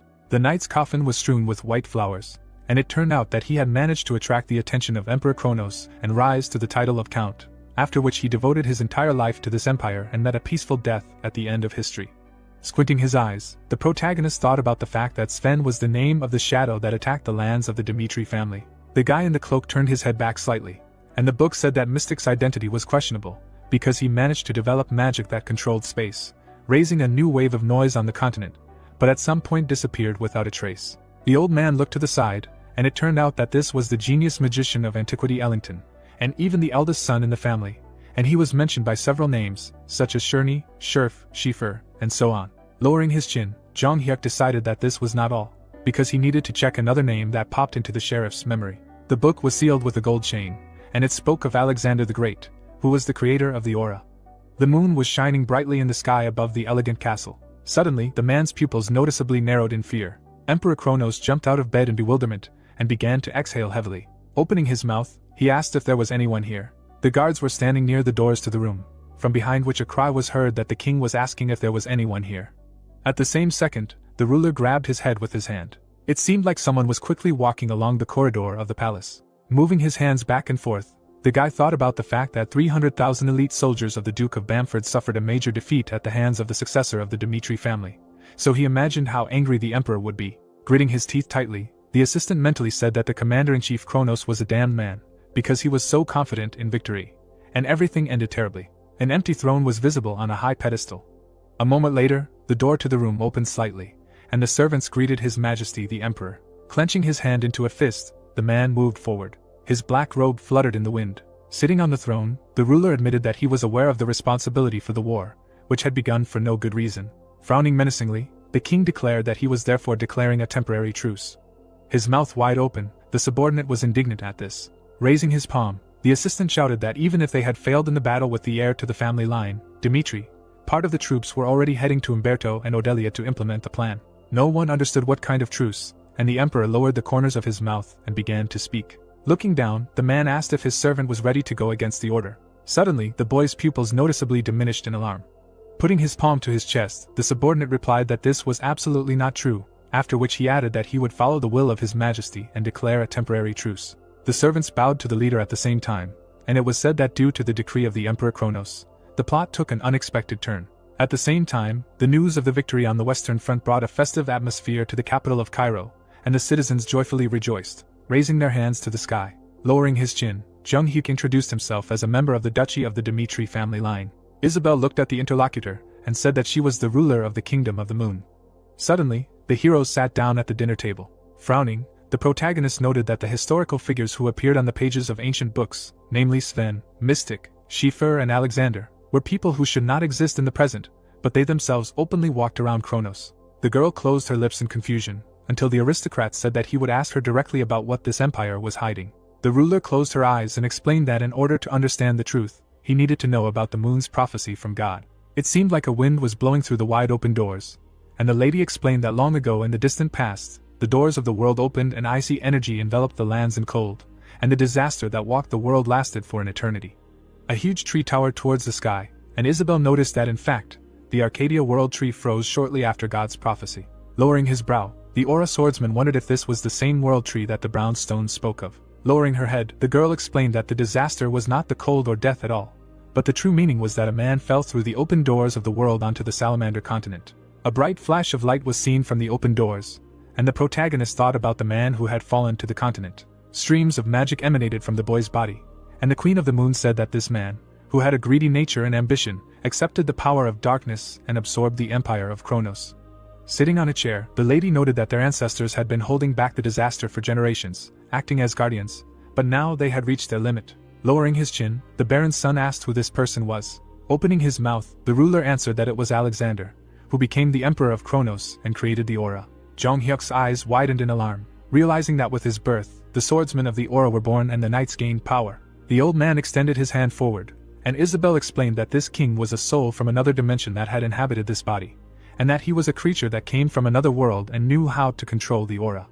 A small boy stood near the window, and the Moon Queen noted that there were manuscripts that when he first revealed himself to the world, he called himself by a name that was difficult to pronounce. The child's eyes were shining brightly, and it turned out that he was Master Murim, who had come from the Middle Plane. One day, the man was collecting herbs on Mount Shuandishan. A bright flash appeared in the distance, and it turned out that then a dark cloud had covered the sky and began to suck something in, as if echoing the wrath of God. The basket fell from the boy's hands, which surprised him greatly. Suddenly, the boy flew high into the air, and it was said that Alexander, fascinated by this sight, was also sucked into the sky, and the fact that a simple layman was chosen was pure chance. The maid's eyes widened in fear and asked if everything was all right with the young master. The boy was sitting on the floor, and asking what his name was. At that very moment, the child raised his eyebrows in surprise. A view of a table filled with exquisite dishes opened up, and it turned out that the eyes of a poor man who struggled with hunger every day, along with the noble status of a prince, appeared to the luxurious life in a new world. Eating meat with his hand, Alexander thought that he was very happy and wanted it to last forever, and it was said that time passed, and in this happiness there was a split. The silhouettes of three guys appeared, and it became clear that at that time the young master was a bastard and was aware that he could be expelled with the arrival of a new emperor. Clutching his head with his hands, the young man did not understand what such a simple and illiterate poor man could do, because there must be some way. People were standing near a high staircase, and a man was shouting that he needed to make thousands of bows to the heavenly demon. Alexander's pupils bulged, realizing that there was a way. Behind him, the silhouette of a mentor was visible, and he thought that there was magic on the continent, but no martial arts. The heavenly dragon spread his fingers wide, and the guy exclaimed in his mind that if only he could use martial arts, he would become the next emperor. The boy wrote various symbols on the walls, and it was said that from then on, he locked himself in the room every day, trying his best to pull out the memories of his past life. The man raised his finger and said that martial arts were easy, and then added about internal energy. Alexander's pupils bulged in alarm, when suddenly the words of a passing third-rank master surfaced in his memory. The boy lowered his head, thinking that anyone would take his talk for nonsense, but in order to survive, he had to cling to the memories. A bloody hand lay on the ground, and it turned out that after countless defeats, he began capturing slaves to experiment on the body. Long metal chains hung from the ceiling of the room. A bright flash of light appeared between the hands of the future emperor, and it was said that when a mountain of corpses of dead slaves gathered, he witnessed the accumulation of mana in the Dantian and the formation of aura energy. At that very second, a young man in knightly armor was visible, and thus began his legend. The silhouettes of the guards were surrounded by magical energy, and it turned out that the knights, who had always been cannon fodder to protect the mages, had regained their dream of holding a sword in their hands thanks to the aura. Alexander knelt before the emperor, and it became clear that he, who had once been relegated to the bottom of the list of heirs, had suddenly gained power and firmly strengthened his position. The blade of the golden sword shone brightly, and Alexander thought that the aura he had discovered was nothing more than the result of superficial knowledge of martial arts, and the higher the level, the more obvious this shortcoming. The stone table in the shape of a human body was stained with blood, and it was said that the ruler's desperate unwillingness to lose power was growing stronger and turned into obsession and madness, and ultimately a new future unfolded before him. A dark creature hung over the old man's head, telling him to follow it, after which it would be able to gain power. The red eyes of the demonic entity glowed brightly. With bulging pupils, the emperor heard the whisper of the devil. Suddenly, the sword fell from his hand to the floor. The old man thoughtlessly walked forward, and it turned out that Alexander had thrown down the sword that day and accepted the mana of darkness. And this is the real truth about the aura, which was the truth for everyone. The mystic knelt on the ground when he was asked if Emperor Kronos had declared a temporary truce. Closing his eyes, the boy answered that most likely the death of Schiffer had broken the connection, after which he added that because of this, they temporarily lost control of the body. Yellow hair covered the face of Alexander, who said that he was a persistent little boy. Sitting on the throne, the man explained that for generations they had controlled the emperors of Kronos, and then added that the current ruler did not want to part with his mind under any circumstances. Looking up, the member of the empire turned to the master and inquired about how to get rid of the heir of the Dmitri family. The Aura Paladin placed his fingers on his chin and thought about the Baron's eldest son. The man placed his finger between his eyes and mentally said that his strength was unpredictable. Jonghyuk stood in front of the old man, and Alexander noted that she also reminded him of his martial arts, in which case there was a high probability that he had also crossed the dimension. Squinting his eyes, the aura creator realized that, unlike him, he was a true martial artist. People could be seen rejoicing at the sight of the protagonist who had saddled his horse, and Emperor Kronos realized that if he were in his place, he might not have accepted the power of darkness, and would have been able to shake the entire continent. Closing his eyes, the boy decided that he wanted to see his strength with his own eyes. Sitting on his knee, Mystic called out to his master, and then added that he had no need to hurry. While the subordinate kept his hand on his robe, the ruler said that he acknowledged that his existence was a threat, but he was still an aura swordsman who had a limit, and then thought about not telling him all the details. Alexander frowned angrily and asked if his servant thought that this man was his equal. The member of the kingdom opened his mouth wide and shouted that this was absolutely not the case, because in front of him sat an immortal mage who had already reached the level of a god, so he could not even imagine his defeat. Putting his hands on the chair, the boy explained that the emperor's order was not easy to change, so for now, everything could go on as usual. As he descended the stairs, the king remarked that in the distant future, they would once again have a war with that damned Isabel. The silhouette of the Aura Paladin was surrounded by magical currents, and he stated that in that case, she would no longer be able to interfere with the great plan of the Kronos Empire. Hearing the gist of the Grand Millennium Plan, Mystic began to smile widely. Sitting across from him, the Moon Queen explained that the reason she had revealed the truth to him was because he had defeated Schiffer without the power of a god. Opening her mouth, she asked to borrow his power, then added that it was for the sake of saving the Salamander continent.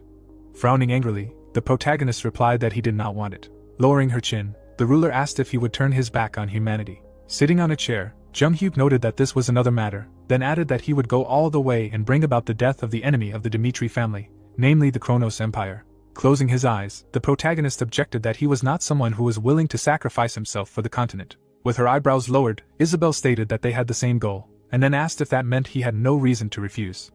The nobleman said that they did not have the same goal, when suddenly the girl clenched her fist tightly and wondered if her interlocutor was a warrior from a divine revelation. Narrowing his eyes, the protagonist explained that he wanted to crush Kronos for personal reasons. Sitting opposite the Queen of the Moon, the Baron's son asked if she could renounce them and cut off Alexander's head if Kronos threatened her with the lives of many people. It seemed like the successor of the family, Dmitri, was holding the head of his opponent in his hands, and at the same time, he said that this was the difference, because he personally would not hesitate for a moment if such an opportunity arose. Holding out his palm, Junghyuk explained that this did not mean that he wanted to make an enemy of the Luna Kingdom, and then added that even without an alliance, he would destroy Kronos.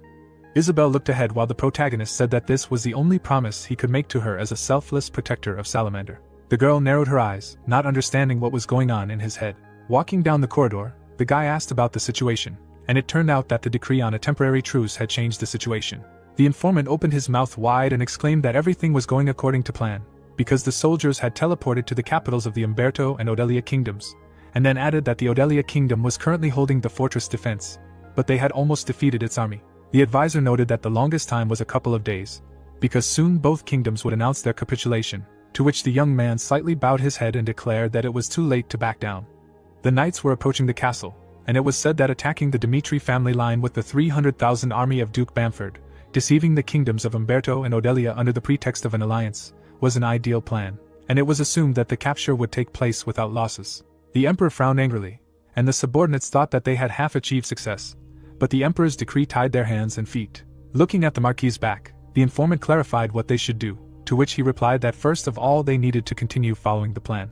The member of the empire frowned and noted that they would crush Umberto and Odelia, and use them as hostages to extract favorable conditions during negotiations with the Dimitri family for a temporary truce. The advisor muttered about the emperor's decree, when suddenly the back of a young man appeared, who said that he himself wanted to report to his majesty that they needed to remain silent. The subordinate, his eyes wide with alarm, ordered the young man to tell the commander-in-chief that they needed to seize complete control over Umberto and Odelia in 3 days. In the capital of Odelia, houses were engulfed in powerful flames. The knight, his mouth wide open, shouted that 2 battalions of the royal army had been destroyed. The swordsmen fought with each other, until their commander exclaimed that the teleport gate was also in enemy hands, so they had no way to block the path of the arriving Chronos soldiers. The king pressed his palms to his ears and thought that it was all over, while his servants shouted that the royal guard had fallen at the hands of the knightly order, and even the escape route was blocked, so they could not escape.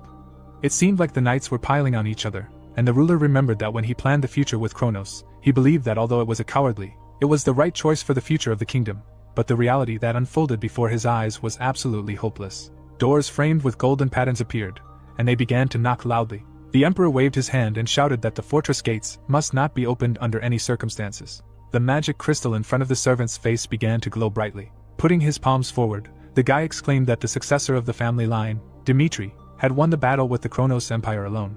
The man's jaw dropped in confusion. He was surprised by this, and then wondered where everything went wrong, and if it was his problem that he couldn't see the potential of this man. Clenching his hand tightly into a fist, the ruler realized that he should concentrate. It seemed like representatives of 2 empires were standing in front of each other, and the duke thought about the Dimitri family opposing Chronos, and if he had not yet abandoned the alliance of the kingdoms with Odelia, then this could be an opportunity. On the contrary. Sitting on the throne, the emperor ordered to immediately contact the successor of the Dimitri family. The silhouette of Jonghyuk appeared on the hologram, when suddenly the members of the Odelia kingdom shouted that he had contacted. Running forward, the man exclaimed that the Chronos Empire had attacked them, so there was no time, and then began to beg for help. With the corners of his mouth lowered, the protagonist asked why his family should help them. At that moment, the ruler clenched his teeth. In the beams of teleportation, the silhouette of an aristocrat was visible, who noted that the Chronos Empire had attacked the capital of Odelia directly, after which he clarified whether this meant that they had given them access to the teleport. With his mouth wide open, the ruler shouted that they had made a mistake, but if Odelia and Umberto fell under the rule of the empire, then a split would occur in the alliance of kingdoms, and then asked whether the baron's son wanted this. Lowering his chin, the protagonist said that his interlocutor was mistaken in some things, because he had stepped on the road of no return. The successor of the family line, Dimitri, said that all 4 kingdoms, except for him, had fallen under his protection, to which the king of Odelia anxiously spread his arms out to the sides, and wondered if it could be Hector, Redford, Frank, and Umberto. A moment later, Jonghyuk looked down and explained that there was no room for another one in the new alliance of kingdoms. The man looked at his interlocutor and asked why he had come here. Lucas smirked and replied that since he had been asked directly, he would not beat around the bush. Writing on a piece of paper appeared, and the boy explained that his young master had obtained a document called the List of First-Rank Elimination Names in the process of destroying an organization of hired killers. The Marquis frowned angrily and asked if his name was on the list. Sitting on the sofa, the Hao clan member answered negatively. Suddenly, the young man looked to the side. There was a man standing behind the military representative Umberto. A memory of a nightly battle appeared, and it turned out that Drake's eldest son Calderon was a swordsman genius who awakened a 3-star aura after turning 30. The heroes stood with their backs to each other, and it was said that the father and son Drake were exemplary figures, on whose shoulders lay the responsibility for the future of Umberto. Suddenly, the man slammed his fist on the table and shouted that they were the remaining creatures who were targeting the eldest son of the Drake family. Extending his palm forward, Lucas said that after killing his son, they planned to blame it on the traitors of the Umberto kingdom. A large manor was seen burning in flames, and the guy noted that as soon as internal strife began in their empire, they would lose their last strength to resist the external enemy. A member of the Hao clan said that he came on orders to warn them, to which the Marquis lowered his head and clarified if that was all. Frowning in anger, the man noted that he could already thank him for that alone, after which he added that it was unlikely that he came to him personally just for this. Suddenly, a smirk appeared on Lucas's face as he suddenly announced that he would now tell them how things would develop from here on out. Jonghyuk could be seen standing in front of the world's door, and the boy said that his master would finish his journey to Redford and go to Valhalla, and after that, there was a very high probability that the war with the Chronos Empire would become a reality. A golden scale could be seen behind Marquis Drake's head, while the Hao clan member noted that in that case, the Umberto kingdom would have to make a decision. Smiling, the young man explained that if they continued to avoid battles, they would forever lose the chance to change the boundaries of the continent's holdings. The man lowered his chin and asked if the guest wanted to say that they would face Chronos head-on. The protagonist's silhouette appeared behind Lucas, and he declared that the successor of the family line, Dmitri, would not retreat. The king dropped his hands in confusion when he was told that there was no place for Odelia in the new alliance of kingdoms. Sweat was pouring down the man's face and he remained silent. The emperor opened his mouth wide and ordered his servant to connect him with Umberto immediately. The silhouette of a man in armor appeared on the hologram. Suddenly, a drop of blood fell to the floor. The king of Odelia was surprised when he saw Calderon. The man's pupils bulged, not knowing what to make of this. The wounded baron lay on the ground, and the ruler wondered if the eldest son of the Drake family had killed the king. With an evil grin, the boy said that judging by the expression on his face, the Kronos Empire had betrayed them. The hologram rose above the emperor, and the heir of the Drake family noted that this was why it was not worth doing. Calderon lowered the corners of his mouth, and said that King Umberto had fallen for Kronos' sweet words and opened the teleport gate. The knight army's armor was shining brightly, and the young man said that the Drake had received information from the Dmitri family, and knew in advance about the sudden attack of Kronos. The eldest son could be seen hiding behind the corner of the building, and now he was reporting that they had secretly placed soldiers at the teleport in the capital, neutralizing the armed attack force of the empire, and thus were able to prevent Umberto's collapse. Putting his hand to his chest, the Emperor of Odelia asked how long ago they had abandoned them, having entered into a relationship with Dmitri. The eldest son of the Drake family asked to call things by their proper names with his jaw dropped. A green aura surrounded the knight's silhouette, and he explained that the loyal vassals of the Umberto kingdom, led by the Drake family, had never even considered bowing to Kronos from the start. The man clenched his fists tightly when he was told that on the day Dmitri declared war, they had sworn allegiance to the young master. Lowering his head, the king thought about how war was not a reckless move for the son of Baron Romero. Looking at the floor, the king realized that they had secured the support of most of the kingdoms on the continent by starting a war to prove that the Dmitri family line could overthrow the empire on their own. The guards were holding the entrance doors to the room with great effort. Covering his face with his hands, the man mentally said that even without realizing it, he had made such a stupid decision, and therefore was not worthy of the crown. The Emperor of Odelia spread his fingers wide, wondering why his father had made him such a weakling. The knights carried the ruler under their arms. The heads of the slain men were visible on long sticks. Suddenly, the warrior turned around when someone shouted that the fortress gates had been breached. The eyes of the king of Odelia were closed. A huge estate in the capital of Cairo opened up. Charlton smirked and said that this war had started with a small conflict. Folding his hands behind his back, the man said that he understood the reason for declaring war, and then asked why they did not declare a temporary truce. The baron extended his palm forward and said that His Majesty the Emperor did not want any more thoughtless sacrifices, which is why he had made such a noble decision. Closing his lips, Daniel thought about how such an impudent man had come to ask for a temporary truce. With a wicked grin, the Kronos representative asked if he was sure he could bear the consequences if he went all the way. The man had a big smile on his face and pointed out that it was only once, then added that one should not make a decision based on one victory. The king of Odelia and his army were tied up on the floor, and Charlton explained that if they agreed to a temporary truce, he would guarantee the safety of the king of Odelia as a sign of peace, and asked the ruler to make a balanced decision. Daniel clenched his teeth and thought that this did not sound like a request from the losing side. Emperor Cairo turned his head to the side and asked what his partner thought of Kronos' proposal. Jong Hyuk stood there with the corners of his lips downturned, and suddenly he was addressed. As he walked down the stairs, the protagonist said that he would ask one question, then clarified by what right he came here. The baron opened his mouth wide and shouted that he was there as a messenger, then exclaimed that he should have some manners. Approaching his interlocutor, the aristocrat recalled that the continental law obliged him to protect the messengers, and then asked if he had followed the rules as a messenger who complied with the rules. The Aura swordsman grinned and noted that the man had not asked for permission or raised a white flag, and had even brazenly used the messenger's teleport. The protagonist's eyes glowed brightly, and he asked if he called himself a messenger after all the broken rules of the continental law. Frightened, his pupils bulging, the successor of the family line, Dmitri, said that the war was still in full swing. Suddenly, Charlton brought his fingers to his neck, and it turned out that even without drawing his sword from its sheath, and with just one look, he was able to suppress a person. With his fist tightly clenched, Jung Hyuk warned that if he was the messenger of the enemy camp as he claimed, he should kneel before him instead of the raised flag. With his mouth wide open, the boy shouted that he had come here by the will of His Majesty the Emperor, and then asked if the heir of the Dmitri family was so eager to destroy relations with Kronos. With his arms folded, the protagonist asked if his knees were a good reason to cancel the truce. The aristocrat's silhouette was surrounded by streams of magical aura, and he said that if they were to wait for a truce, they would first need to learn culture, otherwise they would cut his head off to show their intentions. With his pupils bulging in alarm, the baron mentally exclaimed that this man was a complete psycho. Jung Hyuk appeared under the influence of a hand of dark magic. Beads of sweat ran down the baron's face. At the same second, a black fist flattened the body. The man bowed to the floor and began to loudly beg for forgiveness. Charlton lowered his head and cried out that he should have followed proper procedures. But he had not looked at the fact that they were at war, so he had made a rash mistake. The Baron placed his palms on the floor and begged him to moderate his anger. Daniel dropped his jaw in disbelief and began to think that no one would have thought that a representative of Kronos would behave so shamefully and submissively, which was unheard of. Lowering his chin, the protagonist stated that he did not believe his offer of a truce. Metal chains were wrapped around his fist, and the nobleman noted that no matter what the terms, the logic of the strong cannot be limited by a treaty. Standing directly in front of his interlocutor, Jung-hyuk explained that if the Kronos Empire truly wanted a truce, they must show sincerity that matched that desire, to which he asked what he meant by that. Furrowing his brows, the protagonist offered to back up their offer with 500,000 gold as war reparations, then added that he would agree to a truce in that case. Charlton dropped his jaw in anger, exclaiming that this was already outrageous impudence. The nobleman's eyes began to glow brightly, and he noted that innocent lives had been lost during this war.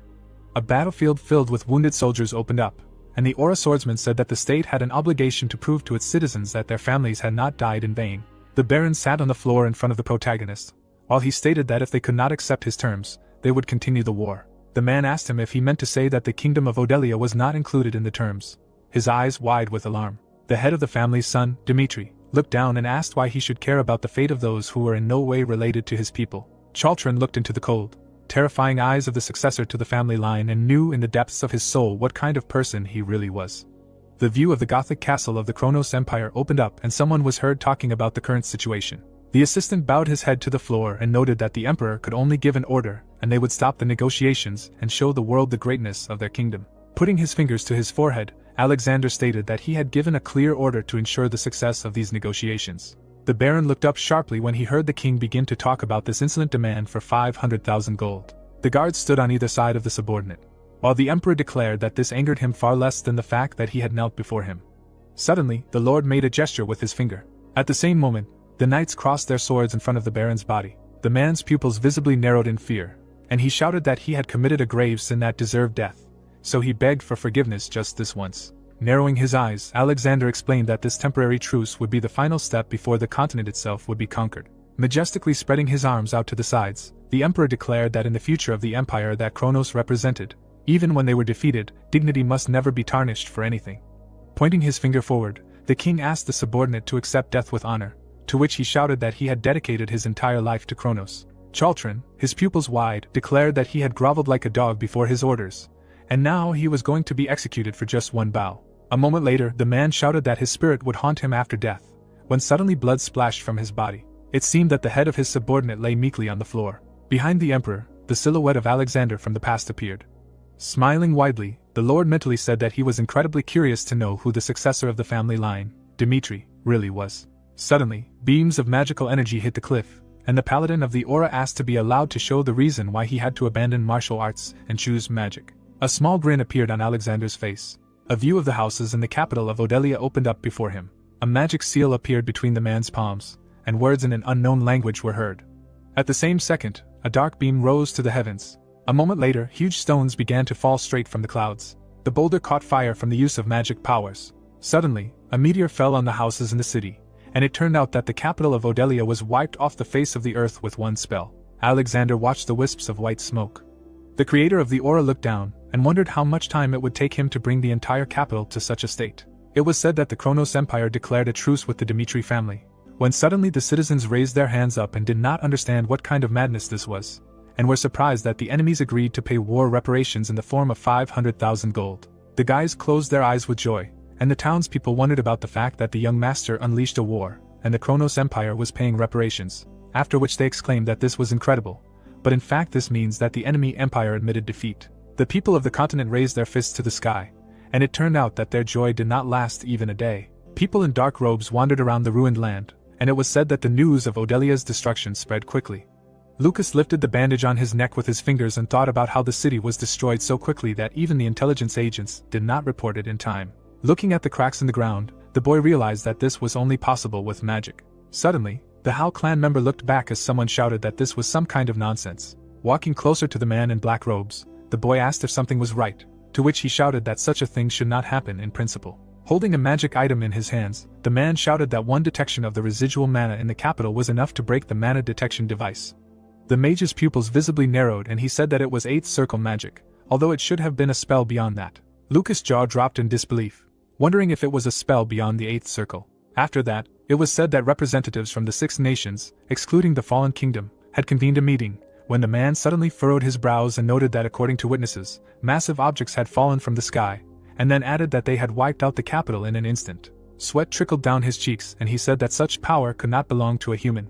Edwin folded his hands on the table and explained that the destruction of Odelia meant that Kronos had not signed the truce because he was weak. The boy looked up and noted that this incident was their warning to the others. Jong Hyuk furrowed his brows angrily and said that the word truce should not be misleading, then added that the Kronos Empire would declare war again as soon as it was ready. Suddenly, the protagonist looked away when the prince of the Hector kingdom asked if the young master believed that there was a chance of winning the war with Kronos. The nobleman smirked and replied that he did. Sitting at the round table, the protagonist said that it did not matter that they had gathered under the flag of a new alliance of kingdoms, because he did not intend to force everyone to sacrifice themselves. Smiling maliciously, the baron's son noted that sooner or later the war would resume, and then added that if they sided with the Dmitri family, its members would never betray this belief. A human heart surrounded by magical rays was visible, and it was said that the human body was unable to withstand the impact of the 9th circle spell, and in an instant the 9th circle was cast on the heart. It would burst, unable to contain this natural energy. Walking down the street near the castle, the successor of the Dmitri family thought that even if he gave it his all, it would be impossible to cope with the legendary 9th circle spell in his current state. Jong Hyuk's red cloak fluttered in the wind, and he did not understand if this was the reason he was summoned to this world. Grinning, the protagonist decided to give it a try in that case. Isabel was sitting in the middle of a forest clearing. The girl's hair was filled with bright sunlight. The Moon Queen turned to face the trees with lush foliage, when suddenly she was called out. Leo bent his arm and asked if it was time for her to return to Arcadia. Standing behind the lady, the boy informed her that now that Kronos had declared a truce, there was no longer any reason to stay here, to which she replied that she could not afford it. Imagining a powerful explosion, the Empress explained that Alexander had used 9th circle magic, which was beyond human capabilities, and added that he had done so in the capital of Odelia. The Aura Paladin stuck his hand through the chains, and Isabel explained that this meant that his restrictions had been lifted, and he would soon unleash a continental war without regard for others. Closing her eyes, the girl began to reflect on how light and darkness were forces that oppose each other, and at the same time coexist. Approaching the trunk of the huge tree, the Queen of the Moon noted that as he became stronger, so too did she become more powerful. But the real problem was the descent of the essence that gave him this power, so they had to prevent it. Lowering her hands, the lady declared that this was her destiny. Standing behind the Empress, Leo said that as the captain of the Royal Knights, he would remain by her side until the very end. Smiling happily, Isabel thanked the assistant for this. It seemed like the townspeople were standing on both sides of the street and greeting Jong Hyuk, and it turned out that the army of the Dmitri family had returned to the duchy. Tears flowed from Hans's eyes, and he quietly called out to his master. The protagonist closed his lips when he heard the news that Henderson had died. A moment later, the nobleman appeared in front of the table with the boy's body. The man lay with his eyes closed, and the swordsman of the Aura asked to prepare a funeral ceremony for the fallen, after which he added that it must be done immediately. A view of many flaming slabs opened up. The protagonist and his army stood near the burning bodies. The townspeople began to cry and scream with sadness. The girl fell to her knees on the floor in frustration. The young man's body was enveloped in streams of fire. The face of the Baron's son was incredibly sad. The mentor stood on the edge of a cliff and said that the conquest of Nurim was near, and then added that his student had spent a lot of time with him. The man's tail fluttered in the wind, and he asked if the henchman was satisfied with the life that was lived for the sake of others. The blood dragon looked away and asked the interlocutor not to call himself someone else, because from the moment he gave him his hand, he became his life and his dream. As he approached the cliff, the sky dragon said that these were very stupid words. Smiling widely, the warrior said that he would live to the very end and see with his own eyes how his mentor's dream would come true, and the latter thought that even so, when the goal of uniting the Murim was finally achieved, the blood demon was no longer near him. Gray smoke was visible from the large chimney. The assistant looked at the master's back and asked if they should return. Jung Hyuk stopped, and his subordinate noted that he had endured countless forced marches, so he needed rest. The protagonist's eyes were hidden by his hair, and he began to speak. The nobleman asked if he had ever told him that he wanted Chris to be the commander in his absence, to which the protagonist closed his eyes and replied that he remembered it. The commander-in-chief appeared on the cliff face, and the Aura swordsman said that one word from the captain was worth many lives, and that was his life. Slightly tilting his head down, Jung Hyuk explained that if he showed too much humanity and they tried to get close, they would have to be treated like tools and lose trust. The protagonist noted that in order to live the life of a commander in the future, he must remember this forever, to which Chris looked down at the floor and remained silent. Heavy rain fell from the sky on the heroes, and the aristocrat said that he needed to show that he did not take the lives of his subordinates lightly, after which he added that at the same time he must provide worthy compensation for their sacrifice. A drop of water flowed down the protagonist's cheek, and he asked his assistant to call the officials of the Dmitri family. Approaching a large metal box, the Baron's son said that they would begin discussing compensation for the victims of this war. The Viscount sat at the table and asked if he was serious. The man's jaw dropped as he admitted that they had thought about compensating the families of the dead, but it didn't seem possible to provide 1,000,000 gold. The view of the Redford family estate opened up, and the Count's deputy noted that even that family had almost fallen from a debt of only 100,000 gold. Sweat trickled down the lord's face, and he wondered why they didn't just use the 500,000 gold they had received from the Kronos Empire. Jong-hyuk folded his fingers and asked how the people would feel about them only giving back what they had received in reparations, to which he was told that they would be grateful. Leaning his elbows on the chair, the protagonist stated that he wanted to instill confidence in the people that the sacrifices made in the name of the Dmitri family line would always be properly compensated. Lowering his chin, the aristocrat said that this was only the beginning, and then added that moving forward, their empire would establish a system of merit for the nation. A view of snow-white coffins opened up, and the Aura swordsman explained that this would not only apply to the victims of the war, as individuals like Henderson had made significant contributions, and they would be revered as heroes of the nation and would be rewarded accordingly. A handshake between two people was shown, and the Baron's son said that Cairo had agreed to distribute all 500,000 gold from the reparations to this case, and even offered to help cover part of the remaining 500,000. Squinting his eyes, the protagonist noted that they had lost a lot in this war. The guys smiled contentedly, and the successor of the family line, Dmitri, said that they must show everyone who follows their empire that for them, the greatest loss is precisely the people. The Viscounts looked at the leader diligently, who said that they had won the war. The assistants dropped their jaws in bewilderment when Jong-hyuk said that now they need to focus on restoring peaceful life so that no one in Dmitri is left to mourn. Frowning, the protagonist noted that at this time they should rejoice in triumph, to which everyone agreed. A view of a small house opened up. There were tears in the photo of the couple, and someone could be heard muttering that he was a cruel man. The girl was sitting on a chair and crying, and it turned out that Henderson and Chloe were an ordinary farming family. The guy was showing off the muscles in his arm, and his wife was recalling that he would occasionally say the funniest things, like that he should be a soldier, not a farmer. There was a memory of the young man smiling broadly and exclaiming that he respected the young gentleman from the Dmitri family, so for him and for the family he would become even stronger. The little child, closing his eyes, exclaimed that his dad was strong, to which he replied that at least his son understood him, and it turned out that life in the province was full of risks and uncertainties. But he always looked genuinely happy. Suddenly, the girl looked up when she was asked if she was home. The man was holding a box with an award for the hero of the nation Henderson in his palms. Chloe lowered her chin and asked if her husband had really helped the Dmitri family. Chris looked sadly at the ground and replied that it was true, then added that without him there would have been many more victims. Pointing to the chest, the deputy captain of the knights said that it contained compensation for the families of the heroes of the nations, and then asked her to verify this. Inside was a mountain of gold coins, and the lady exclaimed in surprise. Raising her palm, Chloe muttered that she thought they had mixed up the chests, because at first glance there were hundreds of gold coins in it, and then added that if they made a mistake with such large sums, there would be big problems. Narrowing his eyes, Chris said that there was no mistake, to which he was asked again. The girl clenched her teeth in sadness, while the guy said that their young master said that Henderson deserved this compensation, so he asked her to live with pride and happiness in her heart. At that very moment, the hero of the nation's wife fell to her knees on the ground and began to cry loudly. The entrance to the tavern appeared, and a question could be heard as to whether Dmitri had made the reward fund a whole 1,000,000 gold. There were two guys sitting at the bar, and one of them said that in addition to the compensation from the Kronos Empire, they themselves had thrown in another 500,000, and maybe they had gotten rich from their iron mines, but it was still hard to believe. Jong-hyuk, with his mouth slightly open, asked if everyone had heard of Chloe. The young man, introducing the woman with the child, replied that in memory of Henderson's merits, they had not only recognized him as a national hero, but also given her 300 gold. The teenager, holding his chin, added that a new system had appeared, where the families of those who had dedicated themselves to serving the country were provided for until the end of their lives, and even in the Kronos Empire such an attitude could not be expected. Suddenly, the youth clenched his fist. The young man closed his eyes and exclaimed that he wanted to join Dmitri's army. His father lowered his eyebrows in confusion and asked what he was talking about, as he was an ordinary farmer. The boy looked down and explained that Henderson was also an ordinary farmer, and at first he did not even know which end of the sword to grab. It was clear that the warrior held his weapon tightly, after which the young man added that he had become a great swordsman under the guidance of Mr. Dmitri. Standing in front of his parents, the teenager said that there was no reason why he could not do the same, and therefore he could be like Henderson.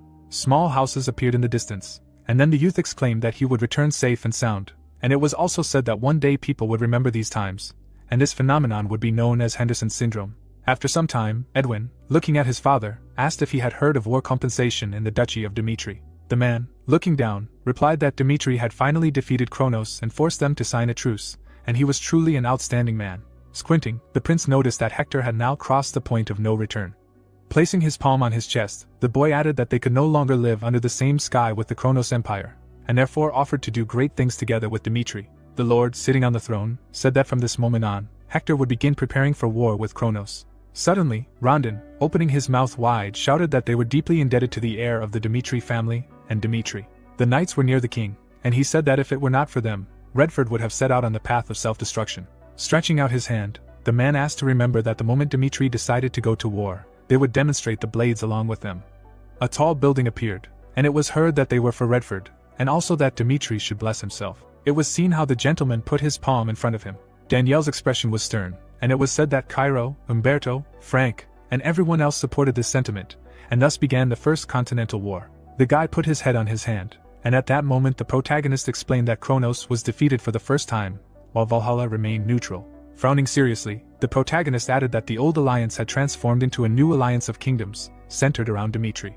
About 2 weeks later, a document opened up, which was written about recruitment into Dmitri's personal army. The warriors, looking at the paper, read that at the moment applications were accepted from people who do not live in the Duchy of Dmitri. The boy's jaw dropped in joy when he learned that current residents of Dmitri could apply for a change of location after passing a qualification test. Clenching his fists, the young man exclaimed that he finally had the opportunity to join Mr. Dmitri's personal army.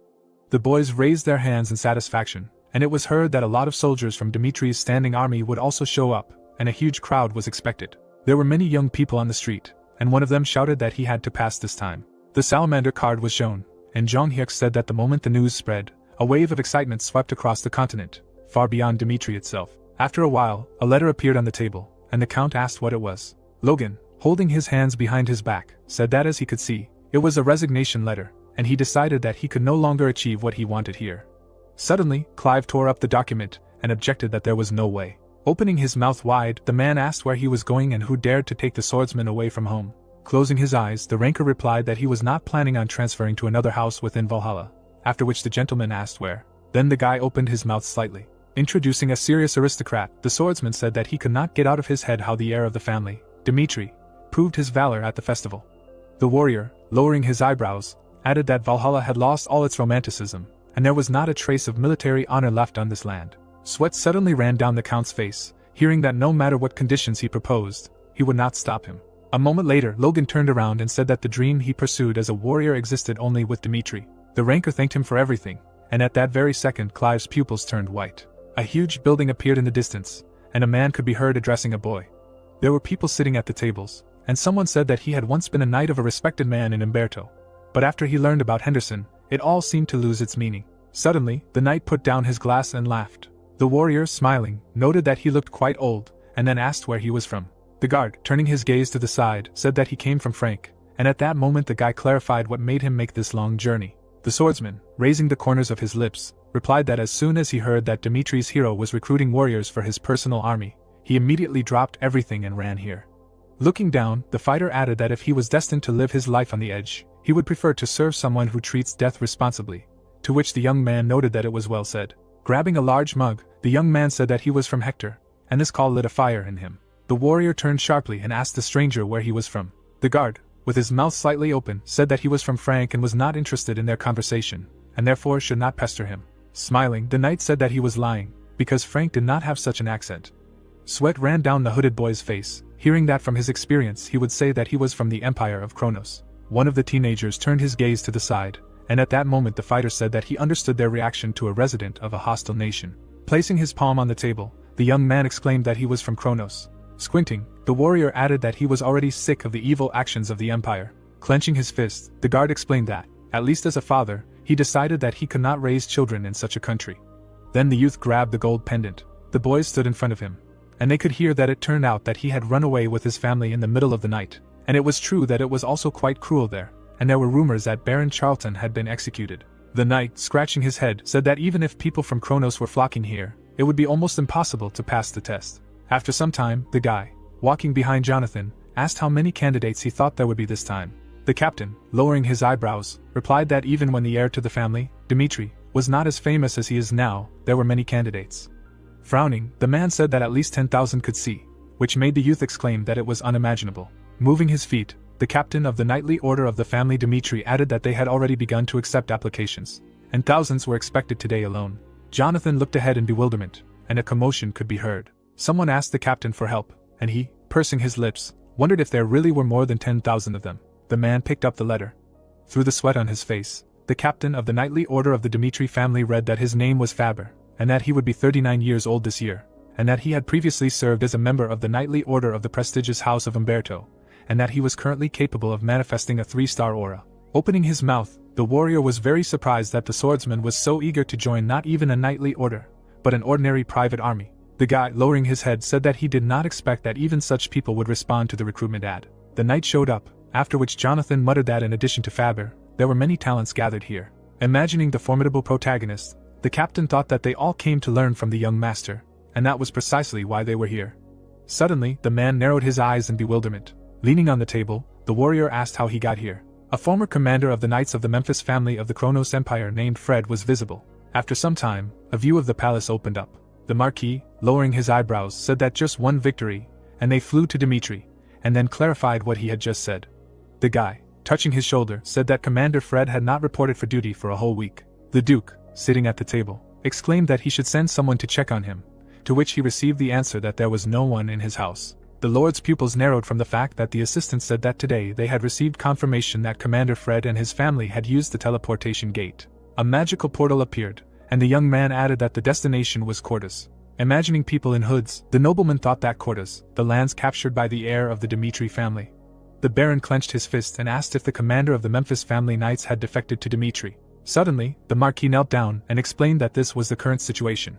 Facing Alexander, the Duke said that they would not be able to stop the drain of talent from the Empire with such a move. Sitting on the throne, the Emperor noted that everyone who betrayed Kronos, regardless of their position, should be destroyed along with their families. Splashes of blood appeared, and then the creator of the aura added that the future Kronos did not need such people, and the Baron said that he would fulfill his will.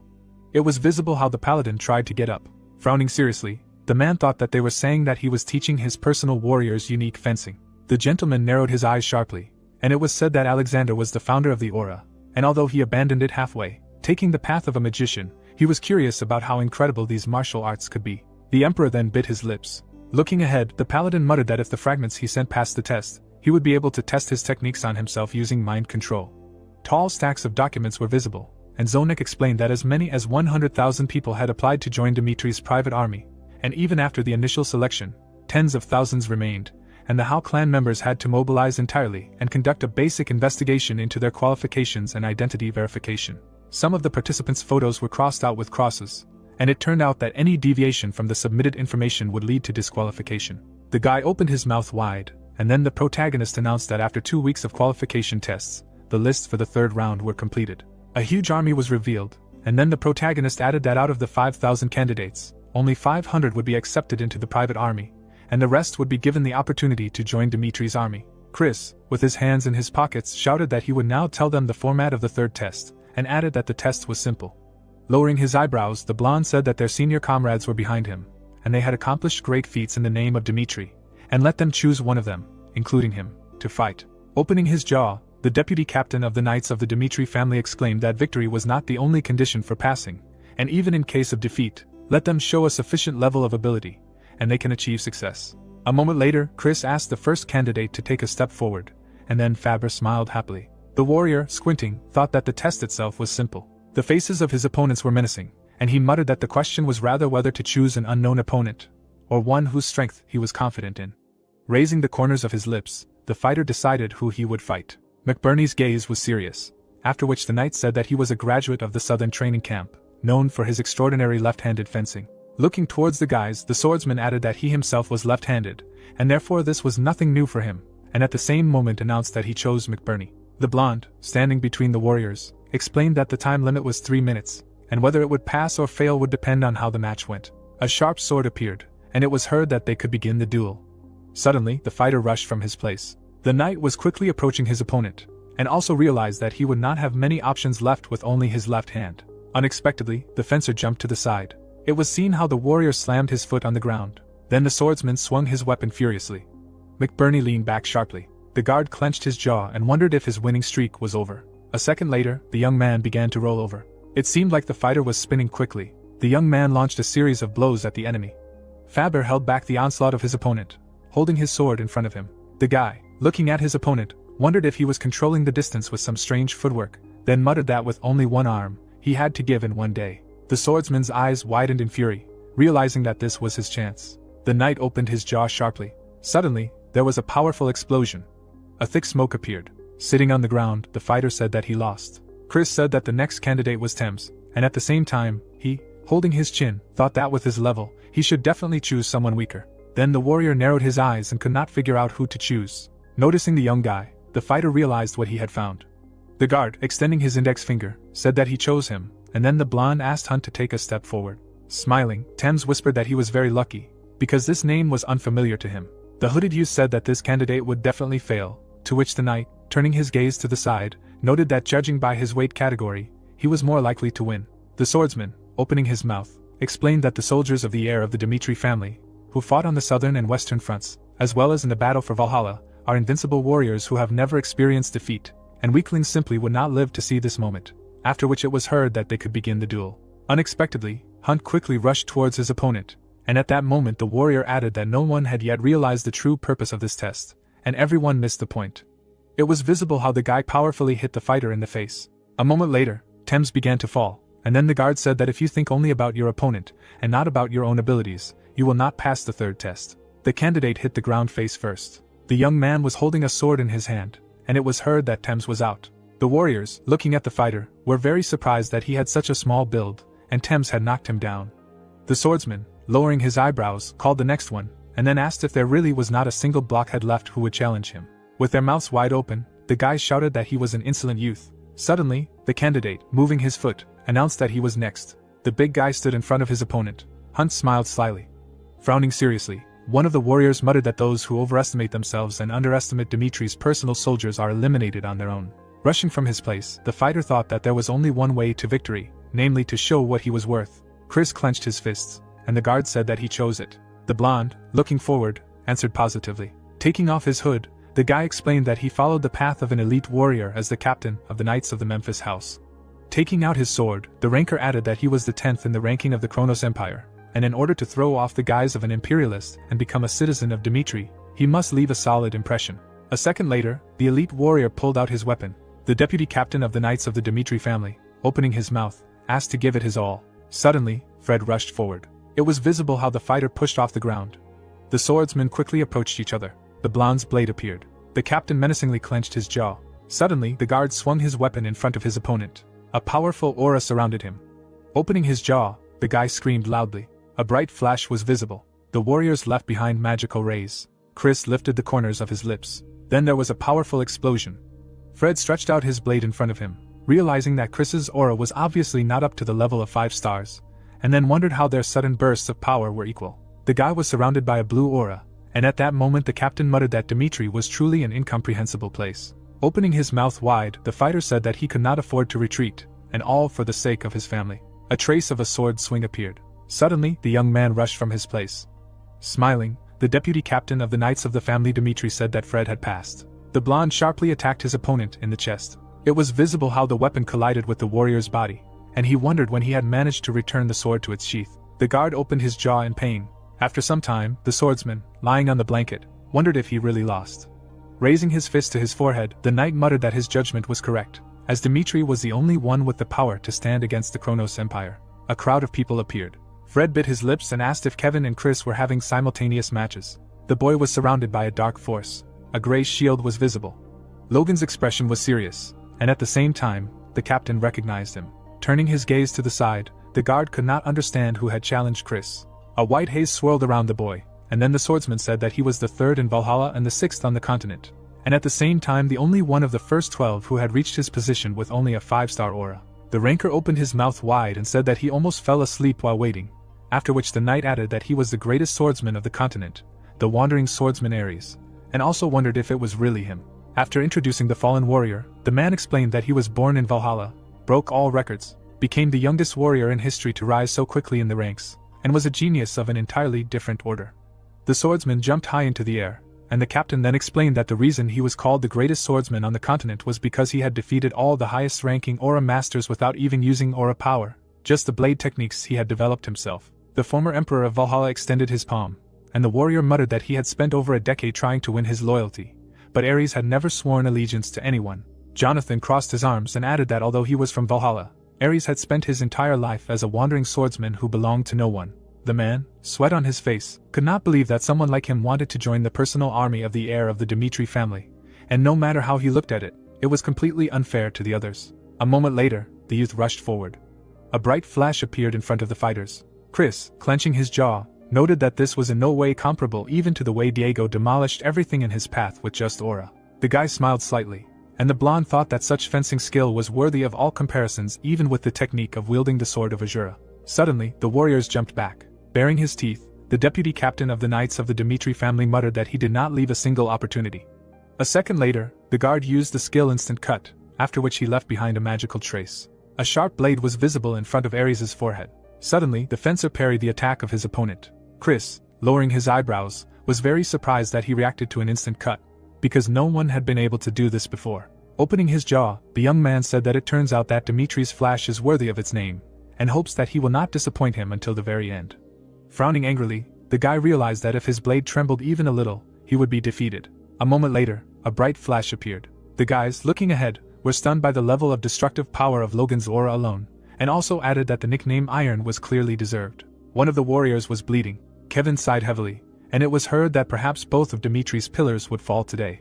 The knight, raising the corners of his lips, noted that now the advantage was on his side. The swordsman of the aura clenched his jaw.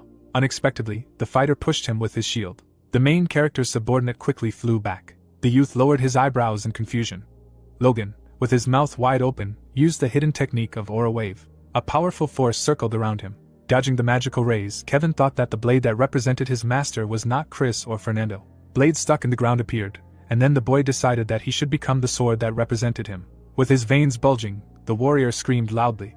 Grinning menacingly, the fighter said that therefore Logan would be defeated, and his skill would be recognized by the whole world. The candidate, with his mouth slightly open, wondered if he was laughing, and also whispered that he would see if he could relax like that when he gave it his all. Suddenly, a powerful explosion was heard. The swordsman of the aura swung his weapon sharply, using the skill of the first technique. It was seen how two powerful forces collided with each other.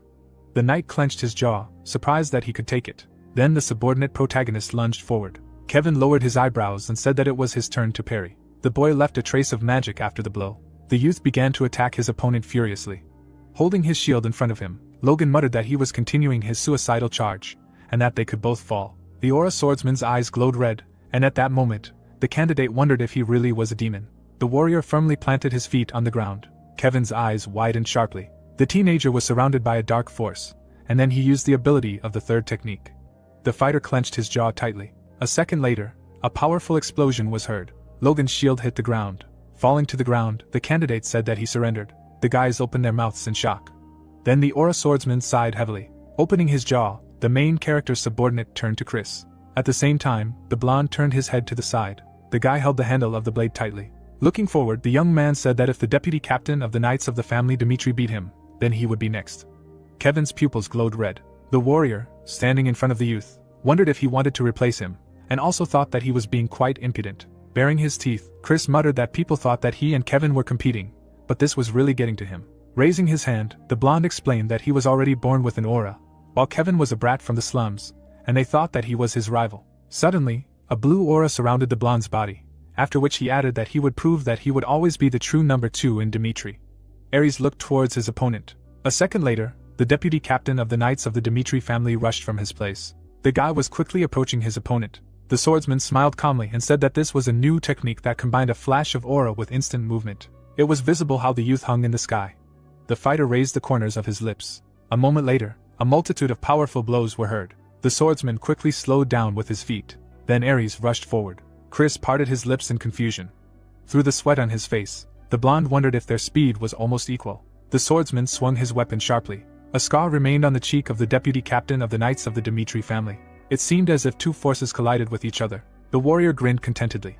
The fighter's blows left magical traces. Looking at the joyful face of his opponent, Chris noted that, except for their master, he had never seen fencing of such a level, and therefore his reputation as a genius of the blade was not just a rumor. Menacingly lifting the corners of his lips, Ares said that now, since he had already tested his full strength, it was time to finish. The blonde's pupils quickly narrowed. Suddenly, Jung-hyuk, opening his mouth, said that it was enough.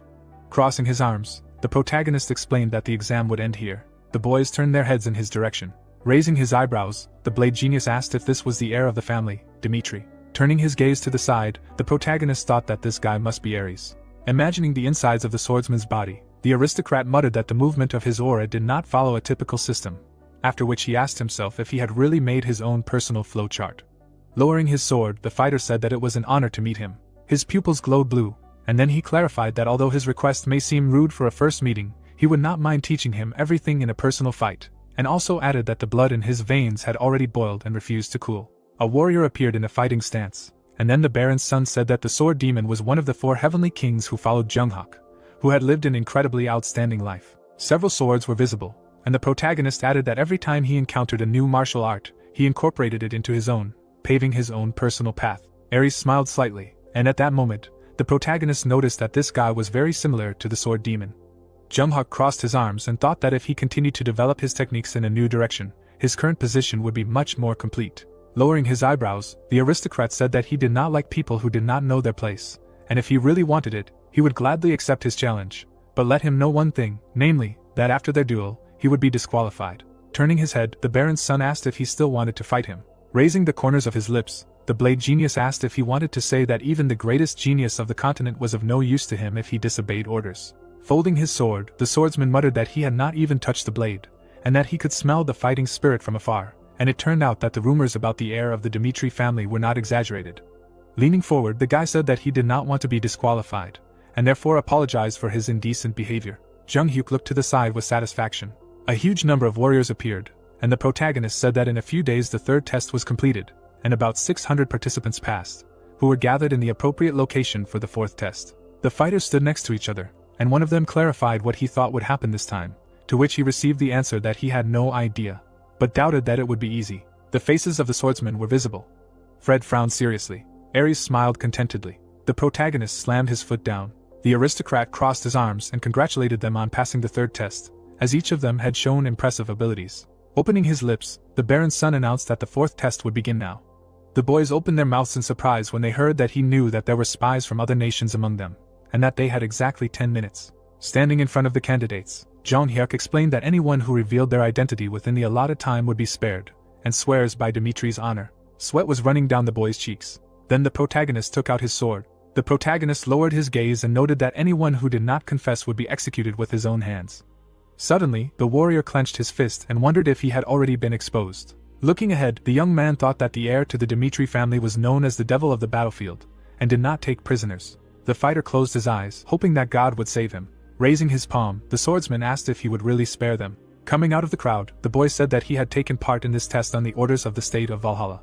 Stretching out his hand, the knight asked for mercy, to which he received the answer that it was a wise decision. Disham, through the sweat on his face, was surprised that he even knew his name. Lowering his blade, the protagonist said that he would keep his word, after which the young man thanked him. Suddenly, the warrior, opening his jaw, shouted that in fact he too, and asked for mercy. It was heard that he was a spy for Kronos, and then Chris, perplexed, parting his lips, wondered how many spies had infiltrated Dmitri. Descending the stairs, the protagonist said that there was one last chance. Moving his feet near the candidates, the aristocrat added that there was only a minute left. Suddenly, the Baron's son approached the red-haired boy, who muttered that his family was under threat and therefore could not reveal himself. Clenching his jaw, the boy wondered if this was how he would die. Opening his mouth, Jung-hyuk announced that the 4th trial was over. Sweat trickled down the knight's cheek. Squinting, the protagonist explained that those who confessed were excluded, and the rest passed him. Walking past the crowd, the protagonist said that he knew that there were still spies among them. Parting his lips, the aristocrat noted that the reason they were still alive was because they had not harmed Dmitri yet. 2 passages appeared, and then the Baron's son said that now they would have to make a choice, namely, to reject the past and follow him, or to betray Dmitri. Suddenly, Jung-hyuk, smiling, congratulated the candidates and added that from now on and forever they were his brothers. After a while, Chris, holding his hands behind his back, asked why he spared the spies, and also said that he sincerely did not understand. Then the protagonist tapped his finger on the table. Imagining a web, The protagonist replied that even being the head of a significant intelligence organization, he still would not be able to perfectly control spies who were hiding themselves. Sitting on a chair, the aristocrat asked if he could control all the actions of each member of the intelligence of the entire empire, to which the blonde replied that he could not. A second later, the baron's sun began to rise. Looking out the window, Jung-hyuk said that, unlike total control, he would show them how things are done in Dmitri. Smiling, the protagonist said that he should now imagine that he was a spy for Kronos and met him personally, after which he clarified that he could betray him without any doubts. The guy's pupils sharply narrowed. Placing his palm on his chest, the young man exclaimed that he would never betray him for anything, and added that they would begin preparations for the next stage. After some time, a blond man appeared on the top of the mountain. A bright flash appeared in Alexander's hands. The emperor's eyes suddenly lit up yellow, and he muttered that he was beginning preparations for the next stage. A moment later, the creator of the aura released a powerful force. A powerful explosion was heard in front of him. The paladin raised the corners of his lips. Everything around quickly burned, and then the soul from another dimension said that he would see if the heir of the Dmitri family could really withstand his power. Lowering his head, Alexander thought that his fragments had successfully embedded themselves in Dmitri, and soon they would reveal the secrets of his combat skills and give them to him. Imagining himself as an old man in the past, the emperor noted that he was the originator of the aura, and would dissect his techniques to the smallest detail, and show the whole world how pathetic he was. Standing in front of the protagonist, the paladin added that he would wipe him off the face of the earth, just to prove that the path of magic is truly true. A magical portal appeared behind him. A scroll hovered in the air above Mystic's palms, and he turned to the master, saying that a message had arrived from Dmitri. Turning around, the creator of the aura read that these were invitations to a fencing festival. Holding the letter in his hand, Alexander asked if he had organized some kind of festival. Grinning menacingly, the emperor said what kind of impudent idea had come to his mind this time. Alexander seethed with anger as he read the invitation from Dmitri concerning the new aura system. The letter claimed that the aura emission technique developed by Alexander, the emperor of Kronos, had been flawed from the very foundation. It went on to declare that a gathering would be held to redefine the entire system of aura, and to announce a new direction for swordsmanship, inviting everyone to attend and witness what it called a historic moment. After finishing the letter, Alexander burned it in a fit of rage directed toward Roman Dmitri. Aura was his reverse scale, his untouchable pride. He thought bitterly that if he had not been so ignorant in the past, if he had been a true martial master, or even if he had simply understood what martial arts truly were, his life might have turned out completely differently. Overcome by fury, he screamed into the air, demanding to know whether Roman truly considered his achievements so petty and worthless that he would dare call them fundamentally wrong. A storm of emotions, rage, jealousy, humiliation, and inferiority boiled inside him. Finally, he declared to himself that he would keep his eyes wide open and observe Roman Dmitri's presentation very carefully. Meanwhile, at the auditorium of the Salamander Continent Swordsmanship Association, murmurs spread among the gathered swordsmen. Some remarked that Roman Dmitri had gone so far as to deny the accomplishments of His Majesty Emperor Alexander, even sending out an invitation to a swordsmanship presentation, as though mocking every swordsman on the continent. Others questioned what on earth Roman Dmitri could possibly be thinking by organizing such an event. Among them was Sergei, the head of the Swordsmanship Association. He stated coldly that Roman Dmitri had not merely challenged Alexander's legacy, but had denied the very existence of aura itself. If they were to sit idly by and tolerate such behavior, he warned, the Swordsmanship Association would one day lose its authority and respect. Therefore, he insisted that they must attend in person, and if there was even the slightest flaw in Dmitri's theories, they would utterly destroy his reputation and trample it beneath their feet. It was not only the association that felt provoked. Nearly every nation on the continent, except Dmitri's own, harbored deep suspicions about this event. Within Dmitri's faction, Baron Conrad, one of his vassals, reported that news of the swordsmanship presentation had caused an uproar across the continent. He questioned whether it was even necessary to persuade others to attend anymore, warning that if aura were truly redefined through this presentation, it could lead to the dangerous leakage of valuable techniques. Another vassal agreed, insisting that the techniques unique to Dmitri should never be shared with outsiders. As his subordinates bickered, Roman Dmitri remained silent, his thoughts drifting back to memories of a past life. In that life, he had been Namgong Jinshin, once celebrated as the greatest genius in the history of the Namgong clan. He had witnessed firsthand the fall of the righteous martial world. The sword of the Namgong clan, once proud and unmatched, had been shattered by Baek Jungkook. The image of that defeat had been burned deeply into Jinshin's mind. He remembered the old saying, "Know your enemy and know yourself, and you will never be defeated." Driven by this belief, Namgong Jinshin had sought to understand the demonic sect completely. He dedicated himself to mastering the martial arts that had formed the foundation of the heavenly demon, Baek Jungkook, hoping that by doing so, he might reach a similar level of strength. A year passed, then 2. After 10 long years of training, he came to a painful realization. The martial arts of the demonic cult were not particularly special. What had made them terrifying was not the techniques themselves, but Baek Jungkook, the man who wielded them. In frustration and despair, Namgong Jinshin had once shouted to the heavens, demanding to know why the heavenly demon had ever chosen to reveal such martial arts in the first place. For 10 long years, Namgong Jinshin had devoted himself to mastering the demonic arts, yet even after a decade of relentless struggle, he could not reach the level of the heavenly demon, not even to the tips of his toes. In bitterness and despair, he questioned whether the heavenly demon desired for people like him to recognize the vast difference between them and fall into hopelessness. The heavenly demon, Baek Jungkook, coldly affirmed that this was precisely his intention. He explained that as time passed, the sting of defeat would eventually fade, and those who failed to remember that day would begin to harbor resentment toward the heavenly demon divine cult. That was why he wanted them to study the martial arts of the demonic cult, to experience firsthand the greatness of their achievements and understand how insignificant they truly were in comparison. The heavenly demon told Namgong Jinshin to remember that despair well. If he lacked the resolve to overcome it, then he was to kneel down and bow his head, for above all others in the martial world stood the heavenly demon divine cult. And he, Baek Jungkook, was the truth that ruled over them all. From that day on, until the heavenly demon's death, no one in the martial world ever dared to rebel again. Years later, Roman declared that what he intended to reveal in his swordsmanship presentation was merely the foundational principle, a redefinition of aura itself. He vowed to seize the fame that Alexander had built and etch into history the name of Dmitri. He claimed that the latecomers would never surpass them, that they would only ever grasp fragments of the truth, while the entirety of it would belong solely to Dmitri. Roman instructed his followers not to fear revealing this discovery, for by doing so, they would usher in a completely new era. A few days later, at the grand presentation held in Dmitri Castle, the king of Drake, Umberto, appeared visibly irritated. He questioned why, if Roman Dmitri had truly developed techniques far superior to the current system, he would invite even the Kronos Empire to witness them. Another noble suggested that perhaps Lord Roman viewed the new aura system as knowledge worth sharing with others. Umberto demanded clarification, and the noble explained that Roman was a man born with the nature of a conqueror, that through this presentation, if he managed to claim the title of first pioneer from Alexander, Dmitri would no longer be seen as a frontier province of Cairo, but as the birthplace of the man who redefined the system of aura itself.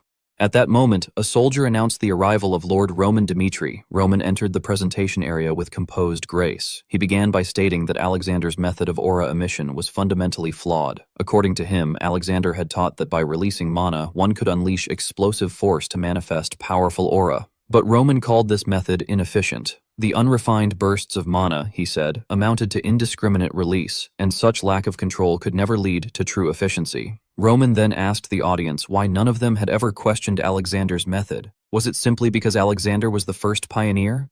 Because the system had become an unquestioned truth everyone followed blindly? His words stirred anger among the Kronos delegation. Sergei, in particular, clenched his fist and ground his teeth in fury, unable to tolerate Roman's open belittlement of Lord Alexander. Roman continued his explanation, asserting that aura and magic were fundamentally the same. He pointed out that magic worked by stacking mana into circles, refining it, and then manifesting it as spells. If so, he asked, why had no one ever thought to stack aura in the same way? He revealed that what he was about to demonstrate was not an indiscriminate emission of mana, but a technique that utilized a storage space, a dantian, to gather and refine aura just like magic circles. As he began to release aura, the energy gathered calmly around his sword, its flow quiet and controlled. Through this, he explained, one could manipulate mana with precision according to the situation. The audience watched in astonishment as the aura shimmered steadily instead of erupting wildly. A massive block of stone was brought forth for the demonstration. Roman, maintaining a casual stance, swung his sword once. The blade sliced cleanly through the stone, splitting it perfectly in half. A silent yet overwhelming display of the new era he had promised to create. Roman explained that the method of releasing mana from a storage space was called magic. To demonstrate, he sliced a rock into small fragments with ease, leaving everyone around him deeply astonished. He then clarified that when he released mana from the dantian, he referred to it as martial arts. According to him, the power of martial arts that stemmed from the dantian could not be denied nor dismissed. A revolution in swordsmanship that overturned the old system, he declared, had already begun. After completing his presentation, Roman announced that he would now take questions. The president of the Swordsmanship Association raised his hand and introduced himself. He commented that Roman's theory was indeed remarkable, noting that the idea of using the Dantian as a mana storage, similar to how mages used theirs, was innovative. However, he pointed out that there were practical challenges with this concept. He questioned how Roman planned to guide the freely flowing mana into the Dantian and ensure it remained bound there. He reminded everyone that even the mana circles located near the heart, where life energy was abundant, took too long to activate, making them inefficient for swordsmanship. If Roman could not resolve these problems, he concluded, then his entire theory would amount to nothing more than a fantasy. Roman ignored Sergei's provocation and calmly responded that the solution lay in understanding why he had chosen the Dantian as the storage place for mana in the first place. He explained that mana circulated throughout the body, with several points where it naturally lingered. These included the upper Dantian, or brain, the middle Dantian, or heart, and the lower Dantian located below the navel. While the upper and middle Dantians were generally unsuitable for storing mana, the lower Dantian, he said, was different. He then stated that he would present experimental data demonstrating the stability of mana stored in the lower Dantian. Upon hearing this, Sergei became visibly flustered. He suggested that instead of rejecting Lord Alexander's aura technique entirely, perhaps they should consider merging it with Roman's method to enhance its explosive power. If the two approaches could complement each other, he argued, the result might be even greater. Roman, speaking in an arrogant tone, dismissed the idea outright. He asserted that the very foundation of Alexander's theory had been flawed from the start. Once a Dantian was formed, he explained, mana could be controlled completely. Even without the need for reckless bursts, a warrior could still wield immense power. Unlike mages, who had to release mana outward, swordsmen needed to circulate mana throughout their entire body, requiring them to store far more of it. That, he insisted, was why Alexander's theory was fundamentally wrong. This time, Sergei could no longer contain his anger. He stood up abruptly and shouted, demanding to know why Roman was revealing such an important theory to everyone, even inviting representatives of the Kronos Empire, Dimitri's sworn enemies. He accused Roman of harboring ulterior motives and questioned what Dimitri's true intentions were. Roman only laughed. He explained that there was no hidden reason behind his actions. The Kronos Empire, he said, had repeatedly sent spies to steal Dimitri's techniques. To spare them the trouble, he had simply organized this presentation so they would no longer need to resort to such measures. Through this event, he hoped that every nation except Dimitri would accept the new system and advance further. Hearing those words, Chris felt his heart begin to race. What started as a faint tremor soon turned into a fierce throb that he could barely contain. To him, Roman was a being who guided the flow of history regardless of the prevailing trends, a man who acted according to what he believed was right. That was the kind of master Chris had pledged himself to serve. Excitement welled up within him, and he thought that if he ever surpassed his master one day, such a position would undoubtedly be the greatest on the entire continent. At last, Roman announced that the presentation had come to an end. At the Kronos Empire, Alexander reflected deeply on the new aura system that stored inner energy within the Dantian. He contemplated that if aura could indeed be utilized like a circle, then its potential applications could be limitless. His thoughts drifted back to his past life, recalling how someone had once told him that martial arts were nothing more than the natural flow of energy within the body. Now that he revisited the memory, he realized that the man who had called himself a martial artist had looked shabby and unrefined. Despite his arrogant words, that man had never once mentioned the term Dantian. Alexander found it foolish that he had based his understanding of aura on such nonsense. It felt like a complete waste of time. However, since Roman had clearly referred to both Dantian and martial arts, Alexander was convinced that the man must be a top-tier martial artist from the Murim world. He began to wonder which sect Roman might have belonged to, perhaps one of the old factions, the Alliance of Evil, or even the Heavenly Demon Divine Cult. He questioned whether someone like himself, who had no connection to Murim, could ever hope to uncover Roman's true identity. Eventually, Alexander decided that it did not matter. Whatever Roman had been in his past life, on the Salamander continent, he was nothing more than a trivial being. Alexander saw himself as the one who had created something from nothing, using only the fragment of knowledge that Roman had revealed. Determined, he resolved to demonstrate to Roman the results of that revelation. He then summoned Mystic and ordered him to instruct the spies currently infiltrating Dimitri to uncover every detail about Dimitri's martial arts by any means necessary. From that moment, a revolution of aura began. Roman's presentation had turned the entire continent upside down. People everywhere began to question what would happen to the existing aura swordsmen. It was said that those who adapted to the change would survive, while those who resisted would be left behind. Even the ranking system itself was expected to undergo massive upheaval. Speculation spread quickly. Many began to wonder what Roman Dimitri's true intentions were. Why would he openly reveal such groundbreaking knowledge? At a tavern, one man dismissed the question, saying it did not matter. What was clear, he said, was that the balance of power would now shift dramatically toward Dimitri. Those who did not want to be left behind by the times had no choice but to go there. Before long, the Duchy of Dimitri was no longer viewed as a frontier territory, but rather revered as a holy land for swordsmen. For the first time in history, the two great powers that had stood as twin pillars of the continent were now joined by a third, and cracks began to appear in the balance of power. In one of the back alleys of Dimitri, a suspicious-looking figure appeared. Holding a communication device, he attempted to contact someone.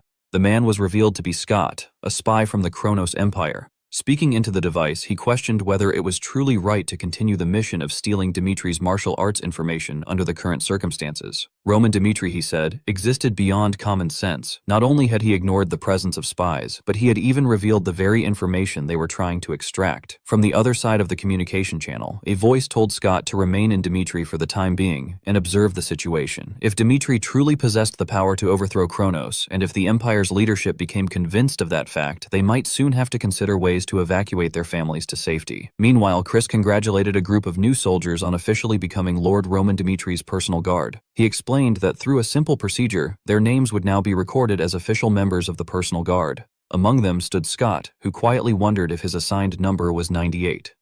One by one, the recruits were called into a tent. When Scott's number was announced, he entered and sat down as instructed by the clerk. The clerk read from a document confirming Scott's identity.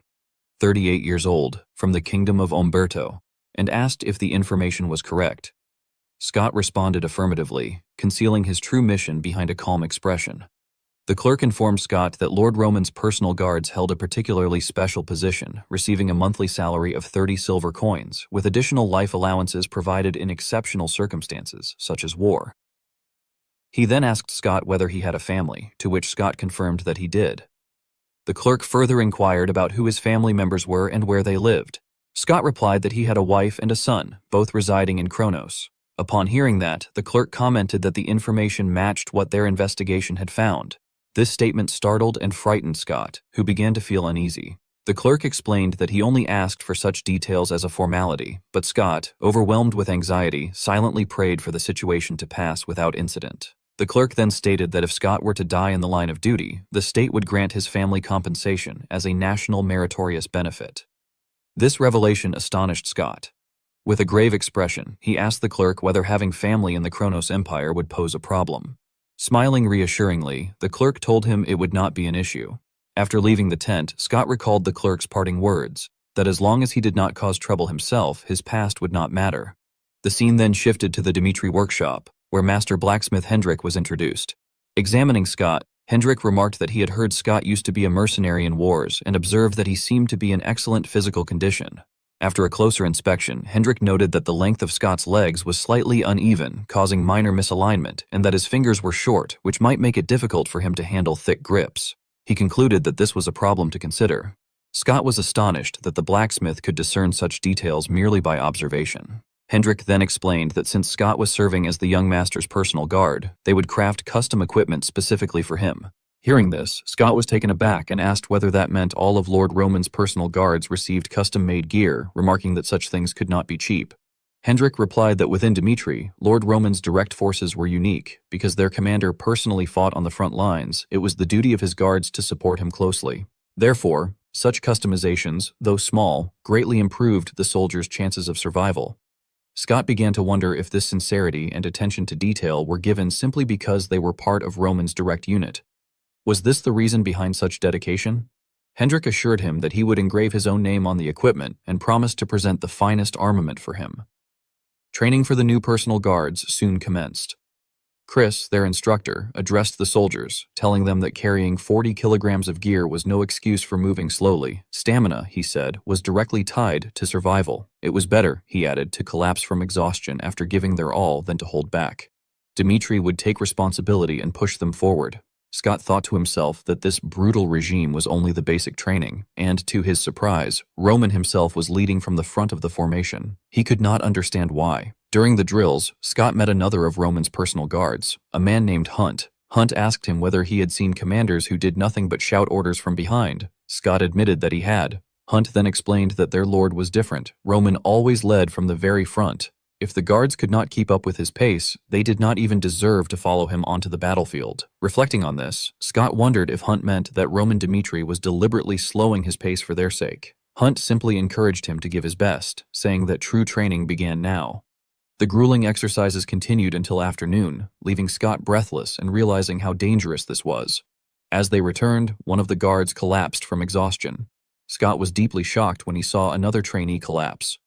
One of Roman's personal guards announced that he would carry the fallen man on his back and instructed Hunt to lift the gear. Watching Roman's guards carry the others with ease, Scott was once again struck with disbelief, wondering if all of Lord Roman's personal guards were actually monsters.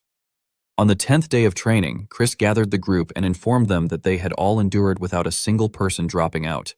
He stated that it was time to move on to the next stage of basic acclimation training, the mind-heart technique training. He then began explaining the method to them in detail. Scott grew excited, thinking that they were finally about to learn the secret behind Dimitri's formidable strength. However, Chris instructed them to set aside all prior concepts for now. The martial art they were about to learn, he said, was called Sura Simbep. Hearing that name, all the personal guards, including Scott, were filled with joy. Following Chris's directions, they sat cross-legged and began training in the basic stage of the technique. Sensing. Hours passed, yet Scott still could not feel any trace of mana. Despair started to settle in, and he began to think he might truly have no talent. 1 hour turned into 2, and 2 into 3. Scott recalled all the years he had spent as a mercenary, doing everything he could to become an aura swordsman. He had tried every method available, yet his talent had never allowed him to reach the level he dreamed of. Just when hopelessness was about to consume him, he suddenly felt something strange, a faint, indescribable sensation. At first, he could hardly believe it. Could it be mana that he was feeling? The energy was sometimes warm, sometimes cold, and it seemed to tingle softly against his skin. If even someone as talentless as he could sense mana after only 3 hours of training, then soon, he thought, it would not be an exaggeration to call Roman the true founder of Aura. Scott tried to recall what Chris had called the technique, Sura Simbep. He wondered if he were to bring this knowledge back to the Kronos Empire, would he be rewarded with wealth and his family's safety? He felt as though he had already fulfilled his duty, but a faint doubt lingered. Was that really all there was to it? Chris then addressed the group again, explaining that from that point on, all training would proceed under the principles of Sura Simbep. Their future progress would depend on how well they mastered it. He added that anyone who demonstrated rapid growth or remarkable achievements would be taught a new martial art suited to their individual traits. At that, one of the personal guards voiced a question, saying that Surup was already an excellent martial art and wondering why a new one was necessary. Chris's gaze hardened as he told the man that his question was based on a false premise. For in Dmitri, Sura Simbep was merely a basic martial art, one designed solely for beginners.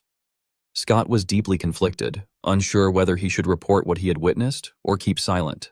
Staring at the transmitter on his wrist, he questioned whether he should fulfill his mission as a spy or remain a private soldier serving under Dmitri. His thoughts wandered as he reflected on himself and his past. He recalled how many Aura swordsmen had once told him they possessed no talent for Aura, yet through Dimitri's training method, they managed to sense it in less than a single day. Scott realized that soon Dmitri would have thousands, perhaps even tens of thousands of Aura swordsmen under his command. It was only a matter of time before they surpassed the Kronos Empire. Moreover, he knew that Kronos would discard him the moment he made a single mistake. By contrast, Dmitri would never abandon him or his family as long as he remained loyal. After reaching his conclusion, he decided he wanted to stay among people like them. Calling a man named Pike, he instructed him to secretly help his family escape from Kronos and flee to Dmitri. Scott declared that he would risk his life for the future of Dmitri, a future he had witnessed with his own eyes. He told Pike that once his work was done, he should also come over so they could start anew together in Dmitri. Suddenly, someone called his name, startling him. It was Chris, who congratulated him on officially becoming a member of Dmitri. Only then did Scott realize Chris had overheard his conversation. Chris thought to himself that from this day forward, things would change. The spies who had learned the Azure cultivation technique would now stand at a crossroads and choose their own destinies. Moments later, someone knocked on Chris's office door and asked permission to enter. Chris invited the person in, and it turned out to be Fred, the former captain of the Memphis Night Order. Curious, Chris asked what had brought him there. Fred replied that he wanted to know if it was still possible for him to serve Dimitri.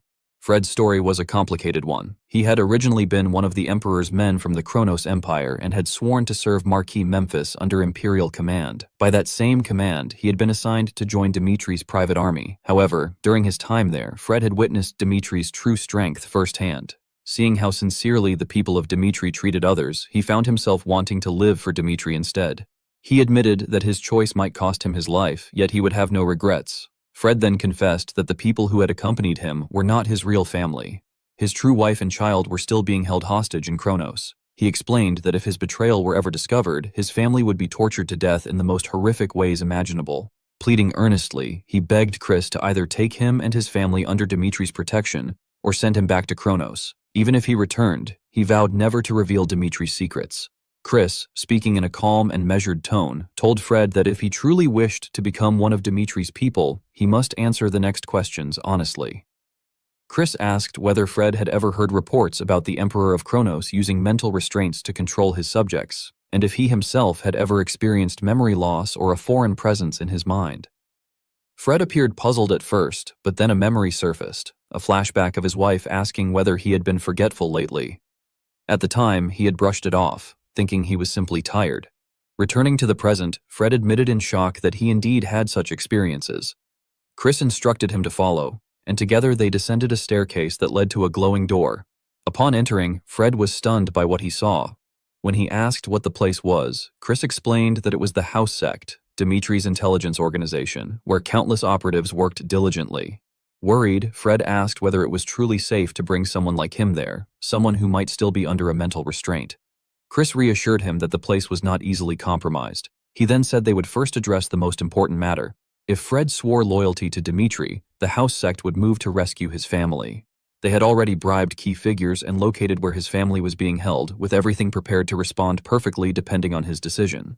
Chris further explained that individuals under mental restraint would undergo a month of anti-magic training to sever all links to the restraint. When Fred asked why they would take such a risk to accept him, Chris answered that Fred's loyalty to Dimitri would be worth the risk.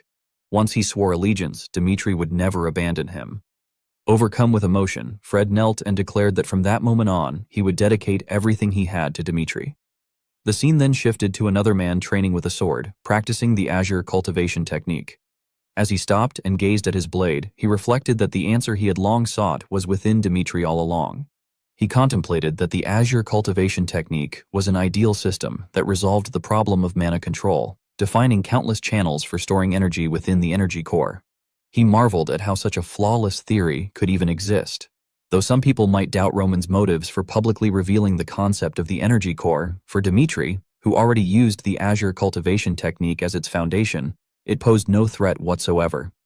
The man then pondered in awe what kind of being Roman Dimitri truly was. He smiled to himself and concluded that as long as there was something he could learn, he would remain with Dimitri. The scene then shifted to the Kronos Empire, where Marquis Memphis was reporting to the king. Memphis explained that none of the spies they had sent to Dimitri were responding, suggesting that all of them had likely defected. Enraged by the news, the king declared that those worthless insects had chosen Dimitri over their own empire and ordered the termination of all agents associated with Dimitri. As Alexander left the hall, he reflected that the chains linking the fragments had been severed. Whatever the cause might be, even he had not foreseen such an event. He thought to himself that within a year, the Millennium Grand Plan would be completed. As the power of the World Tree weakened, the energy of darkness grew ever stronger. He inwardly mocked Roman Dimitri, saying that no matter how much Dimitri raged or resisted, the future would remain unchanged. Around that time, 3 guests arrived in Dimitri. The first guest was Hoffman, president of the Golden Bank. While sitting in a room and sipping tea, Hoffman remarked to Roman that even Valhalla had tried to avoid friction with Kronos, yet Dimitri had not even accepted war reparations. He expressed his astonishment at Dimitri's actions, saying that Dimitri might soon rise as a new power.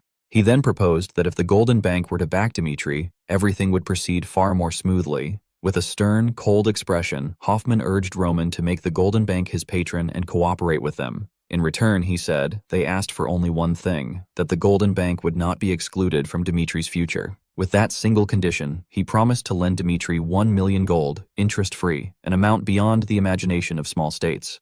Roman observed him silently for a few seconds before asking curtly if Hoffman planned to walk a tightrope between Kronos and Dmitri. He reminded Hoffman that the Golden Bank had been more than willing to assist Kronos during the Redford incident, and that all those schemes must have come from him as the bank's president. Yet now, Hoffman had come to ask for cooperation.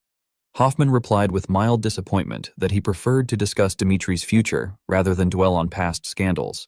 He said that the Redford affair was behind them and that what truly mattered now was mutual benefit, precisely what a true banker should pursue. He urged Roman to look ahead, saying that with the Golden Bank as a partner, Dmitri could secure 1 million gold simply by agreeing to include them in his future. Roman's gaze turned icy as he flatly refused. Stunned, Hoffman rose in anger and declared that the Golden Bank was a neutral power, a kingmaker, and that with one small pledge, Roman could gain enormous benefits. He demanded to know why Roman would throw that away. Cold as ice, Roman replied that any relationship with the Golden Bank was unnecessary, as they had never suited his taste. Enraged, Hoffman stood abruptly and warned that the Golden Bank would remember what had happened that day, for it never forgot a grudge. At that moment, Roman released his power and ordered him to stop. He then told Hoffman that he seemed mistaken. Hoffman began to sweat as Roman stood and turned toward him, asking whether Hoffman truly believed he could display hostility toward him and still walk away alive. Terrified, Hoffman stammered and asked if Roman intended to kill him, reminding him that he was the president of the Golden Bank and warning that the institution would not remain idle if he were to die. Roman coldly replied that it did not matter to him and asked if Hoffman truly did not know his reputation across the continent. At that, Hoffman thought of Roman's infamous title, the Devil of the Battlefield, and hastily apologized, claiming that he had misspoken. Roman took the contract from Hoffman's trembling hands, burned it with his power, and declared that it was now his turn to make a proposal. He set the price of Hoffman's life at 1 million gold, saying that it was the only deal they could make. Hoffman, terrified, accepted. A few hours later, the second guest arrived, Edwin Hector. He requested an audience with Lord Roman and asked him to explain the concept of the upper energy core. Edwin then began outlining his reasoning, recalling that Lord Roman had once described the brain as the upper energy core, the heart as the middle energy core, where mages formed their circles, and the region below the navel as the lower energy core, a vessel for mana. If the lower energy core was optimized for aura swordsman's accumulation and use of mana, Edwin wondered what purpose the upper energy core served. He believed that unlocking its secret could spark a revolution in magic. Roman observed him carefully, thinking that Hector was surprisingly blunt in revealing his intentions. This honesty, however, pleased him. Roman then said that although Dmitri and Hector were allies within the Kingdom Alliance, that alone was not sufficient reason for him to divulge the secrets of the upper energy core. Edwin admitted that his request was indeed bold, acknowledging that sharing such knowledge without compensation would be a one-sided sacrifice for Dmitri. As payment, he promised real and practical results, the fusion of the upper energy core's principles with magic. Together with the Heavenly Palace's magic tower, he intended to research and uncover the secret. He reminded Roman of how the mages of the Kronos Empire had suffered and argued that the Kingdom Alliance needed power to counter that threat. He asserted confidently that Hector would become that power. Roman asked whether Edwin believed that the Phoenix Mage Tower in Dmitri could not help in discovering the secret of the upper energy core. Edwin replied that he did not doubt the Phoenix Tower's abilities, but insisted that if it joined the research, he would welcome it. He emphasized that he did not seek exclusive control, only a result that would benefit everyone. Roman then told him to follow, saying that he had something to show him. Together, they went to see Felix, master of the Phoenix Magic Tower. Felix greeted Roman respectfully and asked what had brought him there. He noticed that Edwin Hector from the Heavenly Palace's magic tower had arrived together with Lord Roman. Congratulating him, he remarked that he had heard of Edwin's enlightenment after entering the Heavenly Palace and his ascent to the fifth circle. Edwin modestly replied that he was flattered. Roman then instructed Felix to summon Nox and prepare the magic arena equipment.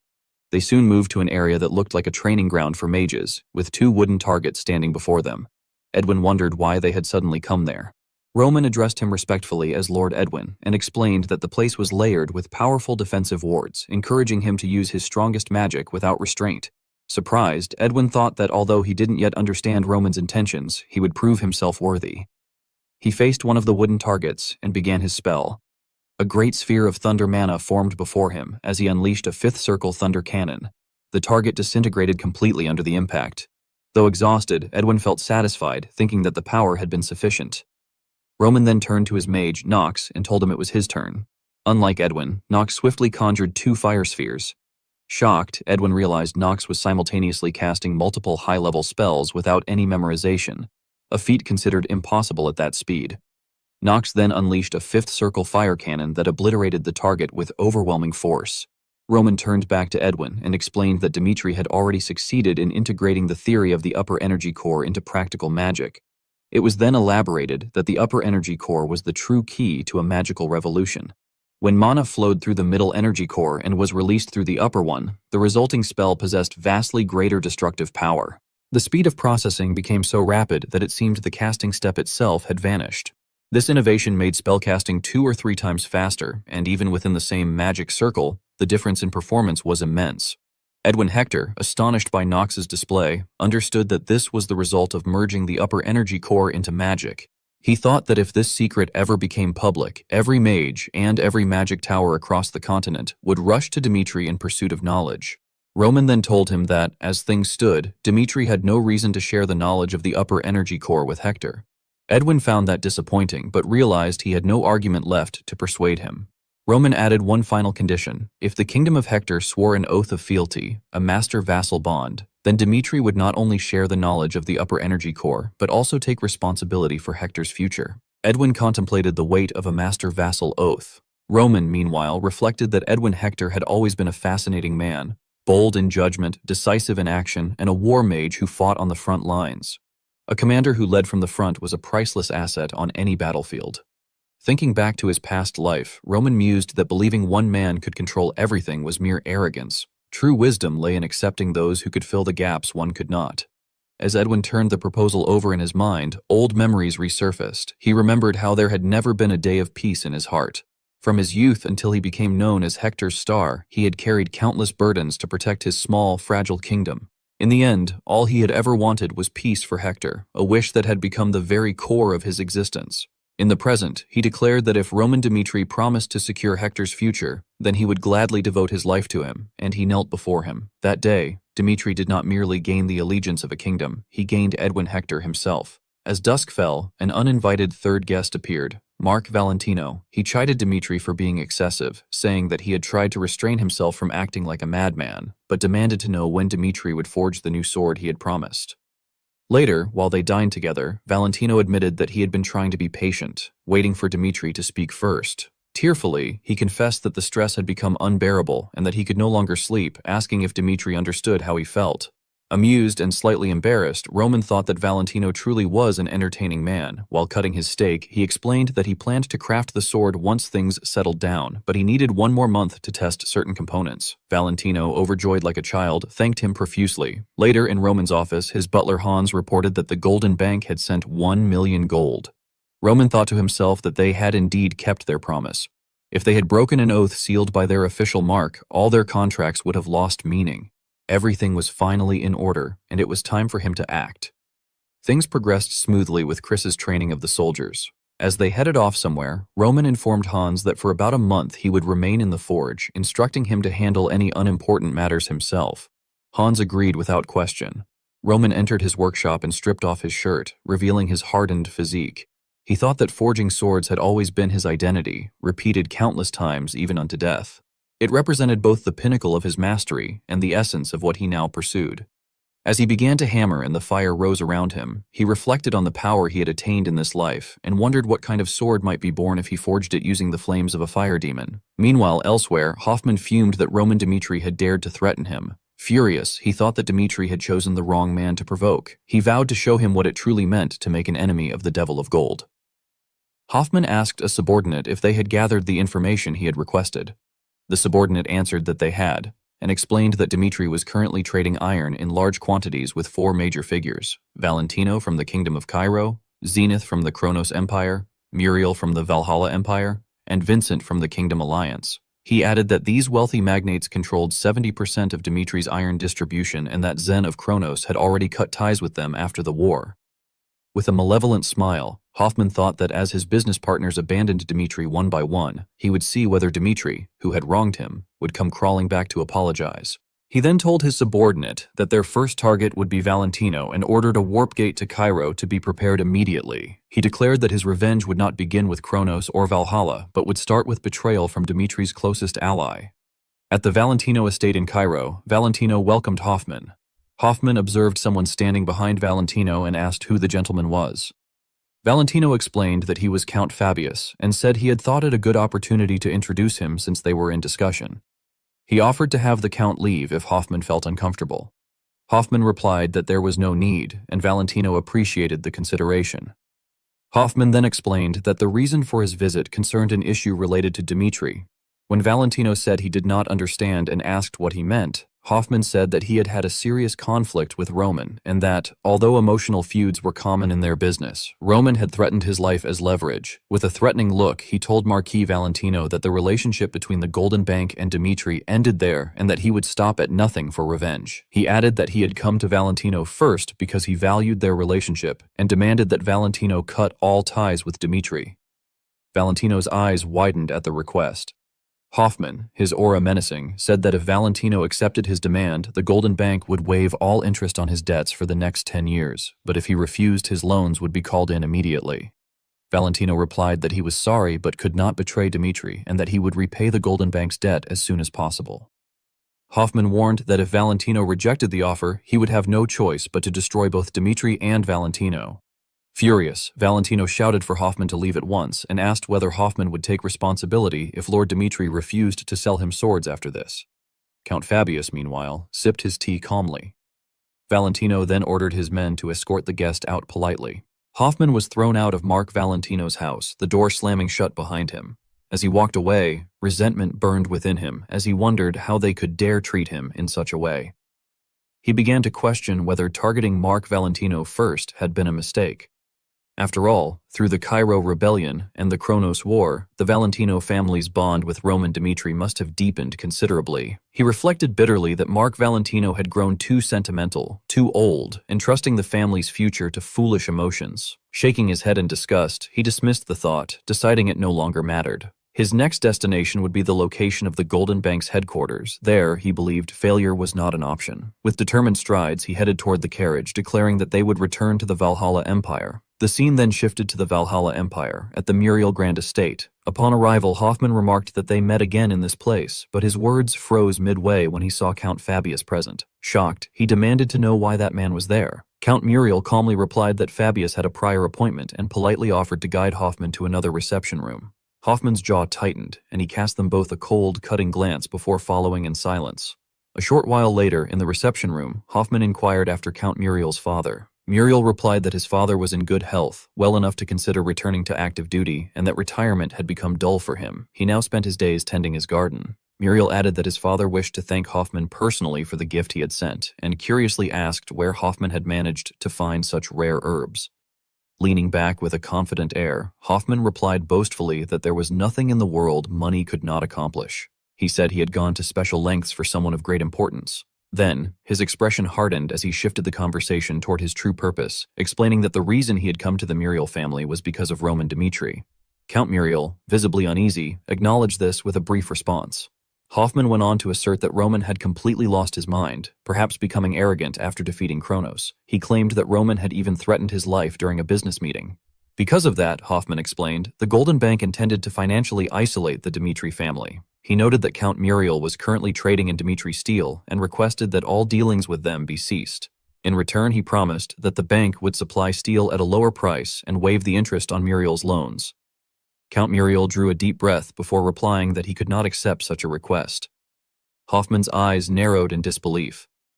Muriel continued, saying that while he would like to take Hoffman's side if possible, the Muriel family were merchants first and foremost. He explained that Dimitri steel was irreplaceable, the highest quality on the continent, and that Valhalla's warriors would accept nothing else. Without it, they could not monopolize the market, which was his first reason for refusal. Listening to his reasoning, Hoffman thought that he understood, but he questioned inwardly whether such justification was truly worth turning one's back on the Golden Bank. Muriel went on, stating that the second reason was even more important. He reminded Hoffman that the Dimitri family had led the swordsmanship revolution and shared their knowledge generously. The Muriel family's livelihood depended on the strength of their warriors, and if they went against the current of Dimitri's real military power, the consequences would be disastrous. Muriel bowed deeply, pleading that Hoffman understand the Muriel family's position for the sake of the ancestral ties between their houses. Hoffman exhaled heavily, realizing at last why Roman had been so confident. His shoulders slumped in defeat, and he muttered to himself like a beaten dog that there was now only one person left. Vincent, the great financier of the Kingdom Alliance. Hoffman thought of him as a man much like himself, not one of loyalty, but one who would always put profit first. Clenching his fist with renewed determination, Hoffman vowed silently that not everything would go Roman's way. The first meeting had been by coincidence, the second by fate, and the third by inevitability. Hoffman froze mid-step, shocked to see the familiar face once more, and demanded to know why Fabius was there again. Fabius only grinned broadly, remarking that they met again. Count Vincent then intervened, explaining that both Hoffman and Fabius had scheduled appointments at the same time, so he had arranged a three-way meeting instead, since they appeared to have come for the same purpose. He suggested that they proceed together. Hoffman straightened his posture, regaining his composure, and acknowledged that Count Vincent seemed to understand the situation well. He clarified that the relationship between Dimitri and the Golden Bank was over, with no intention of restoring it. Going straight to the point, he urged Viscount Vincent to cease all trade with Dimitri, promising in return that the Vincent family would be accepted into the Golden Bank. Hoffman explained that the Golden Bank was a lending institution where members of the Golden Line could borrow money on their name alone, a rare privilege.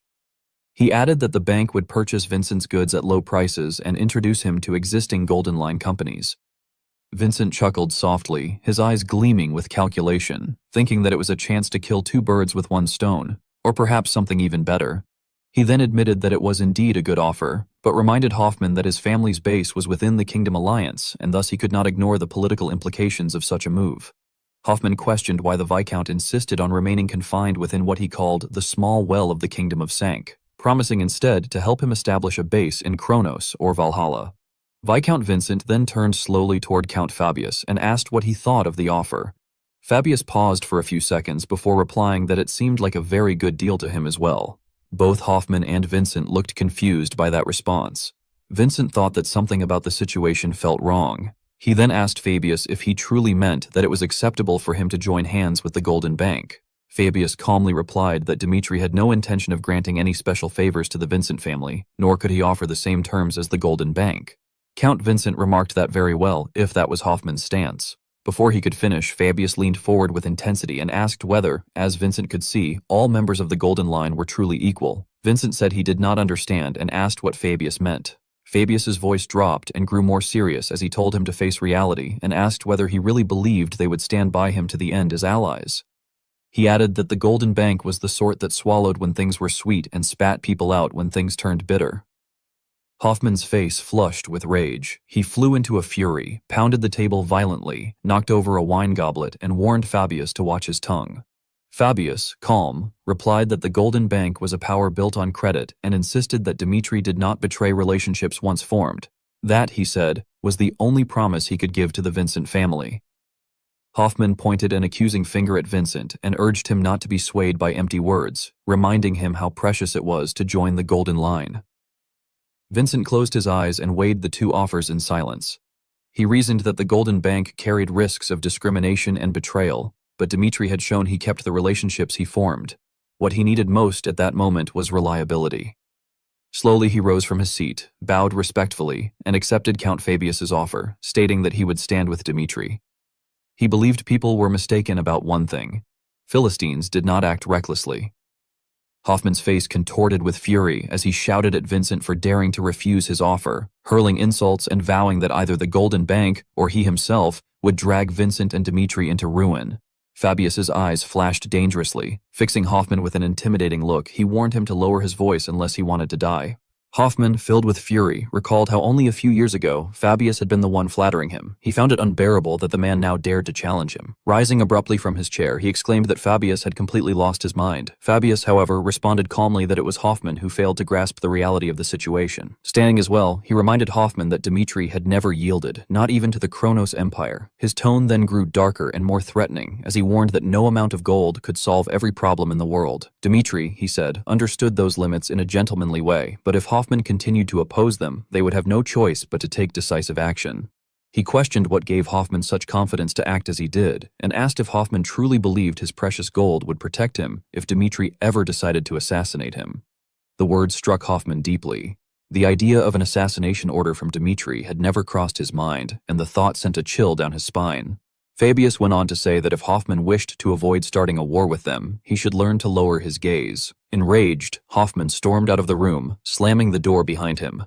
Once he was gone, Fabius turned to Viscount Vincent with a satisfied smile, remarking that now the nuisance was out of the way, the real players could have a proper conversation. Count Vincent, taken aback, asked what he meant by that. Fabius explained that cutting ties with the Golden Bank would have a direct impact on the Vincent family, but assured him that proper compensation would be provided. Releasing a faint trace of his aura, Fabius stated that Dmitri was not a cold-hearted nation. Baron Vincent, bowing his head slightly, expressed his gratitude for being spared. Meanwhile, Hoffman, now alone, seethed with rage. He reminded himself that even Kronos, the most powerful empire on the continent, had acknowledged his influence, and yet Dmitri had dared to humiliate him so openly.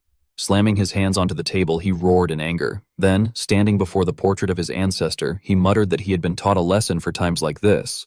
If he ever faced a situation that money could not solve, he was to seek the hidden secret of the Golden Bank, a teaching passed down through generations. Grimly realizing that such a moment had come during his own tenure, Hoffman took a dagger and without hesitation severed his own hand. He then pressed a button beneath the ancestral portrait with the severed hand. The massive button began to glow faintly. It was said that one of the continent's greatest mysteries was the true origin of the Golden Bank. No one knew where it had come from or how it had amassed such extraordinary wealth. Moments later, a hidden doorway appeared where the button had been. What lay beyond confirmed one thing. The first director of the Golden Bank had never been an ordinary being. Inside the secret chamber, golden bars filled the space, and at its center stood a sculpted bust crowned with gold. As Hoffman approached, the bust began to emit a radiant glow, releasing waves of strange sound that reverberated through the room and echoed around him. Hoffman knelt down before Lord Alexander, expressing his reverence and declaring that his servant had finally come to greet him. In that moment, Hoffman realized he was standing before the true essence of the Golden Bank's existence. A month later, Marque Valentino inquired whether Lord Dmitri had yet emerged from his workshop. Hans responded that he would inform him immediately once the Lord did. Valentino instructed Hans to contact him first without fail, and then left, leaving Hans to watch his departure. As more time passed, Valentino asked again, only to learn that Dmitri still had not come out. After several more days, he began to suspect something was amiss and remarked to himself that perhaps something had happened. He told Hans that he could no longer wait in the guest room and demanded to wait in front of the workshop instead, asking Hans to show him the way. Hans, however, replied that such a thing was not permitted. Agitated, Valentino protested, insisting that he merely wished to wait. Yet Hans, though apologetic, firmly refused his request. Hans soon began to worry himself, wondering why Lord Dmitri was taking so long this time, and whether something had gone wrong. Later, he stood in front of the workshop with Lord Felix and asked if Felix could use magic to check what was happening inside. Felix agreed and activated a resonant sensing spell. What he saw shocked him. He muttered in disbelief, wondering what on earth was occurring within those walls.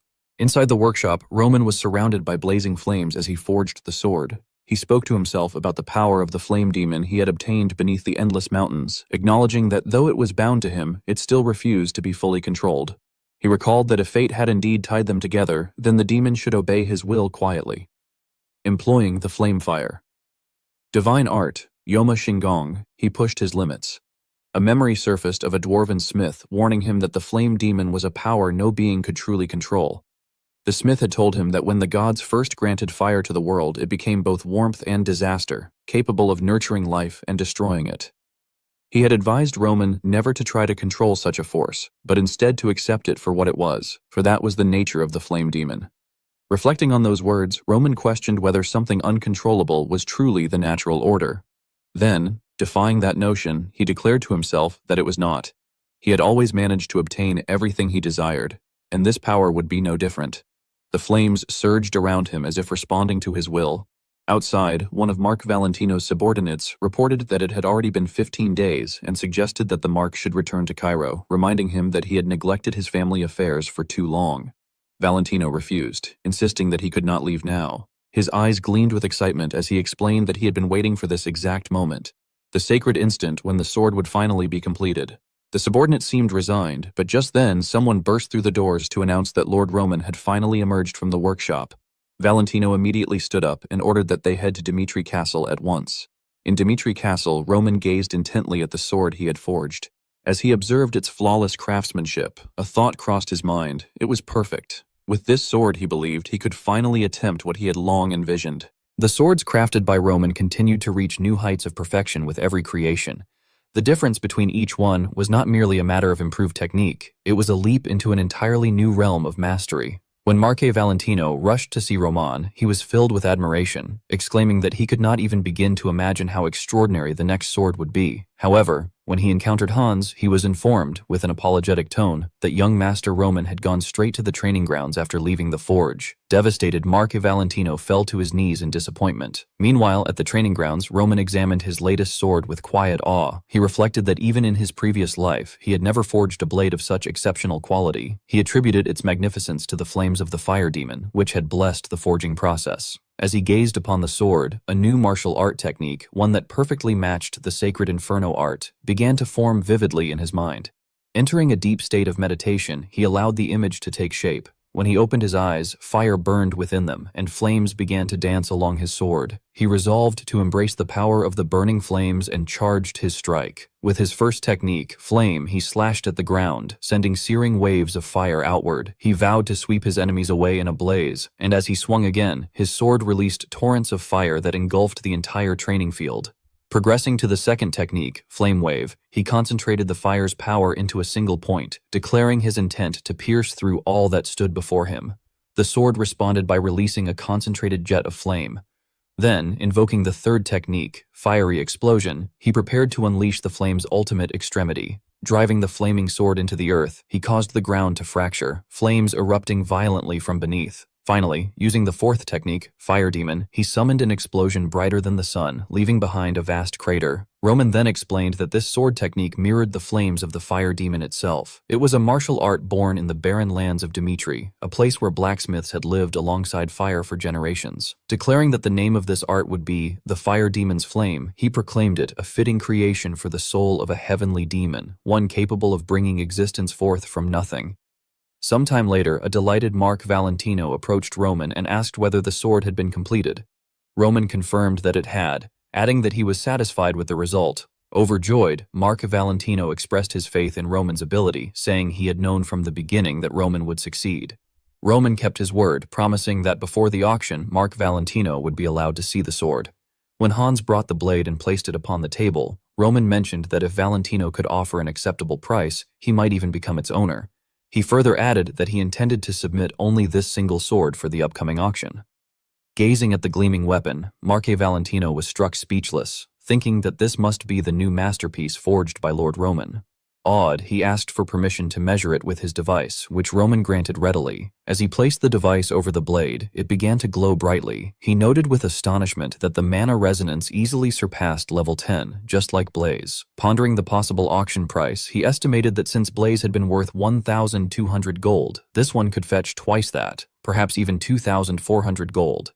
Yet he soon realized that even that might not suffice and began to sweat nervously. Gathering himself, he asked Roman what name he had given the sword. Roman replied that it was called Third No Name. Shocked, Marche Valentino protested that such a magnificent sword deserved a name of grandeur and dignity, not one as simple as No Name. Roman calmly explained that among the 4 swords he had crafted this time, Third No Name was actually an experimental piece made as preparation for the final sword. To him, the meaning lay in the process itself, which made it particularly special. Marche Valentino was stunned to hear that there were 4 swords in total. He immediately asked whether that meant Third No Name was the least refined of the 4. Roman admitted that, relatively speaking, it was indeed the one with the lowest level of completion, though it was by no means a low-grade weapon. The No Name series, he explained, stood several levels above Blaze in both craftsmanship and performance.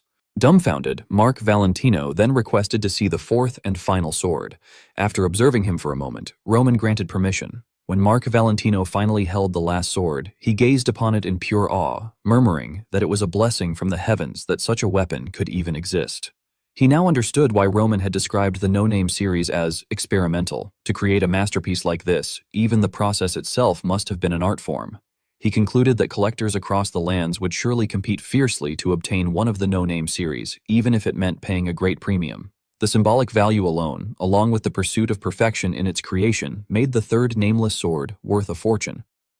Roman explained that the final sword would be called Disaster. After leaving, Mark Valentino reflected that Disaster was a masterpiece beyond mortal reach. He thought that although he might never possess Disaster, he would surely obtain the third nameless sword, yet a question soon troubled him. Why hadn't Darkness been submitted for auction? The scene then shifted to Roman handing the sword Darkness to his brother, Rodwell Dimitri.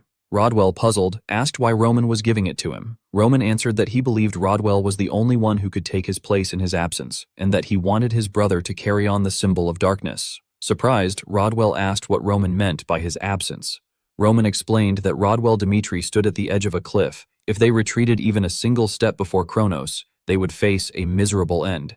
He said that even if he were gone, he wanted Rodwell's mere presence to bring comfort to their people and urged him to become a true pillar that everyone could rely on. Rodwell protested that it was impossible, insisting that no matter how hard he tried, he could never truly replace Roman. In response, flames appeared in Roman's palm as he declared that from that moment he would pass the flame of the fire demon to his brother. He explained that the sacred inferno art allowed those of the same bloodline to share its heat. Since Rodwell shared his blood, it was possible. Roman said that it was only a small seed for now, but if Rodwell nurtured it well, it would make him stronger than ever before. The choice, however, was his. Rodwell then took the sword and agreed, saying that if it meant he could become stronger, he would accept anything. Roman told him that the martial art he would teach him was called the Blazing Flame Sword Art. Roman placed his hands behind his brother's back and infused him with mana. Flames began to coil around Lordwell Dimitri as he struggled, unable to contain such immense power. Roman reflected that even though he was only channeling a fraction of it, the fire demon's flame was a force no human could withstand. He thought that if the heat of the flame fire divine art had not already been merged within Lordwell Dimitri, his fragile body would have been reduced to ash. Eventually, the pain subsided, and a faint ember settled into Lordwell Dimitri's dantian. From it emerged a swordsmanship reminiscent of the fire demon's blaze, the mastery of the flame fire divine art itself, and its new vessel was none other than Lordwell Dimitri. Afterward, when Mark Valentino returned home, he immediately convened a meeting. His subordinates reported that they had secured luxury goods following the war and had already amassed vast quantities of gemstones. They spoke confidently about the profits to come, yet questioned why their lord had suddenly ordered a withdrawal. One anxious aide warned that even though the trade of such goods was not their main enterprise, the losses would still be significant, and asked if there was a hidden issue they were unaware of. Marque Valentino responded that to obtain Lord Roman's new sword, 3,000 to 4,000 gold pieces would not suffice. Some among them doubted his decision, but he insisted that gemstones and luxury goods no longer held value. What mattered now was not missing this opportunity. When one subordinate objected to spending such astronomical sums on a single sword, Marque Valentino explained that the world would soon revolve around Lordwell Dimitri. He declared that they had seized the reins of Roman and would ride his power across the continent. He named Hector Umberto Redford Frank as Lord Roman's masterpiece, a sword that would shatter the established merchant houses and open the gates of the four kingdoms to them, positioning their family as the foremost supporters of Lordwell Dimitri. He asserted that even if they managed to obtain the third unnamed blade and make themselves known, the entire continent would recognize Dimitri standing behind their family's banner. Marque Valentino then stated that he was no longer content with being merely Cairo's wealthy man and challenged his men to rise beyond their current station. They pledged their loyalty and vowed to follow his will. Meanwhile, Roman handed the two swords he had forged to Chris and Kevin, the first unnamed sword to Chris and the second to Kevin. He told them that as their martial skills grew, the blades would come to perfectly reflect their desires. Chris expressed his gratitude, while Kevin remained silent, visibly discontented, which puzzled Roman. At last, Kevin spoke in a grave tone, admitting that his request might be presumptuous but asking if he could receive the first sword instead. Roman inquired about his reason, and Kevin solemnly explained that he could not stand seeing anyone else being named first by his lord. Chris observed quietly. Roman smiled faintly, remembering how even in the past the so-called mad demon had always stirred trouble. In his previous life, he had once seen that same man kneeling before him, confessing that he had always wished to be the one his lord trusted most, the first sword at his side. Roman had thought then that whether one was the blood demon or the sword demon, all were foes he would one day surpass. Returning to the present, Roman told Kevin that his blades were granted by merit alone, and if Kevin wanted the first, he must prove himself worthy of it. Without hesitation, Kevin turned to Chris and challenged him to a duel, declaring that he would prove through skill that he was the rightful bearer of that sword. Chris accepted calmly, telling him that if their lord had given him the first unnamed blade, Kevin could see for himself the reason why.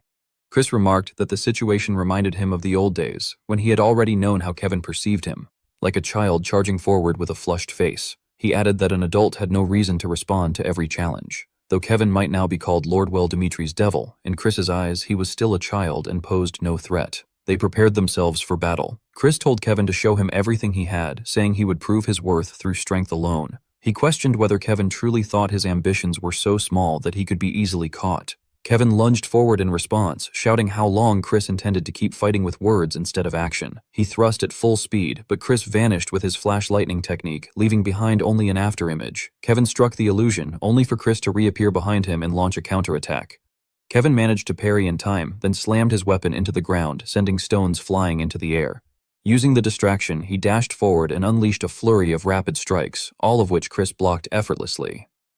At the final clash, Chris admitted that Kevin had indeed changed since before.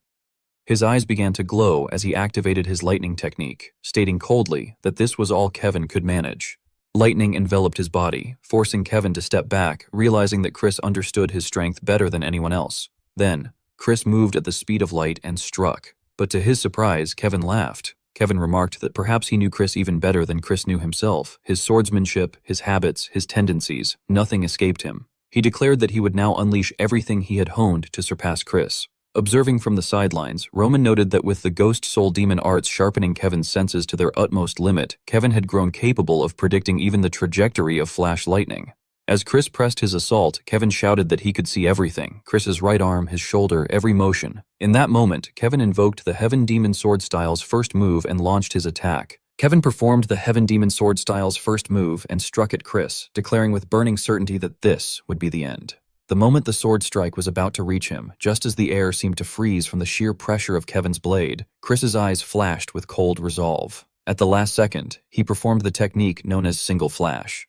In an instant, the two warriors' blades collided, and the world seemed to erupt in light. The clash rang out through the air, echoing across the battlefield like thunder rolling from the heavens. The force of their collision sent ripples through the air, as if even the sky itself trembled in awe of their power. The brilliance of the two swords illuminated their faces, Kevin's expression fierce and unyielding, Chris's calm but sharpened like steel. Sparks scattered like fireflies in the night sky, and the two figures seemed to hang suspended for a single eternal moment before the outcome revealed itself. Unable to withstand the tremendous power behind Chris's counter, Kevin's body was thrown backward. He fell from the sky, his body striking the ground with a heavy thud. A cloud of dust rose around him, swallowing the battlefield in smoke and silence. When the haze finally began to settle, Kevin could be seen on one knee, panting heavily. His face was drenched in sweat, his body trembling from exhaustion. He had clearly been defeated. The proud energy that had surrounded him moments ago had faded into the dull pain of failure. Chris, though victorious, was no less spent. He stood tall, but his chest heaved with labored breaths. The duel had pushed him to his very limits. He pointed his sword toward Kevin, not in malice, but in acknowledgement of his opponent's resolve. The tip of his blade gleamed faintly in the sunlight that pierced through the smoke. Even as he stood victorious, Chris's eyes softened for a brief moment. He thought to himself that he could no longer see Kevin as just a boy from the slums. There was a time when he had dismissed Kevin's background as a limitation, but after witnessing his courage and skill firsthand, that notion had vanished. Kevin had grown, and he had fought with everything he had. Chris lowered his sword slightly, and his thoughts drifted inward. Just as Kevin sought to become his lord's first sword, Chris's own goal burned even brighter, to surpass his lord himself and become the continent's greatest swordsman. That dream, born from a mixture of ambition and pain, had guided his every step. But as he stood over Kevin's fallen form, he couldn't help but wonder, why did I start walking this path in the first place? The question pulled him deep into the recesses of his memory. In his mind's eye, he saw again the battlefield of his youth, a place painted in blood and ashes, corpses scattered as far as the eye could see. He saw himself as a boy, barely old enough to hold a sword, clutching the lifeless body of his mother. Her blood had stained his hands, and all he could do was cry. The world had taken everything from him, leaving behind only grief and rage. Amid the endless despair, a shadow had loomed over him, a soldier reaching out a gloved hand. That man was Captain Jonathan. His expression was stern, but filled with something deeper, understanding. The young Chris had taken that hand, and in that moment, he made a vow to himself. He would never let something like this happen again. Never again would he be powerless. Never again would he lose someone because of his weakness. He would become stronger than anyone, strong enough to protect everything he held dear. Returning to the present, Chris looked down at Kevin. The young warrior had fallen unconscious from his injuries. He sheathed his sword and thought to himself that perhaps his goal, the dream of surpassing his lord and standing as the greatest swordsman, was something absurd. Perhaps even decades of training would not be enough to reach that distant height, but even so, he would not accept the walls of reality as they were. He would keep walking, one step at a time, no matter how far the path stretched. From nearby, Roman watched the scene unfold, his lips curving into a faint, approving smile. He saw in Chris's determination the fire that burned in all true warriors, the refusal to give up, no matter how hopeless the dream. Later, as Kevin's wounds were treated, the physician sighed and muttered, "Why does he always push his body so recklessly?" The doctor's hands moved carefully as he cleaned the cuts and applied salve to the bruises. He added quietly, "Still, Sir Chris is amazing. Without even grazing the internal organs, he sliced only the flesh with surgical precision. His admiration was genuine. He had treated many duelists before, but few had the control to inflict wounds that were both painful and non-lethal." Kevin stayed silent, eyes half open as the physician spoke. The physician, addressing him as Lord Kevin, continued speaking, perhaps trying to comfort him. "Sir Chris has been famous since the very beginning. Despite his handsome face, his ferocity in battle is unmatched. Under Captain Jonathan's guidance, he awakened his mana in no time. All of Dimitri was abuzz with talk of a genius swordsman, and meeting young Lord Roman only gave him wings. He would have become great on his own, but with Roman's guidance, his growth has become unstoppable." The doctor paused, then smiled faintly. "But you, my lord, are remarkable too. Sir Chris never injures his sparring partners, so if he drew blood this time, it must mean he believed that was the only way to win." Kevin's gaze lowered. The physician's words lingered in his mind long after he stopped speaking. A genius and a boy from the slums, he thought bitterly. What chance do I really have? Soon Lord Roman will be surrounded by men like Chris, by talent so bright that even their shadows shine. Fernando, Ares, Fred, each of them already famed as rankers, would only grow stronger under Roman's leadership. And me? Am I slowly being left behind? The thought knotted him for a brief moment, but Kevin quickly crushed it before it could take root. He clenched his fists and forced himself to breathe deeply. "It doesn't matter that my origins are humble," he thought. "It doesn't matter if I was born in the slums.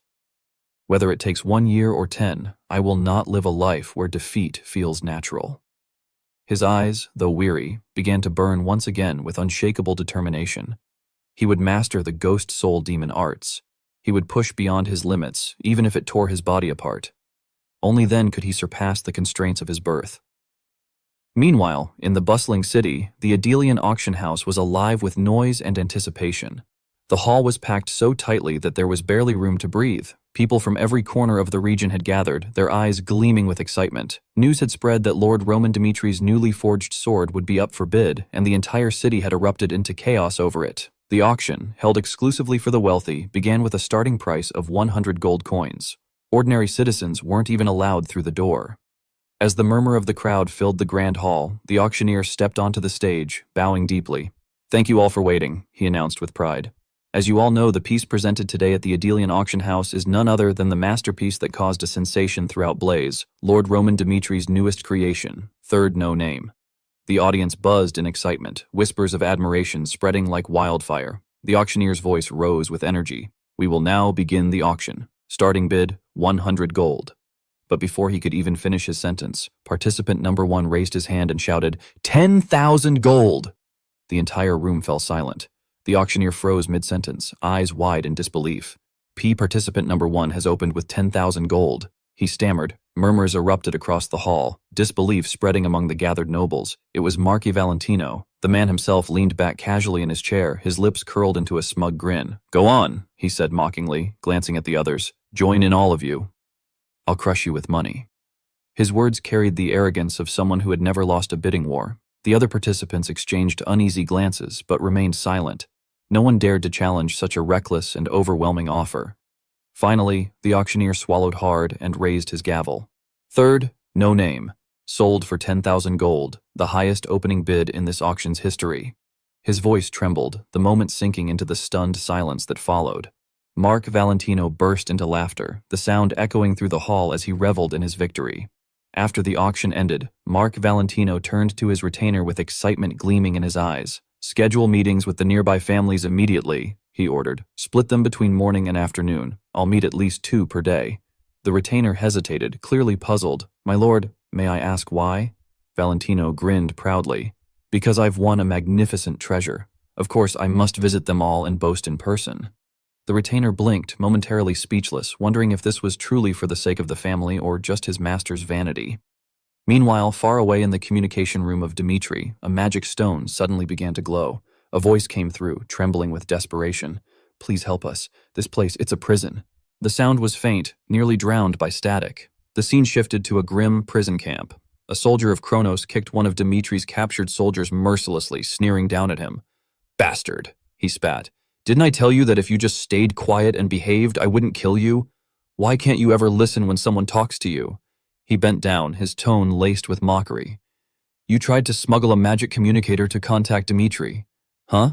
How impressive of you." The Kronos soldier tilted his head, curious.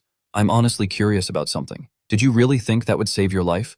Roman Dmitri doesn't even consider prisoner exchanges. He slaughtered every last Kronos soldier he faced. That's your lord's true nature." He smirked cruelly. "The ceasefire talks are already over. Dmitri isn't coming to save you." He struck the prisoner across the face, then barked, "Don't deny it. Take him to the torture chamber. Let's show everyone what happens to a rat that disobeys orders once and for all." When the Kronos Empire had struck the Western Front, many soldiers of Dmitri were captured as the fortress fell. Those who survived were sent to the quarries of Machidon, where slaves toiled endlessly in the dark. Those taken by General Hannibal were secretly moved deep into the Kronos Empire's eastern territory, far from rescue, far from hope.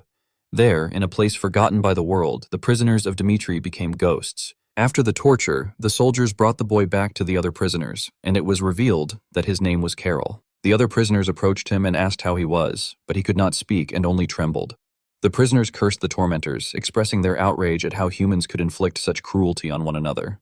A prisoner sitting behind them murmured that it seemed the Kronos Empire had not mentioned their existence during the ceasefire negotiations. He added that the soldiers listed as missing were already considered dead by Roman Dmitri. The same prisoner went on to say that because Roman Dmitri had already finalized the ceasefire, neither side would want to bring up the existence of the captives, and he concluded that, cruel as it was, this was their reality. The scene then shifted to Roman Dmitri, where one of his advisors began sweating while reading a report and remarked that the situation was extremely troublesome.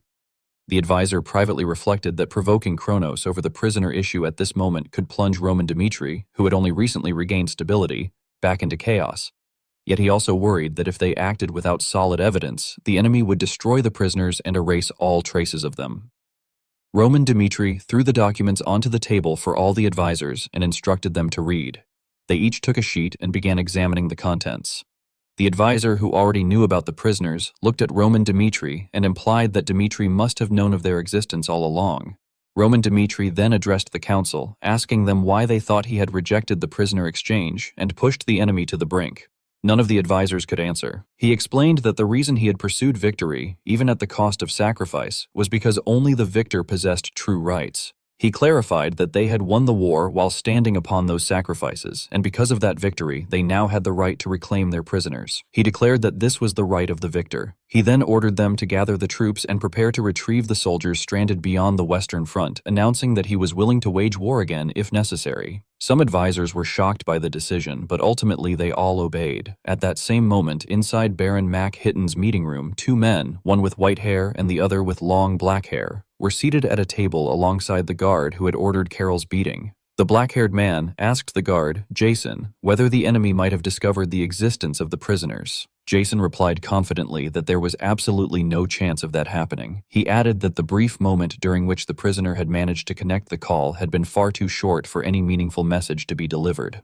The white-haired man, Baron McKitton, remarked that the situation had arisen because Roman Dmitri had slaughtered all of their prisoners and should have considered the consequences of such actions. He asserted that as long as they deliberately concealed the existence of the captives on their side, Roman Dmitri would have no way to uncover the truth. Jason affirmed that this was exactly the case, and he added that since the ceasefire had already been established, overturning the situation would not be easy for their opponents. At that moment, someone opened the door and called for the Lord, reporting that Roman Dmitri had just mobilized troops and crossed the border. Baron Midden was left stunned by the news. The scene then shifted to the Kronos frontline defensive base, where the commander, Count Munis, spoke into a magical transmitter, reporting that the enemy had been sighted and had crossed the border. A voice over the transmitter responded that Roman Dmitri seemed to have realized that prisoners of war existed and instructed Count Munis to try to initiate negotiations for the moment. If negotiations failed, the voice warned that they would kill all the prisoners and erase every trace of the incident. Count Muns reacted with fury, admitting he had known matters would eventually come to this. Roman Dmitri soon appeared before the fortress walls with his soldiers, and Count Munis, watching from above, ordered that a white flag messenger be sent to him immediately. The messenger, however, met a gruesome end, his head cut off by Roman Dmitri. Roman Dmitri then declared that there would be no half-hearted negotiations. He demanded that every Roman Dmitri prisoner be brought before him within 2 hours. In a menacing tone, he warned them not to even think of killing the prisoners or trying to destroy evidence. Count Muns reeled at his words. Roman Dmitri went on to state that he already possessed all related evidence, and that if even a single person were missing, he would regard it as a declaration of war against him. As he began to release his power, Count Muns realized he could not take the threat lightly and found himself cornered. Later, Count Muns reported the situation through a video call, explaining that, judging by Roman Dmitri's actions so far, the ceasefire agreement truly risked collapsing. On the other end of the call, Marquis Memphis commented that Roman Dmitri had dared to cross the border without warning. He admitted that he wanted to punish him brutally, but also explained that His Majesty had ordered all diplomacy to be handled strictly defensively, had granted him full authority, and then entered a year of seclusion. He reasoned that he could not allow their plans to be ruined by a moment of anger. After finishing his explanation, he warned Count Munis that if they caused a disturbance with Roman Dmitri and disrupted His Majesty's rest, the consequences would be severe. Count Muns acknowledged this and apologized. Marquis Memphis, however, told him there was no need to apologize and suggested that they should handle the matter quietly. Since the prisoners had been used as labor by the Eastern nobles, he said they would simply declare that the misconduct belonged to the nobles. Count Muns was taken aback, realizing that the higher authorities were merely cutting off the tail to save themselves. Seeing his reaction, Marquis Memphis remarked that this was simply how the world worked and ended the call. Count Muns was furious but powerless. He contacted Baron Mac Hidden and explained the situation. Baron Hidden lost his temper, smashed the magic phone, and cursed them. Enraged, he shouted that for the sake of the Emperor's peaceful rest, he was expected to cover up the prisoner incident as Eastern noble misconduct, meaning, in essence, that he was simply supposed to die at the hands of Roman Dmitri. He then turned to Jason and asked if he had any solution. Jason replied that no method remained now that the Empire had abandoned the Eastern nobles, and that Roman Dmitri's mercy was their only hope of survival. He explained that if they handed over the prisoners as demanded and managed to appease Roman Dmitri's anger, they might survive. Furious, Baron Hidden ordered his men to bring every prisoner immediately, without a single one missing. The scene then shifted back to the prisoners being gathered. Jason suggested secretly hiding the ones who had been tortured, but Baron Hidden rejected the idea, pointing out that Count Muns had insisted that the tortured prisoners themselves were evidence. Jason, nevertheless, insisted that they had concealed the existence of the prisoners thoroughly, and that the other side should not possess the complete list. Faced with this reasoning, Baron Hidden ordered that those in the worst condition, beginning with the one nearest, be removed from the prisoner list. 2 hours later, Baron Hidden appeared with Jason and the prisoners, lining them up before Roman Dmitri. The Baron announced that they had brought all of Roman Dmitri's prisoners, and he went on to express a sincere apology for having concealed their existence. Bowing his head in respect, Baron Hidden explained that the sudden ceasefire agreement had thrown the situation into confusion, causing them to panic and miss their opportunity. He pleaded for punishment if necessary, but asked Roman Dmitri to reconsider his relationship with Kronos, insisting that Kronos desired peace. Before the Baron could finish, Roman Dmitri struck him in the face, causing him to bleed. Grabbing the Baron's head, he demanded to know what he had previously said, releasing a surge of power as he reminded him that he had given a clear warning not to omit even a single one. As Jason watched in shock, Roman Dmitri seemed to crush the Baron's skull. Then, in a menacing tone, Roman Dmitri unleashed his power once more and ordered them to bring his people. The long-haired man wore an anxious expression and insisted that they had already brought all of their prisoners. Lucas checked the list and then informed Roman Dmitri that the number did not match the records provided by the Information Guild. Roman Dmitri asked calmly whether that was so, and Lucas confirmed that there were still prisoners who were unaccounted for. Panicking, the long-haired man hurriedly denied it, claiming that they truly had brought everyone. He added that he did not know what criteria had been used for the list, but if some prisoners were not present, then they must have already died during the war. He emphasized that most of the captives had been in terrible condition when they were first taken and insisted that it was not their fault. Internally, however, he feared that they must not be allowed to discover that they had actually killed them.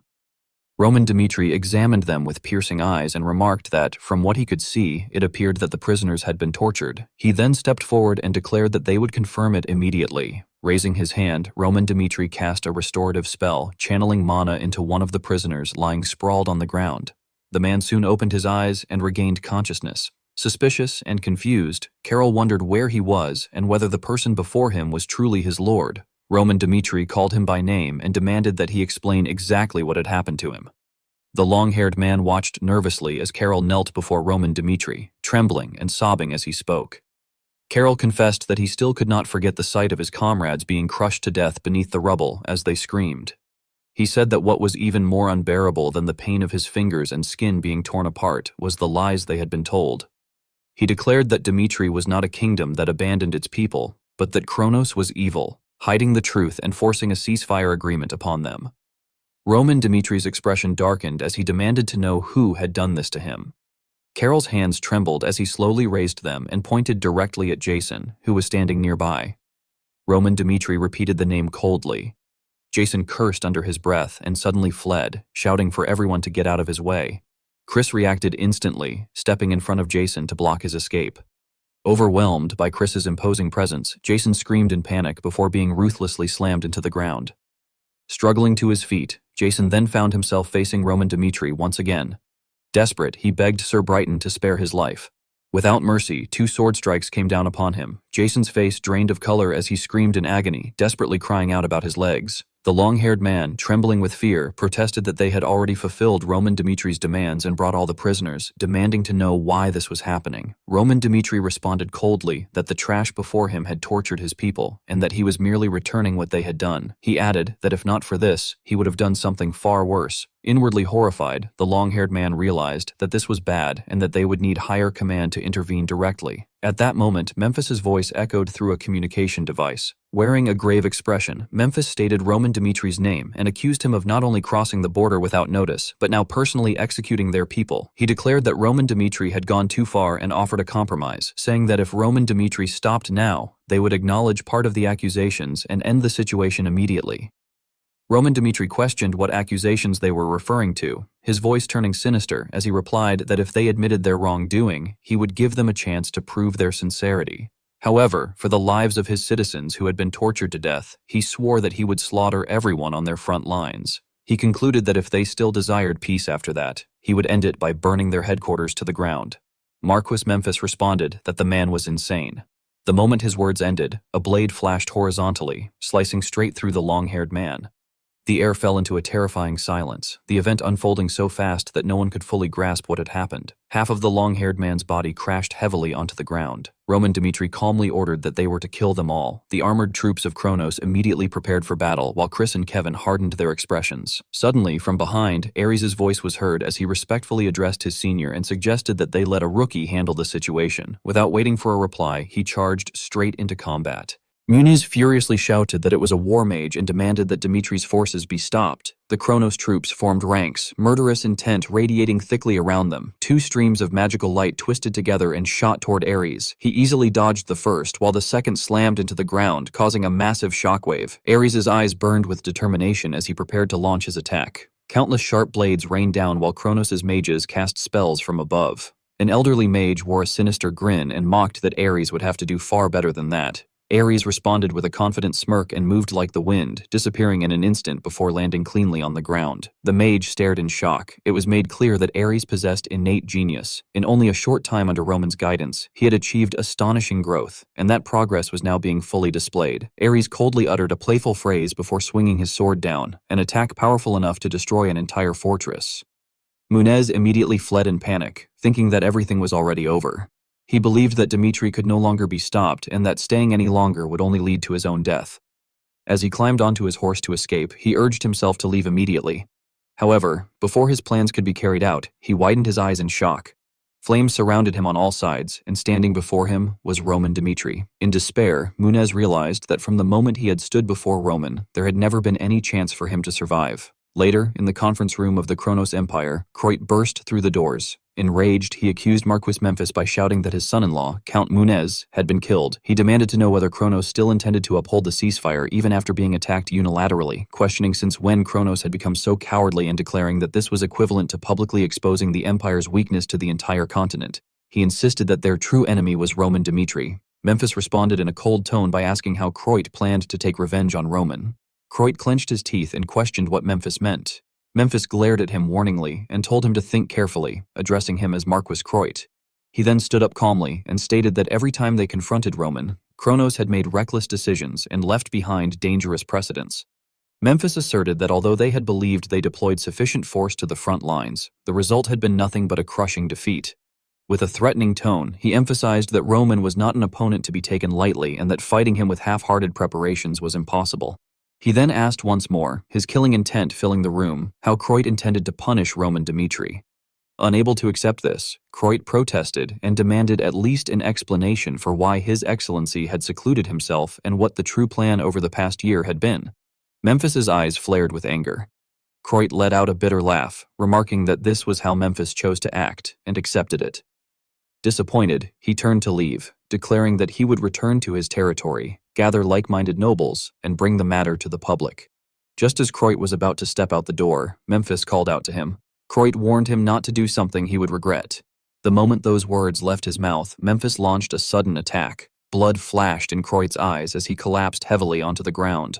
Struggling, Croit asked why this was happening.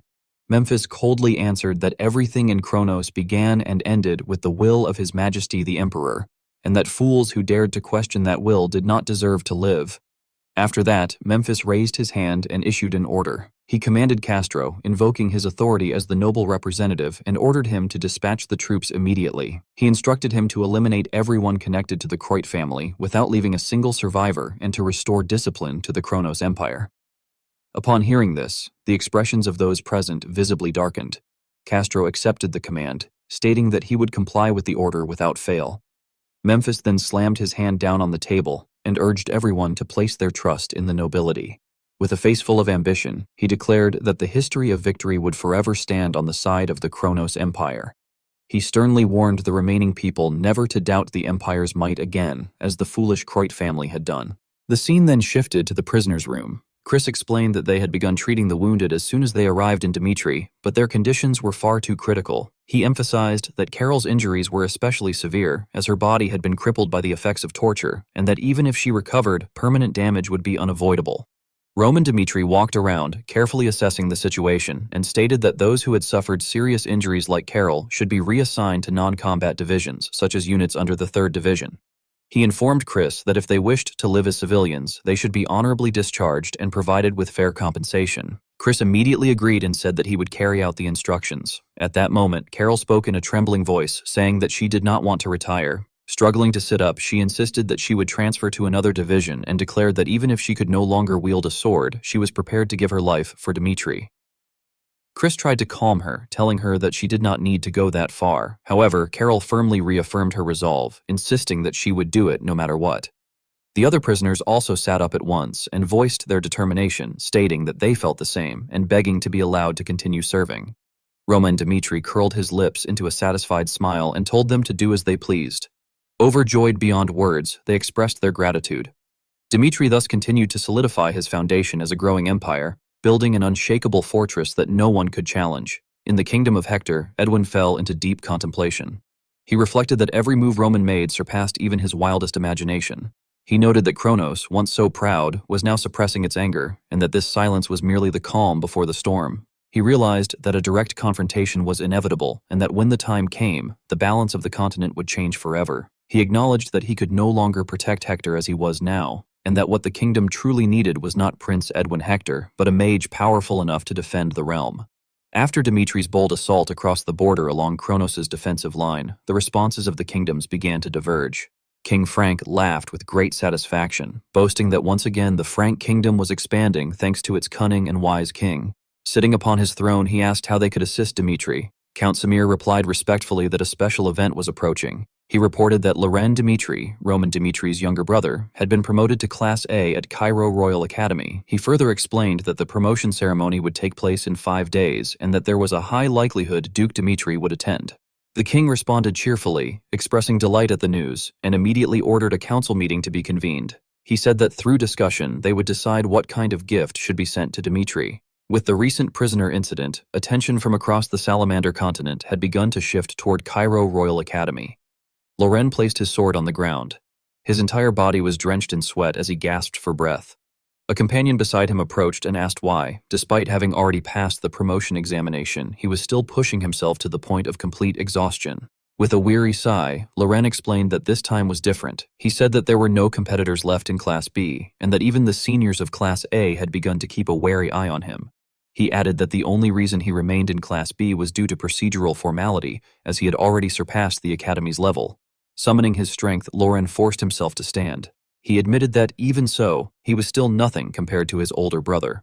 A bright smile appeared on his face as his resolve hardened. He recalled that Roman had once told him that he, too, could achieve it. As the heir of a family whose influence was spreading across the continent, Loren Dimitri was growing into a man worthy of bearing that name. Samir fell into thought, recalling what he had heard about a renowned professor who was said to be close to Loren Dimitri. He led his entourage toward the front gate, and a hint of anxiety crossed his mind. Since they had agreed to seek the professor's advice, he believed they first needed to win his favor, hoping that the aged wine from Frank would please him. A servant bowed respectfully and guided them inside, welcoming them politely. Samir's expression flickered with emotion as he realized that the man before him was the author of That Day, At That Place and How Legends Are Born. The professor introduced himself as Henry Albert, a distinguished scholar of Cairo Royal Academy.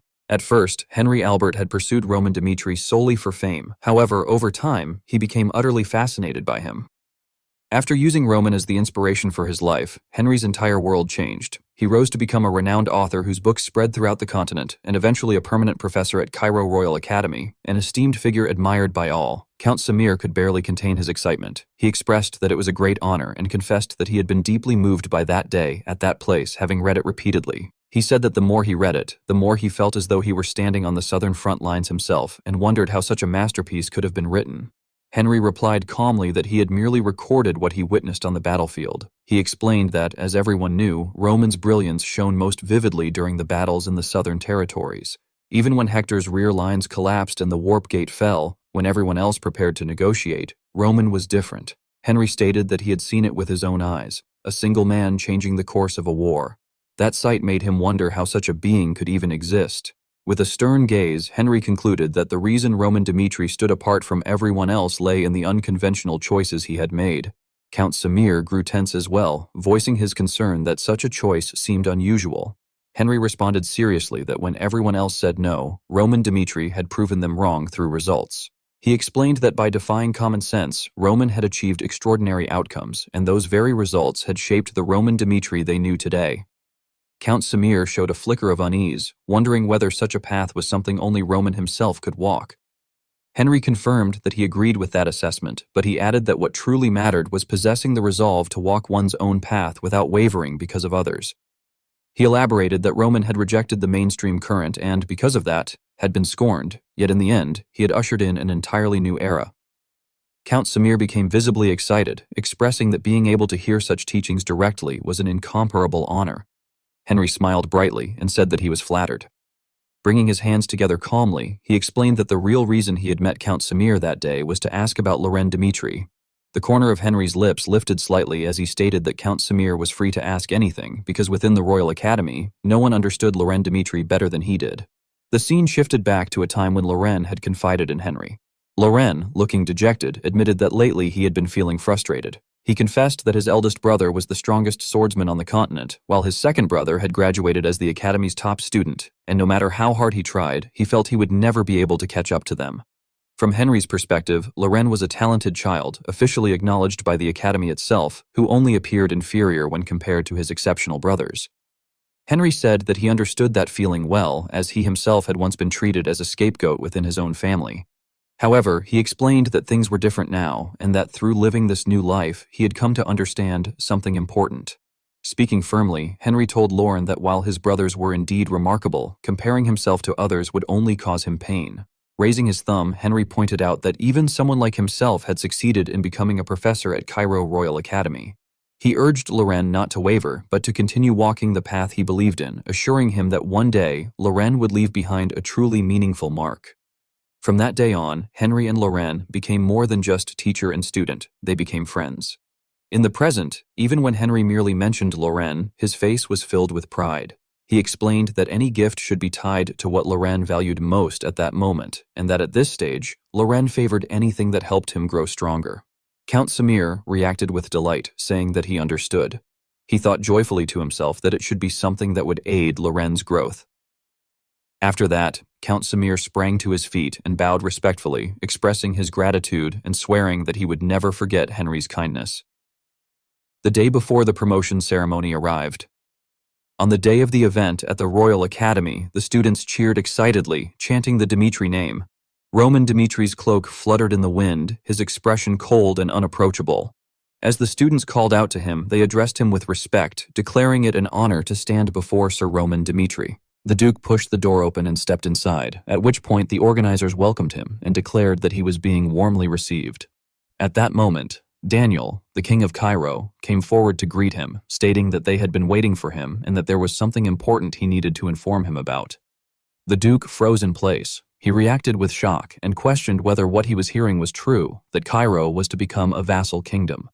The Duke went on to explain that Dmitri originated from within the kingdom of Cairo itself and asked why matters had gone this far, addressing Daniel with visible confusion and concern. Daniel responded calmly and diplomatically, explaining that he was not asking the Duke to immediately accept the idea of Cairo becoming a vassal state. He clarified that such a situation would only occur once Dmitri officially claimed the title granted by the emperor. This explanation only deepened the Duke's panic, and he attempted to object further. However, Daniel continued by asking Duke Dmitri what his impressions had been upon arriving in Kairos. Daniel pointed out that the streets had been filled with people who viewed Dmitri as a hero of Kairos. He explained that because they shared the same roots, and because Dmitri was the one who had protected this land, the people accepted him sincerely and without fear. Daniel then revealed that the greatest reason behind this decision lay in the ongoing war against the Kronos Empire. Daniel concluded by stating that the world had changed and that he believed Dmitri was capable of protecting Kairos from the ever-expanding ambitions of the empire. Daniel slowly stood up and bowed politely in a gesture of respect, declaring that when the day came for Dmitri to proclaim himself an empire, Kairos would swear its loyalty without the slightest hesitation. The Duke let out a long, helpless sigh. He then turned to Roman and asked for his opinion. Roman Dmitri replied that he agreed with His Majesty's wishes. He stated that true peace would only arrive once Kronos had fallen completely, and that if Valhalla were to take Kronos' place afterward, the cycle of chaos would simply begin anew. His voice grew heavier as he added that whether it was Kronos or Valhalla, the root of the conflict had to be cut off entirely, and that he would shoulder that responsibility himself. Roman then declared that he would unite the alliance of kingdoms, surpass the influence of Kronos, and bring order to the entire continent. Daniel smiled in satisfaction. The scene then shifted to the day of the Cairo Royal Academy promotion ceremony. The host, Baron Alvin, nervously asked whether the script was ready. A maid handed him a thick stack of papers and confirmed that it was. Alvin reacted in shock, asking whether he truly had to read all of those names out loud. The maid replied awkwardly that, by tradition, the names of every distinguished guest attending the ceremony had to be announced, adding that even she had never seen anything like this before. Baron Alvin then began the ceremony, announcing that the promotion ceremony of the Cairo Royal Academy would now commence. He stated that they would first take a moment to honor the distinguished guests attending the event, announcing the presence of the King of Cairo and Duke Dmitri, along with Baron Grassel, Viscount Conrad, Count Adelian, Viscount Lawrence, Viscount Bolt, Marquis Valentino, Count Fabius, Viscount Vale, Viscount Ringo, Count Verdi, Baron Larson, and Marquis Jarva.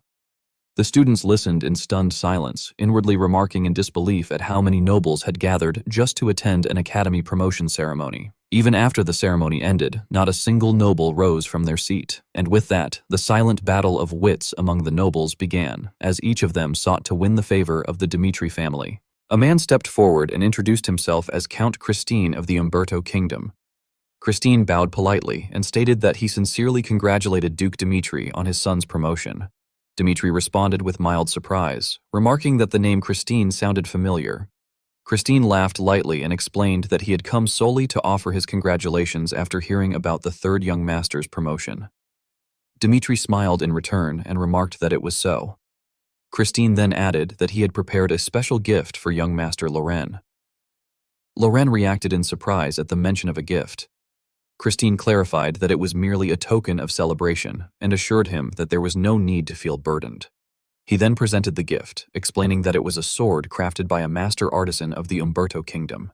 He elaborated that the sword's exterior was decorated with pure gold, accented with gemstones such as diamonds, and most importantly engraved with the Dmitri emblem as well as young Master Loren Dmitri's initials. As an awkward expression crossed Loren's face, Christine asked whether the sword was not truly beautiful. Loren hesitantly expressed his thanks. Seeing this reaction, Christine grew uneasy and wondered inwardly why Loren was responding that way, questioning whether the young master might dislike luxurious items. At that moment, Samir suddenly appeared and laughed loudly, praising the sword as truly magnificent. He remarked that had Loren carried such a sword to the day's event, he would have looked splendid. Samir then bowed and sincerely congratulated young Master Loren on his promotion, adding that he too had prepared a small gift.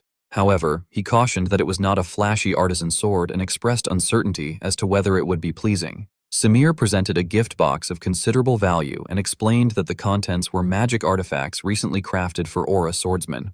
He demonstrated by placing them on Roman's wrists and ankles, explaining that they were worn on those parts of the body, would automatically adjust in size to fit the wearer, and allowed the user to set their weight anywhere between 10 and 100 kilograms. Loren responded with excitement, expressing amazement that such an artifact existed. Samir was secretly delighted and internally praised the situation. He added that the artifact's greatest strength lay in its mana circulation function, which he believed to be absolutely essential for young Master Loren's growth. Loren enthusiastically accepted the gift box from Samir and expressed his deep gratitude. Suddenly, a voice rang out, remarking in astonishment that such a gift had been prepared for his son and declaring that the giver would be treated generously in return. The surrounding people hurriedly responded upon realizing it was Duke Dmitri, stating that they too had prepared gifts. Someone announced that the Hector Kingdom had also prepared a special offering. A man then respectfully asked whether Duke Dmitri knew who Turkan was. Dmitri replied with suspicion, repeating the name and asking whether he was referring to the man once known as Hector's Swordmaster, the strongest swordsman of the Hector Kingdom.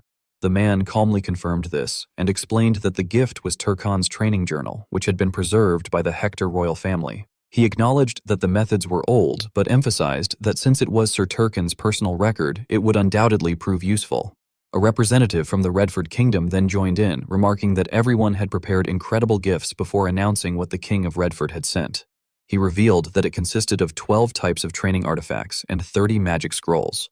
He assured them that more could always be provided if they ran out, adding that this was merely a small repayment for the favor they had received from Dmitri and urging them not to feel burdened. Samir, observing the situation, thought to himself in dismay that he had not been the only one to receive advice, wondering in panic how he was supposed to report this when he returned. Half a month later, Dmitri proclaimed that the Dmitri Dukedom had become the Dmitri Kingdom, taking its first step toward forming an empire.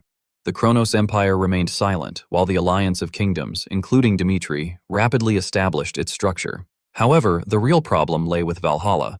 Following Morales' death, the Imperial faction and the faction led by Duke Vieto were locked in a fierce and escalating conflict. Everyone began whispering among themselves, saying that they had heard the news and that rumors were spreading about the Emperor of Valhalla gathering troops to suppress Duke Vieto's rebel army. One disgruntled guard cursed Valhalla and Kronos, expressing his bitter wish that they would all be struck by lightning from the sky.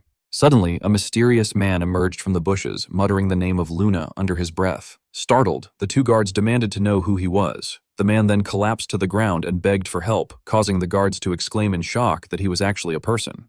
Inside the palace, Roman sat upon the throne and questioned how someone from the Luna Kingdom could have crossed the endless mountains. Caden, a knight of the Luna Kingdom, answered cautiously that before explaining his purpose, he would first describe the situation in the Luna Kingdom.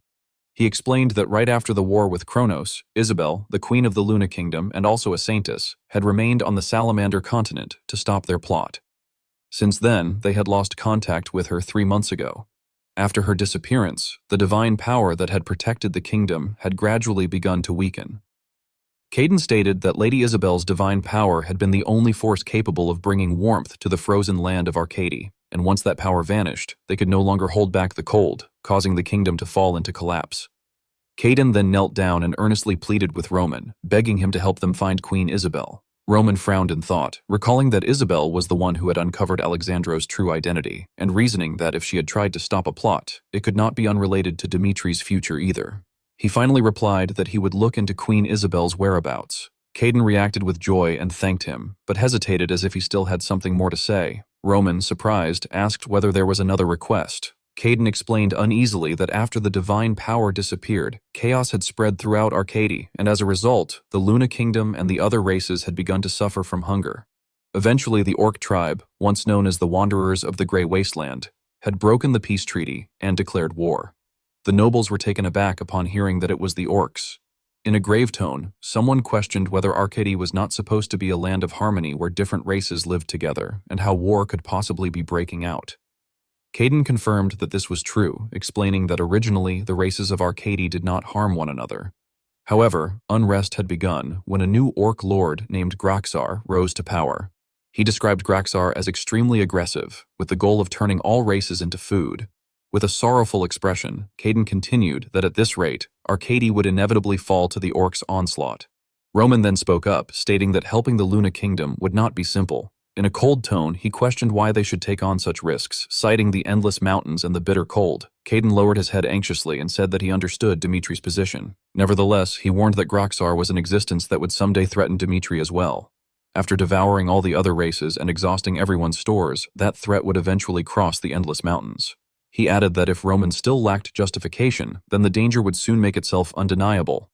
Caden took a specimen out of his pocket and spoke with sincerity, explaining that Lady Isabel had instructed them that if trouble ever arose, or if Arcady collapsed, they were to seek out Sir Roman and swear their loyalty to him. Roman was taken aback and wondered internally whether that woman had truly said such a thing. Caden then continued, stating that the Luna Kingdom would guard the lands beyond the endless mountains and devote itself to Dimitri forever. A man spoke up, asserting that the Luna Kingdom's argument had merit, because if Graxar were to take Arcady, the next place he would set his sights on would undoubtedly be Dimitri. However, as soon as this opinion was voiced, a marquis rejected it, saying that he thought differently. He argued that no matter how dangerous the orcs were, it would not be easy for a large army to cross the endless mountains, and that even if they were to win, the losses would be severe. Roman remained silent as he pondered the situation, thinking about the cold and feeling as though he had experienced something similar in a previous life. He recalled a land where snow fell all year round, and a force that used the cold to its advantage. The scene then shifted to the Northern Sea Ice Palace.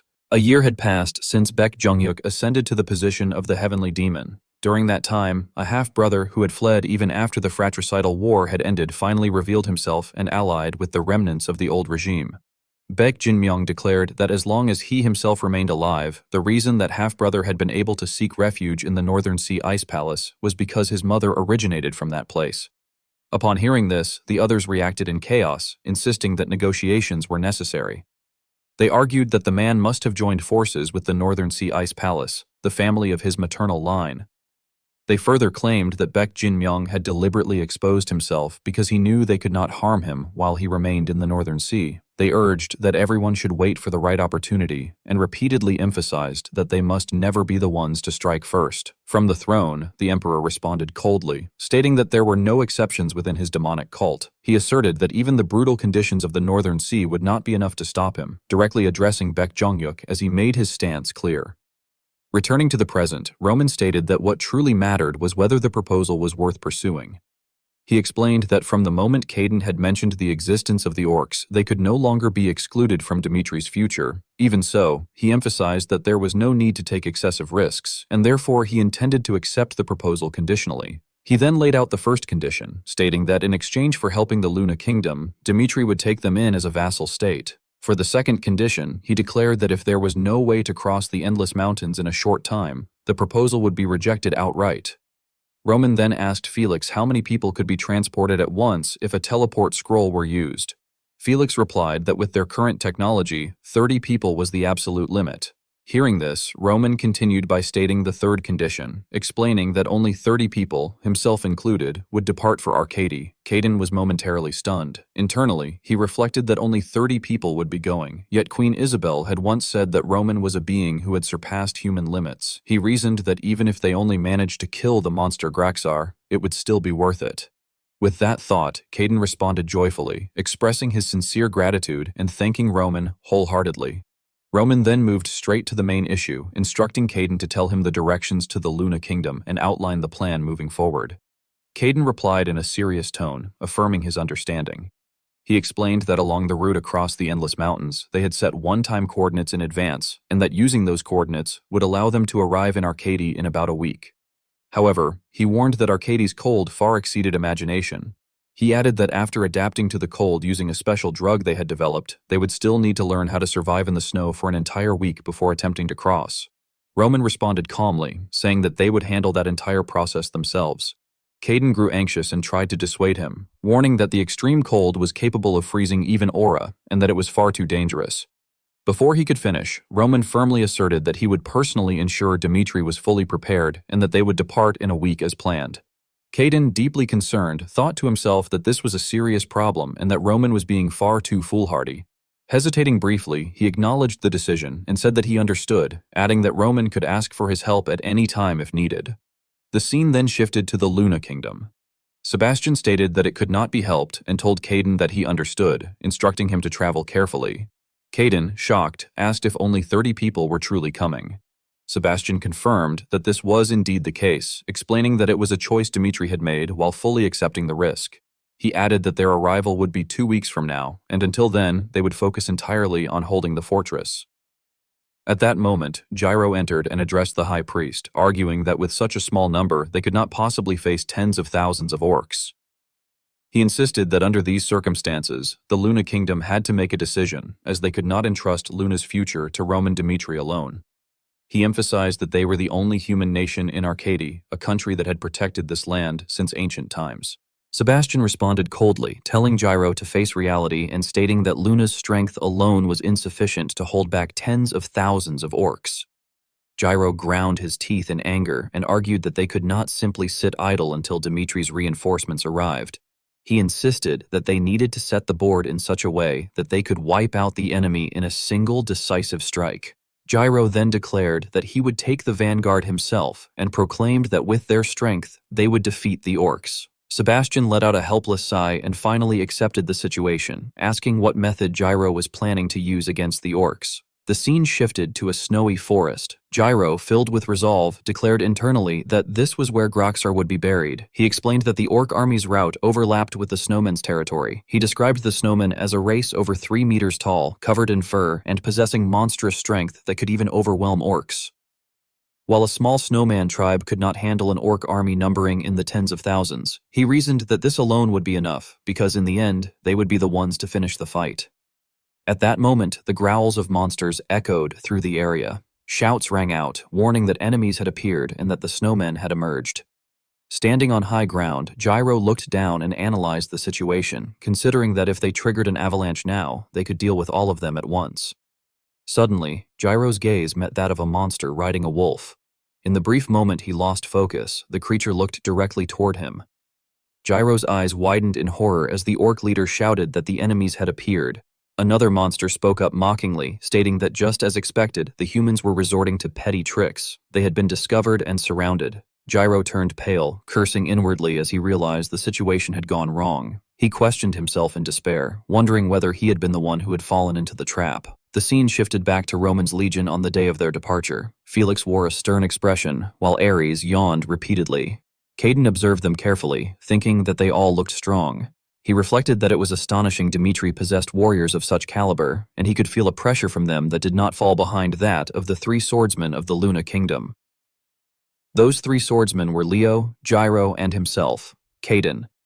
He further acknowledged that aside from them, he himself was also considered one of the top swordsmen in Luna, yet he questioned how many of these warriors he could actually defeat. With fighters of this level, he reasoned that even 30 men would be enough to win against the orcs, especially since they were led by the strongest swordsman of all, Roman Dimitri.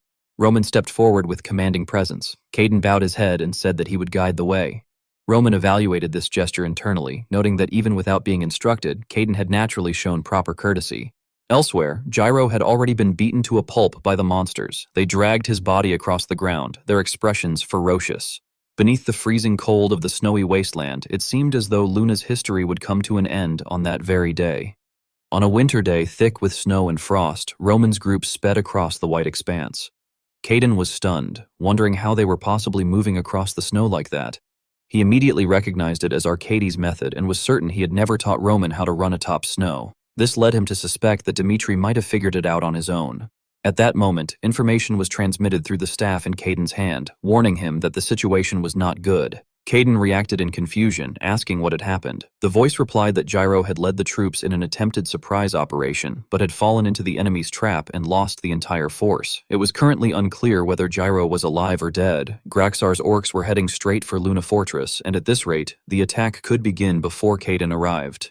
Caden clenched his fist, thinking in anguish that he had clearly told Gyro not to fight and questioning why he had done so anyway, since all he needed to do was wait for 2 weeks.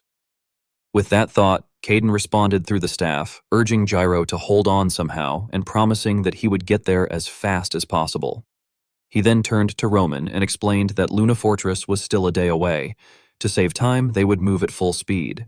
He said he would guide Roman along the shortest route and told him to call his name at any time if things became too difficult. Fear flickered across Caden's face as his eyes met Roman's. He marveled at the fact that Roman was not even leaving footprints in the snow, realizing that at this pace, they could reach Luna before an entire day had passed. Through the staff, King Sebastian informed Caden that the enemy was beginning to come into view and that from that moment on, the battle would be one where lives were on the line. Startled, Caden replied that they would arrive soon and that they only needed a little more time. Sebastian hesitated before explaining that the enemy was interfering with their communications. He apologized and told Caden to abandon the place and survive. Meanwhile, a battered soldier knelt with his hands clasped, desperately explaining that Roman Dimitri had agreed to help them. However, he added that he had heard only 30 people were coming as reinforcements. He said Gyro had set the trap because he intended to turn the situation around using Luna's strength alone, and that was all he knew. Nearby, Gyro lay sprawled across the ground. The soldier pleaded for mercy, begging to be spared, or at the very least, to be killed without pain. One of the monsters observed this silently, thinking that Roman Dimitri was an unfamiliar name and questioning whether he was really coming with only 30 men. The creature then ordered its subordinate, Kalrot, to report on whether Luna Fortress was still holding. Kalrot replied that they were just about to break through the divine power barrier and added that he would step in personally. After that, the monsters immediately went out to hunt. Their leader clenched his hand into a fist and loudly ordered the others to follow Graxar. Atop the fortress, the guards detected signs of danger and reported that Graxar had appeared. One of them cursed under his breath, realizing that the monster was finally on the move. The massive feet of the monsters pounded heavily across the white snow as they advanced, carrying a gigantic blade and moving forward with savage intent. From behind the defensive line, Sebastian ordered everyone to hold their positions and commanded the priests to raise their divine power. On the fortress walls, the mages began chanting their spells. The monster bared its sharp fangs as the mages lifted their staffs and invoked a blessing. The creature swung its blade in a wide arc, and a blinding force slammed into the sturdy fortress, shaking the space within. Sebastian prayed fervently, asking God to grant them strength. The monster then leapt high into the air, lifting its body to strike down Sebastian. In a cold voice, it mocked him, saying that he truly believed he could stop it without Isabel. Sebastian's face filled with terror. In an instant, everything was engulfed in a sea of flames. Soldiers staggered forward, their bodies covered in blood, begging desperately to be spared just this once. The monster grew irritated and cursed them, stating that they were annoying pests and explaining that they intended to keep the humans alive in storage, warning them not to invite death upon themselves. Another monster noticed something unusual below and immediately reported to Lord Kalrot that humans had appeared. It added that Roman Dimitri must be among them and declared that the human would now be required to put on an act. The monster then ordered a soldier to lure the humans as close to the walls as possible, making it appear as though the fortress had not yet fallen to the enemy. It threatened that if the order was carried out, it would spare both the soldier and his family. The scene shifted to outside the fortress. A guard pretended that nothing had happened, while behind him, monsters lurked menacingly. The guard shouted for the approaching party to stop, declaring that the land belonged to Luna. Below the walls, Roman halted his advance. The guard then demanded that he state his identity. Roman took a deep breath, then shouted loudly as he proclaimed his identity, declaring that he was Roman Dimitri of the Kingdom of Dimitri, and that he had come to help Luna at Luna's request. The soldiers on the city wall immediately voiced their suspicions, stating that they had heard Dimitri's reinforcements numbered 30 and questioning why there were only 3 of them. Staring down at Roman with doubt, they further asked whether Lord Caden had not come along with him. Not far away, 2 orcs silently observed the situation. Roman drew his sword from its scabbard, raised it high, and called out for the people of Luna to listen. With pride, he asserted that Luna had been placed under the protection of Dmitri, and that, from that moment onward, it would follow his command as Roman Dmitri. Seeing the shocked expressions on the soldiers' faces, Roman calmly added that if they swore loyalty to him, he would never abandon them. At those words, everyone was left utterly astonished. Amid the snow-covered ancient fortress within the silent and freezing air, his proud voice continued to echo as he vowed that he would fight to the very end and save them all. Hearing this, Graxar frowned and thought to himself that it could not be helped. Filled with rage, he issued the order to attack.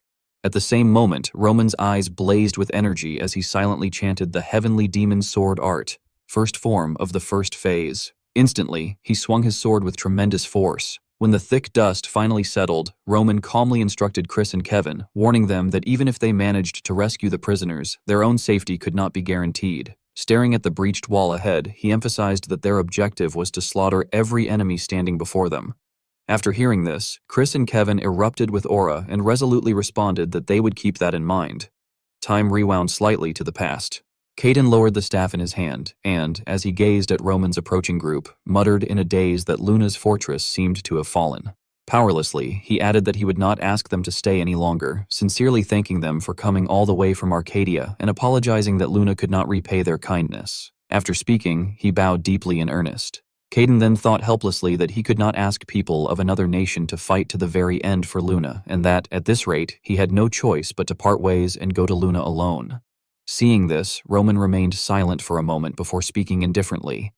He told Kaiden that from the moment Dmitri made a contract with Luna, Luna had become a vassal state of Dmitri. With a cold expression, Roman added that the fate of that vassal was not decided by Caden, but by him. Looking straight at Caden with sincerity, Roman asked him to tell him everything about the fortress. Returning to the present, Caden's group moved with all their strength through the raging snowstorm, and the plan began to take shape in his mind. It was a pincer operation using Luna's secret passage, in which Roman and a small group would draw the enemy's attention at the main gate, while the remaining forces infiltrated through the secret passage with the highest priority of rescuing the prisoners. At the same time, the group swiftly rushed through the underground tunnel. Caden hesitantly asked whether McBurney truly believed the operation would succeed. From the rear, McBurney answered decisively that it would. Caden was deeply astonished by this and reflected on the presence of a commander who inspired unwavering loyalty and trust. He silently concluded that what Luna truly needed was an ideal leader, Roman Dmitri, and that becoming a vassal of Dmitri might not be such a bad thing after all. Suddenly, Caden's eyes widened in shock. Ahead of them, two orcs stood firmly on either side, blocking the path. McBurney decisively declared that he would take the left, while the other fighter firmly stated that he would take the right. Immediately afterward, the two charged forward and swiftly took down the orcs with clean, efficient strikes. Terrified, Caden wondered if this was the true strength of Dmitri. Looking at the orc corpses lying on the ground, he reflected that at first he had thought it was merely 30 men, but as time passed, it became impossible to measure just how valuable those 30 truly were. Overcome with emotion, Caden thought that God had not abandoned Luna after all. Elsewhere, an orc peeked out to scout the situation and shouted that the enemy numbered only 3 and ordered the others to kill them. Shortly after, several orcs rushed forward, yelling commands to attack and kill them. What followed was the entire horde charging out together. The orcs brandished their maces as they rushed ferociously toward Roman. In response, he lightly pushed off the ground and launched himself upward, releasing an eruption of purple energy that flooded the surrounding space. One after another, the tip of Roman's sword cut down the orcs at the front of the formation. From the opposing side, the orcs swiftly activated what was known as an aura of killing intent. A strange red light flared beneath their feet, and the entire horde began to roar madly. They raised their axes high and swung them toward Roman. In turn, Roman lowered his center of gravity slightly, gathering all the energy within his body. He stepped lightly onto the edge of an orc's axe, used it as a foothold, and then sprang backward, driving his sword straight into the creature's head. In a low murmur, Roman invoked the heavenly demon sword art, specifically the second form of the middle phase, known as the 3-move form. Instantly, a violent explosion erupted, sending rocks and the orcs themselves flying helplessly in all directions. Several orcs farther away stared in stunned disbelief at the scene. Amid the blinding snowstorm, the ground collapsed into a massive crater, with Roman standing silently at its center. Seeing this, one orc flew into a rage and screamed that Roman was a monster. Elsewhere, Kevin also released his aura and engaged in combat with another group of orcs. One of them turned back in panic and urgently warned that the situation was dire, as enemies had appeared in the rear as well. Standing atop the fortress wall, Kalrot cursed inwardly, realizing that if those enemies were on the same level as the three leading the assault, they were in serious trouble. He was shaken by the thought of just how powerful Dimitri truly was. Watching Chris and Kevin handle the battle with apparent ease, he was horrified as he wondered whether even the 10,000 soldiers Lord Graxar had left behind were incapable of stopping them. Irritated and pressed for time, Kalrot sharply ordered the shaman to perform the ritual. At the same moment, someone on the wall cast a forbidden spell, channeling energy down to the orcs below. Empowered by the spell, the orcs grew even more frenzied. One of them hurled an axe with tremendous force straight toward Kevin. When Kevin turned back, he was struck with sheer terror, realizing that the axe had already closed the distance and was dangerously close.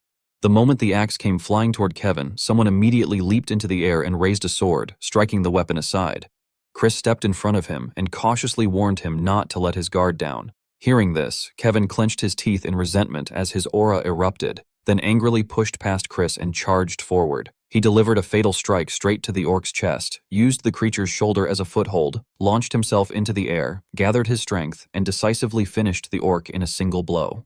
Turning his head back toward Chris, Kevin coldly asserted that even without Chris's help, it had been an attack he could have avoided. Chris, hearing this, slyly suggested that they place a bet on who could kill more orcs. Kevin scowled and snapped that he did not need to be told twice. Meanwhile, Roman moved at an astonishing speed.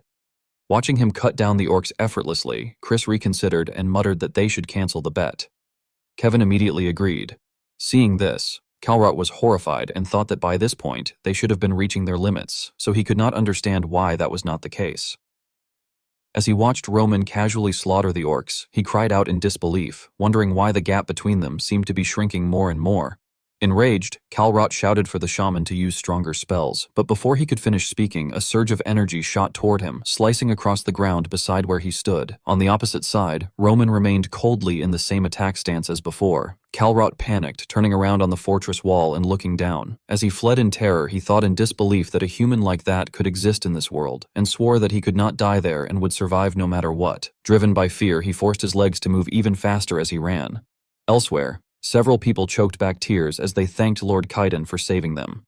Watching the knights escort civilians to safety, Kaiden stood in a daze, thinking that he had believed the battle was already lost. Nearby, McBurney issued firm orders, instructing Squad 1 to continue searching for prisoners while Squad 2 gathered the rescued captives and headed for the main gate with him. The others respectfully acknowledged the command. Observing them, Kaiden reflected that with only 30 men, McBurney was leading an impossible war toward victory. Suddenly, an orc roared and ambushed Kaiden from behind. In an instant, Kaiden spun around and slit the creature's throat with his dagger. He decisively shouted for everyone to follow Dimitri. Seeing this, the civilians echoed the call, repeatedly shouting Dimitri's name. At the same time, outside the city walls, orc corpses were scattered across the ground. Chris and Kevin sat on opposite sides of the gate, exhausted and leaning against the wall. Chris gasped for breath and thoughtfully admitted that it was not bad. Kevin, barely able to breathe, fumed internally that he was falling behind Chris once again. Looking at Roman standing proudly in the distance, both of them helplessly acknowledged that neither of them could compare to their lord anyway. Suddenly, someone approached Roman and informed him that there was a problem. Roman immediately asked what it was. The man reported that an orc named Kalrot, their commander, had occupied a building and taken prisoners hostage. Recalling the orc he had seen on the fortress wall, Roman realized that it was the same one. He then calmly ordered the man to guide him there. On the other side, Kalrot seized a child as a hostage and threatened that if his conditions were not accepted, he would detonate a magic bomb and kill all the prisoners. Gripping the bomb tightly, he added that he would give them 10 minutes and demanded a way to guarantee his survival. With a sinister smile, Kalrot thought that humans were weak and overly attached to their own kind, and that using this method would allow him to return alive. At that moment, Roman stepped forward calmly and remarked that Kalrot was trying to make a deal with him now. He added with disdain that it was interesting and asked whether Kalrot knew why he had not killed him earlier. Driven to desperation, Kalrot screamed, demanding to know what kind of nonsense this suddenly was. Roman pointed at him contemptuously and declared that abandoning his subordinates and fleeing in fear marked him as a cowardly commander with no honor, and that this perfectly described him.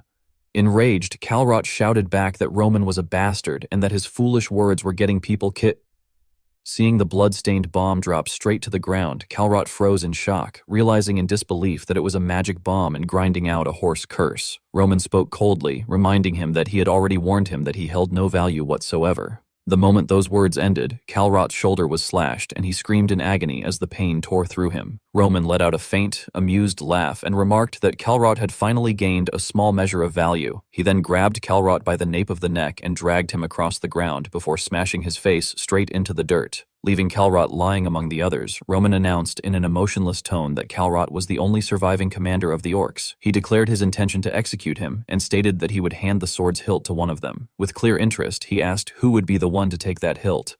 Hearing this, Calrot lifted his head in rage and cursed them furiously, vowing that he would kill them all. At that sight, everyone's faces instantly turned pale. Suddenly, one man stepped forward, raising his hand and declaring that he would do it. That man was Smith, the one who had lost his friend to Calrot. Smith slowly drew his sword. Lowering his head as his voice trembled with sobs, he accused Calrot of being the reason his friend had died, describing him as a kind man who could not even bring himself to kill an ant. He bitterly recalled how Calrot had skinned him and eaten his flesh right before their eyes. Smith then stabbed Calrot repeatedly, shouting in anguish as he demanded to know why Calrot had gone that far. Seeing this, the others surged forward as well, crying out in grief and hatred, calling Calrot the enemy who had killed their families and accusing him of stealing away those most precious to them. Their footsteps grew faster as they rushed toward Calrot, beating him until nothing remained of him. Witnessing the scene, Caden was left trembling, unable to find any words. Looking at the faces filled with seething hatred, he hesitated before asking Lord Roman if they should stop there, pointing out that Calrot was already dead. Roman turned back and questioned him coldly, asking whether Kaiden found the sight cruel. Kaiden choked for a moment before anxiously replying that it was not that. Rather, he could not bear to watch Smith fall any further. Roman responded indifferently, stating that Kaiden was gravely mistaken if he believed this was a fall. Gazing at the raging blizzard sweeping through the land, Roman calmly explained that the peaceful Arcadia no longer existed. He said that the people now carried wounds they could never forget, and that for Luna to move on from the past, they had to trample their enemies. He declared that this was war, and that the war was not yet over. Beyond Luna's fortress, he added, the same tragedies Caden had witnessed were happening again. Upon hearing this, Caden stood frozen in shock. Roman then spoke in a firm, commanding tone, telling him that if he truly wished to reclaim peace, he must not show meaningless mercy to his enemies. He concluded by stating that this was the way of Dimitri, and that it was the path Kaiden would have to follow from now on. Caden thought helplessly about Roman Benar, believing that Arcady could no longer return to what it once was. He reasoned that in order to stand against monsters, they themselves would also have to become monsters. The next day, a high-level command meeting was convened. As the city gate opened, Caden looked down at the map laid out on the table and reported that after seizing Luna Fortress, Graxar had left Calrot behind with 10,000 soldiers and was moving east toward the elves' territory. He added gravely that now that Luna had fallen, if the elves were also defeated, there would be no remaining force in Arcady capable of stopping the orcs. He pointed out that the worsening blizzard was the real problem, as it made movement through the snow extremely difficult. However, he noted that for orcs who had mastered the White Wolf, this terrain was ideal for battle. Kaiden concluded heavily that if they fought the orcs on the icy plains, defeat would be inevitable. Roman calmly tapped his fingers and stated that this was a war against time. After some thought, he continued that as long as Graxar still believed Luna had completely fallen, this would be their last chance to change the course of the war. Kaiden hesitated before saying that there was no way to move through such a storm. Roman responded firmly that within 30 minutes, Kaiden was to gather every soldier Luna could still mobilize, and that he would personally show them how Luna could survive. Sometime later, as the soldiers stood lined up amid the raging snowstorm, Roman spoke calmly, saying that he knew they were struggling to endure Arcady's environment and that he did not doubt their hardship. However, he added that their suffering was still not enough. Caden asked in astonishment whether Roman meant that they were not desperate enough. Roman answered decisively that this was correct. He then reflected silently on Luna and the Northern Ice Palace, questioning what truly distinguished them. He concluded that it was the guarantee of peace bestowed by the World Tree and Isabel's power. After pondering for a moment, Roman remarked that when the cold had first arrived, they had fallen into despair. He then stated coldly that once Queen Isabel was born, Luna had grown complacent. With a furrowed brow, he emphasized that this was the core problem. Having grown accustomed to divine blessings and warmth, they had never prepared for extreme temperatures and had only learned how to survive, not how to endure independently. He analyzed dispassionately that the Luna he saw had lost its self-reliance, and that a kingdom which collapsed into chaos merely because a queen had disappeared could not be considered a properly functioning kingdom. Finally, Roman concluded coldly that Luna now belonged to Dmitri. He added decisively that he himself would give them the strength to stand on their own again. Roman then calmly explained that what he was about to teach them was called the Heavenly Snow Martial Art. He elaborated that it was not merely a method for moving across snow, but a technique that concealed one's presence, erased all traces, and even allowed one to perceive enemy positions within an overwhelmingly dense blizzard where almost nothing could be seen. In every respect, he stated, it was far superior to Luna's existing methods. One soldier murmured hesitantly that perhaps Roman was a representative of the gods. Hearing this, Caden shot him a glance before calmly stating that Roman was not a representative of the gods. Looking at Roman's silhouette, Caden silently reflected that for a moment, he too had fallen under that illusion. However, what he felt from Roman was not divinity, but the fighting spirit of a warrior. He then stated evenly that Roman had stepped into the realm of transcendence by his own power. 2 days later, the city gate slowly opened. Roman led the way and declared decisively that it was time to depart. Elsewhere, in the middle of a raging snowstorm, 2 orcs stood guard. One of them smugly recounted that under the will of the great Graxar, Luna had fallen. Looking down at the people crawling on the ground, he proclaimed with satisfaction that Arcady was now nearly within their grasp. Hearing this, Gyro's expression went blank as he repeated in disbelief that Luna had fallen. He sank to the ground, hanging his head as he blamed himself, thinking that he had brought his homeland to the brink of ruin. Suddenly, a severed hand was thrown onto the ground. At the sight of it, everyone was struck with unspeakable horror. The orc sneered contemptuously, calling Gyro a slave and stating that if he wished to live, he should eat it. After saying that, the man slammed the door shut and left. Seeing this, everyone panicked and cried out in horror, remarking that it looked like a human hand and cursing him as a cruel monster. When they saw Gyro staggering forward in an exhausted state, a young man called out to him hesitantly, wondering if it was really Sir Gyro. On the other side, Gyro picked up the severed hand and then collapsed heavily onto the ground. The young man leaned closer and asked suspiciously what Gyro was doing, but Gyro cut him off in a cold voice, ordering him to be silent. With crazed eyes, Gyro declared that even if he were to die, he wanted to drag several of them down with him. The others turned pale at his words. Clenching his teeth, Gyro questioned himself, realizing that they had only 30 reinforcement troops. He wondered whether the situation could have changed if he had waited for Dmitri, but he also acknowledged that a kingdom with no ties to Luna had no reason to sacrifice itself for them. From the very beginning, he concluded, there had never been any hope. Trapped in despair, he silently asked the gods whether this was truly what they wanted, questioning whether they had to sacrifice themselves for the Salamander continent and whether Kanara had to end up like this. With that thought, Gyro clenched his fist tightly and let out a deep breath. His face stiffened as he accepted that his life as a swordsman of the snowfield was ending here. Suddenly, a sound echoed from outside the door. Gyro quietly pressed himself against the wall beside it, thinking that the last thing he had to do was not curse the gods, even if it meant... At that moment, the door suddenly burst open. Gyro immediately charged forward with his dagger, telling himself that he would die as a human, with his humanity still intact. Witnessing the scene, Caden's heart nearly leapt out of his chest. He let out an awkward, strained laugh and shouted Gyro's name. Gyro, equally stunned, exclaimed in disbelief that it was Caden. After that, the group led by Caden quickly supported Gyro and the others and moved along the tunnel. Gyro, still in shock, wondered what had happened there, believing that Luna should have already been destroyed. Caden spoke excitedly, telling Gyro to wake up because the war was not over yet. Hearing this, Gyro asked in astonishment what Caden was talking about. Caden then explained that Dimitri's forces had defeated the orcs and reclaimed Luna. Upon hearing this, tears welled up in Gyro's eyes as he choked with emotion, realizing that Luna had not been destroyed after all. He then asked curiously about Roman, correcting himself and wondering where Roman was now. At that moment, Roman stood majestically atop a rock amid the falling snow, holding his sword. Thousands of arrows rained down upon the orcs, and the people shouted resolutely, urging everyone to attack and stop the enemies so they could no longer advance. Graxar strode forward boldly and swung his blade straight at an opponent, sneering arrogantly that someone with a body like bare bones could never hope to stop him, and that the very idea was ridiculous.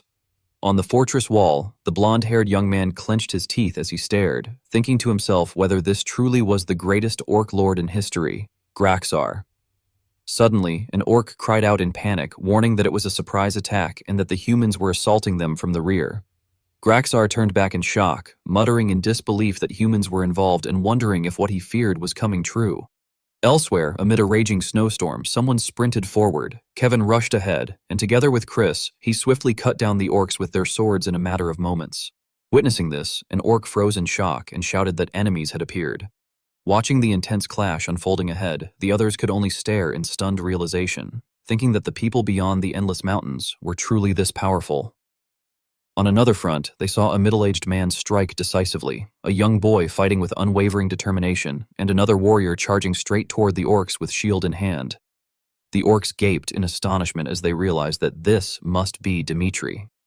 Meanwhile, Roman frowned thoughtfully, analyzing that since Luna had already fallen, the orc army, having turned their backs on Luna, had sent their elite forces straight to the front, and that very decision had become their weakness. He then raised his hand and loudly ordered everyone to follow Dimitri and exterminate all the vicious orcs.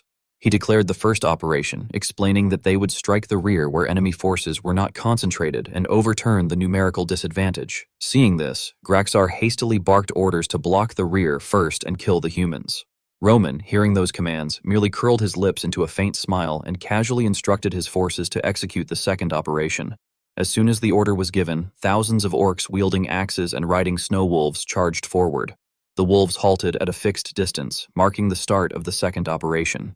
Immediately afterwards, several black-armored knights suddenly rushed in and launched a surprise attack. Several orcs were struck at once, their mouths hanging open and eyes rolling back as they groaned in pain, realizing too late that this was a trap using the concealment arts of the Northern Ice Palace. As the snowstorm intensified, the enraged orcs shouted curses, calling their enemies filthy rats and ordering a pursuit. The knights instantly scattered and hid. When the orcs turned around to look again, they found nothing but empty space ahead. One of them looked around in frustration, cursing and wondering where the enemies had disappeared to. At that very moment, two figures suddenly emerged. The orcs cried out in agony one after another, screaming as they were struck down. Seeing this, one person felt a surge of excitement, thinking that they were winning and recognizing this overwhelming display as the martial art of Snow Heaven. Hearing the loud disturbance behind him, Graxar finally cast a glance backward. He cautiously assessed the situation and concluded inwardly that the enemy commander was no ordinary man. As his energy surged violently, he questioned whether these opponents were foreigners from beyond the endless mountains, and decided that he had to intervene personally to disrupt their momentum.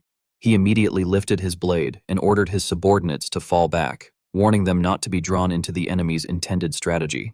Graxar rose lightly onto the tips of his toes and then burst forward in a continuous sprint, letting out a ferocious roar as he charged. At that moment, something strange stirred behind a massive block of ice. A white-haired man suddenly dashed out, raising his sword high and bringing it down in a decisive strike. Graxar swung his blade up to block the attack. Startled, he realized that the man had endured a single strike from him. Meanwhile, the white-haired swordsman judged inwardly that if he did not become serious, he would inevitably lose. Graxar, eyes blazing with fury, openly challenged what he believed to be the leader of the humans, demanding a duel. He solemnly vowed that if he were defeated, the Grey Wasteland tribe would admit defeat. At that instant, an excited voice echoed through the battlefield, expressing interest in the offer. Graxar was struck with fear and inwardly questioned the identity of the speaker. He stared at the white-haired man before him and wondered whether this person was truly not the leader of the humans after all. In the distance, Roman's figure gradually emerged through the raging snowstorm. With a cold frown, he asked what fate Graxar believed would await those who had followed him if he were to lose. Graxar replied indifferently that such matters would be decided by the victor. Roman then drew his sword and calmly stated that he accepted the proposal, adding in advance that if he won, the orcs who treated humans as food would be eradicated from the continent of Arcadia. The killing intent radiating from Roman's words caused Graxar to stiffen in shock. Regaining his composure, Graxar tightened his grip on his weapon and swore in return that if he emerged victorious, he would trample even the country beyond the endless mountains. In the next instant, Roman swiftly swung his sword forward, and Graxar responded just as quickly by slashing back with his blade. Their attacks collided head-on, sending tremors rippling through the surrounding air. Roman poured even more force into his strike, driving Graxar's blade down into the snow. However, Graxar quickly recovered his stance, and the two exchanged relentless attacks in rapid succession, neither yielding ground. Spotting an opening, Roman immediately lunged forward with his sword. Graxar hurried to block, panic surging through his mind as he realized that he was being overwhelmed in raw strength. Seeing this, Roman contemptuously remarked that this seemed to be the limit of Graxar's power. Hearing those words, Graxar focused his energy even further, roaring in rage as he questioned how such a monster could truly exist among humans. Roman murmured softly as he invoked the first slash of the heavenly demon's sword art at the mid-stage, and in the next moment he calmly passed by Graxar's body in a single, effortless motion. The atmosphere immediately fell silent as Roman slightly lowered his head, revealing his sharp and cold face. Opposite him, Graxar wore a stunned expression as he took Roman's slash directly to his shoulder. Afterward, he collapsed helplessly onto his knees. A sword quickly pressed against Graxar's neck from behind. Clutching his severed shoulder, Graxar muttered absent-mindedly that, in the end, it had been just as that man had said, and that there truly was a monster beyond the endless mountains. Hearing this, Roman whispered in suspicion, asking who that man was. Graxar lowered his eyes gloomily and clicked his tongue, explaining that a few months earlier, someone had come to see him. The image of that person gradually surfaced in his mind as he calmly recounted that the man had told him that if he offered everything he possessed, he would be granted power equal to that sacrifice. Graxar added bitterly that he had refused until the very end because he had known the man was a demon and could not sell his very being. Hearing this, Roman was slightly surprised. Graxar somberly reflected that he had indeed rejected that proposal. Suddenly, he widened his eyes and wondered how he had known that the man was a demon. Clutching his chest in shock, he questioned whether he had truly met him for the first time back then. Orcs and humans were different. Born with monstrous strength and deep green skin, they were similar to humans, yet differed in many ways. The natural blessing of the orc race was high fertility. However, as Arcadia became buried in cold, that blessing turned into a curse that shackled the orcs. At that time, Graxar stood frozen as he witnessed two orcs devouring another orc. Amid the blizzard, he cradled his mother's head and choked out a cry, addressing her as his mother. She comforted him by telling him not to be angry and that this was their fate. On that day, Graxar felt that the world had gone terribly wrong.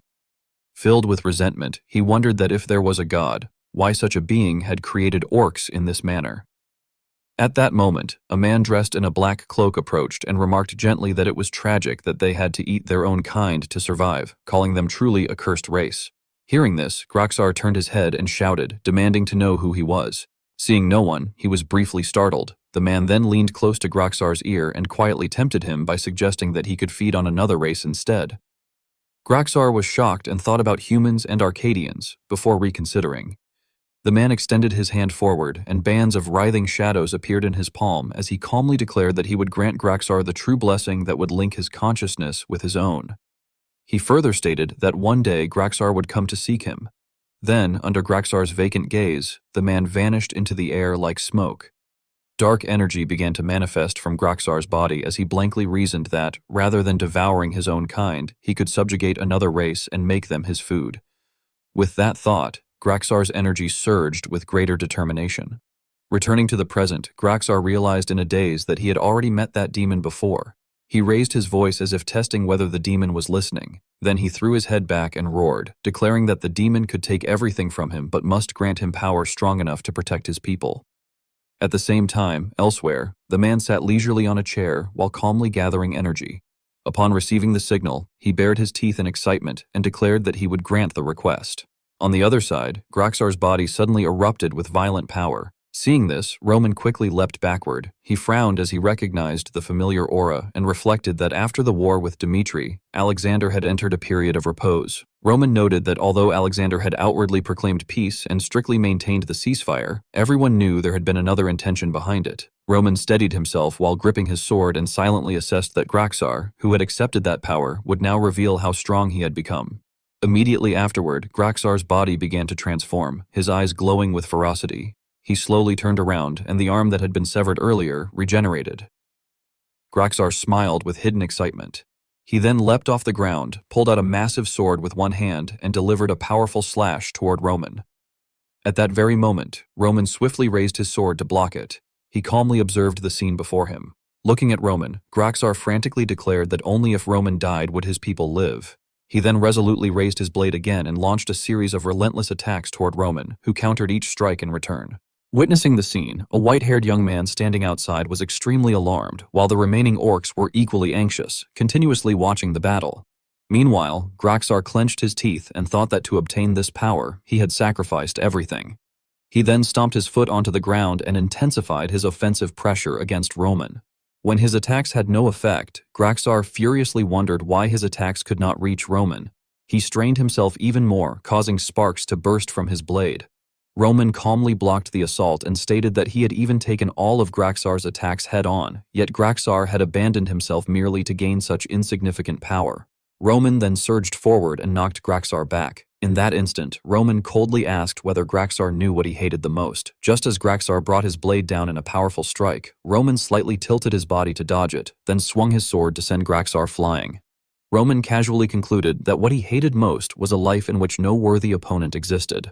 Roman suddenly unleashed his energy and blocked Graxar's attack, forcing it to halt midair. He coldly and calmly told Graxar that he had hoped Graxar would be more prepared than that, so that he could release all the power he possessed.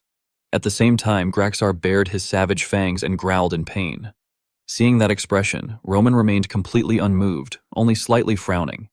He then stomped heavily on the ground and executed the Heavenly Demon Sovereign Step 8-step, approaching calmly from afar as cracks spread across the ground. A murderous glint flashed in Roman's eyes as he silently thought that this was the power Graxar would have to face from that moment onward. Darkness surged violently, and the Heavenly Demon Sword technique was activated. After he unleashed the second form final phase, a purple flame immediately appeared and engulfed Graxar, burning him at the center of the blaze. When the flames disappeared, a deep pit appeared amid the shattered ground, and no one remained there. Witnessing the scene, one orc muttered in a daze, wondering if Lord Graxar had been killed. As cold air swirled around the empty pit, his face turned pale as he despairingly thought that they would die and that if they did not surrender, they would all be killed. Looking at Roman's back, the orc became even more certain of his conclusion. The orcs immediately threw down their weapons and collapsed onto the snowy ground, desperately begging Roman to spare them. They swore that they would devote their lives to serving Dmitri from that moment onward and pleaded with him not to destroy their tribe. Roman stood calmly and said that it seemed they had their reasons. One orc fearfully and hesitantly thanked him. Roman then turned his foot indifferently and remarked that when they had turned humans into food, orcs and humans had become creatures that could not live together. Tightening his grip on his sword, he coldly added that he did not hold a grudge against them, but simply did not want to create a precedent by showing them mercy. Hearing this, the orcs immediately grew tense. With half his face submerged in shadow, Roman decisively declared that they would all die. As soon as he finished speaking, he swung his sword, slicing through all of them at once. Time passed after the battle ended. In the middle of a forest, a group of elves dressed in white cloaks approached Roman. A blonde-haired elf stepped forward and introduced himself as Tertia from the elf clan, respectfully greeting Roman as their savior. Observing the elf's ears, Roman thought to himself that the elf had snow-white skin and pointed ears, confirming that he was indeed an elf. Tertia smiled warmly and said that if it had not been for Roman's help, all the elves would have perished and that they were truly grateful. Roman gently replied that their goals were the same and nothing more. He added that after the issue in the Kingdom of Luna was resolved, he planned to hold a meeting to discuss the chaos spreading across Arcady. Hearing this, Tertia placed a hand on his chest, nodded, and replied that they would certainly attend. He then seriously asked whether Lord Roman would be willing to accompany them to their territory. Roman raised an eyebrow in suspicion. Tertia then explained that when the orcs had first started the war, the elves had borrowed the wisdom of the World Tree and glimpsed part of the future, which was why they had defended the World Tree's territory until the very end. Upon hearing this, Roman was slightly surprised and wondered whether the World Tree truly possessed such an ability. Tertia calmly continued, saying that they believed the prophesied human would appear and come to help them. Under Roman's doubtful expression, Tertia hesitantly added that the problem lay in what would happen afterward, explaining that Graxar's power was extremely dangerous and capable of shaking the very foundation of the world, and that because of this issue, the Mother Elf wished to speak with Roman directly. At that point, the atmosphere fell silent for a moment. Imagining the figure of the one he was about to meet, Roman curiously thought that the Mother Elf was new information to him. He then moved toward the agreed entrance and said that he agreed, adding that it was convenient since there was something he also wanted to confirm. After stepping inside, Roman quietly stood in the middle of the ruins. His expression stiffened as he absent-mindedly thought that elves did not age and that he had heard they maintained the appearance of someone in their early 20s until death. At that moment, the figure standing opposite him spoke, saying that it was an honor to meet Lord Roman Dmitri. Sitting calmly on a tree root, the Mother Elf then asked Roman whether he knew anything about the demon realm. Roman fell silent for a moment and responded by mentioning the celestial realm, the demon realm, and the mortal realm. He calmly continued by explaining that one of the three dimensions formed this world and that he had once read in a book that the demon realm was the world where demons resided. Seeing this, Mother calmly affirmed that the demon realm was indeed the world where demons lived. She explained that initially, according to the laws of the Creator God, each world had been separated so that they would not interfere with one another.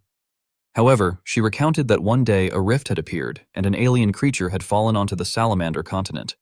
As a result, the rift had widened further, and the cold air flowing from that dimensional gap had been what froze the Arcady continent. After hearing this, Roman silently thought about dimensional travelers and wondered whether that meant Alexander, before realizing that he himself was also included. Mother gently continued by explaining that over centuries, the wall separating the dimensions had weakened. Through those gaps, she said that Groxar had absorbed the power of the demon realm and had become a demon. She then asked whether Roman understood what that meant. Roman speculated by asking whether it meant that demons from the demon realm were targeting the mortal realm. Mother Elf gravely continued by saying that, at present, it was only a level of assimilation of demonic power, but as time passed, they would exert far greater influence. She heavily added that Lord Roman must confront the being that was destroying the balance of the world. She warned that as long as that being still existed, the dimensional wall would collapse and demons from the demon realm would flood in. She further explained that the king of the demon realm was someone who had reached a godlike level. At present, she said, he was bound by the laws of this world, but once a full descent occurred, they would have no way to stop him. Roman looked up at the sky thoughtfully and remarked that he now understood why Kronos had set aside his pride and declared a ceasefire, concluding that they were waiting for the dimensional wall to weaken. He reasoned that if Groxar was merely a subordinate of the Demon King, as Mother Elf had stated, then human strength alone would not be enough to stop them. Clenching his hand, he seriously thought that perhaps his existence in this world as Roman had been destined from the beginning. He reflected that even the Murium warriors had been unable to withstand the Earth stage of the Heavenly Demon technique, and that he had never once had the chance to unleash the Heaven stage. Covering his face while glancing aside, he anxiously considered what would happen if the demons from the demon realm appeared. Seeing that he remained silent, Mother Elf cautiously called out to Lord Roman. Roman clenched his hand and seriously stated that he could not promise to fulfill Mother Elf's request, adding that he had already gathered sufficient information. He decisively declared that if they blocked his path, he would not remain idle. Mother Elf then spoke again, asking him to wait a moment, and explained that they had prepared a gift for their savior. She calmly stated that if he communicated with the World Tree, he could gain a chance to glimpse the fate of the past, present, and future that he needed most. Roman questioned her with suspicion, saying that he had heard only the Mother Elf was allowed to touch the World Tree. Mother Elf smiled kindly and replied that Lord Roman was the hero of Arcady who had saved the elves, and therefore, it was an exception. Upon hearing this, Roman became excited and thought that it was a good opportunity, deciding that he very much wanted to examine the World Tree directly. Roman stepped forward and gazed ahead, thinking that it was a gigantic tree he had never seen before, not even in his previous life. As the branches spread wide and overlapped against the pale blue sky, he reflected that standing before it made him feel powerless. Yet the World Tree was now withered and frozen, its branches devoid of life, and its desolate form revealed the bleakness of the continent. After observing it carefully, he widened his eyes and thought that this must be the World Tree, the one rumored to be the foundation of the world. He then reached out and gently touched the trunk, and time seemed to momentarily stand still. Suddenly, a strange surge of energy erupted from his body, and he was overwhelmed with shock. As Tertia approached and witnessed the World Tree emitting energy that flowed into Roman, she was stunned and murmured in confusion, wondering what was happening. Meanwhile, the energy from the World Tree grew increasingly violent, and a dazzling golden light spread along the trunk like surging lava. Seeing this, Tertia was aghast and thought that the World Tree seemed to be seeking something. At the same time, Roman's consciousness began to be drawn inside. Observing his current state, he fell silent and thought that the sensation was strange. A voice suddenly commanded that the situation be reported, prompting Roman to turn toward the source of the sound. There, a blonde-haired man sat upon a high stone throne in the dark space, with two cloaked figures kneeling below him. One of them reported that after the incident involving Roman Dmitri, Duke Virto and former power holders had risen, that Valhalla, which once glorified the romance of warriors, had been stained by cowardly actions, and that the Duke was attempting to gather troops. If matters continued that way, civil war would only be a matter of time. Hearing this, Roman's brows furrowed slightly as the man continued that, if the Emperor of Valhalla persisted in ignoring the voices of the people and forcibly suppressed the rebellion, Valhalla would face an unavoidable catastrophe.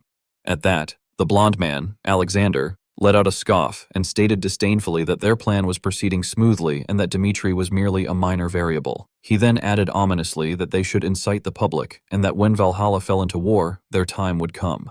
Before Roman could observe further, his consciousness dissipated again. When he opened his eyes, the scene had shifted elsewhere. Isabel, her clothes soiled, was leaning against a large tree, clutching the wound on her abdomen as she bent forward and let out a soft groan. Leo approached resolutely and insisted that Her Majesty must return to Luna as soon as possible.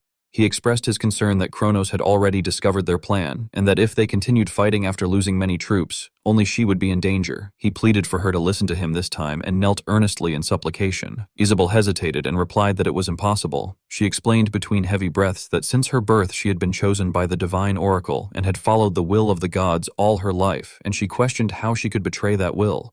After Leo stood up, she stubbornly added that she could not abandon those who believed in her and followed her into the clutches of Malit simply to escape alone. Hearing this, Leo's expression darkened, and his gaze grew distant with thought. Isabel then held her abdomen and slowly straightened before stepping past him and coldly addressing him as Leo, captain of the Royal Knights, ordering him to return to Luna immediately, declaring that she alone would bear that cruel fate and that it was an order from the Queen of Luna. With that, she walked straight into the forest. Leo silently clenched his fists, lowered his head, and muttered a curse under his breath. After witnessing the scene, Roman's consciousness gradually faded and returned to his present body. Lowering his eyes in contemplation, he wondered whether this was part of his destiny, Valhalla and the demon realm, Alexander and Isabel, and thought that if he followed in Isabel's footsteps, he might uncover fragments of the truth. He then turned his head to look back, where Tertia placed her hand over her chest and solemnly proclaimed for the savior of Arcady to accept the loyalty of the elf clan. The other elves also knelt and earnestly begged for their loyalty to be accepted. A few hours earlier, when Roman had first been infused with energy and connected to the world tree, the mother elf had asked Tertia in alarm what exactly was happening, and Tertia had replied in astonishment that she did not understand either, as the golden-orange energy slid down along the trunk of the tree. Mother Elf muttered in a daze that it looked like a fire demon. Tertia, equally stunned, added that she had never expected there to be someone capable of controlling a fire demon. On the other side, as the world tree began to sprout and regenerate, Tertia's eyes welled with tears as she thought emotionally that the world tree was regenerating, the deepest wish long cherished by the elves, and that there was no doubt he was the savior of Arcady. She then urgently turned back and shouted for all the elves to listen to her. Tertia firmly declared that their savior, Lord Roman, had proven himself to be someone capable of saving this world and urged them to follow Lord Roman. Returning to the present, Roman stood in silence, watching the elves kneeling in prayer across from him. Suddenly, one man resolutely struck both hands against the ground and dropped to his knees, loudly proclaiming that his humble self paid respects to the hero of the Kingdom of Luna. Seeing this, Roman thought in surprise that the man must be one of Luna's captives whom Caden had rescued. The man then urgently pleaded for Roman to accept them, saying that although they might be worthless, they would do anything for the hero. Roman calmly asked Caden what the contents of their agreement had been. Hearing this, Caden immediately knelt down and replied composedly that in return for helping Luna, they would swear loyalty to Dimitri. He affirmed that Dimitri had indeed fulfilled his part of the agreement. Roman then looked toward the elves and stated indifferently that he did not wish to receive loyalty given without compensation, asking what the elves desired in exchange for their allegiance. Mother Elf immediately answered seriously that the fire demon had saved the world tree and that Arcady had been given a chance to recover. She closed her eyes in contentment and added that this alone was more than enough for the elves. Upon hearing this, Roman's eyes widened in astonishment and his heart stirred slightly. He then clenched his fist and firmly declared that in that case he would make it known that, in return for their loyalty, from that moment onward, both the elves and Luna would be under Dimitri's protection. Roman sat at the head of the banquet table, surrounded by representatives of various factions, and stated in a low voice that Arcady's top priority was survival through its own strength. He then looked toward the opposite side of the table and coldly ordered that the elves begin cultivating the land within the territory, while humans and the other races would divide the remaining labor among themselves. As a radiant sphere of energy shone beneath the roots of the world tree, Roman issued another authoritative directive, saying that with the power of the world tree, they were to build a warp gate connecting to Dimitri in order to establish a trade route to the Salamander continent. Looking over the entire banquet table from his seat, he sternly warned everyone to remember the point of the meeting well, emphasizing that Arcady would be destined to decline if they could not secure their own power. After the meeting ended, it was said that Roman returned to Dimitri beyond the endless mountains. He strode forward proudly amid the resounding cheers of countless different races who welcomed him enthusiastically. Standing solemnly before the trust of his people, it was noted that he had returned to Dimitri beyond the endless mountains. Soon, the magnificent castle at the foot of the snowy mountains came into view, with the royal flag fluttering vigorously before the main gate. At that moment, an urgent voice reported that there was something to report. Inside the meeting room, Lucas sat at a long table and seriously briefed the other two, reporting in a grave tone that the situation in Odelia was worsening day by day, and that with the royal family gone, conflicts were breaking out across each region. Maintaining a tense expression, Lucas continued analyzing the circumstances of the southern nations and explained in detail that the three kingdoms of southern Kronos, Umberto, Redford, and Frank, believed the matter must be discussed directly. Roman sat at the head of the table with his hand resting on his chest as if deep in thought, his serious gaze fixed on Lucas, and asked about the matter he had previously ordered to be investigated. Lucas slightly turned his head and continued providing the results of the investigation, reporting that after looking into Isabel's movements, they had found her last trace in the kingdom of Umberto. The scene then shifted to a dark forest where a group of soldiers was escorting a woman away, as Lucas continued narrating that after reorganizing her forces there, she had departed somewhere, though they were unable to determine where she went afterward. Back in the large stone meeting room where the three men remained seated around the table, Roman nodded to show he understood, and moved on to another matter, saying that he understood before turning his gaze toward Jonathan and asking about Knight Commander Jonathan. Jonathan, sitting across the table in a red cloak with a serious expression, reported that two visitors had arrived from Valhalla.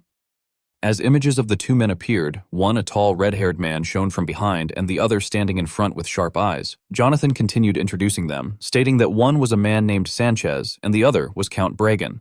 A frame introducing Sanchez appeared with a fierce image looming behind him, explaining that Sanchez was a disciple of Morales and currently a key figure among the rebel forces. Meanwhile, Count Bragan was shown standing upon a gigantic palm with a glowing golden feathered ring above him, symbolizing the authority of Valhalla. And it was noted that Count Bragan must be a man of the Emperor of Valhalla. Returning to the meeting room, Roman leaned back calmly in his chair with a sharp gaze, his fingers interlaced as if weighing the situation, and he quietly concluded that there was a lot to deal with now. He then firmly declared that the meeting was adjourned. Elsewhere, Count Bragan was seen leaning forward on a sofa in a luxurious room, letting out a dissatisfied sigh as he lamented that out of all the missions, he had to receive that one. In a flashback, Bragan was sternly assigned the mission as someone pointed straight at him like an order, instructing him to persuade Roman Dmitri somehow and insisting that, at the very least, they must stop him from siding with Duke Vieto. Returning to the present, Bragan lowered his head and pondered heavily, his tense expression revealing the difficulty of the task as he reassured himself that although it was difficult, Roman, who lived in a world of power, would not simply reject them outright. Inside a room in the castle, Billy stood beside Bragan and politely informed him that he was sorry, but Bragan would have to wait a bit because Roman had a prior engagement and could not meet him right now. Bragan immediately lifted his head with a shocked expression, his face stiffening as he seemed to realize something. With suspicion in his voice, he wondered whether Roman might be meeting Sanchez before meeting him. Meanwhile, Roman stood before a large window, the light behind him casting his face into shadow. A faint smile appeared on his lips as he mentioned the rumors spreading everywhere, saying that he had heard through rumors that Sanchez had joined Duke Vieto's faction and was leading the rebellion. Sanchez stood opposite him in the grand hall. He slightly bowed in respect, though the sharpness in his eyes suggested he was not hiding anything, and he acknowledged that it was true and that it had happened thanks to Roman's advice. Remaining calm, he explained that in order to oppose the Valhalla Emperor, he had needed Duke Vieto's help, and that the Duke had willingly accepted his proposal. Roman tilted his head slightly while looking at him, his cold gaze examining Sanchez as if probing for his true intentions. He asked what business had brought Sanchez to him. Sanchez gave a small smile as though he had anticipated Roman's reaction from the beginning, and remarked that Roman Dmitri was someone who always drew a clear line. He then began to explain the situation in Valhalla, describing how two great forces were secretly confronting each other within the shadows of power. He stated that the Valhalla Empire was currently divided between the Emperor's faction and the rebel forces following Duke Vieto. He continued with a serious tone, saying that what the rebels sought was the restoration of Valhalla's true foundation. However, he added that the problem was that Valhalla's top-ranked warriors had always followed the Emperor, and the military also displayed blind loyalty toward him. Looking directly at Roman, Sanchez finally revealed a sense of urgency in his eyes as he spoke frankly, admitting that they desperately needed Dimitri's help. Roman lifted his head under the light shining down and looked at him with calm but sharp eyes, clearly weighing every word he had just heard. He responded in a composed yet firm tone that if Sanchez was asking him to directly participate in the rebellion, then he could not accept that proposal, Sanchez widened his eyes in shock, clearly not expecting such a blunt refusal, and reacted with disbelief. Roman turned his back toward the window and clasped his hands behind him, slowly analyzing the situation. He explained that no matter how good his reputation was in Valhalla, if he were to lead Valhalla's rebellion, the rebels' justification would lose its strength.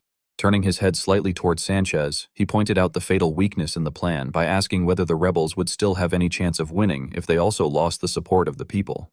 Sanchez fell silent for a moment. His expression tightened before he finally admitted that they would not. Footsteps echoed in the quiet room as Roman turned around to face him again. Looking straight at Sanchez, Roman spoke firmly, stating that removing the Emperor from his throne would only have meaning if it was accomplished by Valhalla's own strength. Sanchez stood frozen, his eyes wavering as he realized Roman was not acting out of emotion. Roman lowered his voice slightly, his cold gaze hinting at another possible path. He said that helping indirectly was possible. Extending his hand forward as if setting the terms of a new negotiation, he explained that the condition he wanted was simple. A temporary alliance that would last until Kronos was defeated. All he wanted was for Valhalla not to become an obstacle to him. As the sun gradually set beyond the horizon and the golden light of sunset spread across the forest, the tense meeting between the two men came to an end. That evening, Count Bragan requested another meeting. Count Bragan sat on a sofa in the luxurious hall with his arms crossed, waiting with a stern expression. Hans approached and bowed politely, informing him on Roman's behalf that the young lord was currently handling personal matters and asked him to wait in the guest room until they notified him. Bragan clenched his hands as unpleasant thoughts began to surface in his mind. He wondered whether Roman was refusing to meet him entirely and suspected that Roman might still harbor resentment toward the Valhalla Emperor. In his thoughts, he imagined Roman standing beneath the Dmitri emblem wearing a red cloak. Even so, he believed that making a guest wait in a matter between nations was not an appropriate response and thought that Roman was still young. Time passed slowly, 1 day, 2 days, and then the third day. After being left waiting in the guest room for 3 days, Bragan finally lost his patience. Slamming his hand onto the table, his face flushed with anger, he cursed and demanded to know how long he was supposed to wait. Still sitting irritably on the sofa, he suddenly shouted for Billy. Billy immediately responded from behind. Bragan struck the armrest again, his face full of anger as he ordered Billy to find a way to secure a meeting date immediately, no matter what means were necessary. Taking a deep breath, he added that if any problems arose, the Empire would smooth them over. Billy smirked slightly with a confident look in his eyes and replied that he understood. Not long afterward, Billy went to see Hans, Roman's close steward. However, the moment they met, Hans immediately refused his request, apologizing and stating that Roman could not meet him at that time. Billy looked at the short steward in front of him and calmly began calculating his approach. Addressing him by name, he confirmed that Hans was Roman Dimitri's closest aide serving right by his side. Maintaining a polite tone but carrying a hint of pressure, he remarked that he knew Lord Roman was busy.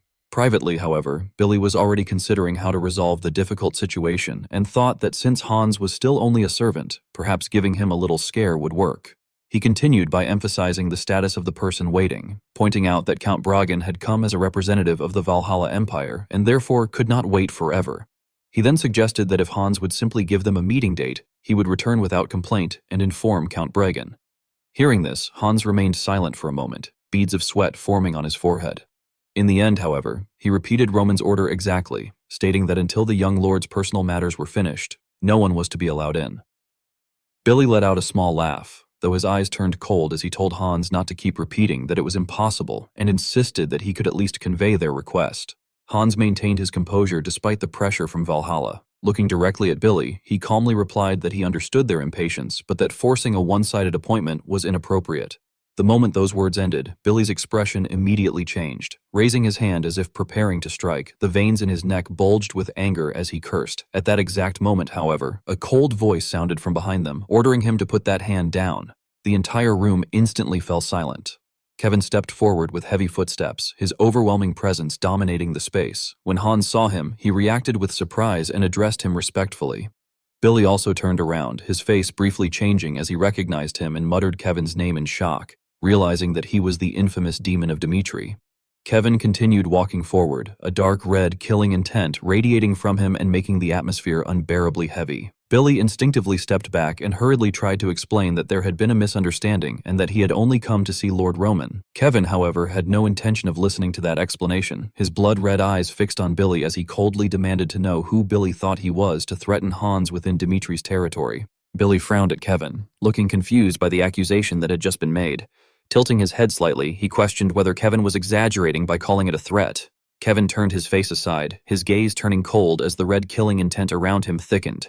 In a low, demanding tone, he reminded Billy that he was certain he had already told him to explain his actions. Billy immediately lost his temper. Widening his eyes, he shouted back defiantly, insisting that Kevin should not speak to him as if he were giving orders and declaring that he was not from Dimitri, but a knight of the Valhalla Empire.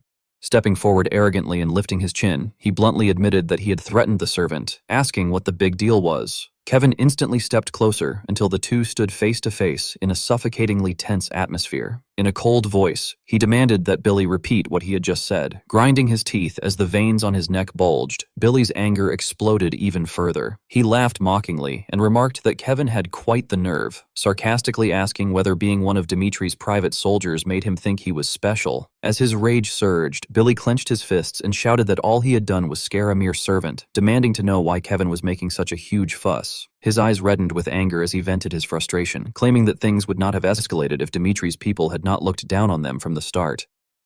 At that very moment, Kevin suddenly made his move. He struck so quickly that Billy had no time to react. Staggering from the unexpected slap, Billy was instantly driven into a frenzy after being hit in front of everyone. Pulling a weapon from his belt, he roared furiously, demanding to know how Kevin dared to slap his face. Without hesitation, Billy swung his weapon and charged straight at Kevin, determined to attack right there in Dimitri's hall. However, the moment Billy lunged forward, Kevin moved first. He grabbed Billy's wrist and slammed it down, breaking the attack instantly. Immediately afterward, Billy received another full slap from Kevin, the mark still clearly visible on his face. Billy's eyes widened in disbelief, clearly unable to comprehend how he had been overwhelmed so quickly. Kevin remained standing firmly in place, his hand lowered after the strike, looking down at his opponent with icy eyes. Without giving Billy any chance to recover, Kevin launched another lightning-fast attack. The blow landed decisively, and blood immediately sprayed from the impact. Billy was struck again and again, his head violently snapping to the side from the heavy blows. Before he could regain his senses, another strike landed, nearly twisting his face from the force. After the overwhelming barrage, Billy could no longer endure it. He finally collapsed to his knees on the floor, gasping for breath in a dazed state. Standing above him, Kevin looked down coldly. Placing a hand over his chest, he firmly stated that Hans was not merely someone who belonged to their lord, but also their benefactor, the one who had taken care of their families. Staring at Billy with icy eyes and a dark red killing intent covering his face, Kevin gritted his teeth and warned that Hans was not someone a person like Billy could treat carelessly. Kneeling on the ground with his face swollen from the beating, Billy trembled as he shouted, trying to threaten Kevin with his status. He demanded to know whether Kevin could handle the consequences of what he had done, reminding him that he was a knight of the Valhalla Empire. Still refusing to remain silent, Billy continued to protest from his knees, insisting that he was not someone a mere ducal soldier could mess with. Hearing that, Kevin merely curled his lips into a faint smile, his eyes turning mocking as he slowly asked Billy whether he wanted to hear something funny. The scene shifted to a memory from the past. Kevin recalled that he had once attended one of House Barco's parties while accompanying his lord. He continued recounting that at that time, his lord had turned the men who insulted Dimitri into a bloody pulp. Kevin then remembered the lesson his lord had given him afterward, telling him that from then on, he should learn to judge who he could and could not mess with. The memory ended, and Kevin's gaze returned to the present as he stared coldly at Billy. Calmly, he concluded that he had now judged the situation. A cold smile appeared on Kevin's face as the killing intent around him surged violently. Delivering his final verdict to Billy, he stated that Billy was someone he could mess with. The atmosphere suddenly became heavy as Kevin swiftly dealt with the obstacle before him. Billy later stood silently with a bruised face and a bandage on his cheek, his heavy gaze reflecting as he summarized how things had ended up like this. Count Bragan slammed both hands onto the table in front of Billy, his face flushed red with anger as he cursed the enemies, furiously calling Dimitri's people damned bastards. He then quietly analyzed the situation, suggesting that Hans and Kevin's actions were probably Roman Dimitri's orders, meant to provoke them into anger. A calculating smile appeared on Count Bragan's face as he quickly formed his own judgment, remarking that Roman Dimitri apparently had a childish side, and deciding that he would let the matter slide just this once. Leaning comfortably back on the luxurious sofa, Count Bragan smiled confidently, explaining that revenge began with patience, and that he wanted to see whether Roman could maintain that attitude when they met face to face. At that same time, Roman Dimitri stood before 3 stone pillars, where the magical images of the 3 kings of the southern kingdoms appeared as if attending a remote meeting. Through a magic communication device, Roman Dimitri was holding a video conference with the kings of the 3 southern kingdoms of Kronos. Within the meeting, Roman remained calm as the matter was discussed, and it was decided that the refugee issue in Odelia would be handled through the combined efforts of the three kingdoms and Dimitri. After the meeting ended, Roman turned to the butler standing behind him and calmly stated that it was time to meet Count Bregan. Hans immediately bowed respectfully and replied that he understood. With a faint smile on his face, Roman thought that at last, the moment Count Bregan had been waiting for had arrived. Inside the luxurious reception room, Count Bregan leaned back on the sofa and looked at Roman with a mocking smile. He laughed sarcastically and remarked that Roman seemed to have been quite busy, adding in an irritated tone that Roman had dared to make him wait an entire week. Roman sat calmly in the chair opposite him, holding a teacup, his composed demeanor completely contrasting with the other man's agitation. He casually replied that he had indeed been busy and suggested that next time Bregan should contact him in advance. Hearing this, Count Bregan reluctantly accepted the response and said that it was all right. Inwardly, however, he assessed the opponent in front of him, thinking that Roman was merely a young man in his late 20s and that he himself was the experienced one, so he would take control of the flow of the conversation. He then shifted to the main topic and asked how Roman intended to deal with Billy's matter before getting to the main point. His expression turned serious as he directly questioned whether Roman's actions were not trampling on the honor of a Valhalla knight. Roman maintained his relaxed posture, raising the teacup to his lips as he calmly explained that he had heard the knight had threatened Hans first. Count Bregan immediately responded that he was aware of that. However, he frowned, and his gaze sharpened as he refuted Roman's reasoning, emphasizing that a servant and a knight clearly had different statuses. Roman set the teacup down, and his eyes gradually turned cold upon hearing that statement. He calmly declared that Hans was not an ordinary servant. In Roman's recollection, Hans appeared standing before a massive treasury filled with gold behind him as Roman recalled that he had acknowledged Hans's merits and had intended to grant him a title. However, Hans had refused the offer, saying that he was satisfied remaining a servant. Roman added that Hans was like family to him. Upon hearing this, Count Bregan immediately frowned again and protested with an unwilling expression, stammering that it still did not change anything. Roman remained seated calmly with the teacup in his hand while Count Bregan stood opposite him and continued his argument, insisting that considering Roman's relationship with Valhalla, his man should never have struck Billy. Roman gently placed the teacup back onto the table, the sound soft yet decisive. He raised his head and looked directly at Count Bregan, his gaze so calm that it felt cold as he asked a simple question: why they had to avoid laying a hand on Valhalla's people. Count Bregan froze instantly, his eyes widening in disbelief at the question he had just heard. His thoughts became chaotic as he wondered why Roman had asked such a thing and whether he had truly just questioned it. Roman sat opposite him with the same composed demeanor and corrected his assumption, telling Count Bregan that he was gravely mistaken. A memory surfaced in which Roman stood firmly with his cloak fluttering after defeating Barbossa, coldly recounting what Valhalla had done. He stated that Valhalla had once tried to kill him under the pretext of a festival, and that after he had brought down Barbossa, the Emperor of Valhalla had arranged for Kronos to attack him. Returning to the present, Roman's eyes remained icy as faint purple energy spread around him, while he concluded that he believed he had been more than polite to Count Bregan. Count Bregan's face grew tense as he found himself cornered, but Roman continued questioning him. Roman demanded that Bregan answer this. If Roman were to match Bregan's demand that he take responsibility simply because a single knight had been struck, then what kind of order did Bregan think he should give? Roman sat silently in his chair with his fingers interlocked as the purple killing intent spread around him. Staring directly at Count Bregan with cold eyes, he calmly warned Bregan to do his best to persuade him and to explain why he should send him back alive. Count Bregan turned pale as he felt the overwhelming pressure coming from Roman. Sweat began to slide down his temples as panic filled his thoughts, realizing that the situation was bad and that Roman truly was as extreme as the rumors claimed. He quickly tried to ease the situation, asking nervously whether it was not true that yesterday's enemy did not have to remain today's enemy.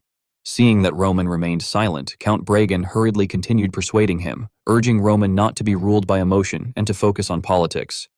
Desperately trying to offer an exchange of benefits to save his life, he proposed that if Dimitri promised not to intervene in Valhalla's civil strife, then Valhalla would also absolutely not interfere in the fight between Kronos and Dimitri. He even added that they would help Roman if necessary. Roman slightly raised his head, his cold gaze hidden within the shadows as he listened to the proposal. In a low voice, he concluded that if that was all Bregan had to say, then it sounded like there was no reason to spare him. Count Bregan was stunned, completely unable to understand what he had said wrong, and he stammered in confusion as he asked for pardon. At that very moment, Kevin suddenly appeared behind Count Bregan, radiating blazing red killing intent. The The scene then shifted to the office of Marquis Delphire, where a group of people stood around a large table covered with maps, discussing their affairs. One subordinate hurried in carrying a wooden box and urgently reported to Marquis Belfier that a special delivery package had arrived from Count Bragan. Marquis Belfier slightly turned his head and frowned in surprise upon hearing that name, murmuring in confusion about Count Bragan. As he picked up the box, a hopeful thought crossed his mind as he wondered whether Bragan had finally persuaded Dmitri. Thinking about that possibility, he smiled with satisfaction and remarked that it was finally some good news as he prepared to open the box. However, when the box was opened, there was no gift or letter inside. Instead, it contained Count Bragan's blood-soaked head, his eyes closed, and his pale face lying neatly inside the box. Marquis Belfier froze instantly, his pupils shrinking in horror. Overcome with explosive fury, he roared with killing intent, shouting Roman Dmitri's name. The majestic exterior of the Valhalla imperial family's estate stood solemnly beneath a clear blue sky when a hurried voice urgently called for attention, asking others to look at what had been brought. Marquis Belfier then knelt down, raising a box with both hands, his tense expression suggesting he was reporting a grave matter, as he stated that Roman Dmitri had beheaded Count Bragan, who had gone as Valhalla's representative, and had sent the head to him. Inside the vast hall, Marquis Belfier remained kneeling as a heavy silence filled the space. The emperor, resting his chin on his hand, reacted with a mixture of interest and mockery, remarking in mild surprise. Another man, unable to contain his agitation, exclaimed in anger that he had expected this outcome, insisting that Roman had never been someone capable of compromise. The meeting room quickly grew tense as the nobles stood on opposing sides, shouting over one another in heated debate, proposing that they should first gather troops, eliminate Duke Vieto's rebel forces, and then join hands with Kronos to attack Dmitri.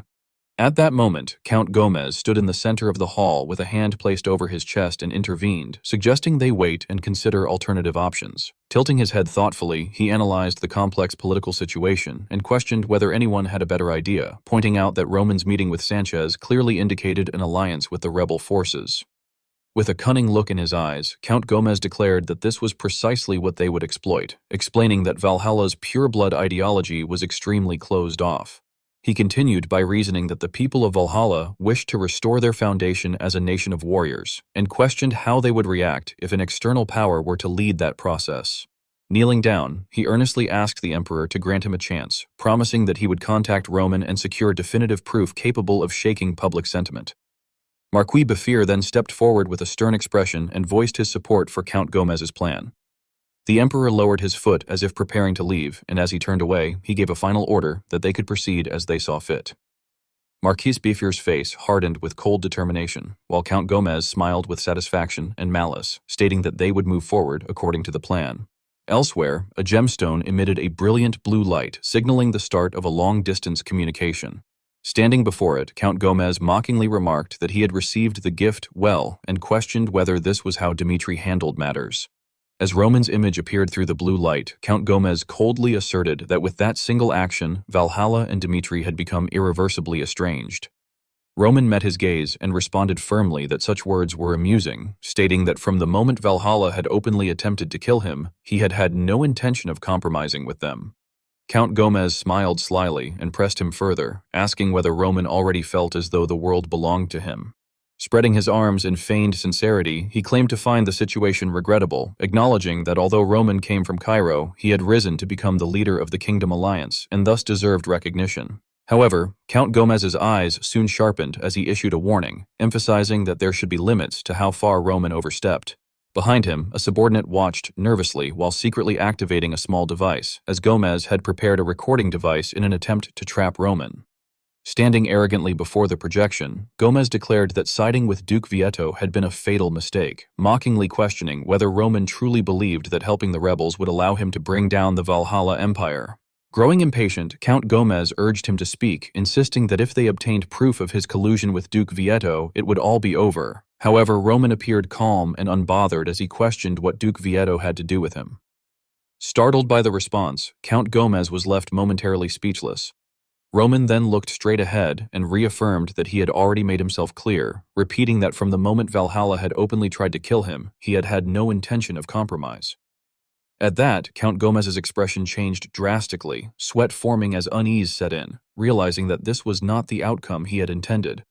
Roman coldly stated that whether Valhalla was consumed by civil war or not held no real importance to him, adding that the true issue was their laughable attitude. Gritting his teeth in frustration, Count Gomez realized that his attempt to record incriminating evidence had failed, as he had allowed personal revenge to cloud the situation, rendering the recording useless. Finally, Roman raised a finger and declared that from that moment on, he would make them a proposal. Roman pointed straight ahead and firmly stated that there was only one way to restore their relationship, which was for the Emperor of Valhalla to come to him personally and beg for his forgiveness. Count Gomez widened his eyes and shouted furiously, demanding how Roman dared to utter such outrageous nonsense. He then clenched his teeth and glared as he angrily questioned whether Roman truly intended to see this through to the very end with them. Roman responded with a decisive and stern warning that if they refused, then from that very moment, Dmitri would officially declare the Valhalla Empire an enemy nation. The surrounding soldiers began murmuring among themselves in shock, wondering if he had really just declared war on the Valhalla Empire. Marquis Befir stepped forward with a tense and worried expression, stating that Roman had meant it sincerely. Standing firmly under the light, he affirmed that Roman was more than the kind of man who would actually follow through with such a declaration. Count Gomez bitterly admitted the dire situation in front of Marquis Befir, remarking that it seemed they had fallen into a trap and that Roman truly was a cunning bastard. As a map displayed Dimitri's clear military strategy, it was stated that Roman would move his troops as a declaration of war.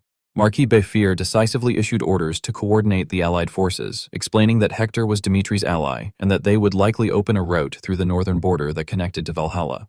He then sternly warned about the danger of delay and urgently ordered that part of the army be sent to the northern front, adding that if they hesitated even slightly, there was no telling what kind of crisis they might face from both the rebels and Dimitri together. A subordinate rushed in and urgently reported that there was an emergency. He continued by informing them that Duke Vieto's rebel army had attacked Hernard. The scene shifted to Hernard, which had fallen into a sea of flames and desperate screams. It was reported that the fortress wall had completely collapsed amid the fire and destruction. Cries to attack echoed everywhere, while the city guards, in panic, tried to stop the enemy and shouted for them to be halted and for Duke Vieto to be killed.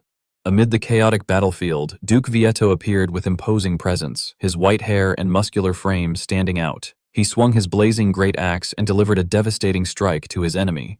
Charging forward bravely, he commanded his entire army to follow him. He then raised his weapon and addressed the opposing warriors, declaring that they were warriors of Valhalla just like his own forces, and that if they surrendered, he would spare their lives. He further proclaimed loudly to all the people of Valhalla that he, Vieto, would restore the glory of warriors to Valhalla. Meanwhile, Count Gomez and his subordinate were gathered in a meeting room focused on a map, as it was stated that the commander of the punitive force sent to eliminate the rebels was Count Gomez. A subordinate reported to him that just moments earlier Hernard had fallen and that Duke Vieto had occupied the city and appeared to be preparing for a siege. Count Gomez reacted in shock, exclaiming that Hernard had already fallen. He immediately ordered his subordinate to summon all of Valhalla's top-ranked warriors except for Caesar, stating that the only powerhouse the enemy could field was Valderus. Clenching his fist in anger, he continued by declaring that no matter what preparations the enemy had made, if they mobilized the top-ranked warriors, the enemy would not be able to stop them. Suddenly, another subordinate hurried in with alarming news, addressing Count Gomez and saying that the situation was terrible. He then reported that the top-ranked warriors had been called to a duel of decision. Count Gomez was stunned and repeated in disbelief that it was a duel of decision. It was explained that this was a term that should not have surfaced at such a time. A Valhalla tradition befitting a nation of warriors in which only top-ranked warriors could participate. It was further explained that a duel of decision could not be refused under any circumstances, as it carried immense authority and required participants to stake their lives. Count Gomez reacted in shock and anger, demanding to know who on earth had done something so absurd. As he thought of a possible high-ranking warrior, the subordinate revealed that Rank 3, Ares, had declared a duel of decision against Rank 2, Alvarez. Count Gomez was left stunned as he called out Ares' name in disbelief.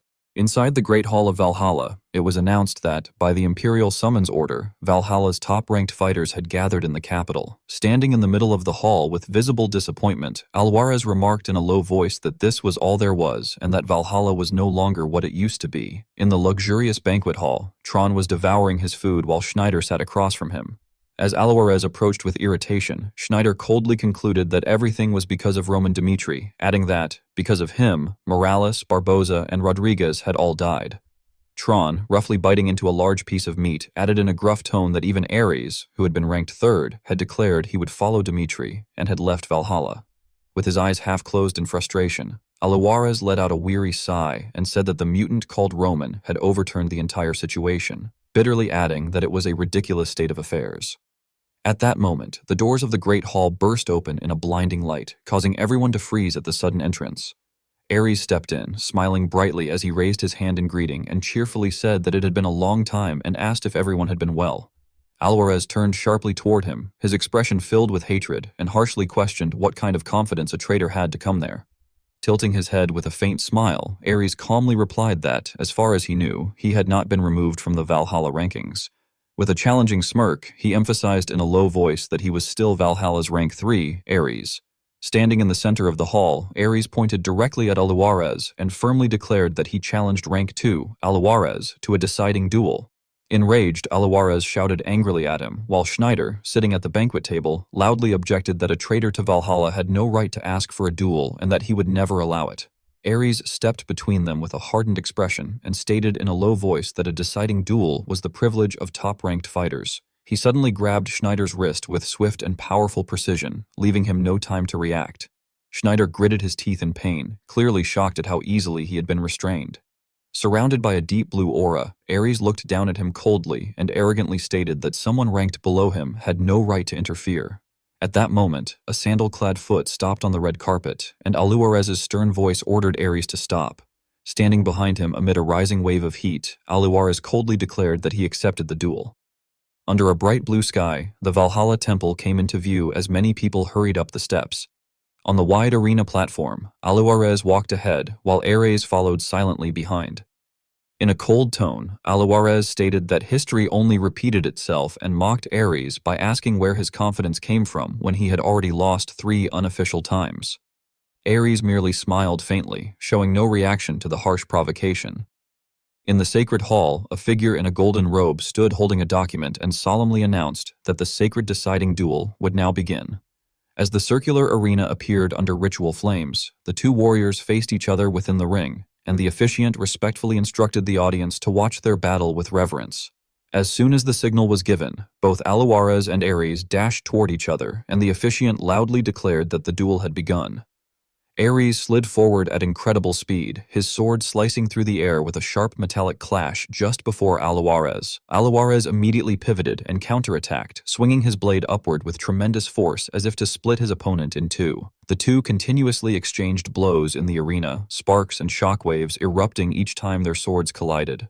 Watching from the outside, Schneider could not hide his astonishment and exclaimed inwardly that it was an incredibly intense exchange. Tron narrowed his eyes and remarked to himself that, in the end, Alvarez would gain the advantage. As their blades clashed violently amid bursts of light, the deafening sound echoed throughout the hall. Golden and blue streaks intertwined like a storm, shaking the entire arena with each close-range collision. Surrounded by a blazing aura, Alvarez gritted his teeth and mockingly praised Ares' swordsmanship, saying that it was impressive, but that it was all he had. As a golden aura explosion erupted, he shouted that the difference in aura could not be overcome. Amid the white-blue smoke, Ares moved like a shadow, leaving overlapping aura after images that were difficult to track with the naked eye. Seeing this, Alvarez expressed surprise at the sight of aura after images, but maintained his defensive stance and coldly remarked that Ares was still relying on such cheap tricks. As Ares lightly stepped onto the arena floor with precise control, he stood among floating blue aura trails, narrowed his eyes, and calmly stated that the situation was more manageable than he had expected, questioning whether Alvarez was holding back. With golden aura surging around him, Alvarez tightened his grip on his swords and thought to himself that his next attack would decide the battle. He then shouted for Ares to try blocking this as well. Standing like a blazing flame in the arena, his body engulfed in dazzling golden light, Alvarez unleashed a massive wave of golden energy that surged forward like a tidal fire, crashing toward Ares with overwhelming force. The entire hall seemed to be torn apart by the enormous slash as his secret technique, Explosion Smash, erupted with devastating power. Ares smiled with confidence, clearly believing that the match had already been decided by that attack. The explosion of sword energy struck the arena, shaking both the ground and the air under its destructive pressure. Amid the swirling dust, Alvarez smirked in triumph, convinced that victory was already his. However, in that very instant, Ares suddenly burst out of the white dust cloud in a streak of emerald speed, causing Alvarez to freeze in shock. Ares was described as dashing past like a streak of blue lightning, his blade carving a cold arc through the air and leaving a blood-red trail in its wake.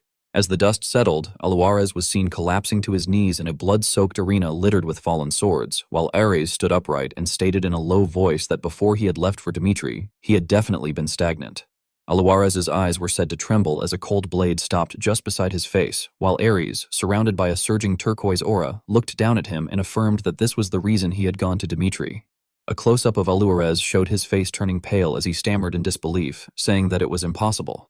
As the blue aura flared around Ares like a ghostly flame, Aluarez was described as crying out in shock, realizing that it was a 6-star aura. Aluarez was then depicted with a blank expression, his voice trembling as he came to the realization that from the very beginning, Ares had not even been going all out. Ares was described as charging forward in a blinding blue light, each of his strikes seemingly tearing through the air itself, while it was asserted without doubt that Ares possessed the greatest talent in Valhalla. Schneider was said to stand frozen under the white light, choking out in disbelief that it could not be possible, while Tron remained silent, his earlier arrogance completely gone and replaced by shock and cold sweat. It was then described that a head fell onto the stone floor with a dull thud, leaving behind a chilling trail of blood across the arena. Count Gomez was said to stare wide-eyed at the scene, unable to believe that the battle had ended in such a manner. From afar, as he looked toward the dust-covered arena, Schneider was described as inwardly crying out, questioning what had happened in Dimitri, and calling out Ares' name. Count Gomez, his face twisted with pain and fury, was said to grit his teeth bitterly and conclude that they had been played. Behind a strategic map, Count Gomez was described as visualizing Ares within his deductions, stating that Roman Dimitri had first sent Dimitri's forces to the northern front to scatter the emperor's army and then dispatched Ares to eliminate rank 2 Aluarez. As the image of Roman appeared in the darkness with a faint smile, Count Gomez was said to grow even more alarmed, questioning whether Roman Dimitri was attempting to aid the rebels in this way. In a panic, Count Gomez slammed both hands onto the edge of the table and tensely concluded that at this rate, they would be completely controlled by his plan. Lowering his head into the shadows, Count Gomez was described as quietly declaring that they would abandon Valhalla's principles. He then immediately issued the order to arrest Ares. Finally, from the balcony above, Count Gomez was said to shout furiously, ordering them not to stand there in shock and to arrest the traitor Ares at once. In his memory before departing for Valhalla, Roman had stood with his arms crossed by the window, while Ares had silently listened to his final instructions, and Roman had concluded in a low voice that Valhalla had completely lost a warrior's pride.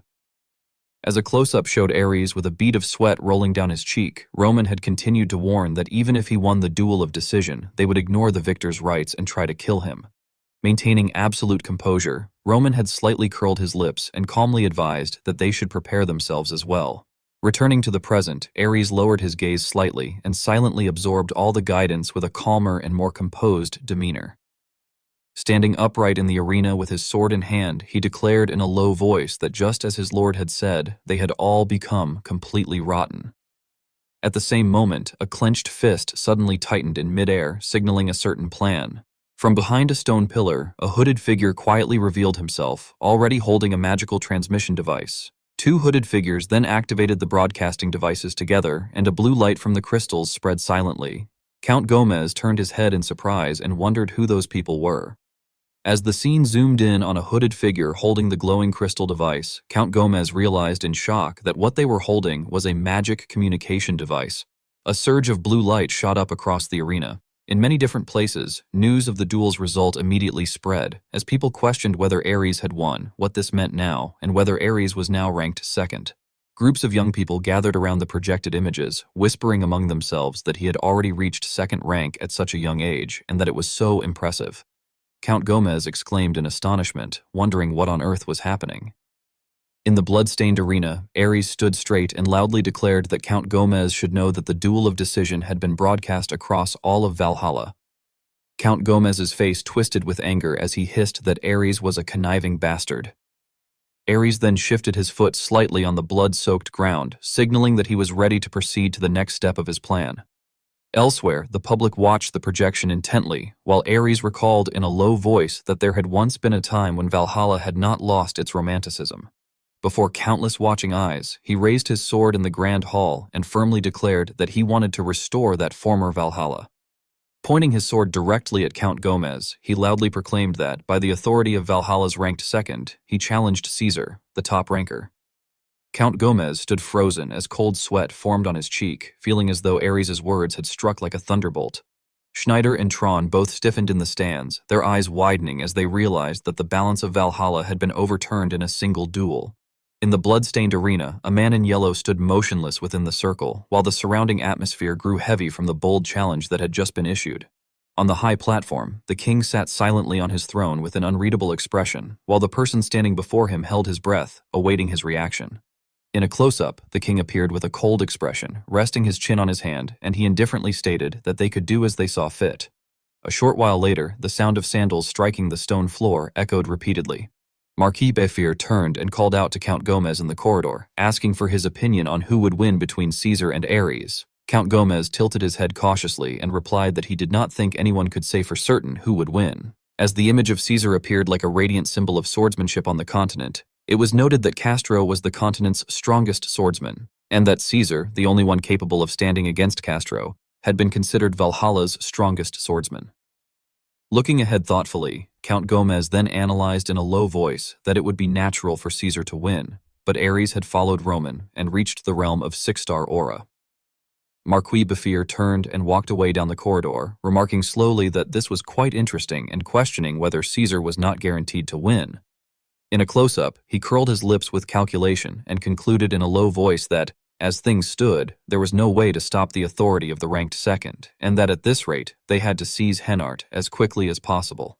Behind him, Count Gomez acknowledged the order, saying that he understood. Suddenly, someone rushed forward across the stone floor, shouting that there was big trouble. The messenger ran through the corridor in panic and reported that Dmitri had begun attacking the northern front line. Count Gomez halted abruptly, his eyes widening as he inwardly exclaimed in shock that it was so soon. The scene then shifted to Valhalla's northern border, where Roman stood with two subordinates overlooking the battlefield. Standing beside him, Felix reported in a low voice that approximately 100,000 troops had gathered at Valhalla's foremost defensive position, and that it seemed they had judged suppressing the rebel forces to take priority over the northern front line. In a close-up, Roman appeared with a faint smile at the corner of his lips and calmly concluded that it was just as expected. Roman stood gazing toward the distant fortress of Valhalla and silently assessed that the situation still favored the Valhalla imperial family, adding that the imperial family must not be given even a moment's respite if the rebel forces were to achieve any meaningful results against them. He then turned toward Felix and briefly asked how much time he would need to bring down Valhalla's walls. Felix placed a hand on his chest and replied with absolute confidence that 1 hour would suffice. Atop the high walls, Marquis Killian stood with his arms crossed, looking down at the battlefield as he asked about the situation of the enemy forces. A red-haired soldier standing behind him hurriedly reported that the Allied forces were estimated at approximately 100,000 troops and warned that they needed to be particularly cautious of Felix from the Phoenix Magic Tower. Hanir smirked confidently under the blue sky, prompting Marquis Killian to turn and question whether countermeasures were in place. Hanir calmly assured him that there was absolutely nothing to worry about. Stepping forward with his attendants, Hanir explained in a low voice that their mountain's defensive magic could sufficiently block both flare and magic attacks, and that they had brought 100 mages from the magic tower for that purpose. It was noted that Mountain, one of Valhalla's magic towers, was especially specialized in defensive magic suited for fortifications, as the enormous structure glowed with layered blue magic circles. Marquis Killian then remarked that the Imperial forces would take about 10 days to occupy Hernard, though they might need to hold their position for even longer. Suddenly, a soldier on the wall pointed outward and shouted that Dimitri's forces were appearing, adding that there were Flare and Phoenix mages among them. In the distant desert, towering pillars of attack erupted from the ground, signaling that the siege had officially begun. Felix raised his hand and silently concluded that the enemy's plan seemed to be to bombard the walls thoroughly with long-range attacks first, then push in troops to force close combat. He then decisively ordered all forces to fall into formation and commanded Flare to prepare to launch. As a blazing circular fire construct ignited in the sky, ready to unleash the first bombardment, Hanir stood within a magic circle with his cloak billowing under the heavy flow of mana he was drawing into the ground, invoking Stone Shield. From the ground before the fortress, a massive wall of rock rose abruptly like a natural barrier, blocking the entire direction of attack. However, almost immediately after forming, the structure trembled violently as its surface began to crack under an unseen nullifying force. Large chunks of rock exploded and collapsed in chaotic ruin, leading to shocked voices realizing that the stone shield had been destroyed. Hanir's eyes widened in disbelief as he exclaimed in shock whether it could be Dispel. It was then explained that Dispel was a magic incantation capable of canceling an opponent's magic, with its power determined by the difference in strength between the user and the opponent. Though it might appear to be a simple incantation, it was noted that if the opponent's abilities were overwhelming, Dispel would become harder to use than any other form of magic. Amid the pale golden flow of mana, it was observed that Dimitri's response clearly demonstrated contempt toward his opponent. Grinding his teeth in anger, Hanir shouted furiously how the enemy dared to try to gain the upper hand against Mountain using Dispel. He then ordered the black-cloaked mages to prepare their own Dispel, commanding them to neutralize the enemy's magic and uphold Mountain's dignity. As luminous magic circles layered across the sky and fragments of rock continued to be torn apart, a cloaked mage cried out in panic that the enemy was moving too fast and that they could not stop the incoming Dispel. Hanir's face turned pale with shock as he realized that the enemy's 50 Dispel casters were faster than their own 100, concluding in disbelief that such a thing was impossible. Standing behind him, Marquis Killian shouted at Hanir, demanding to know what he was doing, to which Hanir responded in panic with an apology. Meanwhile, a half-shadowed mage began gathering flames around herself and invoked Flame Cannon. A massive pillar of fire descended onto the defensive formation, erupting in a blinding explosion that seemed to tear through both the sky and the fortress walls. Jagged black cracks spread across the white barrier, signaling that Mountain's defensive magic had finally been breached, as voices reacted in shock to the appearance of a fracture. Felix paused briefly in surprise before evaluating the newly appeared figure, remarking with admiration that achieving such a level in just a few months was remarkable, and predicting that in 5 more years, the individual would be known as an archmage who would astonish the Salamander continent.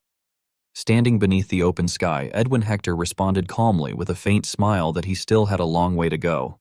He then spread his arms, forming layers of blazing red magic circles in the air, and proceeded to unleash his technique, known as Wide Area Multi-Dispel. Felix stretched out his hand and ordered the mages of Phoenix to help Edwin dismantle the enemy's Dispel, upon which a group of robed mages raised their hands and repeatedly cast Dispel magic as blazing orange mana erupted and clashed in the sky, where red magic circles collided with fragments of blue barriers, sending shockwaves across the air. Hanir widened his eyes in shock and exclaimed that it was impossible, while Edwin Hector charged forward in a faint red aura and shouted that they had broken through the enemy's Dispel. Seizing the opening, Felix immediately took action as massive overlapping fire magic circles formed in the sky and combined into a powerful attack known as Flame Cannon X Fire Cannon, which exploded against the barrier and engulfed the sky in flames and shockwaves, causing cracks to spread across the blue barrier as if it were about to collapse completely. Hanir turned around in panic and shouted angrily for them to repair the magic barrier at once and to hurry, but the fortress wall shook violently before exploding under the intense assault, sending debris and dust flying everywhere. Roman, charging at the front line, declared that the fortress wall had collapsed and ordered all troops to advance, prompting waves of soldiers to surge forward as the battlefield filled with the sound of pounding footsteps. Meanwhile, Count Gomez walked through a dark corridor and observed that Roman was moving more boldly than expected, reasoning that with 100,000 troops stationed and even the Mountain's mages deployed, they should be able to hold out for at least 2 weeks, but he then concluded in a low voice that the real problem lay in the duel between Ares and Caesar. As the grand doors opened and white light flooded in, he grew concerned that if Ares were to win, the situation would become very complicated. From the balcony overlooking the plaza, Count Gomez silently watched the duel that had drawn everyone's attention, while the crowd below argued over who would win, with some insisting that Caesar would of course be the victor, while others countered that with Ares, one could never be certain, noting that Alvarez had been overwhelmingly defeated. Hearing these conflicting opinions, Count Gomez reflected that this was a duel Caesar absolutely had to win. When Caesar finally appeared, the crowd cheered loudly at his arrival, recognizing him as the top ranker of Valhalla, as he stepped forward with a calm yet imposing presence to answer Ares' challenge, while Ares stood opposite him with a composed expression, gazing at him as though he had long awaited this moment, a faint, cold smile forming on his lips. As the two faced each other in the vast arena with lowered swords and rising killing intent, Caesar turned his head toward Ares and remarked coldly that there had once been a time when Ares had sought his teachings, and that it was surprising that he now dared to challenge him. Ares replied with a sharp gaze that it was quite a long-winded way of welcoming him. Standing tall within a red aura, Caesar lamented that it was truly unfortunate, adding that had Ares become his disciple, he would have inherited everything he possessed, and he criticized it as a foolish choice before drawing his sword and ordering Ares to kneel and beg forgiveness for his poor judgment, further demanding that he swear to live for the emperor from that day forward, declaring that if he complied, he would spare his life for the future of Valhalla.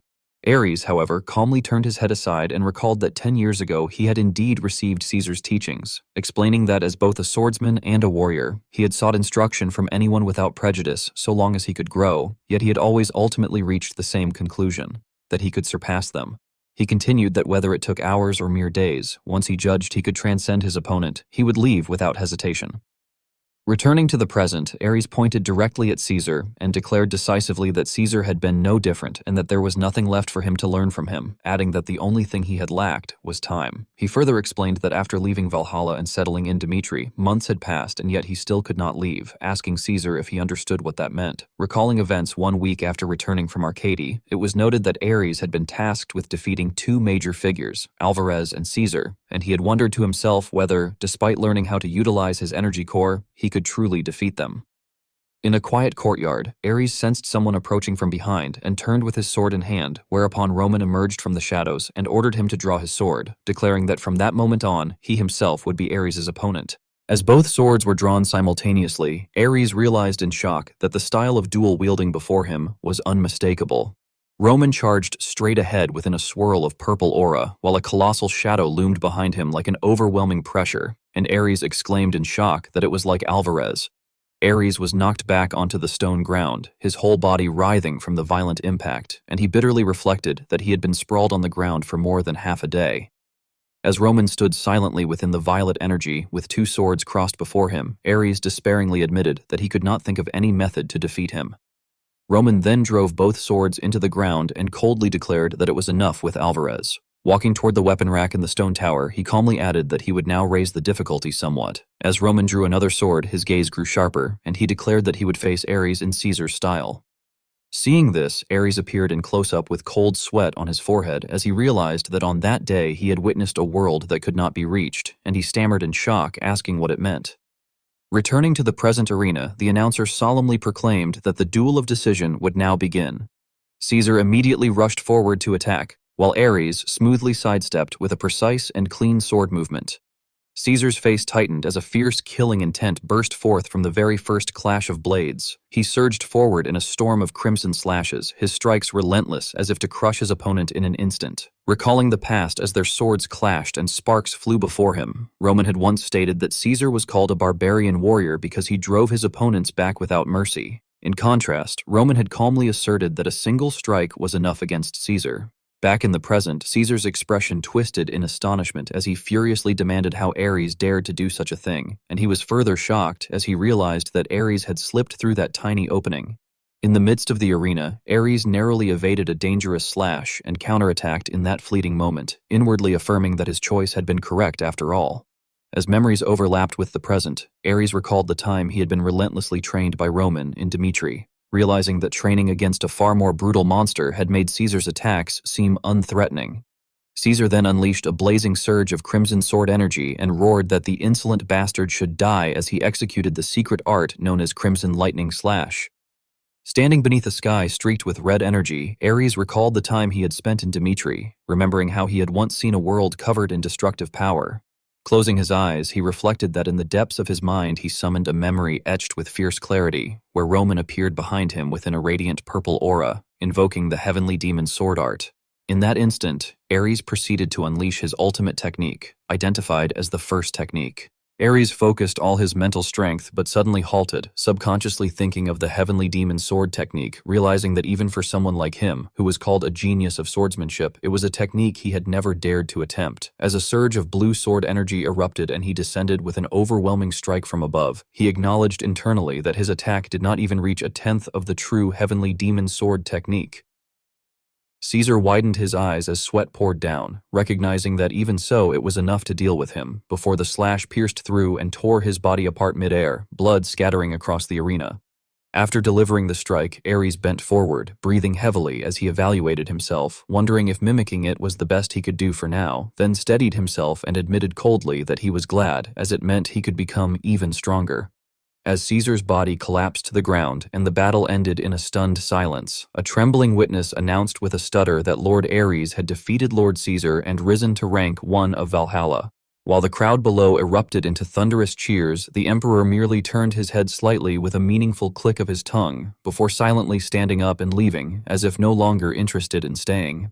Ares turned away, sweat rolling down his cheek, his mind still unsettled, before suddenly raising his sword and calling for attention, declaring to the people of the Valhalla Empire to listen. He then proclaimed loudly before the entire arena that from that moment onward, he would renounce his status as a Valhalla ranker. As the crowd stood frozen in disbelief, Ares raised his sword again and reminded them that 10 years ago, Caesar had been a swordsman stronger than anyone, but that the man he had become had not changed from his past self. He explained that this was because Caesar's hunger for higher realms had been clouded by politics and power, warning that pride vanished when one relied on power, and that a sword that had lost its pride would rot. Lowering his head in the light, Ares stated that Caesar's sword had stopped there, and that Valhalla had stagnated along with him, before calmly declaring that they could brand him a traitor. Clenching his fist against his chest as his aura surged, he asserted that he had been born a warrior and would die a warrior, shouting that only in Dmitri did he truly feel alive. Turning to the crowd, he called out for all of Valhalla to remember that they had been born with the blood of warriors. As his image spread throughout the city, the citizens looked up in shock, with one person wondering in confusion when Valhalla had become like this. It was then reflected that the people of Valhalla had originally taken pride in being a nation of warriors, and that the ranking system had been born from that very spirit. Yet the warrior who once represented it, Caesar, had fallen far behind, which was deeply contradictory. Someone in the crowd observed that although Ares had not shown loyalty to the imperial family, he had been the pride of Valhalla. Lucas, pulling down his hood with a tense expression, angrily criticized that such a man had now abandoned Valhalla. As it was recalled that the moment Ares stepped outside Valhalla's fences, he defeated Caesar and proved his choice was right, the crowd began to murmur uneasily. Lucas then pointed out that it had not even been long since Ares had moved his allegiance to Dmitri, questioning whether Valhalla had truly been falling behind all this time. Suddenly, as a firm step echoed against the stone floor, Lucas stood above them, raising his hand and condemning the current state, questioning whether a reality where those who could not even properly wield a sword, strutted arrogantly with power, could truly be the Valhalla they once knew and took pride in. As the crowd was drawn in, one person resentfully remarked that at the very least, an incompetent 14th son who knew nothing should not have taken power in Valhalla simply because he was protected by those in authority. Their confusion and shock soon hardened into rage toward the imperial family, and finally, the thoughts they could no longer suppress were voiced. A group stepped forward with firm expressions, as one of them called for action, stating that they must rise up, that they could no longer ignore the reality of Valhalla, and that now that Duke Vieto had raised his voice, it was time for them to step forward, prepared for death. Another man shouted passionately that they should all risk their lives for Valhalla, as it was concluded that Ares' speech had ignited the hearts of the people of Valhalla. In a study filled with books, Marquis Befir leaned against the desk and, in a low voice, remarked that Roman Dmitri was someone he had long expected would one day block Valhalla's path. As a war map lay spread across the table with golden pieces already pressing toward the center, he sternly declared to Count Gomez that it was now an all-out war, adding that whichever side retreated first in this fight would meet ruin.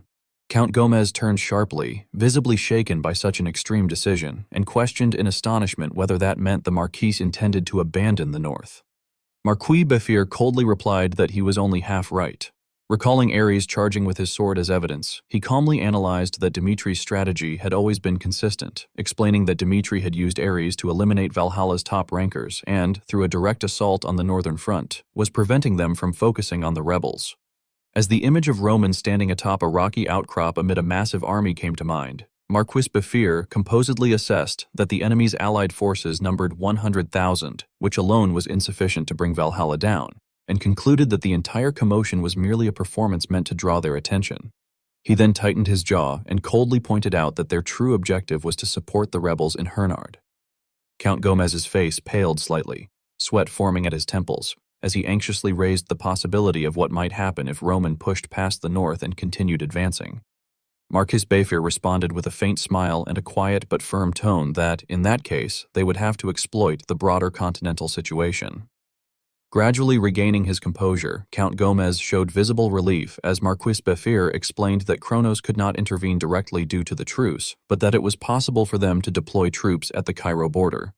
Feeling reassured, Count Gomez inwardly praised the Marquis, thinking that he had truly found the best path for Valhalla and that it was a perfect plan. Just as Count Gomez was about to voice that thought aloud, the door burst open and a soldier hurried in while the two were still caught up in their confidence. The messenger urgently reported that there was a message from the northern front. As Count Gomez and Marquis Befir turned simultaneously, their expressions stiffened with a sense of foreboding, and the messenger insisted that they should hear it for themselves. In the grand hall, a magical projection appeared, and Duke Vieto, his voice trembling, apologized and reported that the north had fallen to Roman. Before he could finish speaking, however, his body collapsed as Roman's mocking voice cut in, addressing Marquis Befir with disappointment.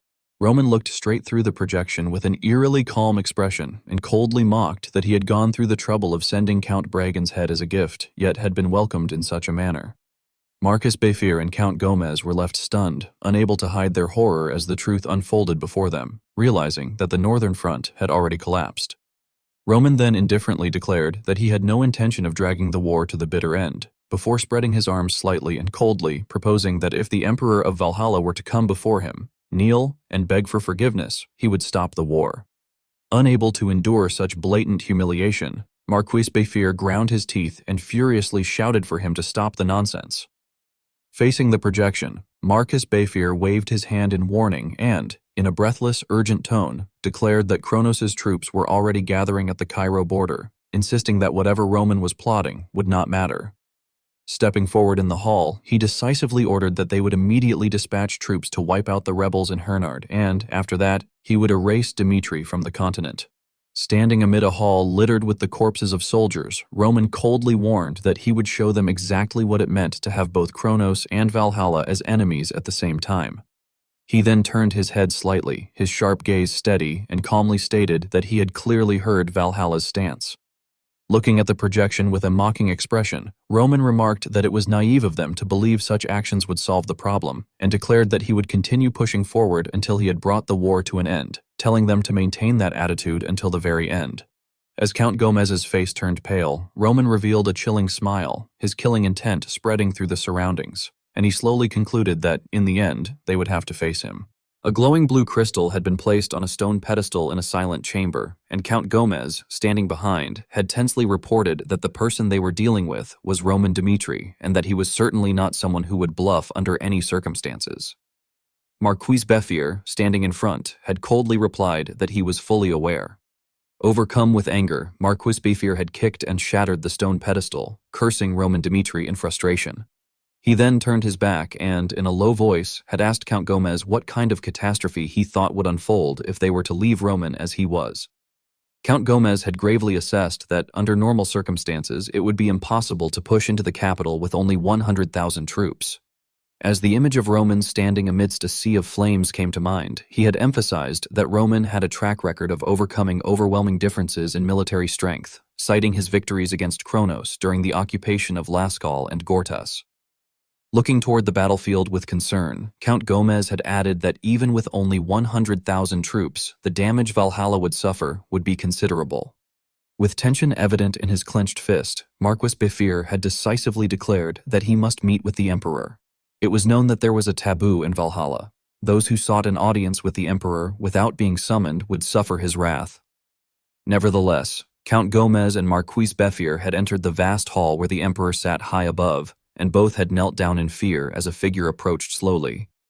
The Emperor had slightly lowered his head and had calmly called out Marquis Befir's name. Marquis Befir, trembling, had responded that it was him. Without warning, the Emperor had struck him across the face with great force, leaving Count Gomez behind him too shocked to speak. The Emperor had coldly repeated his name, and despite his reddened face, Marquis Befir had forced himself to respond affirmatively once more. After another powerful strike that had sent blood splattering across the floor, the Emperor had again called his name, and Marquis Befir had struggled to answer. The Emperor had then kicked him, sending him flying backward. Looking down with contempt, the Emperor had remarked disdainfully that the reason he had given them power was simple, so that they would not bother him. With suspicion and anger in his eyes, he had questioned why he should trust them if this was the result. Marquis Befir and Count Gomez had immediately prostrated themselves and repeatedly offered their sincerest apologies. The emperor had tilted his head back and laughed mockingly, covering his face as he remarked that they should indeed be sorry, adding that he did not particularly like those born in Valhalla. He had dismissed those who boasted about manliness or lineage, stating that such people spoke nonsense and failed to face reality. As his gaze grew distant, he had reflected that whenever he looked at Roman, it reminded him of the past, of those who had claimed he was not the rightful heir and had told him to follow the laws of the imperial household. He had then observed that Roman, despite coming from a lowly frontier, carried the deeply ingrained customs of Valhalla. As Marquis Bifir knelt trembling before him, the emperor had suddenly let out a soft laugh, the space filling with an eerie crimson hue and echoing laughter. Raising his hand with interest and wearing a dangerous smile, he had wondered whether Roman would appear before him first, or whether his army would crush the rebels and cut off Dimitri's escape route first. With a cruel smile, the emperor had ordered that their forces be sent to Hernard and commanded that not a single soul be left alive, that they should slaughter them all. Count Gomez and Marquis Befir had responded in unison that they would carry out his command. Covering his face as he laughed with satisfaction, the emperor had concluded that he had made his choice and had wondered what Roman Dimitri would choose.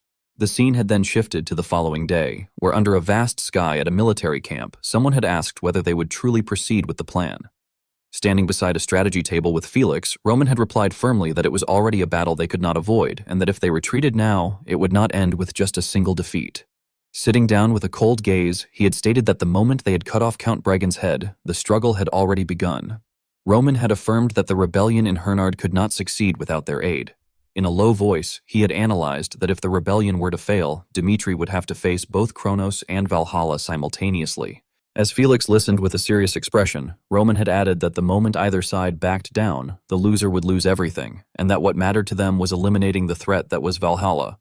Placing pieces onto the strategic map, Roman had pointed out Luenos, Port Bell, and Santino, explaining that these were the three territories along the shortest route to Valhalla's capital.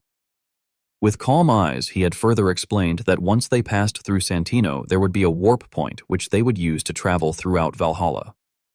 The scene depicted Roman standing over a map while facing the emperor, symbolizing a strategic confrontation.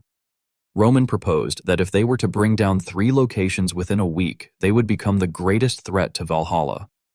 With a confident smile and a sharp gaze directed at the emperor, he silently challenged him by questioning whether the emperor of Valhalla could continue to ignore him. The scene then shifted to the vast land of Luenos, where Viscount Luenos was seen observing from afar as he warned that the worst had come.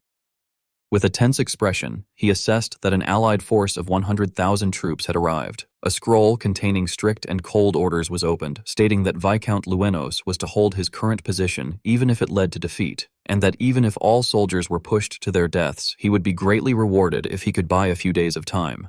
A close-up of Viscount Luenos showed him sweating as he tried to calm himself, thinking that he only needed to hold on for a few days.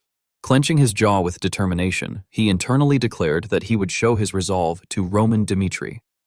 The scene then moved to the first day at the military camp, where preparations for battle were underway and food was being distributed. Someone reminded everyone not to let their guard down. On the following day, Viscount Luenos stood above and looked down in confusion, wondering why the enemy was moving so leisurely and questioning whether their objective had truly been a siege. As he observed the distant camp, he speculated that perhaps they had given up, reasoning that no matter how skilled Roman was, there were limits to occupying an empire with only 100,000 troops. Suddenly, a soldier ran in panic and urgently reported that the situation was terrible. Viscount Luenos turned and demanded to know whether Dimitri had begun his attack. However, he was shocked to learn that this was not the case, as news had just arrived that Port Bell was currently under attack by Roman. Stunned, he questioned how that could be possible since Port Bell was located behind Luenos. Looking out over the seemingly empty battlefield, he became bewildered and wondered what had happened to the Dimitri forces in front of him. The narrative then shifted to 3 days earlier, where Duke Vieto was seen reading a report with a tense expression, having received news of the fall of the Northern Front and the deaths of Alvarez and Caesar. Sanchez, smiling confidently as if he had foreseen the outcome, asserted that accomplishing the impossible and turning it into reality was something he had already predicted. As Roman was shown standing in darkness with an overwhelming presence, Sanchez evaluated that Roman was a man capable of surviving without any aid, even when Valhalla's imperial family had openly attempted to assassinate him. Seated across a table, Duke Vieto explained that the only way to topple Valhalla's imperial family was to spread the reasons for their rebellion to the people. The image of a group standing in the shadows with determined eyes accompanied his encouragement that the longer they endured, the louder their voices would grow, and the more the people of Valhalla would see this as their last chance to set things right. Tightening his fist with firm resolve, he added that because of Dmitri, the imperial family could not exert their full strength, and that if they could hold out for just half a month, the people would rise up and support them. Returning to the present at Hernard, two soldiers stood anxiously, wondering how they were supposed to stop the overwhelming force. The scene revealed that the Emperor of Valhalla, who had abandoned the north, had sent 1 million troops to seize Hernard. Finally, the armored army advanced in unison with overwhelming momentum, identified as the Emperor's personal army, the Royal Knights. The heavy ironclad boots stomped forcefully onto the sandy ground, producing dry, grating sounds and clouds of dust as a disciplined army in gleaming armor marched forward in endless ranks stretching to the horizon. From above, Duke Vieto looked down at the approaching legion and exclaimed in horror that even at a glance, their forces clearly exceeded several 100,000. Standing beside him, Sanchez, his face pale with worry, trembled as he confirmed that it seemed the information had indeed been true all along. Gritting his teeth in tension at the enemy's appearance, Sanchez thought bitterly that the Emperor of Valhalla had truly abandoned the north and sent his entire million-strong army to reoccupy Hernard. As a great golden banner fluttered high in the sky, Sanchez noticed it and murmured about the flag, only to widen his eyes in shock upon recognizing its symbol, after which he declared in alarm that it was unmistakably the Royal Knights, the Emperor's direct army, that had been mobilized. Duke Vieto, gazing toward the battlefield, anxiously questioned whether the Emperor of Valhalla believed he could suppress the rebel army before Dmitri could create any variable. Sweat poured down his resolute face as he concluded in fear that it was impossible to block them with a mere 200,000 troops. Falling into silence, his eyes shadowed, he admitted pessimistically that both quantitatively and qualitatively they were overwhelmingly outmatched and wondered whether, let alone 15 days, they could even hold out for a single week. Under a gloomy sky that loomed over the fortress, it was with such anxiety that the battle determining the fate of the rebel army began. Two massive flaming catapults launched their attacks into the smoke-filled evening sky, followed by a terrifying explosion that released immense heat and blasted everything around in a crimson glow. Straining against the overwhelming pressure, Duke Vieto grimaced and demanded to know how long the defensive magic could hold. Suddenly noticing enemies ahead, he shouted that there were mages in front and questioned in alarm who they were. A group of mysterious mages in black hooded cloaks silently entered the battlefield, identified as one of Valhalla's magic towers, the mages of the Vagabond Magic Tower. As one enemy mage gathered eerie purple energy in his hand, Duke Vieto realized the gravity of the situation and exclaimed in shock that even the Vagabond mages had been mobilized.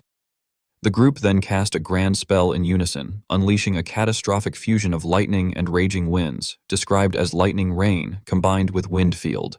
Standing beside Duke Vieto, Sanchez, overwhelmed by the fury of nature, cursed in fear and declared that with such an onslaught it was only a matter of time before they fell. Meanwhile, Count Gomez, a victorious smile spreading beneath the shadow covering half his face, coldly ordered all troops to advance. With an angry expression, he extended his hand forward and commanded that every last one of those heinous traitors be executed. At his command, the armored army surged forward, shouting for the advance and calling for the slaughter of their enemies. As a massive structure loomed beneath the darkened sky amid the thunderous sounds of marching troops, grappling ladders were thrown up and latched onto the stone walls. Duke Vieto, visibly tense, urgently called upon his soldiers to block the enemy, declaring that if they fell, the future of Valhalla would be over. The soldiers below roared in response, their morale surging as they pressed toward the fortress. On the 6th day of the diversionary operation, the Dmitri allied forces arrived at Santino, where Roman firmly set foot upon the land. With a resolute face and sharp gaze as he surveyed the battlefield, he stood before the formidable army and boldly declared that he was Roman Dmitri of the Dmitri kingdom. Raising his sword forward toward the enemy, he issued a challenge to the Lord of Santino for single combat. The soldiers atop the fortress froze upon hearing this proposal and questioned it in disbelief. Count Santino, sweating nervously as he recalled the enemy's strength, remarked that even though Valhalla was a nation of warriors, Roman was the powerhouse who had slain Barbossa, and he shakily asserted that if someone like himself were to engage in single combat, he would certainly lose. He then loudly refused the challenge, shouting from above that Roman's intentions were obvious and questioning why he would ever accept such a proposal. Roman, looking toward the fortress, expressed clear disappointment and remarked that it was truly unfortunate, as he had heard Valhalla was a nation of warriors who did not shy away from duels, yet now it had degenerated into one that only weighed practical interests. After a brief pause, he suggested another idea, asking how about doing it differently. Placing his hand on his sword, he proposed boldly that if they opened the gates, he would face all of their elites at once and would not retreat from that very spot. Clutching the wall tightly, Count Santino could only remain silent in the face of such overwhelming confidence. Roman then calmly took something out from within his cloak and concluded that if that was how they wanted it, he would go there himself.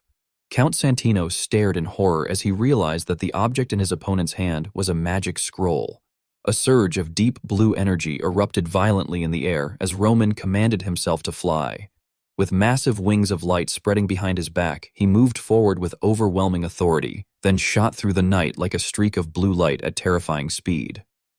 As Roman descended from above with a cold gaze and his red cloak fluttering in the wind, Sanchez, panicking, urged his soldiers to stop him and ordered them to shoot Roman down. The archers fired in unison, creating a dense rain of arrows aimed at him, but a blazing magic circle appeared around Roman, blocking every arrow as he activated a fire shield. Sanchez could hardly believe his eyes upon witnessing the scene and exclaimed in disbelief that it was shield magic.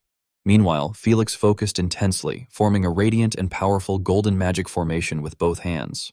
Smiling confidently with eyes burning with fighting spirit, Felix maintained his stance as Sanchez shouted furiously at the approaching Roman, repeatedly ordering his men to stop him. Suddenly, a massive surge of blue energy struck down from the sky, causing a devastating explosion that shook the ground. Thick smoke rose from the ruins left behind by the overwhelming attack. Sanchez collapsed on the ground, blood pouring from his head and soaking a large area amid the wreckage, while the enemy soldiers lay scattered and broken, no longer able to resist. Count Santino gritted his teeth in pain as a hand tightly gripped his head, letting out a strained groan. Roman coldly lifted him off the ground with one hand amid the drifting smoke, his overwhelming killing intent radiating outward as he ordered the man in his grasp to immediately contact the Valhalla imperial family and inform them that Santino was in danger. Elsewhere, Marquis Befir, sitting in a luxurious room, was surprised when the communication stone on the table suddenly began to glow. He quickly picked up the device and asked what the matter was. From the other end, a trembling voice reported that it was Count Santino, then continued that Roman Dmitri was currently right in front of them. In extreme panic, the speaker urgently pleaded that although it sounded absurd, at that rate Santino would fall, and they needed reinforcements. However, the response was a chilling silence before Marquis Befir coldly stated that Count Santino should understand that imperial reinforcements would arrive only after Hernard had been completely dealt with. Shocked by the answer, the person tried to protest, but was swiftly cut off as Marquis Befir warned him not to test his patience any further with such incompetence. Desperate and terrified, the voice on the other end cried out helplessly, questioning how they were supposed to stop such a monster. Before the communication device was completely cut off, a final desperate plea begged for reinforcements. With cold, merciless eyes carrying a deadly message, Marquis Befir declared that Count Santino should die for the sake of Valhalla. Roman's black-gloved hand tightened around a glowing green device amid the ruined landscape. With one hand gripping Count Santino by the throat and lifting him into the air, Roman coldly asked what he was supposed to do when someone had told him to just die.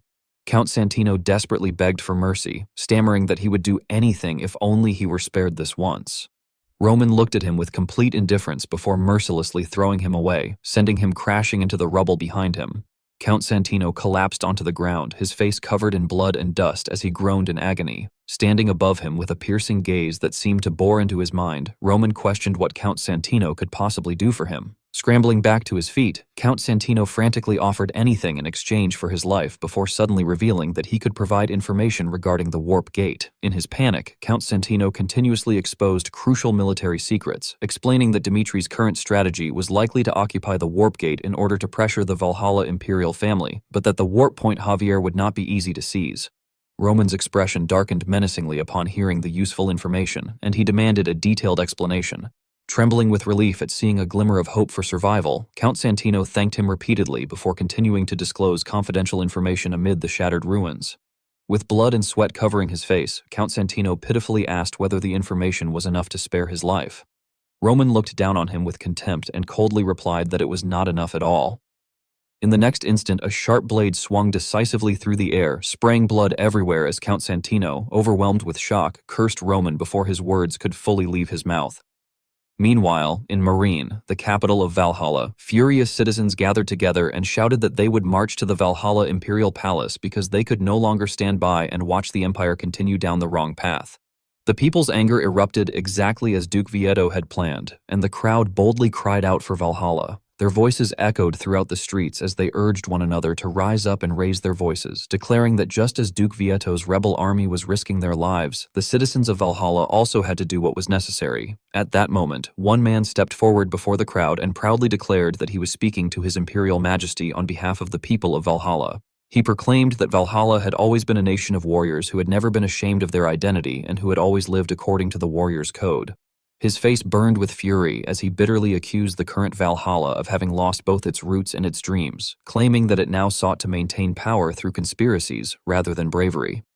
Standing in the great square and facing the palace, he earnestly begged the emperor to correct this misguided path and become a monarch supported by the people. His cries continued to echo throughout the majestic atmosphere of Valhalla as he pleaded for the emperor to become a wise ruler and restore the foundations of Valhalla. Suddenly, the massive palace gates swung open, revealing the figure of a knight emerging under an atmosphere of immense pressure. The heavy metallic footsteps striking the stairs created a harsh echo, causing one terrified citizen to shout that the emperor's soldiers had come out. Hoping for a positive response, another man joyfully exclaimed that His Majesty must have heard their voices, but before he could finish speaking, a cold-hearted knight thrust a sword through his back. Stepping on the victim's corpse, the merciless knight loudly ordered the execution of all the heinous traitors. With innocent blood dripping from his blade, the soldier proclaimed that they would demonstrate the dignity of the imperial family.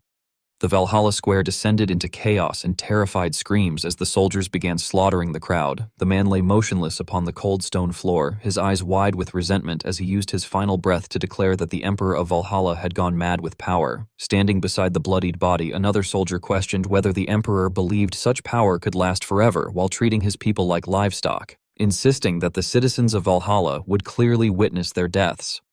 As the dying man attempted to continue speaking, a guard clad in shining armor slightly tilted his head before swinging his sword in a deadly arc that severed the man's head from his neck in the silent imperial courtyard. The soldier then solemnly declared that they were merely following the orders of His Imperial Majesty. Inside the Grand Palace Hall, Marquis Befir respectfully reported that all citizens who had participated in the rebellion had been suppressed. He further explained that according to the Emperor's command, they would proceed with identifying everyone connected to the rebels. Reclining arrogantly upon his throne, the Emperor contemptuously referred to the rebels as vermin-like bastards who had forgotten their place and therefore received what they deserved. Smirking confidently with one hand supporting his chin, the Emperor mocked Roman and Duke Vieto, claiming that they were making a tremendous mistake by believing they had any chance through inciting the people of Valhalla.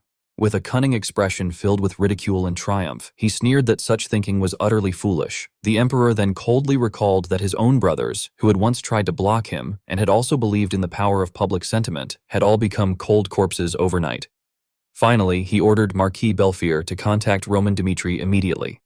Roman appeared through a magical communication screen and calmly remarked that the Emperor of Valhalla had contacted him at a good time.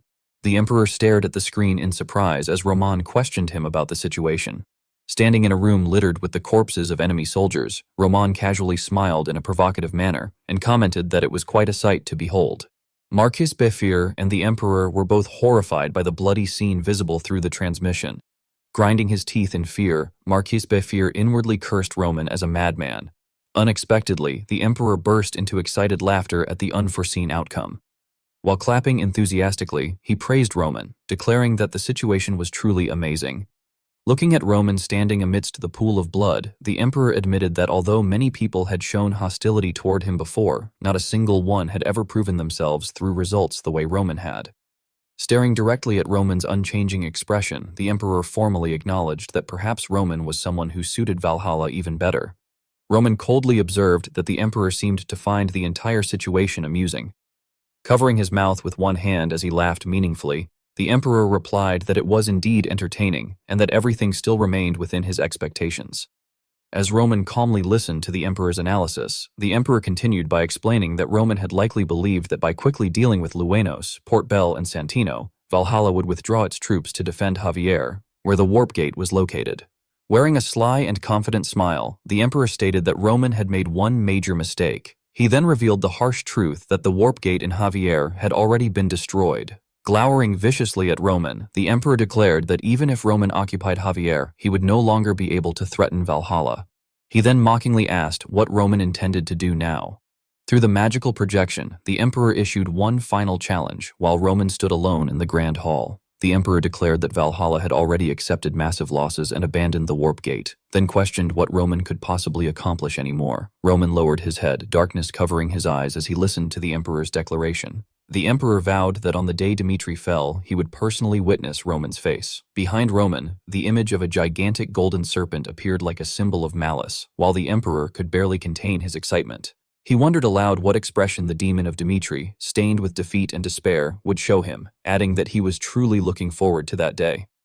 On the 10th day at Hernard, Count Gomez advanced with overwhelming killing intent as he led the army forward, proclaiming that the day had finally come to wipe out the rebels. The soldiers began raising ladders and fiercely climbed the fortress walls amid thunderous battle cries as they launched their assault. Suddenly, a heavily armored soldier leaped upward from below. Roaring with murderous intent, the armored soldier charged forward and cursed the rebel scum before attacking. A brutal slash tore through the soldier's armor, sending blood spraying through the air. Duke Vietto swung his weapon and unleashed a powerful wave of force that drove the enemies backward while furiously demanding how they dared to target that place. Another soldier cried out in terror at Duke Vietto's overwhelming might. Enduring the strain as his body finally reached its limit, Duke Vietto bitterly admitted to himself that this was the end of their strength and that surviving for so long had already been a miracle. He accepted that the day would mark their final stand. Staring directly at the enemy forces, Duke Vietto proudly declared that they should come at him because even if he died on that very spot, he would never turn his back on them. Meanwhile, elsewhere on the battlefield, Roman silently observed everything with his cold, violet eyes. Amid the thick smoke and dust from a massive explosion in Hernand, Count Gomez stood at a distance, watching with an irritated expression and muttered that they were persistent bastards. Within the gunpowder smoke, armored soldiers fought fiercely with swords, while Count Gomez secretly calculated that once the rebels were all dealt with, Roman would not have anything left. In the middle of the brutal battlefield, Count Gomez crossed his arms and watched coldly as he contemptuously thought that Duke Vietto could have lived a life of wealth and honor if he had simply gone with the flow of power and questioned why he had chosen a path that invited his own death. A close-up of the communication necklace glowing brightly on his chest revealed Count Gomez freezing in shock as he realized something was wrong and exclaimed that it was an emergency signal. Holding the communication device with a grim expression, Count Gomez listened as Marquis Bafir commanded authoritatively from the other end for him to immediately withdraw a portion of his forces. Count Gomez asked in astonishment what the matter was. Tightening his grip on the communication device, he angrily protested that the goal was right before their eyes and that if they pulled back their forces now, the rebels might get a fighting chance. Before he could continue, Marquis Bafir harshly interrupted and shouted for the brat to listen carefully because it was an order from His Imperial Majesty. Marquis Bafir continued yelling through the magical device that if Count Gomez did not want to hang from the gallows, he was to withdraw some of his forces at once. Sweat poured down Count Gomez's face as he cried out in bewilderment, asking what the bloody hell was going on. 4 hours earlier in another location, Marquis Bafir delivered a powerful kick to a man's face, causing him to spit blood and cry out in pain. At the central square of Morin, one man lay collapsed at Marquis Bafir's feet while soldiers and citizens surrounded the area and whispered among themselves. Marquis Bafir loudly declared to the people of Valhalla that they should look upon the scene before them. He then fiercely accused the kneeling man of daring to raise a rebellion against His Imperial Majesty and proclaimed that such was the fate of those who committed the capital crime of treason. His hand tightened around his sword as he prepared to execute the trembling rebel.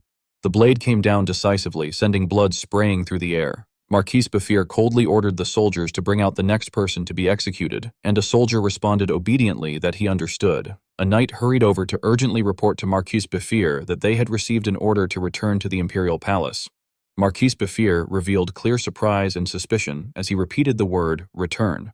The soldier continued reporting that Roman had pulled some kind of trickery and that terrorist attacks were occurring simultaneously throughout all of Valhalla. In Cairn, located in eastern Valhalla, a group of people wearing black cloaks secretly and swiftly moved through the streets. Roman quietly divided the attack routes, ordering Unit 1 to take the right and Unit 2 to take the left, while Lucas immediately responded that he understood.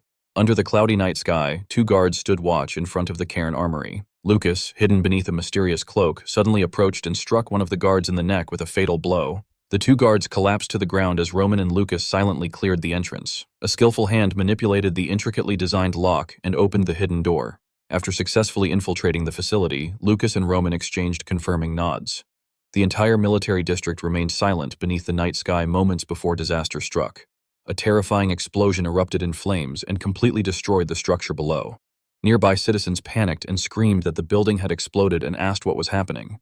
Standing before the enraged crowd, the leader of the cloaked group spread his arms and proclaimed to the citizens of Valhalla that they must not forget the atrocities of the imperial family.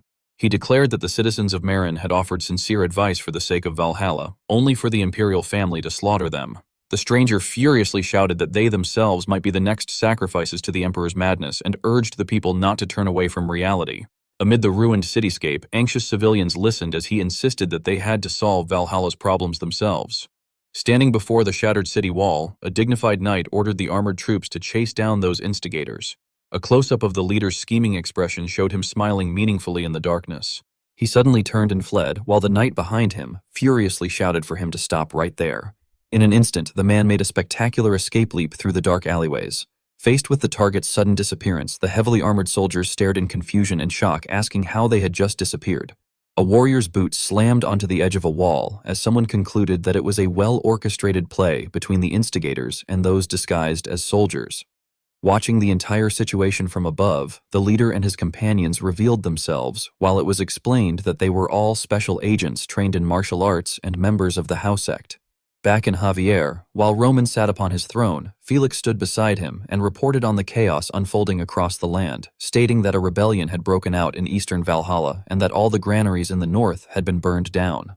Looking toward Roman with unwavering eyes, Felix continued by stating that the Emperor of Valhalla had already lost the people's hearts. He then anxiously expressed concern that if it were revealed that they had incited the turmoil, the Empire would attempt to control the internal chaos by pointing to them as the external enemy. A close-up of Roman's resolute eyes showed him firmly denying that such a thing would happen. As the image of the Emperor smiling cunningly in the darkness appeared, Roman asserted that what mattered to the people now was not the truth, but how the Emperor would respond. Standing beside the throne, Felix worriedly warned that many people would die. A close-up of Felix's tense face followed as Roman reminded Chris not to forget that Valhalla was a foreign nation. Roman, with a cold and determined gaze, emphasized that their highest priority was the future of Dmitri. Standing with Felix in the ruined hall beneath the moonlight, he thought to himself that they now had to proceed with the alternative plan they had prepared in advance. When the Emperor appeared behind him with a challenging smile, Roman wondered to himself whether that Emperor had said he was curious about what Roman could do. At the same time, Duke Vietto was shown wielding his battle axe and resisting proudly while surrounded by enemies. Filled with fury amid the fierce battle, Duke Vietto demanded to know whether they truly thought they could stop him when such threats already existed. Meanwhile, silver-armored soldiers were seen chasing a distant figure as someone declared that the wrong opponent had been chosen. The Emperor revealed a worried expression as he fled together with his subordinates across the cracked earth. Roman's enormous shadow then loomed over the Emperor and the remnants of his forces as Roman boldly proclaimed that he was not merely the eldest son of Dmitri. Suddenly, Roman's face transformed into another visage altogether. The true appearance of the heavenly demon emerged majestically within the purple smoke, and he declared that he was the one who had swallowed the central plains with nothing but power, the heavenly demon. Chaos soon engulfed the main palace hall as urgent reports concerning the rebellion flooded in. The officials reported that rebellions and terrorist attacks were occurring throughout all of Valhalla, adding that it was not only the armories, but even the granaries of Valhalla that were burning. One panicked subordinate urgently proposed that they had to withdraw their forces and suppress the enraged citizens. Marcus Bafir clenched his teeth in frustration at the desperate situation and bitterly reflected that he had never expected Roman to do something like that, realizing that if they withdrew their forces now, they would lose both the north and Hernard. At that moment, the Emperor's sharp and calculating eyes revealed the immense pressure he was facing. Soon afterward, an armored knight entered and reported that a request for magical communication had arrived from Roman. Marquis Bafir glared intensely at Roman's projection and demanded to know whether Roman Dmitri truly intended to see things through to the very end with Valhalla, asking if he no longer cared about the safety of Dmitri. Roman calmly faced the furious gaze through the screen and replied that he believed the relationship between Valhalla and Dmitri had already been established. Marquis Bafir then glanced toward the Emperor seated behind him and silently resolved that the Emperor seemed intent on leaving everything to him and that in such a case he would fulfill his role. Standing before Roman's projection, Marcus Bafir firmly declared that, just as Roman had said, Valhalla and Dmitri had crossed a river of no return. He further stated that Roman's actions, which shook the very foundation of Valhalla, were only fueling their malice and desire for revenge even more.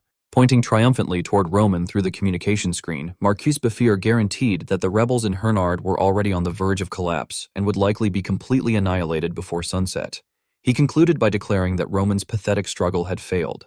However, Roman coldly revealed a truth that left Marquis Befir stunned, stating that he had known from the very beginning that overthrowing the Valhalla Empire with only 200,000 rebels had been an impossible task.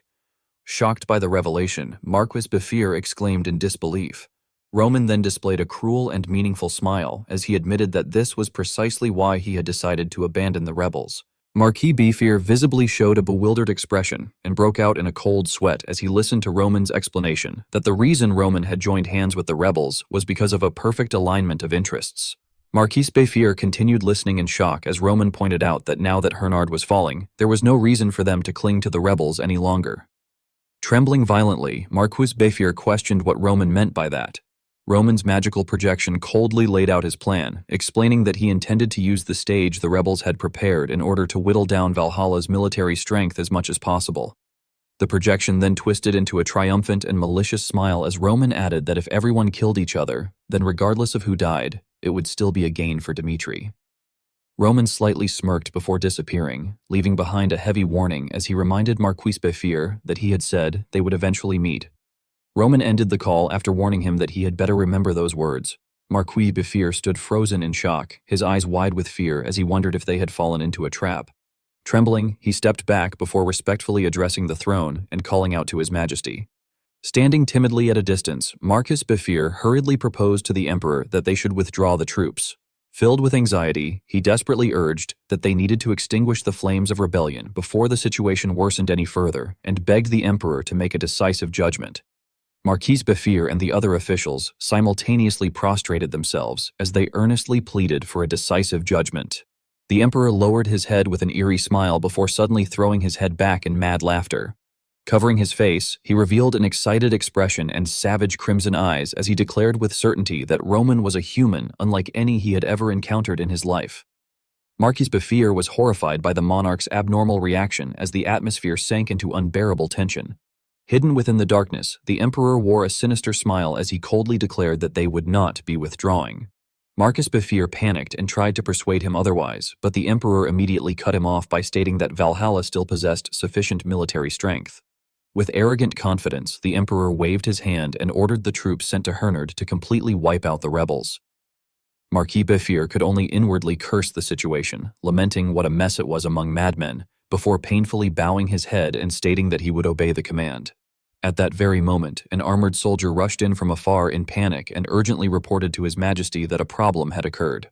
The guard hurriedly delivered an emergency report from the castle wall guards, announcing that Roman had appeared in Marin. Everyone present was stunned by the unexpected news. The emperor responded with a sinister smile as he ordered his subordinates to let Roman in, saying that they should see whether Roman could escape alive from the middle of enemy territory. Roman then appeared with overwhelming momentum and an imposing aura while dressed in his familiar attire. A guard atop the castle wall panicked and shouted for Roman to stop and identify himself. Roman coldly replied with pride that he was Roman Dmitri of the Dmitri Kingdom. Upon hearing the shocking name, the guards trembled in fear and muttered among themselves that the devil of Dmitri had really come alone. One of the guards attempted to reassure himself by reasoning that if Roman had come alone, there was a high probability he was there to surrender. He further rationalized the situation by mentioning that there had already been orders from above. An armored guard stepped forward majestically until he stood face to face with Roman, creating a tense and dramatic atmosphere. The guard sternly demanded to know why Roman had come to Marin. Roman calmly analyzed the situation by explaining that the walls of Marin were so high and sturdy that they were called an impregnable fortress. He continued by pointing out that magic circles interfered with magical power, meaning that aside from the warp gate, there was no other way to enter the interior through magic. Roman then revealed a mysterious and confident smile as he explained that he had thought of two methods. Standing before the armored soldiers, Roman seriously laid out the first plan, explaining that he could break through the impregnable fortress and enter even if he had to force his way in. He then revealed the second method while slightly moving his fingers to draw out a scroll, stating that he could become bait himself and induce Valhalla into opening the castle gates on its own. The gate guard immediately panicked upon realizing Roman's intentions and shouted for everyone to attack him. Enemy soldiers rushed out from the castle gates in an attempt to surround Roman while he stood proudly and unmoving amidst the deafening battle cries. Roman casually released 2 magical scrolls named Blackout and Dark Cloud, allowing them to fall onto the ground. Violent dark magic exploded outward, swallowing the entire enemy formation into endless darkness. One of the enemy soldiers fell into extreme terror and screamed that he could not see anything within the darkness. Roman brushed past one of the horrified soldiers with a cold and savage smile before loudly declaring that he would tell them his purpose. His face sank into the darkness as he smirked wickedly and revealed that what he wanted was to present them with despair. Roman then turned his back and strode away proudly while the soldier behind him remained completely motionless. A white light became trapped amidst the swirling black darkness as Roman declared that from that moment onward, it was the time of the ghost shadows. The enemy commander's face became drenched in sweat as he desperately shouted for everyone not to panic. Surrounded and isolated within the thick darkness, the silver-armored soldiers listened as the commander attempted to analyze the situation and restore morale by explaining that Dark Cloud merely dyed the surroundings in darkness temporarily and possessed no lethality. Suddenly, blood splattered behind the commander's neck while he was still shouting orders to maintain distance from one another and never break formation. Within the pitch-black darkness, blood continuously sprayed into the air while the enemy soldiers screamed in hopeless agony. The commander frantically shouted for everyone to watch their surroundings and hold out until the Imperial mages dispelled the darkness. His face twisted in fear while sweat streamed down endlessly as he inwardly groaned and wondered when the mages would finally arrive. A hand gathering magical energy suddenly emitted a brilliant light that dispersed the darkness. A soldier cheered joyfully upon seeing the spell Moonlight and shouted that the mages had arrived and that they were saved. However, the moment the battlefield became visible, he froze in horror at the horrifying scene of corpses littering the ground and stammered in disbelief at what he was seeing. Inside the royal palace, the nobles gathered together anxiously while whispering among themselves whether they were all going to die at this rate. Marquis Bafir stood in the center of the grand hall with an extremely tense expression and sweat pouring down his face while the nobles continued murmuring that Ares had defeated Caesar, the man ranked first in Valhalla, and questioned who in Valhalla could possibly stop Roman. The emperor sat arrogantly upon the throne while the nobles continued whispering that allowing Roman into the castle in the first place had been a mistake. Marquis Bafir clenched his teeth furiously as he inwardly roared that now Roman had entered Meran, he would surely appear there, and he angrily questioned what the emperor had been thinking by allowing Roman inside. At that moment, heavy footsteps echoed decisively from the palace corridor, as a voice remarked that it was surprising they had not run away despite knowing what was coming. The nobles jolted in terror and turned toward the source of the sound. Roman proudly appeared before the great doors with a confident smile as he provocatively asked whether that meant they were confident they would survive. Marquis Bafir was utterly shocked as he inwardly cried out Roman Dimitri's name. Roman calmly walked through the vast hall amidst everyone's fearful gazes and declared that he himself had been curious whether the empire could stop him if he personally set out to commit an assassination. A purple flash gleamed from his left eye as Roman confidently proclaimed that he would finally discover the answer to that question that very day. The emperor casually leaned back against his throne and glanced downward with an arrogant and calculating smile before remarking that the situation was interesting. He then clenched his fist as a signal to his soldiers. From beside the emperor's throne, 4 mysterious figures clad in black armor and ragged cloaks emerged amidst thick black smoke while radiating immense pressure. Suddenly, sharp sword slashes carrying streaks of purple light surrounded the cloaked figures as Roman fiercely swung his sword to cut through the group that had just appeared. Roman abruptly paused, his eyes widening slightly in surprise at the strange phenomenon unfolding before him. The emperor smiled with eerie satisfaction as he introduced the beings as entities that could not be killed by any attack. An armored hand crumbled into dark particles before instantly reconstructing itself into its original state. Amidst the dense smoke and dust, one of the cloaked guards stood tall as though it had never suffered any damage at all. The emperor proudly continued his declaration by revealing that they were the immortal swordsmen. Roman stood in the middle of the vast hall, cautiously observing his surroundings as the attackers encircled him from above. He slammed his foot against the ground, causing fragments of the floor to shatter under the force of his power. Roman then hurled himself into the encirclement, swinging his sword and unleashing a sharp wave of energy that tore apart the surrounding mist. As he evaded an incoming attack, he swiftly countered with a fierce slash. Using the body of his sword to block a direct strike, sparks erupted around the point of impact from the overwhelming force. Pouring strength into his blade, Roman unleashed a wide-range slash that sent the attackers flying backward. The attackers were driven back, their bodies disintegrating from Roman's strike. Looking at his opponents with interest, Roman inwardly remarked that the immortal swordsmen were certainly intriguing. Standing firmly on the battlefield, he concluded that the rankers were not the full extent of Valhalla's power. Even so, Roman confidently declared that they could not stop him. A thunderous explosion from a powerful attack erupted through the space around them. Roman unleashed sharp sword strikes that created glowing purple trails as they relentlessly assaulted his enemies. His foot slammed heavily onto the ground, causing clouds of dust to scatter everywhere. Gathering all of his strength into his sword, Roman prepared to deliver a decisive blow. Observing the emperor seated upon the bed, Roman confidently stated that he had been right all along. The emperor looked back at him and calmly thought that if it was Roman, then he would surely see things through to the very end. Wearing a sinister smile even with the sword pointed directly at him, the emperor challenged Roman to continue. Roman drove his sword down into the bed, completely destroying it, yet the emperor vanished in an instant. Moments later, the emperor gradually reappeared beside Roman, while dust scattered into the air. With a pleased expression, the emperor admitted that it had been an enjoyable time, Roman Dmitri. The battlefield had become completely devastated, filled with smoke and debris. While Roman stood tall in the empty wasteland, Marquis Befir was horrified as he inwardly cried out in disbelief, wondering if the emperor had truly abandoned them and fled alone. Roman approached him and pointed his sword forward, coldly declaring that they had finally met. Belfir. One of Marquis Befir's subordinates fell to his knees and begged for mercy. Roman swung his sword without hesitation and executed the enemy before coldly questioning who had given him permission to speak. The unfortunate man's severed head rolled across the floor, leaving behind a trail of blood from Roman's merciless strike. Roman stood proudly with his blood-stained sword pointed downward as he threatened the others. Marquis Befir trembled violently, his face pale as he faced Roman's overwhelming killing intent, inwardly calling him a monster.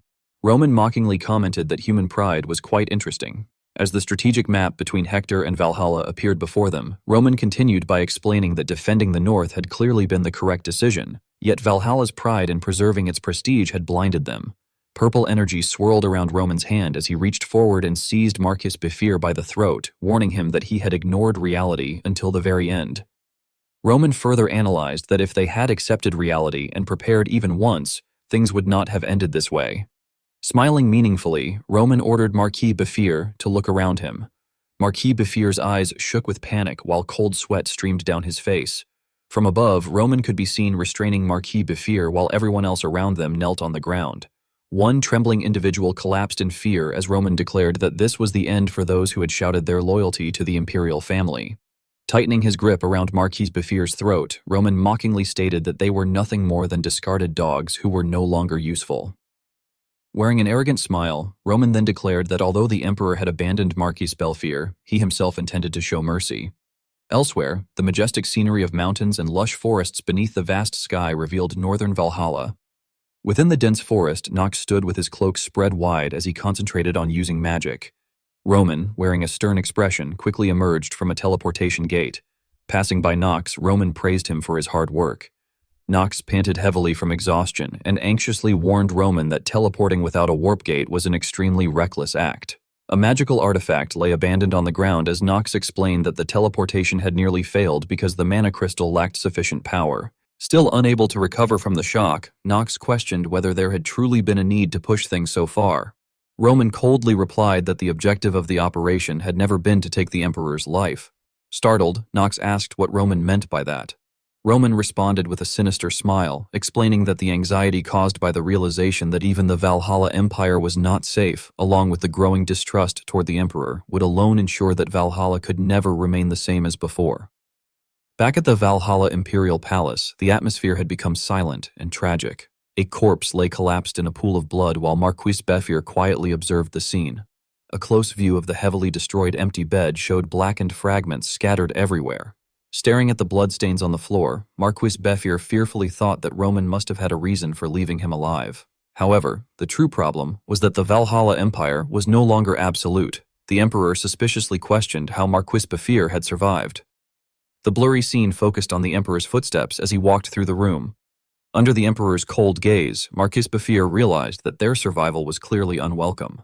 Bowing respectfully, Marquis Befir stammered that he had simply been lucky. The Emperor sternly replied that he hoped those words were true. Slowly taking his seat, the Emperor decisively ordered the troops to withdraw. He further commanded that only the minimum force necessary to defeat Hernard should remain, while the rest would focus entirely on dealing with Roman.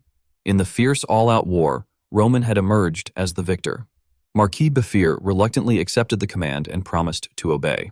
Among Valhalla's leadership, the submissive demeanor they once displayed could no longer be found.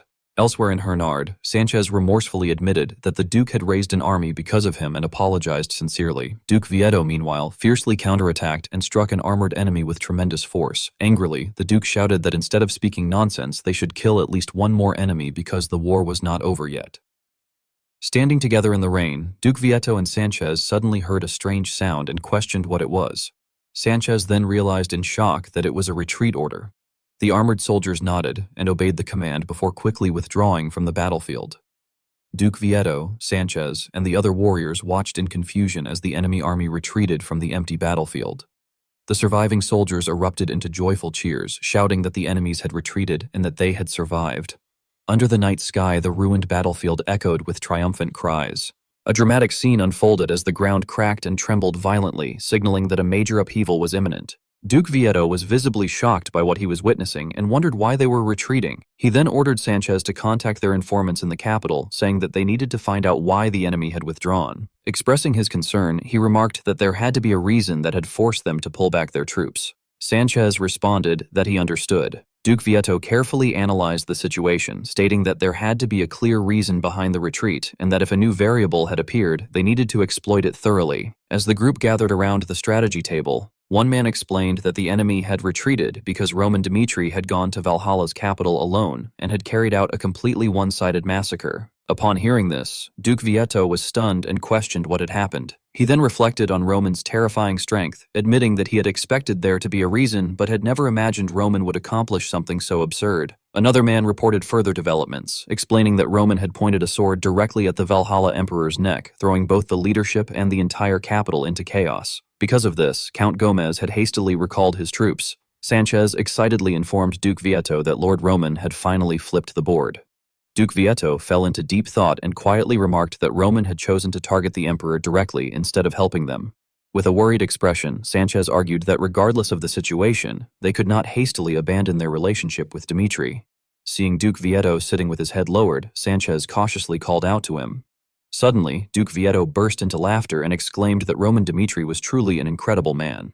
Confused, Sanchez pointed out that Roman had been planning to abandon them and questioned why Duke Vieto was laughing. Duke Vieto replied that Roman had probably even calculated the collapse of the rebel army.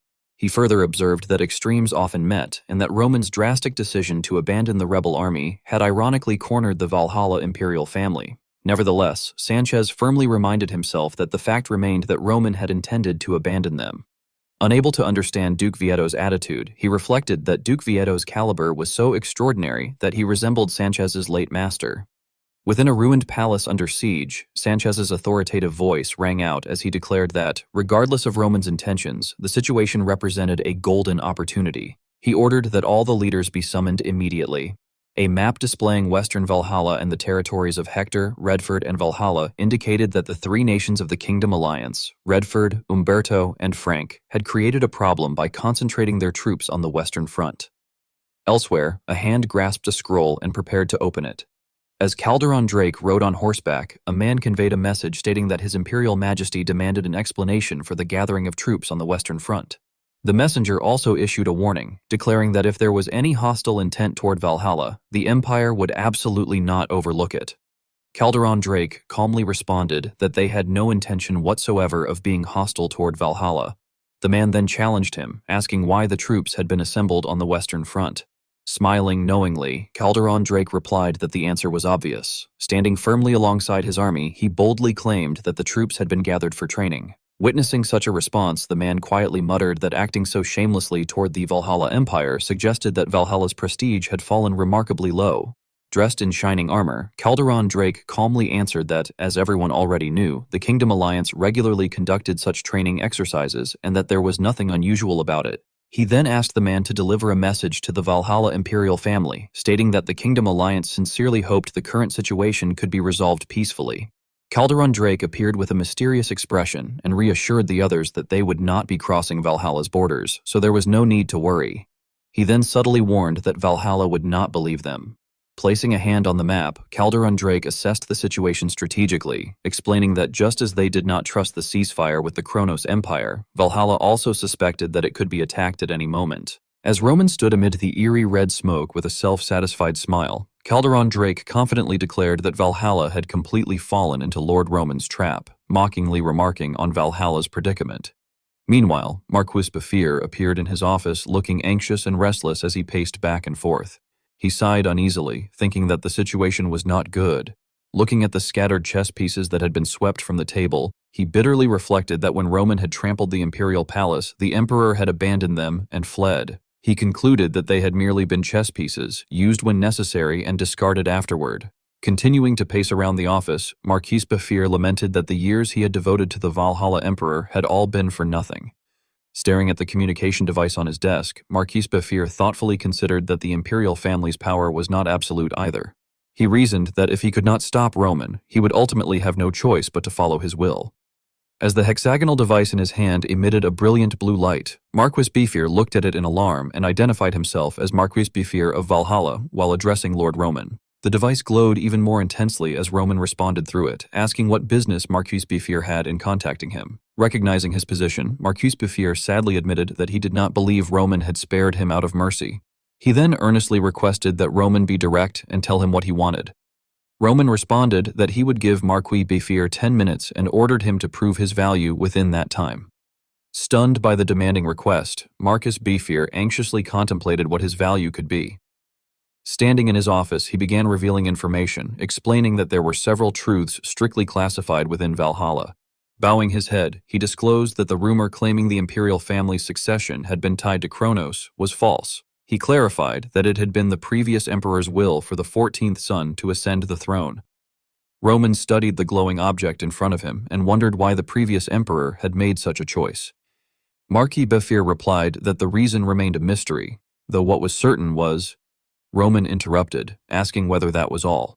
He sternly questioned whether Marquis Bafir truly considered such trivial information to be valuable enough to present. Sweating nervously, Marquis Bafir desperately searched for another answer, thinking that he needed to determine exactly what Roman wanted from him. In an effort to prove his worth, he declared that he possessed enough influence to sway Valhalla's political landscape and insisted that this influence constituted both his usefulness and his value. He then proposed cooperation, stating that he would lend his strength to the rebellion if Roman would secure his position once the new era began. He argued that such an arrangement should not be a bad deal for Roman. However, Roman coldly cut him off, saying that he had heard enough. Tapping his finger lightly against his throne as though he had finished evaluating him, Roman remarked that this was apparently the extent of Marquis Bafir's value. He then smiled sinisterly and revealed that he had never intended to take Marquis Bafir into his ranks from the very beginning. Shocked, Marquis Bafir hurriedly protested, asking what Roman was talking about. He argued that gaining someone like him, who stood at the center of Valhalla's power, would clearly be advantageous. Roman mocked his excessive confidence, stating that Marquis Bafir greatly overestimated himself. He explained that there was a clear standard for becoming one of his people, namely whether someone had crossed the line and whether there was room for forgiveness. Roman then questioned which of those standards Marquis Bafir actually satisfied. Panicking, Marquis Bafir demanded to know why Roman had kept him alive if he had never intended to recruit him. As the image of the cold emperor facing him seemed to shatter, Roman calmly explained that, as Marquis Bafir himself had said, he was a figure of substantial influence within Valhalla. Roman stated that by merely keeping him alive, deep distrust would inevitably grow between him and the emperor. He further warned that Marquis Bafir could no longer return to the emperor's side. Beneath the crescent moon in the darkness of night, Roman continued his threat, declaring that in 15 days he would send a recording of their conversation to the Valhalla emperor. Driving Marquis Bafir into a corner with invisible chains, Roman declared that he had no other option. Roman ordered him to use any means necessary to bring down the emperor if he wished to live, otherwise he would die. Overwhelmed with fury, Marquis Bafir stomped on the communication device lying on the floor. Clutching his head in despair as he finally realized the trap that had been set for him, he screamed angrily that Roman Dmitri had planned everything from the very beginning. Oliver stood proudly after the communication device on its pedestal dimmed following the conclusion of the conference. As he contemplated the situation, he reflected that people became desperate when they were pushed to the edge of a cliff. Images flashed through his mind of the citizens and rebel forces screaming and panicking amid the crisis. He thought about the Hernerd rebels and the citizens causing riots. Then images of Calderon Drake and Edwin Hector standing before a magic circle appeared, prompting him to consider the Dmitri allied forces in the north and the Kingdom alliance on the western front. Images of Duke Vieto and Marquis Beffier followed, their expressions filled with calculation and deceit, leading him to conclude that there were even traitors within. Looking into the distance, Roman pondered deeply and thought that the stage had been set and the preparations were complete. Standing alone in the palace with countless schemes in mind, he concluded that Valhalla had already been driven to the brink and that, regardless of what happened, Dmitri would be the one to profit in the end. With a resolute gaze fixed ahead, he reminded himself that if Kronos made a move, the situation would change because that was the only variable capable of saving Valhalla. A few days later, a surge of magical energy erupted. Following Roman's orders, a certain individual arrived in the Kronos Empire. As he completed his magical transfer, Count Fabius raised a hand to his mouth and coughed before complaining that long-distance warps were always such a nuisance. Observing his surroundings thoughtfully while armored soldiers stood at attention nearby, Count Fabius inwardly remarked that the soldiers certainly looked as though they had murder in their eyes. The soldiers respectfully requested that Lord Fabius accompany them. Standing atop the magic platform, Count Fabius stated that he had heard the Kronos Emperor was currently in seclusion and instructed them to take him to whoever possessed decision-making authority. With a meaningful smile, he warned that if they brought someone who failed to meet his standards, he would leave immediately. Inside Marquis Memphis's office, the two men sat across from one another. Marquis Memphis questioned whether they were not seeing each other a little too often. Count Fabius jokingly replied that retainers who were trusted by their lords as they were seemed to have no time to rest, laughing as he said so. Showing clear impatience, Marquis Memphis ordered him to get to the point. Count Fabius reluctantly agreed, remarking that if Marquis Memphis insisted, he would do so. After taking a sip of tea, Count Fabius informed him that the Kronos Empire had recently been gathering troops near the Cairo border. He explained that although it was officially described as a training exercise, the movement was troubling given the current conflict between Dmitri and Valhalla. Setting his teacup down sharply and producing a dry sound in the silent room, Count Fabius narrowed his eyes threateningly and warned that the situation had greatly displeased his lord. As tension filled the room, Marquis Memphis responded with a faintly mocking smile that he did not believe the matter was Dmitri's concern. Count Fabius laughed and replied that he had expected such an answer. He stated that if Kronos insisted the matter was unrelated to the truce, then he had nothing further to say. After a moment of consideration, he added that although there had been no special agreement concerning Valhalla, the situation could still become a diplomatic liability. Interlocking his fingers and fixing Count Fabius with a sharp gaze, Marquis Memphis firmly asserted that if Kronos had truly intended to attack Dmitri, it would not have remained idle for so long. Looking directly at his counterpart, he further questioned whether Dmitri was still the kind of nation that required such elaborate precautions. Count Fabius responded with a meaningful smile and sarcastically remarked that Marquis Memphis was making his fellow professionals uncomfortable. As though sealing an unspoken agreement, Count Fabius continued by stating that Dmitri and Kronos were currently under a truce and that the war had not ended but had merely been paused. Eyeing Marquis Memphis suspiciously, he then asked whether Kronos was simply buying time at the moment. After studying his counterpart's reactions, Count Fabius observed that the manner in which the situation was being handled suggested there was a reason for it. He calmly added that such an explanation seemed likely before coldly warning Marquis Memphis to act with greater awareness. Invoking the overwhelming image of Roman, Count Fabius issued a threat, declaring that regardless of Kronos' intentions, the moment the empire made a move, Dmitri would not remain idle either. A mysterious smile spread across Marquis Memphis's lips as he chuckled knowingly. In a playful yet mocking tone, he remarked that Count Fabius's sharp tongue was exactly as his reputation suggested, and that the fox's tongue was indeed quite sharp. Raising a finger decisively, Marquis Memphis declared that Kronos intended to continue maintaining the truce. He further promised that Kronos would restrain its military movements near the border as much as possible and, if Dmitri wished, would even adjust troop numbers. Pointing directly at Count Fabius, Marquis Memphis then challenged him by asking whether he was not effectively standing in the land of death and whether he felt no fear. Fixing him with a penetrating stare, he further questioned how someone once known as the Fox of Kairos could be acting so self-sacrificially when such behavior had never been part of his reputation. As steam rose quietly from the teacup resting on the table, Count Fabius expressed his personal view that he hated meaningless sacrifices. Thinking of the heavily armored guards standing nearby, he coldly remarked that only fools threw away their lives. Resting a hand upon his thigh, Count Fabius quietly admitted that even so, the reason he was willing to go that far was different. Suddenly rising to face Marquis Memphis directly, he explained that Roman knew Count Fabius was someone whom Dmitri absolutely needed. The edge of Count Fabius's coat fluttered gently in the air as his words lingered in the silent room. Count Fabius turned to leave the room and politely thanked his host for the tea before departing. Several days later in Valhalla's secret chamber, one of the gathered figures asked what had happened with Kronos. 4 cloaked individuals were seated around a small candlelit table. One of them reported with a weary sigh that the Kronos Empire had stated that it would not become involved in the matter, and that it probably intended to remain on the sidelines and profit from the situation. Marquis Bayfir grimly assessed that their leadership had been cornered. He warned that the Emperor was concealing his true intentions and that regardless of who emerged victorious in the war, they would be the ones to suffer the losses. He added that if they continued to be dragged into excessive military mobilizations, their families would eventually be uprooted completely. Marquis Bayfir then declared that only one option remained. The man seated on the left urgently asked what they should do and pleaded for a detailed explanation.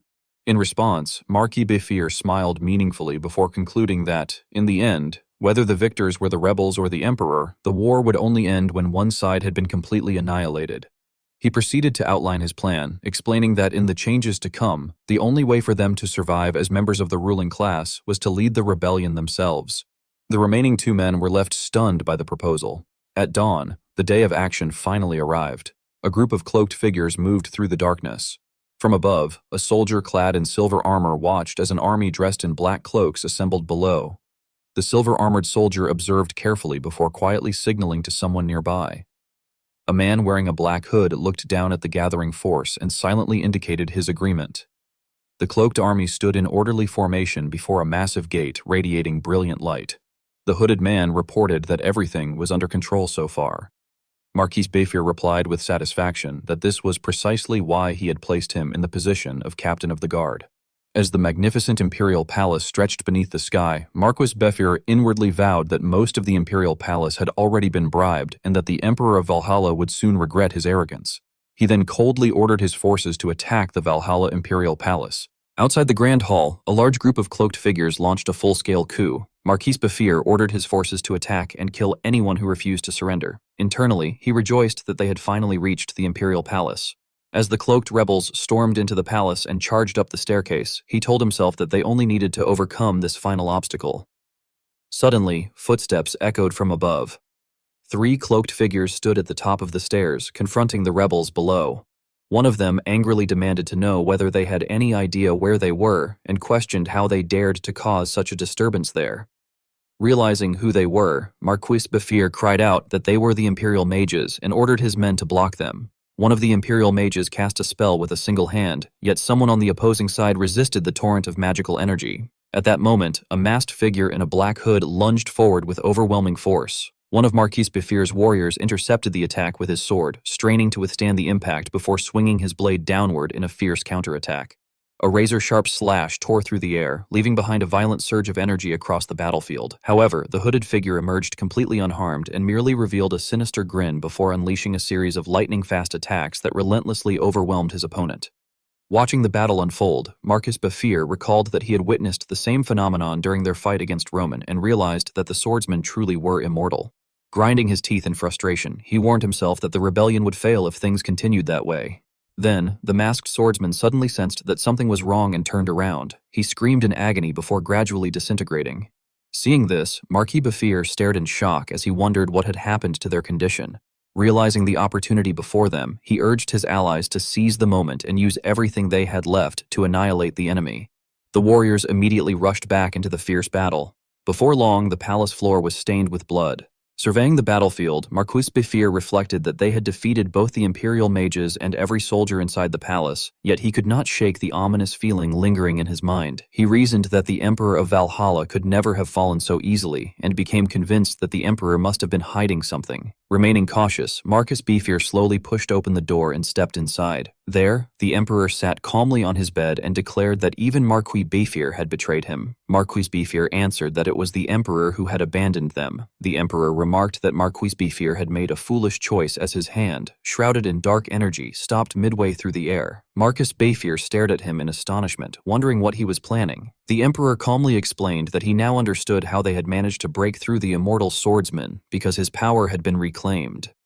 Marquis Bayfir dismissed the statement as complete nonsense before shouting at those around him and demanding to know what they were waiting for, ordering them to seize the Emperor at once. The Emperor simply sighed with relief, saying that he was finally free. Marin Plaza was filled with the noisy excitement of a massive crowd. The emperor, tightly bound and suspended high above the square, silently accepted his fate. The enraged citizens booed him, screamed for him to die, and accused him of ruining Valhalla. Soon, the crowd united in chanting that the tyrant who had destroyed Valhalla must be executed. As Marcus Befir placed the noose around the emperor's neck, the emperor remained remarkably calm in the face of death. Marquis Befir looked directly at him and challenged him to speak his final words before dying. The emperor merely laughed mockingly, causing Marquis Befir to wonder whether he had completely lost his mind. The emperor gazed at the man preparing to execute him and reflected that, among everyone present, he wondered how many people truly knew who he was. Looking down upon the crowd with contempt, he called them pathetic fools before proclaiming that he had not been the one who ruined Valhalla and that they themselves were responsible for its downfall. Alarmed by those words, Marcus Befir immediately feared that the emperor intended to expose their shameful secrets. He urgently ordered his subordinates to kill the emperor immediately and begin the execution. The trapdoor beneath the emperor suddenly gave way, leaving him hanging in midair. As he drew his final breath, the emperor weakly declared that Valhalla had already been falling into ruin before choking on his final gasp. The scene of the emperor's execution stood as a cold and tragic image, marking the miserable end of the man who had once ruled an entire era. Elsewhere, a servant hurriedly reported to Roman that the Emperor of Valhalla had been killed and that Marquis Befir's rebellion had apparently succeeded. Roman was stunned and questioned whether the rebellion had truly succeeded. Reflecting on everything that had happened, he acknowledged that the emperor's power had been genuine. From that, he concluded that there had only been a single variable and reasoned that Kronos must have intervened. Finding the situation increasingly intriguing, Roman remarked to himself that events were taking an interesting turn. Standing proudly above the crowd, Marcus Befir smugly convinced himself that although Duke Vietto had led the rebellion, he was the one who had ensured its success. He believed that Roman Dimitri's threats no longer held any power, and that he now possessed every justification needed to claim the throne. Certain that this was his greatest opportunity, he resolved that this was his chance to become emperor. A servant respectfully bowed and informed Lord Belfire that he needed to head to the city gates immediately. Moments later, the crowd erupted in cheers as Duke Vietto entered Marine. The people repeatedly chanted Vietto's name and praised him as the hero who had saved Valhalla. As Marquis Befir bowed to welcome Duke Vietto to the capital, he silently noted that the Duke had arrived much sooner than expected. He reflected that he had intended to establish a dual-power succession before Vietto's arrival, but now realized that he would have to revise his plan. Turning toward Duke Vietto, Marquis Befir politely began to suggest that they move elsewhere so the Duke could rest. Before he could finish speaking, Roman suddenly appeared with complete confidence. Marquis Befir was horrified as he recognized Roman Dimitri and wondered why he was there. Without hesitation, Duke Vietto ordered the soldiers to listen carefully before commanding them to arrest the traitor, Marquis Belfire. In the next instant, Sanchez rushed forward with incredible speed and swiftly subdued Marquis Befir, causing him to cry out in pain. Panicking, Marquis Befir desperately protested, stammering as he appealed to Duke Vietto, asking what misunderstanding had occurred and demanding to know how he could possibly be considered a traitor. Marquis Befir, who was kneeling with his hands bound, claimed to Duke Vietto that before his grace had arrived, he had personally executed the atrocious tyrant. Crying out in despair, Marquis Befir insisted that he had fulfilled the wishes of every imperial citizen and demanded to know why he was being branded a traitor, pleading for them to untie him. Duke Vietto, however, coldly ordered the guards to take him away. A short while later, at the execution platform, Duke Vietto stood beside the noose-bound Marquis Befir while a crowd of citizens watched the execution. Duke Vietto announced that he would now state the crimes of Marquis Befir, declaring that the Marquis had been a henchman who had blindly followed the tyranny of the Emperor of Valhalla. He continued by exposing that Befir, together with the Emperor, had dishonored the noble duels of warriors and had orchestrated the assassination attempt against Roman Dimitri during the Valhalla festival. Marquis Befir desperately pleaded that he could explain and insisted that he had only been following orders, but Duke Vietto shouted for him to remain silent. He then condemned Marquis Befir by declaring that once the tide of war had turned against him, the Marquis had immediately contacted Roman and proposed joining the rebellion, betraying the Emperor of Valhalla solely to save himself. Duke Vietto concluded that it was because of henchmen like Befir that Valhalla had been led down the path to ruin. Trembling beneath the noose, Marcus Befir glared at Duke Vietto in fury and angrily accused him, demanding to know why he was pretending to be some righteous apostle when the two of them had started the rebellion together. He then proclaimed that he was the true hero who had executed the Emperor of Valhalla. The citizens below watched with bewildered expressions as Marquis Befir urged everyone to follow him, insisting that he, rather than Duke Vietto, was the one who deserved to become the Emperor of Valhalla.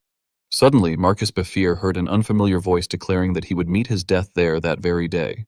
Alarmed, he wondered to himself whether a voice was ringing inside his head. Roman then mysteriously appeared in a crimson cloak and coldly warned that Bafir's entire traitorous bloodline would also suffer gruesome deaths. Standing calmly among the crowd below, Roman revealed that this had been the gift he had prepared for the day they would meet again. Upon recognizing his enemy, Marquis Bafir widened his eyes in horror and cried out Roman Dimitri's name. Moments later, he writhed in unbearable agony as the noose tightened around his neck, letting out painful groans. Duke Vietto merely closed his eyes and released a heavy sigh. The sight of Marquis Bafir hanging lifelessly in midair marked the tragic end of a man who had once wielded supreme authority in Valhalla. Sometime afterward, Duke Vietto struck the table firmly and declared that Valhalla was deeply indebted to Roman. Reflecting on Roman's contributions, he admitted that without Roman's help, the rebellion would never have succeeded. Roman calmly responded that they had merely fulfilled the promise they had made to one another. After adjusting his collar slightly, he added that he had a request to make. Duke Vietto confidently invited him to speak freely, promising that if the request was within his power, he would grant it. Roman then boldly expressed his wish to enter the Tomb of the South. Duke Vietto was visibly stunned by the request. The Tomb of the South stood deep within the southern jungle. It was said to be the foundation of the Valhalla Empire because it served as the resting place of the deceased emperors of Valhalla. Duke Vietto explained that anyone seeking to enter the tomb intended to inherit the records and legacy of past generations. Although he admitted that he would gladly grant Roman's request immediately, he regrettably explained that entering the Tomb of the South required passing a trial and apologized that he could not simply approve the request. He then outlined the harsh conditions, explaining that Roman would have to survive a one versus many battle against the warriors of Valhalla for an entire week before facing the indigenous tribe of the jungle, emphasizing that the ordeal would be far from easy. Roman calmly dismissed Duke Vietto's concerns, replying that the matter was his responsibility alone, and that if Duke Vietto prepared the stage, he would hold no one accountable for whatever happened afterward. After clearing his throat, Duke Vietto acknowledged Roman's determination and announced that the trial of the warrior would be proclaimed at daybreak. Deep within the ancient forest stood an old stone monument recording the mysteries and valuable lessons surrounding the trial of the warrior at the Tomb of the South. Many people gathered before the weathered monument, silently contemplating its contents because no one could verify their authenticity. Blood-stained weapons remained embedded in the ground, bearing witness to the countless legendary warriors who had fallen while attempting the trial. Long ago, a lone warrior had quietly entered the ancient structure, ending a century-long silence. When the warrior finally emerged, the surrounding crowd erupted in cheers, exclaiming in astonishment that Carlos had returned and questioning whether he had obtained the secret insights. Trembling, Carlos revealed the harsh truth by telling everyone that the secret insights they all sought did not exist there, and that only the ugly history of Valhalla remained within the Tomb of the South. Those around him were left speechless and deeply disappointed as all of their hopes collapsed because of his confession. From that day onward, the ancient structure stood abandoned within the forest, no longer holding any reason or value for people to enter. The following day, the center of the forest became lively and chaotic as news spread that the legendary trial of the warrior would be held once again, causing all of Valhalla to buzz with excitement.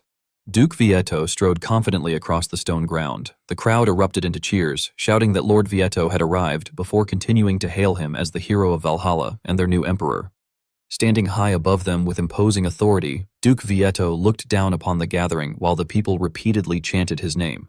Quietly reflecting upon the scene, Duke Vietto thought that he had never expected the entire empire to be thrown into such an uproar over the trial of the warrior, concluding that the people must have been genuinely starving for a worthy challenge. He further acknowledged to himself that Roman was a great benefactor to Valhalla, but resolved that even so, he could not simply stand by and watch Valhalla's traditions be conquered. He reaffirmed inwardly that it was now time to demonstrate his resolve as the new emperor. Addressing the crowd, Duke Vietto explained that the rules of the trial were simple before solemnly declaring that the challenger must accept the challenges of every warrior in Valhalla over the course of the next week. Roman stood firmly with his sword in hand as Duke Vietto continued by explaining that if the challenger overcame every ordeal, the guardians of the jungle would ultimately decide whether he was worthy of entering the Tomb of the South. Upon hearing this, Roman quietly wondered whether the guardians of the jungle referred to the indigenous tribe living within the forest. Finally, Duke Vietto challenged anyone wishing to face Roman to step forward and prove themselves. Immediately afterward, a man confidently stepped out from the crowd. Holding his sword while surrounded by a radiant aura, Valderis respectfully introduced himself as a former member of the rebel army and stated that it was a true honor to face Sir Roman. Roman remained silent, wearing a thoughtful expression as his sharp gaze rested upon his opponent. Meanwhile, Valderis inwardly acknowledged Roman's overwhelming strength, recognizing that Roman had proven his worth at the Valhalla festival, had turned Marin into a wasteland, and had greatly contributed to the success of the rebellion. However, as he recalled Roman standing before the distant mountain ranges, Valderis reminded himself that Sir Roman was ultimately not a man of Valhalla. Looking toward Duke Vietto, who observed the proceedings from above, Valderis warned himself that they had to prevent the great warrior Carlos's name from being overshadowed by any means necessary. Turning his attention back to Roman, he concluded inwardly that allowing an outsider to rewrite Valhalla's history was utterly unacceptable. Roman and Valderis faced each other within the forest, both assuming ready stances. Feeling the overwhelming pressure of confronting such a formidable opponent, Valderis admitted to himself that it was impossible for him to defeat Sir Roman with his current abilities. Nevertheless, as Roman's body became enveloped in an oppressive violet aura, Valderis steeled his resolve, deciding that his only objective was to wear down Roman's stamina as much as possible. With that determination, Valderis powerfully stamped the ground, sending dust flying in every direction before launching himself from above with both hands gripping his sword. As he descended with overwhelming momentum, he inwardly roared that he was fighting for Valhalla. A brilliant golden surge of energy erupted above Roman's head, yet Roman remained perfectly calm, his cold eyes never wavering as the sword approached. Just as the blade was about to reach him, Valderis suddenly froze in shock, realizing that Roman had disappeared. In the next instant, Roman appeared behind him and delivered a perfectly aimed punch to his back. Valderis's eyes widened, and his mouth fell open in stunned panic as the situation reversed in an instant. Standing calmly behind him with an overwhelming presence, Roman coldly challenged the next opponent to step forward. After that incident, Roman's presence and the composure he displayed alongside the warriors of Valhalla ignited the fighting spirit within them. One of the warriors stepped forward into the arena and declared that he would be the next to challenge Roman.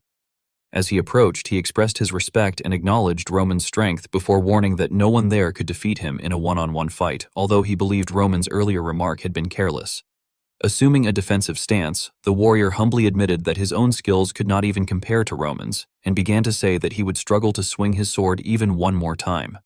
Before he could finish speaking, Roman had already vanished from his original position. In the next instant, Roman launched an attack that struck the warrior head-on, causing him to cry out in agony. Roman coldly watched his opponent collapse before ordering the next challenger to step forward. The spectators looked on in horror at what they had just witnessed. Nevertheless, several of them boldly declared that they would challenge Roman next, with others insisting that they would be the ones to step forward. Roman fixed them with a sharp, intimidating gaze and replied that they were free to come at him however they wished. Roman then effortlessly defeated another opponent before calmly calling for the next challenger. Moments later, he delivered a powerful kick that brought down another warrior blocking his path and once again demanded the next opponent. After defeating yet another challenger and sending him flying across the battlefield, Roman remained completely composed as he repeated his command for the next one. The battlefield soon became littered with pools of blood and the motionless bodies of the defeated. Trembling at the sight, one of the onlookers wondered aloud whether that monster ever became tired. Watching everything unfold from above, Duke Vietto stood frozen in astonishment, sweat running down his face as he witnessed Roman's overwhelming strength. As Roman turned his back with an aura of absolute dominance, Duke Vietto thought to himself that Roman Dmitri, the pioneer of the Aura Revolution, truly was its hero.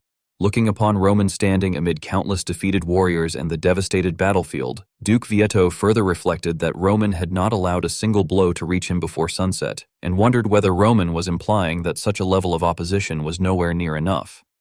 As the evening sunlight settled over the forest where the examination was taking place, Duke Vietto announced that, according to the rules, the first day of the trial had concluded. The following day, Roman stood proudly in the center of the arena and declared that, since individual duels had become meaningless, he would henceforth accept multiple challengers simultaneously. Remaining perfectly calm after hearing Bellerin's response, Roman listened as Bellerin declared that, in that case, they would not hold back either. Bellerin stepped in front of his men and proudly introduced himself as Bellerin, the leader of the Bellerin Mercantile Company and a 5-star swordsman. Those watching immediately began discussing the situation among themselves, remarking that the Bellerin Mercantile Company was famous for its flawless coordinated attacks and suggesting that they might actually have a chance. Roman smiled confidently before beckoning for them to come. Immediately afterward, Bellerin's subordinates rushed toward Roman at tremendous speed to begin their assault. Roman instantly activated his defensive technique, Iron Shield, before decisively sweeping aside their attacks. One of Bellerin's men lost his footing and inwardly cursed as he realized he had lost his balance. Maintaining complete control of the battle, Roman counterattacked and struck his opponents hard enough to make them cry out in pain. Bellerin's subordinates quickly regained their stances, drew a deep breath, and unleashed sword strikes that generated sharp waves of energy aimed directly at Roman. Watching the battle unfold, Bellerin was astonished and thought to himself that Roman's movements in combat against multiple opponents were even more refined than he had imagined. Standing amidst the bodies of the fallen, Roman remained unshaken, prompting Bellerin to stare at the devastated battlefield and wonder whether such martial prowess could truly belong to a single human being. Standing behind Duke Vieto, Sanchez anxiously reported that the ordeal showed no signs of ending and suggested that it would be better to conclude everything at a reasonable point. Duke Vieto hesitated. At that very moment, a sharp blade sliced through the air.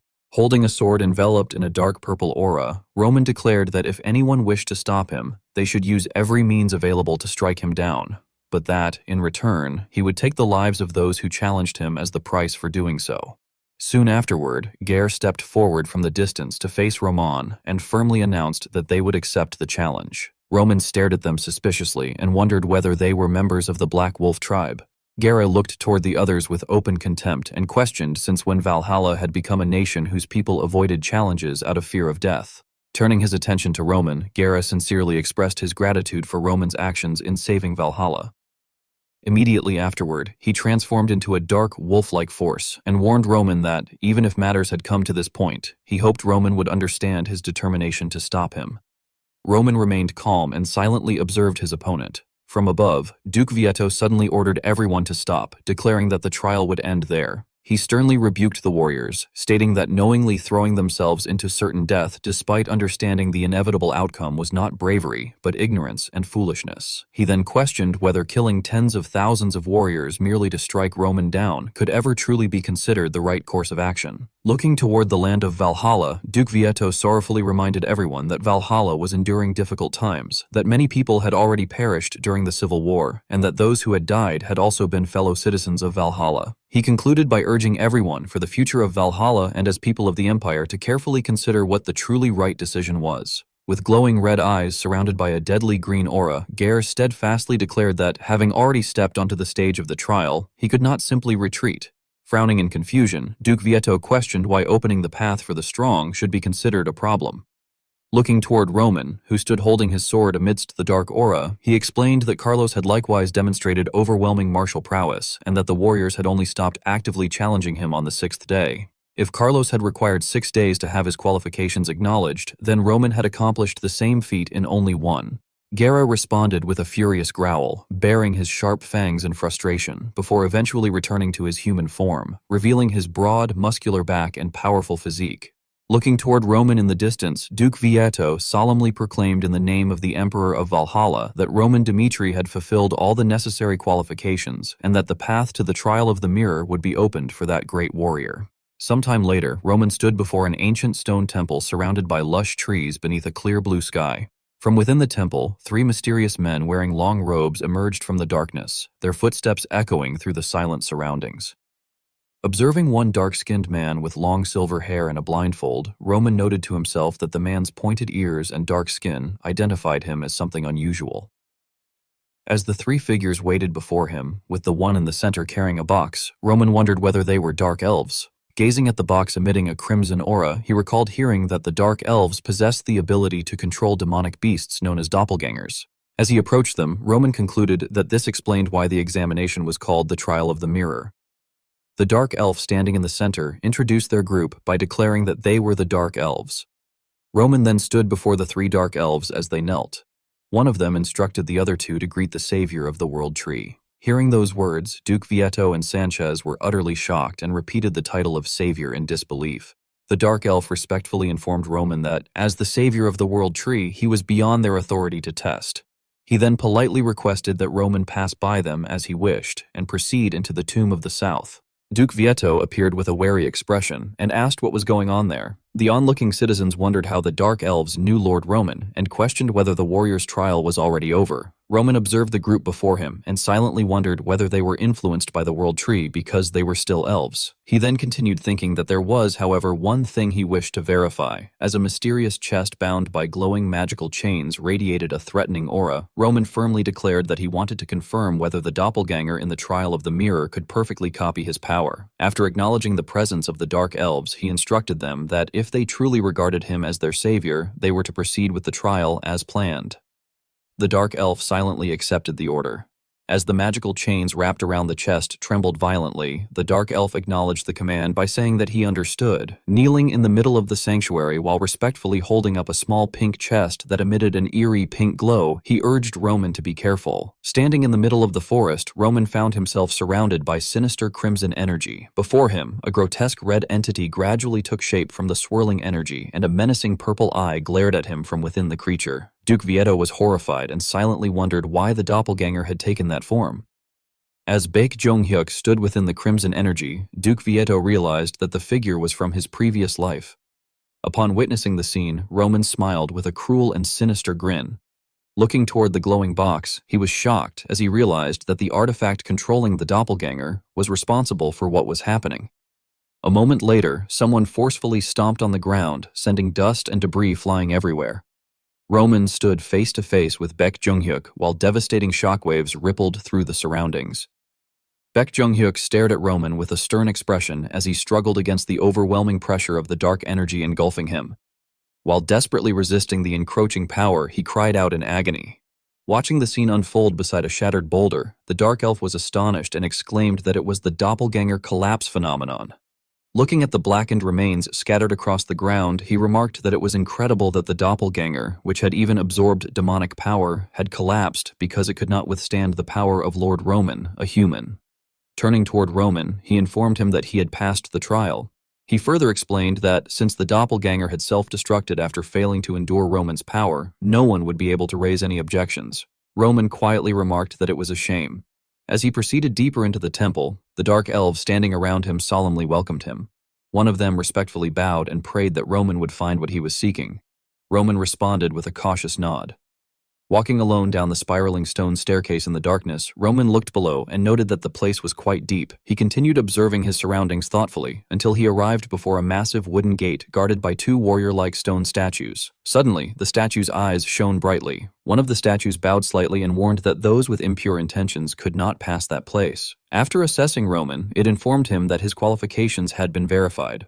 As the enormous gate slowly opened before him, the statue declared that they would open the way. Roman quietly walked through the dark corridor of the crypt. Looking around, he wondered whether that was the crypt before concluding that the room filled with ancient books had to be the record room. He approached a bookshelf and resolved that all he needed were the records. Reaching toward the shelf, he touched the spine of an ancient volume whose title, Carnellus Valhalla, emitted a mysterious glow. Gazing at the illustration of a majestic figure surrounded by a radiant halo, he read that the man had elevated Valhalla into an empire, had personally created the Tomb of the South, and that the volume was the first record he had left behind. As Roman turned the aged pages, the rustling of paper echoed through the silent chamber. The record described how a solitary man writing beneath candlelight explained that he had created the tomb to leave the truth of Valhalla for future generations. The writer further stated that he would reveal that hidden truth only to those of royal blood who had successfully passed the trial. The narrative then recalled that, although Valhalla had been founded within the barren southern jungle, there had been no nation on the Salamander continent capable of defeating it. However, the writer admitted that such arrogance had soon been shattered. He recounted that Kronos had suddenly appeared, had demonstrated merely a fraction of its power, and had made him realize that Valhalla's strength could never stand against the Kronos Empire. He continued by explaining that, for reasons unknown, Kronos had proposed coexistence instead of destruction, and had demanded a secret alliance. Left with no alternative, Valhalla had been forced to accept Kronos' tainted offer, and as a result, the ranking system had come into existence. After reading those records, Roman concluded that the ranking system had not originally been a Valhalla tradition, but rather a proposal by Kronos intended to display the overwhelming gap in power between the two empires. He further reasoned that both empires had benefited greatly from the arrangement, with the Kronos Empire using the ranking system to flaunt its military superiority to the world, while Valhalla had managed the system and monopolized talented individuals from across the continent. The long-haired author of the record painfully acknowledged that the descendants of Valhalla would undoubtedly be disappointed by those revelations and would feel both rage and despair. Nevertheless, he earnestly pleaded that they should guide Valhalla onto the proper path. Standing within the dim library, Roman looked toward the towering wall of books and reflected that he was reading the record left behind by Valhalla's first emperor. As memories resurfaced, he realized that the record alone could not explain the death of the previous emperor, Stern Valhalla. He further concluded that neither Valhalla's ancestors nor the Kronos Empire had profited from the emperor's death. Returning to his search, Roman carefully reached toward another book on the shelf and selected it. Opening the volume, he recognized the familiar name, Cortez Valhalla. As he continued reading in the vast library, surrounded by towering bookshelves and deep shadows, he learned that Cortez Valhalla had been the one who had defied everyone's opposition and had made his young 14th son the emperor, and Roman concluded that this record belonged to the person who had been closest to the truth. Roman carefully read the records preserved in the library, which stated that Cortez Valhalla's eldest son, Crown Prince Jesus Valhalla, had been documented in great detail. As he recalled the contents of the book, it explained that when Jesus had awakened Mana the very first moment he picked up a sword, the writer had become convinced that he was the one destined to illuminate Valhalla's future. The records went on to describe how, like the emperors before him, Jesus would grow into a valiant warrior. They further noted that he possessed remarkable talent in tactics and strategy, even defeating Valhalla's finest strategist after 10 hours of fierce combat in a mock battle when he was only 15 years old. The author also wrote that Jesus had an exceptional eye for assigning the right people to the right positions and knew how to value others. Even before reaching adulthood, influence had naturally gathered around him, and even the treacherous ministers had agreed that Jesus Valhalla should lead the empire's future. Ironically, the record concluded that this was precisely why he had been deemed unfit to rule. Roman paused at those words, his expression filled with surprise and contemplation. As he turned to another volume, he reflected that after pages devoted to praising the eldest son's extraordinary talents, the conclusion remained strangely mysterious, and he found the evaluation of the emperor's own son unexpectedly harsh. An old journal then caught his attention. It was an observation record concerning the emperor's 14th son, the man who would later be remembered as the tyrant. The journal stated that Stern had been frail since birth. It explained that he had neither the strength to wield a sword properly, nor any desire to claim the throne. Unlike the other princes, who desperately sought their father's recognition, Stern had willingly abandoned his own rights.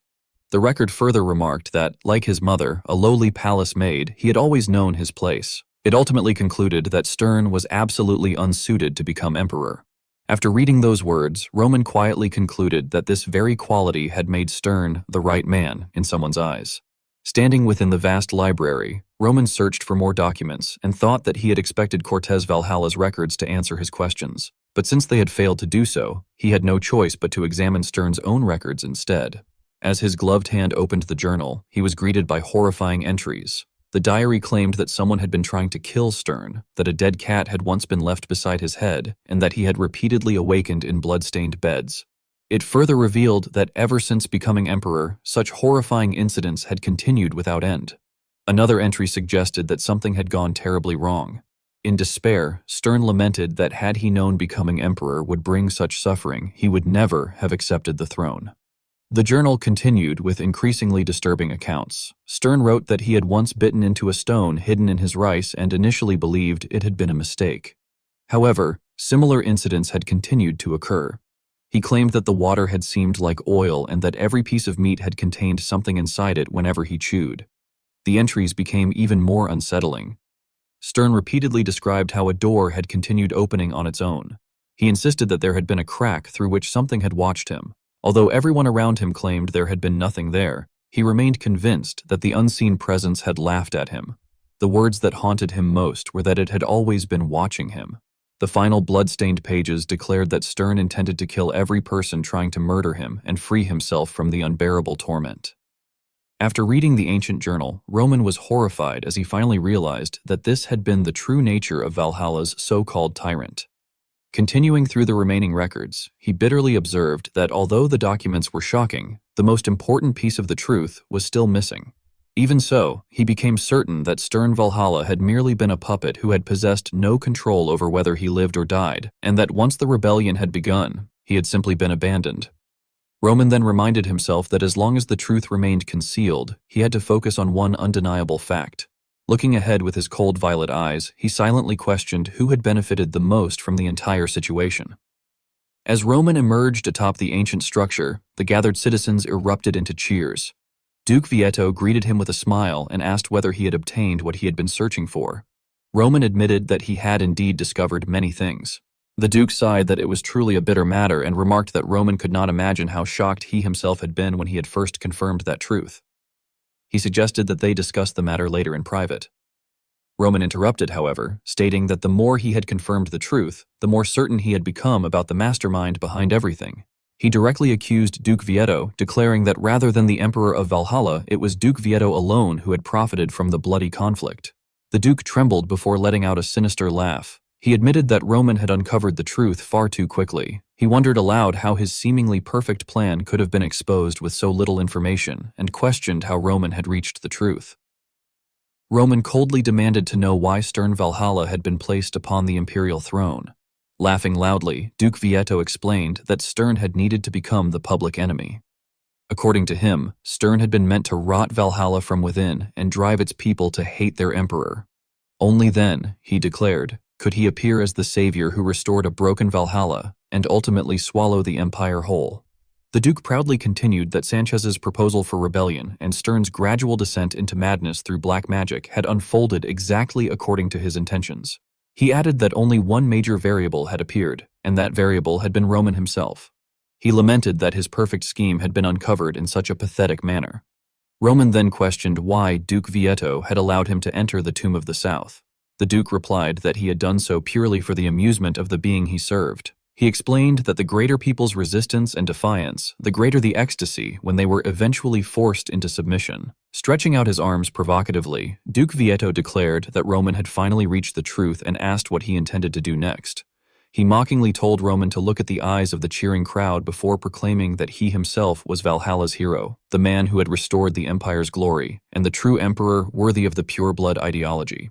He then revealed that every word they had exchanged had been concealed by magic. He warned Roman that if he killed him before all of Valhalla, Roman would inevitably become the villain who had murdered the emperor. He concluded that someone as intelligent as Roman, who had pieced together the truth from scattered fragments, surely already understood the situation. In an instant, however, Roman struck without hesitation, catching Duke Vietto completely off guard.